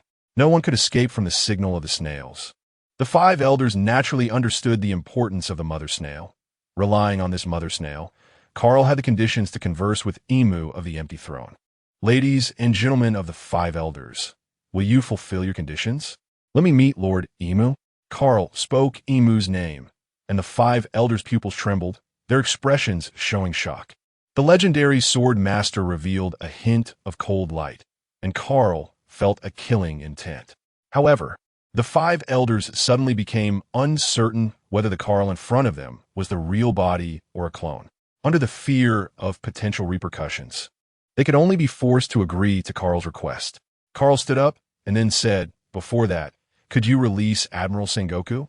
After resigning from the position of Fleet Admiral, Sengoku had been controlled by the 5 elders. And what outsiders saw of Sengoku was merely a substitute created by the 5 elders using some fruit abilities. This was also the reason Carp had to cooperate with Carl. Carl had the ability to rescue Sengoku, and Carp had no choice but to assist Carl, using his own influence to gather the notable Navy personnel. As for why Sengoku was detained, Carl did not know, but it could be inferred that Sengoku had discovered something wrong with the world government. Just as Carl was executing his plan, the battle outside Mary Geos quietly came to an end. Inside a naval barracks, Peach Rabbit clutched the blanket, blocking the spring scenery in front of her chest. Karu remained indifferent, directly picking up his clothes while still naked. Such a skilled move clearly indicated that this was not their first time. "Karu, what exactly do you want?" Peach Rabbit asked. "No comment," she replied. Although this battle was quite enjoyable, Karu raised an eyebrow at Peach Rabbit before leaving. His life as a Navy officer ended here. Next, he would report to the Underworld Palace. "Sanji, I want to eat." On the sea, the Thousand Sunny broke through the waves, heading towards Wano country. "Wait, didn't you just eat a whole roasted shark?" Everyone gathered around, looking at the newspaper. Sanji glanced at the bounty notice, unable to suppress a smile. "How can green algae head surpass me now? Ha ha! Everyone, be careful. We're about to enter the waters of Wano country." At this moment, on a hill in Wano, Kawa watched the Thousand Sunny through a snail phone. "Old 4, the main character is coming." In the shadows, a tall figure was gnawing on a bloody beast, drinking its blood raw, like a barbarian. "It's been 3 years. I should leave this island now." The figure, holding a beast's leg, had blood dripping onto the ground, revealing a strange face covered in odd symbols. The exposed limbs also showed similar symbols with exaggerated muscles. Unlike the other avatars, this one exuded a bizarre aura of flesh and blood. Cass walked up to Kawu, clearly towering over him at over 2 meters tall. When the main body left you in Wano, I didn't expect you to truly surpass your physical limits and become one of the Flying Six. But I'm also completely different from you. I'm no longer human. The way of the witch is not that simple. But you're not complete either. Your body is covered in witch patterns, and even Kaido has witch patterns written on him. Right now, he truly is a monster. Why did the main body enhance Kaido? I don't know, but now Big Mom is also set out. Cass swiped on the snail phone screen and saw the departing crew from the Big Mom Pirates. The alliance of the 4 emperors is also underway. Moreover, Wano has also entered the surveillance range. Next, Carl will see everything happening in Wano from Mary Geos. CP0 agents were also organizing contact with Kaido, with people like Jelnica, Maha, and Joseph secretly executing the orders of the 5 elders. Inside Wano, the team tasked with defeating Kaido was also carrying out their mission and had just received a call from Casa, confirming they were on their way. Yohu Jinbei, let's go. The Thousand Sunny sailed upstream in Wano's freshwater river, with Jinbei skillfully maneuvering the ship through the water. The 2 lion claw anchors at the bow caught 2 giant carp ahead. All vessels entering Wano must use the locally sourced super strong carp to access the waters of Wano, except for Kaido's subordinates, who have their own docks for free entry. The ship began to tilt, its bow pointing towards the sky. Charge, Sunny, Luffy shouted, while Chopper and Usopp held onto the railing tightly. Jinbei, intrigued, pressed a button on the steering wheel. The sides of the Thousand Sunny's cabin opened like awning windows, balancing the ship as the cabin extended 2 jet nozzles and the sails were retracted. Solderdok, fleeing form. Compared to 2 years ago, Frankie had added jet nozzles on both sides of the Thousand Sunny for explosive propulsion. The steady jet could propel the Thousand Sunny into the air. Wow, the Sunny can fly. Yaha, I knew it. This is something I developed with Frankie. Let's go, Usopp. Compared to Chopper and Usopp, Nami and Sanji remained calmer. Nami focused on the direction of the airflow and currents to prevent any accidents, while Sanji clutched the bounty notice tightly. Luffy, through the mist, vaguely saw the boundary. Charge! Sunny. The Thousand Sunny soared into the sky, breaking through the surface of Wano's waters. The anchor claws released, and the ship, using its thrust and gliding ability, spotted the massive whirlpool in the waters of Wano. Jinbei felt a chill. Such a large whirlpool would be hard for a ship of the Thousand Sunny's size to escape. Fortunately, the Sunny could fly over it. Jinbei, head towards 11 o'clock. Everyone is waiting for us there. Casa looked at the message on his phone, seeing smoke rising from the 11 o'clock direction, which was the signal left by Robin. Okay, understood. Jinbei adjusted the direction, aiming for 11 o'clock. Wind explosion. The powerful propulsion allowed the Thousand Sunny to burst out of the whirlpool's range. On a shore in Wano, a bonfire extinguished, producing a large amount of blue smoke that rose into the sky. Frankie and Kinemon hid in the bushes, while further up the hill, Law concealed himself to prevent any surprises. However, a large ship fell directly into the sea, creating waves over 20 meters high, which the bushes could not hide. Law noticed the commotion but felt no waves in his heart, even a bit relieved, as this disturbance was smaller than he had expected.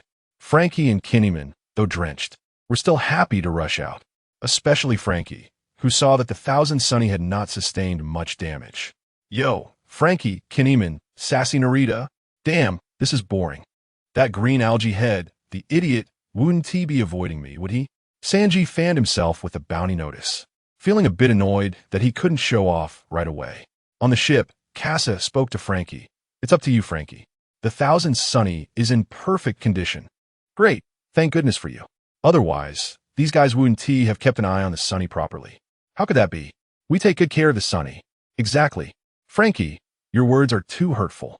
The silly trio felt hurt by Frankie's words, and the overwhelming pressure forced Frankie to keep apologizing. Nami looked at the people on the ship and had no choice but to disembark to ask Kinemon about the current situation in Wano. There's really no sense of crisis at all. Room, slaughterhouse. Law exchanged positions with a piece of charcoal from the bonfire, appearing in front of Casa and Luffy. Law immediately recognized the blue chubby figure and was shocked, not expecting Luffy to have really stolen Jinbei from Big Mom. The former warlord of the sea, Jinbei, could significantly increase their odds in this raid against the four emperors. Trafalgar, Sassy Narita, Straw Hat Captain, Casa Captain, Sassy Narita. Let's leave here quickly and regroup with everyone. The Thousand Sunny needs some handling, and Kinemon has already found a place to dock it. Luffy, you guys go meet up with Law first. I'll stay with Frankie to secure the ship. Luffy, you all go ahead. I'll be with Frankie. Chopper and Usopp are accompanying Frankie, still troubled by what Frankie said. Sanji, however, is hovering around Nami, eagerly wanting to show up in front of Robin and Zoro. At this moment, in the Flower Capital, Kinemon brushes past a samurai, passing on information. But the next moment, Kinemon turns into an alley and comes out a while later, immediately followed by someone going in. The information is thus transmitted. In the palace of the Flower Capital, Kaido is drinking, and originally Hiyori should have been there to liven things up, but she has been removed by Kaido. Everything is for the two men in front of him. A black cloak with clouds in different black eyes and cold snake-like eyes. Itachi Uchiha and Orochimaru, both once part of the Akatsuki organization, but never collaborated, are now standing on the same side in the pirate world. An S-class assassin Serpent and an A-class assassin Crow from the Underworld organization. I didn't expect you to come to help me. The Underworld has already established a presence in Wano, although Kaido despises this force. He cannot resist the value of the Underworld itself. It turns everything produced by the cheap labor in Wano into money. As Kaido sees his wealth increasing and his life improving, he naturally permits the existence of the Underworld. And with its help, he sees the outside world. The four emperors, Kaido, is such an astonishing existence. For this reason, Kaido has to think about his own escape route. His current position is not stable. Openly, Kaido covets his position as the general of Wano, and secretly, the Akazeya Nine want to overthrow his rule. Especially since the undercover agent he planted among the Akazeya Nine has informed him that the Akazeya Nine have returned and are preparing for a rebellion. We just want to go, we want Kaido. Then what do you want? Souls. What? At this time, Luffy and the others have arrived in the forest outside of Kibi Village, where Ace asks everyone to help find Yamato. By coincidence, the plot corrects itself, and Luffy sees Yamato once again. Meanwhile, Casa looks at the Emperor in front of him, and his inner plan is set. However, when Zoro and Sanji meet, before Sanji can present his bounty, Zoro seems to predict something and directly attacks. Luffy can't help but laugh. Ha! You two have such a good relationship. Yamato walks up to Luffy, and Luffy curiously looks at Yamato, intrigued by this little girl. You are Ace's brother. Huh. Perhaps it was the straw hat on his head that made Yamato recognize that this person was Ace's brother, whom he often talked about. Casa looks at Momonosuke and Kiku, while the undercover Kinemon has gone out on a mission. Now, aside from the undercover Kinemon, 3 members of the Akazeya Nine are still missing. Kanjuro, Kawamatsu, and Aizo. Aizo will arrive with Ace, so there's no need to worry. Kawamatsu needs to find an opportunity to go to the Tobi Roppo prison to rescue him. As for Kanjuro, he is our undercover agent, so there's naturally no need to worry.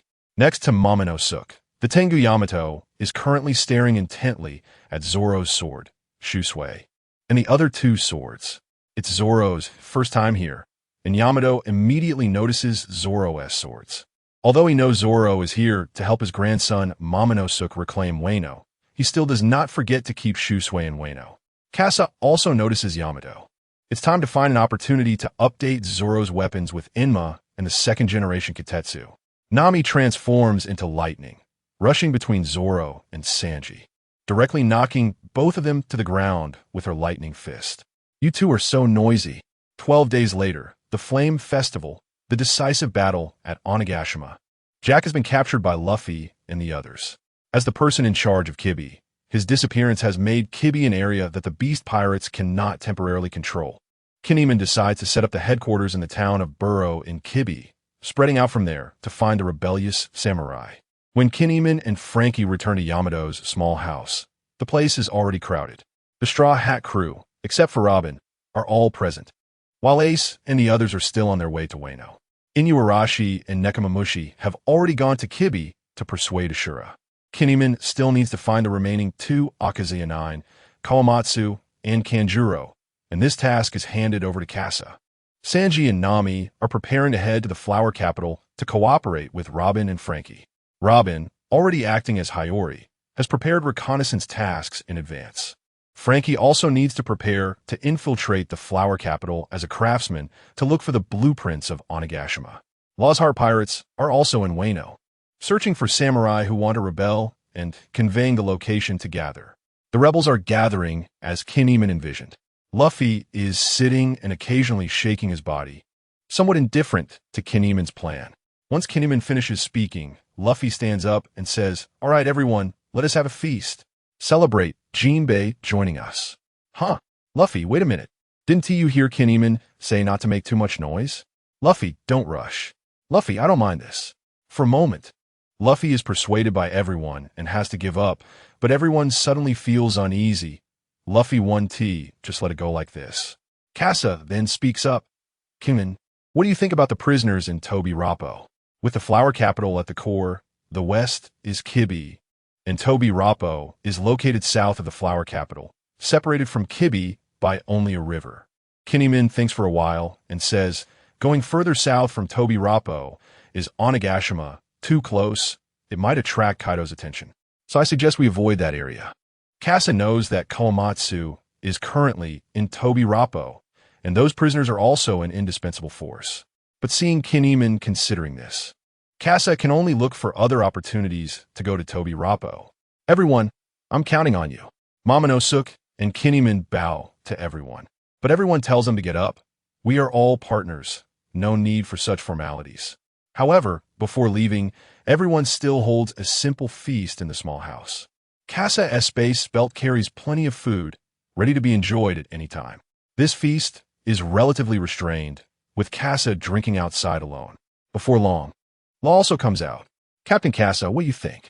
As an S-class assassin of the underworld, Kasa naturally has more information than Kinemon, but he didn't mention it just now, making Law unable to help but think more. Kinemon has undercover agents, so some things are inconvenient to say. Moreover, the enemy has over 30,000 ability users, enough to wear us down, so the existence of samurai is very necessary. But the gap in numbers is too great. Yes, so in these 12 days, we need to think of more ways. Kasa also knows that Big Mom will come here, but he didn't say it otherwise. The morale would be thrown into chaos, and these people might just run away. Kasa will go to the flower capital with others tomorrow. Luffy, Zoro, Jinbei, and Chopper will stay in Kuri.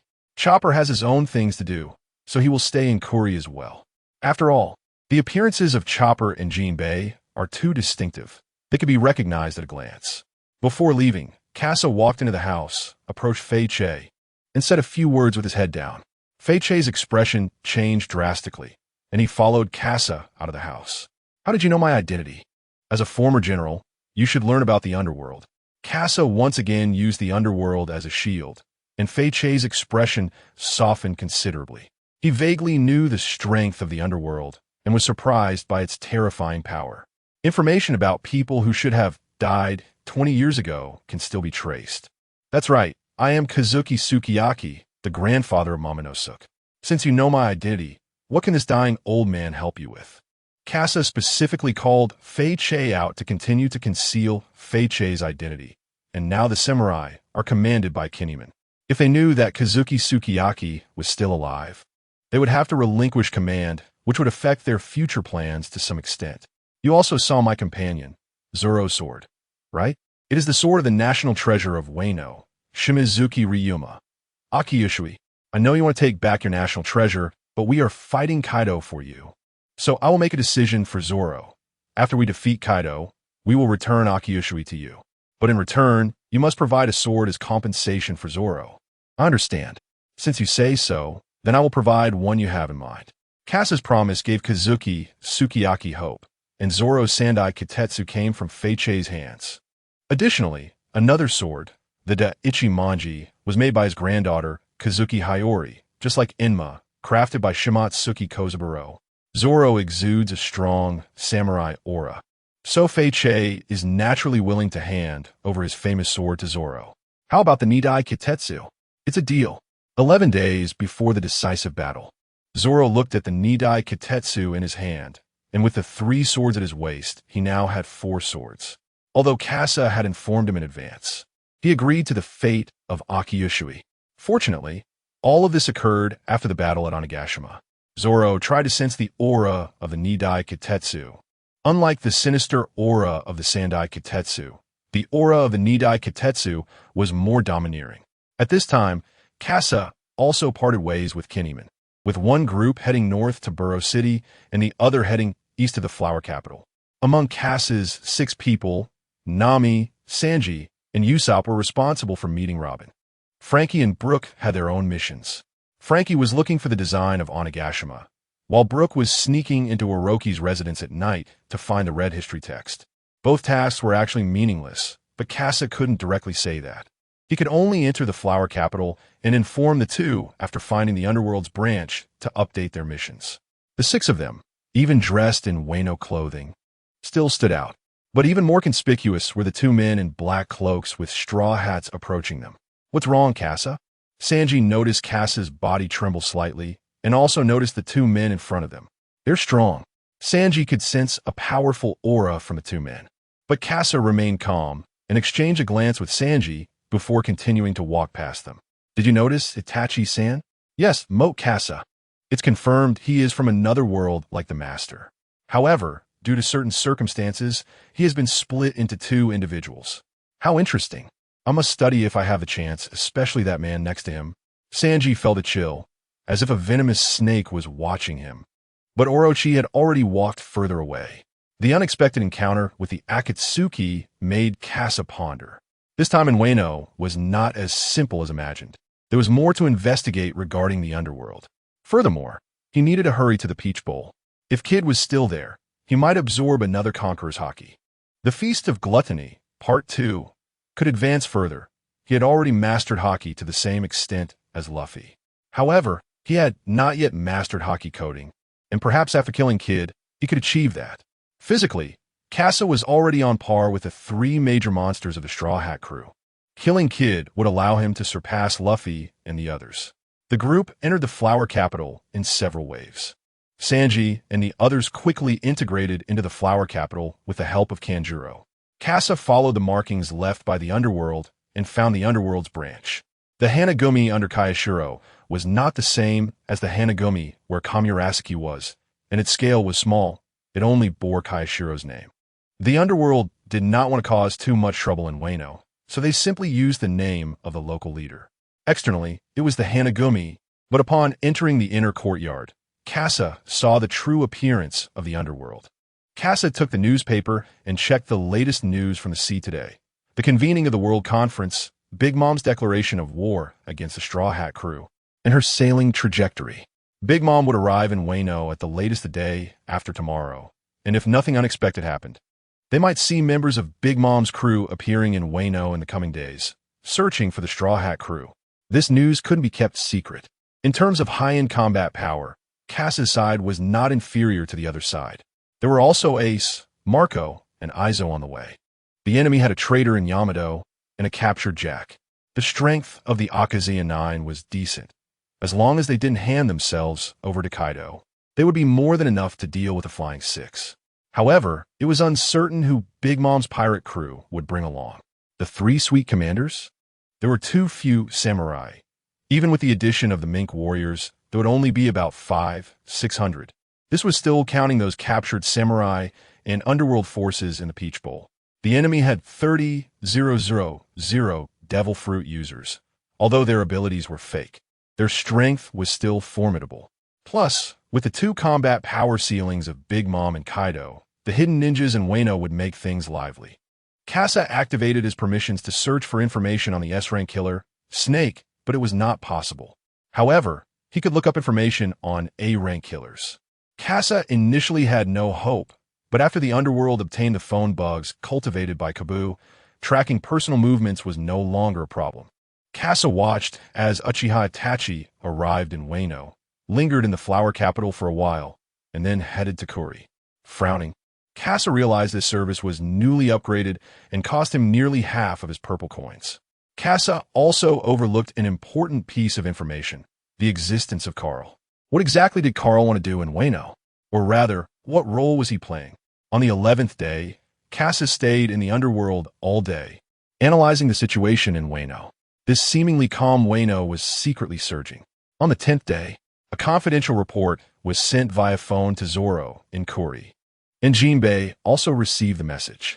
Frankie, considering Jinbei's physique, specially modified the phone to accommodate Jinbei's large hands. Of course, this also includes Brook. Otherwise, Brook's bony fingers wouldn't be able to use the touchscreen, which often leads to him mistakenly sending messages in the Straw Hat Crew's internal group.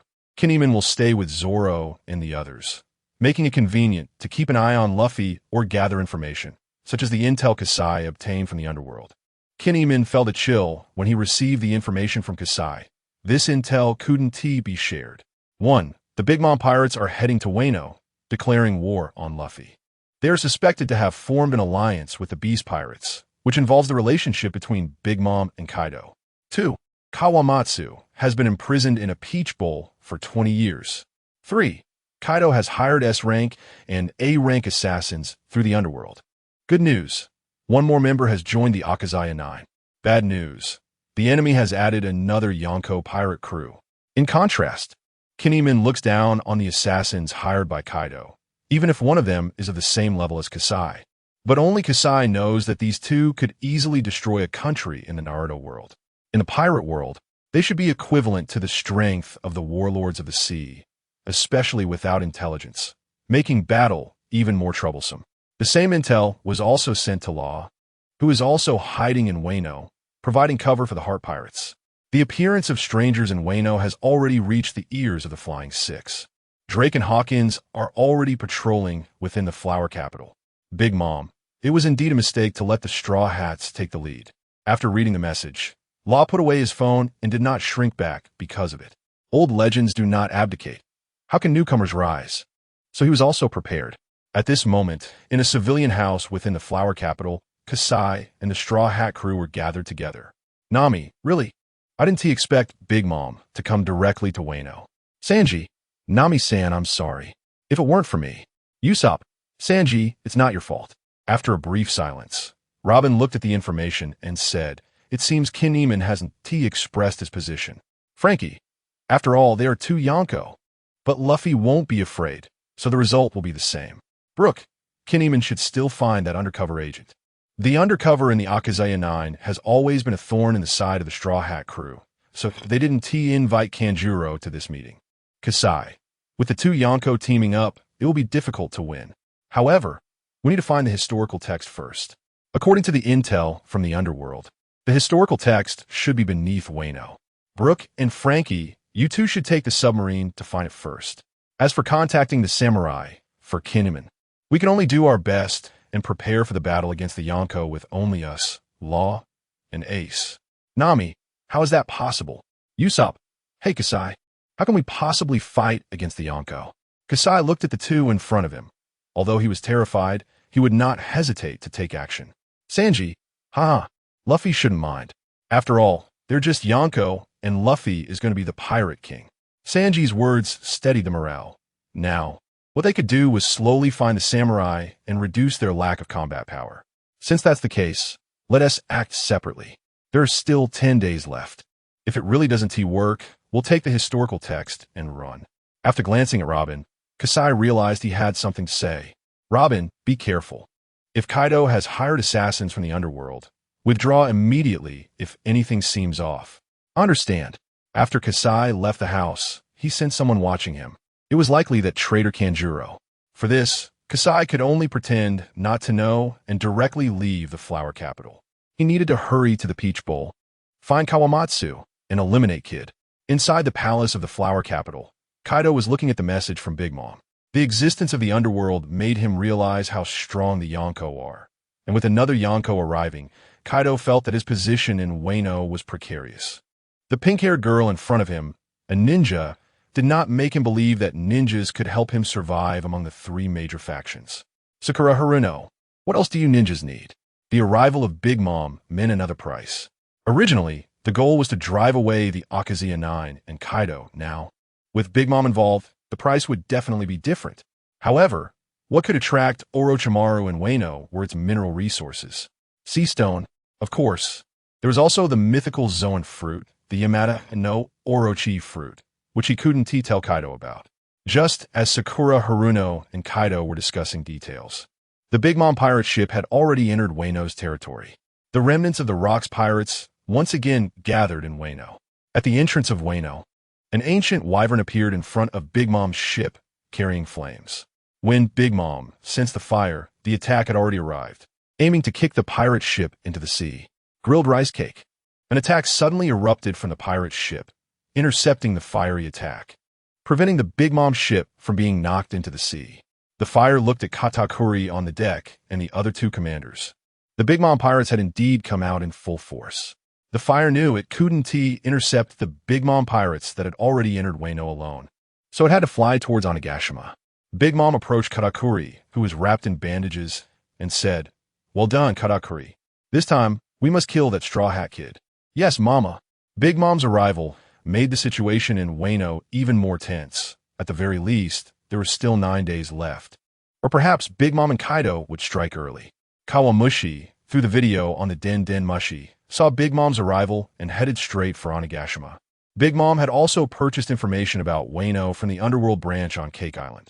Although it was her first time entering Wano, she was very clear about the location of Onigashima. Now that Big Mom had arrived, it was time to see what plans the ninjas had. With the existence of the underworld king beneath Wano, it was an important strategic point for them. Plus, it was also an island where the main characters would undergo transformation. Kawamushi needed to ensure that the plotline here did not change too much.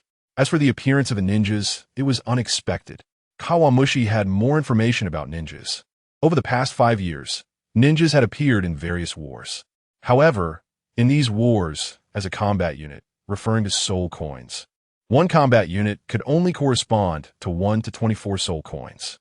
On Onigashima, whether it was samurai or over 30,000 ability users, the combat unit should be at least within the range of 300 to 500 soul coins, which is over 10 million in this level. As for why ninjas needed so many soul coins, Kawamushi and the others expressed their confusion, and with the help of the Den Mushi, they aimed to find a reason. At this moment, the phone bug at Kawa's waist rang. "Hello, Kawa, we have arrived. Come and pick us up." Kalu and Kaba had already arrived, but due to their lack of flying ability, they could only rely on Kawu to enter Wano country.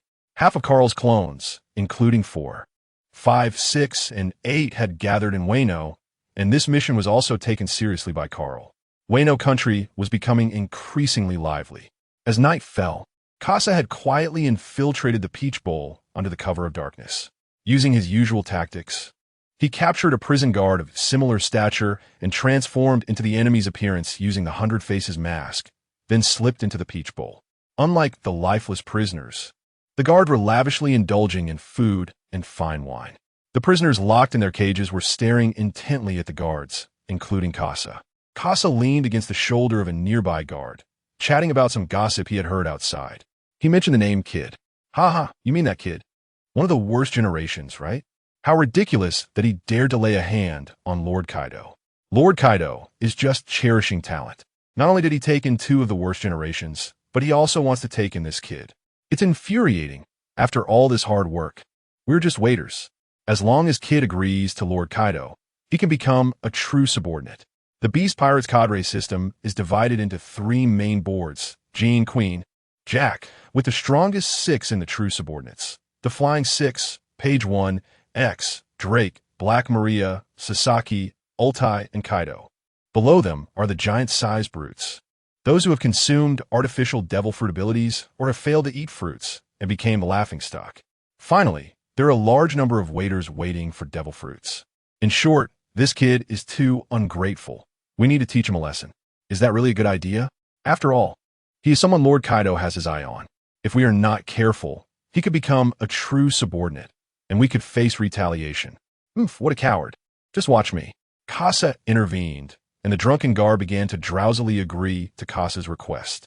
He brought Casa to Kid's prison cell, and under the cheers of the crowd, Casa wept, Kid Mirchilesli. The guards, feeling detached from the situation, cheered loudly. Casa felt it was enough and left with the guard. He had memorized the location and next. He just needed to find the position of Kawamatsu to take Kid away. After Kasa left, Kid stared intently at Kasa's retreating figure. A man with conqueror's haki could never yield. He remembered this man in front of him. After the lesson with Kid, Kasa's words carried more weight in this small team of 5 guards. But it was only limited to tonight's drinking party, as Kasa continued to promote his persona. To teach a lesson to the longest-serving prisoner in the Peach Bowl, the guards who enjoyed the spectacle quickly brought Kasa to Kawamatsu. After dodging the fishbone Kawamatsu spat out and confirming his identity, Kasa pretended to trip and was helped back into the drinking party amidst everyone's laughter. It was the 10th day, and it wasn't suitable for any major disturbances, so Kasa accepted being laughed at. On the 9th day, a major event occurred in the Peach Bowl. Kid was brutally murdered in prison, and another waiter died alongside him. Deputy Warden Dopon. The situation is as follows. The waiters who drank with Kasa last night revealed what happened. In their view, the waiter's death was due to being frightened by Kawamatsu, and feeling dissatisfied, he took it out on Kid. However, they didn't know how it happened. The two died together in prison. Dopon, whose entire body was engulfed by a hippopotamus's mouth, looked at the traces left on the ground and accepted this outcome. Before leaving, Kasa had already made preparations, pouring alcohol all over the waiter to give off a strong smell of liquor, leading others to speculate about the outcome Kasa wanted them to know. Damn it. With Kid dead, how do we explain this to Lord Queen? At this moment, Kasa, with Komatsu in tow, was walking toward 9-Li, needing to pass through the forest of Kabuto village before entering Burrow City to meet with Kinemon. Kasa was still looking at the soul coins he had gained from Kid, 3,660 soul coins, nearing the 15 billion level of a great pirate, along with the killed waiter. Just from the harvest in the Peach Bowl, Kasa had collected nearly 4,100 soul coins, although Kasa hadn't purchased anything from a mysterious merchant in a long time. His strength had become difficult to improve through the merchant. Kasa was now only satisfied with the existence of the system for replenishing daily needs and ammunition materials. His soul coins were nearing a total of 200,000. With money in hand but no desire to spend, Kasa decided to save the soul coins for future needs. Kasa-san, are Jean and the others really in 9-Li? Unless something unexpected happens, they should be in the ruins of the Kazuki family's castle. Ruins? Then Kasa-san, do you know Miss Hayori's whereabouts? Kazuki Hayori, also known as Kamurasaki. Kasa knew, but now wasn't the time to say it. This would involve the undercover work of Denjiro. So to avoid complications, Kasa decided to hold off on mentioning it. After all, Kasa's side was already aware of the undercover existence and had taken precautions. Unless something unexpected happened, the plot line of this world would also correspondingly be adjusted. You go meet with Kinemon first. I have my own tasks to attend to. The two crossed the bridge from the Peach Bowl to 9-Li and entered the forest where Kabuto village was located. Kasa walked west while Kawamatsu headed east to meet Kinemon in Burrow City. The two parted ways, and Kasa arrived at the edge of a cliff, where the waves crashed against the stone wall. Impressive. If you hadn't exposed yourselves, I really wouldn't have noticed you. In the wasteland of the Peach Bowl, Kasa sensed someone watching him from the distant forest, but once he activated his observation haki, he found no one. As the observation haki enveloped the forest, the feeling of being watched vanished. Perhaps the other party was also worried about being counter-detected, but this also demonstrated the ninjas' control over their presence. Two figures emerged from the forest, whispering to each other, and Kasa deduced their identities from their conversation. Niji, I told you they sensed our presence. Naruto, if you hadn't exposed yourself, we wouldn't have been detected. Clad in white robes and an orange coat, the familiar figures were Hyuga Niji and Uzumaki Naruto. Kasa's heart skipped a beat. As someone who had watched One Piece and Naruto several times, he never expected to encounter Naruto on the opposing side in the pirate world. At least the Naruto and Niji in front of him still maintained a degree of vigilance and caution, keeping a safe distance. Are you two here to see me of your own accord, or is there a deeper meaning behind it? Kasa's words carried a hidden threat. If they were here of their own volition, it indicated that the behind-the-scenes power could only achieve superficial control over these ninja subordinates and could not fully dominate them in body and mind, much like Uchiha Shursue's Koto Amatsukami. If it refers to the mastermind behind the scenes, then the control the other party has over the ninja is no less than the control Carl has over his clones. Kasa uses Carl as a reference to judge the hidden hand that has not yet revealed itself. Naruto hesitates to speak, but is interrupted by Niji. Mr. Kasa, perhaps we should talk about a way to leave this world. Niji's rhetorical question diverts the topic and completely makes Kasa forget his original purpose. Leaving the pirate world has been a long-hidden desire deep within Kasa's heart. Going home. At this moment, a great battle is still ongoing on Onigashima. The battle between Big Mom and Kaido prevents the cadres of both pirate crews from approaching. Katakuri stands opposite Jinbe with others, and if anything seems off, the two pirate crews will directly clash. Under the clash of Conqueror's haki, aside from Jinbe and Katakuri, everyone else takes a slight step back. The battle between the two is nearing its end. Katakuri can see the outcome unfolding from their fight, and Jinbe can see it too. As the vice-captains of the two Emperor's pirate crews, both have the same insight. Kaido, Shinny, old hag die. The two show no mercy in their words, nor in their actions. To cooperate, both sides must possess corresponding strength, even if the other is a partner from their youth. Day 8. Day 7. Day 6. After receiving information from Kawamatsu, Kinemon has sent him to Suwon to obtain the most important weapons for the samurai. At this moment, many members of Kaido's pirate crew have appeared in the Flower Capital. Searching for the Straw Hat crew, Nami and Usopp have been forced to hide in the southeast of the Flower Capital in the village of the God of Wealth, filled with failed smiley fruit users. The arrival of Nami and Usopp has also reduced the pressure on Sanji and Robin in the Flower Capital. A highly mobile warrior and a high-level assassin are more suited for solo combat, provided Sanji does not encounter any accidents. Seriously, where has Kasa gone? It's been 3 days without news. Yes, now, with Big Mom and Kaido's alliance, they have sent people to search for us. If nothing goes wrong, Luffy and the others might be discovered. Usopp's concerns are not without reason. After all, Luffy is not like Robin, the kind of captain who restrains himself. But Kasa's disappearance has also added a bit of worry for the two. The messages from Kasa on the phone have also stopped 3 days ago. At this moment, Kasa is in the forest, among the treetops, where many seekers and givers are searching for Luffy and his crew. Kasa looks at the ninja scroll in his hand, having fallen into contemplation for 3 days. The temptation to go home has grown robustly over these 3 days, but he remains vigilant. After all, Niji said that to return to the real world, one must combine the energies of both worlds. Chakra and haki. This also explains why ninjas need to master haki, even though chakra's versatility is stronger than haki. After learning about chakra, Kasa is eager to learn it as well and master various ninjutsu. However, he remains cautious about the enemy's means against ninjas, with the greatest concern being Uchiha Shursui's genjutsu. Although genjutsu interferes with a person's senses to create illusions, powerful genjutsu can control the enemy's chakra to achieve its effects. Kasa's thought is simple. As long as I don't have chakra, no divine intervention can control me. The choice before him makes Kasa consider whether to expose his weaknesses. Hurry up, the Straw Hat Kid is in this forest. Find him quickly. Wow, Big Mom's bounty is really tempting. Then hurry up and search, you lazy guys. Suddenly, among a lazy formation of a giver and 4 seekers, a man in a black trench coat appears, dual guns in hand, resembling a certain cowboy. I can't let you interfere with our captain like this. Blazing bullet. The scorching bullets burst out, the high temperature directly melting the scalp, piercing through the skull, and cooking the brain matter. But this only applies to the seekers. The turtle giver blocked Kasa's attack and launched a counterattack. Kasa takes a small step back, dodging the giver's attack, putting the giver in a situation of failed attack and nowhere to retreat. Thunder bullet.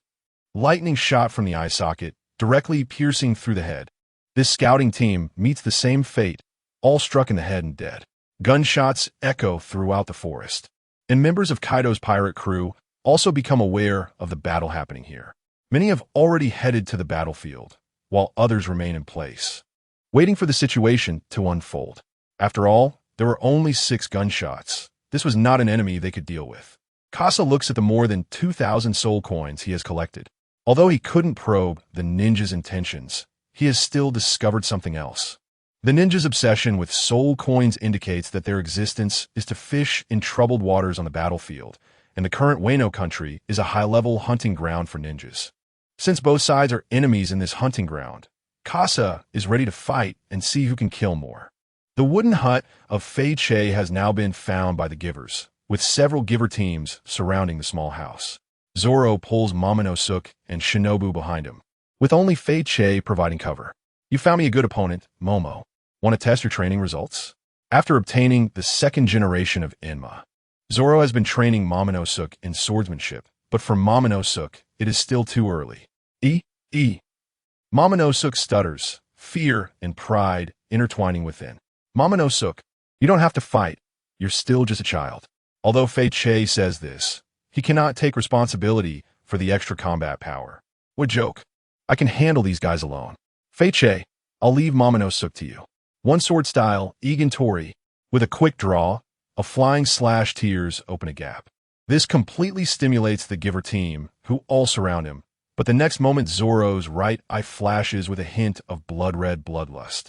Casa, leave these guys to me. The Givers are shocked. Under the pressure from Zoro, they completely fail to notice Casa's arrival. Casa also retracts his twin guns. Understood. It's up to you, Zoro. One sword style. Great morning shock. Zoro's final strike finishes off the enemy. Throughout this battle, Zoro uses the second generation of Enma to fight, getting familiar with it. He also draws out a different aura from the second generation of Enma compared to the third generation, but he hasn't fully mastered it yet. And all the people in front of him have fallen. Casa drops from the tree to the ground, finishing off the fallen enemies, slightly increasing his soul coin reserve. Momonosuke watches Casa take down each enemy with a single shot, even putting another bullet into the already deceased, each shot shocking his spirit. This attitude is what war looks like. Casa, what about Luffy and the others? In the current situation, it is estimated that the entire Wano country is already under Kaido's control, and everyone is looking for the fate of the Straw Hat crew. The war has already begun, and Kaido won't give us any time to prepare. What? Kinemon and the others are not ready yet? That's normal, Tama.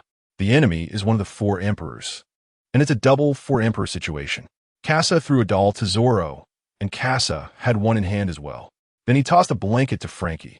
Frankie, this blanket can conceal your presence. Then Zoro and I both ran out with two dolls to divert their attention.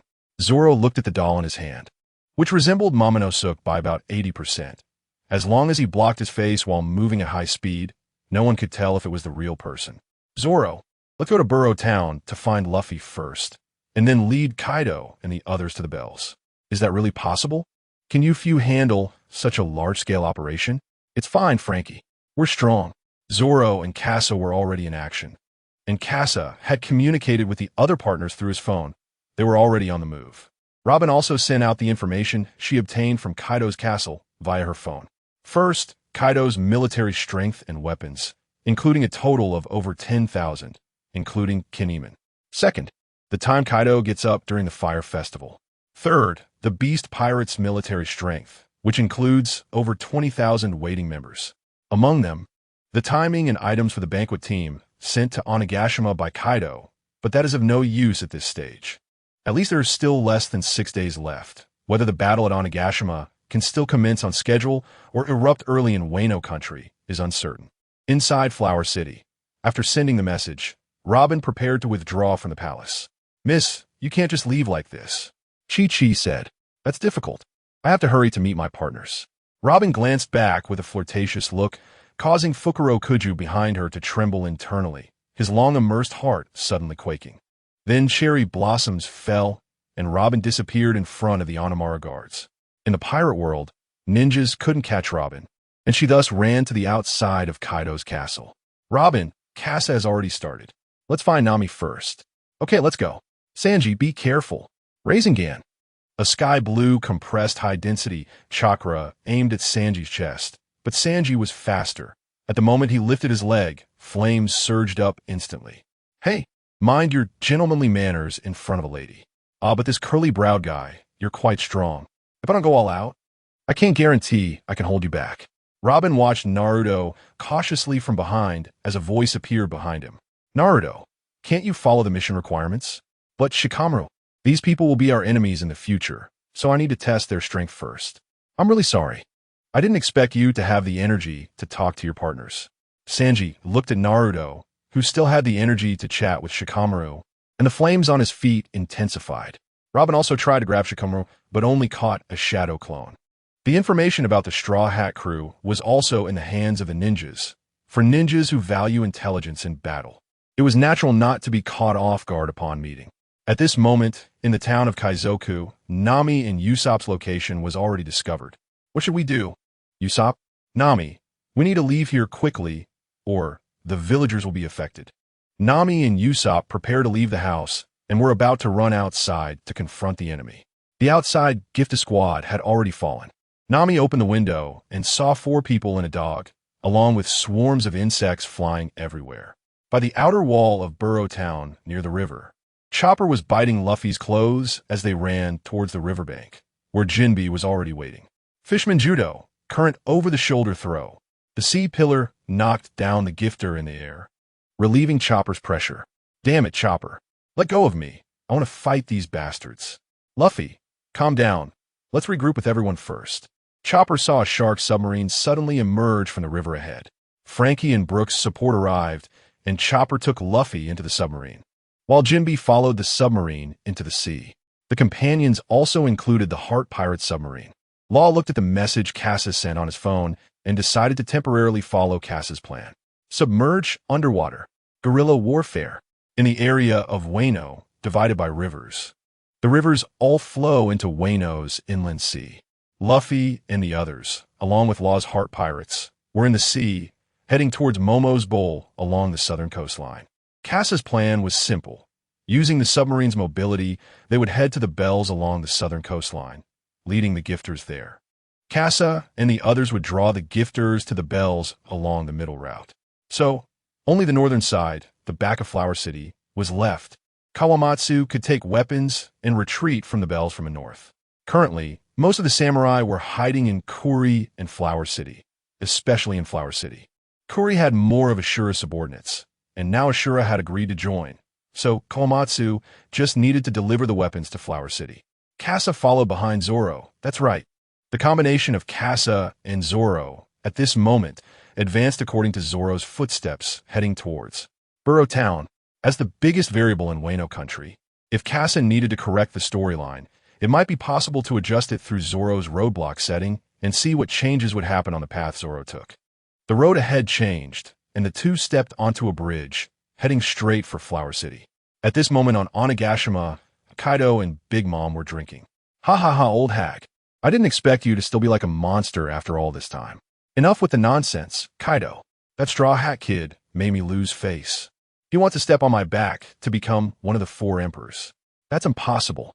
These brats don't think about leaving this island. Roronoa at the main table, Kaido and Big Mom clinked glasses, while those below had their own thoughts while drinking. Kassa was also among them, and the Flying Six were participating in the banquet as well.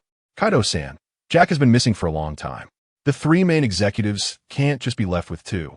Shouldn't we promote someone from among us? Toki, having drunk too much, couldn't help but speak his mind. Huh, Jack hasn't appeared for a long time? Kaido didn't care. And Jean added from the side, and Kaido understood, raising an eyebrow. That idiot.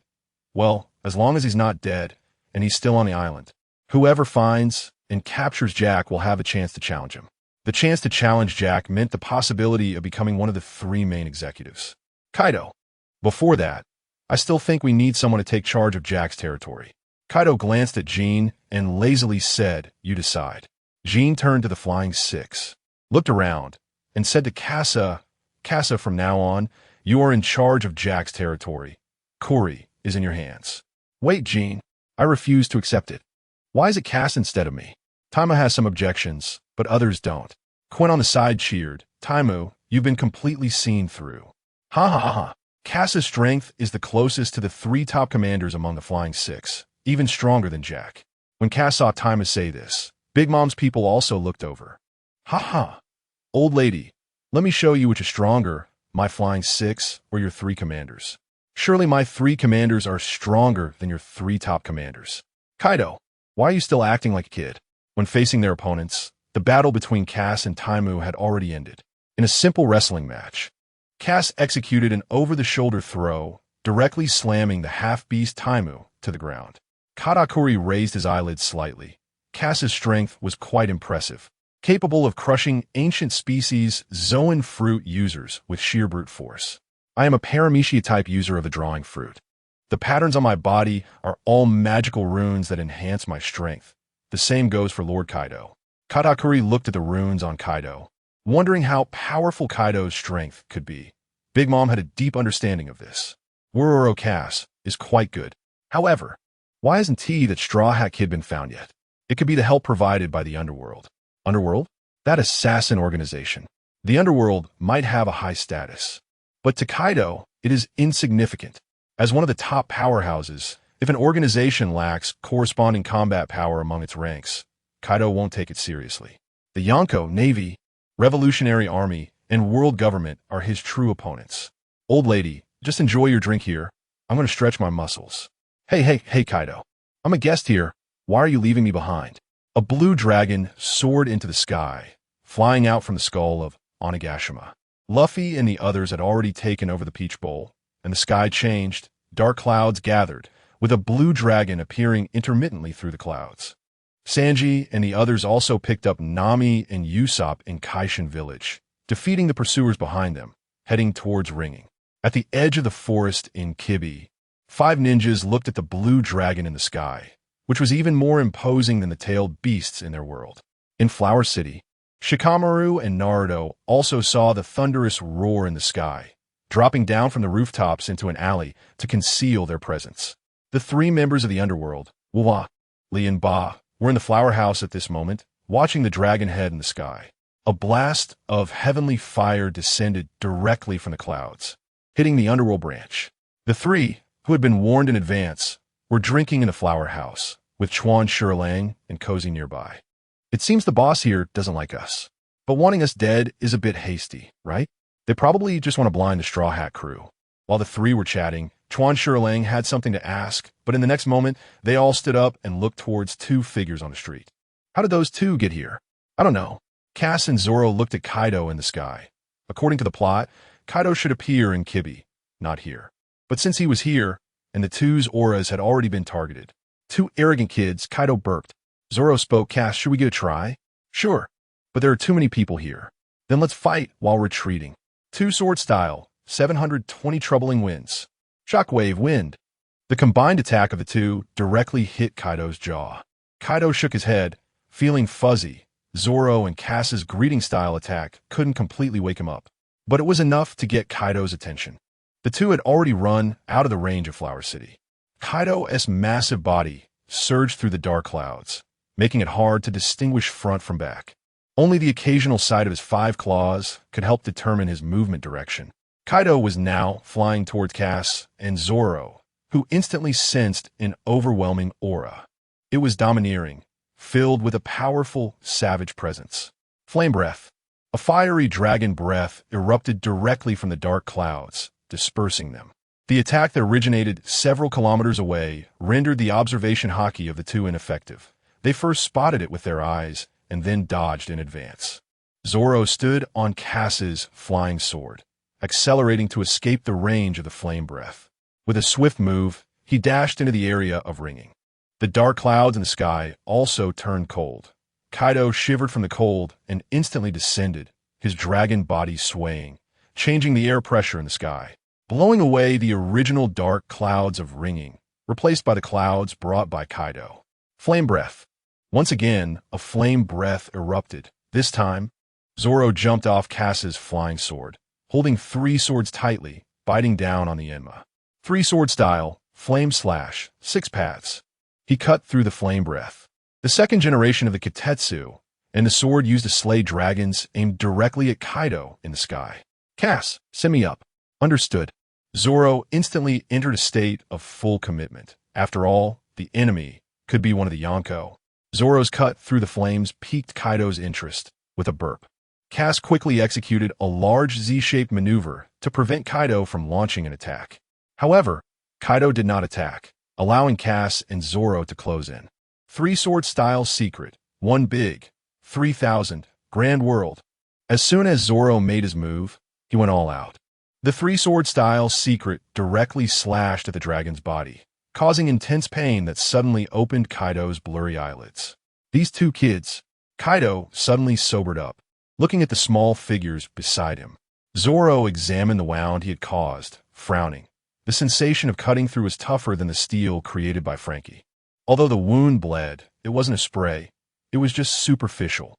The damage only affected the blade, unable to expand the damage radius. As the dragon body surged, the wound quickly vanished. The damage Zoro inflicted was nothing more than a trifle for such a massive body. Zoro, be careful.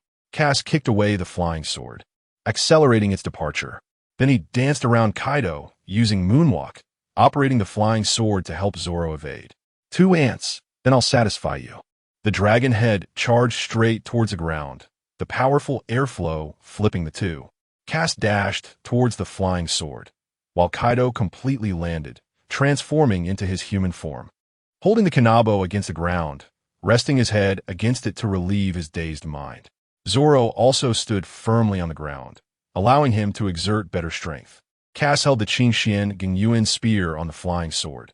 His high mobility was the basis for his battle against Kaido, avoiding being taken away by Kaido's Thunderbagua. If Zoro could withstand 2 hits, Cass could withstand 3. This confidence came after absorbing Kid's soul. The Feast of Gluttony, Part 2, had absorbed 3 souls with Conqueror's Haki. Although your captain is not here, you two still have some backbone. How about joining our beast pirates? Kaido sent an invitation, but the two didn't respond. Zoro just flipped his sword, pointing the blade at Kaido. Sorry, but I still want to try the taste of slashing a dragon. Haha, there is really no other way. Then let us wait until you reach the Peach Bowl to reconsider. Thunder 8 trigrams. Kaido instantly appeared in front of Zoro, ready to take him out with a single blow. However, Kaido's movements were already anticipated by Kasa, who was opening the empty mirror. With observation haki, he predicted every muscle movement of Kaido. As soon as Kaido moved, Kasa also moved. Shock! The 8 fasting ring, wrapped in Conqueror's Haki, was directly sent flying, forcing Kaido to accept the backlash of his own power. Kaido suffered a setback. He was completely drawn in by Zoro and didn't expect that the person next to him, when T launched an attack, actually had this skill. Divine Dragon's Tail. Ignoring the difference in power, he kicked Kasa away. Kasa didn't continue to pursue, but instead ran to where the 8 fasting ring was, putting it away. Zoro took over Kasa's attack rhythm and rushed forward. King of Hell, 3-sword style, Hellish Demon Slash. 3 slashes hit Kaido, but they were all blocked by him, his body covered in haki.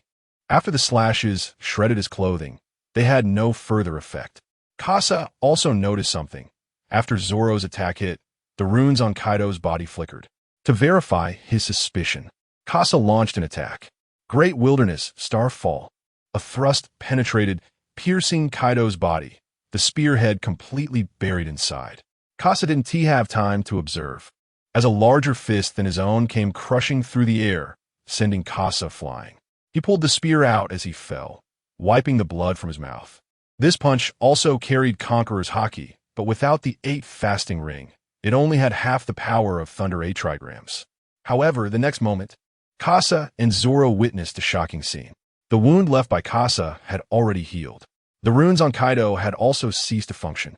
And this time it wasn't the same flickering of runes. Such a bizarre scene, it was obvious that it was the work of Carl's clone. Zoro, this is troublesome. Are you scared? I'm afraid you'll fall first. Without the 8 fasting ring, Kaido's resentment towards Kasa was a bit heavier, constantly calling out to Kasa and delivering heavy punches. Kasa's intense offensive dissipated the starlight. The pressure was too great. Zoro wanted to break the deadlock, but Kaido's observation haki had also reached an advanced level, allowing him to attack Kasa while fending off Zoro's attacks. But after Zoro unleashed his demonic aura, Kaido had to take it seriously. Demonic aura, 9-sword style, Ashura, piercing might. 9 slashes struck Kaido's arms, and Kaido raised both hands, his strong arms acting like a shield. Interesting. It's been a long time since anyone could display such excellent demonic aura. Little brat, what is your name? Roronoa Zoro, the man who will become the world's greatest swordsman. With such spirit, Come and be my subordinate. Starbreaker. Kasa leaped high, swinging his spear down with great force, pressing down on Kaido's knee, but with a flicker of runes, Kaido directly pushed Kasa's attack away. TCH, you little brat. You actually act like a pirate, hitting hard. I like that. Kasa didn't want to refute it, since he was a pirate himself. But Kaido's originally resilient body, combined with the runes, Kasa had roughly figured out. It was just about enhancing defense and recovery. Even if Kasa and Zoro's attacks were effective, it was of no use. Unarmed Kaido, with a fist wrapped in haki. Kasa could barely withstand 8 hits, Zoro 5. They couldn't take any more. And the two's attacks could only be described in 2 words, scraping. Of course, this was also because the two hadn't gone all out. After all, they wouldn't be able to defeat Kaido, so they were just tasting the waters. Demonic Aura, 9 Sword Style, Ashura, 9 Flash. Meteor Spear. This time Zoro provided cover for Kasa, who aimed a spear at Kaido's heart, tried to attack Kaido's weak point with speed and precision. However, Kaido dodged the sharp edge, choosing to take Zoro's attack head-on and then hard countering Kasa's Meteor Spear with his fist. Zoro wouldn't let this opportunity slip by and instantly expanded his arms. 2 Sword Style, Double Tough Slash. The slashing dragon's autumn water left a scar on Kaido this time, but Kasa was cautious and retreated. Zoro also sensed the threat and quickly withdrew, but it was still not fast enough to avoid Kaido's attack, which hit him with a punch, sending him back into the snow. Kasa looked at the fist wrapped in Conqueror's Haki, envious. The Conqueror's Haki, enhanced by the gluttonous feast technique, aside from its deterrent effect, hadn't been utilized.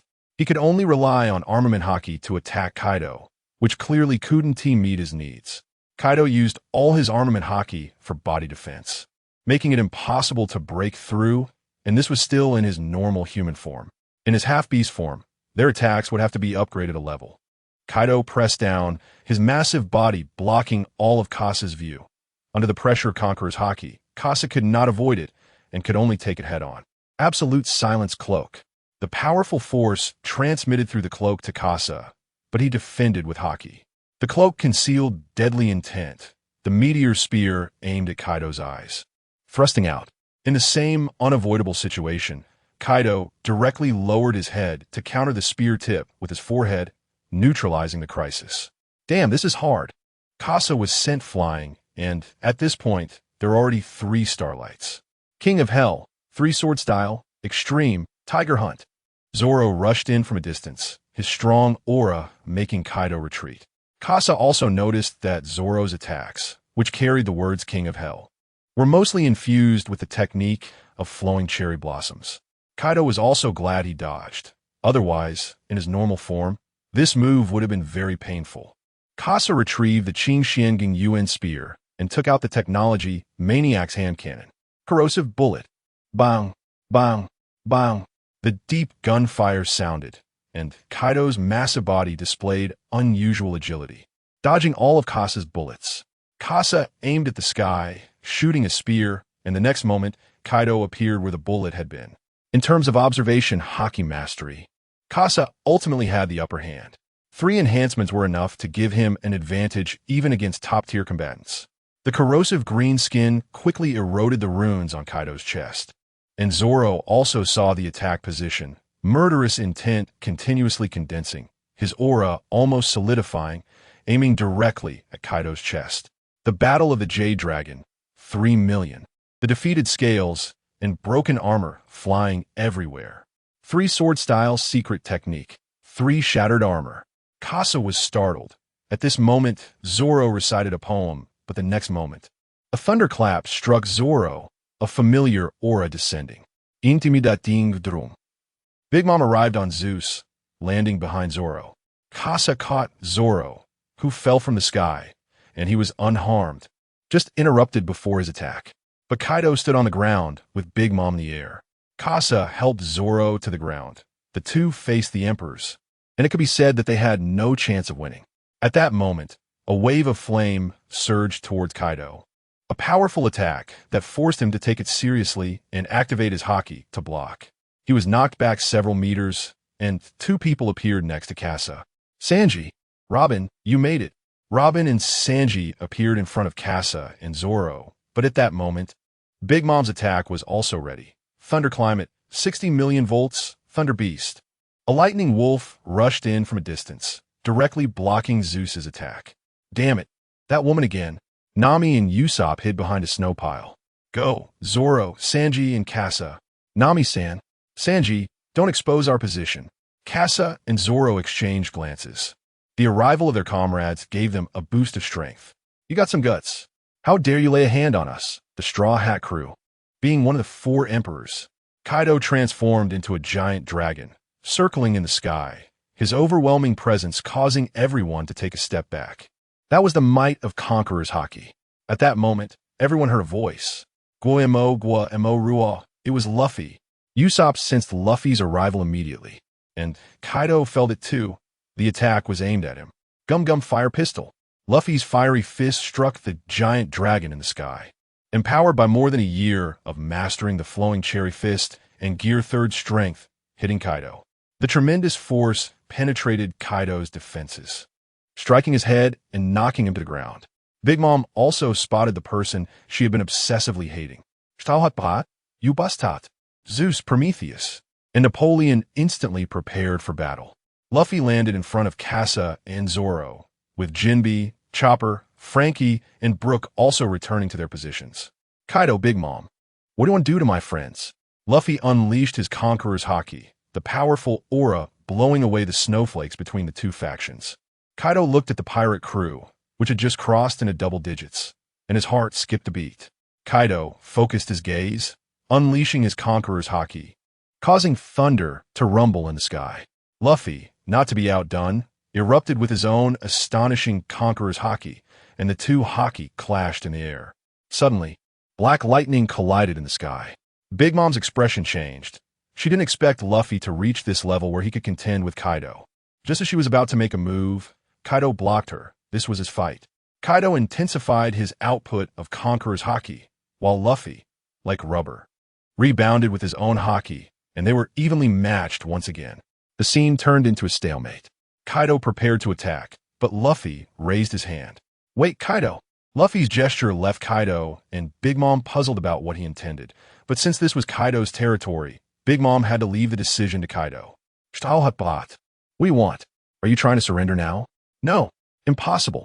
We just want to defeat you at the Flame Festival in 5 days. So we want to fight today. Huh? Kaido and Big Mom were taken aback by Luffy's suggestion, momentarily unable to believe it. At that moment, Jin flew to Kaido's side and whispered a few words. Hey, Kaido, you're not seriously considering this boring suggestion, are you? Be quiet, old hag. This is my territory. I'll make the calls. Kaido's last statement carried a hint of warning.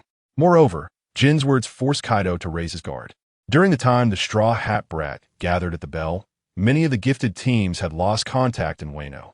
Additionally, Jack had not managed Wano for too long, leading them to be unaware of the situation there. So Jin felt that there was a hidden force in Wano trying to take advantage of the chaos.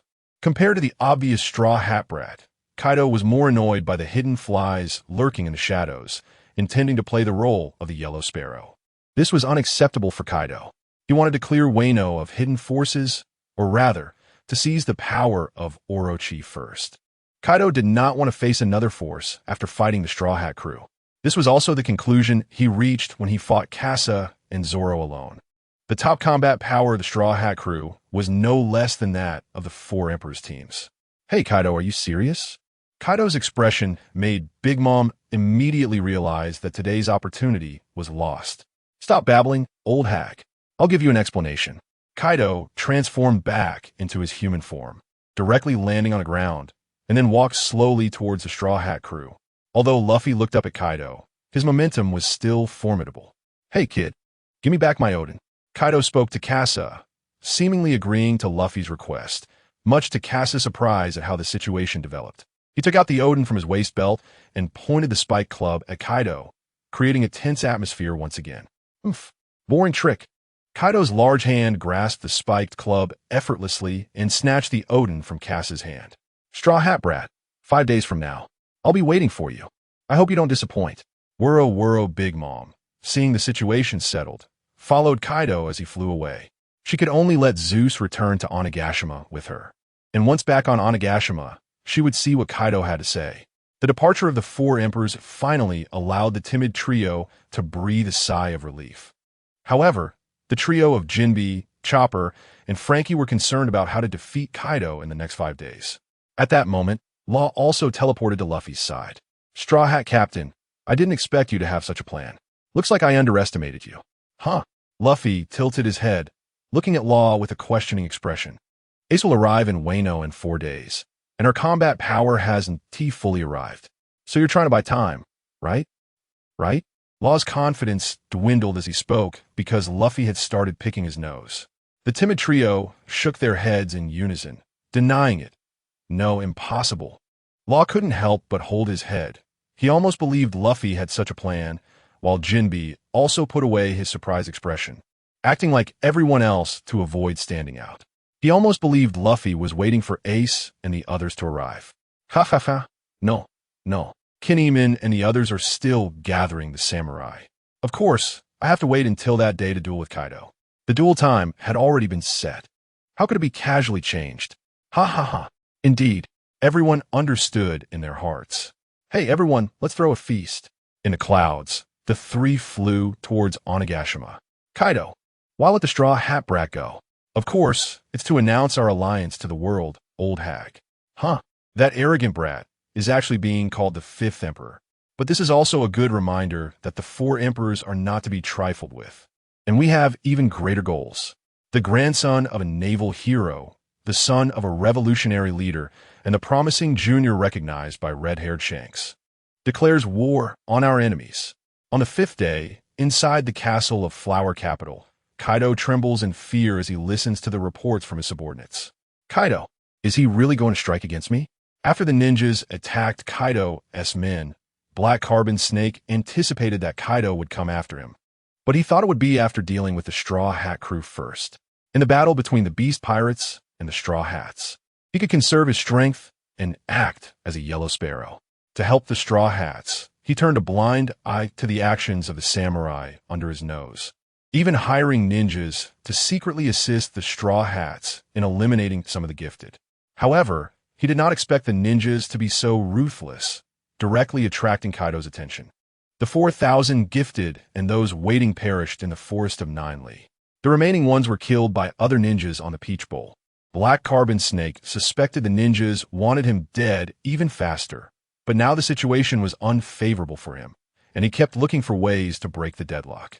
On the surface, 2 factions were at play, the Beast Pirates and Big Mom Pirates versus the Straw Hat Pirates and the Heart Pirates, with the Red Scabbards also tacitly expected to assist the Straw Hats. Comparing the strength gap, Black Carbon Snake believed the Straw Hats could not defeat Kaido, so he could only hope that Kaido would expend more power. Then, he could use his over 10,000 combat power and the ninjas to deal with the severely weakened Kaido pirates, which was his envisioned scenario. But now, Kaido wanted to first eliminate the flies in Wano, and the ninjas would be hunted down, eventually leading to Black Carbon Snake, which was very unfavorable for him. It was time to abandon the car to protect the commander, but what could Black Carbon Snake use to fight Kaido? He did not have the power to finish Kaido off, but the Red Scabbards, it was prophesied that he would be ended by them, and Black Carbon Snake couldn't help but recall the pawn buried among the Red Scabbards. Kanjuro, it was time to bring that person to me. A beam of light entered the room, illuminating the figure before Black Carbon Snake. Kanjuro showed a different expression from when he was in front of the Straw Hats, with a wicked and cunning smile, echoing throughout the room with Black Carbon Snake. At this moment, the sunset had already shone down on the land behind the bell. In the cold winter of Wano, the land should have been desolate, but after the Straw Hats gathered, Jinbe held a truly meaningful banquet, and more people filled the land.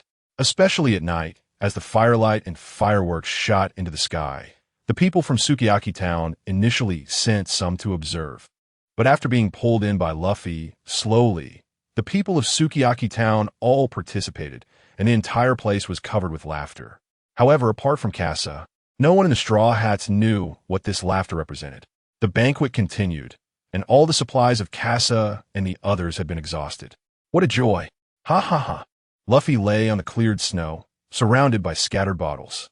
Zoro also sat on a log, drinking the last bottle of wine, and his injuries had all healed. Who is it? Half drunk, Zoro still maintained a high level of alertness. At this moment, a person dressed in plain clothes, but with an enchanting figure, walked into the Straw Hat Crew's circle. Sanji, surprisingly slow to react, noticed a beautiful woman approaching, his nostrils flaring as he inhaled the fragrance from her. Is it someone from the underworld who sent you? The only person Casa could think of was someone from the underworld, but when the person lifted the veil, Casa realized who the underworld had chosen to intervene in this war. Greetings, everyone. I'm Kazuki Hiyori, the sister of Kazuki Momonosuke. Please take care of me. Huh? Xen.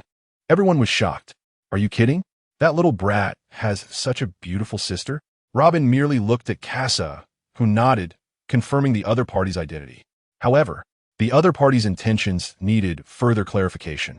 Is she here for protection or to provide assistance? Casa and Zoro's gaze fell on the sword at Kazuki Hiyori's waist. Inma. Zoro sensed the aura of Inma, while Casa thought about its whereabouts. Come in and sit, since you are Momonosuke's sister. Casa, you really are cautious.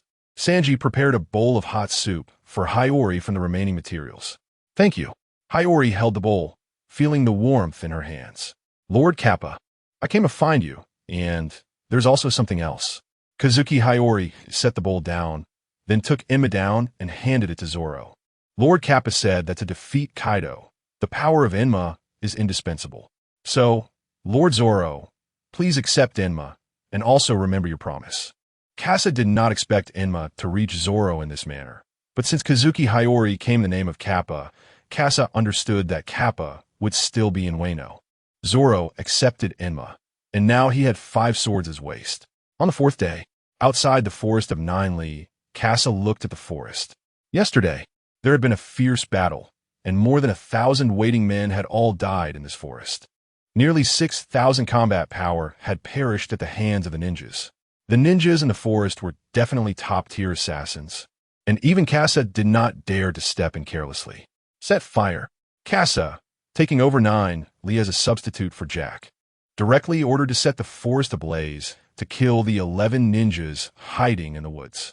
At this moment, inside Burrow City, a figure with a lion's head for a torso and blood-red eyes. Itachi-san, I didn't expect your illusion techniques to work on these chakra-less people as well. Orochimaru and Itachi were hiding in Hold'em's territory, which is why Casa could not find the ninjas in Burrow City. Lord Itachi, Lord Casa has already set the forest on fire. I believe they think that Lord Naruto has perished in the forest. Itachi sat on the tatami, his hand resting on his knee, fingers naturally hanging down, pointing at the tatami. No, that man will not let us off so easily. The beast pirates are truly interesting. Orochimaru, Itachi, you have it so easy. Naruto-kun, you have just arrived in this world. You still don't understand. Suddenly, 11 people entered the room, the Konoha 12, except for Sasuke. Everyone was present. Seriously, why isn't Kakashi-sensei leading the team this time? Naruto seemed to have some complaints about Itachi leading the Akatsuki, even though the other party was Itachi and the reformed Orochimaru behind him. But perhaps this Naruto did not know Itachi and Orochimaru's true intentions. After all, if he did, Sasuke should be here too. Naruto, how is your mastery of haki? Itachi asked, and Naruto chose to answer Itachi's question while ignoring Orochimaru. Very simple, I quickly mastered armament haki, and observation haki is similar to Sage Mode. So it came quickly too. That guy Sasuke took so long. Naruto's words sparked dissatisfaction from Lee, who had spent a long time mastering armament haki. Naruto-kun, using haki is really difficult. It needs to be a bang and then a thud. Huh, it's clearly a swoosh and then a bang. The two who have mastered haki among the 12 little strong ones are communicating about the techniques of using haki, making the room a bit noisy for a moment. Shikamaru couldn't stand it anymore, so he walked over to the wall and leaned against it to think, while the Ino Shikicho trio huddled in the corner. The room was scattered according to the small teams, and Sakura stood beside Niji with A. Suddenly, Itachi directly activated Susanoo, protecting everyone. The ninjas were startled and instantly entered a state of alert. The next moment, the house was destroyed by an external force. and the 11 strong ones looked at the vaguely shattered bones of Susanoo. A voice came through. Ninjas are indeed ninjas. You all managed to escape. Kars stood outside the house, still in a punching motion, and the wind from that punch directly destroyed the house. Shikamaru then realized that the gap they escaped from was intentionally left by Kars, which also meant that someone in the sky had been watching them. Looking up, Shikamaru saw a Batman drawing a bow and aiming at him, and an arrow shot out. A powerful arrow pierced Susanoo, but couldn't completely break through its defenses. Kars looked at the 11 strong ones and Uchiha Itachi in front of him, feeling a bit of a headache. He seemed to have overestimated himself, but fortunately, he had a thorough understanding of the enemy's intelligence. Just as Kars was about to make a move, a python suddenly emerged from beneath his feet. Shadow Snake Hands. Unlike Itachi, Kars had already hidden underground to prepare for an attack when he sensed the incoming danger. Kars wanted to dodge the attack, but the purpose of Shadow Snake Hands was to control him. Well done, Orochimaru. TSK, go ahead. Naruto-kun. Orochimaru seemed quite dissatisfied with Naruto's words, not knowing the hierarchy of seniors and juniors, but this was also an opportunity he created himself. Rasengan. Naruto slammed a hand into Kars' abdomen. It was merely affected by his size, as Kars was too large for a ninja. Such a good opportunity, and you just made a ball? Huh. Naruto showed an awkward expression. It was clear that the Rasengan couldn't break through the defense, not even able to pull Kars' skin. Under the protection of armed hockey, Chakra found it hard to penetrate defenses. With no technique, relying solely on brute strength, a simple punch sent Naruto flying. Naruto crashed heavily into the crowd, and Hinata and Sakura wanted to catch him, but were also knocked away together. Damn, how is this guy so tough? Such strong power. Naruto, don't move yet. I'll heal you. Sakura saw Naruto spitting blood and knew his organs were already injured. The bodies in the pirate world and the bodies in the Naruto world are completely different. One side is eating ordinary creatures, while the other is filled with various sea kings. The living environments are also different, so the physical qualities brought about are entirely different. Even an ordinary bodied Kars can reach a monster-level physique in this world through his cursed markings. The monsters of the pirate world are an insurmountable gap for ninjas. This is something Lee understands even more clearly. Naruto has only briefly fought with Sanji in the Flower Capital, so he naturally knows the vast difference. Kars wave his large arm. Capture these ninjas alive. The battle in Borodino City in the west caught the attention of the Straw Hat crew, who were far away in the east. Kinemon had retreated from Kuri and ran to Reiju, and the criminals who had escaped from the Peach Bowl were also heading to gather at Reiju. The Straw Hat crew was fishing along the coastline of Reiju. Whether waiting for Ace or replenishing food, it was necessary. However, when Jinbe tossed a sea beast onto the shore, the Straw Hat crew was just waiting for Ace. Zoro kept switching his swords, feeling the characteristics of the 5 swords. In comparison, the Black Blade Shioshue only had the characteristic of hardness, while Enma. Even though Zoro had mastered the technique of Flowing Cherry Blossom, Enma wanted Zoro to use more haki to cut out the Flowing Cherry Blossom. This made Zoro realize Enma's disobedience, but also seemed to show a possibility. The possibility of breaking through Kaido's defenses. Huh, where's Kasa? Luffy, holding the fishing rod, curiously asked around, but found no sign of Kasa. Kasa, it seems he went to the Flower Capital. Usopp's workbench was a bit large as he worked on something, while Frankie beside him couldn't help but show an excited expression. Usopp, you're a genius. Usopp, why did you pick this up? Just throw it away for me. Wait. I finally managed to get to this level. Let me wear it once. Impossible. The noise over here immediately caught Luffy's attention, and the coastline became noisy again. At this moment, Kasa was drinking in a private room of a flower house. Now the Flower Capital was in chaos, but the entire Wano country was like this, with nowhere to escape, so everyone was suppressing themselves. The streets had already erupted in gunfire and killings, and Korizumi Orochi didn't care about it all. But soon, the underworld forces led by Shiranui took action. Great, thankfully we have Lord Shiranui. That bastard Korizumi Orochi actually ignored everything because of those laughable red scabbards. Hey. Take back what you just said. Korizumi Orochi subordinates are still lurking in the Flower Capital, so be careful. Kasa looked at this scene and sighed. When war comes, Strength is indeed the most important. It's not that the tall ones can hold up the sky, but when disaster strikes like a flood, the short ones can only drown. Yes, but we can't control these people. Kabu drank a cup of hot tea. Here, the Dayak people still preferred to drink tea. Kars looked at the 5 or 6 in front of him. The branch of the underworld has been destroyed, and now you are hiding here with Shiranui. It seems you no longer care how the plot changes. Our existence is destined to be like this. By the way, do you still have the pen of the spirit medium? Have you thought about letting it evolve? Evolve? You mean with the devil fruits enhancement? Is that possible? System things. Casa was saying halfway when he saw the ring on Kaba's hand and fell silent. Good guy, 12 devil fruit items. Casa hasn't fully revealed all his trump cards yet. Kanjuro's pen fruit ability is very compatible with the pen of the spirit medium. Kanjuro can't predict the fate of us travelers, but the spirit medium can write down that person's identity. Casa gave the spirit medium to Usopp, mainly because Usopp needed it. And he also had a plan to let Usopp eat the pen fruit. But these potential plans may have to change. They might face the same enemy. So they need to clarify the other's identity first. But what you did before was too reckless, plus your Straw Hat crew was on guard. Leading to Kanjuro not appearing now and only communicating with Kinemon and the others. Casa helplessly shrugged. He didn't expect it to turn out this way. Kanjuro's last whereabouts were hiding in Kurizumi Orochi's castle, and he probably has already come out. It's just that Kabu didn't catch him. Don't worry, he will show up in the end. Although it's expected that he will cause a big incident, this big incident has nothing to do with us. Casa has already warned Kinemon. If they don't stop, there's nothing they can do. Wait. The whereabouts of Kanjuro and the identity of the ninja behind the scenes need to wait. At least there is hope. However, Casa's proficiency is rising, which makes Wuguli and Ba wrinkled in thought. Let's do this. I will discuss it with the main body. Kawa looks at the ninja scroll in front of him. The temptation to go home doesn't affect them much, but the main body doesn't know. They are merely separated from the main body for the convenience of executing their respective tasks, and their personalities have been cut, so their emotions are incomplete. They have no feelings for Earth and the Great Xia.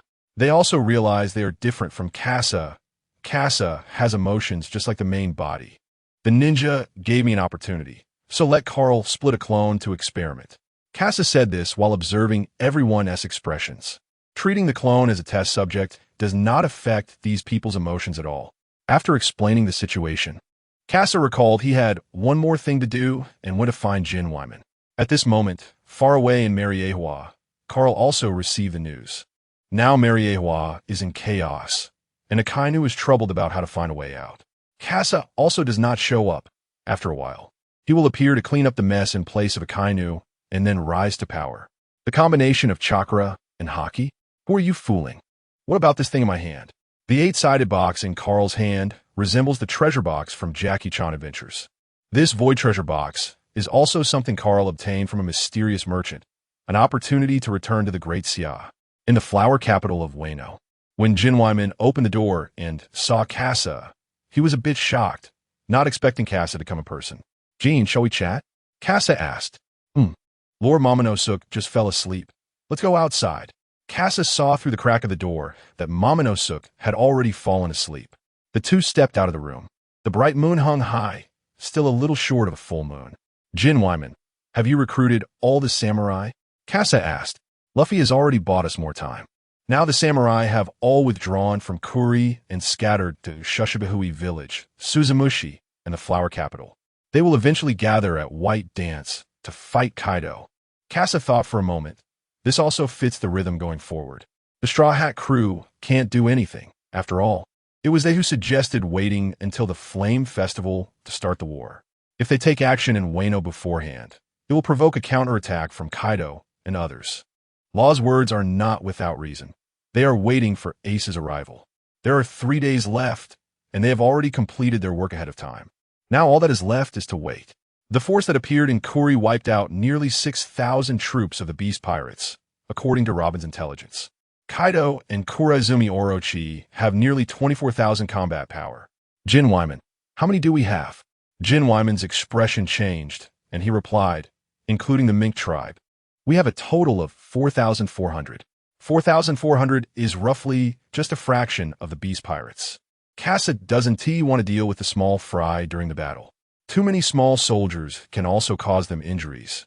And by the time the 11 members of the Straw Hat crew deal with over 20,000 beast pirates, they will already be exhausted facing those executives. Physical strength, energy, and ammunition reserves are all factors to be calculated in war. Over 20,000 combat power is a wall that Casa needs to offset with numbers. By the way, where's Kamaki? Kamaki is with Grandpa Fei Che. She should be sleeping in the room now. Let me take a look. Kamaki is an indispensable part of Casa's plan. Although having a child participate in a war is quite unorthodox, it is also the only possibility. The Tuanzi fruit can make artificial devil fruit users obey Kamaki. The real Beast King, Yu Huang. Casa must ensure Yu Huang's safety. He slightly opened the door and saw Yu Huang sleeping soundly. In contrast, Momonosuke appeared particularly annoying. But after looking at Momonosuke a little longer, Casa frowned, feeling something was off. Casa, that's enough. Don't disturb their rest. Jin Wyman's hand was about to rest on Casa's shoulder. But Casa directly blocked it, focusing more on the sleeping Momonosuke, feeling something was off, but couldn't pinpoint it. Something's wrong. There's no breathing. Casa rushed in instantly. Casa, what are you doing? Jin Wyman was startled by Casa's actions, and the next moment followed Casa inside. Their actions startled Kamaki and Fei Che awake at the same time. Jin Wyman saw the blanket Casa lifted. His pupils shook, unable to believe what was happening in front of him. Lord Momonosuke the Knight in the Flower Capital was filled with suppressed panic within a house. But soon, the Straw Hat crew also received the news and headed to the Flower Capital. Kaido and Big Mom were drinking, watching as Casa pressed two people onto the ground and threw them in front of Kaido and Big Mom. Big Mom ate a piece of cream cake, looking at the two bound individuals. Who are these two? Casa picked up a glass of wine and drank it down.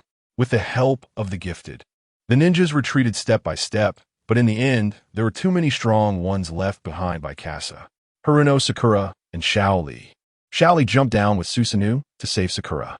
After taking down a few gifted individuals, Xiao Li was left behind. Is this the one causing chaos in Kori? Qian Xiao Zhao? Yes, Lord Kaido. It's a bit difficult. In the past few days, nearly 7,000 gifted individuals have died. If these people, they could just casually recruit at sea. Smiley is gone. That damn Straw Hat kid. Remembering what Luffy did, Kaido smashed the stone table in front of him with a heavy blow. Sakura and Xiao Li lowered their heads, exchanging glances when no one was watching. Groupe Intime Technique, a required course at the Ninja Academy. The two instantly untied their ropes. Everyone noticed, but no one made a move. Gate of the scene. Peacock's dance.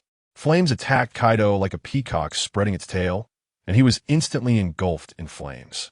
Xiao Li landed on the ground, his burnt skin staring hard at Kaido in the smoke. This was his strongest blow. If this is their strength, then the gifted are indeed no match for you. As the smoke cleared, Kaido patted the non-existent wounds on his body. Not even reaching the level of Ruoying's fist, it has no effect on Kaido at all. Damn, only this level? What a joke. Sakura jumped high, gathering all her chakra in her fist, and punched out. Sakura Rush. Compared to Xiao Li's scraping feeling, all of Sakura's power was focused on one punch. A heavy punch hit Kaido squarely, causing his head to tilt back and blood to spurt from his nose. Big Mom was slightly surprised, not expecting this pink-haired girl to have such strength. Little girl, you seem pretty strong. Big Mom stood up, and Sakura looked at the huge woman in front of her, resembling a monster with the same pink hair. Sakura took a half step back. After two punches, Sakura's hands drooped weakly, and Big Mom also realized Sakura's limits and went back to continue drinking. What do you mean? What are you trying to do? Kaido finished watching and spoke up. Why is it that you two, clearly just ordinary bodies, can unleash such strong power? Countless people on this sea have faced trials to stand before the four emperors. Kaido and Big Mom naturally know what kind of people and powers exist in this sea. Yet, such weak bodies which have not even been trained to their limits can burst forth with such tremendous strength. Chakra, this new type of power, has drawn the attention of the two emperors. Sakura's 100 healings technique was retracted, and Li's 8 gates faded, leaving him powerless and collapsed on the ground. Queen, Take them away. Extract their powers, Kaido ordered. Cass couldn't believe that Kaido spared their lives because of a ninja's power. The wounds on Cass's body throbbed painfully as he left Sakura behind, forcing Cass to endure a Rasengan Shuriken in Sage Mode. The armament Haki was directly torn apart. But fortunately, Cass's body was strong enough that the final power of the Rasengan Shuriken only tore muscles and did not injure the bones. Inside the castle in the Flower Capital, Naruto angrily pounded the floor. Damn it, Sakura and Lee have been captured. Naruto, calm down. How can I calm down? They are my comrades. The others restrained Naruto to prevent further accidents. Meanwhile, in another room, Kurizumi Orochi looked at Momonosuke, who was trembling, and nearly wanted to plunge the knife in his hand into Momonosuke's chest. However, Orochi held back. Momonosuke was a card for his survival. He planned to hand Momonosuke over to Kaido, which would provoke the Akazaya 9 to attack Kaido directly, to the death. At this moment, Orochimaru entered the room and saw Momonosuke. The sight of Orochimaru made Momonosuke feel as if he were being targeted by a venomous snake. Orochimaru, what are you doing here? Kurizumi Orochi was startled. Orochimaru's sudden appearance in this house made him feel offended. It's nothing. Just wanted to talk to you about the opportunity to kill Kaido. What? Kill Kaido? At this time, below in the Flower Capital, the Straw Hat crew had all gathered in Kinemon's room. Momonosuke is missing? How is that possible? What happened, Kinemon? Kinemon's expression was strained as everyone gathered in the room. The Straw Hats, Law, Cat Viper, Ashuradoji, Reizo, Kiku, and Kanjuru were all there. The mood shifted when the Snake Man's expression changed, and he directly accused. Hey dog, did you do this? What did you say? God. The two erupted into conflict. After arriving in Wano, neither trusted the other, so they had always acted together to prevent the other from leaking information. Now that this situation arose, both suspected the other of being a traitor and pressed for Momonosuke's whereabouts. The cat and dog tussled in the room, and Ashura and Kawamatsu rushed in to separate them. Kasa, what do you think? Luffy asked, as Kasa was the first witness of the Straw Hats here. Kasa said nothing, only tilted his chin, indicating to Kinemon that he had already shared his suspicions. Kinemon showed signs of struggle, his face pale, trembling all over, wrestling internally. Kinemon, what's wrong? The others noticed Kinemon's abnormality, unaware of what Kasa and Kinemon had discussed. Kinemon finally made a decision and spoke to the person in the crowd. Kanjuru, are you really with Kurizumi Orochi? Kinemon, how can you doubt Kanjuru? It's this cat dog. Kinemon, Kanjuru would not be a spy. The Akazaya 9 all defended Kanjuru, but Kinemon fixed his gaze on the trembling Kanjuru, whose expression was pained, as if he were about to cry. He never expected to be suspected by his comrades. Fully displaying the emotions of doubt, the Straw Hats watched the Akazaya 9's farce, but Luffy seemed to sense something. Amidst the confusion, a hint of joy and uncontrollable ecstasy surged among the crowd. Hey, what do you mean, Kanjuru? Luffy shouted, instantly silencing everyone. All was quiet except for Kanjuru, who lowered his head, hiding his expression, making a sound that was neither a laugh nor a cry. The others reacted, looking at Kanjuru, feeling a sense of unease rise. Kanjuru, could it be you? Kinemon, I never expected the cowardly you to suspect me. Kanjuru realized he could not escape, revealing his true self. With a sinister smile, he startled Kiku and Reizo, who stepped back. That's right, I'm the one sent by Lord Kurizumi Orochi. 20 years ago, I was the one who sent messages to Lord Kurizumi Orochi. My name is Kurizumi Kanjuru. Kanjuru's shocking revelation caught everyone off guard, but Kasa reacted the fastest, rushing forward. Kurizumi Kanjuru was involved in the upgrade of the pen of the spirit. But just as Kasa made contact with Kanjuru, he transformed into ink and vanished from the room. Just like the doll left in Momonosuke's bed, he dissipated instantly, leaving Kinemon utterly heartbroken. Kasa dashed outside, followed closely by Kasa. Beneath the moon, Kanjuru, relying on the abilities of the pen fruit, drew a white crane, overlooking everyone from above. The Akazaya 9 aimed to confront Kanjuru in the sky, but he gave no opportunity. Kasa and Sanji soared into the air, confronting the white crane drawn by Kanjuru's ability. Meteor gun, evil wind foot, beef shot. Sanji kicked the white crane to pieces, and Kasa launched an attack from behind, striking Kanjuro in the back with the blunt end of his spear, knocking him down to the ground. Usopp quickly reacted, taking out sea stone chains from his bag to capture Kanjuro. Yet, Kanjuro still looked mockingly at the Akazaya Nine. Their expressions were, to him, a perfect finale. He had no intention of leaving alive. At the very least, as an actor, he had to play his role well. The Akazaya Nine took turns pressing Kanjuro from Momonosuke's whereabouts. Kinemon and Kiku stood outside the crowd, lost in thought. Luffy and the others approached Kinemon from behind. And Kasa said to Luffy, "Luffy, let's go. Since we agreed to fight at the Flame Festival, starting the battle early would go against our promise." Luffy understood, and given the current situation, Kasa had already warned him earlier in Zou. "Kinemon, we'll wait for you at the bells." Kasa left with the Straw Hats, temporarily leaving Kanjuro to the Akazaya Nine, with plans for Kappa and others to later capture him and deliver the fruit to Kasa. After the war, Kasa would find a chance to reclaim the Pen of the Spirit, as this weapon of causality could only be effectively utilized by someone of Usopp's caliber.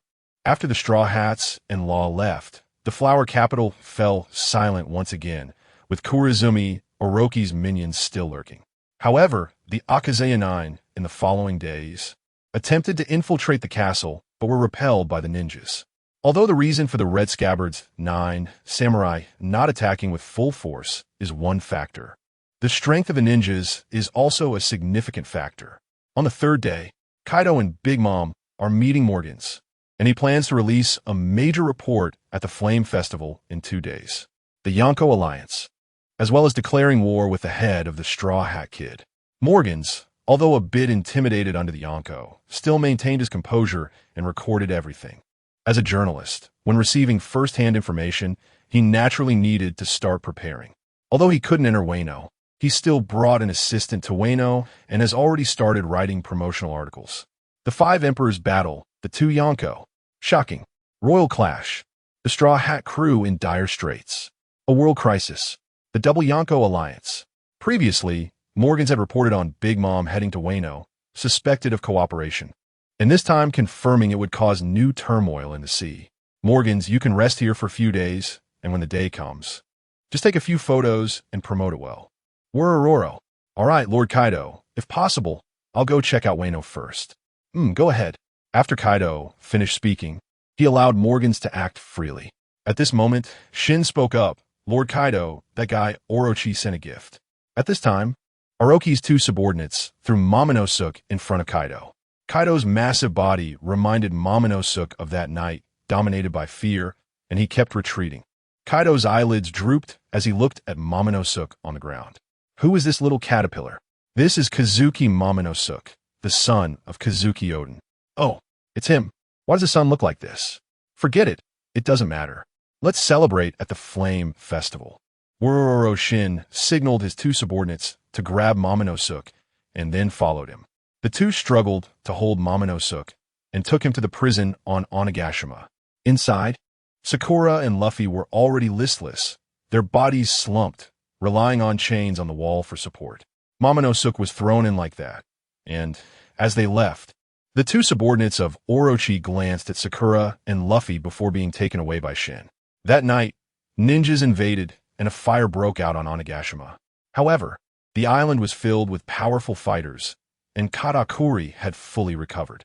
He quickly extinguished the fire, intercepted the ninjas, and left Momonosuke behind. But the ninjas in the cage had disappeared. Kaido was furious. He didn't expect the ninjas to dare enter Onigashima, and immediately notified Cass and Shin to head to Flower Capital. The enemy sent Momonosuke to Onigashima and then wanted to rescue him, which inevitably raised suspicions about Orochi's intentions. Then Momonosuke confirmed the location of the prison and rescued the ninjas. Kaido also realized that since they couldn't deal with the ninjas before the big battle, they should take care of Orochi. In the castle of Flower Capital, under the joint efforts of Shin and Cass, Orochi's retainers were no match and all fell. But by the time Shin reached Orochi, Orochi was already dead. The hollow look in his eyes made Shin worry about the ninjas hiding in Wano. On a night filled with flames, Kinemon and the others rushed into the castle. Under the attack of Shin and Cass, Orochi's castle crumbled at a touch.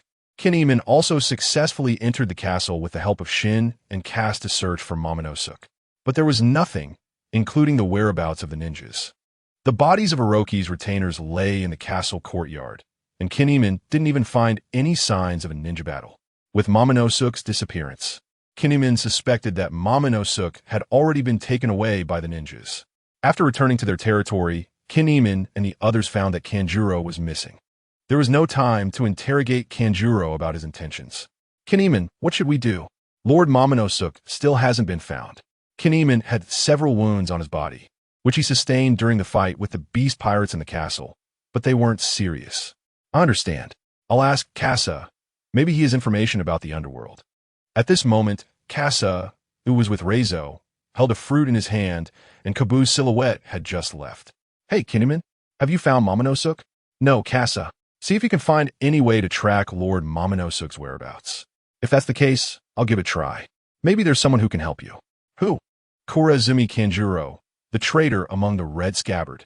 And also, Aizu has come. All of you Red Scabbard are gathered. On the other end of the transponder snail, Kinemon was overjoyed, not expecting Kanjuro to have been hiding among them all along. That's great. Nissan is here too. Kikunajo's eyes glistened with tears. Aizu's arrival was undoubtedly a shot of adrenaline, calming everyone down. At least the Red Scabbard was gathered. The prophecy from the time of Kazuki continues. If nothing goes wrong, Momonosuke should be on Onigashima. They can only hope that Kanjuro can keep an eye on Momonosuke on Onigashima. That's great, Kasa. This is good news. Kasa hung up the phone and then left the forest. Ace and the others were by the campfire, listening to Luffy talk about recent events.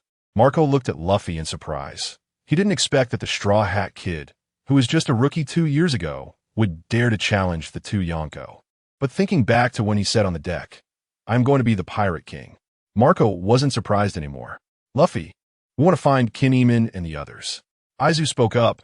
After all, today is the second day before the Flame Festival, which means tomorrow is the Flame Festival.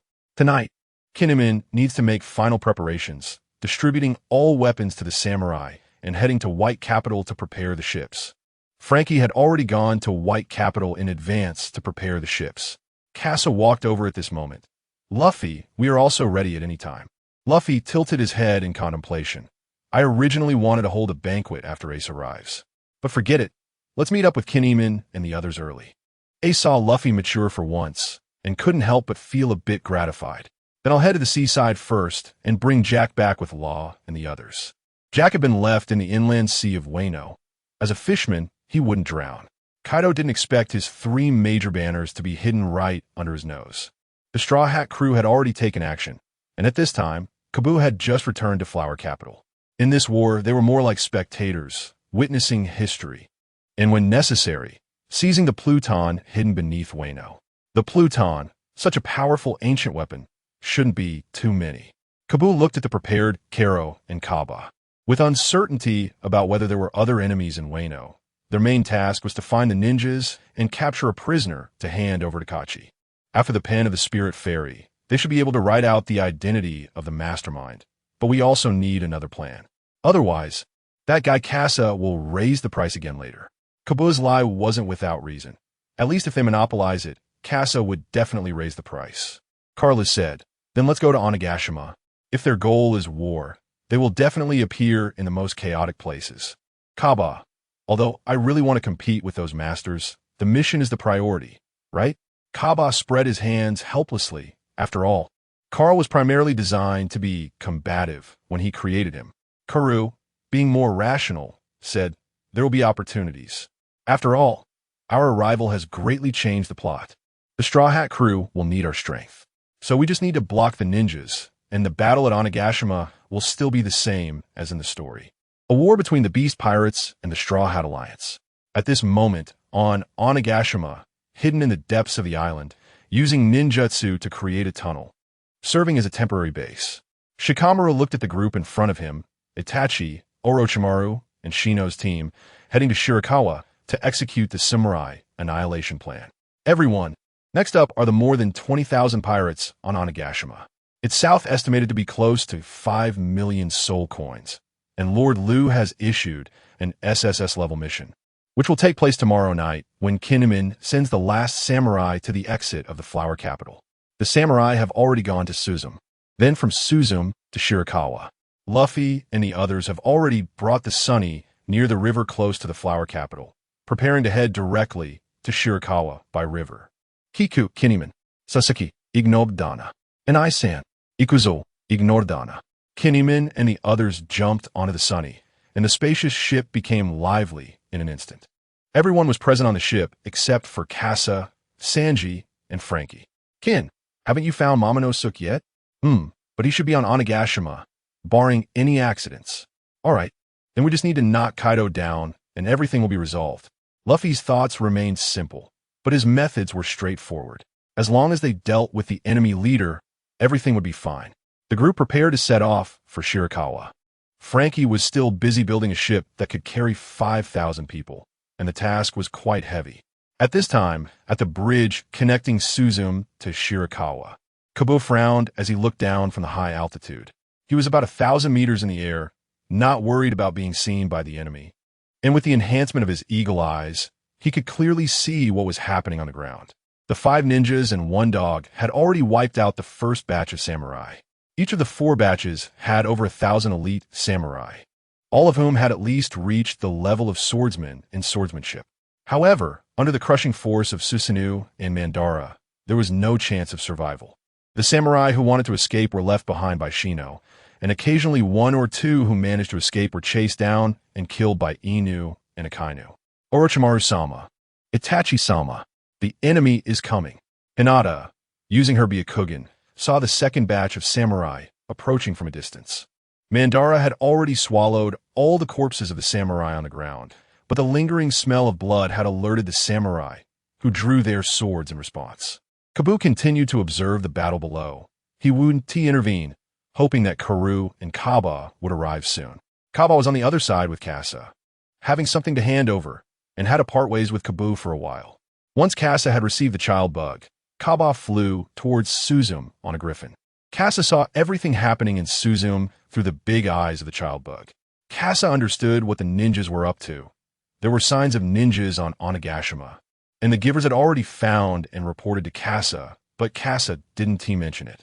Aside from lurking within the beast pirates to keep an eye on the underworld king, Kasa's mission was also to go with the flow, waiting for the beast pirates to be defeated. Most likely, he would casually encounter someone and then easily go down. Thinking of this, Kasa clenched his fists.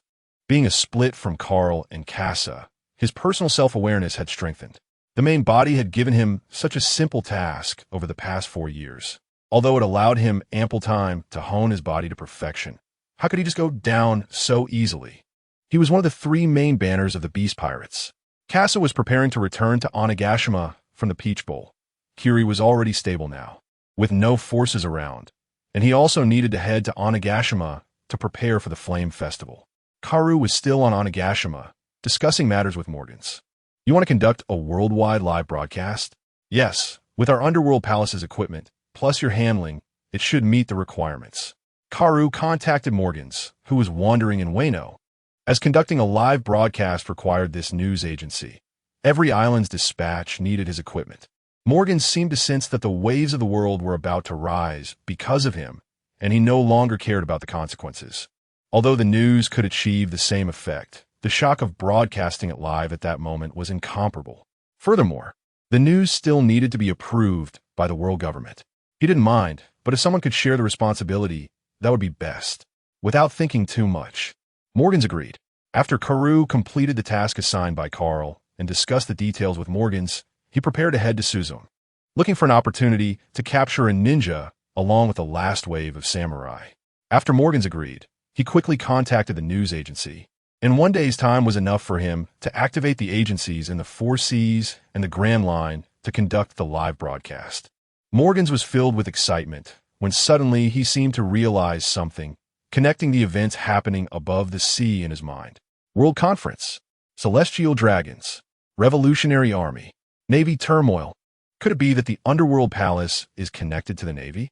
Haga's illusion prevented everyone from connecting with Carl and his clones. But Morgans seemed to have discovered something through various clues.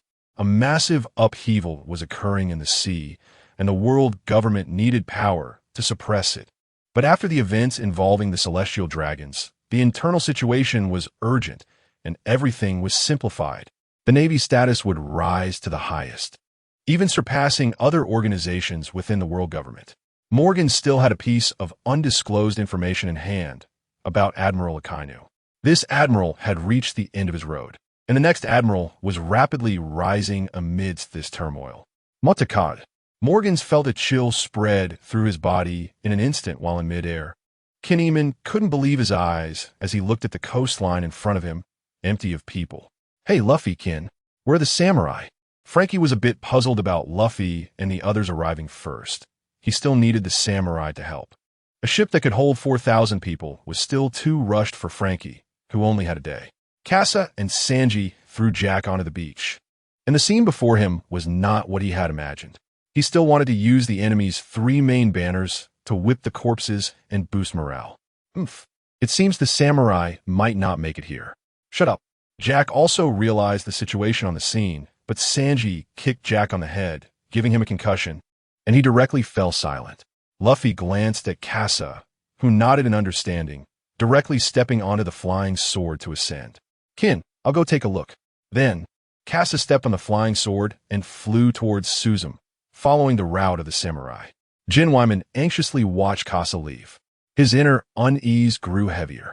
The night before the battle on Ghost Island was particularly dark, as if ink pressed down on the sky, with not a trace of moonlight visible. Kasa drove with the lights on toward Swearin, hoping the samurai would respond to the light. However, as he crossed a mountain peak of Baiwu, Kasa looked into the distance and felt a twinge of anxiety. On the way to Swearin, there was a winding giant python, and a fierce battle was happening within it. Kasa pressed his foot down, instantly accelerating. From high above, he saw the battle inside the giant serpent, and, as he got closer, he realized that this giant python was actually the Sky Sovereign, even larger than when he was on Sky Island. It had surrounded the entire battlefield, and was confronting the 10,000 snakes, which in comparison looked more like small snake sprouts. Kalu and Kaba had already engaged Itachi and Orochimaru, while Kawa was not only facing the 10,000 snakes alone, but also sent out a few pets to deal with Shino and Kiba. The wild rabbits of Magnetic Drum Island, Raven, actually entangled with the imposing aura, swatting Akamaru away with a paw. The chicken snake and Sphinx from Impel Down also exhibited a similar imposing aura. The chicken snake even breathed fire, incinerating Shino's bugs, and for a moment, Kawu had the upper hand. Catching one of them was just a matter of the next opportunity. Kasa took out his sniper rifle, propped his elbow up as a gun rest, and aimed for Orochimaru's head. Electromagnetic bullet. The powerful electromagnetic activation of the barrel caused the bullet to shoot out instantly. Before anyone could react, the bullet had already pierced through Orochimaru's head, the tremendous rotational force crushing both his head and upper body. Orochimaru was merely an ordinary human body and could not withstand the electromagnetic bullet. Kaba was left with lingering fears, almost caught in the crossfire as well. "Hey, Gaza, be careful." Kaba naturally recognized the identity of the attacker, given the obvious assault. "Stop chatting and hurry up to catch Orochimaru." After Kasa landed a hit, Orochimaru was smashed into the ground, but then his shattered lower half suddenly moved. Orochimaru's substitution jutsu. Unexpectedly, Orochimaru was able to perform a ninjutsu even in this situation, and such speed was beyond what personal reflexes could evade. It seemed that Orochimaru had also awakened the observation haki. Orochimaru burrowed underground, and the next moment, he was out of sight. Amaterasu, Kalu, fighting against Itachi, also sensed the attack of black flames and hurriedly dodged. The next moment, Susanoo flew directly westward. Kasa no longer paid attention to the retreating Itachi. The ninjas suddenly surged, as if Kiba had also exploded, trying to escape together. Inuzuka-style beast-human fusion transformation. Three-headed wolf. Kiba turned Kiba. Kiba directly unleashed a big move, knocking away all of Kawa's pets, while Shino and Hinata were already prepared. They unfurled the scroll, ready to escape. Kiba also reverted to human form. Once he landed, he only needed to take a step to enter the range of ninjutsu, and then flee. Hakasa took a deep breath and pulled the trigger twice in quick succession. Electromagnetic bullet. The bullet pierced through Kiba's knee, breaking his right leg, while another bullet shot through Akamaru's head. Akamaru died right in front of Kiba, who forgot the pain in his body as he stared at Akamaru's headless corpse falling before him. Shino and Hinata prepared to grab Kiba and escape together. But the next moment, a person suddenly descended from the sky, kneeling on Kiba and aiming a gun at Shino. Under the threat of death, Shino made a choice. The bullet was fired, space shifted, and Kasa's attack missed. Kasa retracted the sniper rifle. Kiba was still struggling, reaching out desperately to touch Akainu. But under Kasa's control, Kiba could only touch the blood left on Akamaru's body. Kasa's heart was calm. He had finally caught a live ninja, so he naturally had to be serious. Kawu and the others approached Kasa, and Kasa sensed that the three had ill intentions. He feared he would not be able to keep Kiba, and soon they would have to battle Kaido. It was better to do a favor and repay the debt of the Pika Pika fruit. Here, this is a favor for the Pika Pika fruit. Stop it, one thing at a time. Kalu twisted Kiba's arms and then treated the wounds on his legs. So, you all aren't going to help me keep 1 or 2 samurai, right? How are we going to fight next? Kawu shrugged, indicating that there was nothing they could do, as the ninjas killed too quickly. Kasa was also helpless and could only pick up the transponder snail and speak. Jin, the ninjas have ambushed the samurai, with none surviving. Jin Wyman stood on the ground behind Swearin. The falling snow could not compare to the chill in his heart. He could not believe Kasa's words, and he came to Swearin alone, staring blankly at the corpses on the ground. Kasa gave Jin Wyman enough space, but after returning to the Sunny, everyone was particularly somber. The Straw Hat crew of 11, 2 from the White Beard remnants, the 9 Red Scabbards, plus the Little Ninja and the Heart Pirates. Altogether, including the people from Zou, there were only a bit over 400. 400 against 24,000 was truly a drop in the bucket. Hey, Luffy, how are we going to fight this? Why don't we just give up? Usopp, retreating before fighting, was only human. Losing 4,000 fighting strength before the battle even started was concerning. And tomorrow would still be a grand battle. No way, Momonosuke is still on Ghost Island. Luffy firmly rejected, and although the others looked grim, no one retreated. Kasa was currently checking his ammunition. With over 24,000 enemies, his ammunition supply was barely sufficient. Although he could immediately purchase special bullets from his system store during the fight, there wouldn't be time to reload during the battle.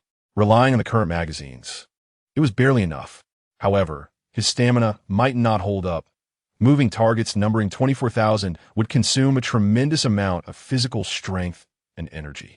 Kasa picked up a bullet head and carefully polished it. This war had to be fought. Hey, Kasa, what are you doing? You should persuade Luffy. I'll take a nap first. We have to fight tomorrow. At this moment, how could anyone sleep? Zoro, Sanji, you should also persuade him. It's useless. Luffy has already made up his mind. Sanji, I'm hungry. Prepare a battle meal. Luffy felt that tomorrow's battle would be a significant drain and wanted Sanji to prepare enough meat for his space belt for battle reserves. Okay, really. I don't know if I'll have enough time to roast that much meat in one night.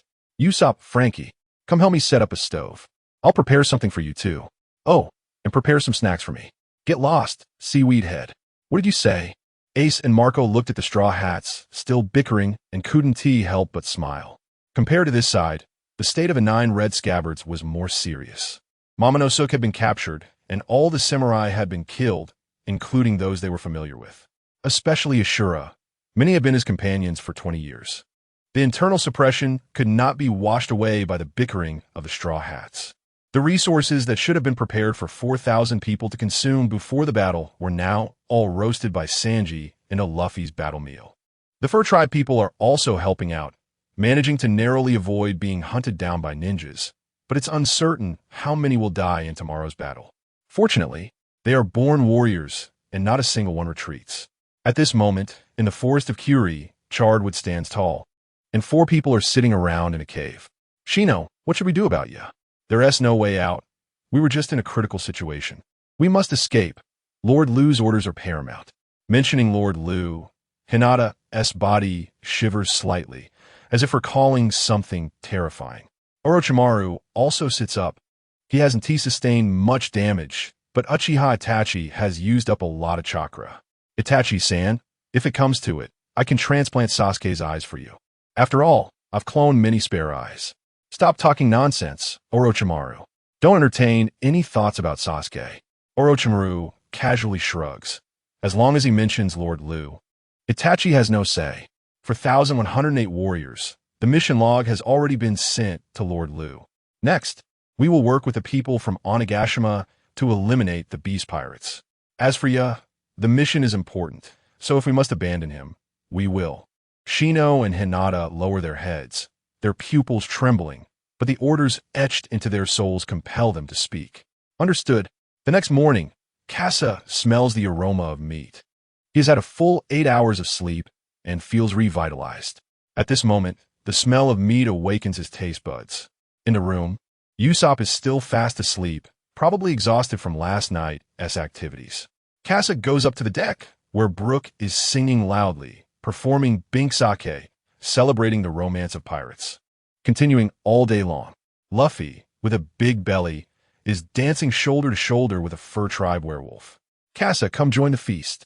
Really? How did it turn into a feast again? Chopper, is this really okay? Won't there be any stomach issues? No problem. I have some hurt for digestion. Kasa picks up a piece of roasted meat and starts eating, when suddenly, the music stops. Everyone looks behind Kasa, and he senses something. Turning to see Kinemon holding a sword sheath and other items symbolizing a samurai. Kinemon's eyes are complex as he looks at Kasa. Kasa has mentioned the traitor issue more than once, but Kinemon has never taken it seriously, overly trusting their 20-year bond. With their master captured and subordinates killed, he now stands isolated and helpless. Carrying the samurai items, he walked from Swearin to Shiro, where they were supposed to arrive together, but it ended up being just him. At this moment, Kinemon stands resolutely on the beach, gazing towards Onigashima. The samurai have gathered. Tonight, we will attack Onigashima, eliminate Kaido, and rescue Lord Momonosuke. On the seas of Wano, aboard the Thousand Sunny, 400 fur tribe members are present. If Kasa hadn't sponsored the expansion of the Thousand Sunny back then, it wouldn't have been able to accommodate so many people now. Those who can't fit on the deck have climbed up to the main mast and lookout tower. The Straw Hat crew has also changed into their battle outfits, resembling those in the storyline, except Kasa is wearing a coat similar to that of Little Marco, holding a matchstick on the front deck. Half an hour has passed since he and Kinemon agreed to meet. It's noon, and they have already set their plan in motion. Kinemon, along with the Heart Pirates, sets sail towards the back of Onigashima, preparing to enter the island from behind. By the time they reach Onigashima, Luffy is ready to fire cannons to attract the attention of the beast pirates on the island, allowing Kinemon to infiltrate and locate Momonosuke. Although the plan is feasible, they don't know Momonosuke's location, so as soon as they land on the island, they must disguise themselves as members of the beast pirates and then contact Denjiro to rescue Momonosuke. With Kinemon around, they can quickly don the beast pirates attire, and then it's just a matter of waiting for them to be in position. Suddenly, Luffy's transponder snail rings, and the atmosphere on the Thousand Sunny instantly becomes tense. Luffy stands up, signaling to Jinbei, the helmsman, to act immediately. Usopp, prepare the Lion's Roar cannon. Understood. At this moment, on Onigashima, Kaido is still waking up groggily, as today seems to be a special day. Big Mom is still choosing her outfit for today as Flame Festival, when suddenly, a deafening lion's roar echoes from the sea. The two instantly recall the existence of the Straw Hat crew, and Katakuri springs into action. Chaos ensues on Onigashima. Jean and Queen are already arranging personnel at the dock to prepare for battle. The war between pirates begins with naval combat. At this time, Kinemon has also changed into his outfit, ready to enter Onigashima from the back. Law, along with the Red Scabbards and Shinobu, enters Onigashima and then directly uses his Devil Fruit ability to teleport to the Skull Castle inside Onigashima. Just as everyone rushes into the mouth of the skull, ready to head to the inner port of Onigashima, Katakuri glances back. He sees the diagonal cross at the center of the event venue, where Momonosuke is currently tied up. On the sea, the beast pirates have already launched a counterattack. A pirate ship becomes the target of concentrated fire. Fire Fist. Ace jumps up with a Fire Fist. instantly igniting a barrage of bullets, and the explosion smoke conceals the position of the Thousand Sunny. The Thousand Sunny rides the wind in waves, breaking through the swirling black smoke, and then the Lion's roar cannon fires again, combined with Jinbei's steering, keeping the Thousand Sunny stable amidst the storm. Usopp's shooting accuracy also shines at this moment. A single Lion's roar cannon directly hits a pirate ship that has just left the port, causing all the pirate ships to be blocked in the inner port. Explosions erupt, and the beast pirates at the inner port stare at the blocked ships, unsure of what to do. "You idiots, just blow it open." But Lord Queen inside. "No, buts, hurry up and blow it open." The beast pirates, having no choice, must obey Queen's orders and fire a cannon at the ships blocking the port, instantly detonating the cannonballs inside the pirate ships. The powerful explosion blows open the inner port of Onigashima, sending the pirate ships in the front row flying. Queen stares in disbelief at the pirate ship before him, having forgotten that there were so many cannonballs on board. His subordinates had wanted to remind him, but he interrupted them. "Idiot! Jean, what did you say?" Jean disregards Queen and directly says, "All flying users, come with me. Kaido hasn't arrived yet. We can't let the Straw Hats continue to be so arrogant." Instantly, 50 flying users take to the skies above Onigashima. There are too few people capable of aerial combat, and even the beast pirates only have over 50 flying users. But this still constitutes a powerful force. Having aerial strike capability is not something just any pirate ship can possess. Thus, having aerial strength can be said to be an unbeatable configuration. The bat people and bird people in the sky set up cannons, guns, and bows, all aiming at the Thousand Sunny on the sea. Jean wants to dive down first, but in the next moment, he ascends to dodge the attacks launched from the Thousand Sunny. The phantom thief Casa? With the war coming, Casa 1T wastes a single bullet. Jean dodges the attack, but the people behind him cannot escape. Flame bomb, explosion. The second-generation sniper rifle possesses the ability to shoot magical bullets, creating fiery explosions that ignite sparks in the air. Those caught in the flames are unable to extinguish them for a short time and can only fall helplessly from the sky. In the air, there are only 40 skin users left, which is fortunate due to their spacing. But in the next moment, Casa's gun barrel sweeps across the sky, and the empowered ones sensing danger instantly scatter. Although the aerial power is strong, it has a weakness. If the enemy has aerial capabilities, then without cover, they will become live targets. Jin's expression changed. It was not easy to take down the Straw Hats at this moment. Just then, the weather suddenly changed, and a fierce wind arose. Nami sensed something was wrong. "Luffy, the wind direction has changed. The sea is very dangerous now." Jinbei felt the same way about the sea. "Luffy, the Sunny is too heavy. It's hard to stabilize in these big waves." At this moment, a giant dragon flew out of the castle skeleton's eye sockets, directly gazing at the Sunny on the sea, or rather at Luffy at the bow of the Sunny. "Straw Hat Kid, you finally arrived. This war must end before the Flame Festival. Let me celebrate this wonderful moment." The moment Luffy saw Kaido, his fighting spirit surged. "Jinbei, prepare to charge onto Onigashima. Get ready for the wind blast." Under the propulsion of the wind blast, the Sunny soared into the sky, tracing a parabolic arc before aiming for a clearing on the right side of Onigashima. Everyone, get ready to charge. The ground of Onigashima was now in sight, and everyone tightly grasped onto anything they could hold onto to stabilize themselves on the ship. Even so, at the moment of landing, many were still knocked away, but fortunately, their partners held on tightly, keeping everyone on the ship. Casa sent a message to Law to confirm the internal situation, asking if they had found Momonosuke. The news was not optimistic. They found Kinemon but were preparing to take away Momonosuke, who was at the center of the event venue. However, they were beaten to it. Katakuri. Casa did not expect this man to also be on Onigashima. He thought it was only Perospero and Snack. But now with the 3 sweet commanders present, especially Katakuri, their plans were nearly meaningless. Katakuri scanned the event venue. He could sense the enemy's presence, but it didn't matter. The enemy's goal should be Momonosuke in his hands. So as long as he captured Momonosuke, he could control the situation. Casa realized the situation was dire and said to Sanji and Zoro, "Plan B." The two's expressions changed. Luffy had already jumped off the sunny, ready to fight. However, over 24,000 people faced off against just over 400, making the comparison from the sky nearly impossible. It was like a quarter of a basketball court against an entire soccer field. The dense crowd created a sense of oppression. At this moment, Sanji and Zoro jumped on Luffy's back with a giant body. Jack! Kaido raised an eyebrow, surprised that Jack would appear here. He had previously tried to locate him using the life paper, but was unable to find him due to some signal interference. Straw Hat Kid, what are you trying to do? Kasa held his gun to Jack's head, and Luffy understood that Plan B had been activated. Kaido, hand over Momonosuke. Let's swap hostages.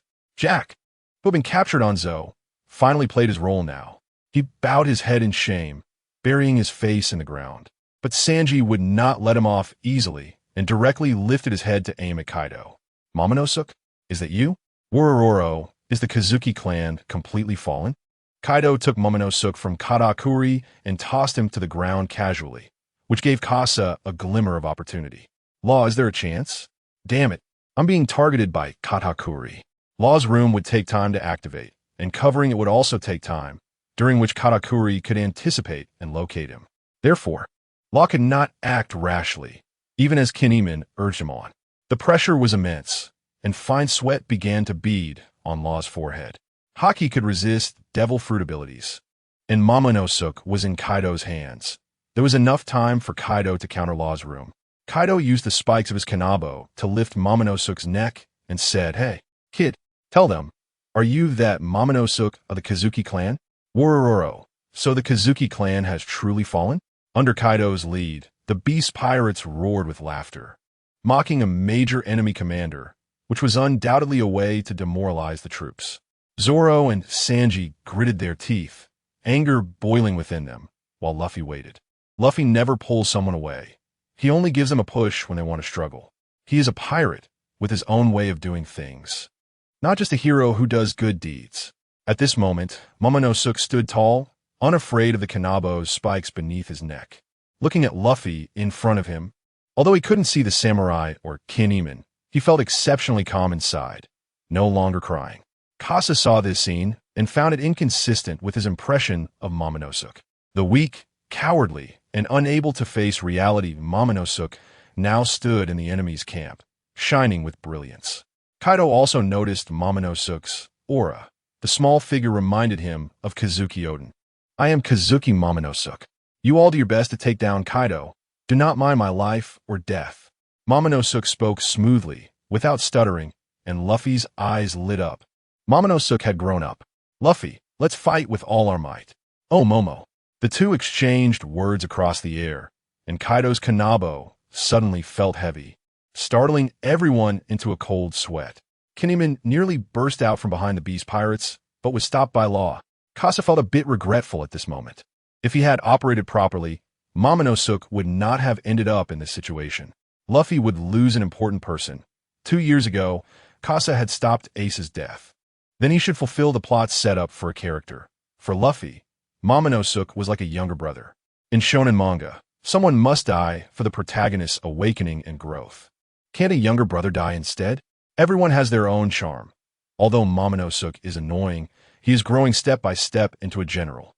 Even though, in the past life, after Momonosuke became an adult, he had some responsibility, Kasa still didn't quite like him, but only after entering the pirate world did Kasa truly understand Momonosuke's difficulties.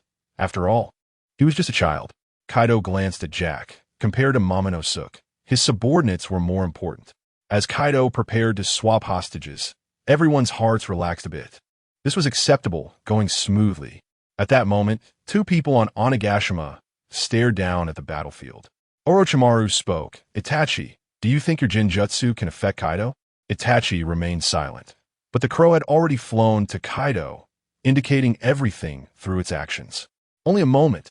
The instant Kasa saw the crow, he instantly thought of Uchiha Itachi. In the next moment, Kaido's expression changed. From Kaido's perspective, after the crow flew by, Kasa had already shot Jack dead. It's over. Law, sensing Kaido's move with his observation haki, immediately acted. As the room domain opened, the ground rippled, no longer hard but becoming soft and sticky. I found you, Law. Oh no! The sticky rice ball directly attacked Law, covering him completely. But ahead, Kaido's Kanabo was getting closer to Momonosuke's head. In his fury, Kaido held nothing back. Luffy could only watch helplessly as Kaido's Kanabo covered and crushed Momonosuke. Momonosuke, Thunderbagwa. The scene fell silent. Just a moment ago, Luffy and the others were preparing to go to Kaido to take over from Momonosuke, and the next moment, Momonosuke was gone. All that remained was the pink clothing. Stuck to the ground, blood and flesh in a mess. Casa swallowed hard. The sudden change left his mind frozen, and Jack below was now fighting back. In the next moment, Casa's gaze turned to Jack. Jack felt as if he had entered an ice cave, the chill of death enveloping him. Black hole bullet. Bang! A gunshot shattered the silence again. Momonosuke, Guemo, Rua, infernal handgun. Luffy appeared in front of Kaido. A giant fist engulfed in flames instantly appeared before Kaido. Flowing cherry suddenly erupted, the fist hitting Kaido with an air wall separating them, sending him flying. Kaido was launched into the air, instantly transforming into a giant dragon. Zoro and Sanji charged forward. King of Hell, three-sword style, Purgatory Demon Slash. Demon Wind Leg, the finishing touch shoot. Mama Kaido, I didn't expect you to actually strike. Thunder Drums. Lightning swept across, pushing back Zoro, while Sanji dodged using his observation haki. But in the next moment, Jin appeared in the air, directly confronting Sanji. The two unleashed an incredible shockwave, with one being knocked to the ground and the other losing control of their body and flying backward, evenly matched. But in the next moment, Luffy launched another attack. Rubber, Elephant Gun Barrage. Flowing Cherry's fists hammered down on Kaido, while Jin attempted to block, but was avoided by the momentum. Kaido was pushed back by Luffy's giant fists, and in his fury, Luffy's momentum was unstoppable. Zoro landed on the ground, instantly surrounded by the Beast Pirates. Casa gave the order, and the Mink tribe immediately launched an attack against the Beast Pirates. War about to break out. Sticky Rice Wave. Katakuri unleashed a wave of sticky rice, knocking back all the red scabbards, then prepared to attack Law. In the next moment, Law used Rune to teleport away from the scene, and Katakuri sensed the impending danger. Yamato's two-sword style, Peach Blossom, 10 punches. The red scabbards, originally about to attack Kaido, turned to attack Katakuri instead. But in the next moment, Katakuri transformed into a ghostly figure, directly morphing into a sticky rice ball, twisting away the attack. Miss. After dodging this attack, Katakuri locked eyes with the red scabbards at close range, a murderous aura making Katakuri shiver. Samurai are truly terrifying, but the three commanders are not something you could stop. Odin, Smoothie. Understood, big brother. Odin and Smoothie also came to assist, and the Big Mom Pirates surrounded the red scabbards. Law appeared on the front lines. Casa helped Law up, who had already been hit by Katakuri. Chopper. Hurry and give Law emergency treatment. Wait a minute, Casa. I'm Fine. Law glanced at Luffy, who was fighting fiercely against the two emperors alone. Fortunately, Ace and Marco had gone up to block Big Mom. I'm sorry I couldn't save Momonosuke. Law clenched his fists tightly, realizing he was too slow at that moment. Otherwise, he could have saved Momonosuke. Who would have thought? Kaido seemed to agree, but suddenly launched an attack. Casa knew this was the ninja's doing, no wonder Law. He just didn't expect the ninja's illusionary technique could reach such a level. Even without chakra, it would still be affected. Law, prepare for battle. Casa knew it was pointless to say anything and prepared to head to the battlefield. Facing the charge of over 20,000 people with just 400 was too insignificant. At first, under the influence of rage, Zoro and the others could forcefully push through.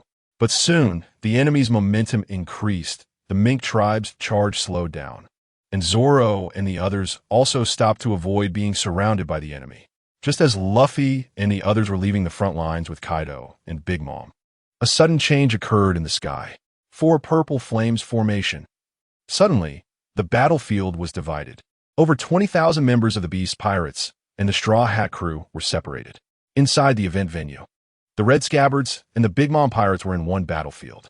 In the sky, Luffy, Ace, and Marco faced off against Kaido, Big Mom, and Jin in another battlefield. At this moment, the ninjas arrived.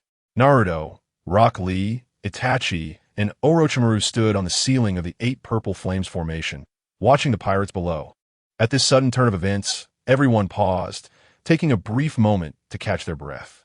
Kasa walked over to Zoro and Sanji, spoke a few words to the Straw Hat crew, and everyone nodded in agreement. The Mink tribe, led by Pedro, also agreed to Kasa's orders. "Law, it's up to you." "I understand." In the next moment, everyone around Kasa teleported outside the 8 Purple Flames formation, heading to the event venue. Outside the 8 Purple Flames formation, Queen and the Flying Six saw this scene and pursued after them. Soon, outside, only the battlefield inside the 8 Purple Flames formation remained. Kasa and the 4 ninjas ignored the noisy beast pirates below and faced Orochimaru for a direct conversation. "Orochimaru, how about we cooperate?"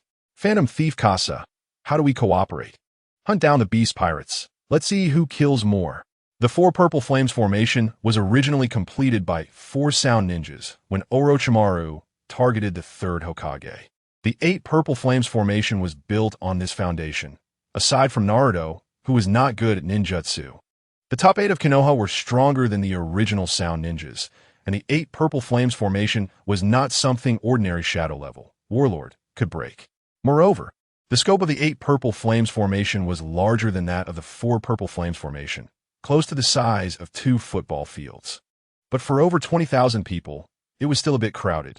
Fortunately, the Beast King was not present. Otherwise, the space would be compressed again. Reaching an agreement with the ninjas, each relying on their own abilities to hunt down the beast pirates, Kasa conjured a Hextech warhammer, directly inserting a flame crystal into the hammer for charging. Shockwave flame. 3 fiery shockwaves exploded in the crowd, the high temperature instantly taking away those affected. Naruto and Rock Lee watched Kasa's exaggerated attack. The 3 shockwaves took out nearly 200 people. Although this was related to the density of the personnel, the power was terrifying. Compared to their punches and kicks, the efficiency was too fast. However, Orochimaru did not think much of it and let out a chilling laugh. The power of technology is indeed formidable. "Itachi, I'm going to make my move first." Summoning technique. A myriad of snakes is summoned directly, crushing everything in their path. Continuously emitting toxic mist, Orochimaru aims to use poison. Itachi also strikes with Susanoo and the Sword of Amaterasu, one slash igniting the target in black flames. A fight to the death. Naruto enters Sage mode, and the 3 of them form a group. Sage Art, Wind Release, Spiraling Shuriken. Everyone displays their abilities, while only Lee is slowly taking down enemies with punches and kicks. Kasa notices Naruto's Sage mode. As the protagonist of another anime, he is also paying attention to Naruto. Now that Sage mode has reached the level of a Kage, it is comparable to the strength of the 7 warlords in One Piece. The 4 of them unleash their power, and for a moment, the number of kills exceeds that of Kasa. However, in the war, Kasa has a significant advantage as a war machine. Switching weapons, Tyrannosaurus shotgun. He leaps into the crowd. With a population density and close proximity, allow the shotgun to unleash its full power. 10 explosive shell. 3 shots clear the area in front of him. He then switches to the dual pistols, 30 rounds of dark ammunition. Poo-poo 2 bursts of gunfire. The sound of each bullet converges, the muzzle flashes briefly, and accurately takes the lives of the beast pirates. Within a 50-meter radius, Kasa doesn't need to calculate. He can aim and shoot purely by muscle instinct. While others are preparing to take a step forward, Kasa has already switched magazines and is ready to attack again. Die for me, the Phantom Thief Kasa. Kasa's appearance is so deceptive. As a long-range shooter, he lacks any imposing presence, leading the beast pirates to believe he only fights from a distance, continuously charging at him. This also reduces Kasa's chances of going after them. Under the siege of the crowd, Kasa continuously fires short bursts and long bursts, venting all his strength. Shell casings fall one by one with Kasa's steps, forming a magnificent and beautiful waltz, a death dance built on the accumulation of lives. By the time the beast pirates realize what is happening, Kasa's feet are already piled high with corpses, with no less than 1,000 dead at his hands. The crowd continues to retreat, and Kasa's eyes have turned bloodthirsty. Under his fierce gaze, no one dares to advance. In an instant, Casa has amassed over 300,000 soul coins. The profits of this war are truly immense. Casa surveys the distant beast pirates. Since you won't come to me, then it's my turn to go to you. Switching weapons. Hextech Warhammer. Shockwave Wind. Casa's weapon is suitable for various scenarios, and with a weapon switch, he matches the efficiency of the 4 ninjas. Each side occupies a half zone, and once it compresses to the later stages, the real competition between the 2 sides will begin. At this moment, outside the 8 purple flames formation, Queen, watching the Straw Hat crew running into the event venue, ignores the beast pirates trapped inside the formation. Hey, Fuzz, you guys go help the Flying Six. Stop talking so much, Queen. I'm not your subordinate. After saying that, Fuzz enters the castle on his own, planning to stop the Straw Hat crew in his own way. Yes, Fatso. I don't want to hear your orders, Runny. The Flying Six have little respect for Queen and choose to act independently. At least when it comes to the Mink tribe against Big Mom pirates, they won't intervene. The first to strike will take on the subordinates of the Mink tribe, as they are at least at the cadre level and naturally will fight the cadres. Sanji leads everyone forward. Law is currently physically exhausted and finds it hard to participate in the battle. Moving so many people at once has taken a toll on him. Sanji's recovery diet also requires some time to work. Hey, where's the green algae head? Right, where's Zoro? Where did that guy go? Zoro has unknowingly gotten lost, which is unexpected yet reasonable for everyone. Soon, they see the 3 major commanders of the Big Mom pirates fighting against the Red Scabbards.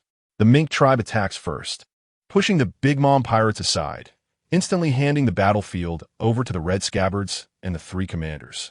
At that moment, several massive figures appear at the event venue, and a giant spiked club slams into the ground, completely splitting the battlefield. The Beast King has entered the scene. The Beast King's participation has thrown the event venue into chaos. Everyone is scattered, and the runes collapse, becoming individual cover. Pedro leads the Mink tribe into battle.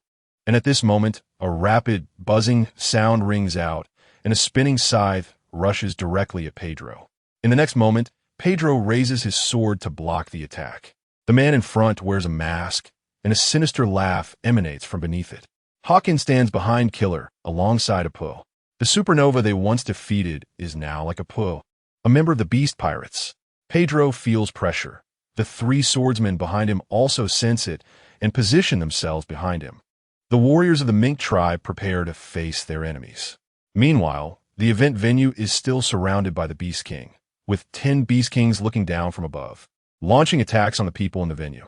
The Straw Hat crew is becoming increasingly scattered, and Nami and the others are forced to retreat into the hallway.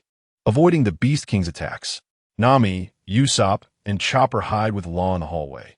The battlefield is chaotic, and their rest time is limited. The silhouettes of the 4 appear in the view of some. Found you, little thief cat.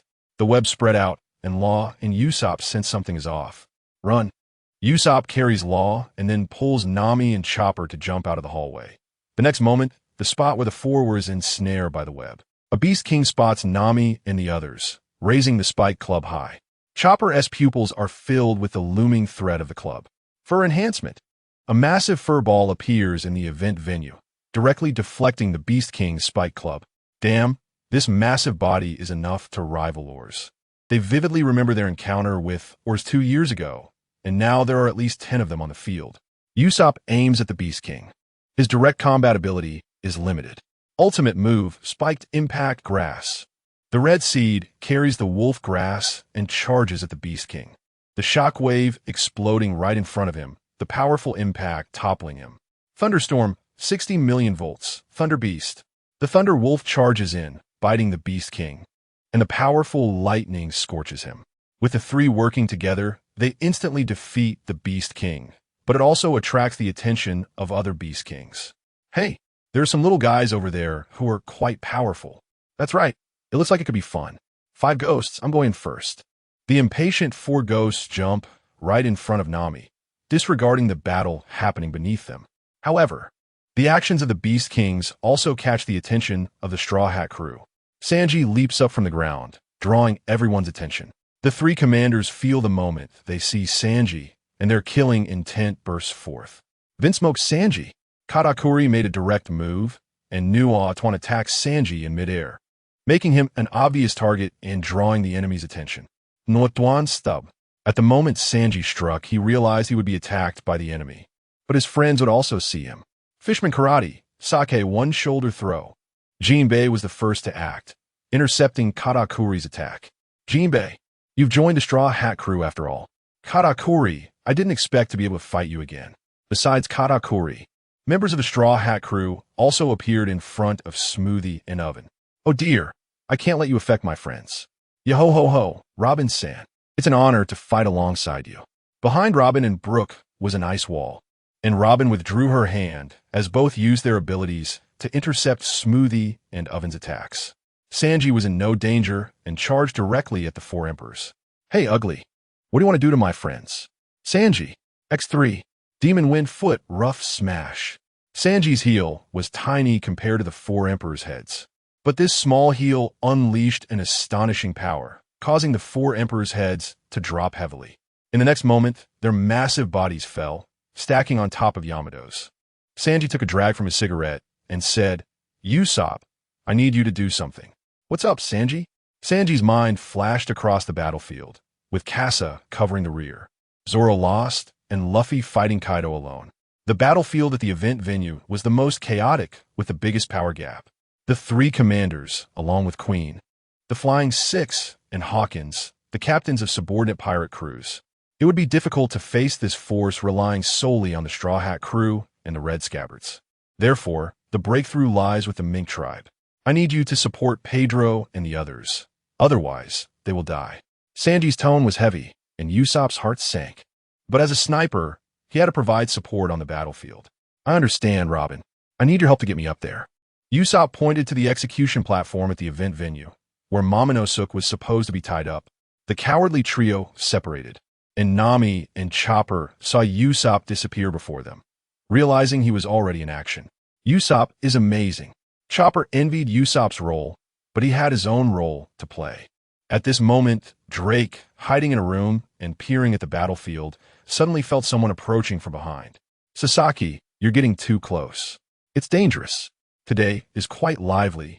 Drake turned around, slightly on guard as he looked at Sasaki. The sudden visit made Drake feel vigilant. That guy Casa became one of the three commanders. And even that brat Peggy Wan can become one of the Flying Six. So what do you want to do? Sasaki locked eyes with Drake and said, I want to take down Queen, but I need help. Drake's heart stirred. Reducing one of the three commanders was an opportunity. Then who will take Queen's place? Each to their own. All right. Drake agreed to Sasaki's request, but was unaware that his identity had already been discovered. At the event venue, Sanji left Nami and Chopper. Where he was, countless enemies would charge at him. To draw the enemies away, Sanji had to leave Nami's side. Sanji kicked and sent flying members of the Big Mom Pirates. Aside from the three commanders, Big Mom also brought several sons and fighters over. Baron Tamago and Bobbin were among them. Facing Big Mom's fighters, Sanji's feet ignited with flames as he used Demon Wind Foot to quickly resolve the battle. Demon Wind Foot, level 1 mints. The flaming kick, descending from the air, was only blocked by Bobbin and Baron Tamago. But after this attack, Baron Tamago also turned into a chick. Sanji kicked away the attacks from the two and counterattacked, taking down Bobbin. Damn it, this is never-ending. At this moment, the sound of bullets tearing through the air could be heard. Deadly Green Star, Demon, Galette, who was fighting against the Big Mom Pirates, was at a disadvantage. But the next moment, a plant sprouted beside the enemy, wrapping and biting them. Galette seized the opportunity and took them down with one claw. It's Usopp. Usopp's support had arrived, but for the entire battlefield, it was only a drop in the bucket. It seemed like he saved one person, but at the same time, another mink had died at the enemy's hands because of his choice. Usopp trembled as he held the green star. It was impossible for him to support the entire battlefield. However, he needed to find a way. He couldn't resist the enemy's firepower and could only rely on his brain to fight alongside his friends. Usopp's mind raced, thinking of the only way to break through. At this moment, Sanji was also putting out fires everywhere when suddenly, Drake was attacked out of the room and nearly crashed into Sanji. Beast Pirates, Demon Wind Foot. Hey, Blackleg Sanji, wait. The enemy had nothing to say. They were to die. Drake barely dodged Sanji's attack, but that was also because Sanji was holding back, as he had to be wary of attacks from behind. I'm an undercover agent in the Beast Pirates. I've been exposed, and you want me to fight with you? What? While Sanji was puzzled, the wall behind them suddenly collapsed, and a gigantic Apatosaurus charged in. Sanji skillfully used Moonwalk to dodge the attack, but Drake wasn't so lucky. Dodging Sanji's attack had already consumed his strength in the air, and now Drake could only take the hit.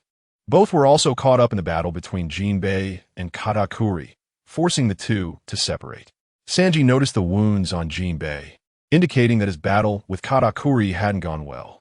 Although Katakuri was also injured. Jinbei, things don't look good. Yeah, a commander and a captain. And one of the Flying Six. No, it should be two. Fuzz was hiding in the shadows, but was discovered by Sanji and had to step out. The two faced off against 4 people, and the pressure was a bit high. Oh, isn't this our handsome little guy in Jinbei? A shadow covered Sanji and Jinbei. They didn't turn around because they knew the person behind was Frankie. Frankie had transformed into General Frankie mode, towering and with a physique that matched Queen's. For a moment, the scene was evenly matched. Frankie, it seems your equipment has upgraded. Yeah, Casa gave me some advice. I made some improvements. The aura of General Frankie was impressive, drawing Queen's attention. This Tin Man looks good. Hey, I'll take care of this guy. Do as you like. The warlord Jinbei is already injured. Sasaki, are you interested in teaming up with me to deal with him? Warlord? That's too despicable, but I like it. Without saying a word, the enemy assigned their opponents. Sanji and Katakuri locked eyes, both sensing the impending battle through their observation haki. The other party was already prepared. Frankie and Jinbei, this is up to you. I understand. Let the big board see the power of General Frankie too. So, then I'll take the bystanders away. Sanji and Katakuri exchanged glances. The battlefield here was not suitable for both of them, and they both rushed to the left side of Onigashima. Jinbei also followed Fuzz and Sasaki into the corridor. In the event venue, only Frankie and Queen remained. The technological showdown was about to begin. In the corridor at the back of Onigashima, the 9 red scabbards were climbing the stairs toward the rooftop to confront Kaido. Their pupils glowed red. Only one voice echoed in their minds: kill Kaido. Everything they had was destroyed. Now, only hatred and the inertia of battle drove them. If they stopped, their lives might end there. Lord Momonosuke. Kinemon fixed his gaze on the steps in front of him, his mind on the brink of collapse, supported only by a surge of hatred. Bang! The sound of gunpowder erupted as a bullet embedded itself at Kinemon's feet, and the 9 red scabbards stepped back on guard. In their current state, their observation haki was ineffective. None of them remained calm. Fortunately, this attack merely hindered their progress and did not genuinely seek to harm them. Who is it? Calm down. I'm just an ordinary big board member of the Beast Pirates. Beast Pirates? Big board member? In an instant, the 9 of them launched an attack. Sword energy and bullets aimed directly at Cass. With a shave, Cass dodged all the attacks. Everyone calm down. Calm down. How can you face your Lord Momonosuke like this? Cass's words undoubtedly added fuel to the fire, and Kinemon swung his sword down in anger, alternating between left and right hands, launching an unending assault. However, to Cass, these attacks were all flaws. Their emotions affected their movements, and the contorted actions made Cass unable to resist wanting to strike back. Just as Cass was preparing to counterattack, Ashura stepped in, slashing at Cass's arm. Cass frowned. He didn't expect someone to remain calm at this moment. He stepped back to evade, hiding a few bullets to shoot along his retreat path. Bullet cut. The angles were tricky, and Cass had no choice but to use haki for defense. The bullets were wrapped in flowing cherry blossom technique haki. Before even making contact with Cass, the power of the bullets had already affected his muscles. However, the runes on Cass's skin flashed, and the bullets were instantly deflected. Earth rune, representing the earth. This rune had abilities of strength, defense, and weight. As long as he stood on the ground, Cass's stats would increase. At least in terms of defense, a few flowing cherry bullets were not enough to damage him. Aizo's expression remained unchanged. He merely switched the bullets. Lead bullets were slightly lighter than steel bullets, but in terms of hardness and other aspects, they couldn't compare to steel bullets. Moreover, after switching to steel bullets, the hardness of the steel bullets was enough to withstand more gunpowder. and Izo could also pack more gunpowder to increase the attack power. Hey, let's calm down for a moment. At least let me say a few words. Just as Kinemon and the others were about to act, Izo stopped them. He wanted to see what Cass had to say. Cass patted the spot where he was shot. His muscles still felt a bit of pain. Actually, it's nothing much. It's just that our captain killed your general, so we will naturally send you a general. Now let me introduce you to the general that Lord Kaido has carefully prepared for you. Young Master Yamato. Suddenly appearing in front of Kinemon was a woman dressed provocatively, exposing her chest. If it were the usual Kinemon, he would have stolen a few more glances. But now, Kinemon felt that his dignity was once again trampled on the ground. A woman? A general? This was undoubtedly the greatest insult to traditional samurai. Cass looked at the brewing anger of the 9 red scabbards and then glanced at Yamato's back. Yamato was someone he had forcibly altered with Kanjuro's hypnosis tool. At such a young age, having read a navigation log, she followed the enemy's worldview. This was undoubtedly a failure of education. Fortunately, Kanjuro's hypnosis still worked on Yamato, whose mind had not yet fully matured. Yamato, holding a small spiked club, Akin, stepped in front of Kinemon and the others. I am the one who is to become the general. As samurai, shouldn't you quickly submit to my side? The 9 red scabbards remained unmoved, coldly gazing at Yamato with murderous intent. In a cold tone, suppressing their anger, they said, "Stop joking." Sword lights and shadows pressed forward. Odin's 2-sword style, 10 punches of peach blossom. In a fit of rage, the 9 red scabbards unleashed their killing moves. A hint of killing intent flashed in Yamato's eyes. Without Odin's influence, the samurai could only be ordinary people to her. Thunderous 8 trigrams. Cass saw the clash between Yamato and the 9 red scabbards, feeling slightly underwhelmed, and steadied his stance. 70 crushing fist. Cass unleashed 70% of his strength, delivering a punch. The attack struck the 9 red scabbards, who were maintaining their assault posture. This was war, and against 9, this was quite reasonable. The 9 red scabbards were pushed back, and Cass stood beside Yamato, saying, "Young Master Yamato, you don't mind if I fight alongside you, do you?" "Yes, Cass. Then I'll trouble you with it." However, before they were ready, the 9 red scabbards suddenly erupted. They no longer cared about anything. Kaido's son must die here today. Within Onigashima, battles erupted at all times, smoke rising. Outside Onigashima, near the back of the head, flames soared into the sky. Divine flame, unknown fire. Ace formed a spear of purple flames with both hands and hurled it at Big Mom. Prometheus. Yes, Mama. The now fireball-like Prometheus directly blocked Ace's attack. The orange flames, upon receiving Ace's purple flames, instantly expanded. Ace's flames were more like a massive supplement for Prometheus. Fire Fist Ace, I accept your flames. Heavenly Fire. Big Mom grasped with her large hand, and Prometheus immediately compressed. A hint of purple appearing in the orange fireball. That was Ace's flame. The counterattack of Heavenly Fire directly engulfed Ace, the flames covering the entire battlefield. A slight smile appeared at the corner of Big Mom's mouth, but the next moment, the raging flames began to spin and compress in a regular pattern. Big Mom's expression froze as her observation, Haki, sensed the power at the center of the flames. Big Mom, I accept your flames. Ace turned sideways, raising the fireball in his right hand. The flames compressed within the fireball, forming a smooth fireball. Within the fire of light yellow, the soul of Prometheus was contained. The flames imprisoning the soul. Big Mom endowed the flames with a soul, and the absolute ruler of the flames is Ace of the Mera Mera no Mi. In this moment, the flames transcend the soul. The fruit awakened its ability. Big Mom looked at Ace, as if she saw the figure that once dominated the seas. Whitebeard, has this man inherited your will? Big Mom murmured, realizing that a former comrade who fought together in the sea now had a successor and was challenging her. Ace tightly gripped the fireball in his hand. The power of Big Mom's soul made it difficult for him to maintain control, so he had to act quickly. A strand of purple flame from his left hand transformed into a flame needle, piercing the fireball like a grenade pin, ready to explode at any moment. Divine Wrath Demon Flame. The flames retaliated, and this time Big Mom was engulfed in fire, letting out a sharp scream. Ace's flames could ignite Haki. Big Mom's steel body felt the searing burn. Ace's hand trembled slightly as he glanced at the skull above. Luffy, the four emperors are surprisingly strong. You need to be careful. Marco, I'm counting on you to help Luffy. At this moment, a powerful figure approached the battlefield of Ace and Big Mom, and the situation changed once again. In the sky, the clash between the azure flame bird and the fiery winged dragon continued. Marco faced off against Jin.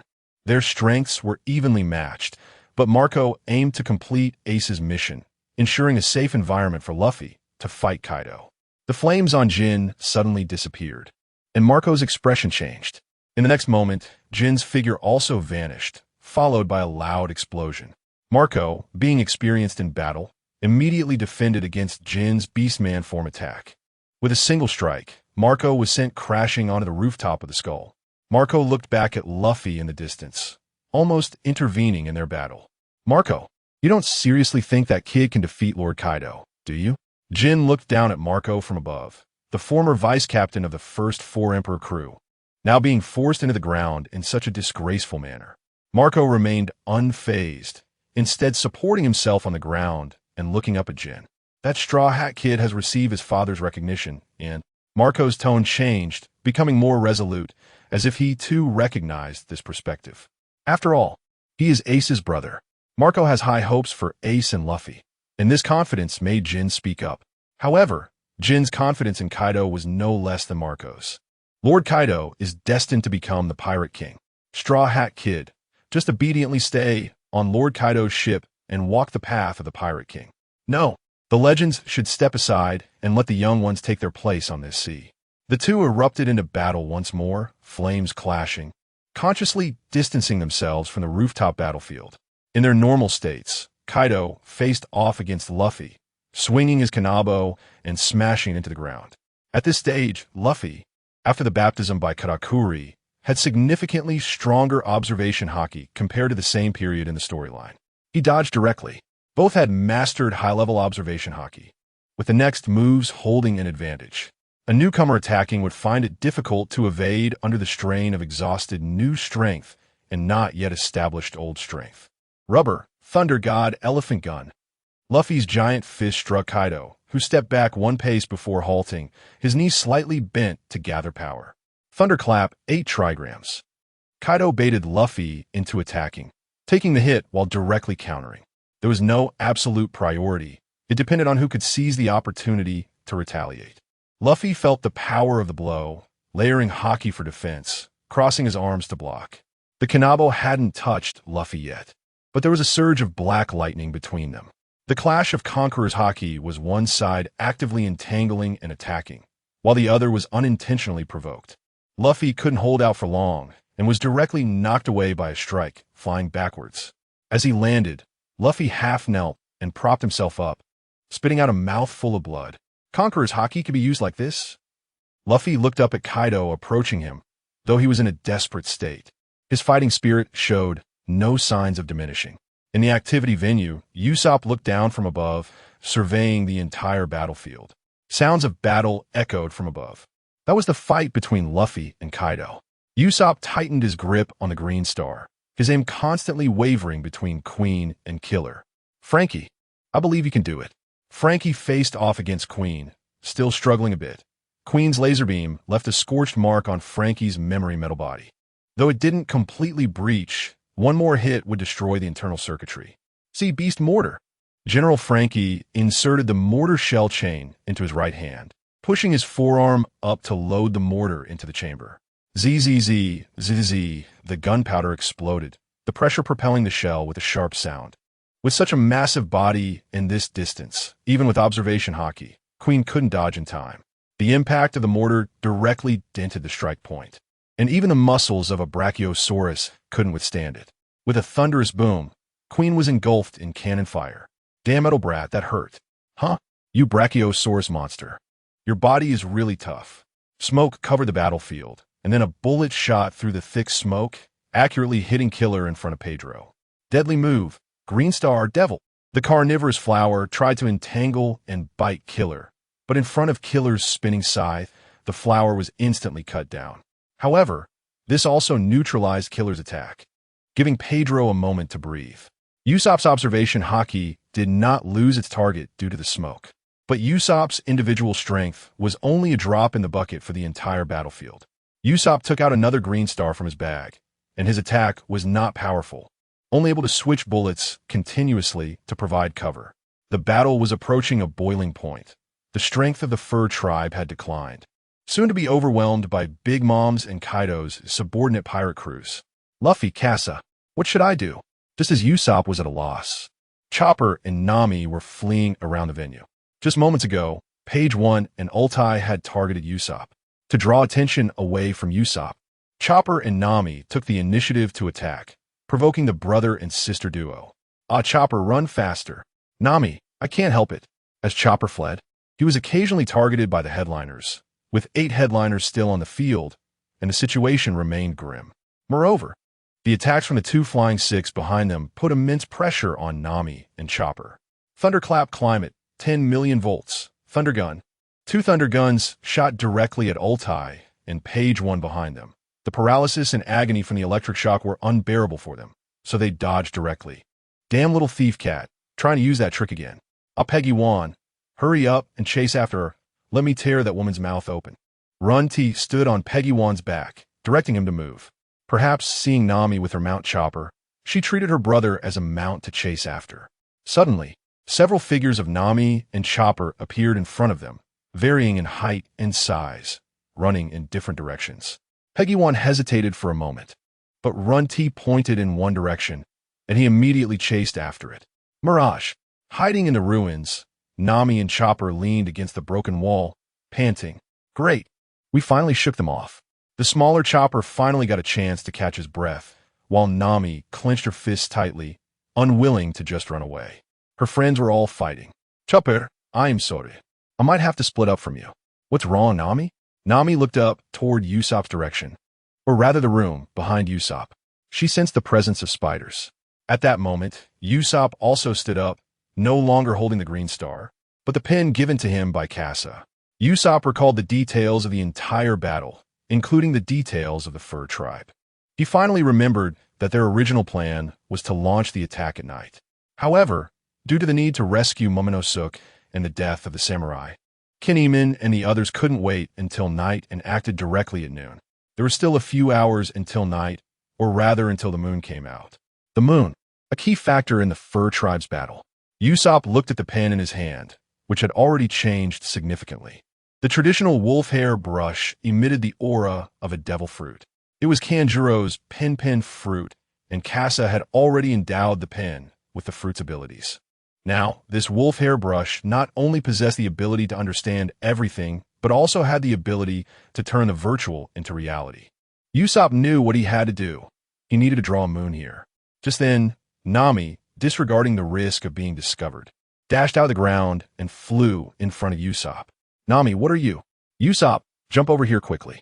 Out of trust. Usopp jumped onto the cloud beneath Nami's feet, and the next moment, a spider thread spear pierced the spot where Usopp had been standing. Usopp was horrified. His observation haki hadn't sensed the attack at all. The enemy's attack was too concealed. But Nami sensed it. Her observation haki was more detailed than Usopp's. Thunder Climate, 60 million volts, Thunder Beast. With no thunderclouds available, Nami directly summoned a Thunder Wolf from her climate baton to charge toward the Black Maria in the room. The spider web intercepted Nami's attack, directing the lightning into the ground. The spider web turned black, turning to ashes scattered on the ground, and Black Maria walked out of the room, looking at the imposing Nami with a cruel smile. I understand now, Usopp, just go all out. Nami jumped down from the thundercloud, urging Usopp to stay away from the battlefield. Usopp watched Nami's movements and turned to firmly look at the ceiling of the venue. He had to draw a moon at the highest point. As for Nami, she stood alone in front of Black Maria. One could say that this woman in front of her was one of the top 5 strongest women on this island. A charming, yet deadly woman. As soon as Nami landed, a faint cloud of mist began to emanate from her climate baton, entering a combat state. After a puff of smoke, Black Maria's attack destroyed the execution platform, and the battlefield of the two shifted to the corridor. Chopper hid in the ruins, watching Usopp high above. Now if Usopp was discovered by the brute, he would be in the attack range. It was very dangerous. Chopper was also within the fighting range of Frankie and Queen, at risk of being hit by stray bullets or laser waves at any moment. Usopp, let me protect you. Chopper made up his mind and dashed out, dodging attacks while closely following behind Usopp, ready to assist. However, the next moment, Peggy One appeared in front of Chopper, and Run T was nowhere to be seen. Haha, Raccoon, finally found you. Chopper took out the Rumble Ball, preparing to act. Time was limited, and he needed to use the Rumble Ball cautiously. Just as Chopper was about to strike, the ruins suddenly collapsed, and a person stood up, blocking the space between Chopper and Peggy One. Drake, what do you want? Drake survived Queen's one-hit kill due to his animal fruit abilities. Peggy One looked at Drake, who picked up a weapon not aimed at the enemy, but at himself. Still unaware of Drake's identity, Drake spoke, Straw Hat Crew's deer monster, leave this to me. Drake understood the Straw Hat Crew's details and naturally knew that the chopper behind him could transform into a deer monster that could briefly withstand Big Mom. Chopper eyed Drake warily. Although he didn't understand why this person was helping him, he still got a chance to catch his breath. Chopper remained vigilant, maneuvering around the two. Drake, I didn't expect you to oppose us. But it doesn't matter, I never liked you anyway. The Dragon Fruit's Ancient Thornback Dragon Mode and the Dragon Fruit's Ancient Special Dragon Mode now faced off, determining who the true Ancient Overlord was. Chopper circled around, helping the Fur Tribe defeat an enemy before continuing toward Usopp. The next moment, the Fur Tribe attracted their enemies again. The cycle of battle continued without end, until death. At this moment, Usopp had also reached the highest point, pressing against the ceiling, preparing to pick up the pen and start drawing. A full moon is just a circle. To turn the virtual into reality with the pen, it must be identical. Usopp recalled the details of the full moon, the craters and sizes on the moon. And since the pen only had black ink, he had to control the ink spots carefully to ensure there were variations in depth. It wasn't just about simply drawing a circle. Below was a battlefield where stray bullets could fly up at any moment. Moreover, his position was also within the attack range of the brute, making it very dangerous. Usopp needed to finish the drawing quickly and summon the Fur Tribe to look up. However, just as Usopp picked up the pen and touched it to the ceiling, the wolf hair suddenly drew a line of ink, clearly the starting line Usopp wanted. Usopp was forced to crouch to stabilize his body, avoiding being shaken down. Ha Hanami, look at this little thing. Completely scared. 7 demons. Look at how my mace almost hit the opponent. Usopp looked down. Just then, 2 brutes noticed him. While the brutes in the distance were also curiously watching what was happening here. It's over. Usopp was alarmed. Just the wind from a swing of the mace almost knocked him over, so if the brute below jumped up, he could attack him. Usopp's face turned pale. He couldn't withstand a full force attack from a brute. 7 demons, then it's my turn this time. For the brutes, this was just a game. Usopp had nowhere to hide and could only watch as Ernia aimed a spike club at him. Die, little guy. The club swung up towards Usopp. Its reach long enough to hit the ceiling. Just as despair set in for Usopp, he heard Chopper's determined voice from the ground. Rumble Ball, monster strength. Then, a furry monster moved faster than the spike club, colliding with it and preventing the weapon from reaching Usopp as a black hand caught it. The massive body flipped Ernia over, and with a shake of its demon-like antlers, a roar echoed throughout the entire Ghost Island. Inside the 8 purple flame formation, Caesar heard the familiar voice and recognized that Chopper had consumed the latest version of the Rumble Ball. The gigantic drug developed by Caesar, combined with Chopper's pharmacology, had transformed the Rumble Ball. Chopper's original monster form reached over 10 meters, and after taking the giant drug, Chopper had hit the limit of his size. At the event venue, everyone stopped their movements, shocked at the colossal creature in the arena. The battlefield of Queen and Frankie, which was in the center, was forced to give up its position. The deer monster looked down at the barbarians, and in that moment, he towered over everyone. The 8 barbarians were simply not big enough. Usopp looked at the antlers just 5 or 6 meters away, realizing that Chopper was now taller than the barbarians. And for the first time, Usopp felt a sense of safety. However, he couldn't shake off the vague worry that Chopper might go berserk. At that moment, Chopper raised his arm and shouted, Usopp, leave these guys to me. Usopp smiled, knowing that Chopper could control himself and would execute his plan. Ernia, who had been flipped onto the ground, felt a sense of being dominated by the giant when he looked up to see Chopper. Chopper's current monster form was no longer like before, with a strong upper body and a thin lower body. Instead, his lower body muscles were now enhanced, making his overall shape more human-like. His thick thighs and muscular upper body, covered by his breath, were still incredibly strong. When Ernia met Chopper's gaze, the next moment, a massive black paw came crashing down on Ernia's head.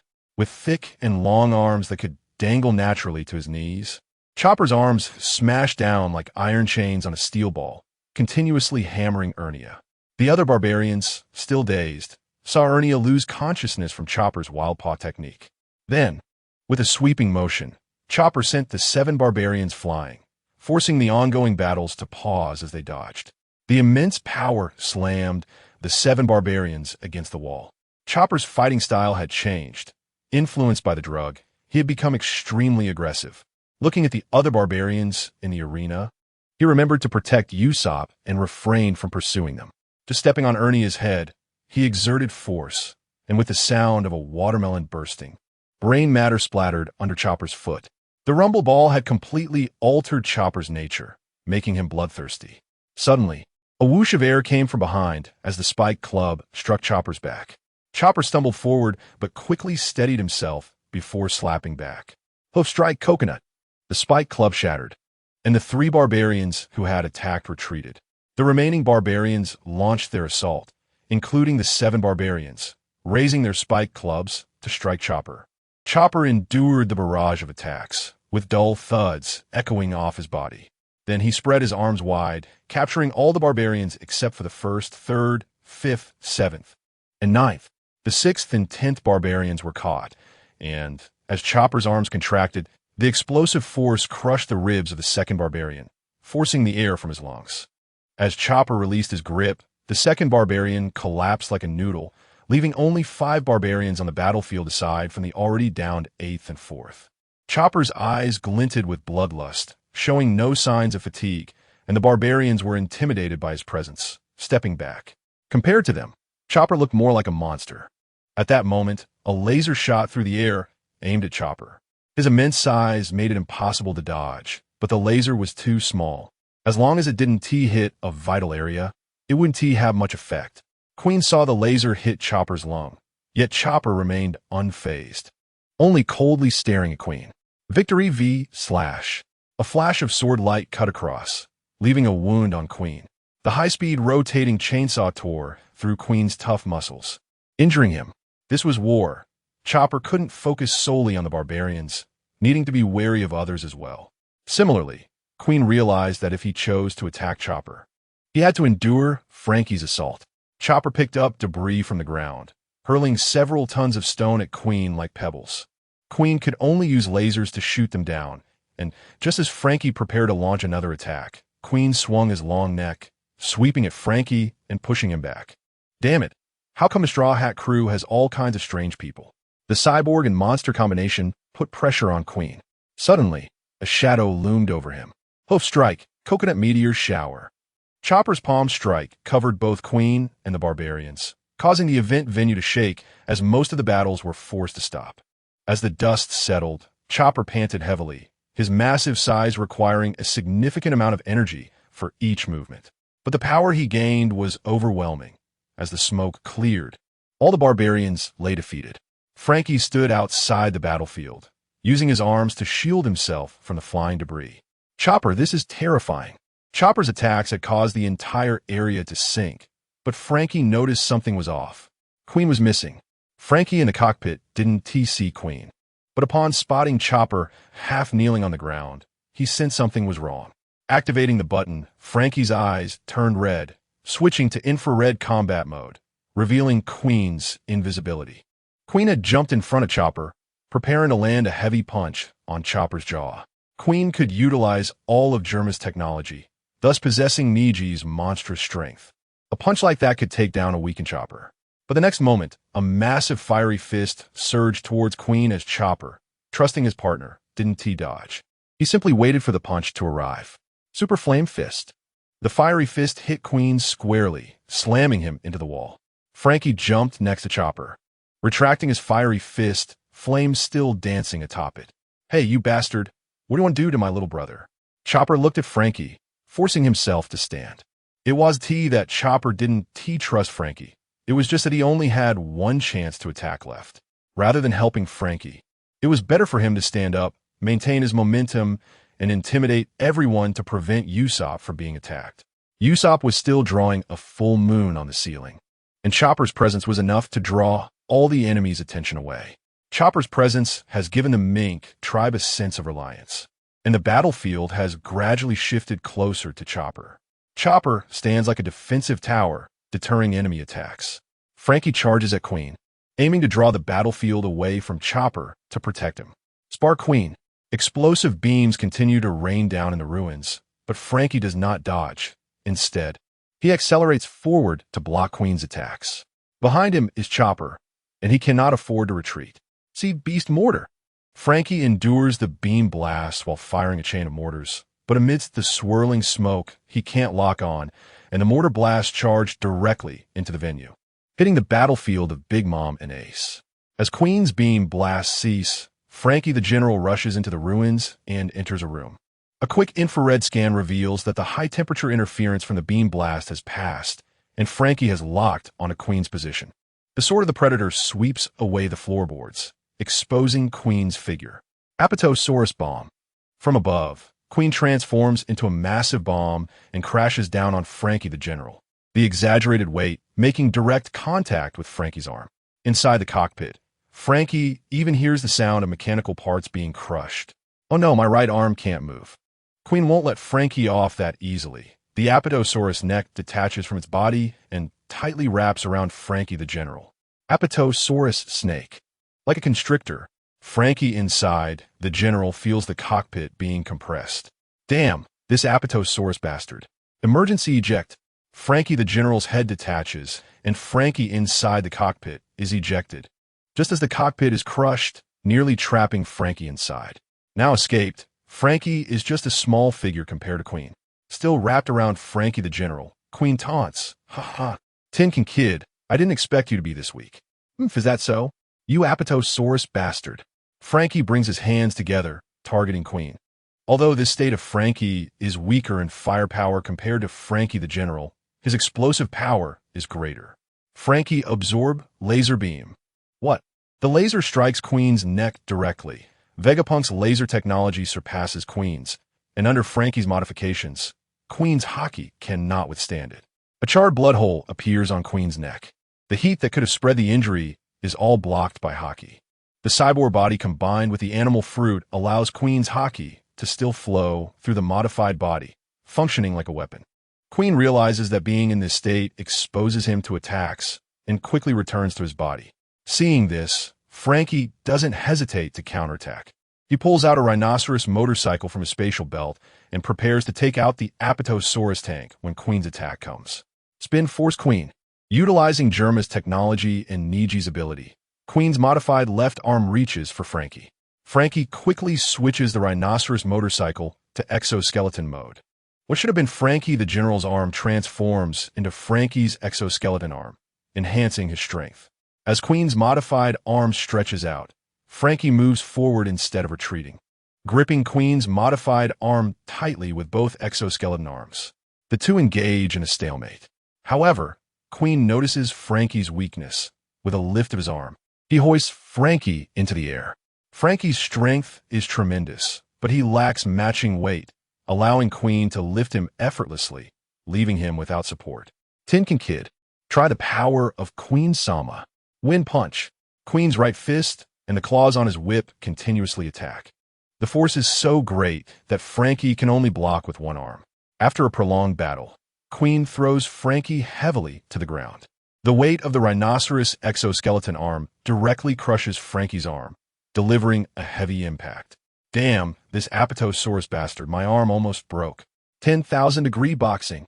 Frankie springs up, adopting a boxing stance as he launches punches at Queen, who retaliates with his own arms, whip, and tail claws.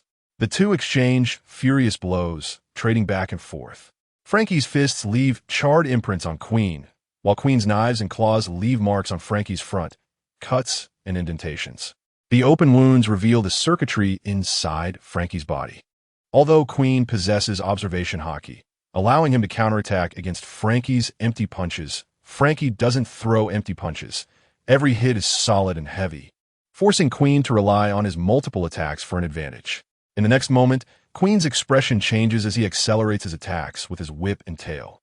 2 strikes hit Franky's waist and right leg, causing irregular twists in his right leg. Queen's attack breaks Franky's mechanical right leg. Franky retaliates with both fists, blocking Queen's arms before withdrawing his rhinoceros exoskeleton arm, revealing his original fists. Dual superpower punch. Both fists strike Queen with tremendous force, sending him flying into a wall. Franky has no time to tend to his injuries and retrieves backup equipment from his spatial belt. Franky the General reappears on the battlefield, but Franky's right leg is immobile, leaving him to rely on Franky the General for the fight.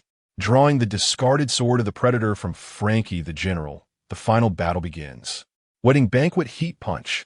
Queen's mechanical claw strikes Franky the General with immense power, causing him to lose grip on the sword of the Predator. Franky steps back 2 paces, even in the cockpit. Franky feels the force of the punch.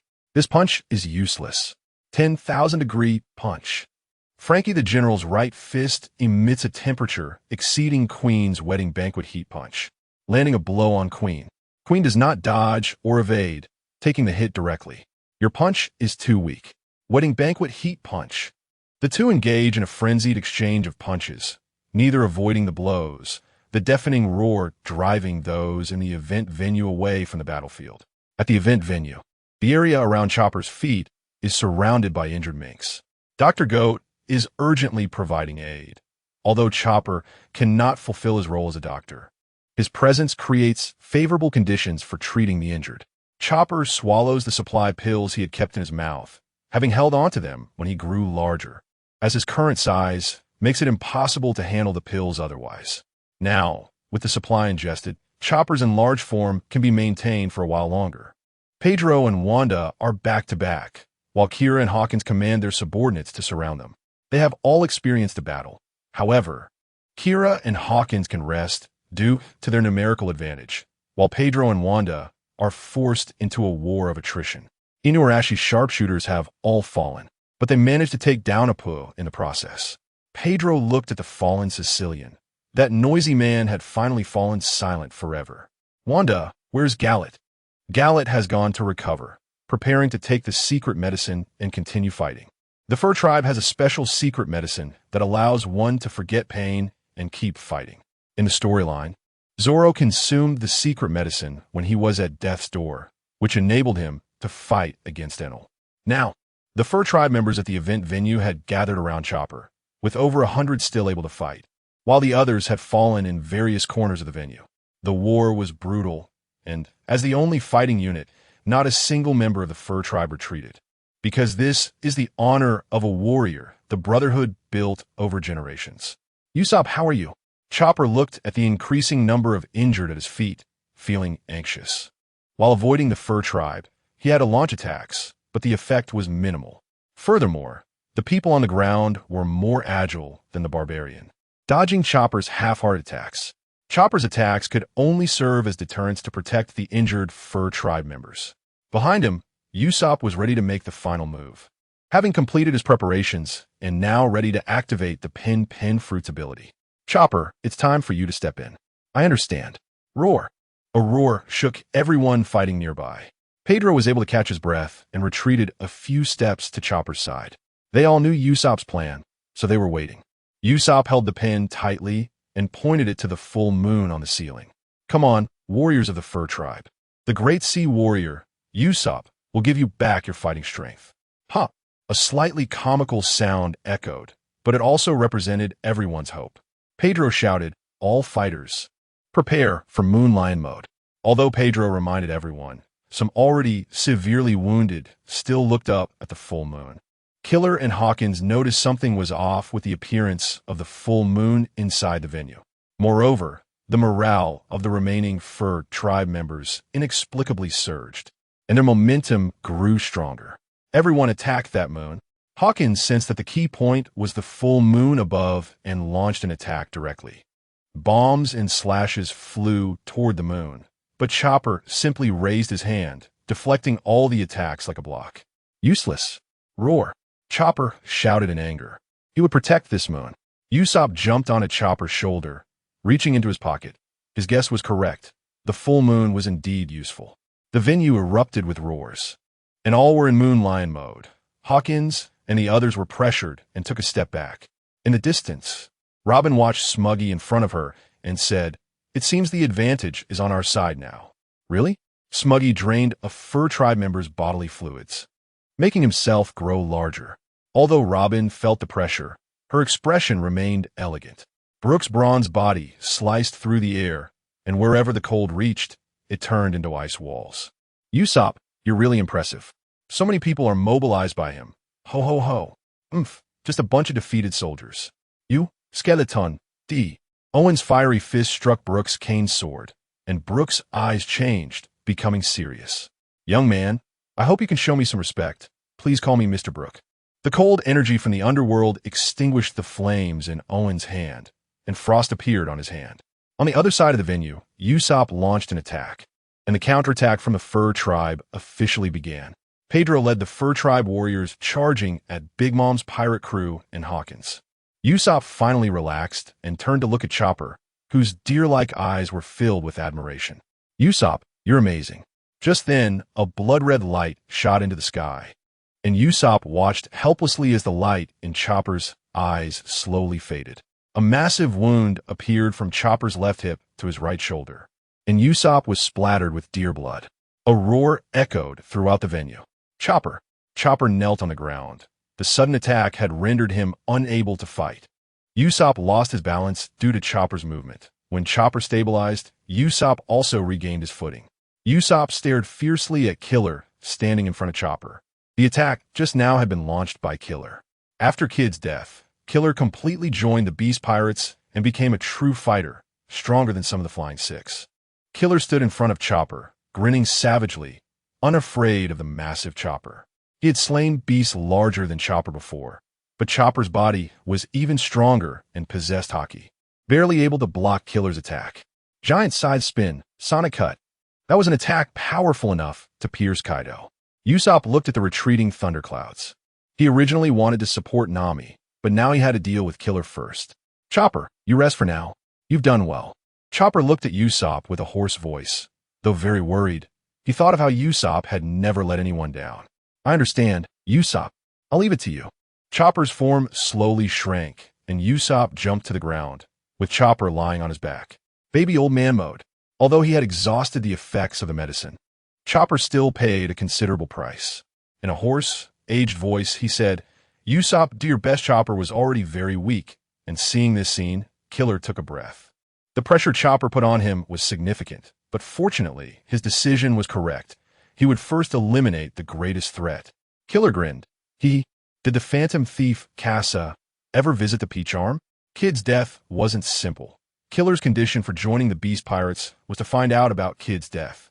Although there were no flaws of the scene, Hawkins deduced that Kid's death was related to Casa. So Killer had been looking for the Straw Hat Pirates to uncover the truth. I have nothing to tell you. Since we're going to fight, let the great sea warrior Usopp battle you. Killer was momentarily taken aback when he saw Usopp had no intention of talking. Then he thought it through. It didn't matter whether Casa was the one who killed Kid. Since he knew Kid's death was related to the Straw Hats, then he would kill them all. Killer charged at Usopp, who ran to the right, creating distance from the battlefield. He needed to keep Chopper out of it. Deadly Green Star, Bamboo Spear Missile. Bamboo spears appeared in front of and below Killer, blocking his path and preventing him from getting close to Chopper. Killer understood that if he didn't deal with Usopp, he wouldn't be able to handle Chopper, especially since there were still some Fur Tribe members around Chopper. Usopp sensed Killer disappearing from sight. With observation Haki, he heard Killer advancing stealthily through the cover, closing in on him. He dragged the black pouch on the ground, swallowing all the debris into the bag. Ultimate move, Meteor Assault. The firepower bombardment forced Kira out of cover, but Usopp had already entered Kira's attack range, and Kira lunged at Usopp. Usopp did not dodge or evade. He just held the pouch and watched Kira. Kira, sensing something was off with his observation Haki, abruptly halted his body in midair, but it was too late. Ultimate move green star, human-shaped grass. The human-shaped grass left on the ground lunged at the airborne enemy, achieving a control effect. Kira's observation Haki could sense Usopp's attack, but he failed to notice the attack from the plants on the ground. He was able to react due to Usopp's confidence in not dodging or evading his attack, which made him wary. Ultimate move green star, skeleton exploding grass. Kira was directly blown away, his scythe crossed to block the explosion, and Usopp's face turned grim as he gritted his teeth.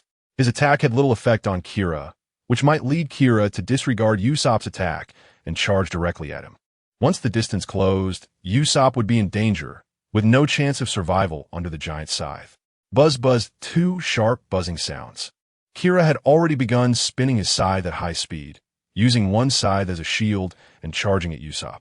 Usopp knew his bullets would be shredded by the scythe, so he pulled back to create distance. Ultimate move green star, devil.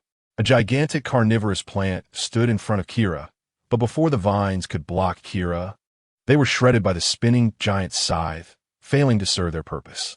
Wasting an attack opportunity, Usopp entered Kira's attack range again, but this time he advanced cautiously, aiming to fully close in on Usopp. Thinking about the ammunition in his hands, Usopp pulled out another green star. Whether he could create distance depended on this green star. Ultimate move green star, sargassum.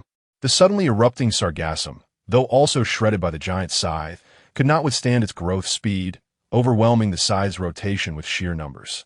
Eventually, the sargassum managed to restrain Kira, forcing him to retreat and allowing Usopp to create distance. Usopp would not miss this opportunity. He jumped onto a trampoline flower and shot into the air, aiming precisely at the giant scythe on Kira's arm. Ultimate move green star, snake tobacco. Several seeds hit the giant scythe on Kira's hand, getting stuck firmly. Kira, seeing Usopp jump up, prepared to leap and attack, but as the scythe spun, the snake tobacco seeds Usopp shot into the scythe were impacted and exploded. The enormous vines directly severed Kira's giant scythe, capable of even snapping a combined arm of Barrett in a frenzy. Fortunately, Kira quickly used his other giant scythe to cut through the vines. Kira took time to deal with the vines on him, picking up the giant scythe and maintaining his dual-wielding style. Although lacking mechanical rotation assistance, Kira with the giant scythe could still display strong combat power. Usopp's tactics thoroughly angered Kira. Despite suffering no damage, he was continually suppressed. Kira's only rotating giant scythe sliced through the sargassum in front of him as he charged at Usopp. Usopp remained stationary, directly confronting Kira. Die, Sniper King! Kira charged out of the sargassum range, with a clear space between him and Usopp, and in a moment of impatience, he failed to defend as Usopp's counterattack came.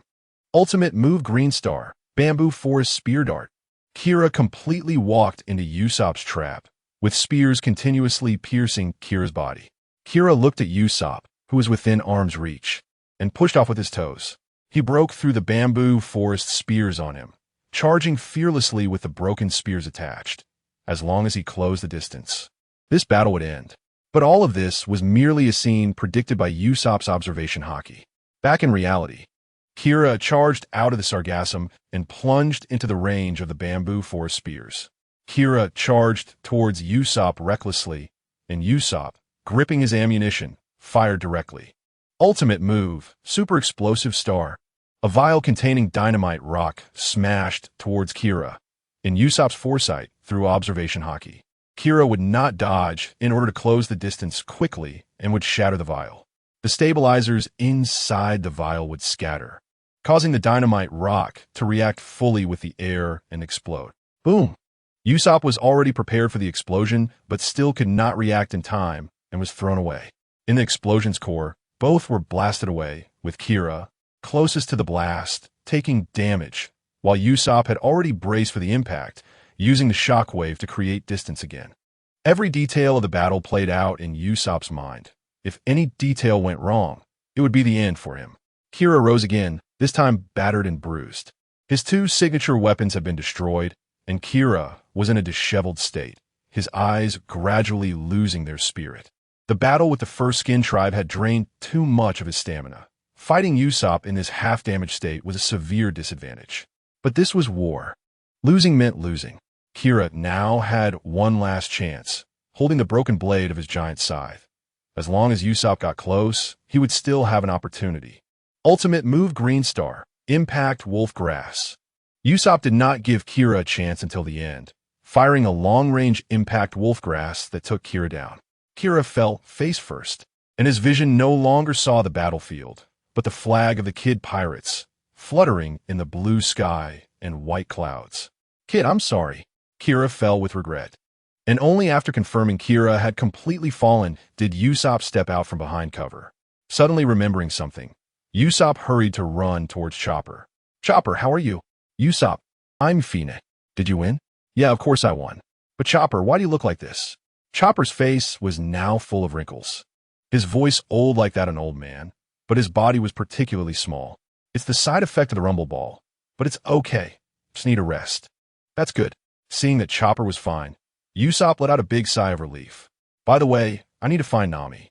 I wonder how she is doing. After saying this, Usopp carried Chopper in the direction he remembered as the war continued. At this time, on the battlefield of Franky and Queen, after Franky pulled back his fist, it was Queen's turn again. The two had been exchanging punches, one side being Queen, who awakened his Zoan Fruit ability and could quickly recover from injuries, and the other side being Franky, equipped with exoskeleton armor. Although their punches were powerful, they did not injure each other's core.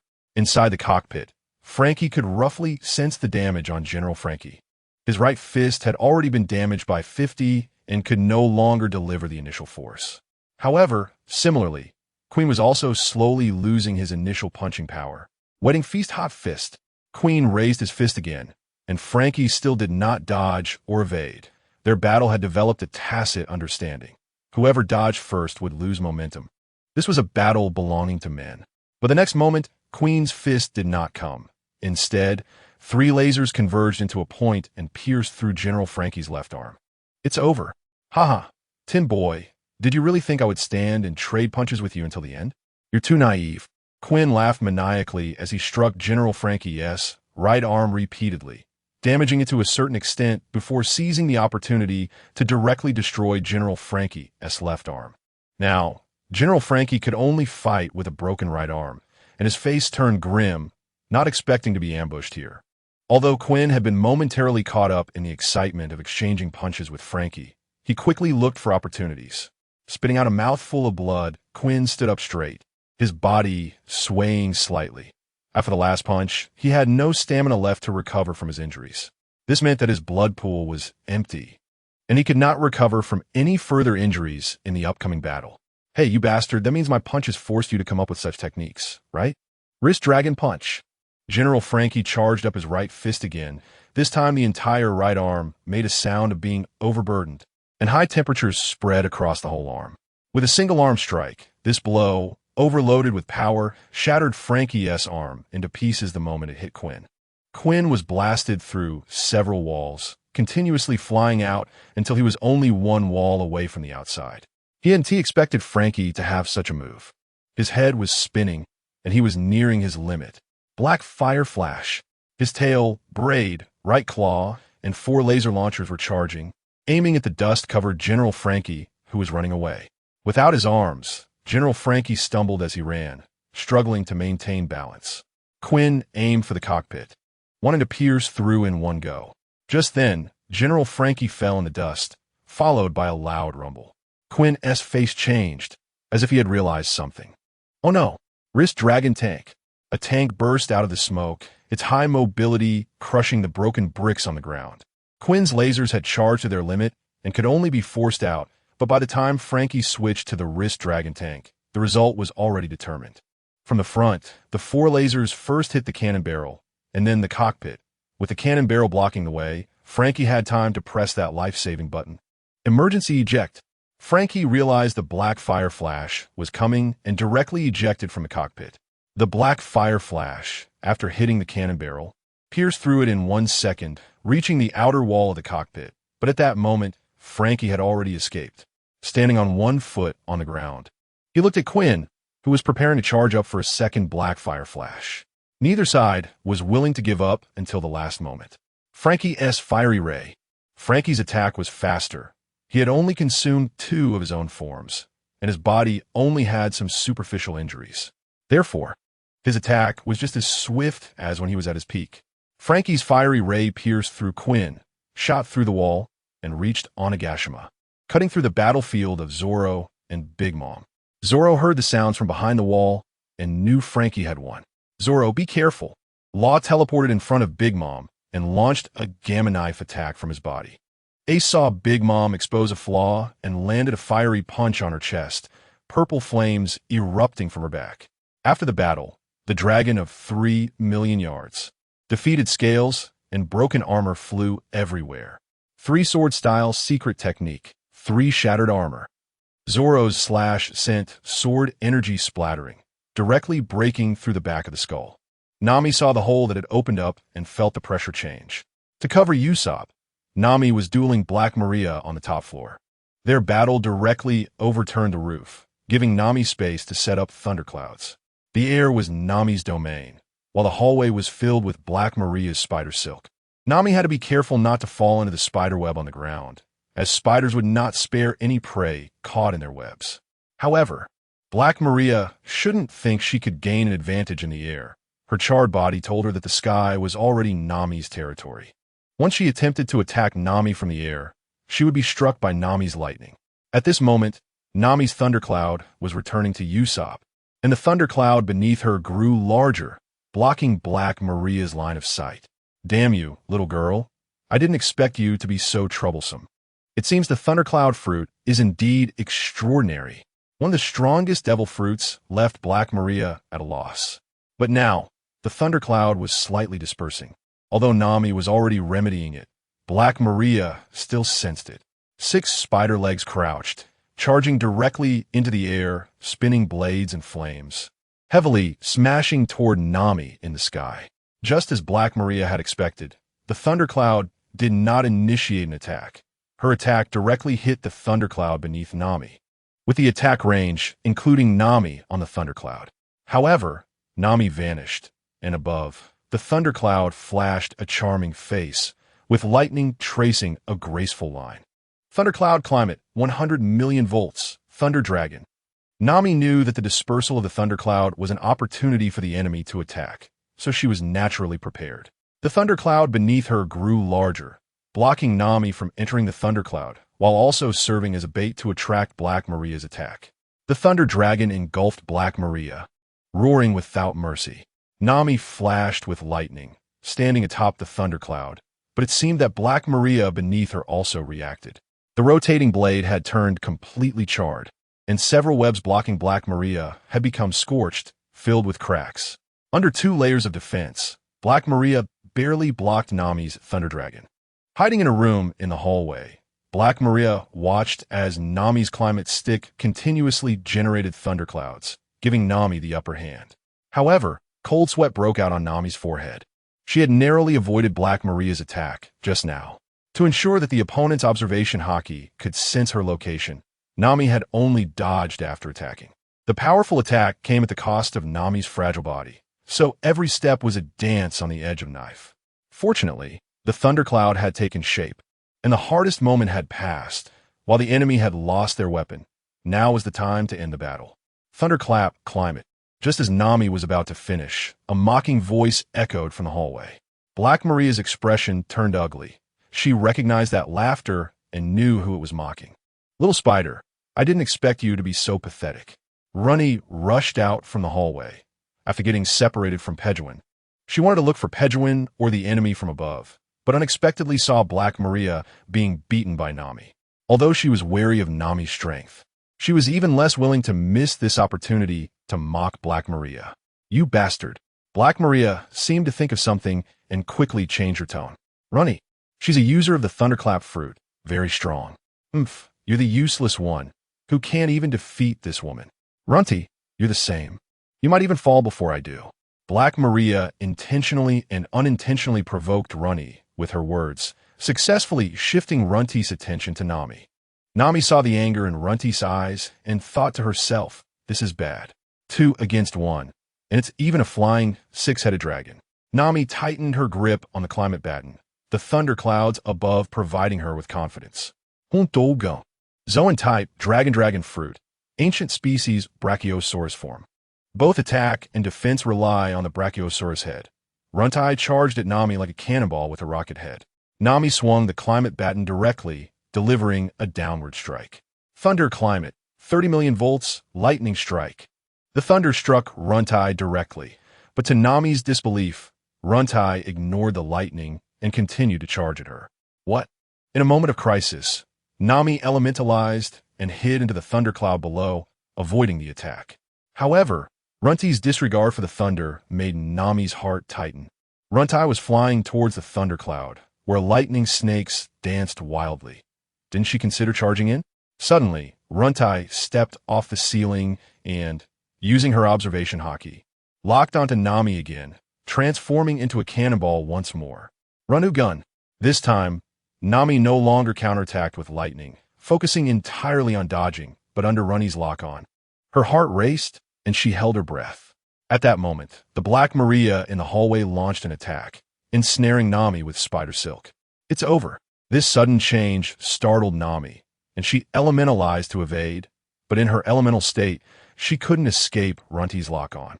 Nami chose a direction and swiftly moved using the speed of lightning.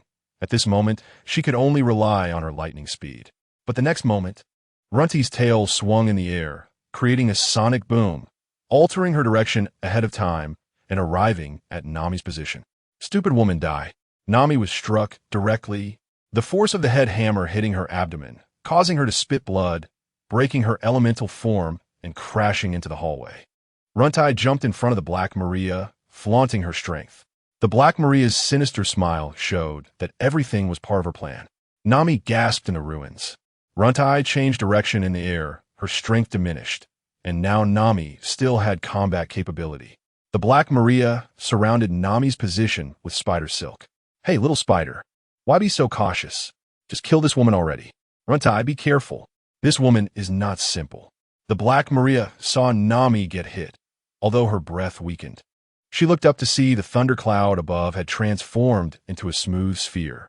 Dark and glossy, it absorbed all light, making it impossible to see it was a thundercloud. But thunder rumbles could be heard from within, filled with electricity. Although the Black Maria and Runtai had some contradictions, they both realized that Nami's thundercloud was ready. Thunder climate, thunder welcome. Nami's climate baton extended from the ruins, a chain of thunderclouds connecting to the thunder welcome. Upon sensing its presence, Nami pushed away the debris above her head. The three women exchanged glances from afar. Nami appeared weak, but the thunder welcome in her hand was already complete, making the Black Maria very wary while Runtai fidgeted with anticipation. With a swing of the climate baton, thunder welcome descended directly, enveloping Nami. The Black Maria's expression changed. Her spider silk instantly crumbled, losing its perception. That silk was wrapped with haki, specifically prepared to capture natural-type users, yet it disintegrated in an instant. Runtai, be careful. Runtai had already charged forward, and the Black Maria warned her, but Runtai ignored it, charging directly to the thunder welcome. Then Nami emitted a low growl. Thunder climate, thunder snake. The smooth thundercloud of thunder welcome instantly shot out several thunder snakes, crackling as they whipped against Runtai. Runny's scales and haki defended against it. This was Runny's confidence. But the next moment, Runtai was sent flying. The spots where the thunder snake struck were charred black. Runtai stared at the ceiling, unable to believe that Nami's attack had actually worked.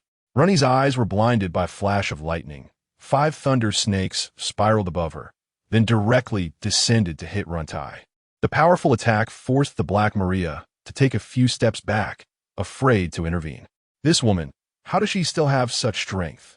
Suddenly, the Black Maria seemed to be locked onto her observation haki, constantly sending out warnings. For thunder snakes charged out from thunder welcome, pouncing towards the Black Maria.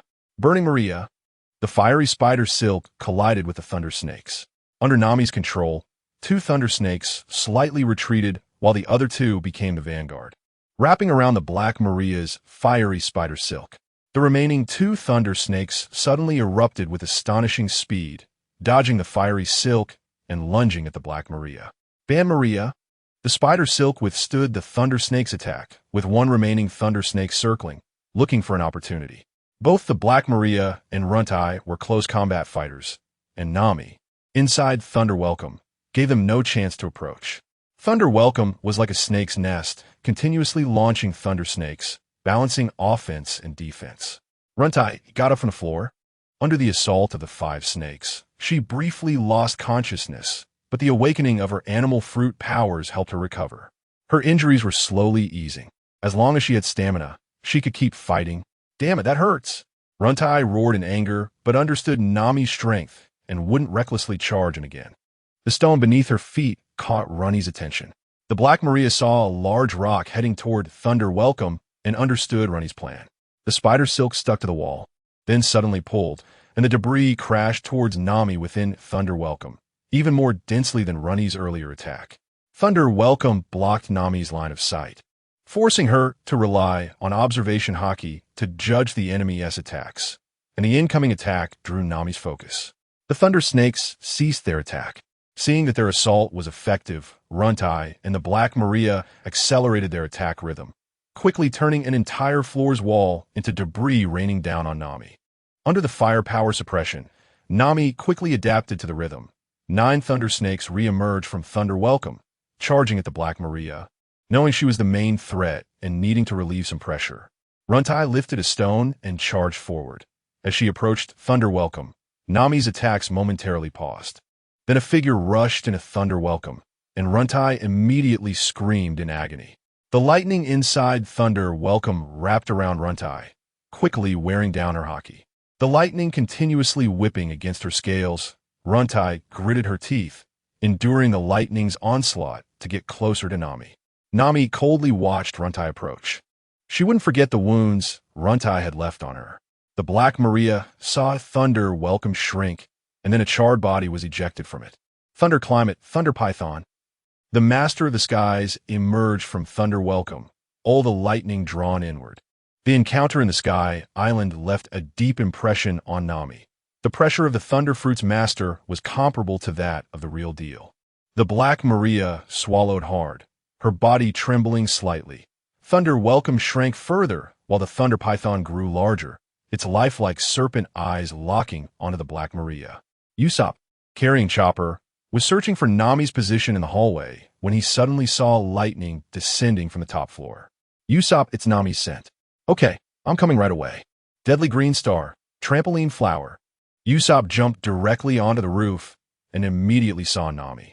Nami had just put away her climate baton, holding her abdomen, and upon hearing Usopp and Chopper's voices, she turned around to look at them. Nami, are you okay? Nami, you're injured. Let me take a look at you. Chopper confirmed Nami's injury and determined that there was no serious problem. Usopp also saw the fallen Runty and Black Maria and couldn't help but admire Nami's strength. Damn it, Nami. These two are flying 6. That's not important. Usopp, there's something very important right now. Huh? Usopp looked at Nami, whose eyes had turned into berries, realizing that Nami's old habit had kicked in. At this moment, in another room, a member of CP0 was playing chess against someone. Kaku placed a black piece on the board. Right now, with the chaos in Onigashima, do you CP0 want to maintain the current situation in these seas? Or do you want the Straw Hat crew to stand at the forefront of the world? Jernica placed a white piece on the board, not directly answering Kaku's question. The thief Kasa single-handedly held off more than 20,000 members of the Beast Pirates, his strength even more astonishing than during the Marineford War 2 years ago. Kaku held a black piece, blocking the white piece. By the way, that batch of ninjas, is it related to you? The white piece bypassed the blockade of the black piece and landed back on the board, opening up new possibilities. 2 of the Flying 6 had already fallen, and even Queen had been defeated. The current strength of the Straw Hat crew had reached a level where they could compete with the Yonko pirate crews. Kaku was not worried about the plot developing this way, as the defeat of the Beast Pirates was already destined. I've always had my doubts about the existence of ninjas. As an intelligence organization of the world government, how could you have no information at all? Jernica still ignored Kaku's response. Big Mom's 3 sweet commanders are now facing off against the Straw Hat crew. Vinsmoke Sanji against Karakuri, King of Souls against Oven, and the Devil Child against Smoothie. What do you think? Kaku made a move, and the opponent's silence made him understand their attitude. I believe the Straw Hat crew will win completely. including Fire Fist Ace, Roronoa Zoro, and the battles between Trafalgar Law and Big Mom. This combat power, compared to Law and Kids, is clearly much stronger. The Red Scabbards are facing off against Kaido and Yamato, which is also a major battle on this island. Today's battles in Onigashima are truly spectacular. If Morgans were to publish this, even if the Straw Hat crew failed, they would still become an undeniable force in these seas. Kaku made a move, and the white pieces had nowhere to retreat. You seem not worried at all about Kaido's battle. Jernica trembled slightly, laughter emanating from beneath his mask. The strongest creature in the world cannot fail. Moreover, the world does not allow him to fail. Jernica placed a piece in the only spot that could bring the dead back to life, reviving the entire board. Kaku understood what it meant. As long as Kaido does not fall, all the victories ahead are meaningless. Jernica's eyes beneath the mask met Kaku's, and he spoke. As the current admiral of the Navy, you should support the decision of the Gorosei, right? Kaku knew the other party represented the Gorosei's words to him, so he wouldn't immediately deny it. Kaku avoided the topic, holding a hand of black pieces, and placed it on the board. The entire board was thrown into disarray by the black pieces, making it impossible to make a move. The Straw Hat crew would not leave here safely. And as for the king of the underworld beneath Wano, I hope you can handle it well. Of course, Jernica also placed down his piece. They were just biding time, waiting for the battle on the rooftop. As for the outcomes of other battlefields, they were not important to them. At this moment, for members of the Straw Hat crew had finished their battles. Nami and the others had gone to the basement to prepare to seize the treasure. Meanwhile, Frankie was repairing his damaged right leg, ready to join the fight at any moment. Hearing the sounds coming from behind the wall, Frankie knew that the battle on Zoro's side was particularly intense. He needed to leave here quickly. At this time, at the event venue, after Chopper's massive form, all the brute warriors had also fallen, and now a giant appeared at the event venue again. Smoothie thrust her sword into the body of a fur tribe member, draining all the moisture and growing larger than the normal giant size. Although not comparable to the brute warriors, she was now the largest presence at the event venue. Robin looked up at Smoothie from the shadow of Smoothie, showing no fear. The battle was just beginning. With a heavy swing, Smoothie's sword and body grew larger, increasing the power of her attack. Smoothie now possessed strength rivaling that of giants, combined with the skills of a swordsman. Robin transformed her body into a mass of cherry blossoms, dodging the attack. Another clone? All colors, Fishman Karate, Big Flower Scallion. Countless slender arms formed a giant hand, slapping towards Smoothie's waist from the ground. With a heavy blow, Smoothie was knocked back a step. Utilizing her fruit powers, Robin's strength could be said to be the strongest among the Straw Hat crew. If she wanted to become a combatant, her strength might even surpass that of the monster trio. As long as her individual arm strength increased, it would accumulate into immense power. Plus, with the techniques of Fishman Karate and Dragon Claw Hand, Robin's strength was deeply hidden. Smoothie slashed out with her sword, and Robin was a bit slow to retreat, still getting hit, leaving a trail of blood on her body behind the ruins. Although it was just a clone, it still caused damage. Smoothie pierced a pirate's body, replenishing moisture, and her size grew larger. Robin noticed that the sounds around her were decreasing, although the fur tribe was fighting back with the power of the full moon. If they came to this battlefield, they would still be squeezed into juice by Smoothie, transforming into the strength of a juice giant. Robin slowly emerged from her cover, and Smoothie immediately spotted her. Nico, Robin, finally not hiding? Yes, I've thought about it. If this drags on, my comrades will fall. Robin decided to confront her directly, alternating her hands, ready to quickly end the battle. Devil's Flower. A crimson demon appeared at the event venue. Although its size was inferior to Smoothie's juice giant, its momentum was not lacking, even overpowering it. Smoothie tightened her grip on her sword and finally faced off head-on. With a heavy swing, a sword chi burst forth, causing Smoothie's size to shrink slightly. This sword chi had already tapped into the essence of the juice giant. Robin focused on the core of the sword chi, and her main body's hand directly reached out towards the core of the sword chi. Devil's Flower, Dragon Claw Hand. The sword chi was crushed directly. What? Smoothie was shocked that Robin, who had always avoided direct confrontation, possessed such powerful strength. Then, The red arms continuously approached, tightly wrapping around Smoothie. Remembering Robin's joint attacks, Smoothie realized she could not be caught. With a single strike, Robin felt pain, but she also forced Smoker right in front of her. Devil Flower, Fishman Karate. The palm of her main body directly struck Smoker, and the Fishman Karate directly affected the juice inside Smoker's body, causing the juice to be forced out. Smoker's body shrank suddenly, becoming slightly smaller than the Devil Robin. Smoker's expression changed.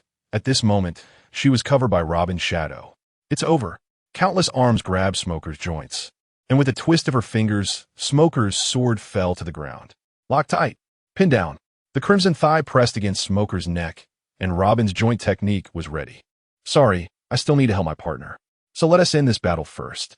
Devil Flower, Great Whirlpool, Titan. Smoker let out a scream, accompanied by a series of crisp cracking sounds. Joints broke, neck bones fractured, and her throat was obstructed. Smoker's consciousness faded, and she fell into darkness. Smoker's screams also caught Owen's attention. Dawn Song, Aurora Strike. A yellow spring sword energy pierced Owen's body, and his body cooled down again. Young man, please focus a little while fighting. King of Souls, you bastard. Hot Wind Fist. Hot Winds rushed towards Brook, who calmly sliced through them with his sword. Soul's Lost Sword, Ice Wall. An ice wall rose in front of Brook, and the chill of the 9 springs was not something ordinary temperatures could dissolve. Owen wielded a Naginata. The temperature of the heat fruit transferred to the blade, slicing through the ice wall, but Brook's figure was nowhere to be found. Young man, fighting should be a bit more graceful. Accompanied by footsteps from behind, Brook's voice came. Song of the Gale, Blizzard Slash. A wound immediately appeared on Owen's body, and it was instantly frozen. Owen had several frostbite injuries, and strangely, the heat fruit had no effect. This chill seemed to act on the soul, making it ineffective on a different dimension. Brook's speed was extremely fast, and his observation haki wasn't very strong, making it difficult to block Brook's attacks. Now, Owen's jaw trembled continuously. As a heat fruit user, he actually felt cold at this moment. At this time, on the first floor of the hallway, 2 giant beasts attacked Jinbei from both sides. Fishman Karate, Tang Grass Tile Punch. The shockwave radiated 360 degrees from the fist, knocking away Sasaki and Fusef. Tooth Gun. The flying Fusef maintained an attacking posture, launching an attack on Jinbei. At the moment Sasaki landed, he transformed into his beast human form, rushing towards Jinbei with a mechanical spiral sword. The two attacked together, giving Jinbei no chance to catch his breath. But Jinbei was more skilled. The strength of an old warlord couldn't be compensated by the combined efforts of 2 Yonko executives. Jinbei stepped forward, dodging Sasaki's attack, then grabbed Sasaki's body. Fishman Jiu-Jitsu, pull tide over the shoulder throw. Grabbing Sasaki, he threw him towards Fusef's tooth gun, which Fusef had predicted with his observation haki, now used by Jinbei. The gap in observation haki, the gap in armament haki, the gap in battle techniques. Jinbei stood in front of the two, coldly stating, "What other moves do you have? I would like to learn them." Jinbei took a step forward, his desire to attack very strong. Under the pressure of his aura, Sasaki launched the first attack, and he had no choice but to strike first. With no long-range attack means he could only close the distance for melee. The mechanical spiral sword spun rapidly like the skeleton of a neck, launching a tornado-like attack towards Jinbei. Jinbei spotted the weakness of this attack and focused on Fusef. Fusef had already hidden behind Sasaki, ready to strike when Jinbei was vulnerable. Shave. Jinbei's palm held water that hung without falling, and with a slap, it struck Sasaki's foot like a cannonball, slowing his rotation. Fishman Karate, 7,000 watt spinning kick. A kick hit Sasaki, sending him crashing into Fusef behind him. Shave. Finger gun spots. Fusef instantly appeared behind Jinbei, unleashing a barrage of finger guns towards him. Jinbei turned around and blocked with haki. The fingertips barely pierced his skin but couldn't penetrate the muscle. However, the strong impact slowly pushed Jinbei back, suppressing him. Bullet Horn Dragon. Sasaki's neck vertebrae spun rapidly, allowing him to move at high speed like a bullet, crashing into Jinbei and bringing Fusef into the attack range. Shave. Fusef suppressed until the last moment, then dodged. giving Jinbei no chance to evade Sasaki's attack. But Jinbei merely swung his arm in a cross block in front of his chest. Plum Blossom Skin. Boom! The powerful impact shattered the debris underfoot, and Fusif raised his hands to block the flying debris, obscuring the collision between the two. The rapidly spinning Sasaki felt as if he had crashed into a copper wall, his rotation gradually weakening. Fishman Karate, Shark Tile Punch. Jinbei seized the opportunity as Sasaki's rotation slowed, striking Sasaki's chest with immense force, halting his spin and sending him crashing into the wall, breaking into another room. Iron Block, Tooth Flash. Like a beast waiting for an opportunity, Fusif would never let go of the opening exposed by Jinbei's attack. Got it, Jinbei. The hard body of Iron Block, combined with the speed of Shave, crashed into Jinbei, knocking him off balance and disrupting his Fishman Karate stance. The saber-toothed tiger's fangs clashed against Jinbei's haki, failing to bite down immediately, but the next moment, Fusif slammed into Jinbei, biting off a chunk of flesh. Jinbei crashed into the wall with Sasaki. The fiery pain in his waist kept him alert, and he immediately jumped up, leaving his original position. Fusif's attack hit Jinbei's previous spot again, and with a moment to catch his breath, Jinbei took out Chopper's specially made hemostatic agent. Applying it to his waist to stop the bleeding, that was a laceration. If it didn't stop the bleeding immediately, it would affect the ensuing battle. Fusif was not his last enemy. He had to maintain his fighting strength. Fishman Karate, Tang Grass Tile Punch. A punch pushed Fusif away, while a hidden assassin completely concealed his presence. Jinbei used his observation haki to the fullest, his ears and eyes capturing every movement on the battlefield. When suddenly a piece of debris rolled behind him. Gun Wave, Rainstorm. Dense water columns shot toward the back wall, piercing through it and opening up the room, but Fusif's figure was nowhere to be seen. With his observation haki detecting the attack from behind, Jinbei took a step back, reaching back with both hands to grab Fusif's arm. It's over. Fishman Jiu-Jitsu, pull tide over the shoulder throw. Fusif's head slammed heavily onto the ground. The originally assured sneak attack was unexpectedly countered by Jinbei, seizing the opportunity. Beast form, suddenly transforming into a saber-toothed tiger, Fusif broke free from Jinbei's grip, swinging his tail and launching a whirlwind of sword energy towards Jinbei. Jinbei dodged the attack and stepped forward to exert force. Fishman Karate, Shark Wave Punch. Jinbei's punch hit Faz F's head, easily neutralizing Taimu's attack, and he unleashed it again. Faz F smashed into the wall, creating several holes in the room, connecting it with several surrounding rooms. Jinbei retracted his fist. Although he had a few wounds on his body, they did not affect his momentum at all. At this moment, sounds came from where Taimu had fallen. Zoan fruit users have incredible physical resilience, and once awakened, as long as they have stamina, they can wait for their injuries to heal and continue fighting. Jinbei seemed to sense this. If Taimu had already recovered, how much more so would Faz F?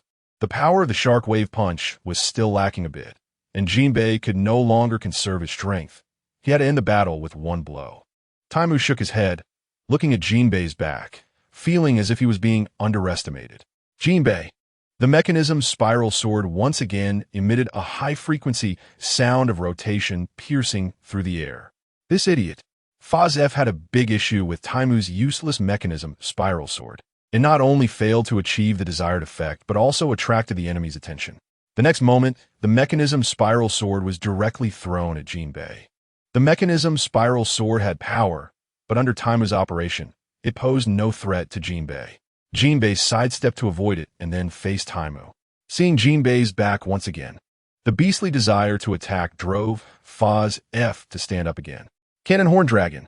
Taimu used himself as a cannonball again. The exaggerated weight combined with his incredibly hard horn made the Cannon Horn Dragon Taimu's strongest attack.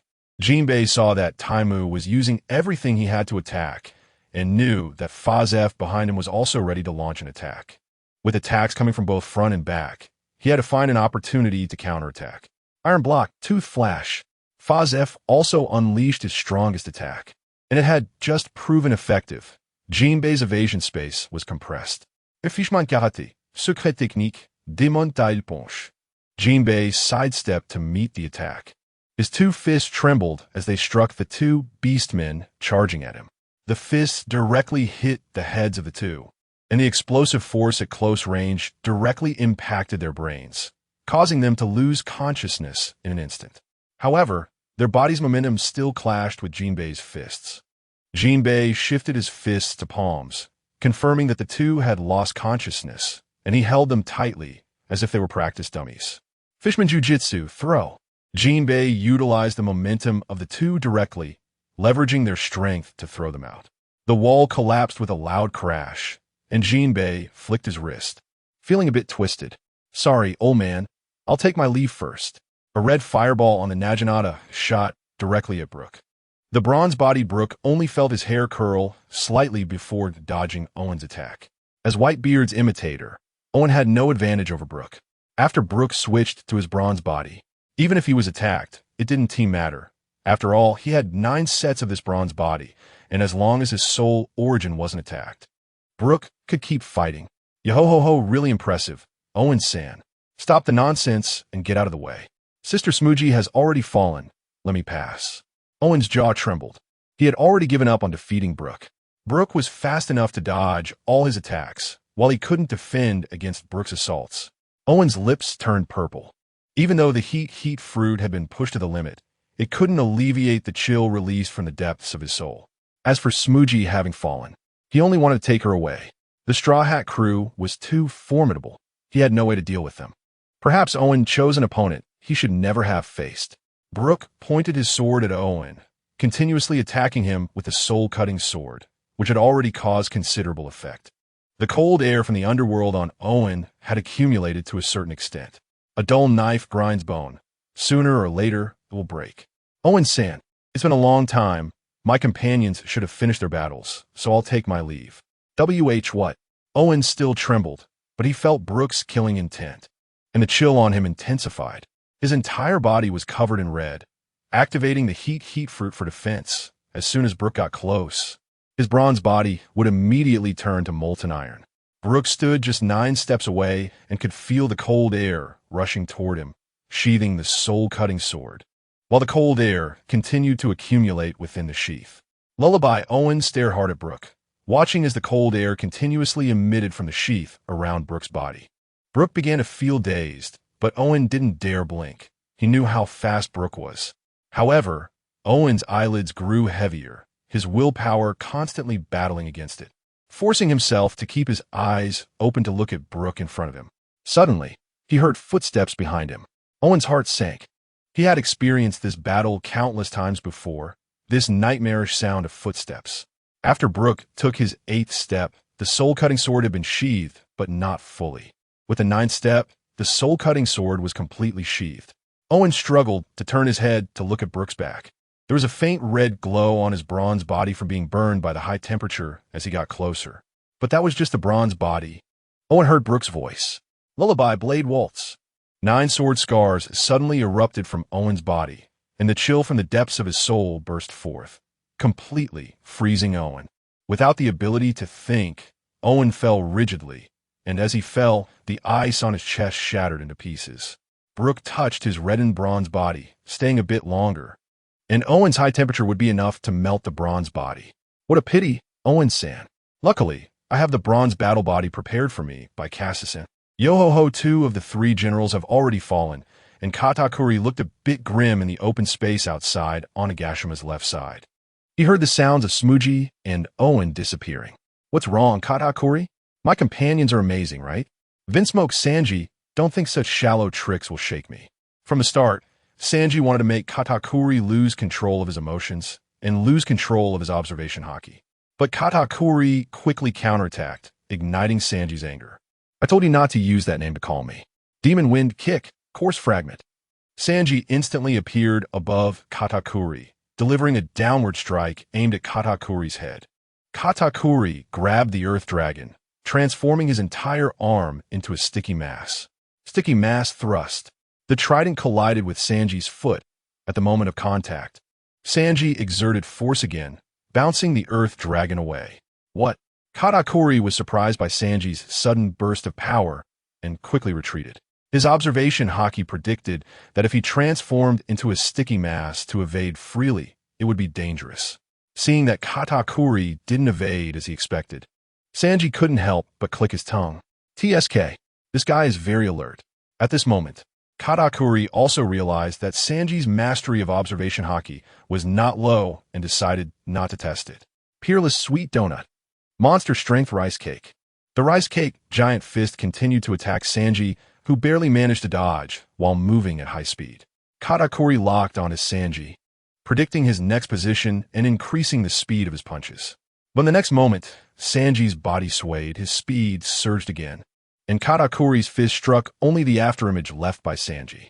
Katakuri's prediction was correct, but he didn't expect Sanji's rhythm to change so quickly, allowing him to further increase his speed, causing all his attacks to miss.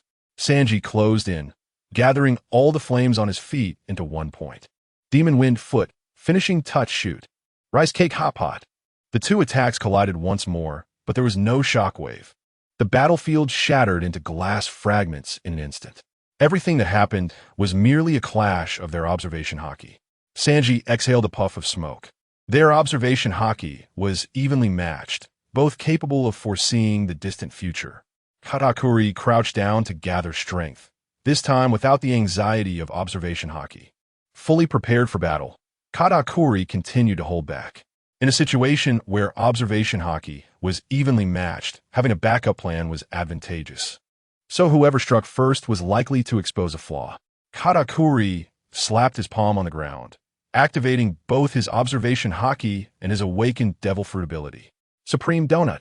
The rice cake tendrils surged towards Sanji like a python, and Katakuri charged in, bringing Sanji within the range of the Supreme Donut. A Supreme Donut appeared behind Sanji, and then a heavy punch struck Sanji. In the next moment, Sanji turned into smoke and dispersed. The heavy punch only hit Sanji's afterimage. Demon Wind Foot, Belly Strike. Sanji aimed at Katakuri's abdomen, directly using the Demon Wind Foot, a kick interlaced with blue flames and lightning, causing Katakuri's expression to change. Rice Cake Hot Pot. An even more perfected flowing cherry technique erupted, the collision of fists and toes generating a powerful impact, this time no longer just a prelude of observation haki. However, Sanji appeared even more at ease, evading Katakuri's punch with a sidestep. Demon Wind Foot, Thigh Meat. Sanji raised his leg high to kick at Katakuri's head. But in the next moment, he changed direction mid-kick, folding his calf and delivering a solid kick to Katakuri's thigh. The changes in speed and rhythm made it impossible for Katakuri to react in time, even if he knew Sanji's attack was coming. Demon Wind Foot, Chest Meat. Sanji retracted his leg and delivered a powerful spinning kick to Katakuri's chest. This time there were no feints, only sheer force. Katakuri's chest opened a hole to dodge the attack, but to avoid the heat of the blue flames, the hole was quite large. Sanji's lips curled into a smile, finally forcing Katakuri to use this move. Katakuri, under the threat of death, had no choice but to use this technique to evade Sanji's attack, and in the next moment, Sanji's follow-up attack came. Demon Wind Foot, Ultimate Meat Grinder.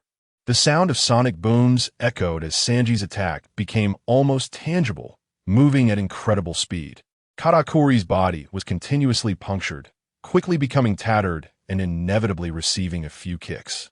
Extreme, Super Strength, Rice Cake.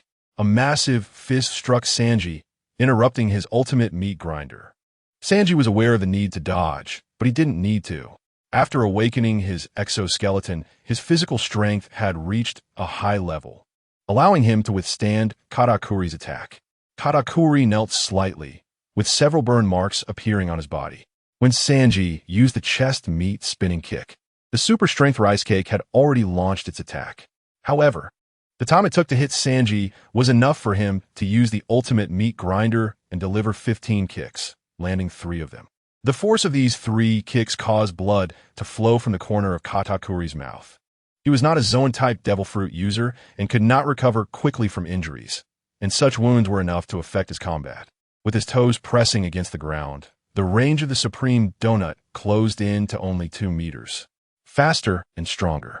But Katakuri saw the change in Sanji's gaze and realized he couldn't hide his movements. TCH, what a hassle. Sanji raised his right foot, and a flaming crescent shot towards Katakuri. Unlike the Gale foot, it was not sharp but heavy like a cannonball. Katakuri watched Sanji's casual kick and dodged directly. In the next moment, two super-strength rice cakes suddenly erupted beside Katakuri. Before Katakuri could react, the awakened Supreme Donut had already sensed Sanji's approach. Two fists struck intermittently, and Sanji's speed and rhythm changed as he appeared in front of Katakuri, but this time it was quite forced. When dodging the second-to-last super-strength rice cake, Sanji clearly showed signs of strain, causing him to hesitate slightly as he appeared before Katakuri. "Got you, Vinsmoke Sanji. Rice cake hot pot." Sanji took the hit directly. This was a punch under Katakuri's flowing cherry technique. Sanji felt his blood surge, but he quickly recovered. The awakening of his bloodline factor also brought about a powerful recovery ability. High attack, high defense, high agility, plus a strong recovery ability, aside from one weakness. Sanji had already met the conditions to become a versatile warrior. Demon Wind Foot, Little Beef Shot. A heavy blow directly destroyed Katakuri's super strength rice cake. Seeing the incoming blue flames, Katakuri no longer dodged. The attack had already been weakened to a certain extent, and he couldn't dodge it. That would be disrespectful to his conqueror's hockey potential. Slash. Cut. Rice cake. With a powerful swing of his arm, Katakuri collided with a weakened Little Beef Shot, using his strength to push Sanji away. Sanji was sent flying, a milky white glutinous rice ball soaring into the sky. Transforming into a glutinous rice ball roller, Katakuri spun rapidly to accumulate power, launching himself into the air, aiming at the flying Sanji, and unleashing his strength. Extreme. Slash. Cut.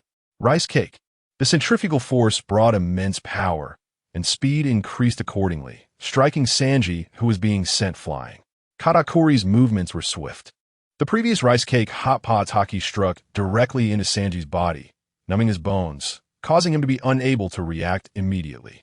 While flying backward, Sanji took Katakuri's strongest move head-on, the flowing cherry slash rice cake. Sanji crashed heavily into the ground, blood uncontrollably spilling from his mouth. That's how high-level observation hockey works. Once an opportunity is found, one will face a storm of counterattacks. Katakuri stood on the ground. In the battle with Sanji, he had used too much observation hockey, causing his focus to waver, leaving him unable to finish Sanji off. After a while, Katakuri felt his body had recovered and was preparing to move in for the kill. Suddenly, a lighter's ignition sound broke through the dust, followed by a small spark appearing in the smoke. Sanji emerged from the haze, his body already recovering significantly, not inferior to the awakening abilities of Zoan-type devil fruit users. It was clear that Judge had made further modifications to Sanji. Katakuri was once again shocked by the exaggerated recovery speed of his enemy.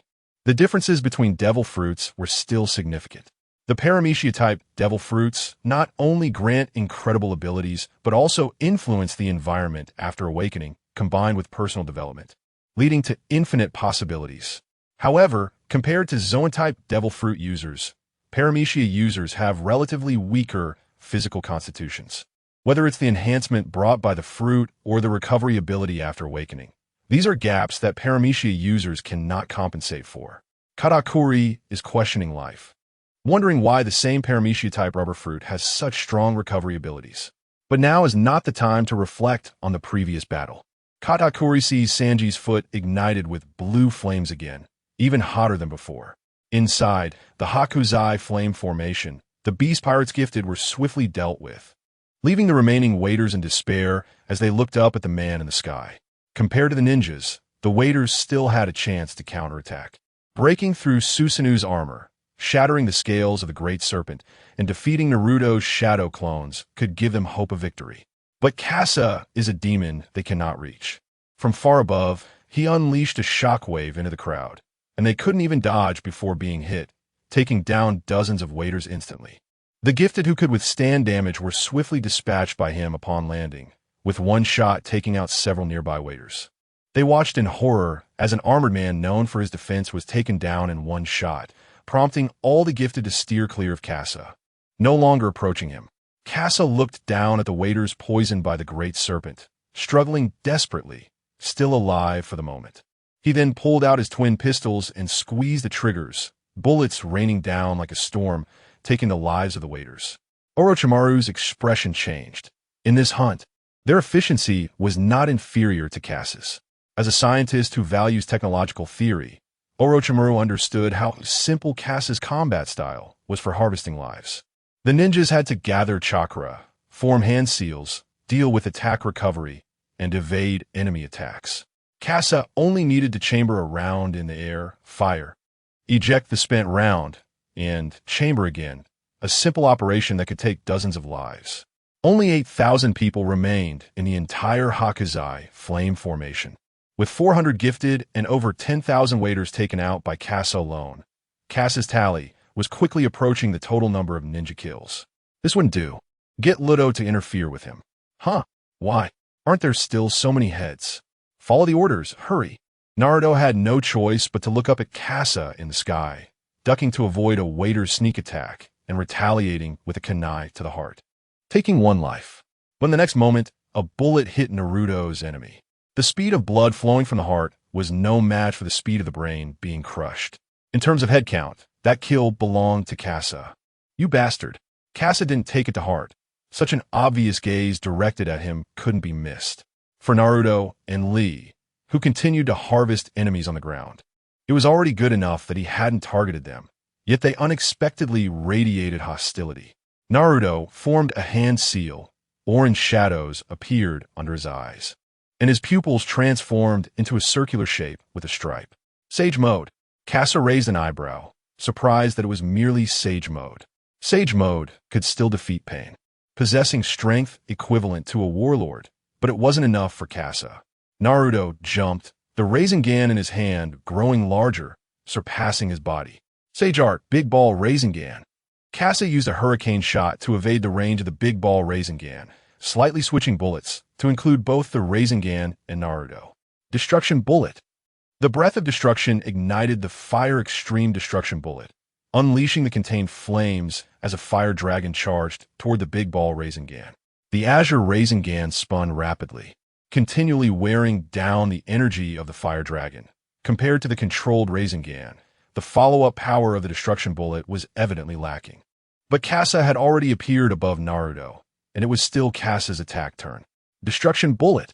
Both of his pistols fired a destruction breath and a fire extreme destruction bullet. Now Naruto was caught between two fire dragons, instantly engulfed, along with the waiters below, perishing in the roar of the fire dragons. Suddenly, a figure leaped from the ground. It was Naruto's true body. The Naruto in the sky dissipated into smoke, merely a shadow clone. Naruto, you don't think my observation Haki wouldn't detect you lurking underground, do you? Naruto met Casa's emotionless gaze and immediately sensed the power of the Haki, putting away his underestimation. Casa could sense Naruto's position, not just because Naruto underestimated him, but also due to Naruto's own combat style. His ability to conceal his presence was inferior to others. Casa pulled out a Hextech Warhammer, and Naruto's heart raced, then aimed at the waiters behind Naruto. His battle with Naruto caused the waiters to scatter. Shockwave Thunder. Plasma exploded in the crowd, and the core of the shockwave instantly revealed a dozen charred corpses. With the remaining people collapsing, those severely injured would soon lose their lives. The effectiveness of the Hextech Warhammer was no longer as great as before. Related to the reduced number of people, with enough space, the waiters' positions were not densely packed anymore. Casa focused on Lee, who was harvesting the injured and dying waiters, making him a target for Casa. Hey, your enemy is me. Several Narutos appeared beside Casa. Naruto was furious at Casa's attempt to switch targets and attack Lee, and he struck back in anger. Casa watched as Naruto fell for the trick, retracting his weapon, then focusing on the true body among the clones, shooting a punch out to grab Naruto. The sensing ability in Sage mode is also influenced by emotions. Enraged, Naruto failed to notice Casa's plan and was directly captured. The nearby clones had already attacked, but Casa used a step to bring Naruto down to the ground. He slammed Naruto heavily onto the ground. Casa spoke to Naruto, whose expression changed, becoming dazed.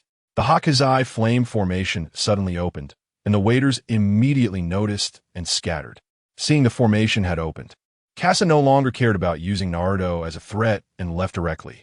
He had already sensed that Luffy had entered Gear 4th, without anyone to assist in the formation. Once Gear 4th disappeared, Luffy would be in danger. Orochimaru looked at the somewhat confused Naruto, realizing that to ensure more people were trapped in the Hakazai flame formation, he had to include Kasa as well. Although the Straw Hat crew was taken away by law, Kasa remained behind not just to provoke the ninjas, but to instill fear in the Beast Pirates. Just like now, most of the waiters were fleeing towards the port, having lost their will to fight. Get Ludo. Although I don't know what that guy said to you, we need your strength. The Konoha 8 had already begun hunting down the waiters who had lost their will to fight. Naruto could still hear Kasa's words ringing in his ears. Without the Nine Tails, you are nothing. As someone who was ostracized by the entire village because of the Nine Tails since childhood, at this moment, he was actually looked down upon for not having the Nine Tails. How did that guy know the Kurama was not around? Naruto's eyes reignited with fighting spirit, his target shifting to the fleeing onlookers. The souls of those people were his leverage to bring back Kurama. Seeing Naruto regain his determination, Orochimaru controlled the giant snake to continue the pursuit. At that moment, a flame erupted from the back of the skull on Ghost Island, forcing the two to jump back to avoid the intense heat. Big Mom was too difficult to handle. Zoro, Captain, get ready. Zoro looked at Law, whose room encompassed the entire battlefield, ready to teleport next to Big Mom for an attack at any moment. Ace unleashed a strike with Flame Emperor, Great Flame Ring, while Big Mom, with Napoleon and Prometheus, faced off against Ace's attack with equal force. Although Prometheus's flames had no effect on Ace, the high temperature still affected the other two, allowing Big Mom to briefly hold her ground in a 1v1. Soon, at the center of the flames, the purple flames of the Great Flame Ring grew stronger, devouring the flames on Napoleon, with Ace still maintaining an advantage in the Battle of Flames. Under Big Mom's mental control, Zeus crashed into Napoleon, and the Thunderfire Great Sword unleashed astonishing power, suppressing Ace. Room, Slaughterhouse. Big Mom's Thunderfire Great Sword cleaved through the air, striking directly at the back of the skull, creating a large hole. Ghostly Energy, Nine Sword Style, Ashura, Piercing Weaving. The nine swords rotated, cutting through Big Mom's steel-like skin, causing blood to spurt. The blood from the second-generation Ghost Cutter and Enma made Zoro seem even stronger. Ace and Law crouched down together. Ace, as the main combat force up to now, had already consumed a lot of stamina, while Law had also expended considerable energy to assist in the fight. Now, both were panting heavily. Zoro, give me some time. Let me recover my strength. Zoro, I feel the same. The two had to pause, taking out food prepared by Sanji to regain their energy. They were quite at ease leaving the battlefield to Zoro, as all of Big Mom's wounds had been inflicted by him. Zoro knew he had to face Big Mom alone now, and the haki covering his three swords became more solid. Pirate Hunter, Roronoa Zoro, look at the good job you've done. Big Mom's iron body had not shown so many wounds in a long time, and all from the same person. The Thunderfire Great Sword struck towards Zoro, and the large hole in the skull reminded Zoro not to take the hit head-on, barely dodging the Thunderfire Great Sword. Without Law's assistance, he had to be more cautious in battle. Three-sword style, Black Rope, Great Tornado. Countless sword energies combined to form a tornado rushing towards Big Mom's chin. Even if it couldn't hit her chin, the sword energy tornado could still tear Big Mom's skin, causing numerous small wounds. But Big Mom raised the Thunderfire Great Sword, and the tornado continued to grind against it, forcing the flames and lightning to be swept away by the tornado, but it couldn't harm Big Mom. With a burst of strength, Big Mom dissipated the sword energy tornado and locked onto Zoro. Sensing danger, Zoro jumped to avoid the attack. However, Big Mom delayed her attack, holding back. Elbaf Spear, Wano. A shockwave of sword energy infused with thunder and flames rushed towards the airborne Zoro. It's over. High-level observation haki allowed Big Mom to lock onto Zoro's position, making it unavoidable. But Zoro wasn't entirely trying to evade. His three swords were ready to counterattack. Three-sword style, secret technique. 3006 troublesome winds. The massive sword energy shot out directly to clash with the Wano attack. As they constantly wore each other down, When Zoro landed, the sword energy suddenly erupted, and both attacks dissipated into the air. Big Mom looked at Zoro, whose small body concealed a momentum that rivaled their 4 emperors. Conqueror's Haki? Little brat, do you have such potential? Inside the corridor, a small, smooth Wolfong club smashed down, shattering Ashura's skull. The red scabbards had already been defeated, and Kanjuro and Yamato were dealing with those red scabbards who resisted more fiercely. But it wasn't that some were afraid of death and didn't resist enough. It was that they were already severely injured and had no strength to struggle. Only Kinemon and Aizo were still alive. The others, including Nico and Inu, had already died at Kanjuro's hands. The massive Kanjuro walked up to Kinemon, casting a shadow over his line of sight. Kinemon stared intently at Yamato, completely disregarding Kanjuro in front of him, trying to kill Yamato with his gaze. Hey, samurai, it's already useless. Your red scabbard's prophecy has failed. Kanjuro looked down at Kinemon, speaking as a time traveler, naturally having the ability to alter prophecies. But the outcome of the founding of Wano would not change. It was only a matter of who would establish it. Kinemon couldn't speak because Kanjuro had already crushed his throat, and Yamato walked over to Aizo. With one blow, only one red scabbard remained. Yamato said, Hey, Kanjuro, what now? Should we go help father? Kanjuro resolved the family conflict with Kaido, allowing Yamato to accept Kaido's arrangements. Listening to the sounds of battle from the roof, Kanjuro said, No need. Lord Kaido will deal with the Straw Hat Brat. We need to control the event venue now. Kanjuro stood up, preparing to take Yamato to the event venue to continue the fight. At that moment, Robin, Brook, and Jinbe joined forces in the event venue. And Frankie had also repaired his right leg, joining the 4 to fend off the onlookers rushing into the venue. Only Pei Jivun had fallen in the venue. Queen and the other Flying 6 were down in the corridor, so the onlookers were unaware of the situation, thinking that with the lead of the big signboard and the Flying 6, they could change their fortunes.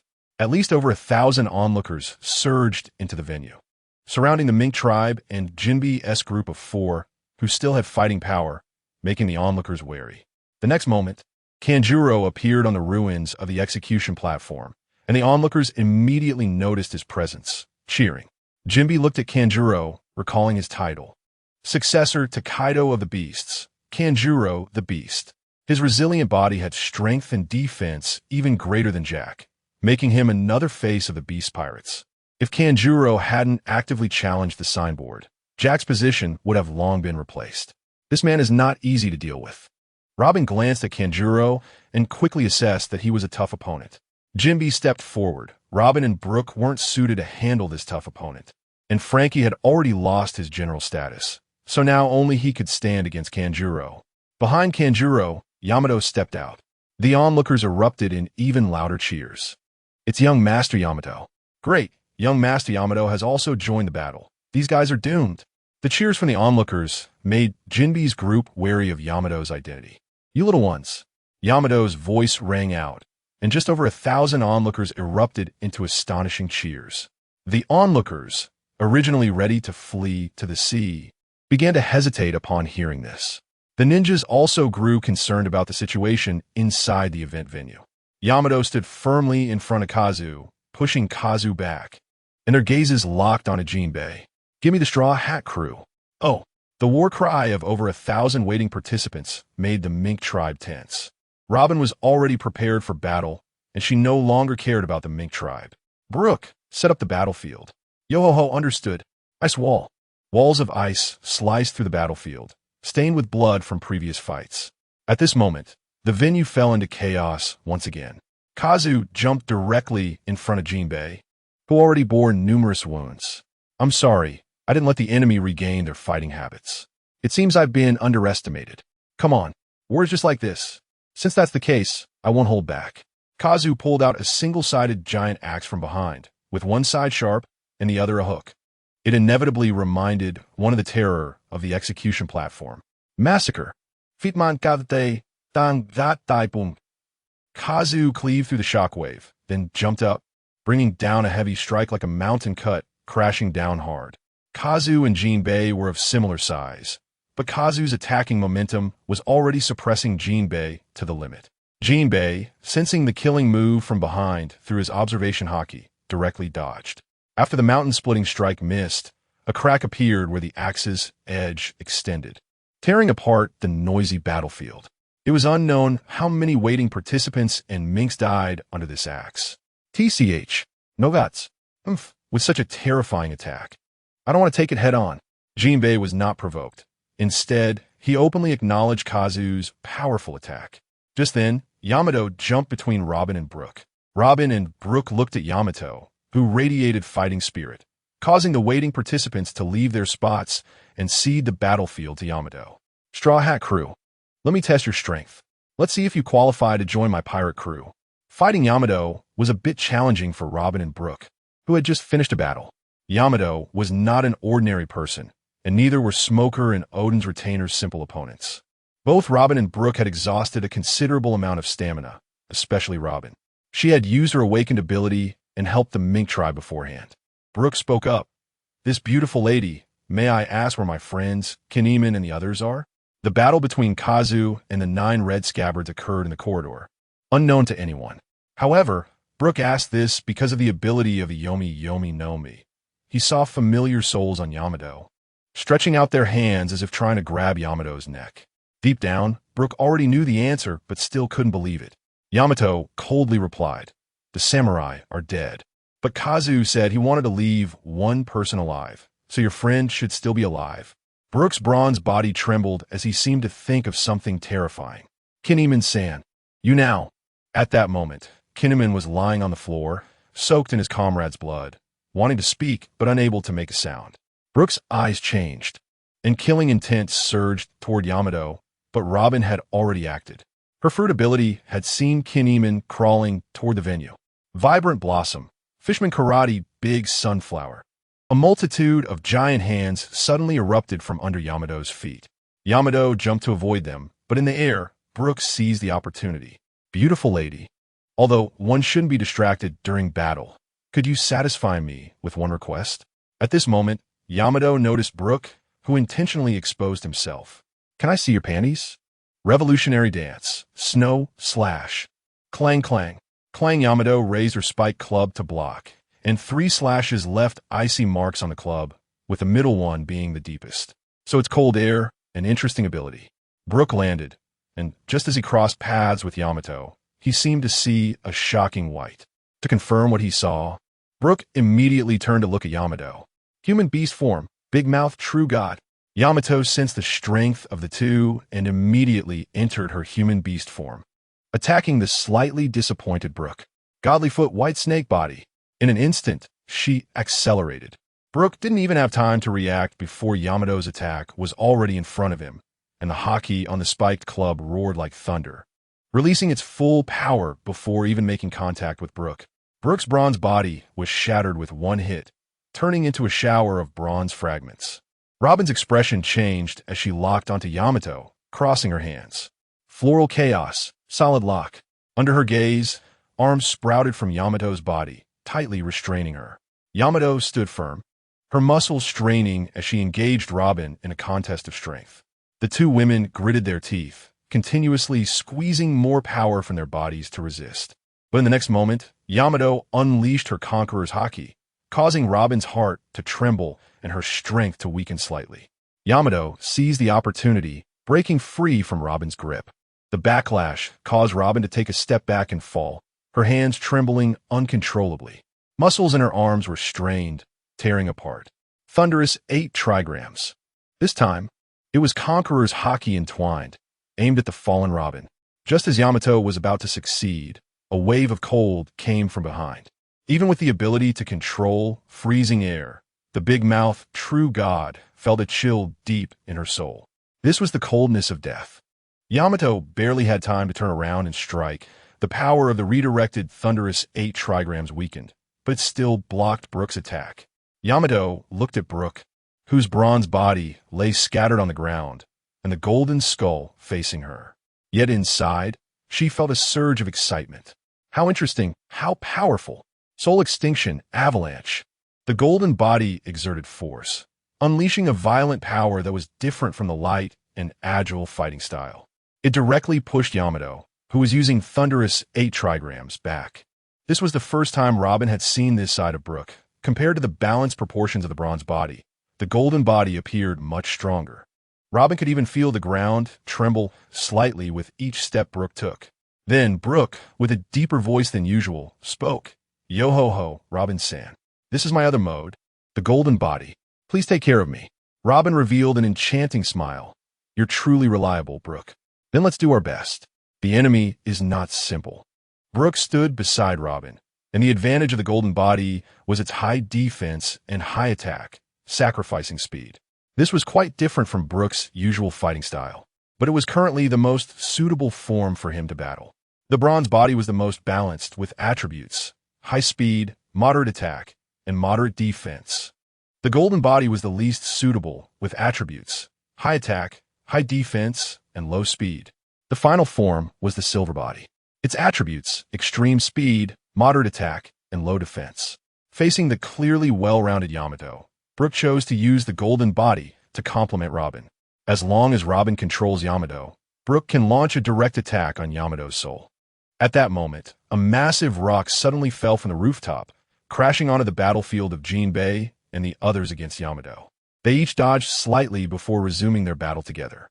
After being separated, Frankie had been fighting the waiter with his original form. The similar fighting style reminded the waiter of the nightmare in the 8 purple flame formation, causing him to keep a distance from Frankie, not daring to provoke him. On the left side of Onigashima, Sanji lit a cigarette, feeling a sharp pain in his lungs. The battlefield was filled with sunken pits, with no solid ground to stand on. The fight between Sanji and Katakuri was extremely intense, but it had already ended. Sanji touched his ribs, which were starting to heal. But the recovery speed was slowing down. Just like with Zoan-type devil fruits, it required stamina for energy. Damn it, how many bones did that bastard Katakuri break? The battle ended with Sanji's victory, but it wasn't as smooth as he had imagined. He had almost been taken down by Katakuri several times. Katakuri's double-arm extreme slice nearly knocked Sanji out, but fortunately, the intensity of the attack didn't exceed Sanji's defensive threshold, allowing him to recover. Then Sanji delivered a God-wind kick, exploding beef, taking down Katakuri and winning the battle with difficulty. Sanji sensed that several battlefields on Onigashima were now free, and the event venue was also safe, with Miss Nami hiding underground. However, outside the event venue, that idiot with the green seaweed head was fighting Big Mom, exchanging blows. Damn that green seaweed head, he's not holding back against Lady. The remaining fight was between Luffy and Kaido. Even without using observation haki, Sanji could see the massive dragon circling in the sky. Sanji knew the weakness of Gearforth. Someone had to help Luffy through the vulnerable phase. Although Kasa had already gone, that was Kaido. Feeling that his body had recovered significantly, Sanji prepared to use Moonwalk to ascend to the top of the skull. At that moment, Katakuri made a sound, his consciousness a bit hazy. Sanji was surprised. This recovery speed was comparable to a Zoan-type devil fruit. Sorry, Katakuri. I don't have a habit of kicking a man when he's down, nor do I want to linger with you. Feeling Sanji's departure, Katakuri didn't know whether to feel relieved or humiliated. He unexpectedly thought of the man who had defeated him twice. The thief Kasa. I never expected to keep losing. After encountering Kasa, Katakuri's undefeated myth was shattered, but his strength had actually improved quite a bit. Yet he continued to lose to the Straw Hat crew. One could say that Katakuri's strength now surpassed the plot, infinitely close to the level of Enma, and even surpassed it to some extent. If my enemy is you probably shouldn't let me go. Compared to Luffy and Sanji of the Straw Hat crew, Kasa's fighting style was more lethal. If he failed, he might die. The first 2 times were on his own turf, where Kasa didn't have a chance, but now it was different. Thinking about this, Katakuri continuously activated his devil fruit ability to recover his body. The war wasn't over. Mama was still fighting, and he couldn't continue sleeping like this. But in his daze, he seemed to hear the voice of the Straw Hat Kid. Ghoul Montak, Ghoul Lion Rocket Cannon. His palms directly struck Kaido's face, not using armament haki, so the attack couldn't break through Kaido's beast form. You little brat, you're actually using me to test your skills. Kaido could feel that what was wrapped around Luffy's palm was not armament haki, but Conqueror's haki. Oh no, Luffy's body still retained the memories of the Thunder Bagua, and wanted to use that to rap with Conqueror's Haki, but clearly failed. However, the Conqueror's Haki had already flowed to his hand as expected, just not expressed. Heat breath. The high-temperature flames directly hit Luffy, engulfing him in flames. But it didn't last long. A punch landed directly on Kaido. Still trying to rap with Conqueror's Haki. This time, Kaido seemed to feel something different. The Conqueror's Haki was clearer. This little brat, could he really master this technique? Interesting. The power of Gear Fourth is not to be underestimated. Although it couldn't break through defenses, the strong impact was enough to knock Kaido to the ground. Dust rose from the ground as Kaido's massive dragon body shrank back. Finally, a figure wrapped in Haki emerged from the dust. Beast Mode. The 8-style heavy smash slammed into the ground, releasing a wave of Conqueror's Haki. The mature Conqueror's Haki made Luffy feel nervous. The battle was officially beginning. Ghoul Montak Roba Kao Kennen. Only 4 fists continuously attacked Kaido in the air. To increase the attack power, Luffy had to reduce the number of fists. Diamond Arrow. The stout cylindrical rod pierced through the flurry of fists, deflecting Luffy's punches, and his forearms spread out like octopus tentacles. There's an opening. After Kaido launched his attack, his arms hadn't fully retracted, still in a rotating posture. Rubber Rhino Grenade Cannon. In Kaido's disbelief, Luffy's feet arrived, and before making contact with Kaido, all the power erupted. He kicked Kaido away. But this wasn't Conqueror's Haki. It was Armament Haki's Flowing Cherry. Oh no, I unconsciously used Flowing Cherry. Kaido didn't expect someone like Luffy to use such a scheme. He was obviously teaching him slowly. Straw Hat Kid, you're actually messing with me. Thunderbagua. Kaido instantly appeared in front of Luffy, striking upwards, and Luffy was sent flying like a golf ball. Kaido's expression changed, then revealed a smile again. This little brat. So arrogant. That's right, Luffy took Kaido's Thunderbagua head on. His feet stopped retreating like a jet, hovering in the air.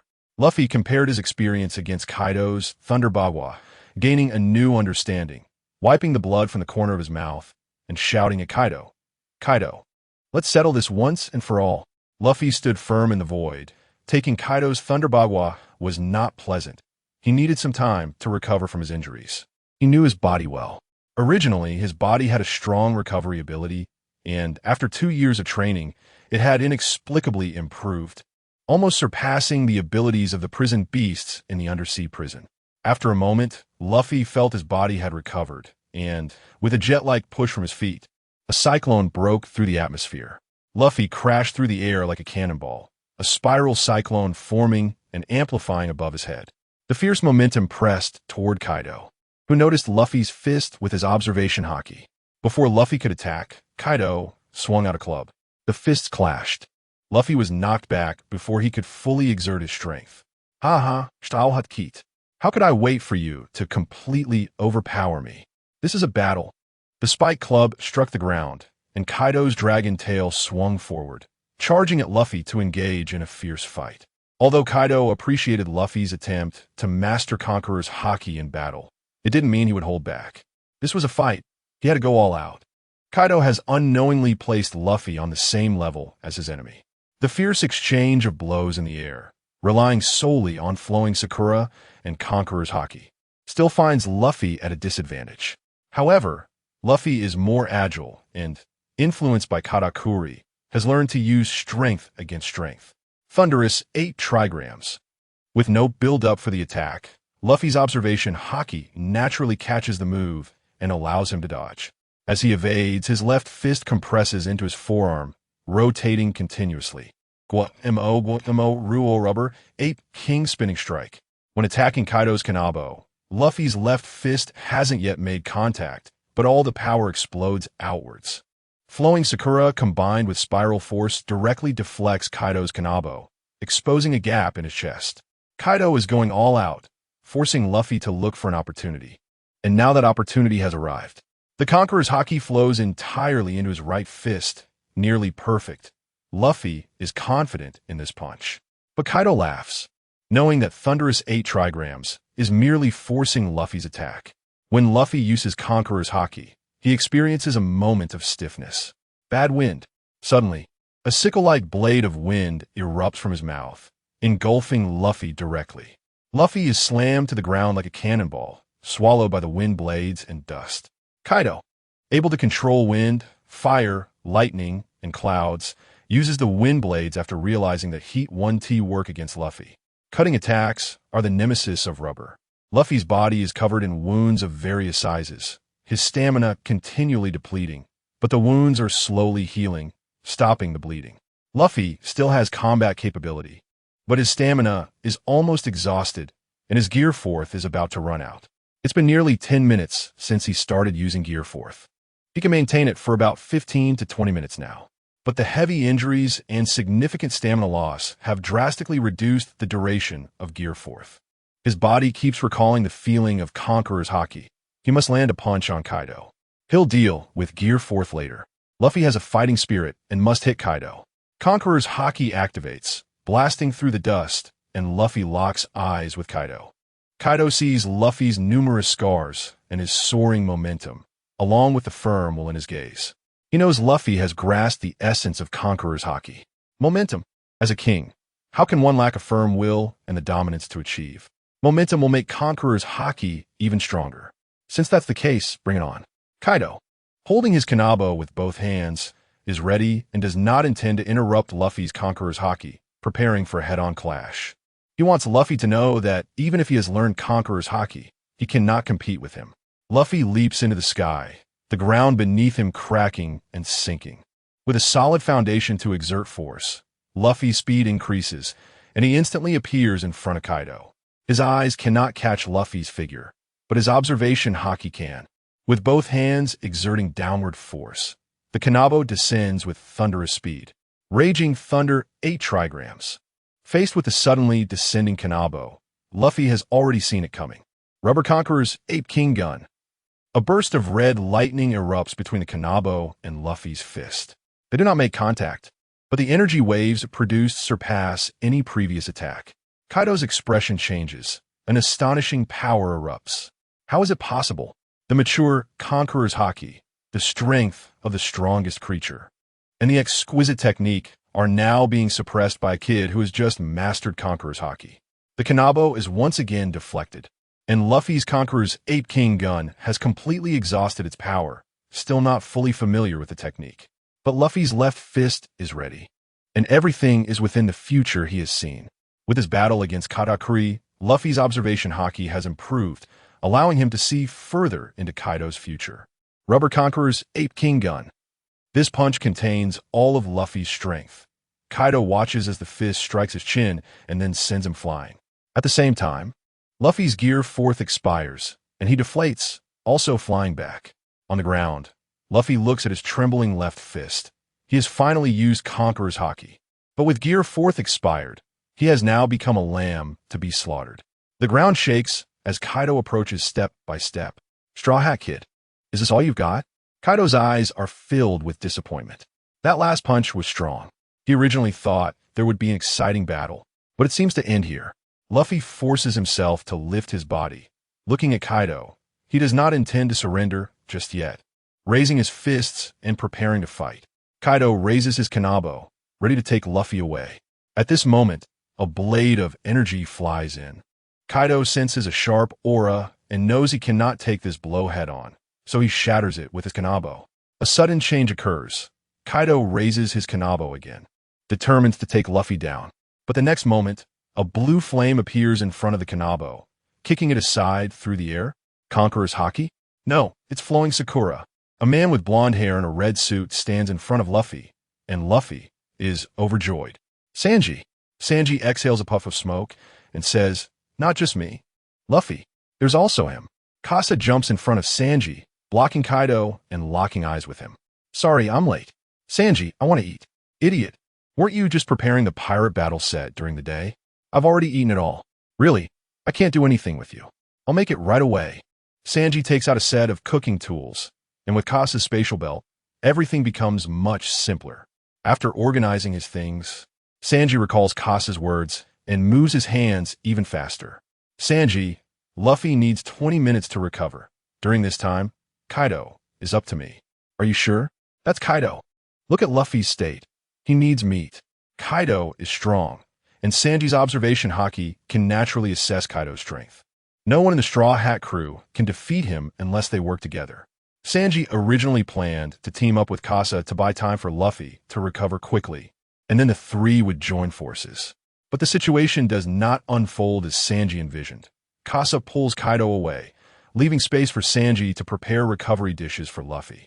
The training on Fishman Island must be reflected at this moment. Sanji kicks the flames into the stove. This is something only I can do. Luffy, wait for me. Luffy-o. Above Onigashima, strange wisps of blue smoke and invigorating scents appear. Far away, gun flashes and the shadows of sticks. The sharp gun light breaks through the heavy stick wind, piercing a scale on Kaido's face, with a drop of blood spilling from a wound. Kid, do you also want to learn that move in battle? That's right, Kaido-sensei.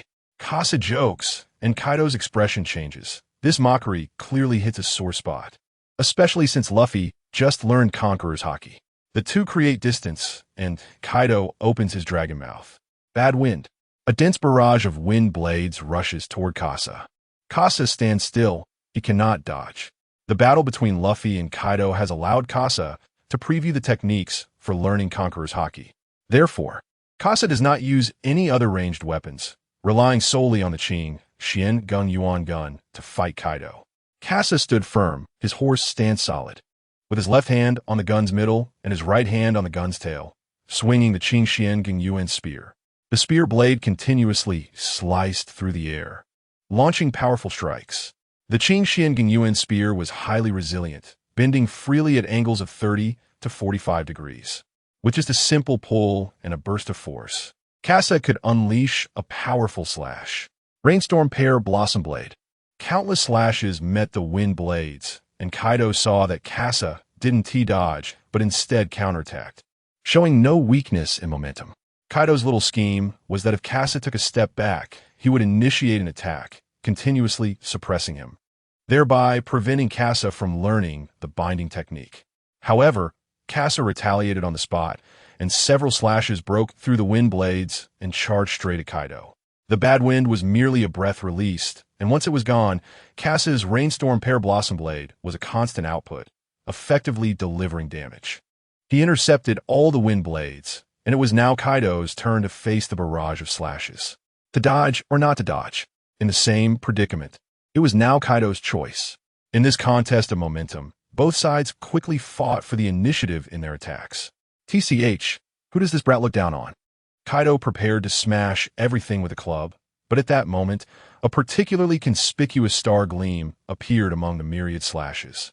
Hidden within the attack was a killing intent that Kaido only just noticed. Great Wilderness Starfall, using the intent of the slashes to conceal the real attack. The charge of the Great Wilderness Starfall was incredibly fast, and a single thrust pierced Kaido's abdomen, cutting through his intestines despite the scales. Casa didn't greedily pursue the attack and retreated immediately. Kaido's 8 trigrams directly smashed Casa's afterimage. Had he been greedy for the attack and disrupted Kaido's insides, he would have suffered a fatal blow himself. You actually dodged my thunderous 8 trigrams. Casa saw Kaido pick up a wine gourd and take a big gulp, completely unconcerned about his intestines being torn. Or rather, by the time the wine reached his intestines, it had already healed. Casa's muscles tensed. Kaido had already started drinking. Kaido stumbled, his eyelids heavy, his gaze unfocused, unable to look directly at Casa. However, Casa felt Kaido's observation haki scanning him, intentionally or unintentionally. As long as he launched an attack, he would be locked onto. Drunken Dragon 8 trigrams. In this state, Kaido's strength would increase, but he would also become unpredictable. He could be in states of post-drinking depression, crying, anger, acting spoiled, stealing techniques, and killing. It seemed that after his battle with Luffy, Kaido had fully entered the zone and didn't need to warm up anymore. With a star gleam in hand, Casa needed to launch an attack quickly to maintain its duration. Stellar Break. A stunning slash flashed downwards, slicing through Kaido's scales and Casa's bewildered gaze. It cut directly from his shoulder to his waist. Casa sensed danger, but his body was already caught in the rigidity of the attack, unable to gather strength in time. Empty Mirror. In a state of complete concentration and absolute calm, In Cass's eyes, the movements of Kaido's thunderous 8 trigrams were crystal clear, the flow of haki apparent. Kassa had anticipated such a situation while attacking Kaido, and to mitigate the damage, he would just need to activate the empty mirror and carefully observe the techniques of binding. Thunderous 8 trigrams. As one strike landed, Kassa smashed into the ground like a cannonball, creating a pit with a diameter of 5 meters. Kassa immediately got up, followed by Kaido's fiery breath. The flames that Luffy could withstand, Kassa might not be able to. In a state of drunken dragon 8 trigrams, Kaido quickly found a flaw in Kassa's observation haki and retaliated from the openings in his attack. At this point, Kassa was already at 2 layers of star gleam and needed to continue his offensive. The spear tip sliced through the air, and then the spear shot out like a dragon. The horizontal blade pierced forward, combining with the spear's energy to charge at Kaido. Kaido knew the power of this strike and directly swept it aside with his spiked club, exposing an opening. Kassa didn't care whether it was Kaido who actively exposed it. He charged forward. Shattered Star, continuously thrusting. The explosive rainstorm pear blossoms thrust enveloped Kaido's vision, and Kassa was shrouded in the attack, unable to see his position. Kaido swung his 8 trigrams again, the dense choreography of his club blocking Kassa's Shattered Star. Suddenly, Kassa's attack stopped, leaving only the Qing Xian Gingyuan spear returned to his waist. Kaido sensed the flow of Conqueror's haki on the spear tip. The binding was ready. Shattered Star. Shattered Star itself was charged with the thrusts of Rainstorm Pear Blossom to complete the final strike. Taking a step forward, he twisted his waist and exerted force. All his strength surged, pushing against the ground, the reaction force gathering in his hand, and all his strength exploded out. Kaido instinctively took a step back. Oh no! Yielding before the battle, his momentum had weakened, while Kassa's momentum rose again. Kassa was confident, having learned from the side and then experienced it personally. The secret of binding had been unlocked, and next was simply mastering it. Boom! A shockwave like an explosion surged toward Kaido, who stepped back but remained within Kassa's attack range. Even stepping back, he couldn't immediately attack or block and could only tank it. One thrust shot out, and everything in front vanished, even leaving a smooth indentation on the ground that spread all the way to Onigashima. Kassa felt a void in his body. Both his stamina and Conqueror's haki had been significantly depleted. The first use, with low efficiency, had achieved the desired effect but was too wasteful. This was quite fatal for Kassa. After taking a moment to adjust, Kassa prepared to rise and continue the pursuit. But Kaido had already flown over, recovering even faster than Kassa could attack. The awakened abilities of the Zoan fruit were terrifying. Kassa knew he couldn't compare and could only grit his teeth to keep up. Kaido, however, fell into thought. That previous attack had consumed nearly 10% of his stamina to recover. The thief Kassa was not as he had heard, using a ranged weapon against those without range, using physical techniques against those without exquisite martial arts. This strategy was clever, but lacked dominance, and couldn't reach the peak. But that last strike was enough to dispel Kaido's thoughts. Kassa raised the spear again, now at 3 layers of star gleam. If he could reach 7 layers while combining it with binding, there was still a chance. Right now, Kassa's Conqueror's haki was still less than half, so he needed to be cautious and build up to 7 layers of star gleam. Falling Star. Kassa threw the spear, moving at incredible speed, but Kaido tilted his head and dodged. However, the next moment, Kaido swung back and blocked Kassa's attack. Kassa could teleport to the Falling Star's position.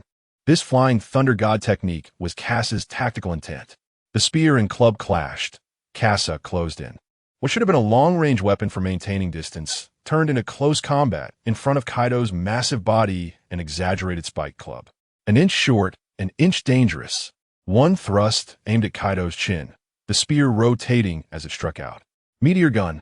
The speed was extremely fast, and Kaido could only take it head-on. But he also found the opportunity to attack Kassa. Post-Drinking Thunder induced fall. Kassa didn't expect that his attempt to strike Kaido's chin, hoping to induce a dazed effect, would instead give Kaido the chance to counterattack. The Conqueror's haki and lightning intertwined. Kaido's techniques became more exquisite. and he was already able to fuse the Conqueror's haki with other elements. Absolute Silence Cloak. The Absolute Silence Cloak could block kinetic energy, barely managing to withstand part of the force. Kasa was once again hit like a cannonball, sensing Kaido's approach in midair.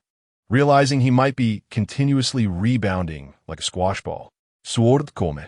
The space belt launched a technological flying sword, forcibly pulling Kasa towards the sky, and Kaido followed suit. After taking the 7-turn Linglong pill to stabilize his injuries, Kasa prepared to counterattack. 4-star glimmers appeared, and the haki entanglement had already been learned. Kasa's fighting style no longer needed to be restricted. The attack mode prepared 2 years ago could now be unleashed. The Qing Xian Gung Yuan spear was attracted by the tape on his back, allowing Kasa to free his hands and pull out the Hextech Warhammer. With a swipe of his right hand over the bracelet, an acceleration gate appeared ahead. After passing through, Kasa's speed surged again. Then he turned back to face the moon, aiming the cannon at the pursuing Kaido. Shockwave Rock Quintuple. Originally, a shockwave with only a 1-meter diameter instantly transformed into 5 meters, and the speed surged. Kaido's body couldn't react in time before being hit by the shockwave. The shockwave rock endowed it with kinetic energy akin to a physical entity.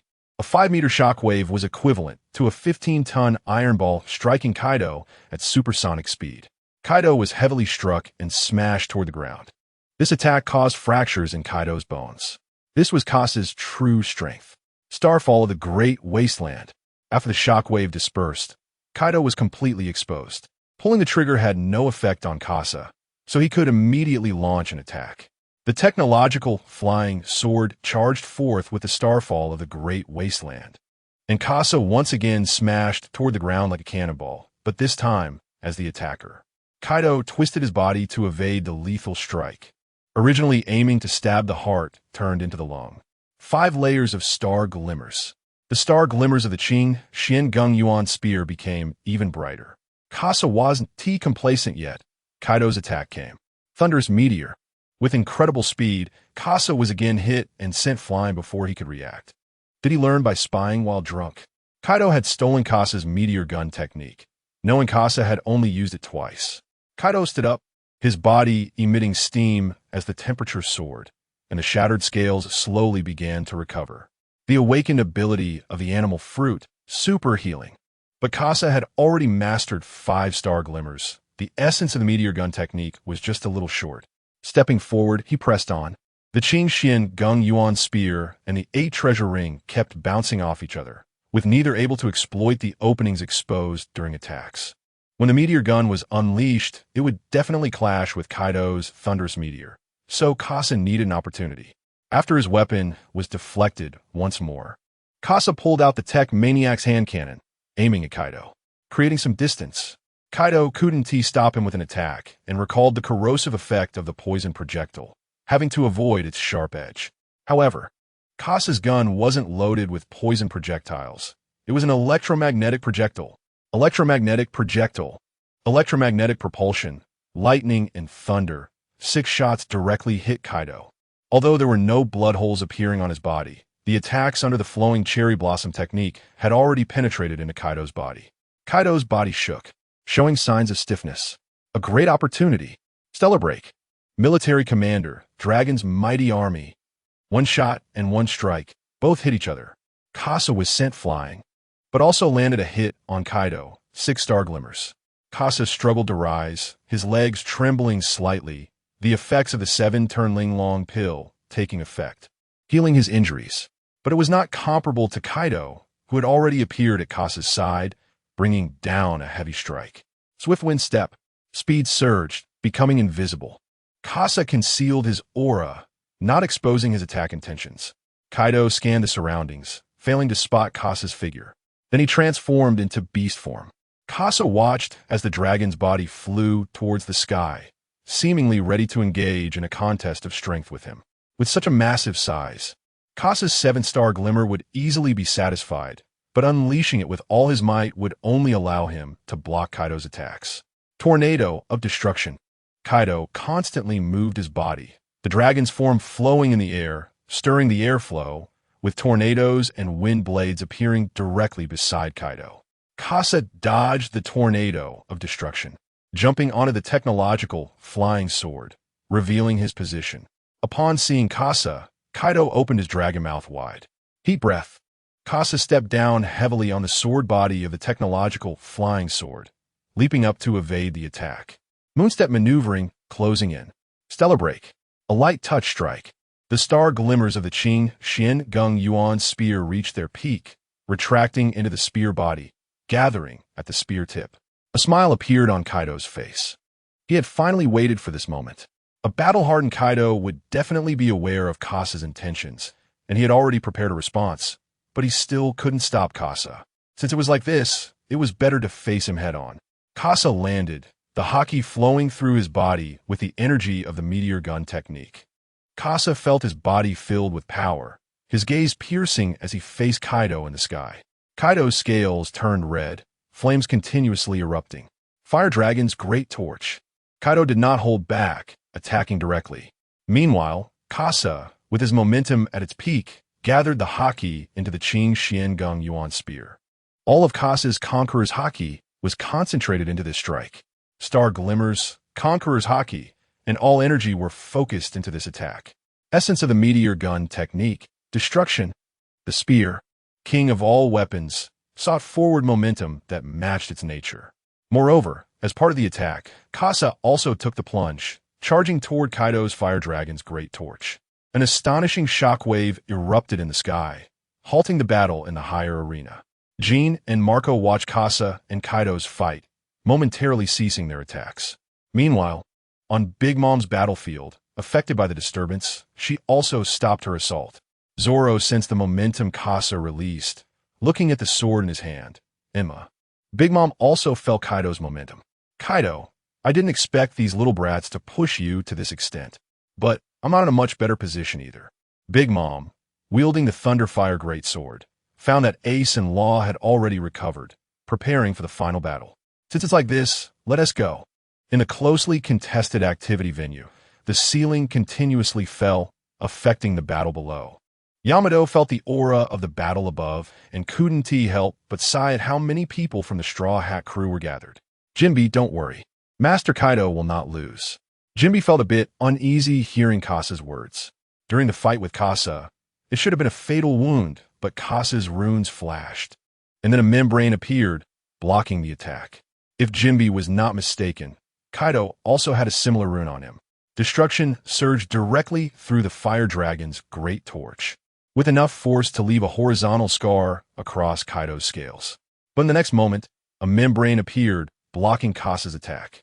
Haha, I didn't expect the cast to leave me such a good thing. I always didn't know what this thing was for. Kid, I didn't expect you to let me see this. Kaido has already recovered, and the curse mark from the cast gave Kaido a chance to counterattack. Meanwhile, Kasa has exhausted all his strength and can't fight back. I didn't expect that as the only variable. He would actually be restrained by a clone that is also a variable. Kawa watched as Kasa was about to be hit and taken away by Kaido, and couldn't help but sigh. Just then, a giant crimson fist broke through the sound barrier and struck Kaido. Kaido, what are you going to do to my partner? Rubber King Kong gun. Kasa has already been rescued by Sanji, completely limp and out of energy. Seriously, you two really didn't leave any room. Sanji took out a bento, which was the leftover food from Luffy. It seems that Luffy saw Kasa in danger and put down the remaining bento. But Sanji, how did you have time to pack it into a bento? Kasa's gaze made Sanji a bit uneasy, but soon, Kasa snatched it away and took a bite. The energy emanating from his stomach gave Kasa a bit of strength. Kasa looked at Luffy fighting against the beast form of Kaido in the sky. Luffy's state has now fully recovered. The fight with Kasa has already consumed nearly 40 of Kaido's stamina, plus the previous battle with Luffy. Kaido now has less than 30 stamina left. With this exchange, Sanji spoke up. Kasa, if we defeat Kaido, we can imagine what Luffy will look like as the Pirate King. Kasa, eating meat, didn't even look back. He is more determined than anyone about Luffy becoming the Pirate King. The sky continued to rumble with explosions, and the ground battle had entered a fever pitch. Heavenly, full freedom god, Zeus detached from Napoleon. Dark clouds covered the entire sky, and lightning struck the ground indiscriminately. with each bolt of lightning consciously chasing after Ace and the others. Purple flame, mirror fire flame. A punch was thrown towards the sky, and the flames opened like an umbrella, blocking the rain of lightning and protecting the three. Blade Mother-S flame. This slash was aimed at Law. Ace is immune to fire, and his armament haki is strong. Zoro has the ability to cut through flames and can block slashes head-on. So the target was aimed at the weaker Law, but in the next moment, the Blade Mother-S flame swept aside a small stone, and Law disappeared. What? Law used his fruit ability to leave. He was only assisting before, and had T confronted Big Mom directly, so Big Mom still didn't understand Law's abilities. But this time the attack failed, and the exposed flaw was seized by Ace and Zoro. Purple Red and Ghostly Blue launched an attack directly against Big Mom. Purple Flame, Great Flame Fist. 3-sword style ultimate, 1 great. 3000 Great Universe. The Purple Red Fist erupted with astonishing flames, trying to drive all the flames into Big Mom's body. The ultimate technique of the 3-sword style converged into a point, attempting to cut open Big Mom's iron body. However, the haki was too astonishing, and neither of their attacks could achieve the desired effect. Thunder, including Big Mom, all three were struck by lightning. But Big Mom's recovery ability is stronger. Zeus had already returned to Napoleon and launched an attack against the two. Elbaf Gun Wagwa. In the next moment, the shock wave scattered 2 small stones, and Ace and Zoro were once again saved by Law. That was close. So hard. This was the thought of the two as they escaped, but Big Mom was furious. Damn Law, it's you again. The Conqueror's haki surged, crushing the three, forcing them to step back. At this moment, Law spoke. Fire Fist Captain, have you reached the awakening of your ability? Big Mom launched an attack, and the two scattered. Zoro raised his sword to block, but was knocked back. Is this the Conqueror's haki? Big Mom also used her haki to attack, clearly furious to the extreme. But Ace and Law's conversation continued. Yes, what's wrong? Nothing. I want to find a secret to awakening my fruit. Law dodged another attack. In the original plot, Law awakened his Ope no Mi while dealing with Big Mom, allowing him to break through Big Mom's defenses. Compared to Kaido's hard skin, Big Mom's tough skin and the layer of fat underneath can better withstand impacts. Ace's flames were also blocked by her skin, and if Zoro's slash couldn't break through her skin, it would also turn into a shockwave, dissipated by the fat. To break through Big Mom's defenses, they could only rely on Law's ability to attack the internal organs directly. Zoro, Fire Fist Captain, cover me. Ace didn't know what was happening. With one strike of Fire Fist, Big Mom saw that this punch was just a feint with no haki as fuel, and directly slashed through it. Zoro looked at Enma in his hand. Enma was even harder to control than he imagined, and he had been restraining Enma's haki output. But he now understood that the haki output from Enma's slashes, if it didn't have Conqueror's haki, could only use armament haki to fill it. Gripping Enma tightly, now was not the time to think. It seemed Law had found a way, and he was going to create an opportunity. Swiftly executing 3 slashes, the 1008 troublesome winds attacked Big Mom. Although the attack had little effect on Big Mom, it would hurt, and Big Mom didn't want to endure the assault. Ace seized the opportunity of Big Mom's fury. Unable to use observation haki well, he directly gathered flames. Flame Ring, Great Flame Pillar. The flames shot up from the ground, scorching Big Mom's skin. The flames would not penetrate, but the injuries Big Mom received from the flames would quickly heal. Then Ace had to launch an attack, gathering all the flames in his right fist into one point, intertwining haki and fruit ability. Purple Flame, Right Fist of the Fire God. Just as Ace was about to launch his attack, a bolt of lightning shot out from the flames and struck Ace. Mamama, you brats. You didn't think I couldn't use haki when I was angry, did you? Ace's attack was interrupted, and his body fell into paralysis. Big Mom seized the opportunity and swept out. Sound like cannon. The shockwave directly covered Ace, and Ace was hit. Zoro let out a roar. Ace. No one expected that Big Mom, in her rage, could still use observation haki to sense Ace's attack. This went against their expectations, and Law had been careless, failing to move Ace away in time. But the battle continued. After Ace was knocked away like a kite with a severed string, Zoro quickly filled in and came before Big Mom. Yama King, 3-sword flame, remaining flame fragment kill. The purple flames left behind by Ace were instantly taken by Zoro's 3 swords, and the purple flames surged as Zoro used his haki to ignite them. The purple flames rose, carrying slashes towards Big Mom.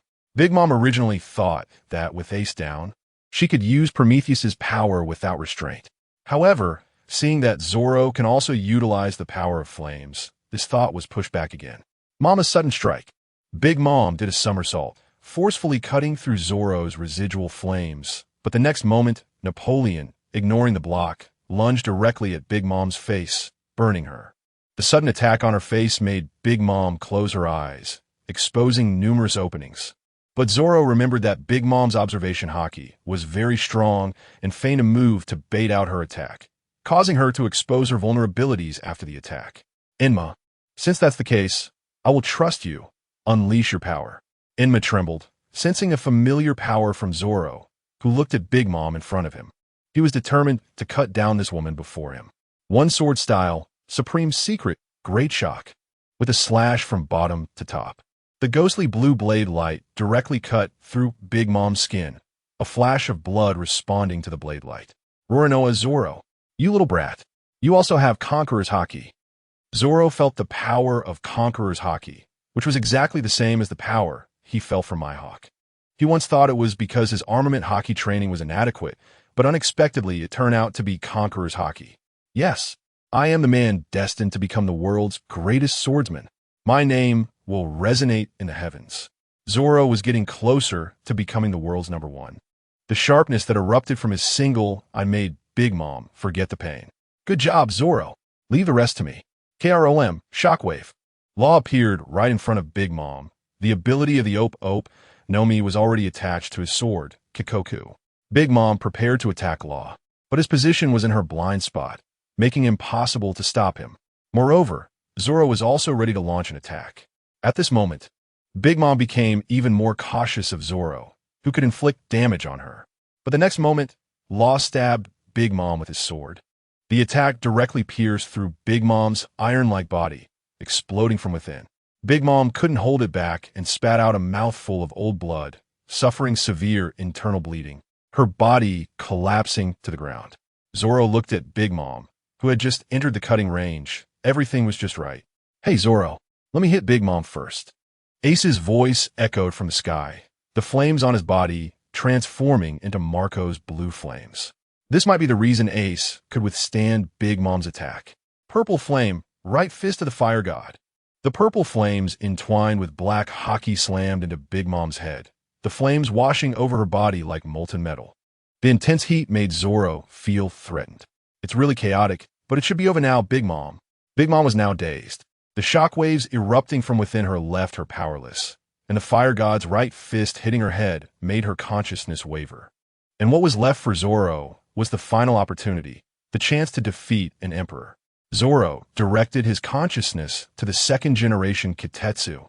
Half of his Conqueror's haki had already been used and was still cooling down. He had one move that could defeat Big Mom.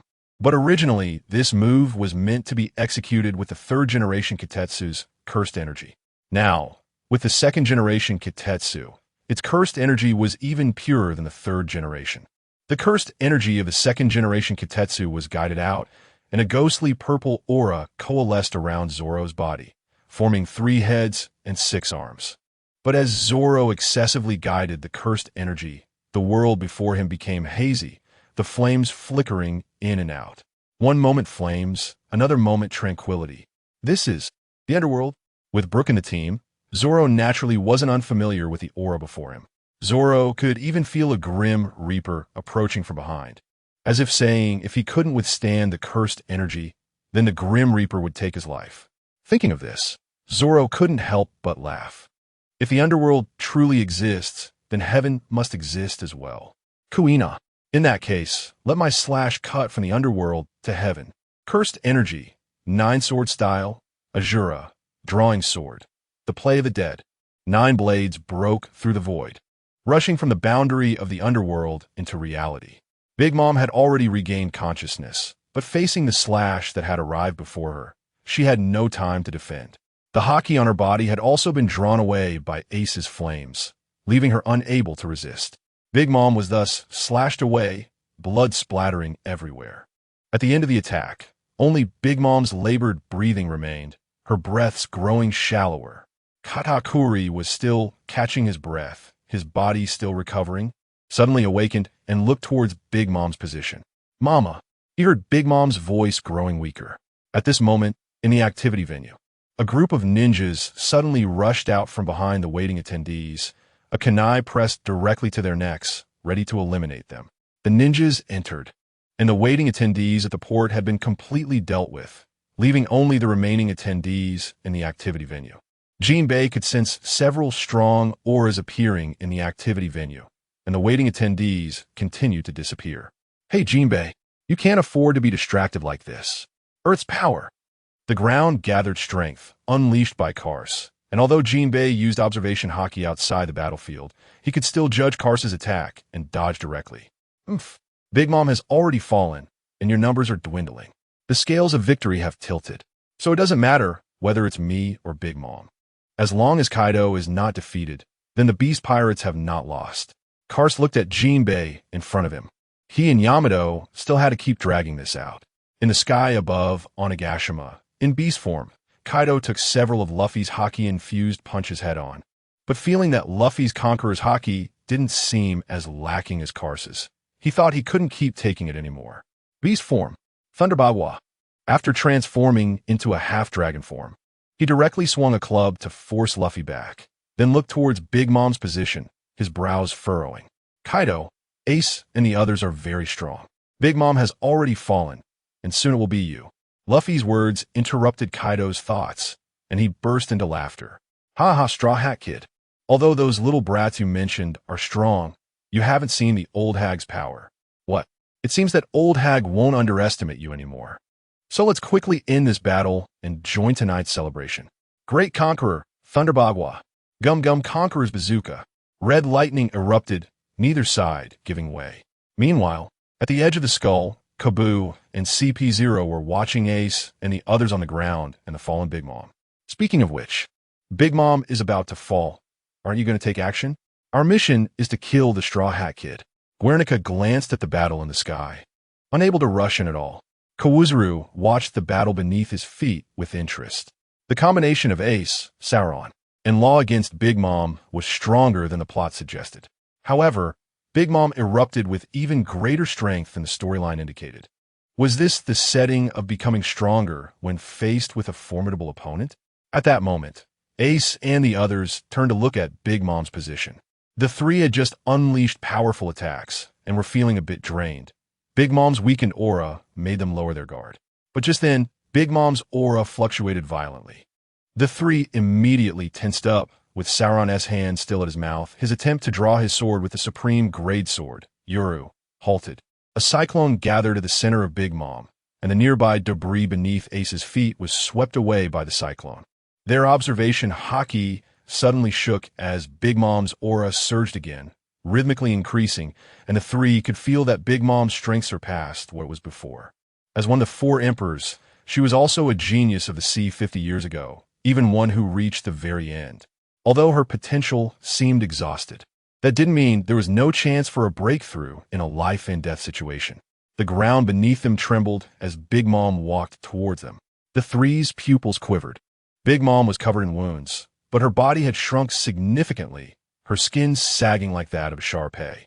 Her Conqueror's haki was all retracted, but an unusual aura enveloped the three. "Mama, my precious sons, come to Mama's mouth." Sauron looked into Big Mom's mouth, where deep inside felt like a passage to the underworld. He seemed to see several children and tombstones. A monster? Damn it, is this really one of the four emperors? Sauron Law, be careful. The aura surrounding the three instantly spread across the entire Onigashima, and the momentum had reached its peak, fully unleashed. Life or death. The waiters in the event venue suddenly collapsed, their souls being drawn away. Orochimaru furrowed his brows as nearly half of the waiters disappeared. All the souls were injected into Big Mom's body. Her injuries instantly healed, and she even became stronger. Prometheus fused with Big Mom's body, flames erupting from her hair, and Big Mom had completed her transformation. Ace and the others changed color. Their bodies had just barely recovered. Room, slaughterhouse. A large blade swept towards the three, but was dodged by Law in advance. Law was breathing heavily.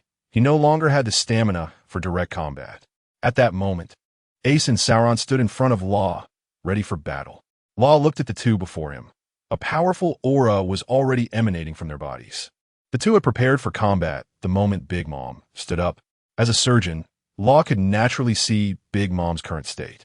Regardless of whether it was bulimia or normal circumstances, Big Mom consumed a lot of food, storing energy in the form of fat in her body. Due to her innate physique, her fat had strong cushioning abilities, making her very defensively robust. Now, with the fat being digested and all the stored energy used to recover her body, it would lead to another effect. With the reduction of fat, Big Mom's weight decreased. Speed increased, and strength remained unchanged. This way, her mobility enhanced.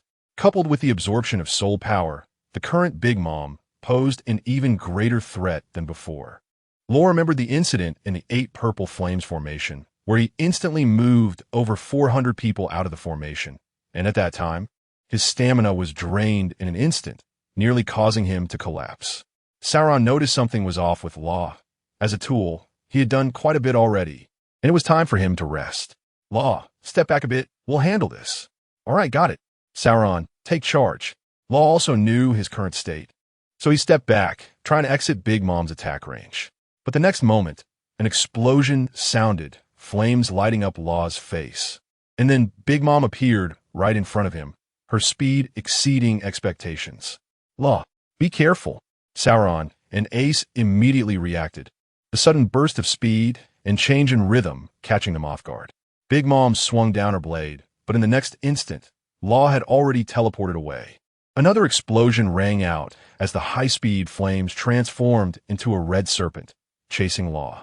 As the most agile among the three, Law could allow Sauron and Ace to also possess agile movement capabilities, thus evading Big Mom's ultimate move.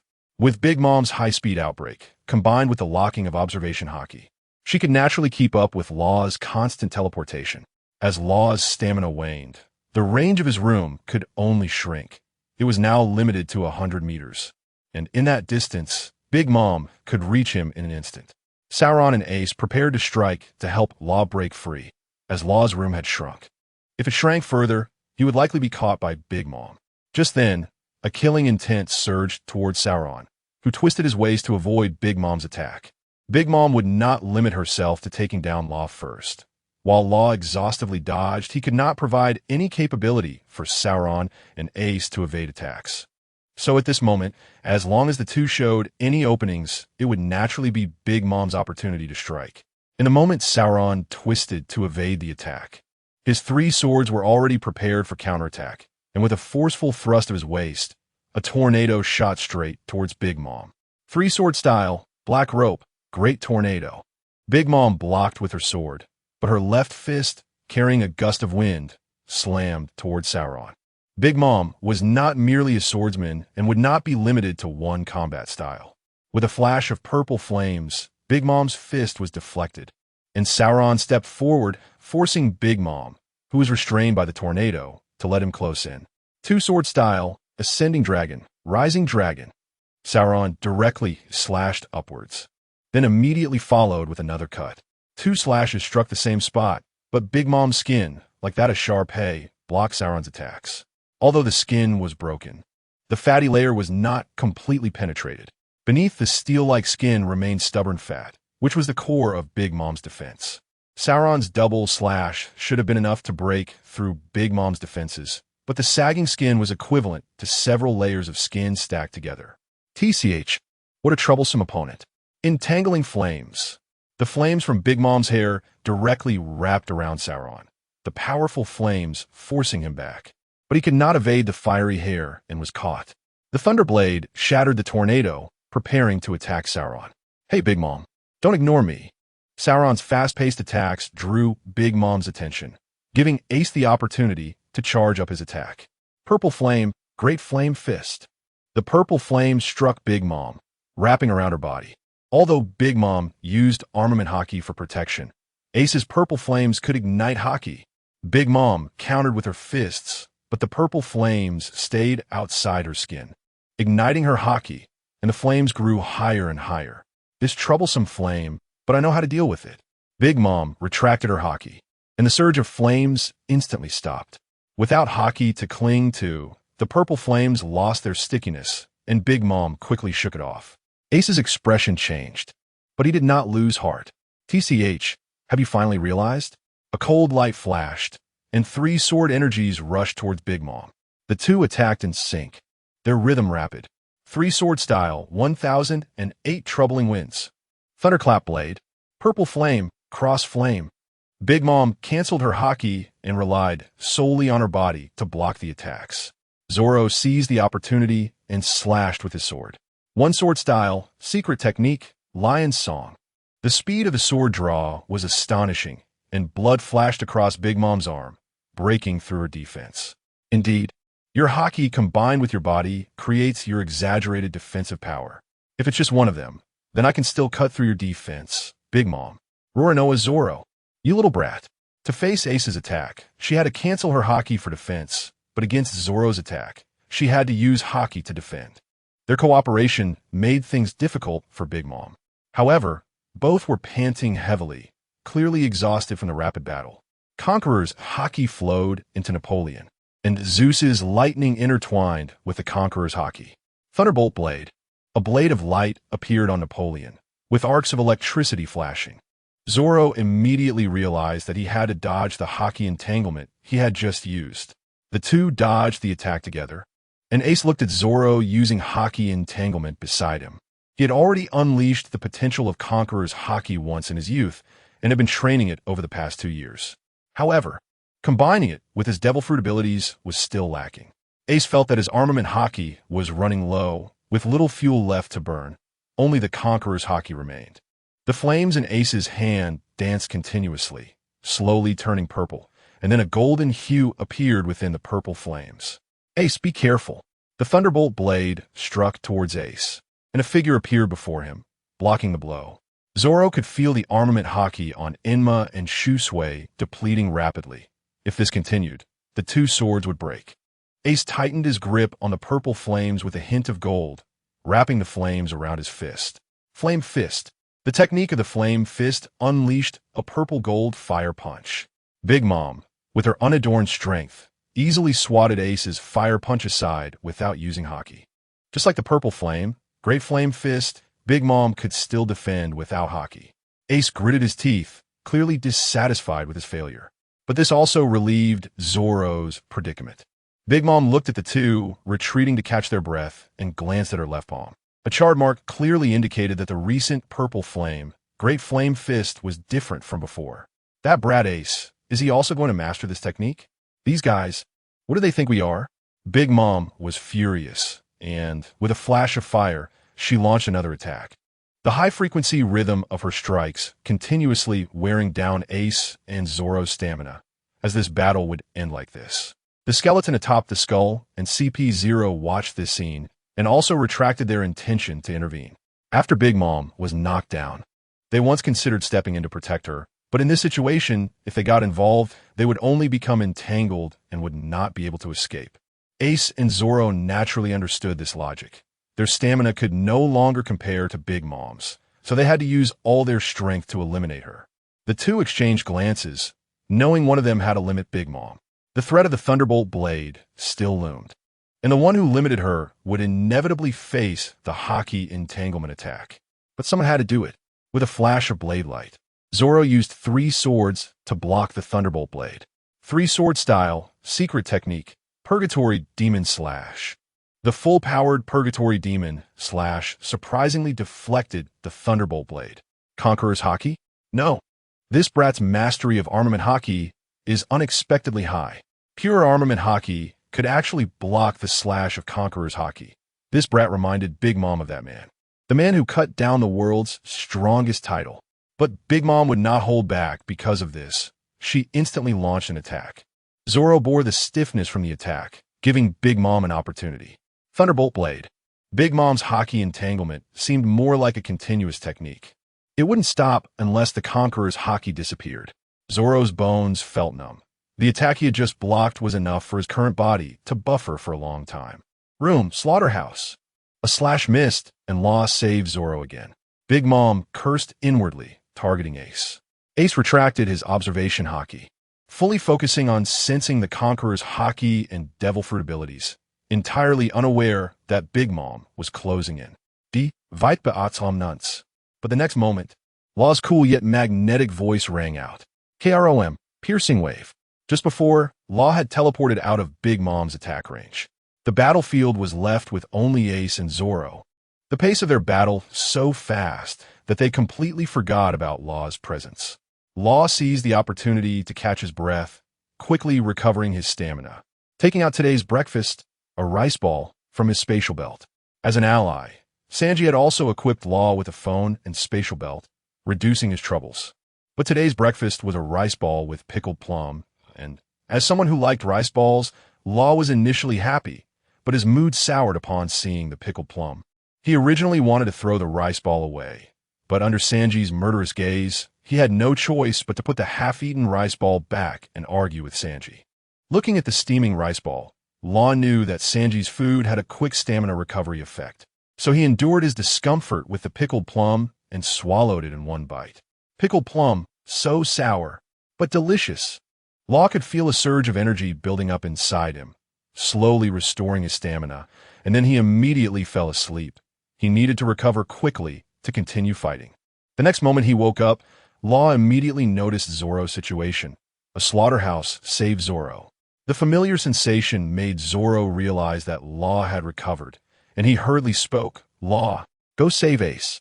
Understood. In the next moment, Law appeared directly above Big Mom, who was launching an attack, exposing a flaw that she could not dodge. The awakened devil fruit ability is attached to the ominous cry, and Law's gaze is locked firmly on Big Mom. K-Room, penetrating wave. The ominous cry extends directly. The 40-meter-long sword piercing through Big Mom's body. TSK, did she dodge? Big Mom forcibly twists her body, avoiding the ominous cry strike aimed at her heart. However, she also stops her own attack. Ace's eyes are already open, and the purple flames in his hands have completely transformed into gold. At that moment, hurried footsteps are heard. Zoro, wielding Enma and a Kushui, rushes towards Big Mom. The previous use of a nine-sword style has left Zoro's body heavily eroded by the ominous energy, so he must now rely on haki to determine the outcome. Haki wraps around him. This is the last of Zoro's Conqueror's haki, its momentum directly pressuring Big Mom. At this moment, the Conqueror's haki emanating from the golden flames also catches Big Mom's attention. Surrounded from both sides, Big Mom's expression darkens. You little brats. Don't think you can take me down. The thunderous chaos on Napoleon intensifies the Conqueror's haki, and at this moment, all the flames from her hair transfer to Napoleon. Big Mom's hair is disheveled, but the lightning-infused sword in her hand becomes even more formidable, projecting an intimidating aura. Big Mom looks at Zoro. Zoro has successfully unleashed the Conqueror's haki, making him a greater threat than Ace. She only needs to deal with Zoro and then withstand Ace's attack. These three exhausted individuals will have their souls taken. Big Mom aggressively approaches when suddenly, a nightmarish voice reaches her ears. Big Mom, don't forget about me. Law not only interrupts Big Mom's attack on Ace, but also retains a bit of stamina. This bit of stamina is enough to change the tide of battle. It's over. This little brat Law. Slaughterhouse. In the next moment, Zoro appears directly in Big Mom's embrace, with three swords ready to unleash their power. Enma, 3-sword dragon, 130 feelings flying dragon, serve an extreme. Big Mom reacts urgently, leaning back just in time to create a gap, blocking Zoro's attack with Napoleon. But the next moment, Napoleon shatters the combined force of the three swords, smashing through it and aiming directly at Big Mom. Go down for me. Yonko. Blood splatters as 3 deep wounds fail to heal. A large hole is opened in Big Mom's chest, blood gushing out. Big Mom stumbles, her eyes dazed, nearly falling, but suddenly steadies herself. Yet, she hears another voice in her mind. Big Mom, as a former partner of my father, I want to give you my highest respect. This is my strongest strike. Imperial Flame, Fire Fist. A fist made of golden flame strikes directly at Big Mom's back. In order to block Zoro, Big Mom exposes her back to Ace, and Ace won't miss the opportunity to attack from the front. The golden flames engulf Big Mom, and without much struggle, she crashes to the ground. Zoro doesn't have time to look back at Big Mom.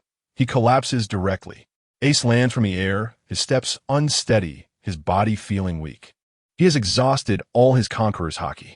Law, however, is the only one able to move freely, thanks to Sanji's rice balls, allowing him to stand until the end. Law looks at the fallen Big Mom. The three have combined their strength to finally witness the downfall of Yonko. The rest is up to you, Straw Hat Captain. CP0's expression changes, wanting to rise and deal with the three fallen individuals. But Sanji and Casa, using observation haki, make CP0 choose to hide. The battle between Kaido and Luffy is not over, and they have no need to reveal themselves yet. The key now on Onigashima lies in the battle on the rooftop. The disappearance of Big Mom's aura causes Kaido's expression to shift, giving Luffy the chance to strike with a punch. Earlier, Kaido had already transformed into his beast form. And seeing this, Luffy also exits the fourth gear mode, fighting Kaido in his normal state. Now, Luffy can still use haki even after exiting the initial phase of the fourth gear. Kaido, I told you that Ace and the others would defeat Big Mom. Rubber Monster Bird Gun. Luffy lands a hit and continues to attack, while Kaido raises his arms to block continuously. Little brat, have you misunderstood something? Kaido deflects Luffy's attack, and the Thunder Bagua sweeps towards Luffy with incredible speed. Luffy manages to use haki to defend, but is still knocked back. I'm Kaido, the strongest creature in the world. Luffy wipes the blood from his mouth. His strength is recovering, but if he only uses his stamina to heal his injuries and not to attack, he won't be able to defeat Kaido. This thought lingers in Luffy's mind. Kaido charges forward, and Luffy gathers his strength, his body quickly expanding, deep red demonic patterns spreading across him. Fourth gear, Snake Man. The speed brought by Snake Man allows Luffy to escape before the eighth restraint arrives. Rubber Jet Snake Cannon. Just as Kaido swings out the eighth restraint, he hasn't reacted yet when Luffy's fist connects with Kaido's abdomen. The speed, combined with a haki-infused punch, hits Kaido directly, powerful force surging within him. Compared to Big Mom, who can absorb impacts with her fat, Kaido's muscular body possesses even greater strength but cannot absorb the impact as well. Blood spills from Kaido's mouth. And now is not the time to adjust because Luffy's attack has already commenced. Rubber Black Mamba. Military Strategy Dragon Surge Army. The two attacks clash violently. Kaido's strength can overpower Luffy's punches, but Luffy's speed is extreme. After being swept away by Kaido, Luffy's fist quickly absorbs the force of Kaido's attack and returns the strike even faster. Luffy's fists become increasingly rapid, almost forming a black line in the air, ready to envelop Kaido. As Kaido continuously swings the Military Strategy Dragon Surge Army, he begins to feel the strain. His incredible strength is burdened by the rapid succession of attacks. After all, he is not like Luffy, who can absorb others' attacks to enhance his own. Finally, a long-held defense must fall. Kaido makes a mistake, and Luffy breaks through, striking Kaido's body. Gua emo ruo, Rubber Black Mamba. Under Luffy's furious roar, the speed of his fist increases again, and Kaido can only brace himself against the downpour of Luffy's punches. Finally, with Luffy's exhilarating shout, the last punch lands. Luffy breathes heavily. That last strike took everything he had and landed fully on Kaido. Kaido's scales shatter, and his muscles bear countless fist imprints. Even just Luffy's flowing cherry blossom punch inflicts significant damage on Kaido.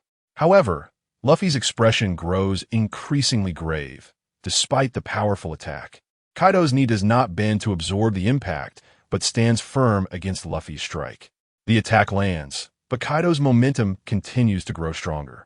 Luffy faced Kaido with a fierce look in his eyes, and it was time to determine the victor. Kaido let out a belch, his drunken state almost being shaken off, and was about to enter his drunken dragon state when a gust of wind struck. Luffy launched an attack, causing Kaido to frown. Irritated by the little brat interrupting his drinking, he unleashed a single-handed 8-style attack, Drunken Thunder, Inalaka. The blow connected with Luffy's fist, causing Luffy's expression to change. He had intentionally predicted Kaido's attack, preparing to evade, but was still locked onto and sent flying by Kaido. Alcohol flowed down Kaido's throat, the intoxication surging into his head, causing him to sway and dodge Luffy's follow-up attack. What? His unconscious swaying successfully made Luffy's observation haki unable to predict his movements. After dodging the attack, Kaido lunged forward as if drunk, but the next moment he exerted force, swinging his tail in the air with a loud crash, appearing right in front of Luffy. Great Weidoku thunderous 8 trigrams. The attacks under the drunken dragon state were all executed unconsciously, making it difficult for Luffy to predict Kaido's moves. Even with high-level observation haki, at the very least, Luffy's current mastery of it had not reached that level. With both hands swinging the 8-style heavily, Luffy crashed into the ground like a cannonball, bouncing back up into the air like a rubber ball. Kaido fell freely to the ground, creating a cloud of dust, completely unconcerned about Luffy in midair. Meanwhile, Luffy's mouth was agape, eyes rolling back, as he let himself be propelled into the air. This strike from Kaido was his full power. Sanji took a step forward, his expression grim. Carrot spoke up. Wait, Sanji. Luffy hasn't lost yet. I know, but the elasticity of Gear 4th caused Luffy to bounce up and down continuously. Although Luffy was rolling his eyes, Gear 4th had not yet been released, and his consciousness still lingered. Luffy's awareness began to drift from the battlefield into memories. Luffy, please, help us. Liberate Wano. Momo. Luffy looked at Momo kneeling before him. On Zou, Kinemon had revealed the final goal of the samurai. To achieve this goal, Momo willingly knelt down, asking for Luffy's help. But at that moment, Carrot stood up. Luffy listened to everything Carrot said. Undercover. Threats. The power of the Yonko and the samurais passed. As a crewmate, Carrot did everything he could, but the future of the ship was determined by the captain. Luffy looked at the kneeling Momo, his anger boiling. A powerful samurai actually submitting to this whiny brat. Just as Luffy was about to roar, the scene before him changed. He found himself in Wano. After Carrot and the others left, Luffy and Zoro followed Kinemon to the town of Burrow in the 9 regions, witnessing the starving people and the beast pirates committing atrocities. In Oden Castle, they saw the graves of Kinemon and Momo. They had come from 20 years ago, and Oden's death felt like a recent event to them. In this situation, Luffy understood Momo's state. Once, when Ace was captured, he felt the same burning anxiety. As for Momo, he had already lost his family. In that moment, Luffy gained another reason to defeat Kaido. A cloud of smoke blew towards the grave, obscuring the scene before Luffy, and the next moment, waves crashed against the stone wall. Luffy arrived at Onigashima.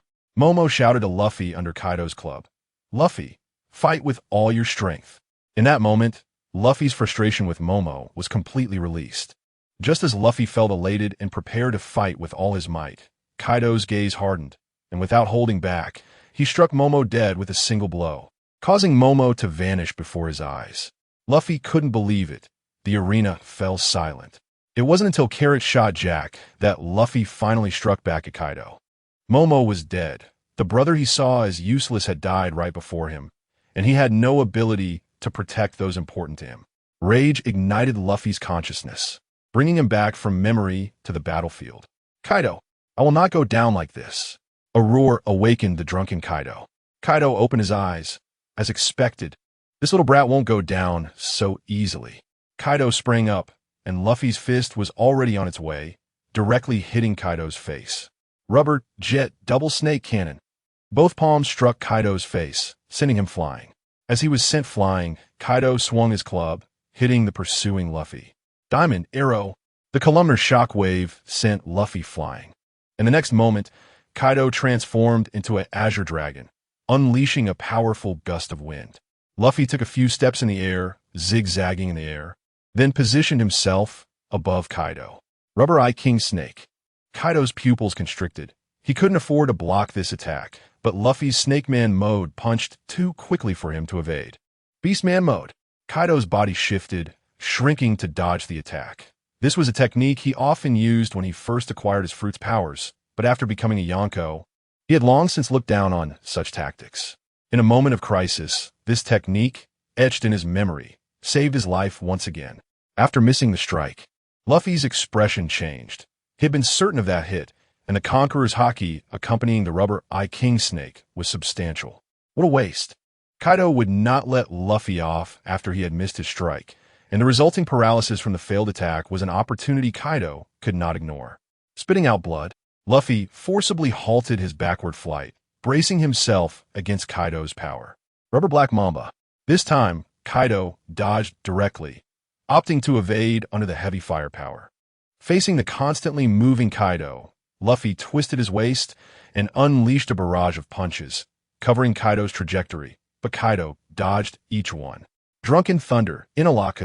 Kaido finally moved above Luffy's head. Facing the attack from above, Luffy couldn't twist his arm in time, giving Kaido the opportunity to strike. A heavy blow fell, hitting Luffy. Kaido's expression changed. The sensation from the 8 style clearly indicated that he hadn't hit a person. It was an afterimage. Rubber Double King Snake Cannon. The clash between Kaido and Luffy sent shockwaves that flung debris towards Kabu and CP0. Guernica's expression was unreadable, but his voice showed fluctuations. A variable has appeared. Kabu, prepare to act. Kabu shrugged. If that's the case, then there's nothing we can do. As long as that Straw Hat Kid dies here, right? A Pock Ball appeared in Kabu's hand, ready to summon the Lord of the Skies at any moment. Karu was already prepared, and the CP0 members had long been ready for battle. But at that moment, 2 figures stepped in front of Kabu and the others. Hey. What do you want to duel our captain for? Kabu, since when did you want to team up with those CP0 scum? Kawu heard a familiar voice and couldn't help but smirk. It's you, the rebellious clone. Guernica looked at Casa, knowing everything about him from the mountains of intelligence CP0 had gathered. If this combat power couldn't be utilized, it could only be destroyed. That's not going to happen. You want to interfere with my brother's fight.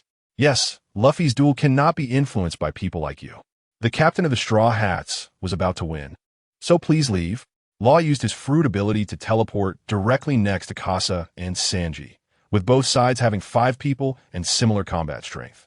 Guernica watched Ace and the others stand up. Having just finished a fight, they naturally wouldn't have the stamina to continue, so they could be attacked. The thief Casa had also fought Kaido once, so his stamina was naturally depleted, and Blackleg Sanji was the same. Guernica felt that his side was in prime condition and could not fail, ready to take action at any moment. Sanji looked at Zoro, who appeared beside him, his chest heaving, clearly still recovering from the previous battle. Hey, Mosshead, can you wipe that soup off your mouth? The 3 of them had just eaten the recovery dishes prepared by Sanji before arriving on the rooftop of the skeleton. Zoro licked the blood from the corner of his mouth. Stop whining, Color Kappa. Zoro stepped forward, standing in front of Sanji, who immediately became furious and stepped forward as well. Casa sighed at this scene. They can still compare. But the next moment, Maha and Joseph attacked Zoro. Having noticed his unhealthy state, Zoro prepared to counterattack, but his sore, swollen arm couldn't even be lifted. Hey, Mosshead, you owe me one. Demon Wind Foot, Lamb Shot. Sanji shone with red light, blocking Maha and Joseph's attacks. In the air, Sanji was completely unaware of Guernica looking at him from the ground. Compared to Ace and the others, who had no combat power left, Sanji needed to be dealt with first. Suru. Guernica appeared directly next to Sanji and aimed a finger gun at his heart. I don't know you anymore. Sanji heard Zoro's voice, and then a ghostly blue light appeared beside him, directly intercepting Guernica's attack. Guernica felt Zoro's attack, which was far from the power of someone who had been seriously injured. Casa looked at the two, thinking CP0 could be left to them. As for Kawu and Kalu, Casa knew they had little fighting spirit. After all, killing Luffy was a task for the world government, not Kalu's will. Just as Casa was about to make a move, a lazy voice came. Yada Mirror. A beam of light flashed down from the sky, and Casa seemed to hear someone beside him say, Sussy, ignore Dana. Thief Casa. Casa was kicked away, and as he was hit, he managed to assume a defensive stance to block Kizaru's attack. Damn, how did Kizaru get here? At that moment, a full-powered admiral appeared, causing Ace and Law's expressions to change. If they were at their peak, they wouldn't fear him, but now they couldn't handle an admiral. Casa looked at Kizaru in front of him, wearing his signature yellow-striped suit with a stitched-up area on his neck that was a different color from his original skin. Kizaru, that wound suits you.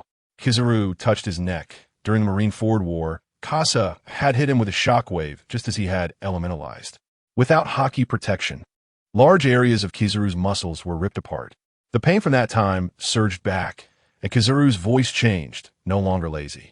Thief Kasa, although my appearance here is against the rules, since you want to disrupt the situation at sea, I don't think the current fleet admiral will blame me for acting on my own.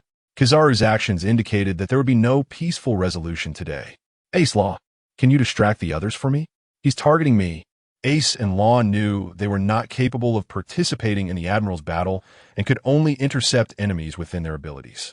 Kasa swallowed a blood-boosting pill, and his stamina slowly began to recover. The pills produced by the system were specifically developed for Kasa's body, without knowing their effects on others.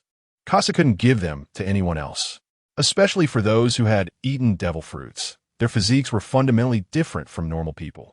Amaterasu Cloud Sword, Qingxian Gung Yuan Spear. Kasa's battle movements couldn't be too loud or would affect Luffy's fight. In close combat, Kasa, who once couldn't fight these monsters up close due to physical reasons, was now able to face the monsters of this sea head-on without falling behind. Come on, Kizaru. Inside the venue, the onlookers felt the island of Onigashima shaking. The battle had been going on for almost 2 hours, although it was still daytime. The clouds summoned by Kaido darkened the entire sky. The battles between the emperors and admirals brought the whole island to the brink of collapse. Many watched the massive hole in the rooftop, catching glimpses of Kaido and Luffy fighting. The onlookers' pupils trembled as they saw their captain, Straw Hat Luffy, matching Kaido blow for blow. Jinbei's punch hit Kasu, and a giant axe sliced across Jinbei's chest, blood pouring out. The markings on Kasu's body flashed and then dimmed, blocking Jinbei's Fishman Karate ultimate move. Not the previous one. It seems to only have one use. Jinbei recalled that this kind of marking on Kaido seemed to be singular. Beast Kasu, it seems your Kaido has prepared quite a bit to deal with our captain. Kasu forced Jinbei back with a powerful attack and said, I know what you're worried about. Lord Kaido is just a little interested in my markings, but he doesn't want to let these things affect his enjoyment of fighting. So, Lord Kaido only has one Kirin marking. The ability of the Kirin's protection can block a fatal blow. Kaido's Kirin marking had been broken by Kasa. Now Kaido and Luffy were evenly matched.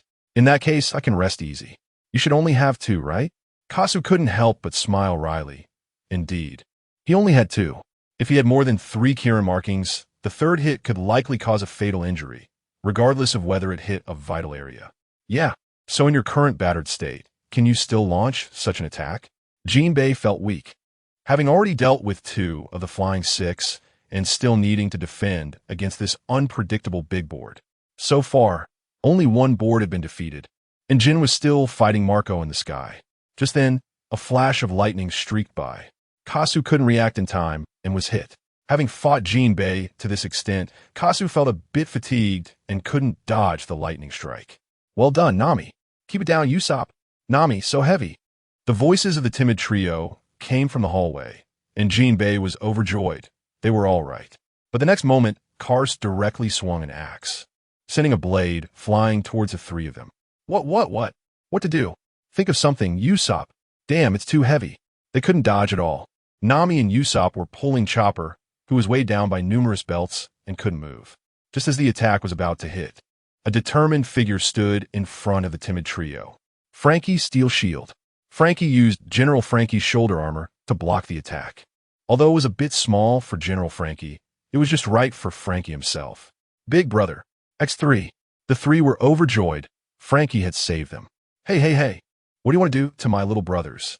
Frankie beam. Frankie aimed at Karst and launched an attack, with no waiting enemies nearby to ambush. All the waiting enemies around had already fallen, leaving only the ones fighting the ninjas.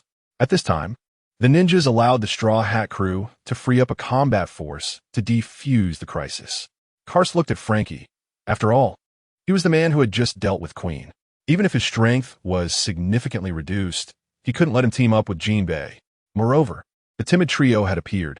Except for Chopper, who had no combat power, Nami and Usopp were weak but posed a significant threat. Karst knew he couldn't leave these people behind, but it didn't matter. He never intended to keep them. He had just the reason to take Yamato away and then return to the underworld, luring Yamato to take revenge on the Straw Hats. The battle on Yamato's side was fiercely contested. Even with the mastery of Haki, it was challenging for Brook to break through the golden body, especially under Robin's cover. Although he could use observation Haki to dodge Robin's arms, Robin also mastered observation Haki. Yamato was unsure what kind of attacks would come when approaching Robin's body. So, he kept attacking the two with cold air, but all the cold air was drawn in by Brook's Soul Reaper sword. At this moment, a scorching flame surged in, pushing Yamato back. Nami shouted, "Robin, Brook, hurry to the sunny, quickly." Robin met Nami's excited gaze and knew what had happened. Nami had raided Kaido's treasury, and Robin, the information master, also knew that Orochi had not only sent Kaido treasures, but also a large number of weapons. If nothing went wrong, the underground treasury had prepared a lot of bombs. Yo-ho-ho, beautiful lady. See you next time. Ice wall. Countless ice walls rose from the ground, blocking Yamato. Yamato wanted to chase, but was stopped by Karst grabbing his arm. Yamato looked up at the ceiling and saw Luffy and Kaido fighting in the air.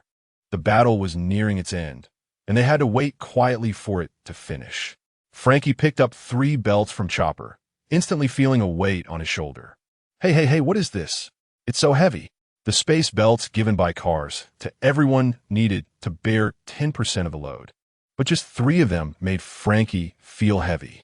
With half the weight suddenly reduced from his body, Chopper's speed also increased. Looking at Nami, that terrifying woman, Nami's eyes turned into berries, and her voice sweetly and delicately said, "This is a secret." Just as the Straw Hat crew was about to escape from Onigashima, the battle between Ash and Marco in the sky suddenly stopped. To avoid Kaido's thundercloud, their battlefield continued to rise, reaching above the thunderclouds. The sun shone brightly on the 2 of them when suddenly a shadow loomed over them, halting their battle. Jernica swept over Maha, who had just been struck down by Zoro. Although his attack had also hit the enemy, it had hit Sanji. Sanji endured the attack, creating an opportunity for Zoro to kill. Zoro glanced at Sanji, who was perfectly fine, and continued to face the enemy. Zoro's breathing became heavier, and he tried to minimize his movements. Now Zoro was like a venomous snake. As soon as the enemy showed a flaw, they would be torn apart by Zoro. Sanji patted his wounds, feeling no pain as they had already healed. Green algae head, if it really doesn't work, just fall down and rest. I can handle it alone. Stop whining. Hurry up. Finish the fight, then welcome our Pirate King. Zoro's killing intent did not diminish, tightening Jernica and Joseph's hearts. Monster. As for the real snake, the massive body of the Sky Lord directly occupied a space, pushing others out of the battlefield. Law and Ace cooperated to deal with the 5-6 combination. On the Serpent's body, Ace directly engaged Karu in a physical contest. Even in a state of fatigue, Ace still exchanged blows with Karu. Ace frowned. He could naturally sense that Karu was holding back. Although he felt belittled, it was fine in this situation.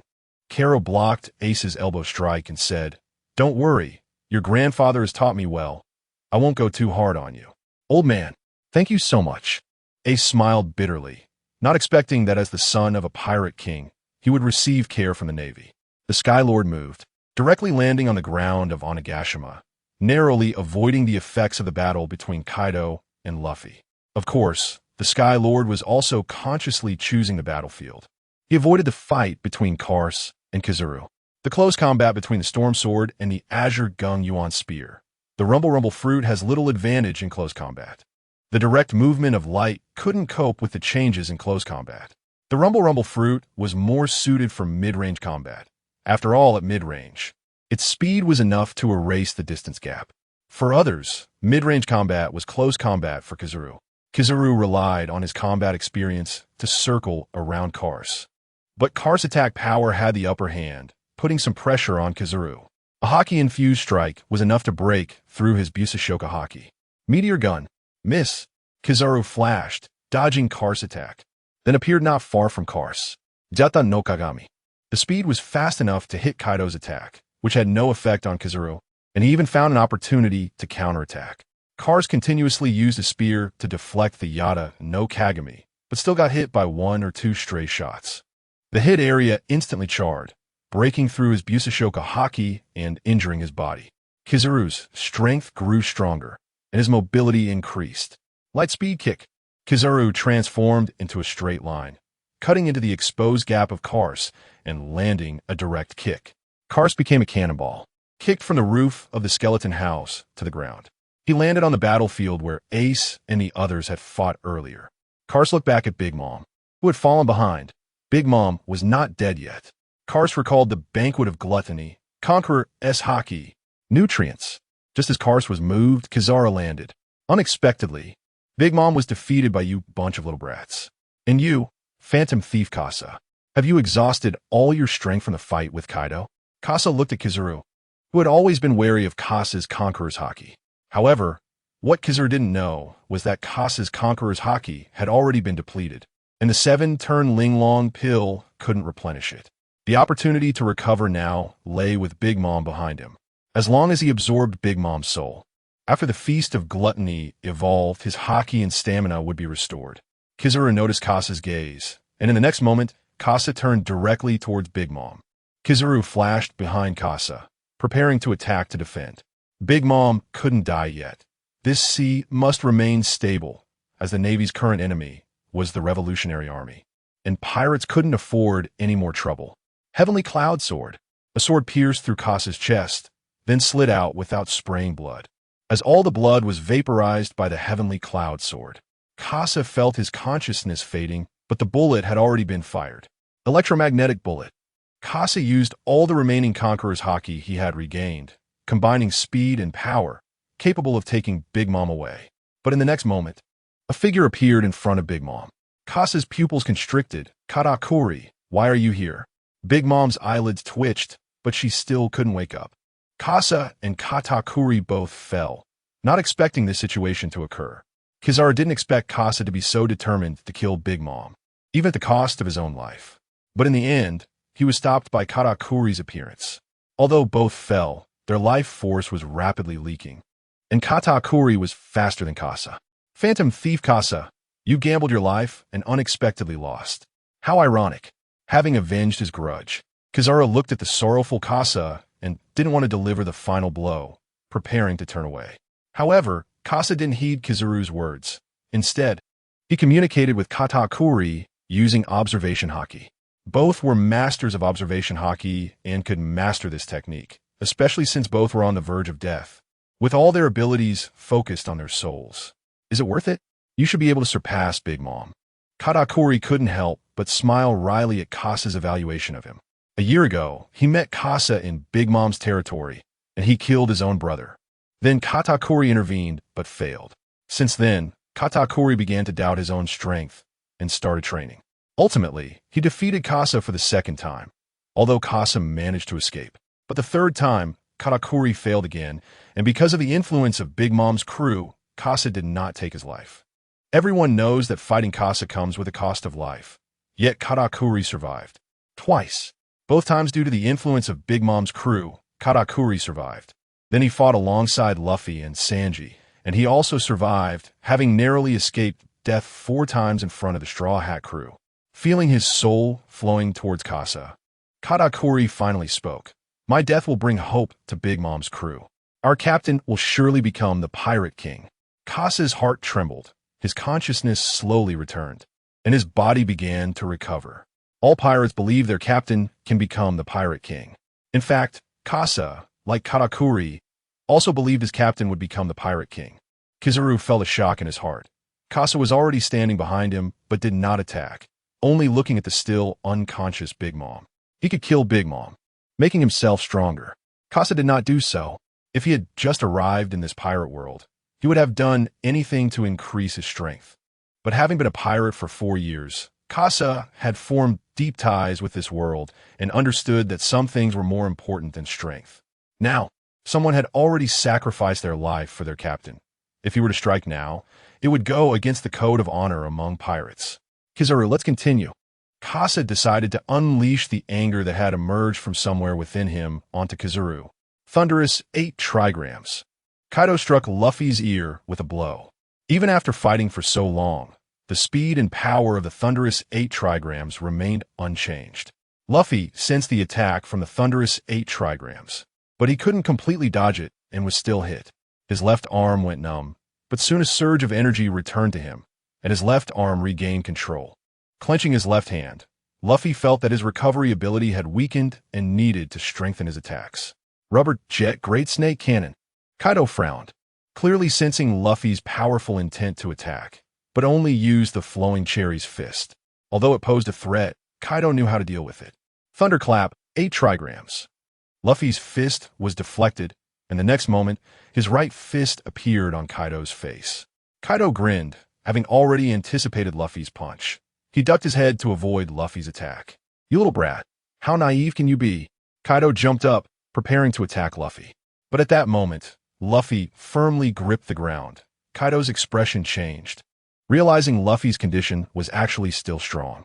Great Python Rocket Cannon. Luffy pulled with both hands, transforming into a cannonball that struck the leaping Kaido. Both crashed into the ground, smashing through the floor and into the event venue. The ninjas were shocked, stopping their actions and watching the two in the air warily. Orochimaru looked at Kaido in the air, his interest unmistakable. Luffy delivered an uppercut, hitting Kaido's chin. Kaido swung his kanabo, sending Luffy flying back, crashing into the wall. After showcasing their strength in front of the ninjas, Luffy once again sent Kaido flying out of the event venue. Itachi walked over to Orochimaru and spoke. "Orochimaru, I know what you're planning. The mission is paramount." Orochimaru licked his lips, a white snake slithering onto his hand. "Itachi-kun, perhaps I've already done it." Orochimaru indicated the white snake in his hand. Kaido's DNA had been collected. The ninja's small actions did not affect the battle between Kaido and Luffy. In the sky, Kaido swung his club towards Luffy. Diamond Dart. Luffy dodged in an instant, leaving his fist behind, which was sent flying by the shockwave. In the next moment, Luffy appeared at Kaido's waist. Having planned for a long time, Luffy unleashed the peak of his speed. Rubber Jet Viper Missile. A rapid recoil. The force of the rubber rebound exploded into a point, hitting Kaido. All the force converged into a point, penetrating Kaido's body. A pure flowing cherry technique that Kaido took head-on. Kaido swung his club to send Luffy flying. It seemed like Luffy was being continuously knocked back, while Kaido remained unyielding. But Luffy neutralized Kaido's power with repeated blows, while Kaido took all of Luffy's attacks head-on. Kaido transformed into a blue dragon, swinging his dragon head. Bad wind. A sky full of wind blades flew towards Luffy.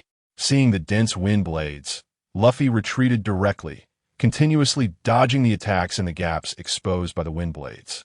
However, he still had 1 or 2 spurts of blood from his body. The density of the wind blades remained a threat to Luffy. Thunder rumbled in the sky, and as Luffy dodged, he looked at Kaido on the ground, whose scales were engulfed in flames. This is that move. Kaido clashed with the Fire Dragon Torch against Kasa. Although he lost, Luffy could still feel the terror of that strike. Kaido was surrounded by flames, his breathing slightly rapid, and he was nearing his limit. When he reached his limit, he would unleash his strongest blow. The Straw Hat Kid's vitality was incredibly resilient. Luffy looked at the thunderclouds in the sky and raised his left hand. Guo-emo Ruaw Lightning Rod. The thunderclouds boiled like oil in a hot pan, and all the lightning surged towards Luffy's arm. Luffy's deep red arm began to show a hint of dark gold, spreading within the muscle lines. This would be the final strike of Onigashima. Kaido watched Luffy continuously gather energy, concentrating all of his conqueror's haki above his head.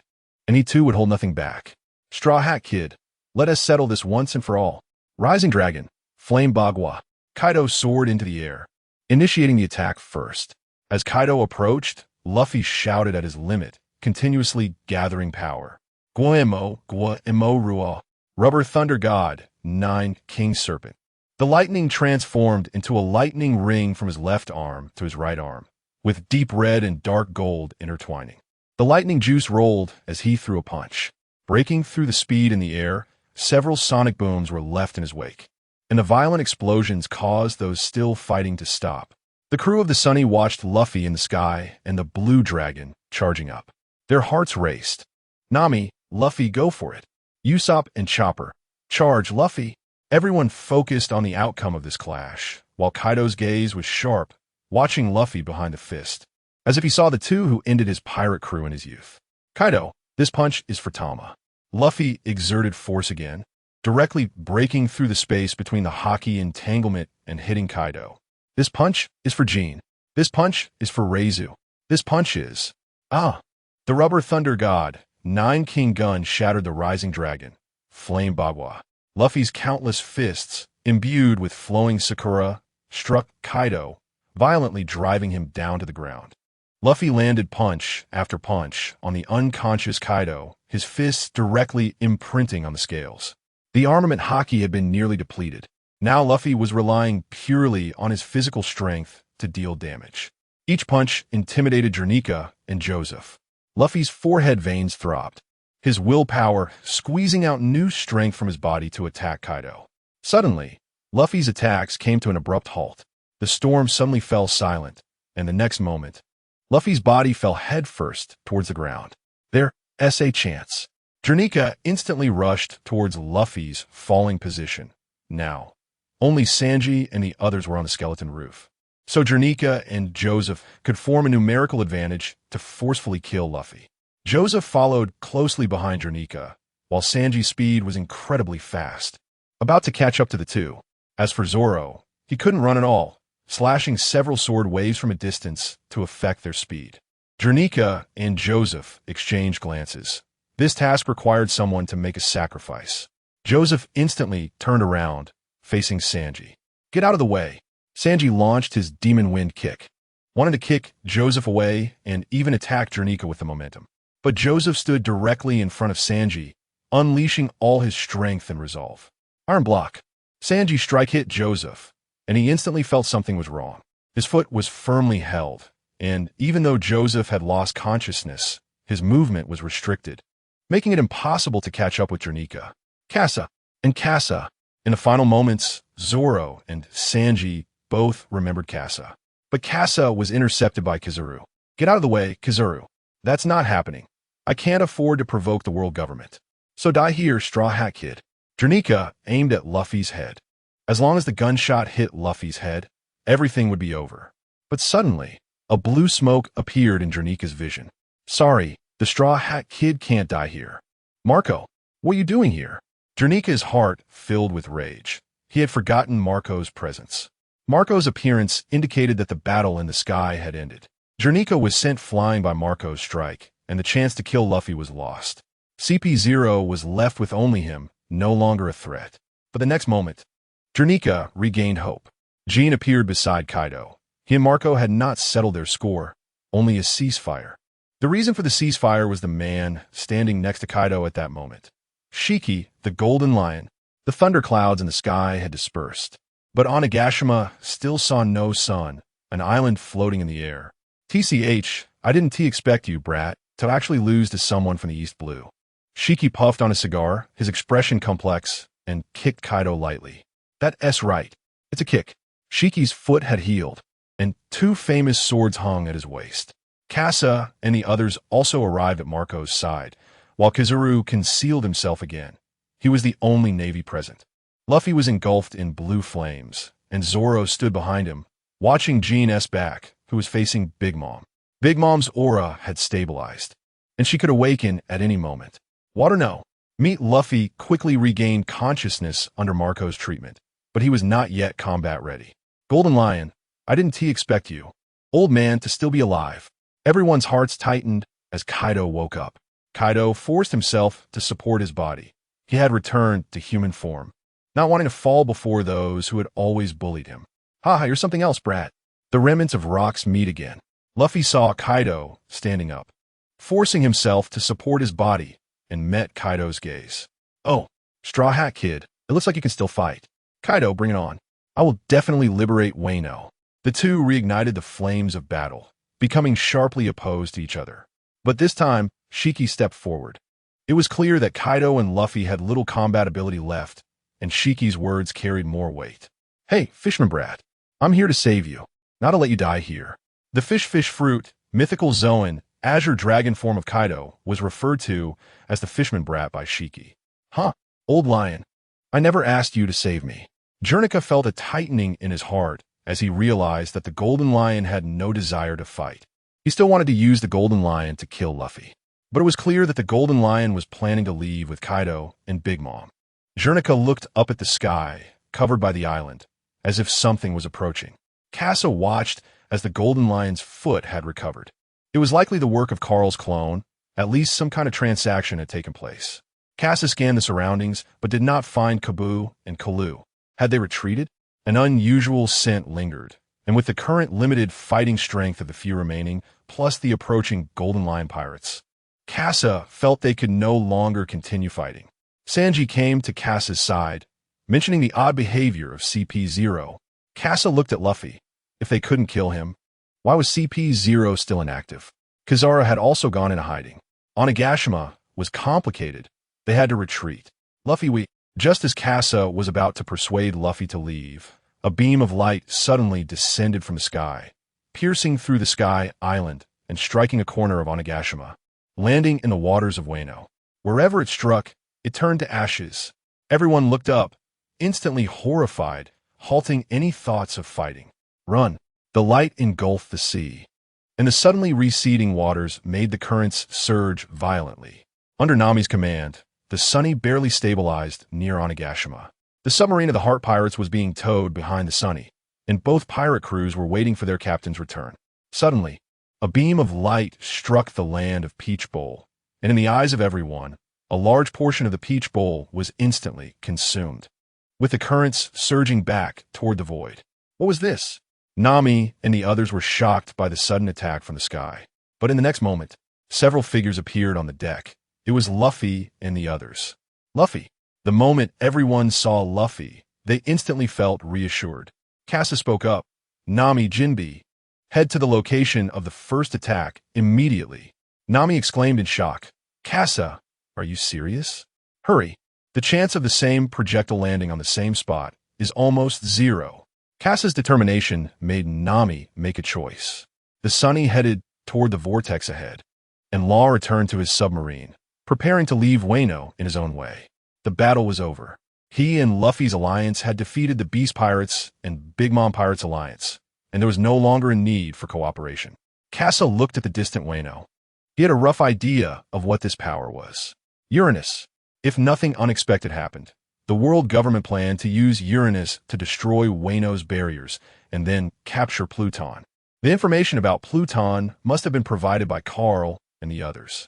The Sunny was pulled into the vortex, with beams of light continuously falling from the sky, striking the islands of Wano. Luffy clenched his fists. It felt like an attack from a natural disaster, and he could do nothing. All that had happened with Momonosuke was vivid in his mind. Kinmen, Kiku, and the others who had not participated in the battle were still on the island. But there was now no way to return to save them. Zoro looked at the swords Tsushuei and Enma at his waist. In the end, he still couldn't return the swords. This war had no winners. Everyone, brace yourselves. Prepare for the wind blast. The expressions of everyone were heavy. Each had won their battles. But Wano was being destroyed right before their eyes. The Sunny shot up into the sky, escaping the sea's surface. Without the pull of the currents, the Sunny gradually left Wano's territory. But now was not the time to relax. The attacks from above were still ongoing, and they could be hit at any moment. Kaido watched from a sky island as Onigashima was slowly being swept away by the currents. 20 years of planning had failed. Kaido looked at the distant Sunny, and in a mysterious way, he locked eyes with Luffy. A smile of excitement appeared on his face. This sea was becoming more interesting. Kaido was no longer the strongest. Feeling the presence of a rival reignited the passion of his youth. It seemed that Kaido had recovered well, as expected of father. Casa looked at the three remaining members of the Beast Pirates. Kaido, Jin, Yamato, and himself. They could still muster the commander and the three top fighters. Quinn had been defeated by Frankie and was still down on Onigashima. Jin walked to Kaido's side and said, Big Mom has come too, but her crew. The three commanders of the Big Mom Pirates had fallen on Onigashima, their strength greatly diminished, but Big Mom was still alive and could potentially recover to her peak. The Golden Lion walked to Kaido's side. Fishman Brat, are you interested in joining me? Declare war on the Marines. Jernica, along with Joseph and Maha, left Wano via their retreat route. With their qualifications, they were not yet worthy of stepping onto Uranus. Kizaru landed in front of Jernica with Drake. CP0 and the Marines had always been at odds, but they were helpless in front of the Marines. Under the threat of force, Jernica could only leave with them. Luffy was not dead, and the Nika fruit had not awakened. They still had a chance. Kizaru looked at the attacks in the sky. 10 had already fallen, and Wano's land had been completely destroyed. Now, it was targeting Wano's outer wall, preparing to release the accumulated seawater. Was the entire island really going to disappear? Was the demon slaughter order really this destructive? Casa looked at the increasingly close outer wall of Wano, timing it just right.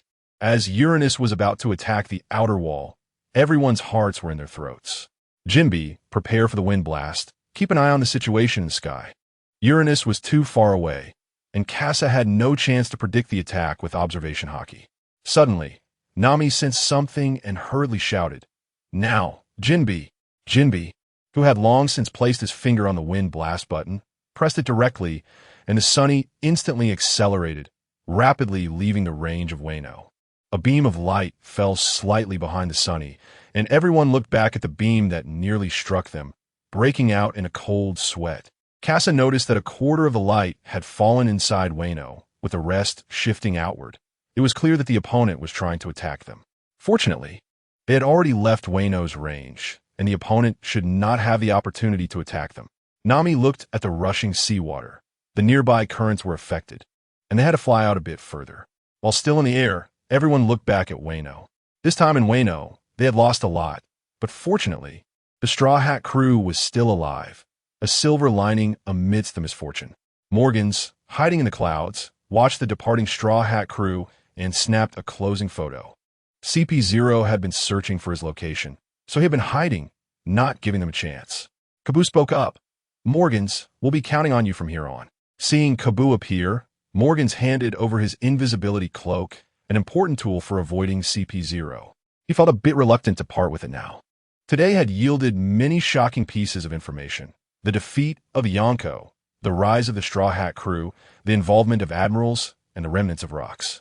And that mysterious attack from the sky was likely also a tactic of the world government. Yes, so I hope President Morgans can bypass the Navy and release it directly. Of course, the whole world has already live-streamed this war, and now we must see how we conclude it. The world government that ends the battlefield will undoubtedly stabilize this turbulent sea a little. No one would face the divine punishment from the sky. No problem. But you need to make some changes regarding the Straw Hat crew.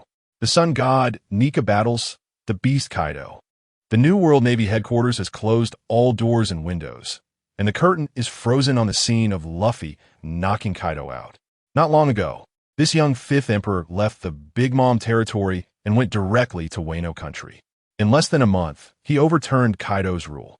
Although the winner of this battle was not them, but the one who ultimately demonstrated terrifying power, the Celestial King. And the force behind this power, the world government. Akainu watched Luffy defeat Kaido and recalled the scene from 2 years ago when, under the siege of the Three Brothers, he failed to seize the opportunity properly. Even if he had taken one person away, he wouldn't have ended up in today's situation. Looking at the main seat at the conference table, which was still empty. That's right, Akainu is no longer worthy of sitting in the position of Fleet Admiral. The huge mistake during the World Conference led to Akainu being dismissed from the position of Fleet Admiral by the Gorosei. Subsequently, with the support of the World Government Supreme Commander Kong, Admiral Carl became the new Fleet Admiral. At this moment, the door of the conference room opened, and everyone's attention was drawn to the young figure walking in. Under 30 years old, he became the Fleet Admiral. Akainu and Tsuru looked at Carl, and a strange aura flashed in their eyes. Carl's rise to power, of course, could not be separated from the support of the Gorosei. Sitting in the Fleet Admiral's position, Carl looked around. One of the three admirals was absent, and Akainu still sat at the conference table, indicating that he still had his own ambitions to fulfill and had not fled due to previous failures. Compared to the admirals, Carl cared more about Tsuru's faction's attitude. Carl had already gained considerable support from within the Navy, and what remained was the power from Tsuru's side. The likes of Fasa, Mongoose, and other veteran vice admirals were also strong combatants. Everyone focused on Carl as he tapped his right index finger on the solid wood of the conference table. causing ripples in the room as if a drop of water had fallen into a quiet lake. Everyone, the 7 warlords have been abolished. The Revolutionary Army declares war. The New World has erupted into chaos. The world is in turmoil, and those powerless civilians are waiting for a light to guide them. The urgent task is to concentrate our forces and provide a stable environment for the sea. After Carl finished speaking, at that moment, a vice admiral interrupted him. A strange atmosphere suddenly arose in the conference room, and many people looked at the vice admiral who had spoken. Doberman spoke up. Fleet Admiral Carl, what do we do about the events that happened during the World Conference? Carl glanced at Doberman, and everyone could feel the dissatisfaction in Carl's gaze. But Doberman's words were actually Carl's cue. Otherwise, it would be difficult for Carl to state his subsequent arrangements. He always needed a pretext to bring out the theme of the meeting. Regarding the impact caused by the revolutionary sailboat during the World Conference, I have already contacted the world government to demonstrate the power of the world government. Carl pointed to the scene on the curtain, which depicted the current situation in Wano country. The towering cliffs of Wano had disappeared, leaving only a calm sea. The power capable of erasing an island from the map is enough to make the Revolutionary Army wary. And with the time we have gained, we need to stabilize this sea. Hearing Carl's words, many veteran vice admirals' expressions brightened. Compared to the world government's hatred of the Revolutionary Army, Carl's decision aligns more with the justice they believe in. There are people who have risen to this position step by step in that chaotic era, having experienced countless battles and seen numerous darkness, yet still persist in this position. Once, their like-minded companions left for various reasons. Tsuru at this moment thought of her few companions. Both Garp and Zephyr had left because of the world government. One only wanted to be a vice admiral and do what he wanted, while another had become a warlord of the sea due to the world government's arrangement, leaving the Navy to form the new Navy. Tsuru listened to the series of arrangements laid out by Carl, although she was somewhat dissatisfied with Carl's secretive actions. What Carl wanted to do was the same as her goal, just in a different way. Just as Carl arranged everything, the people in the conference room began to leave. As they departed, many looked toward Akainu, especially those who were once in the same faction as him. Carl's methods were more hardline than Akainu's. He insisted on returning with the heads of pirates, not needing prisoners. Once everyone had left, only Carl remained in the conference room. The next moment, someone walked out from behind the curtain, looking at the sea surface depicted on the curtain. Sengoku spoke. I didn't expect you actually did it. Carl looked at Sengoku before him. After Sengoku abdicated 2 years ago, the Sengoku who appeared before everyone was merely a puppet created by the Gorosei. If Sengoku had been present during these 2 years, it would have impacted Carl's plans. But Sengoku's imprisonment by the Gorosei was not Carl's intention, but rather a decision made by the Gorosei themselves. Fleet Admiral Sengoku, long time no see. Haha, I am no longer the Fleet Admiral. Sengoku sat in Akainu's position. Although Akainu made a serious mistake, he still held the highest position in the Navy after Carl, and his strength remained formidable. I didn't expect that ancient weapons were actually in the hands of the world government. It should not just be ancient weapons. Carl poured a cup of tea in front of Sengoku. His intelligence capabilities vaguely sensed that the world government seemed to have grasped another kind of power. The Navy seems to have no ability to resist in front of such a world government. The Navy originally belonged to a department under the world government, and although it had grown larger because of the influence of the sea, becoming a major force of the world government, Sengoku did not see it that way. At least the people he saw on the world government side had strength that was not inferior to elite vice admirals. By the way, what reason were you taken by the Gorosei before? Carl's words seemed to evoke unpleasant memories for Sengoku. His hand trembled slightly, causing the surface of the tea in the cup to ripple.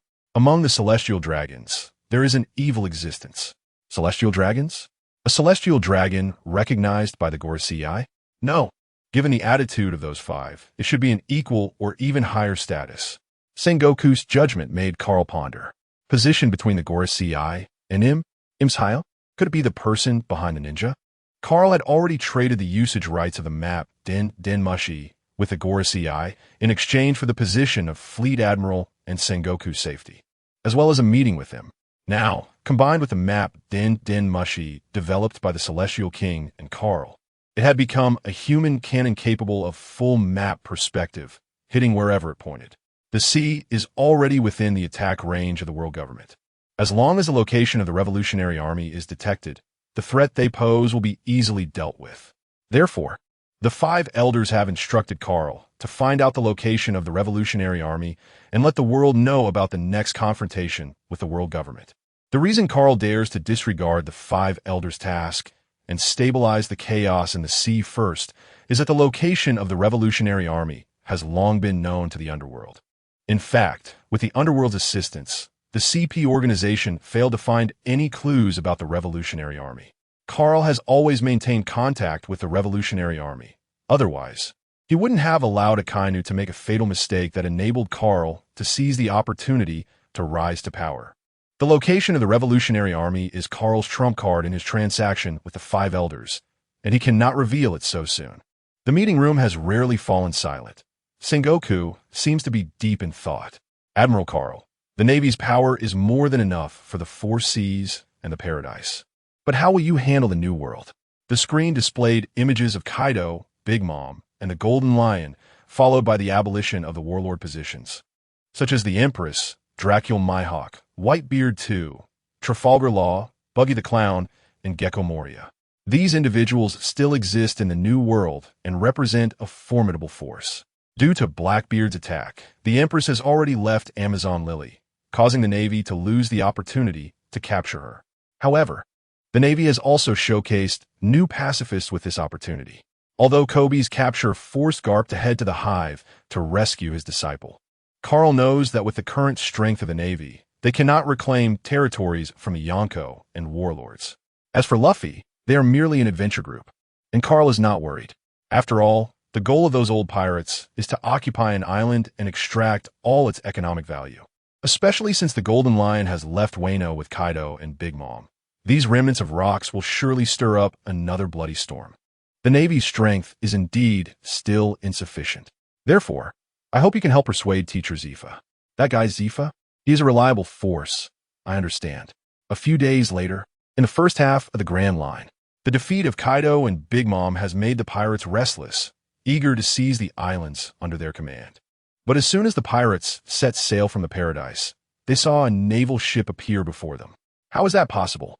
How can the Navy move so quickly? The Weasel watched the scene on the surveillance snail, and with the help of the map snail, all the Navy received real-time updates on the movements of pirates in their designated sea areas.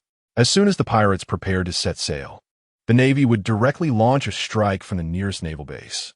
Such events occurred frequently in the paradise, and, in no time, the Navy quickly took control of the islands of Kaido and Big Mom.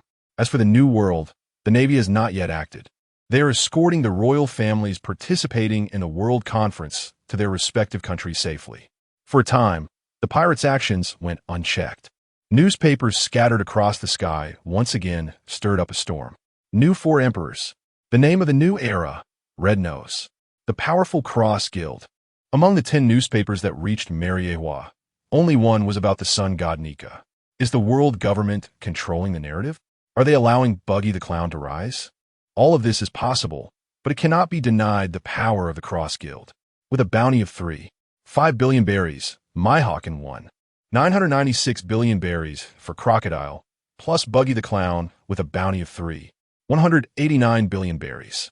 Looking at the bounty notice produced by the Cross Guild, Don Quixote Doflamingo couldn't help but laugh. Ha ha, interesting, really interesting. As someone who only watched Naruto and accidentally saw 1 or 2 episodes of One Piece on TV, Doflamingo never expected the plot of One Piece to be so fascinating. When he was on Earth, he accidentally clicked yes on his computer, first arriving in the Naruto world, becoming the strongest in the world, and then, by chance, arriving in the One Piece world. Originally, he planned to use the abilities he gained from the Naruto world to go back to Earth and rule over it. But unexpectedly, he encountered someone who had also crossed over with him here. Looking at the portraits of Carl and Casa hanging on the wall, he couldn't quite determine who the real body was and who inherited the will of the original body. Really interesting. It seems even more fun here than the all-powerful Naruto world. Don't you think so, Orochimaru? Suddenly, a figure appeared in the room, and Orochimaru was summoned. With a snake-like tongue flicking, Orochimaru spoke in a cold, sticky voice. Lord Doflamingo, the tailed beast has been successfully summoned, and the people of Konoha have become Jinchuriki. As for the soul coins, they have been almost exhausted. What should we do about returning? Doflamingo spent all the soul coins from Wano on the tailed beasts, successfully summoning them and bestowing them upon the 11 young strong ones of Konoha. Now that Toby has been captured, it's still more than enough. Doflamingo pointed to the 4 emperors, warlords, and straw hat crew on the wall. There's still a large amount of soul coins here. Let's find an opportunity for a big, chaotic battle. Understood, Lord Doflamingo. I'll do it right away. Orochimaru disappeared, and Doflamingo couldn't help but lie back on the sofa, feeling that summoning Orochimaru was truly great. As a celestial dragon from the Don Quixote family, he could easily kill slaves to earn soul coins and then summon Orochimaru immediately. After summoning Orochimaru, Doflamingo handed over all matters to him, waging war, acquiring soul coins, researching giant creatures, devil fruits, and so on. He only needed to wait for the soul coins in his balance to slowly increase. Thinking of this, Doflamingo felt a surge of excitement. Suddenly, Hinata appeared in the room. Seeing that she was alone, Hinata couldn't help but tremble. Hinata-chan, Doflamingo's nightmarish voice suddenly came from beside her, making Hinata jump back in fright. Looking at Hinata, who was trembling like a little rabbit, Doflamingo's inner desire was instantly satisfied. His ability allows him to control summon characters and implant different settings. Each person was implanted with loyalty and an unyielding setting. Of course, he could also choose not to set a parameter, keeping their original personality. And Doflamingo indeed did so. Only for Hinata. He enjoys watching Hinata's genuine trembling, unable to resist, forced to yield to her expression. Doflamingo pinched Hinata's delicate chin. Hinata-chan, long time no see. Have you missed me? As Hinata looked at Doflamingo's increasingly close face, her nose was rubbing against her smooth skin. Remembering that her companions were all under Doflamingo's control, Hinata could only suppress her urge to push him away and trembled. Doflamingo-kun, I miss you too.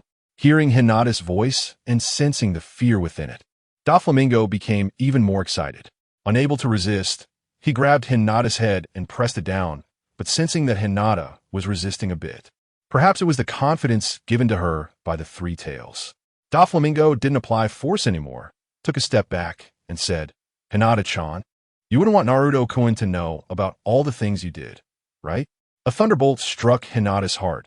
Her eyes lost their focus, and she slowly knelt down. Then, under a satisfied expression from Kai, she slowly opened her cherry-like mouth. It was the first time anyway. Wait for me, Luffy. A few days ago, the Straw Hat crew, having escaped from Wano, was gradually recovering on the sea. Casa and the others looked at the dejected Luffy at the bow of the ship, unsure of how to comfort him. Momonosuke had died right in front of them, and the liberation of Wano had failed. But fortunately, Casa had foresight and had secured a copy of the historical text. Now the Straw Hat Pirates had 3 pieces, only 1 more left to reach the final island, Laugh Tale. Just then, there was a sudden commotion next to the Sunny, and Law appeared on the ship. Law landed on the lush green deck, and Luffy jumped from the lion's head to stand in front of Law. The two had achieved their alliance goal, bringing Kaido down from the ranks of the 4 emperors, along with Big Mom.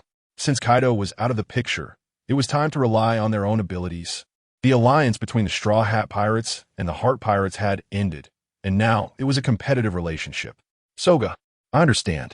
Casa, take that thing out. Casa heard Luffy's voice and took out the copied historical text from his spatial belt, tossing it in front of Law. Law caught it, looking at Luffy with confusion. Is this okay? Straw Hat Captain, we're rivals. It doesn't matter.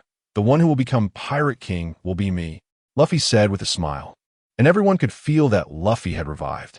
Law looked at Luffy's smiling face, gripping the historical text tightly. If that's the case, then I won't hold back. The sound of submarine entering the water echoed as the Heart Pirates continued with their plan. As for the Straw Hat crew, Luffy raised his arm and shouted, Everyone, let's hold a feast to celebrate Ace and Marco joining us. Oh, XN, winky face, huh? X2. Just as Ace and Marco were puzzled, everyone had already started moving. Ace helplessly held his forehead and said, Luffy, I never said I was joining you. Marco also felt helpless, watching the previously lifeless pirate crew instantly come alive. His gaze focused on Luffy, who was playing with Usopp and Chopper. He could naturally see that Luffy had the ability to instantly change the atmosphere among his companions. This ability is something a captain must possess. Casa strolled over to Ace, waiting for the feast to unfold so he could eat. Don't worry. Luffy just wants to find an excuse to hold a feast. You know your brother well enough. Casa tossed some alcohol to the two, and Zoro, who was moving tables, immediately noticed. Hey, Casa, do you have any good stuff left? Zoro quickly appeared in front of Casa, who took out a few bottles of beer. Beer whets the appetite, and liquor heats up the atmosphere, enough to get these monsters drunk. After downing a drink, Sanji noticed the few people slacking off. Hey, Mosshead, Casa, you two come help. Zoro was quite displeased at being interrupted while drinking, but on the ship, no one could defy the chef's words. Zoro grumbled as he walked down to the front deck, while Casa shrugged and said, Sanji, is there anything left on the ship for the feast?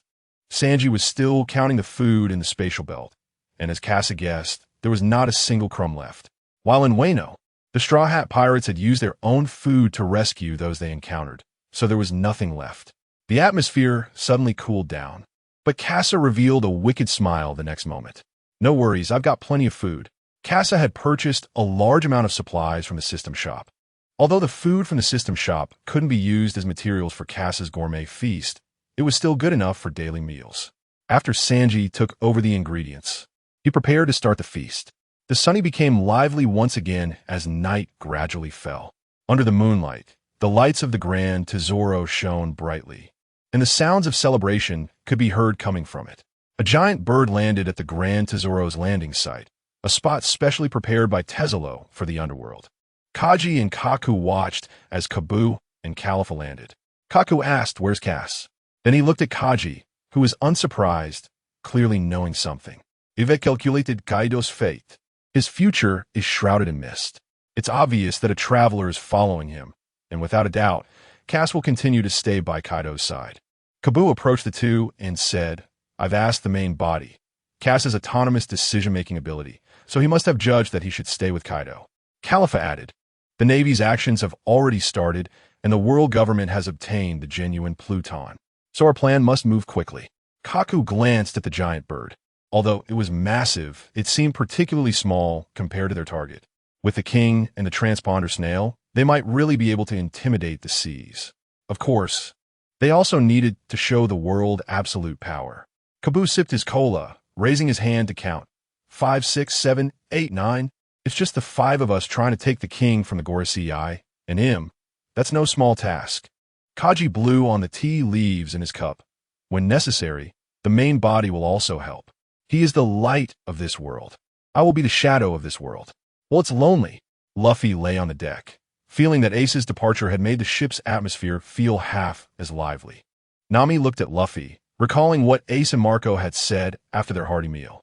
Luffy, we have our own adventures. Sabo does too. So I'm also planning to establish my own pirate crew to compete for the title of Pirate King with you. Huh, is that so? Then Ace, you should also take these 3 historical texts with you. Ace was taken aback.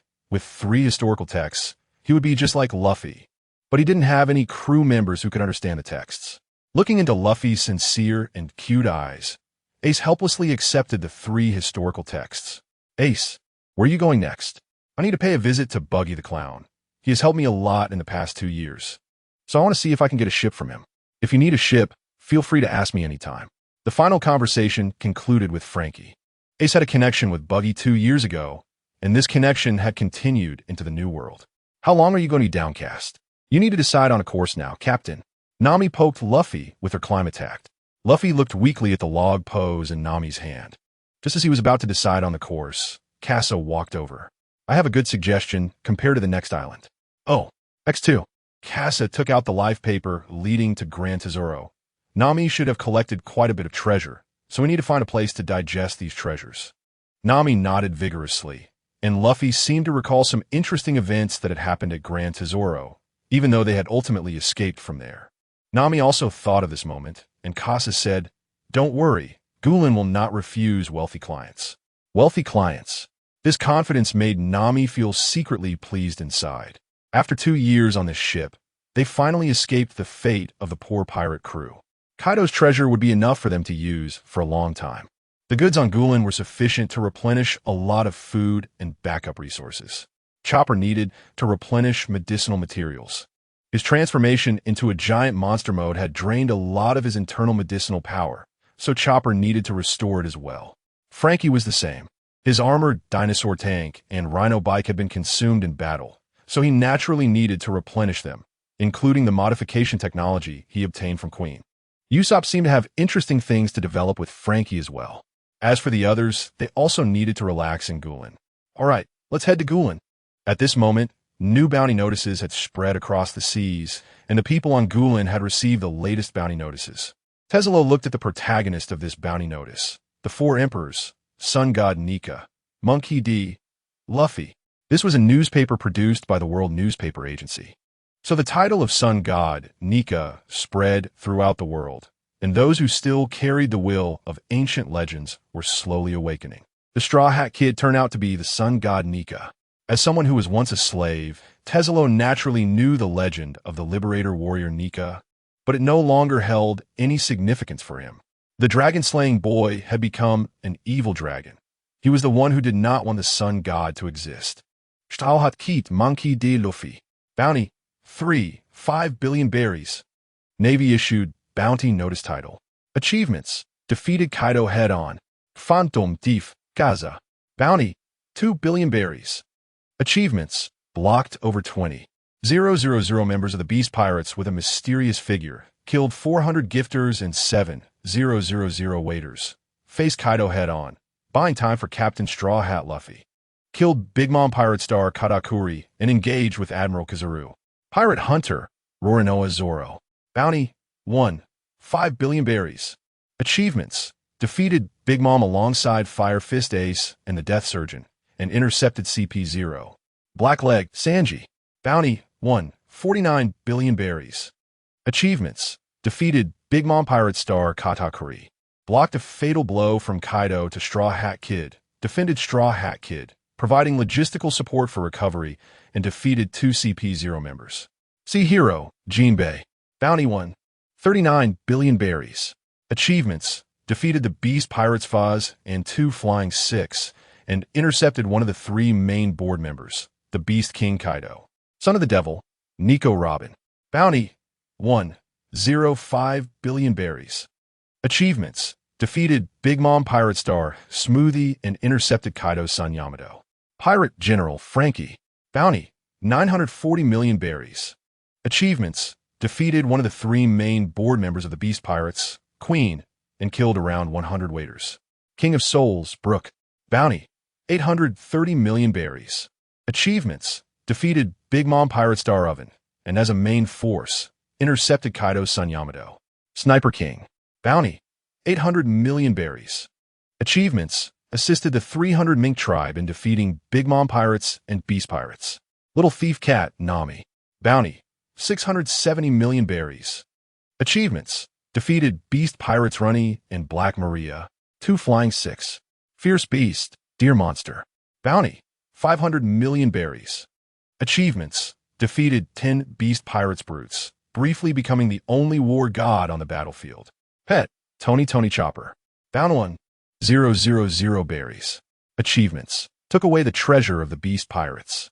Stahlhut Pirates. Total bounty 14. 67 billion and 1,000 berries.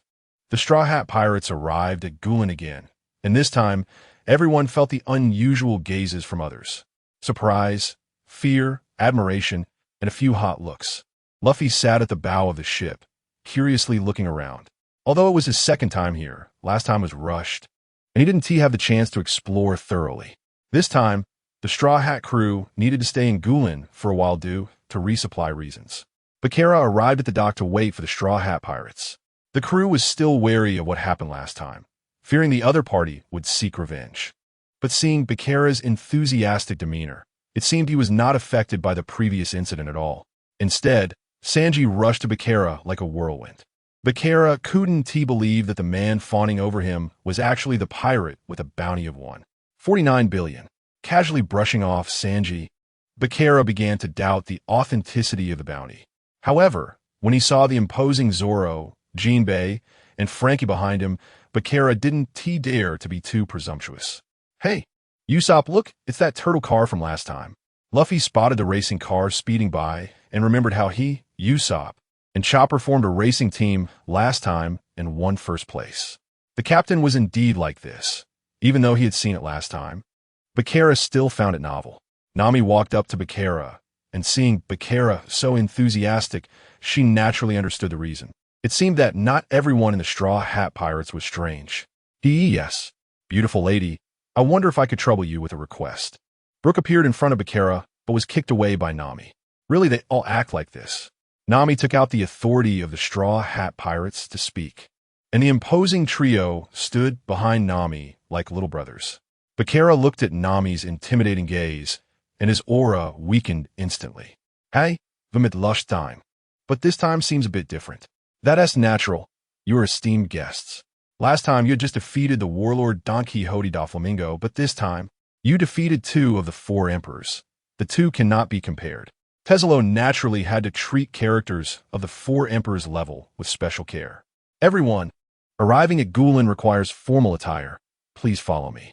With the experience from last time, the Straw Hat crew followed Bakera to the hotel under Tezzolo's control. The hotel in Gulen was magnificent. The entire top floor was reserved, and after leaving the elevator, the group passed through the rooftop garden and arrived at the rooftop villa. The infinity pool in front of the villa offered a direct view of Gulen's luxurious night scenery, extremely extravagant. However, the Straw Hat crew didn't care about the luxury setup in front of them. Instead, they pushed open the room and were stunned by the wall of bounty notices. Nami covered her mouth, unable to believe her eyes as she looked at her bounty amount. No way. How is this possible? Nami looked at her bounty of 670 million and wished she could tie herself up and turn herself into the Navy to collect the bounty.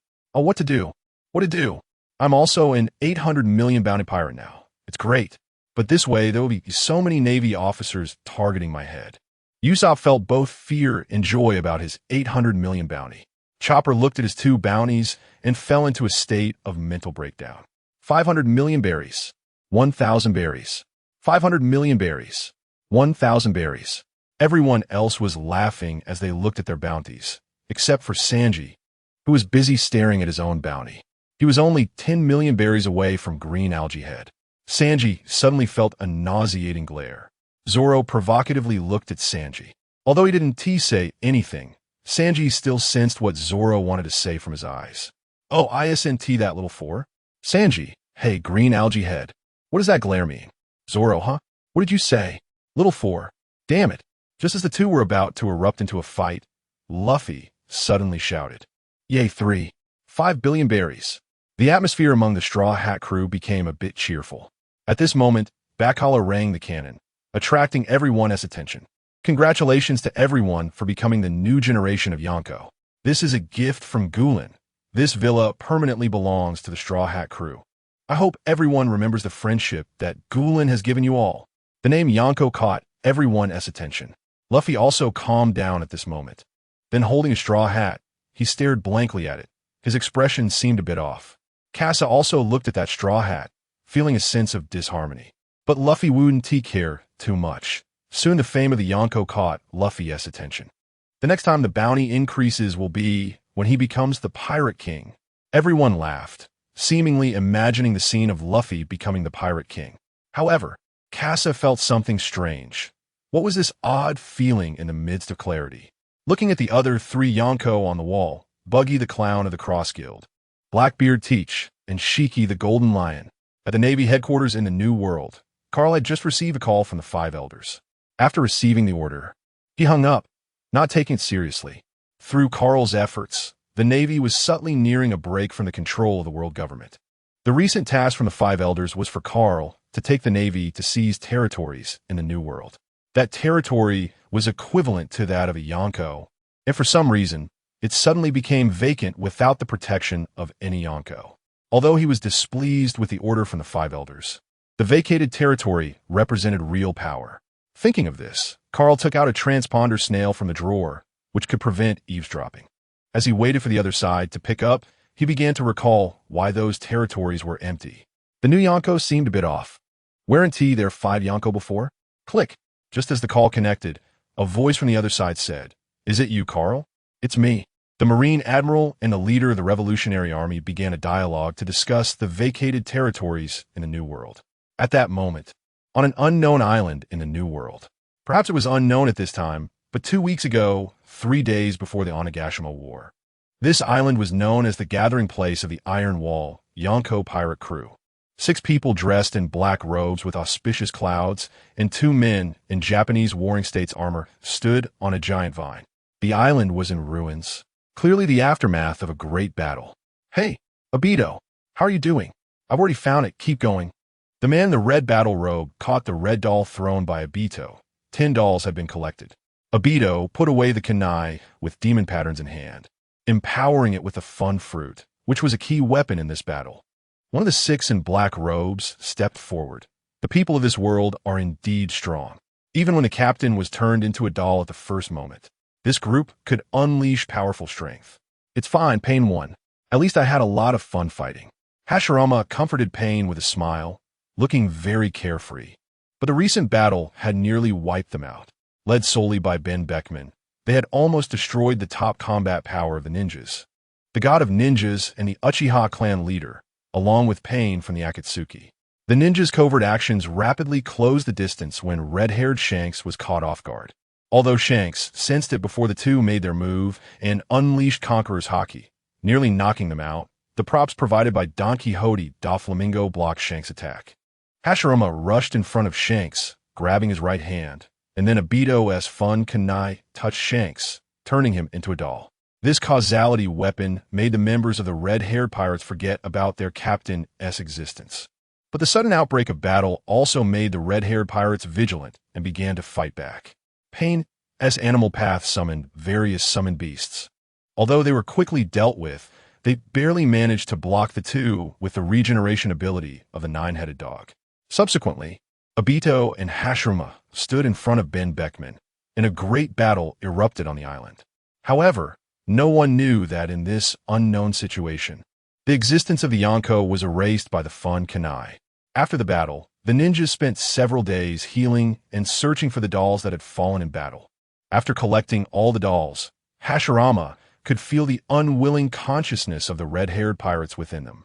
"Sorry, but we have our mission. This world is up to us now.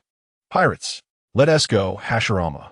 Obito approached Hashirama, and in the next moment, the 8 of them vanished together. At this time on Gulen, Kasa arrived at the deepest room of the Underworld Palace alone. After spending a week in Gulen, Kasa had been having a blast with the Straw Hat crew. Before he crossed over, he only saw the storyline of leaving Wano and was unclear about the subsequent plot developments. Having long been accustomed to using the advantage of the Prophet's storyline to act, Kasa didn't know what to do next. So he simply went along with everyone's wild fun. He played constantly in the Gulen amusement park with the Idiot Trio, researched the latest technology in the shipyard with Usopp and Frankie, watched beautiful women on the street with Sanji and Brooke, shopped with Nami and Robin, and drank with Zoro and Jinbei. It was as if he was enjoying the life of a Straw Hat crew member. However, the current actions of the Straw Hat crew needed Kasa's intelligence as a reference. So before the Sunny was fully repaired, Kasa had to prepare some work to understand the movements of this sea. Looking at the 579 and 680 in front of him, it seemed that Carl viewed odd numbers as tools and even numbers as combat power. He didn't expect the sea to have changed like this. Carl should be more than just an admiral. You are also a clone split from the main body, so you should also understand the ambitions of the main body. TCH. Kasa always believed that he was the main body. At the very least, he was completely composed of the soul from his previous life. While Carl was merely a soul influenced by this world, the true soul of the body should be the soul of the original body, and after the soul fused, it was once again separated by the split fruit. Kasa was somewhat dissatisfied with being sidelined by others, but it didn't matter much. His current strength was already on par with a typical general, infinitely close to the 4 emperors. Without further ado, aside from what we already know, there are those ninjas. You still have you in your hands, right? At this point, The glasses of Kagu flickered with a white light, obscuring his eyes as he smiled and said, "That's right, to be honest, the will of a ninja is truly powerful. It's much more interesting when I interrogate them." Kasa looked at the somewhat dark Kagu. This person seemed to reflect Kasa's own darker side. Kasa followed Kagu and the others down to the underground, where the underworld had a dedicated basement in the temple. Upon entering the basement, listening to the roars coming from deep within, Kasa felt no discomfort. Rather, he felt a bit of anticipation. People accumulate some resentment, and it has to be released somehow. Fortunately, Kasa could control it, holding back his curiosity to avoid looking at the gruesome scenes on both sides. He headed straight to the deepest part, not opening the last room, but instead the one just before it. Kasa looked at the final room and felt there was a secret about the clones inside. The iron door screeched as it scraped open, a beam of light shining on Ya's head directly in front of the iron door. Yet he showed no reaction, lifeless. Beneath his feet lay a dog corpse, already stiff and foul-smelling, indicating it had been dead for some time. TSK, you really are cruel. Kasa couldn't help but speak up, but didn't make the others feel guilty.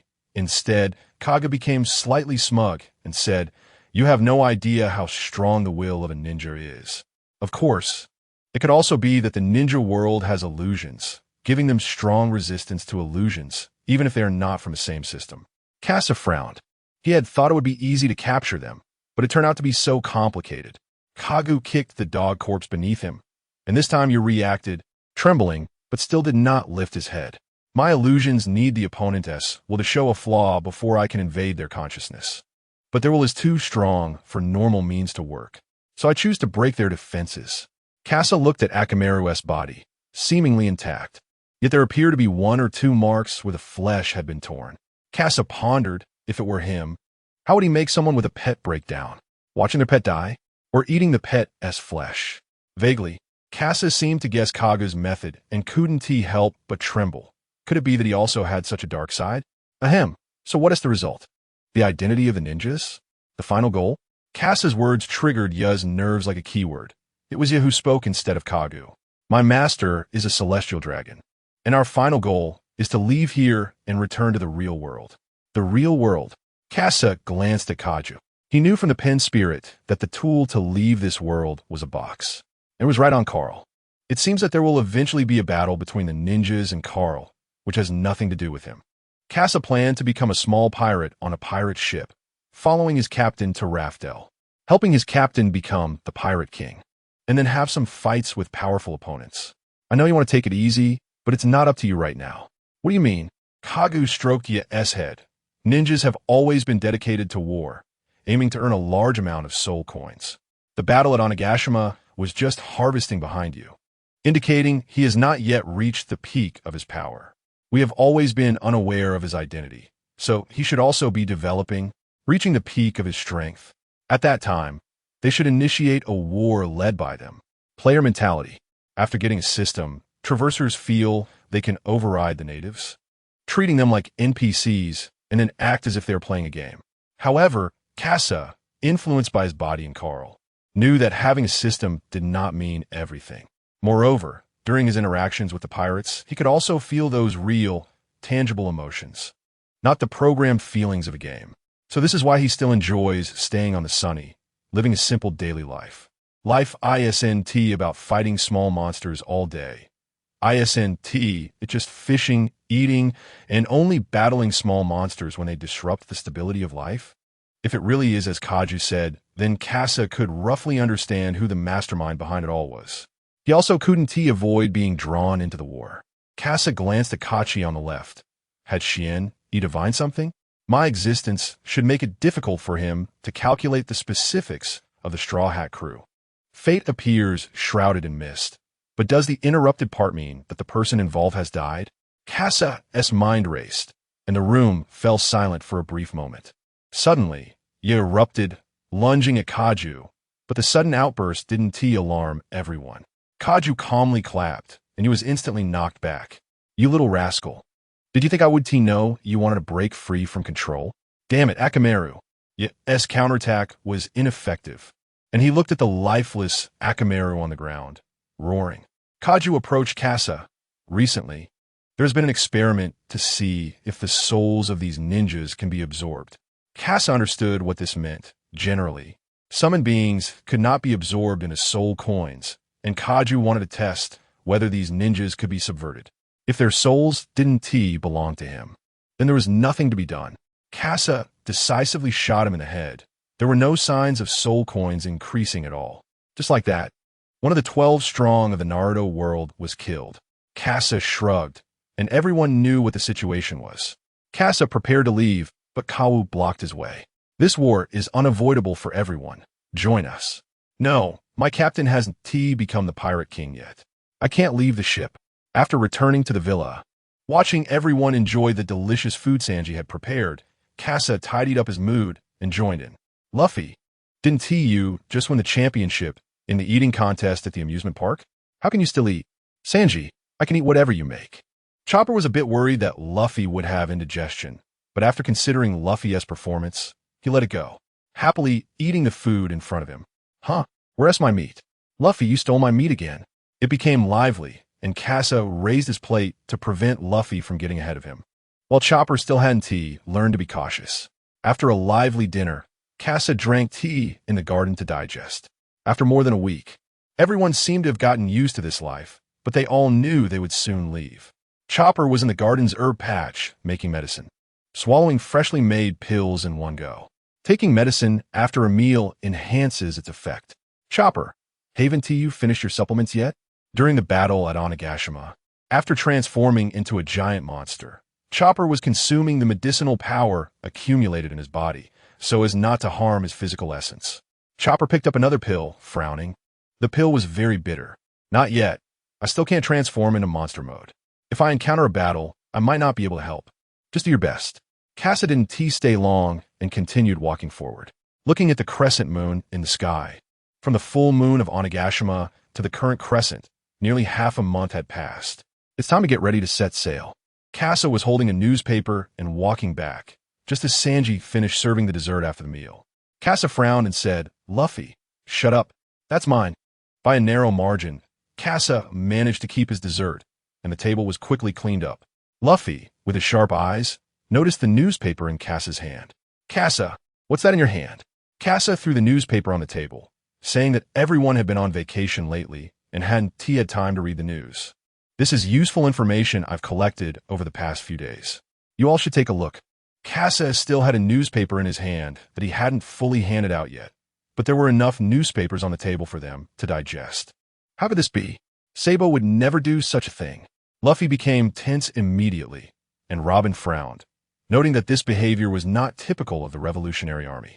At that moment, Casa spoke up. About 3 weeks ago, while we were preparing for the battle at Onigashima, during the World Conference, a major event occurred. The Revolutionary Army's Chief of Staff, Luffy's second brother Sabo, declared war on the world government. But this news wasn't the most shocking, because the next moment, Sabo was captured by the former Marine Admiral, Xianing. Subsequently, due to Akainu's misjudgment, Sabo managed to escape.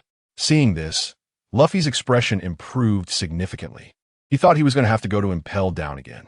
As for declaring war or not, he had already done that back on Judicial Island.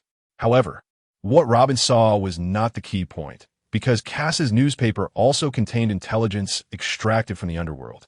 Robin looked incredulously at that intelligence and asked, Casa, is this real? Casa nodded. Yes, the world government won't disclose this scandal. They have already pushed all the blame onto the Revolutionary Army. Nami's expression also changed upon seeing that intelligence. Celestial dragons brutally killed in mer.The.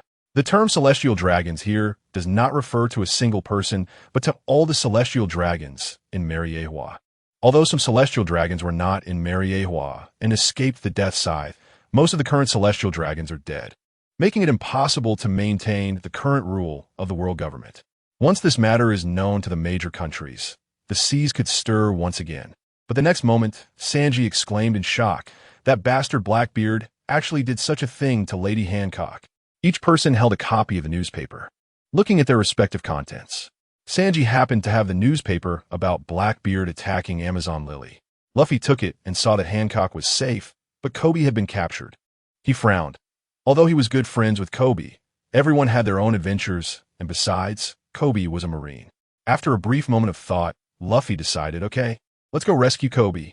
Sanji burst into flames, roaring, that guy Blackbeard actually laid hands on my lovely Hancock. Absolutely unforgivable. The other newspapers that everyone received included New Marine Admiral, Shining Carl, the strongest swordsman, the foundation of the Cross Guild, the disbandment of the 7 warlords, the Marines' powerful strength, the Marines' actions suppressing the 4 seas. After all, it was a world newspaper cooperating with the world government, overly promoting the Marines' actions. And Luffy's rise as one of the 4 emperors was quickly overshadowed. Only Zoro was interested in looking at the Cross Guild, recalling that Ace had mentioned it. And now he found out that Mihawk had joined as well. Seeing the emotions running high, Casa threw out the last newspaper. Everyone take a look at this. The headline was directly printed on the paper. The world's most luxurious mermaid, Mermaid Princess Shirahoshi. The photo showed Blackbeard entering Fishman Island and capturing Shirahoshi, with the date being today. Everyone was shocked. Shirahoshi had actually been taken away. Casa looked at Luffy and said, the 4th historical text is with Blackbeard. Captain, give the order. Introduction. Kaido looked at the few men standing in front of him. Monkey-D, Luffy, Roronoa Zoro, Vinsmoke Sanji, and those 2 men. The legend is already on the verge of collapse, and the era will be turned upside down.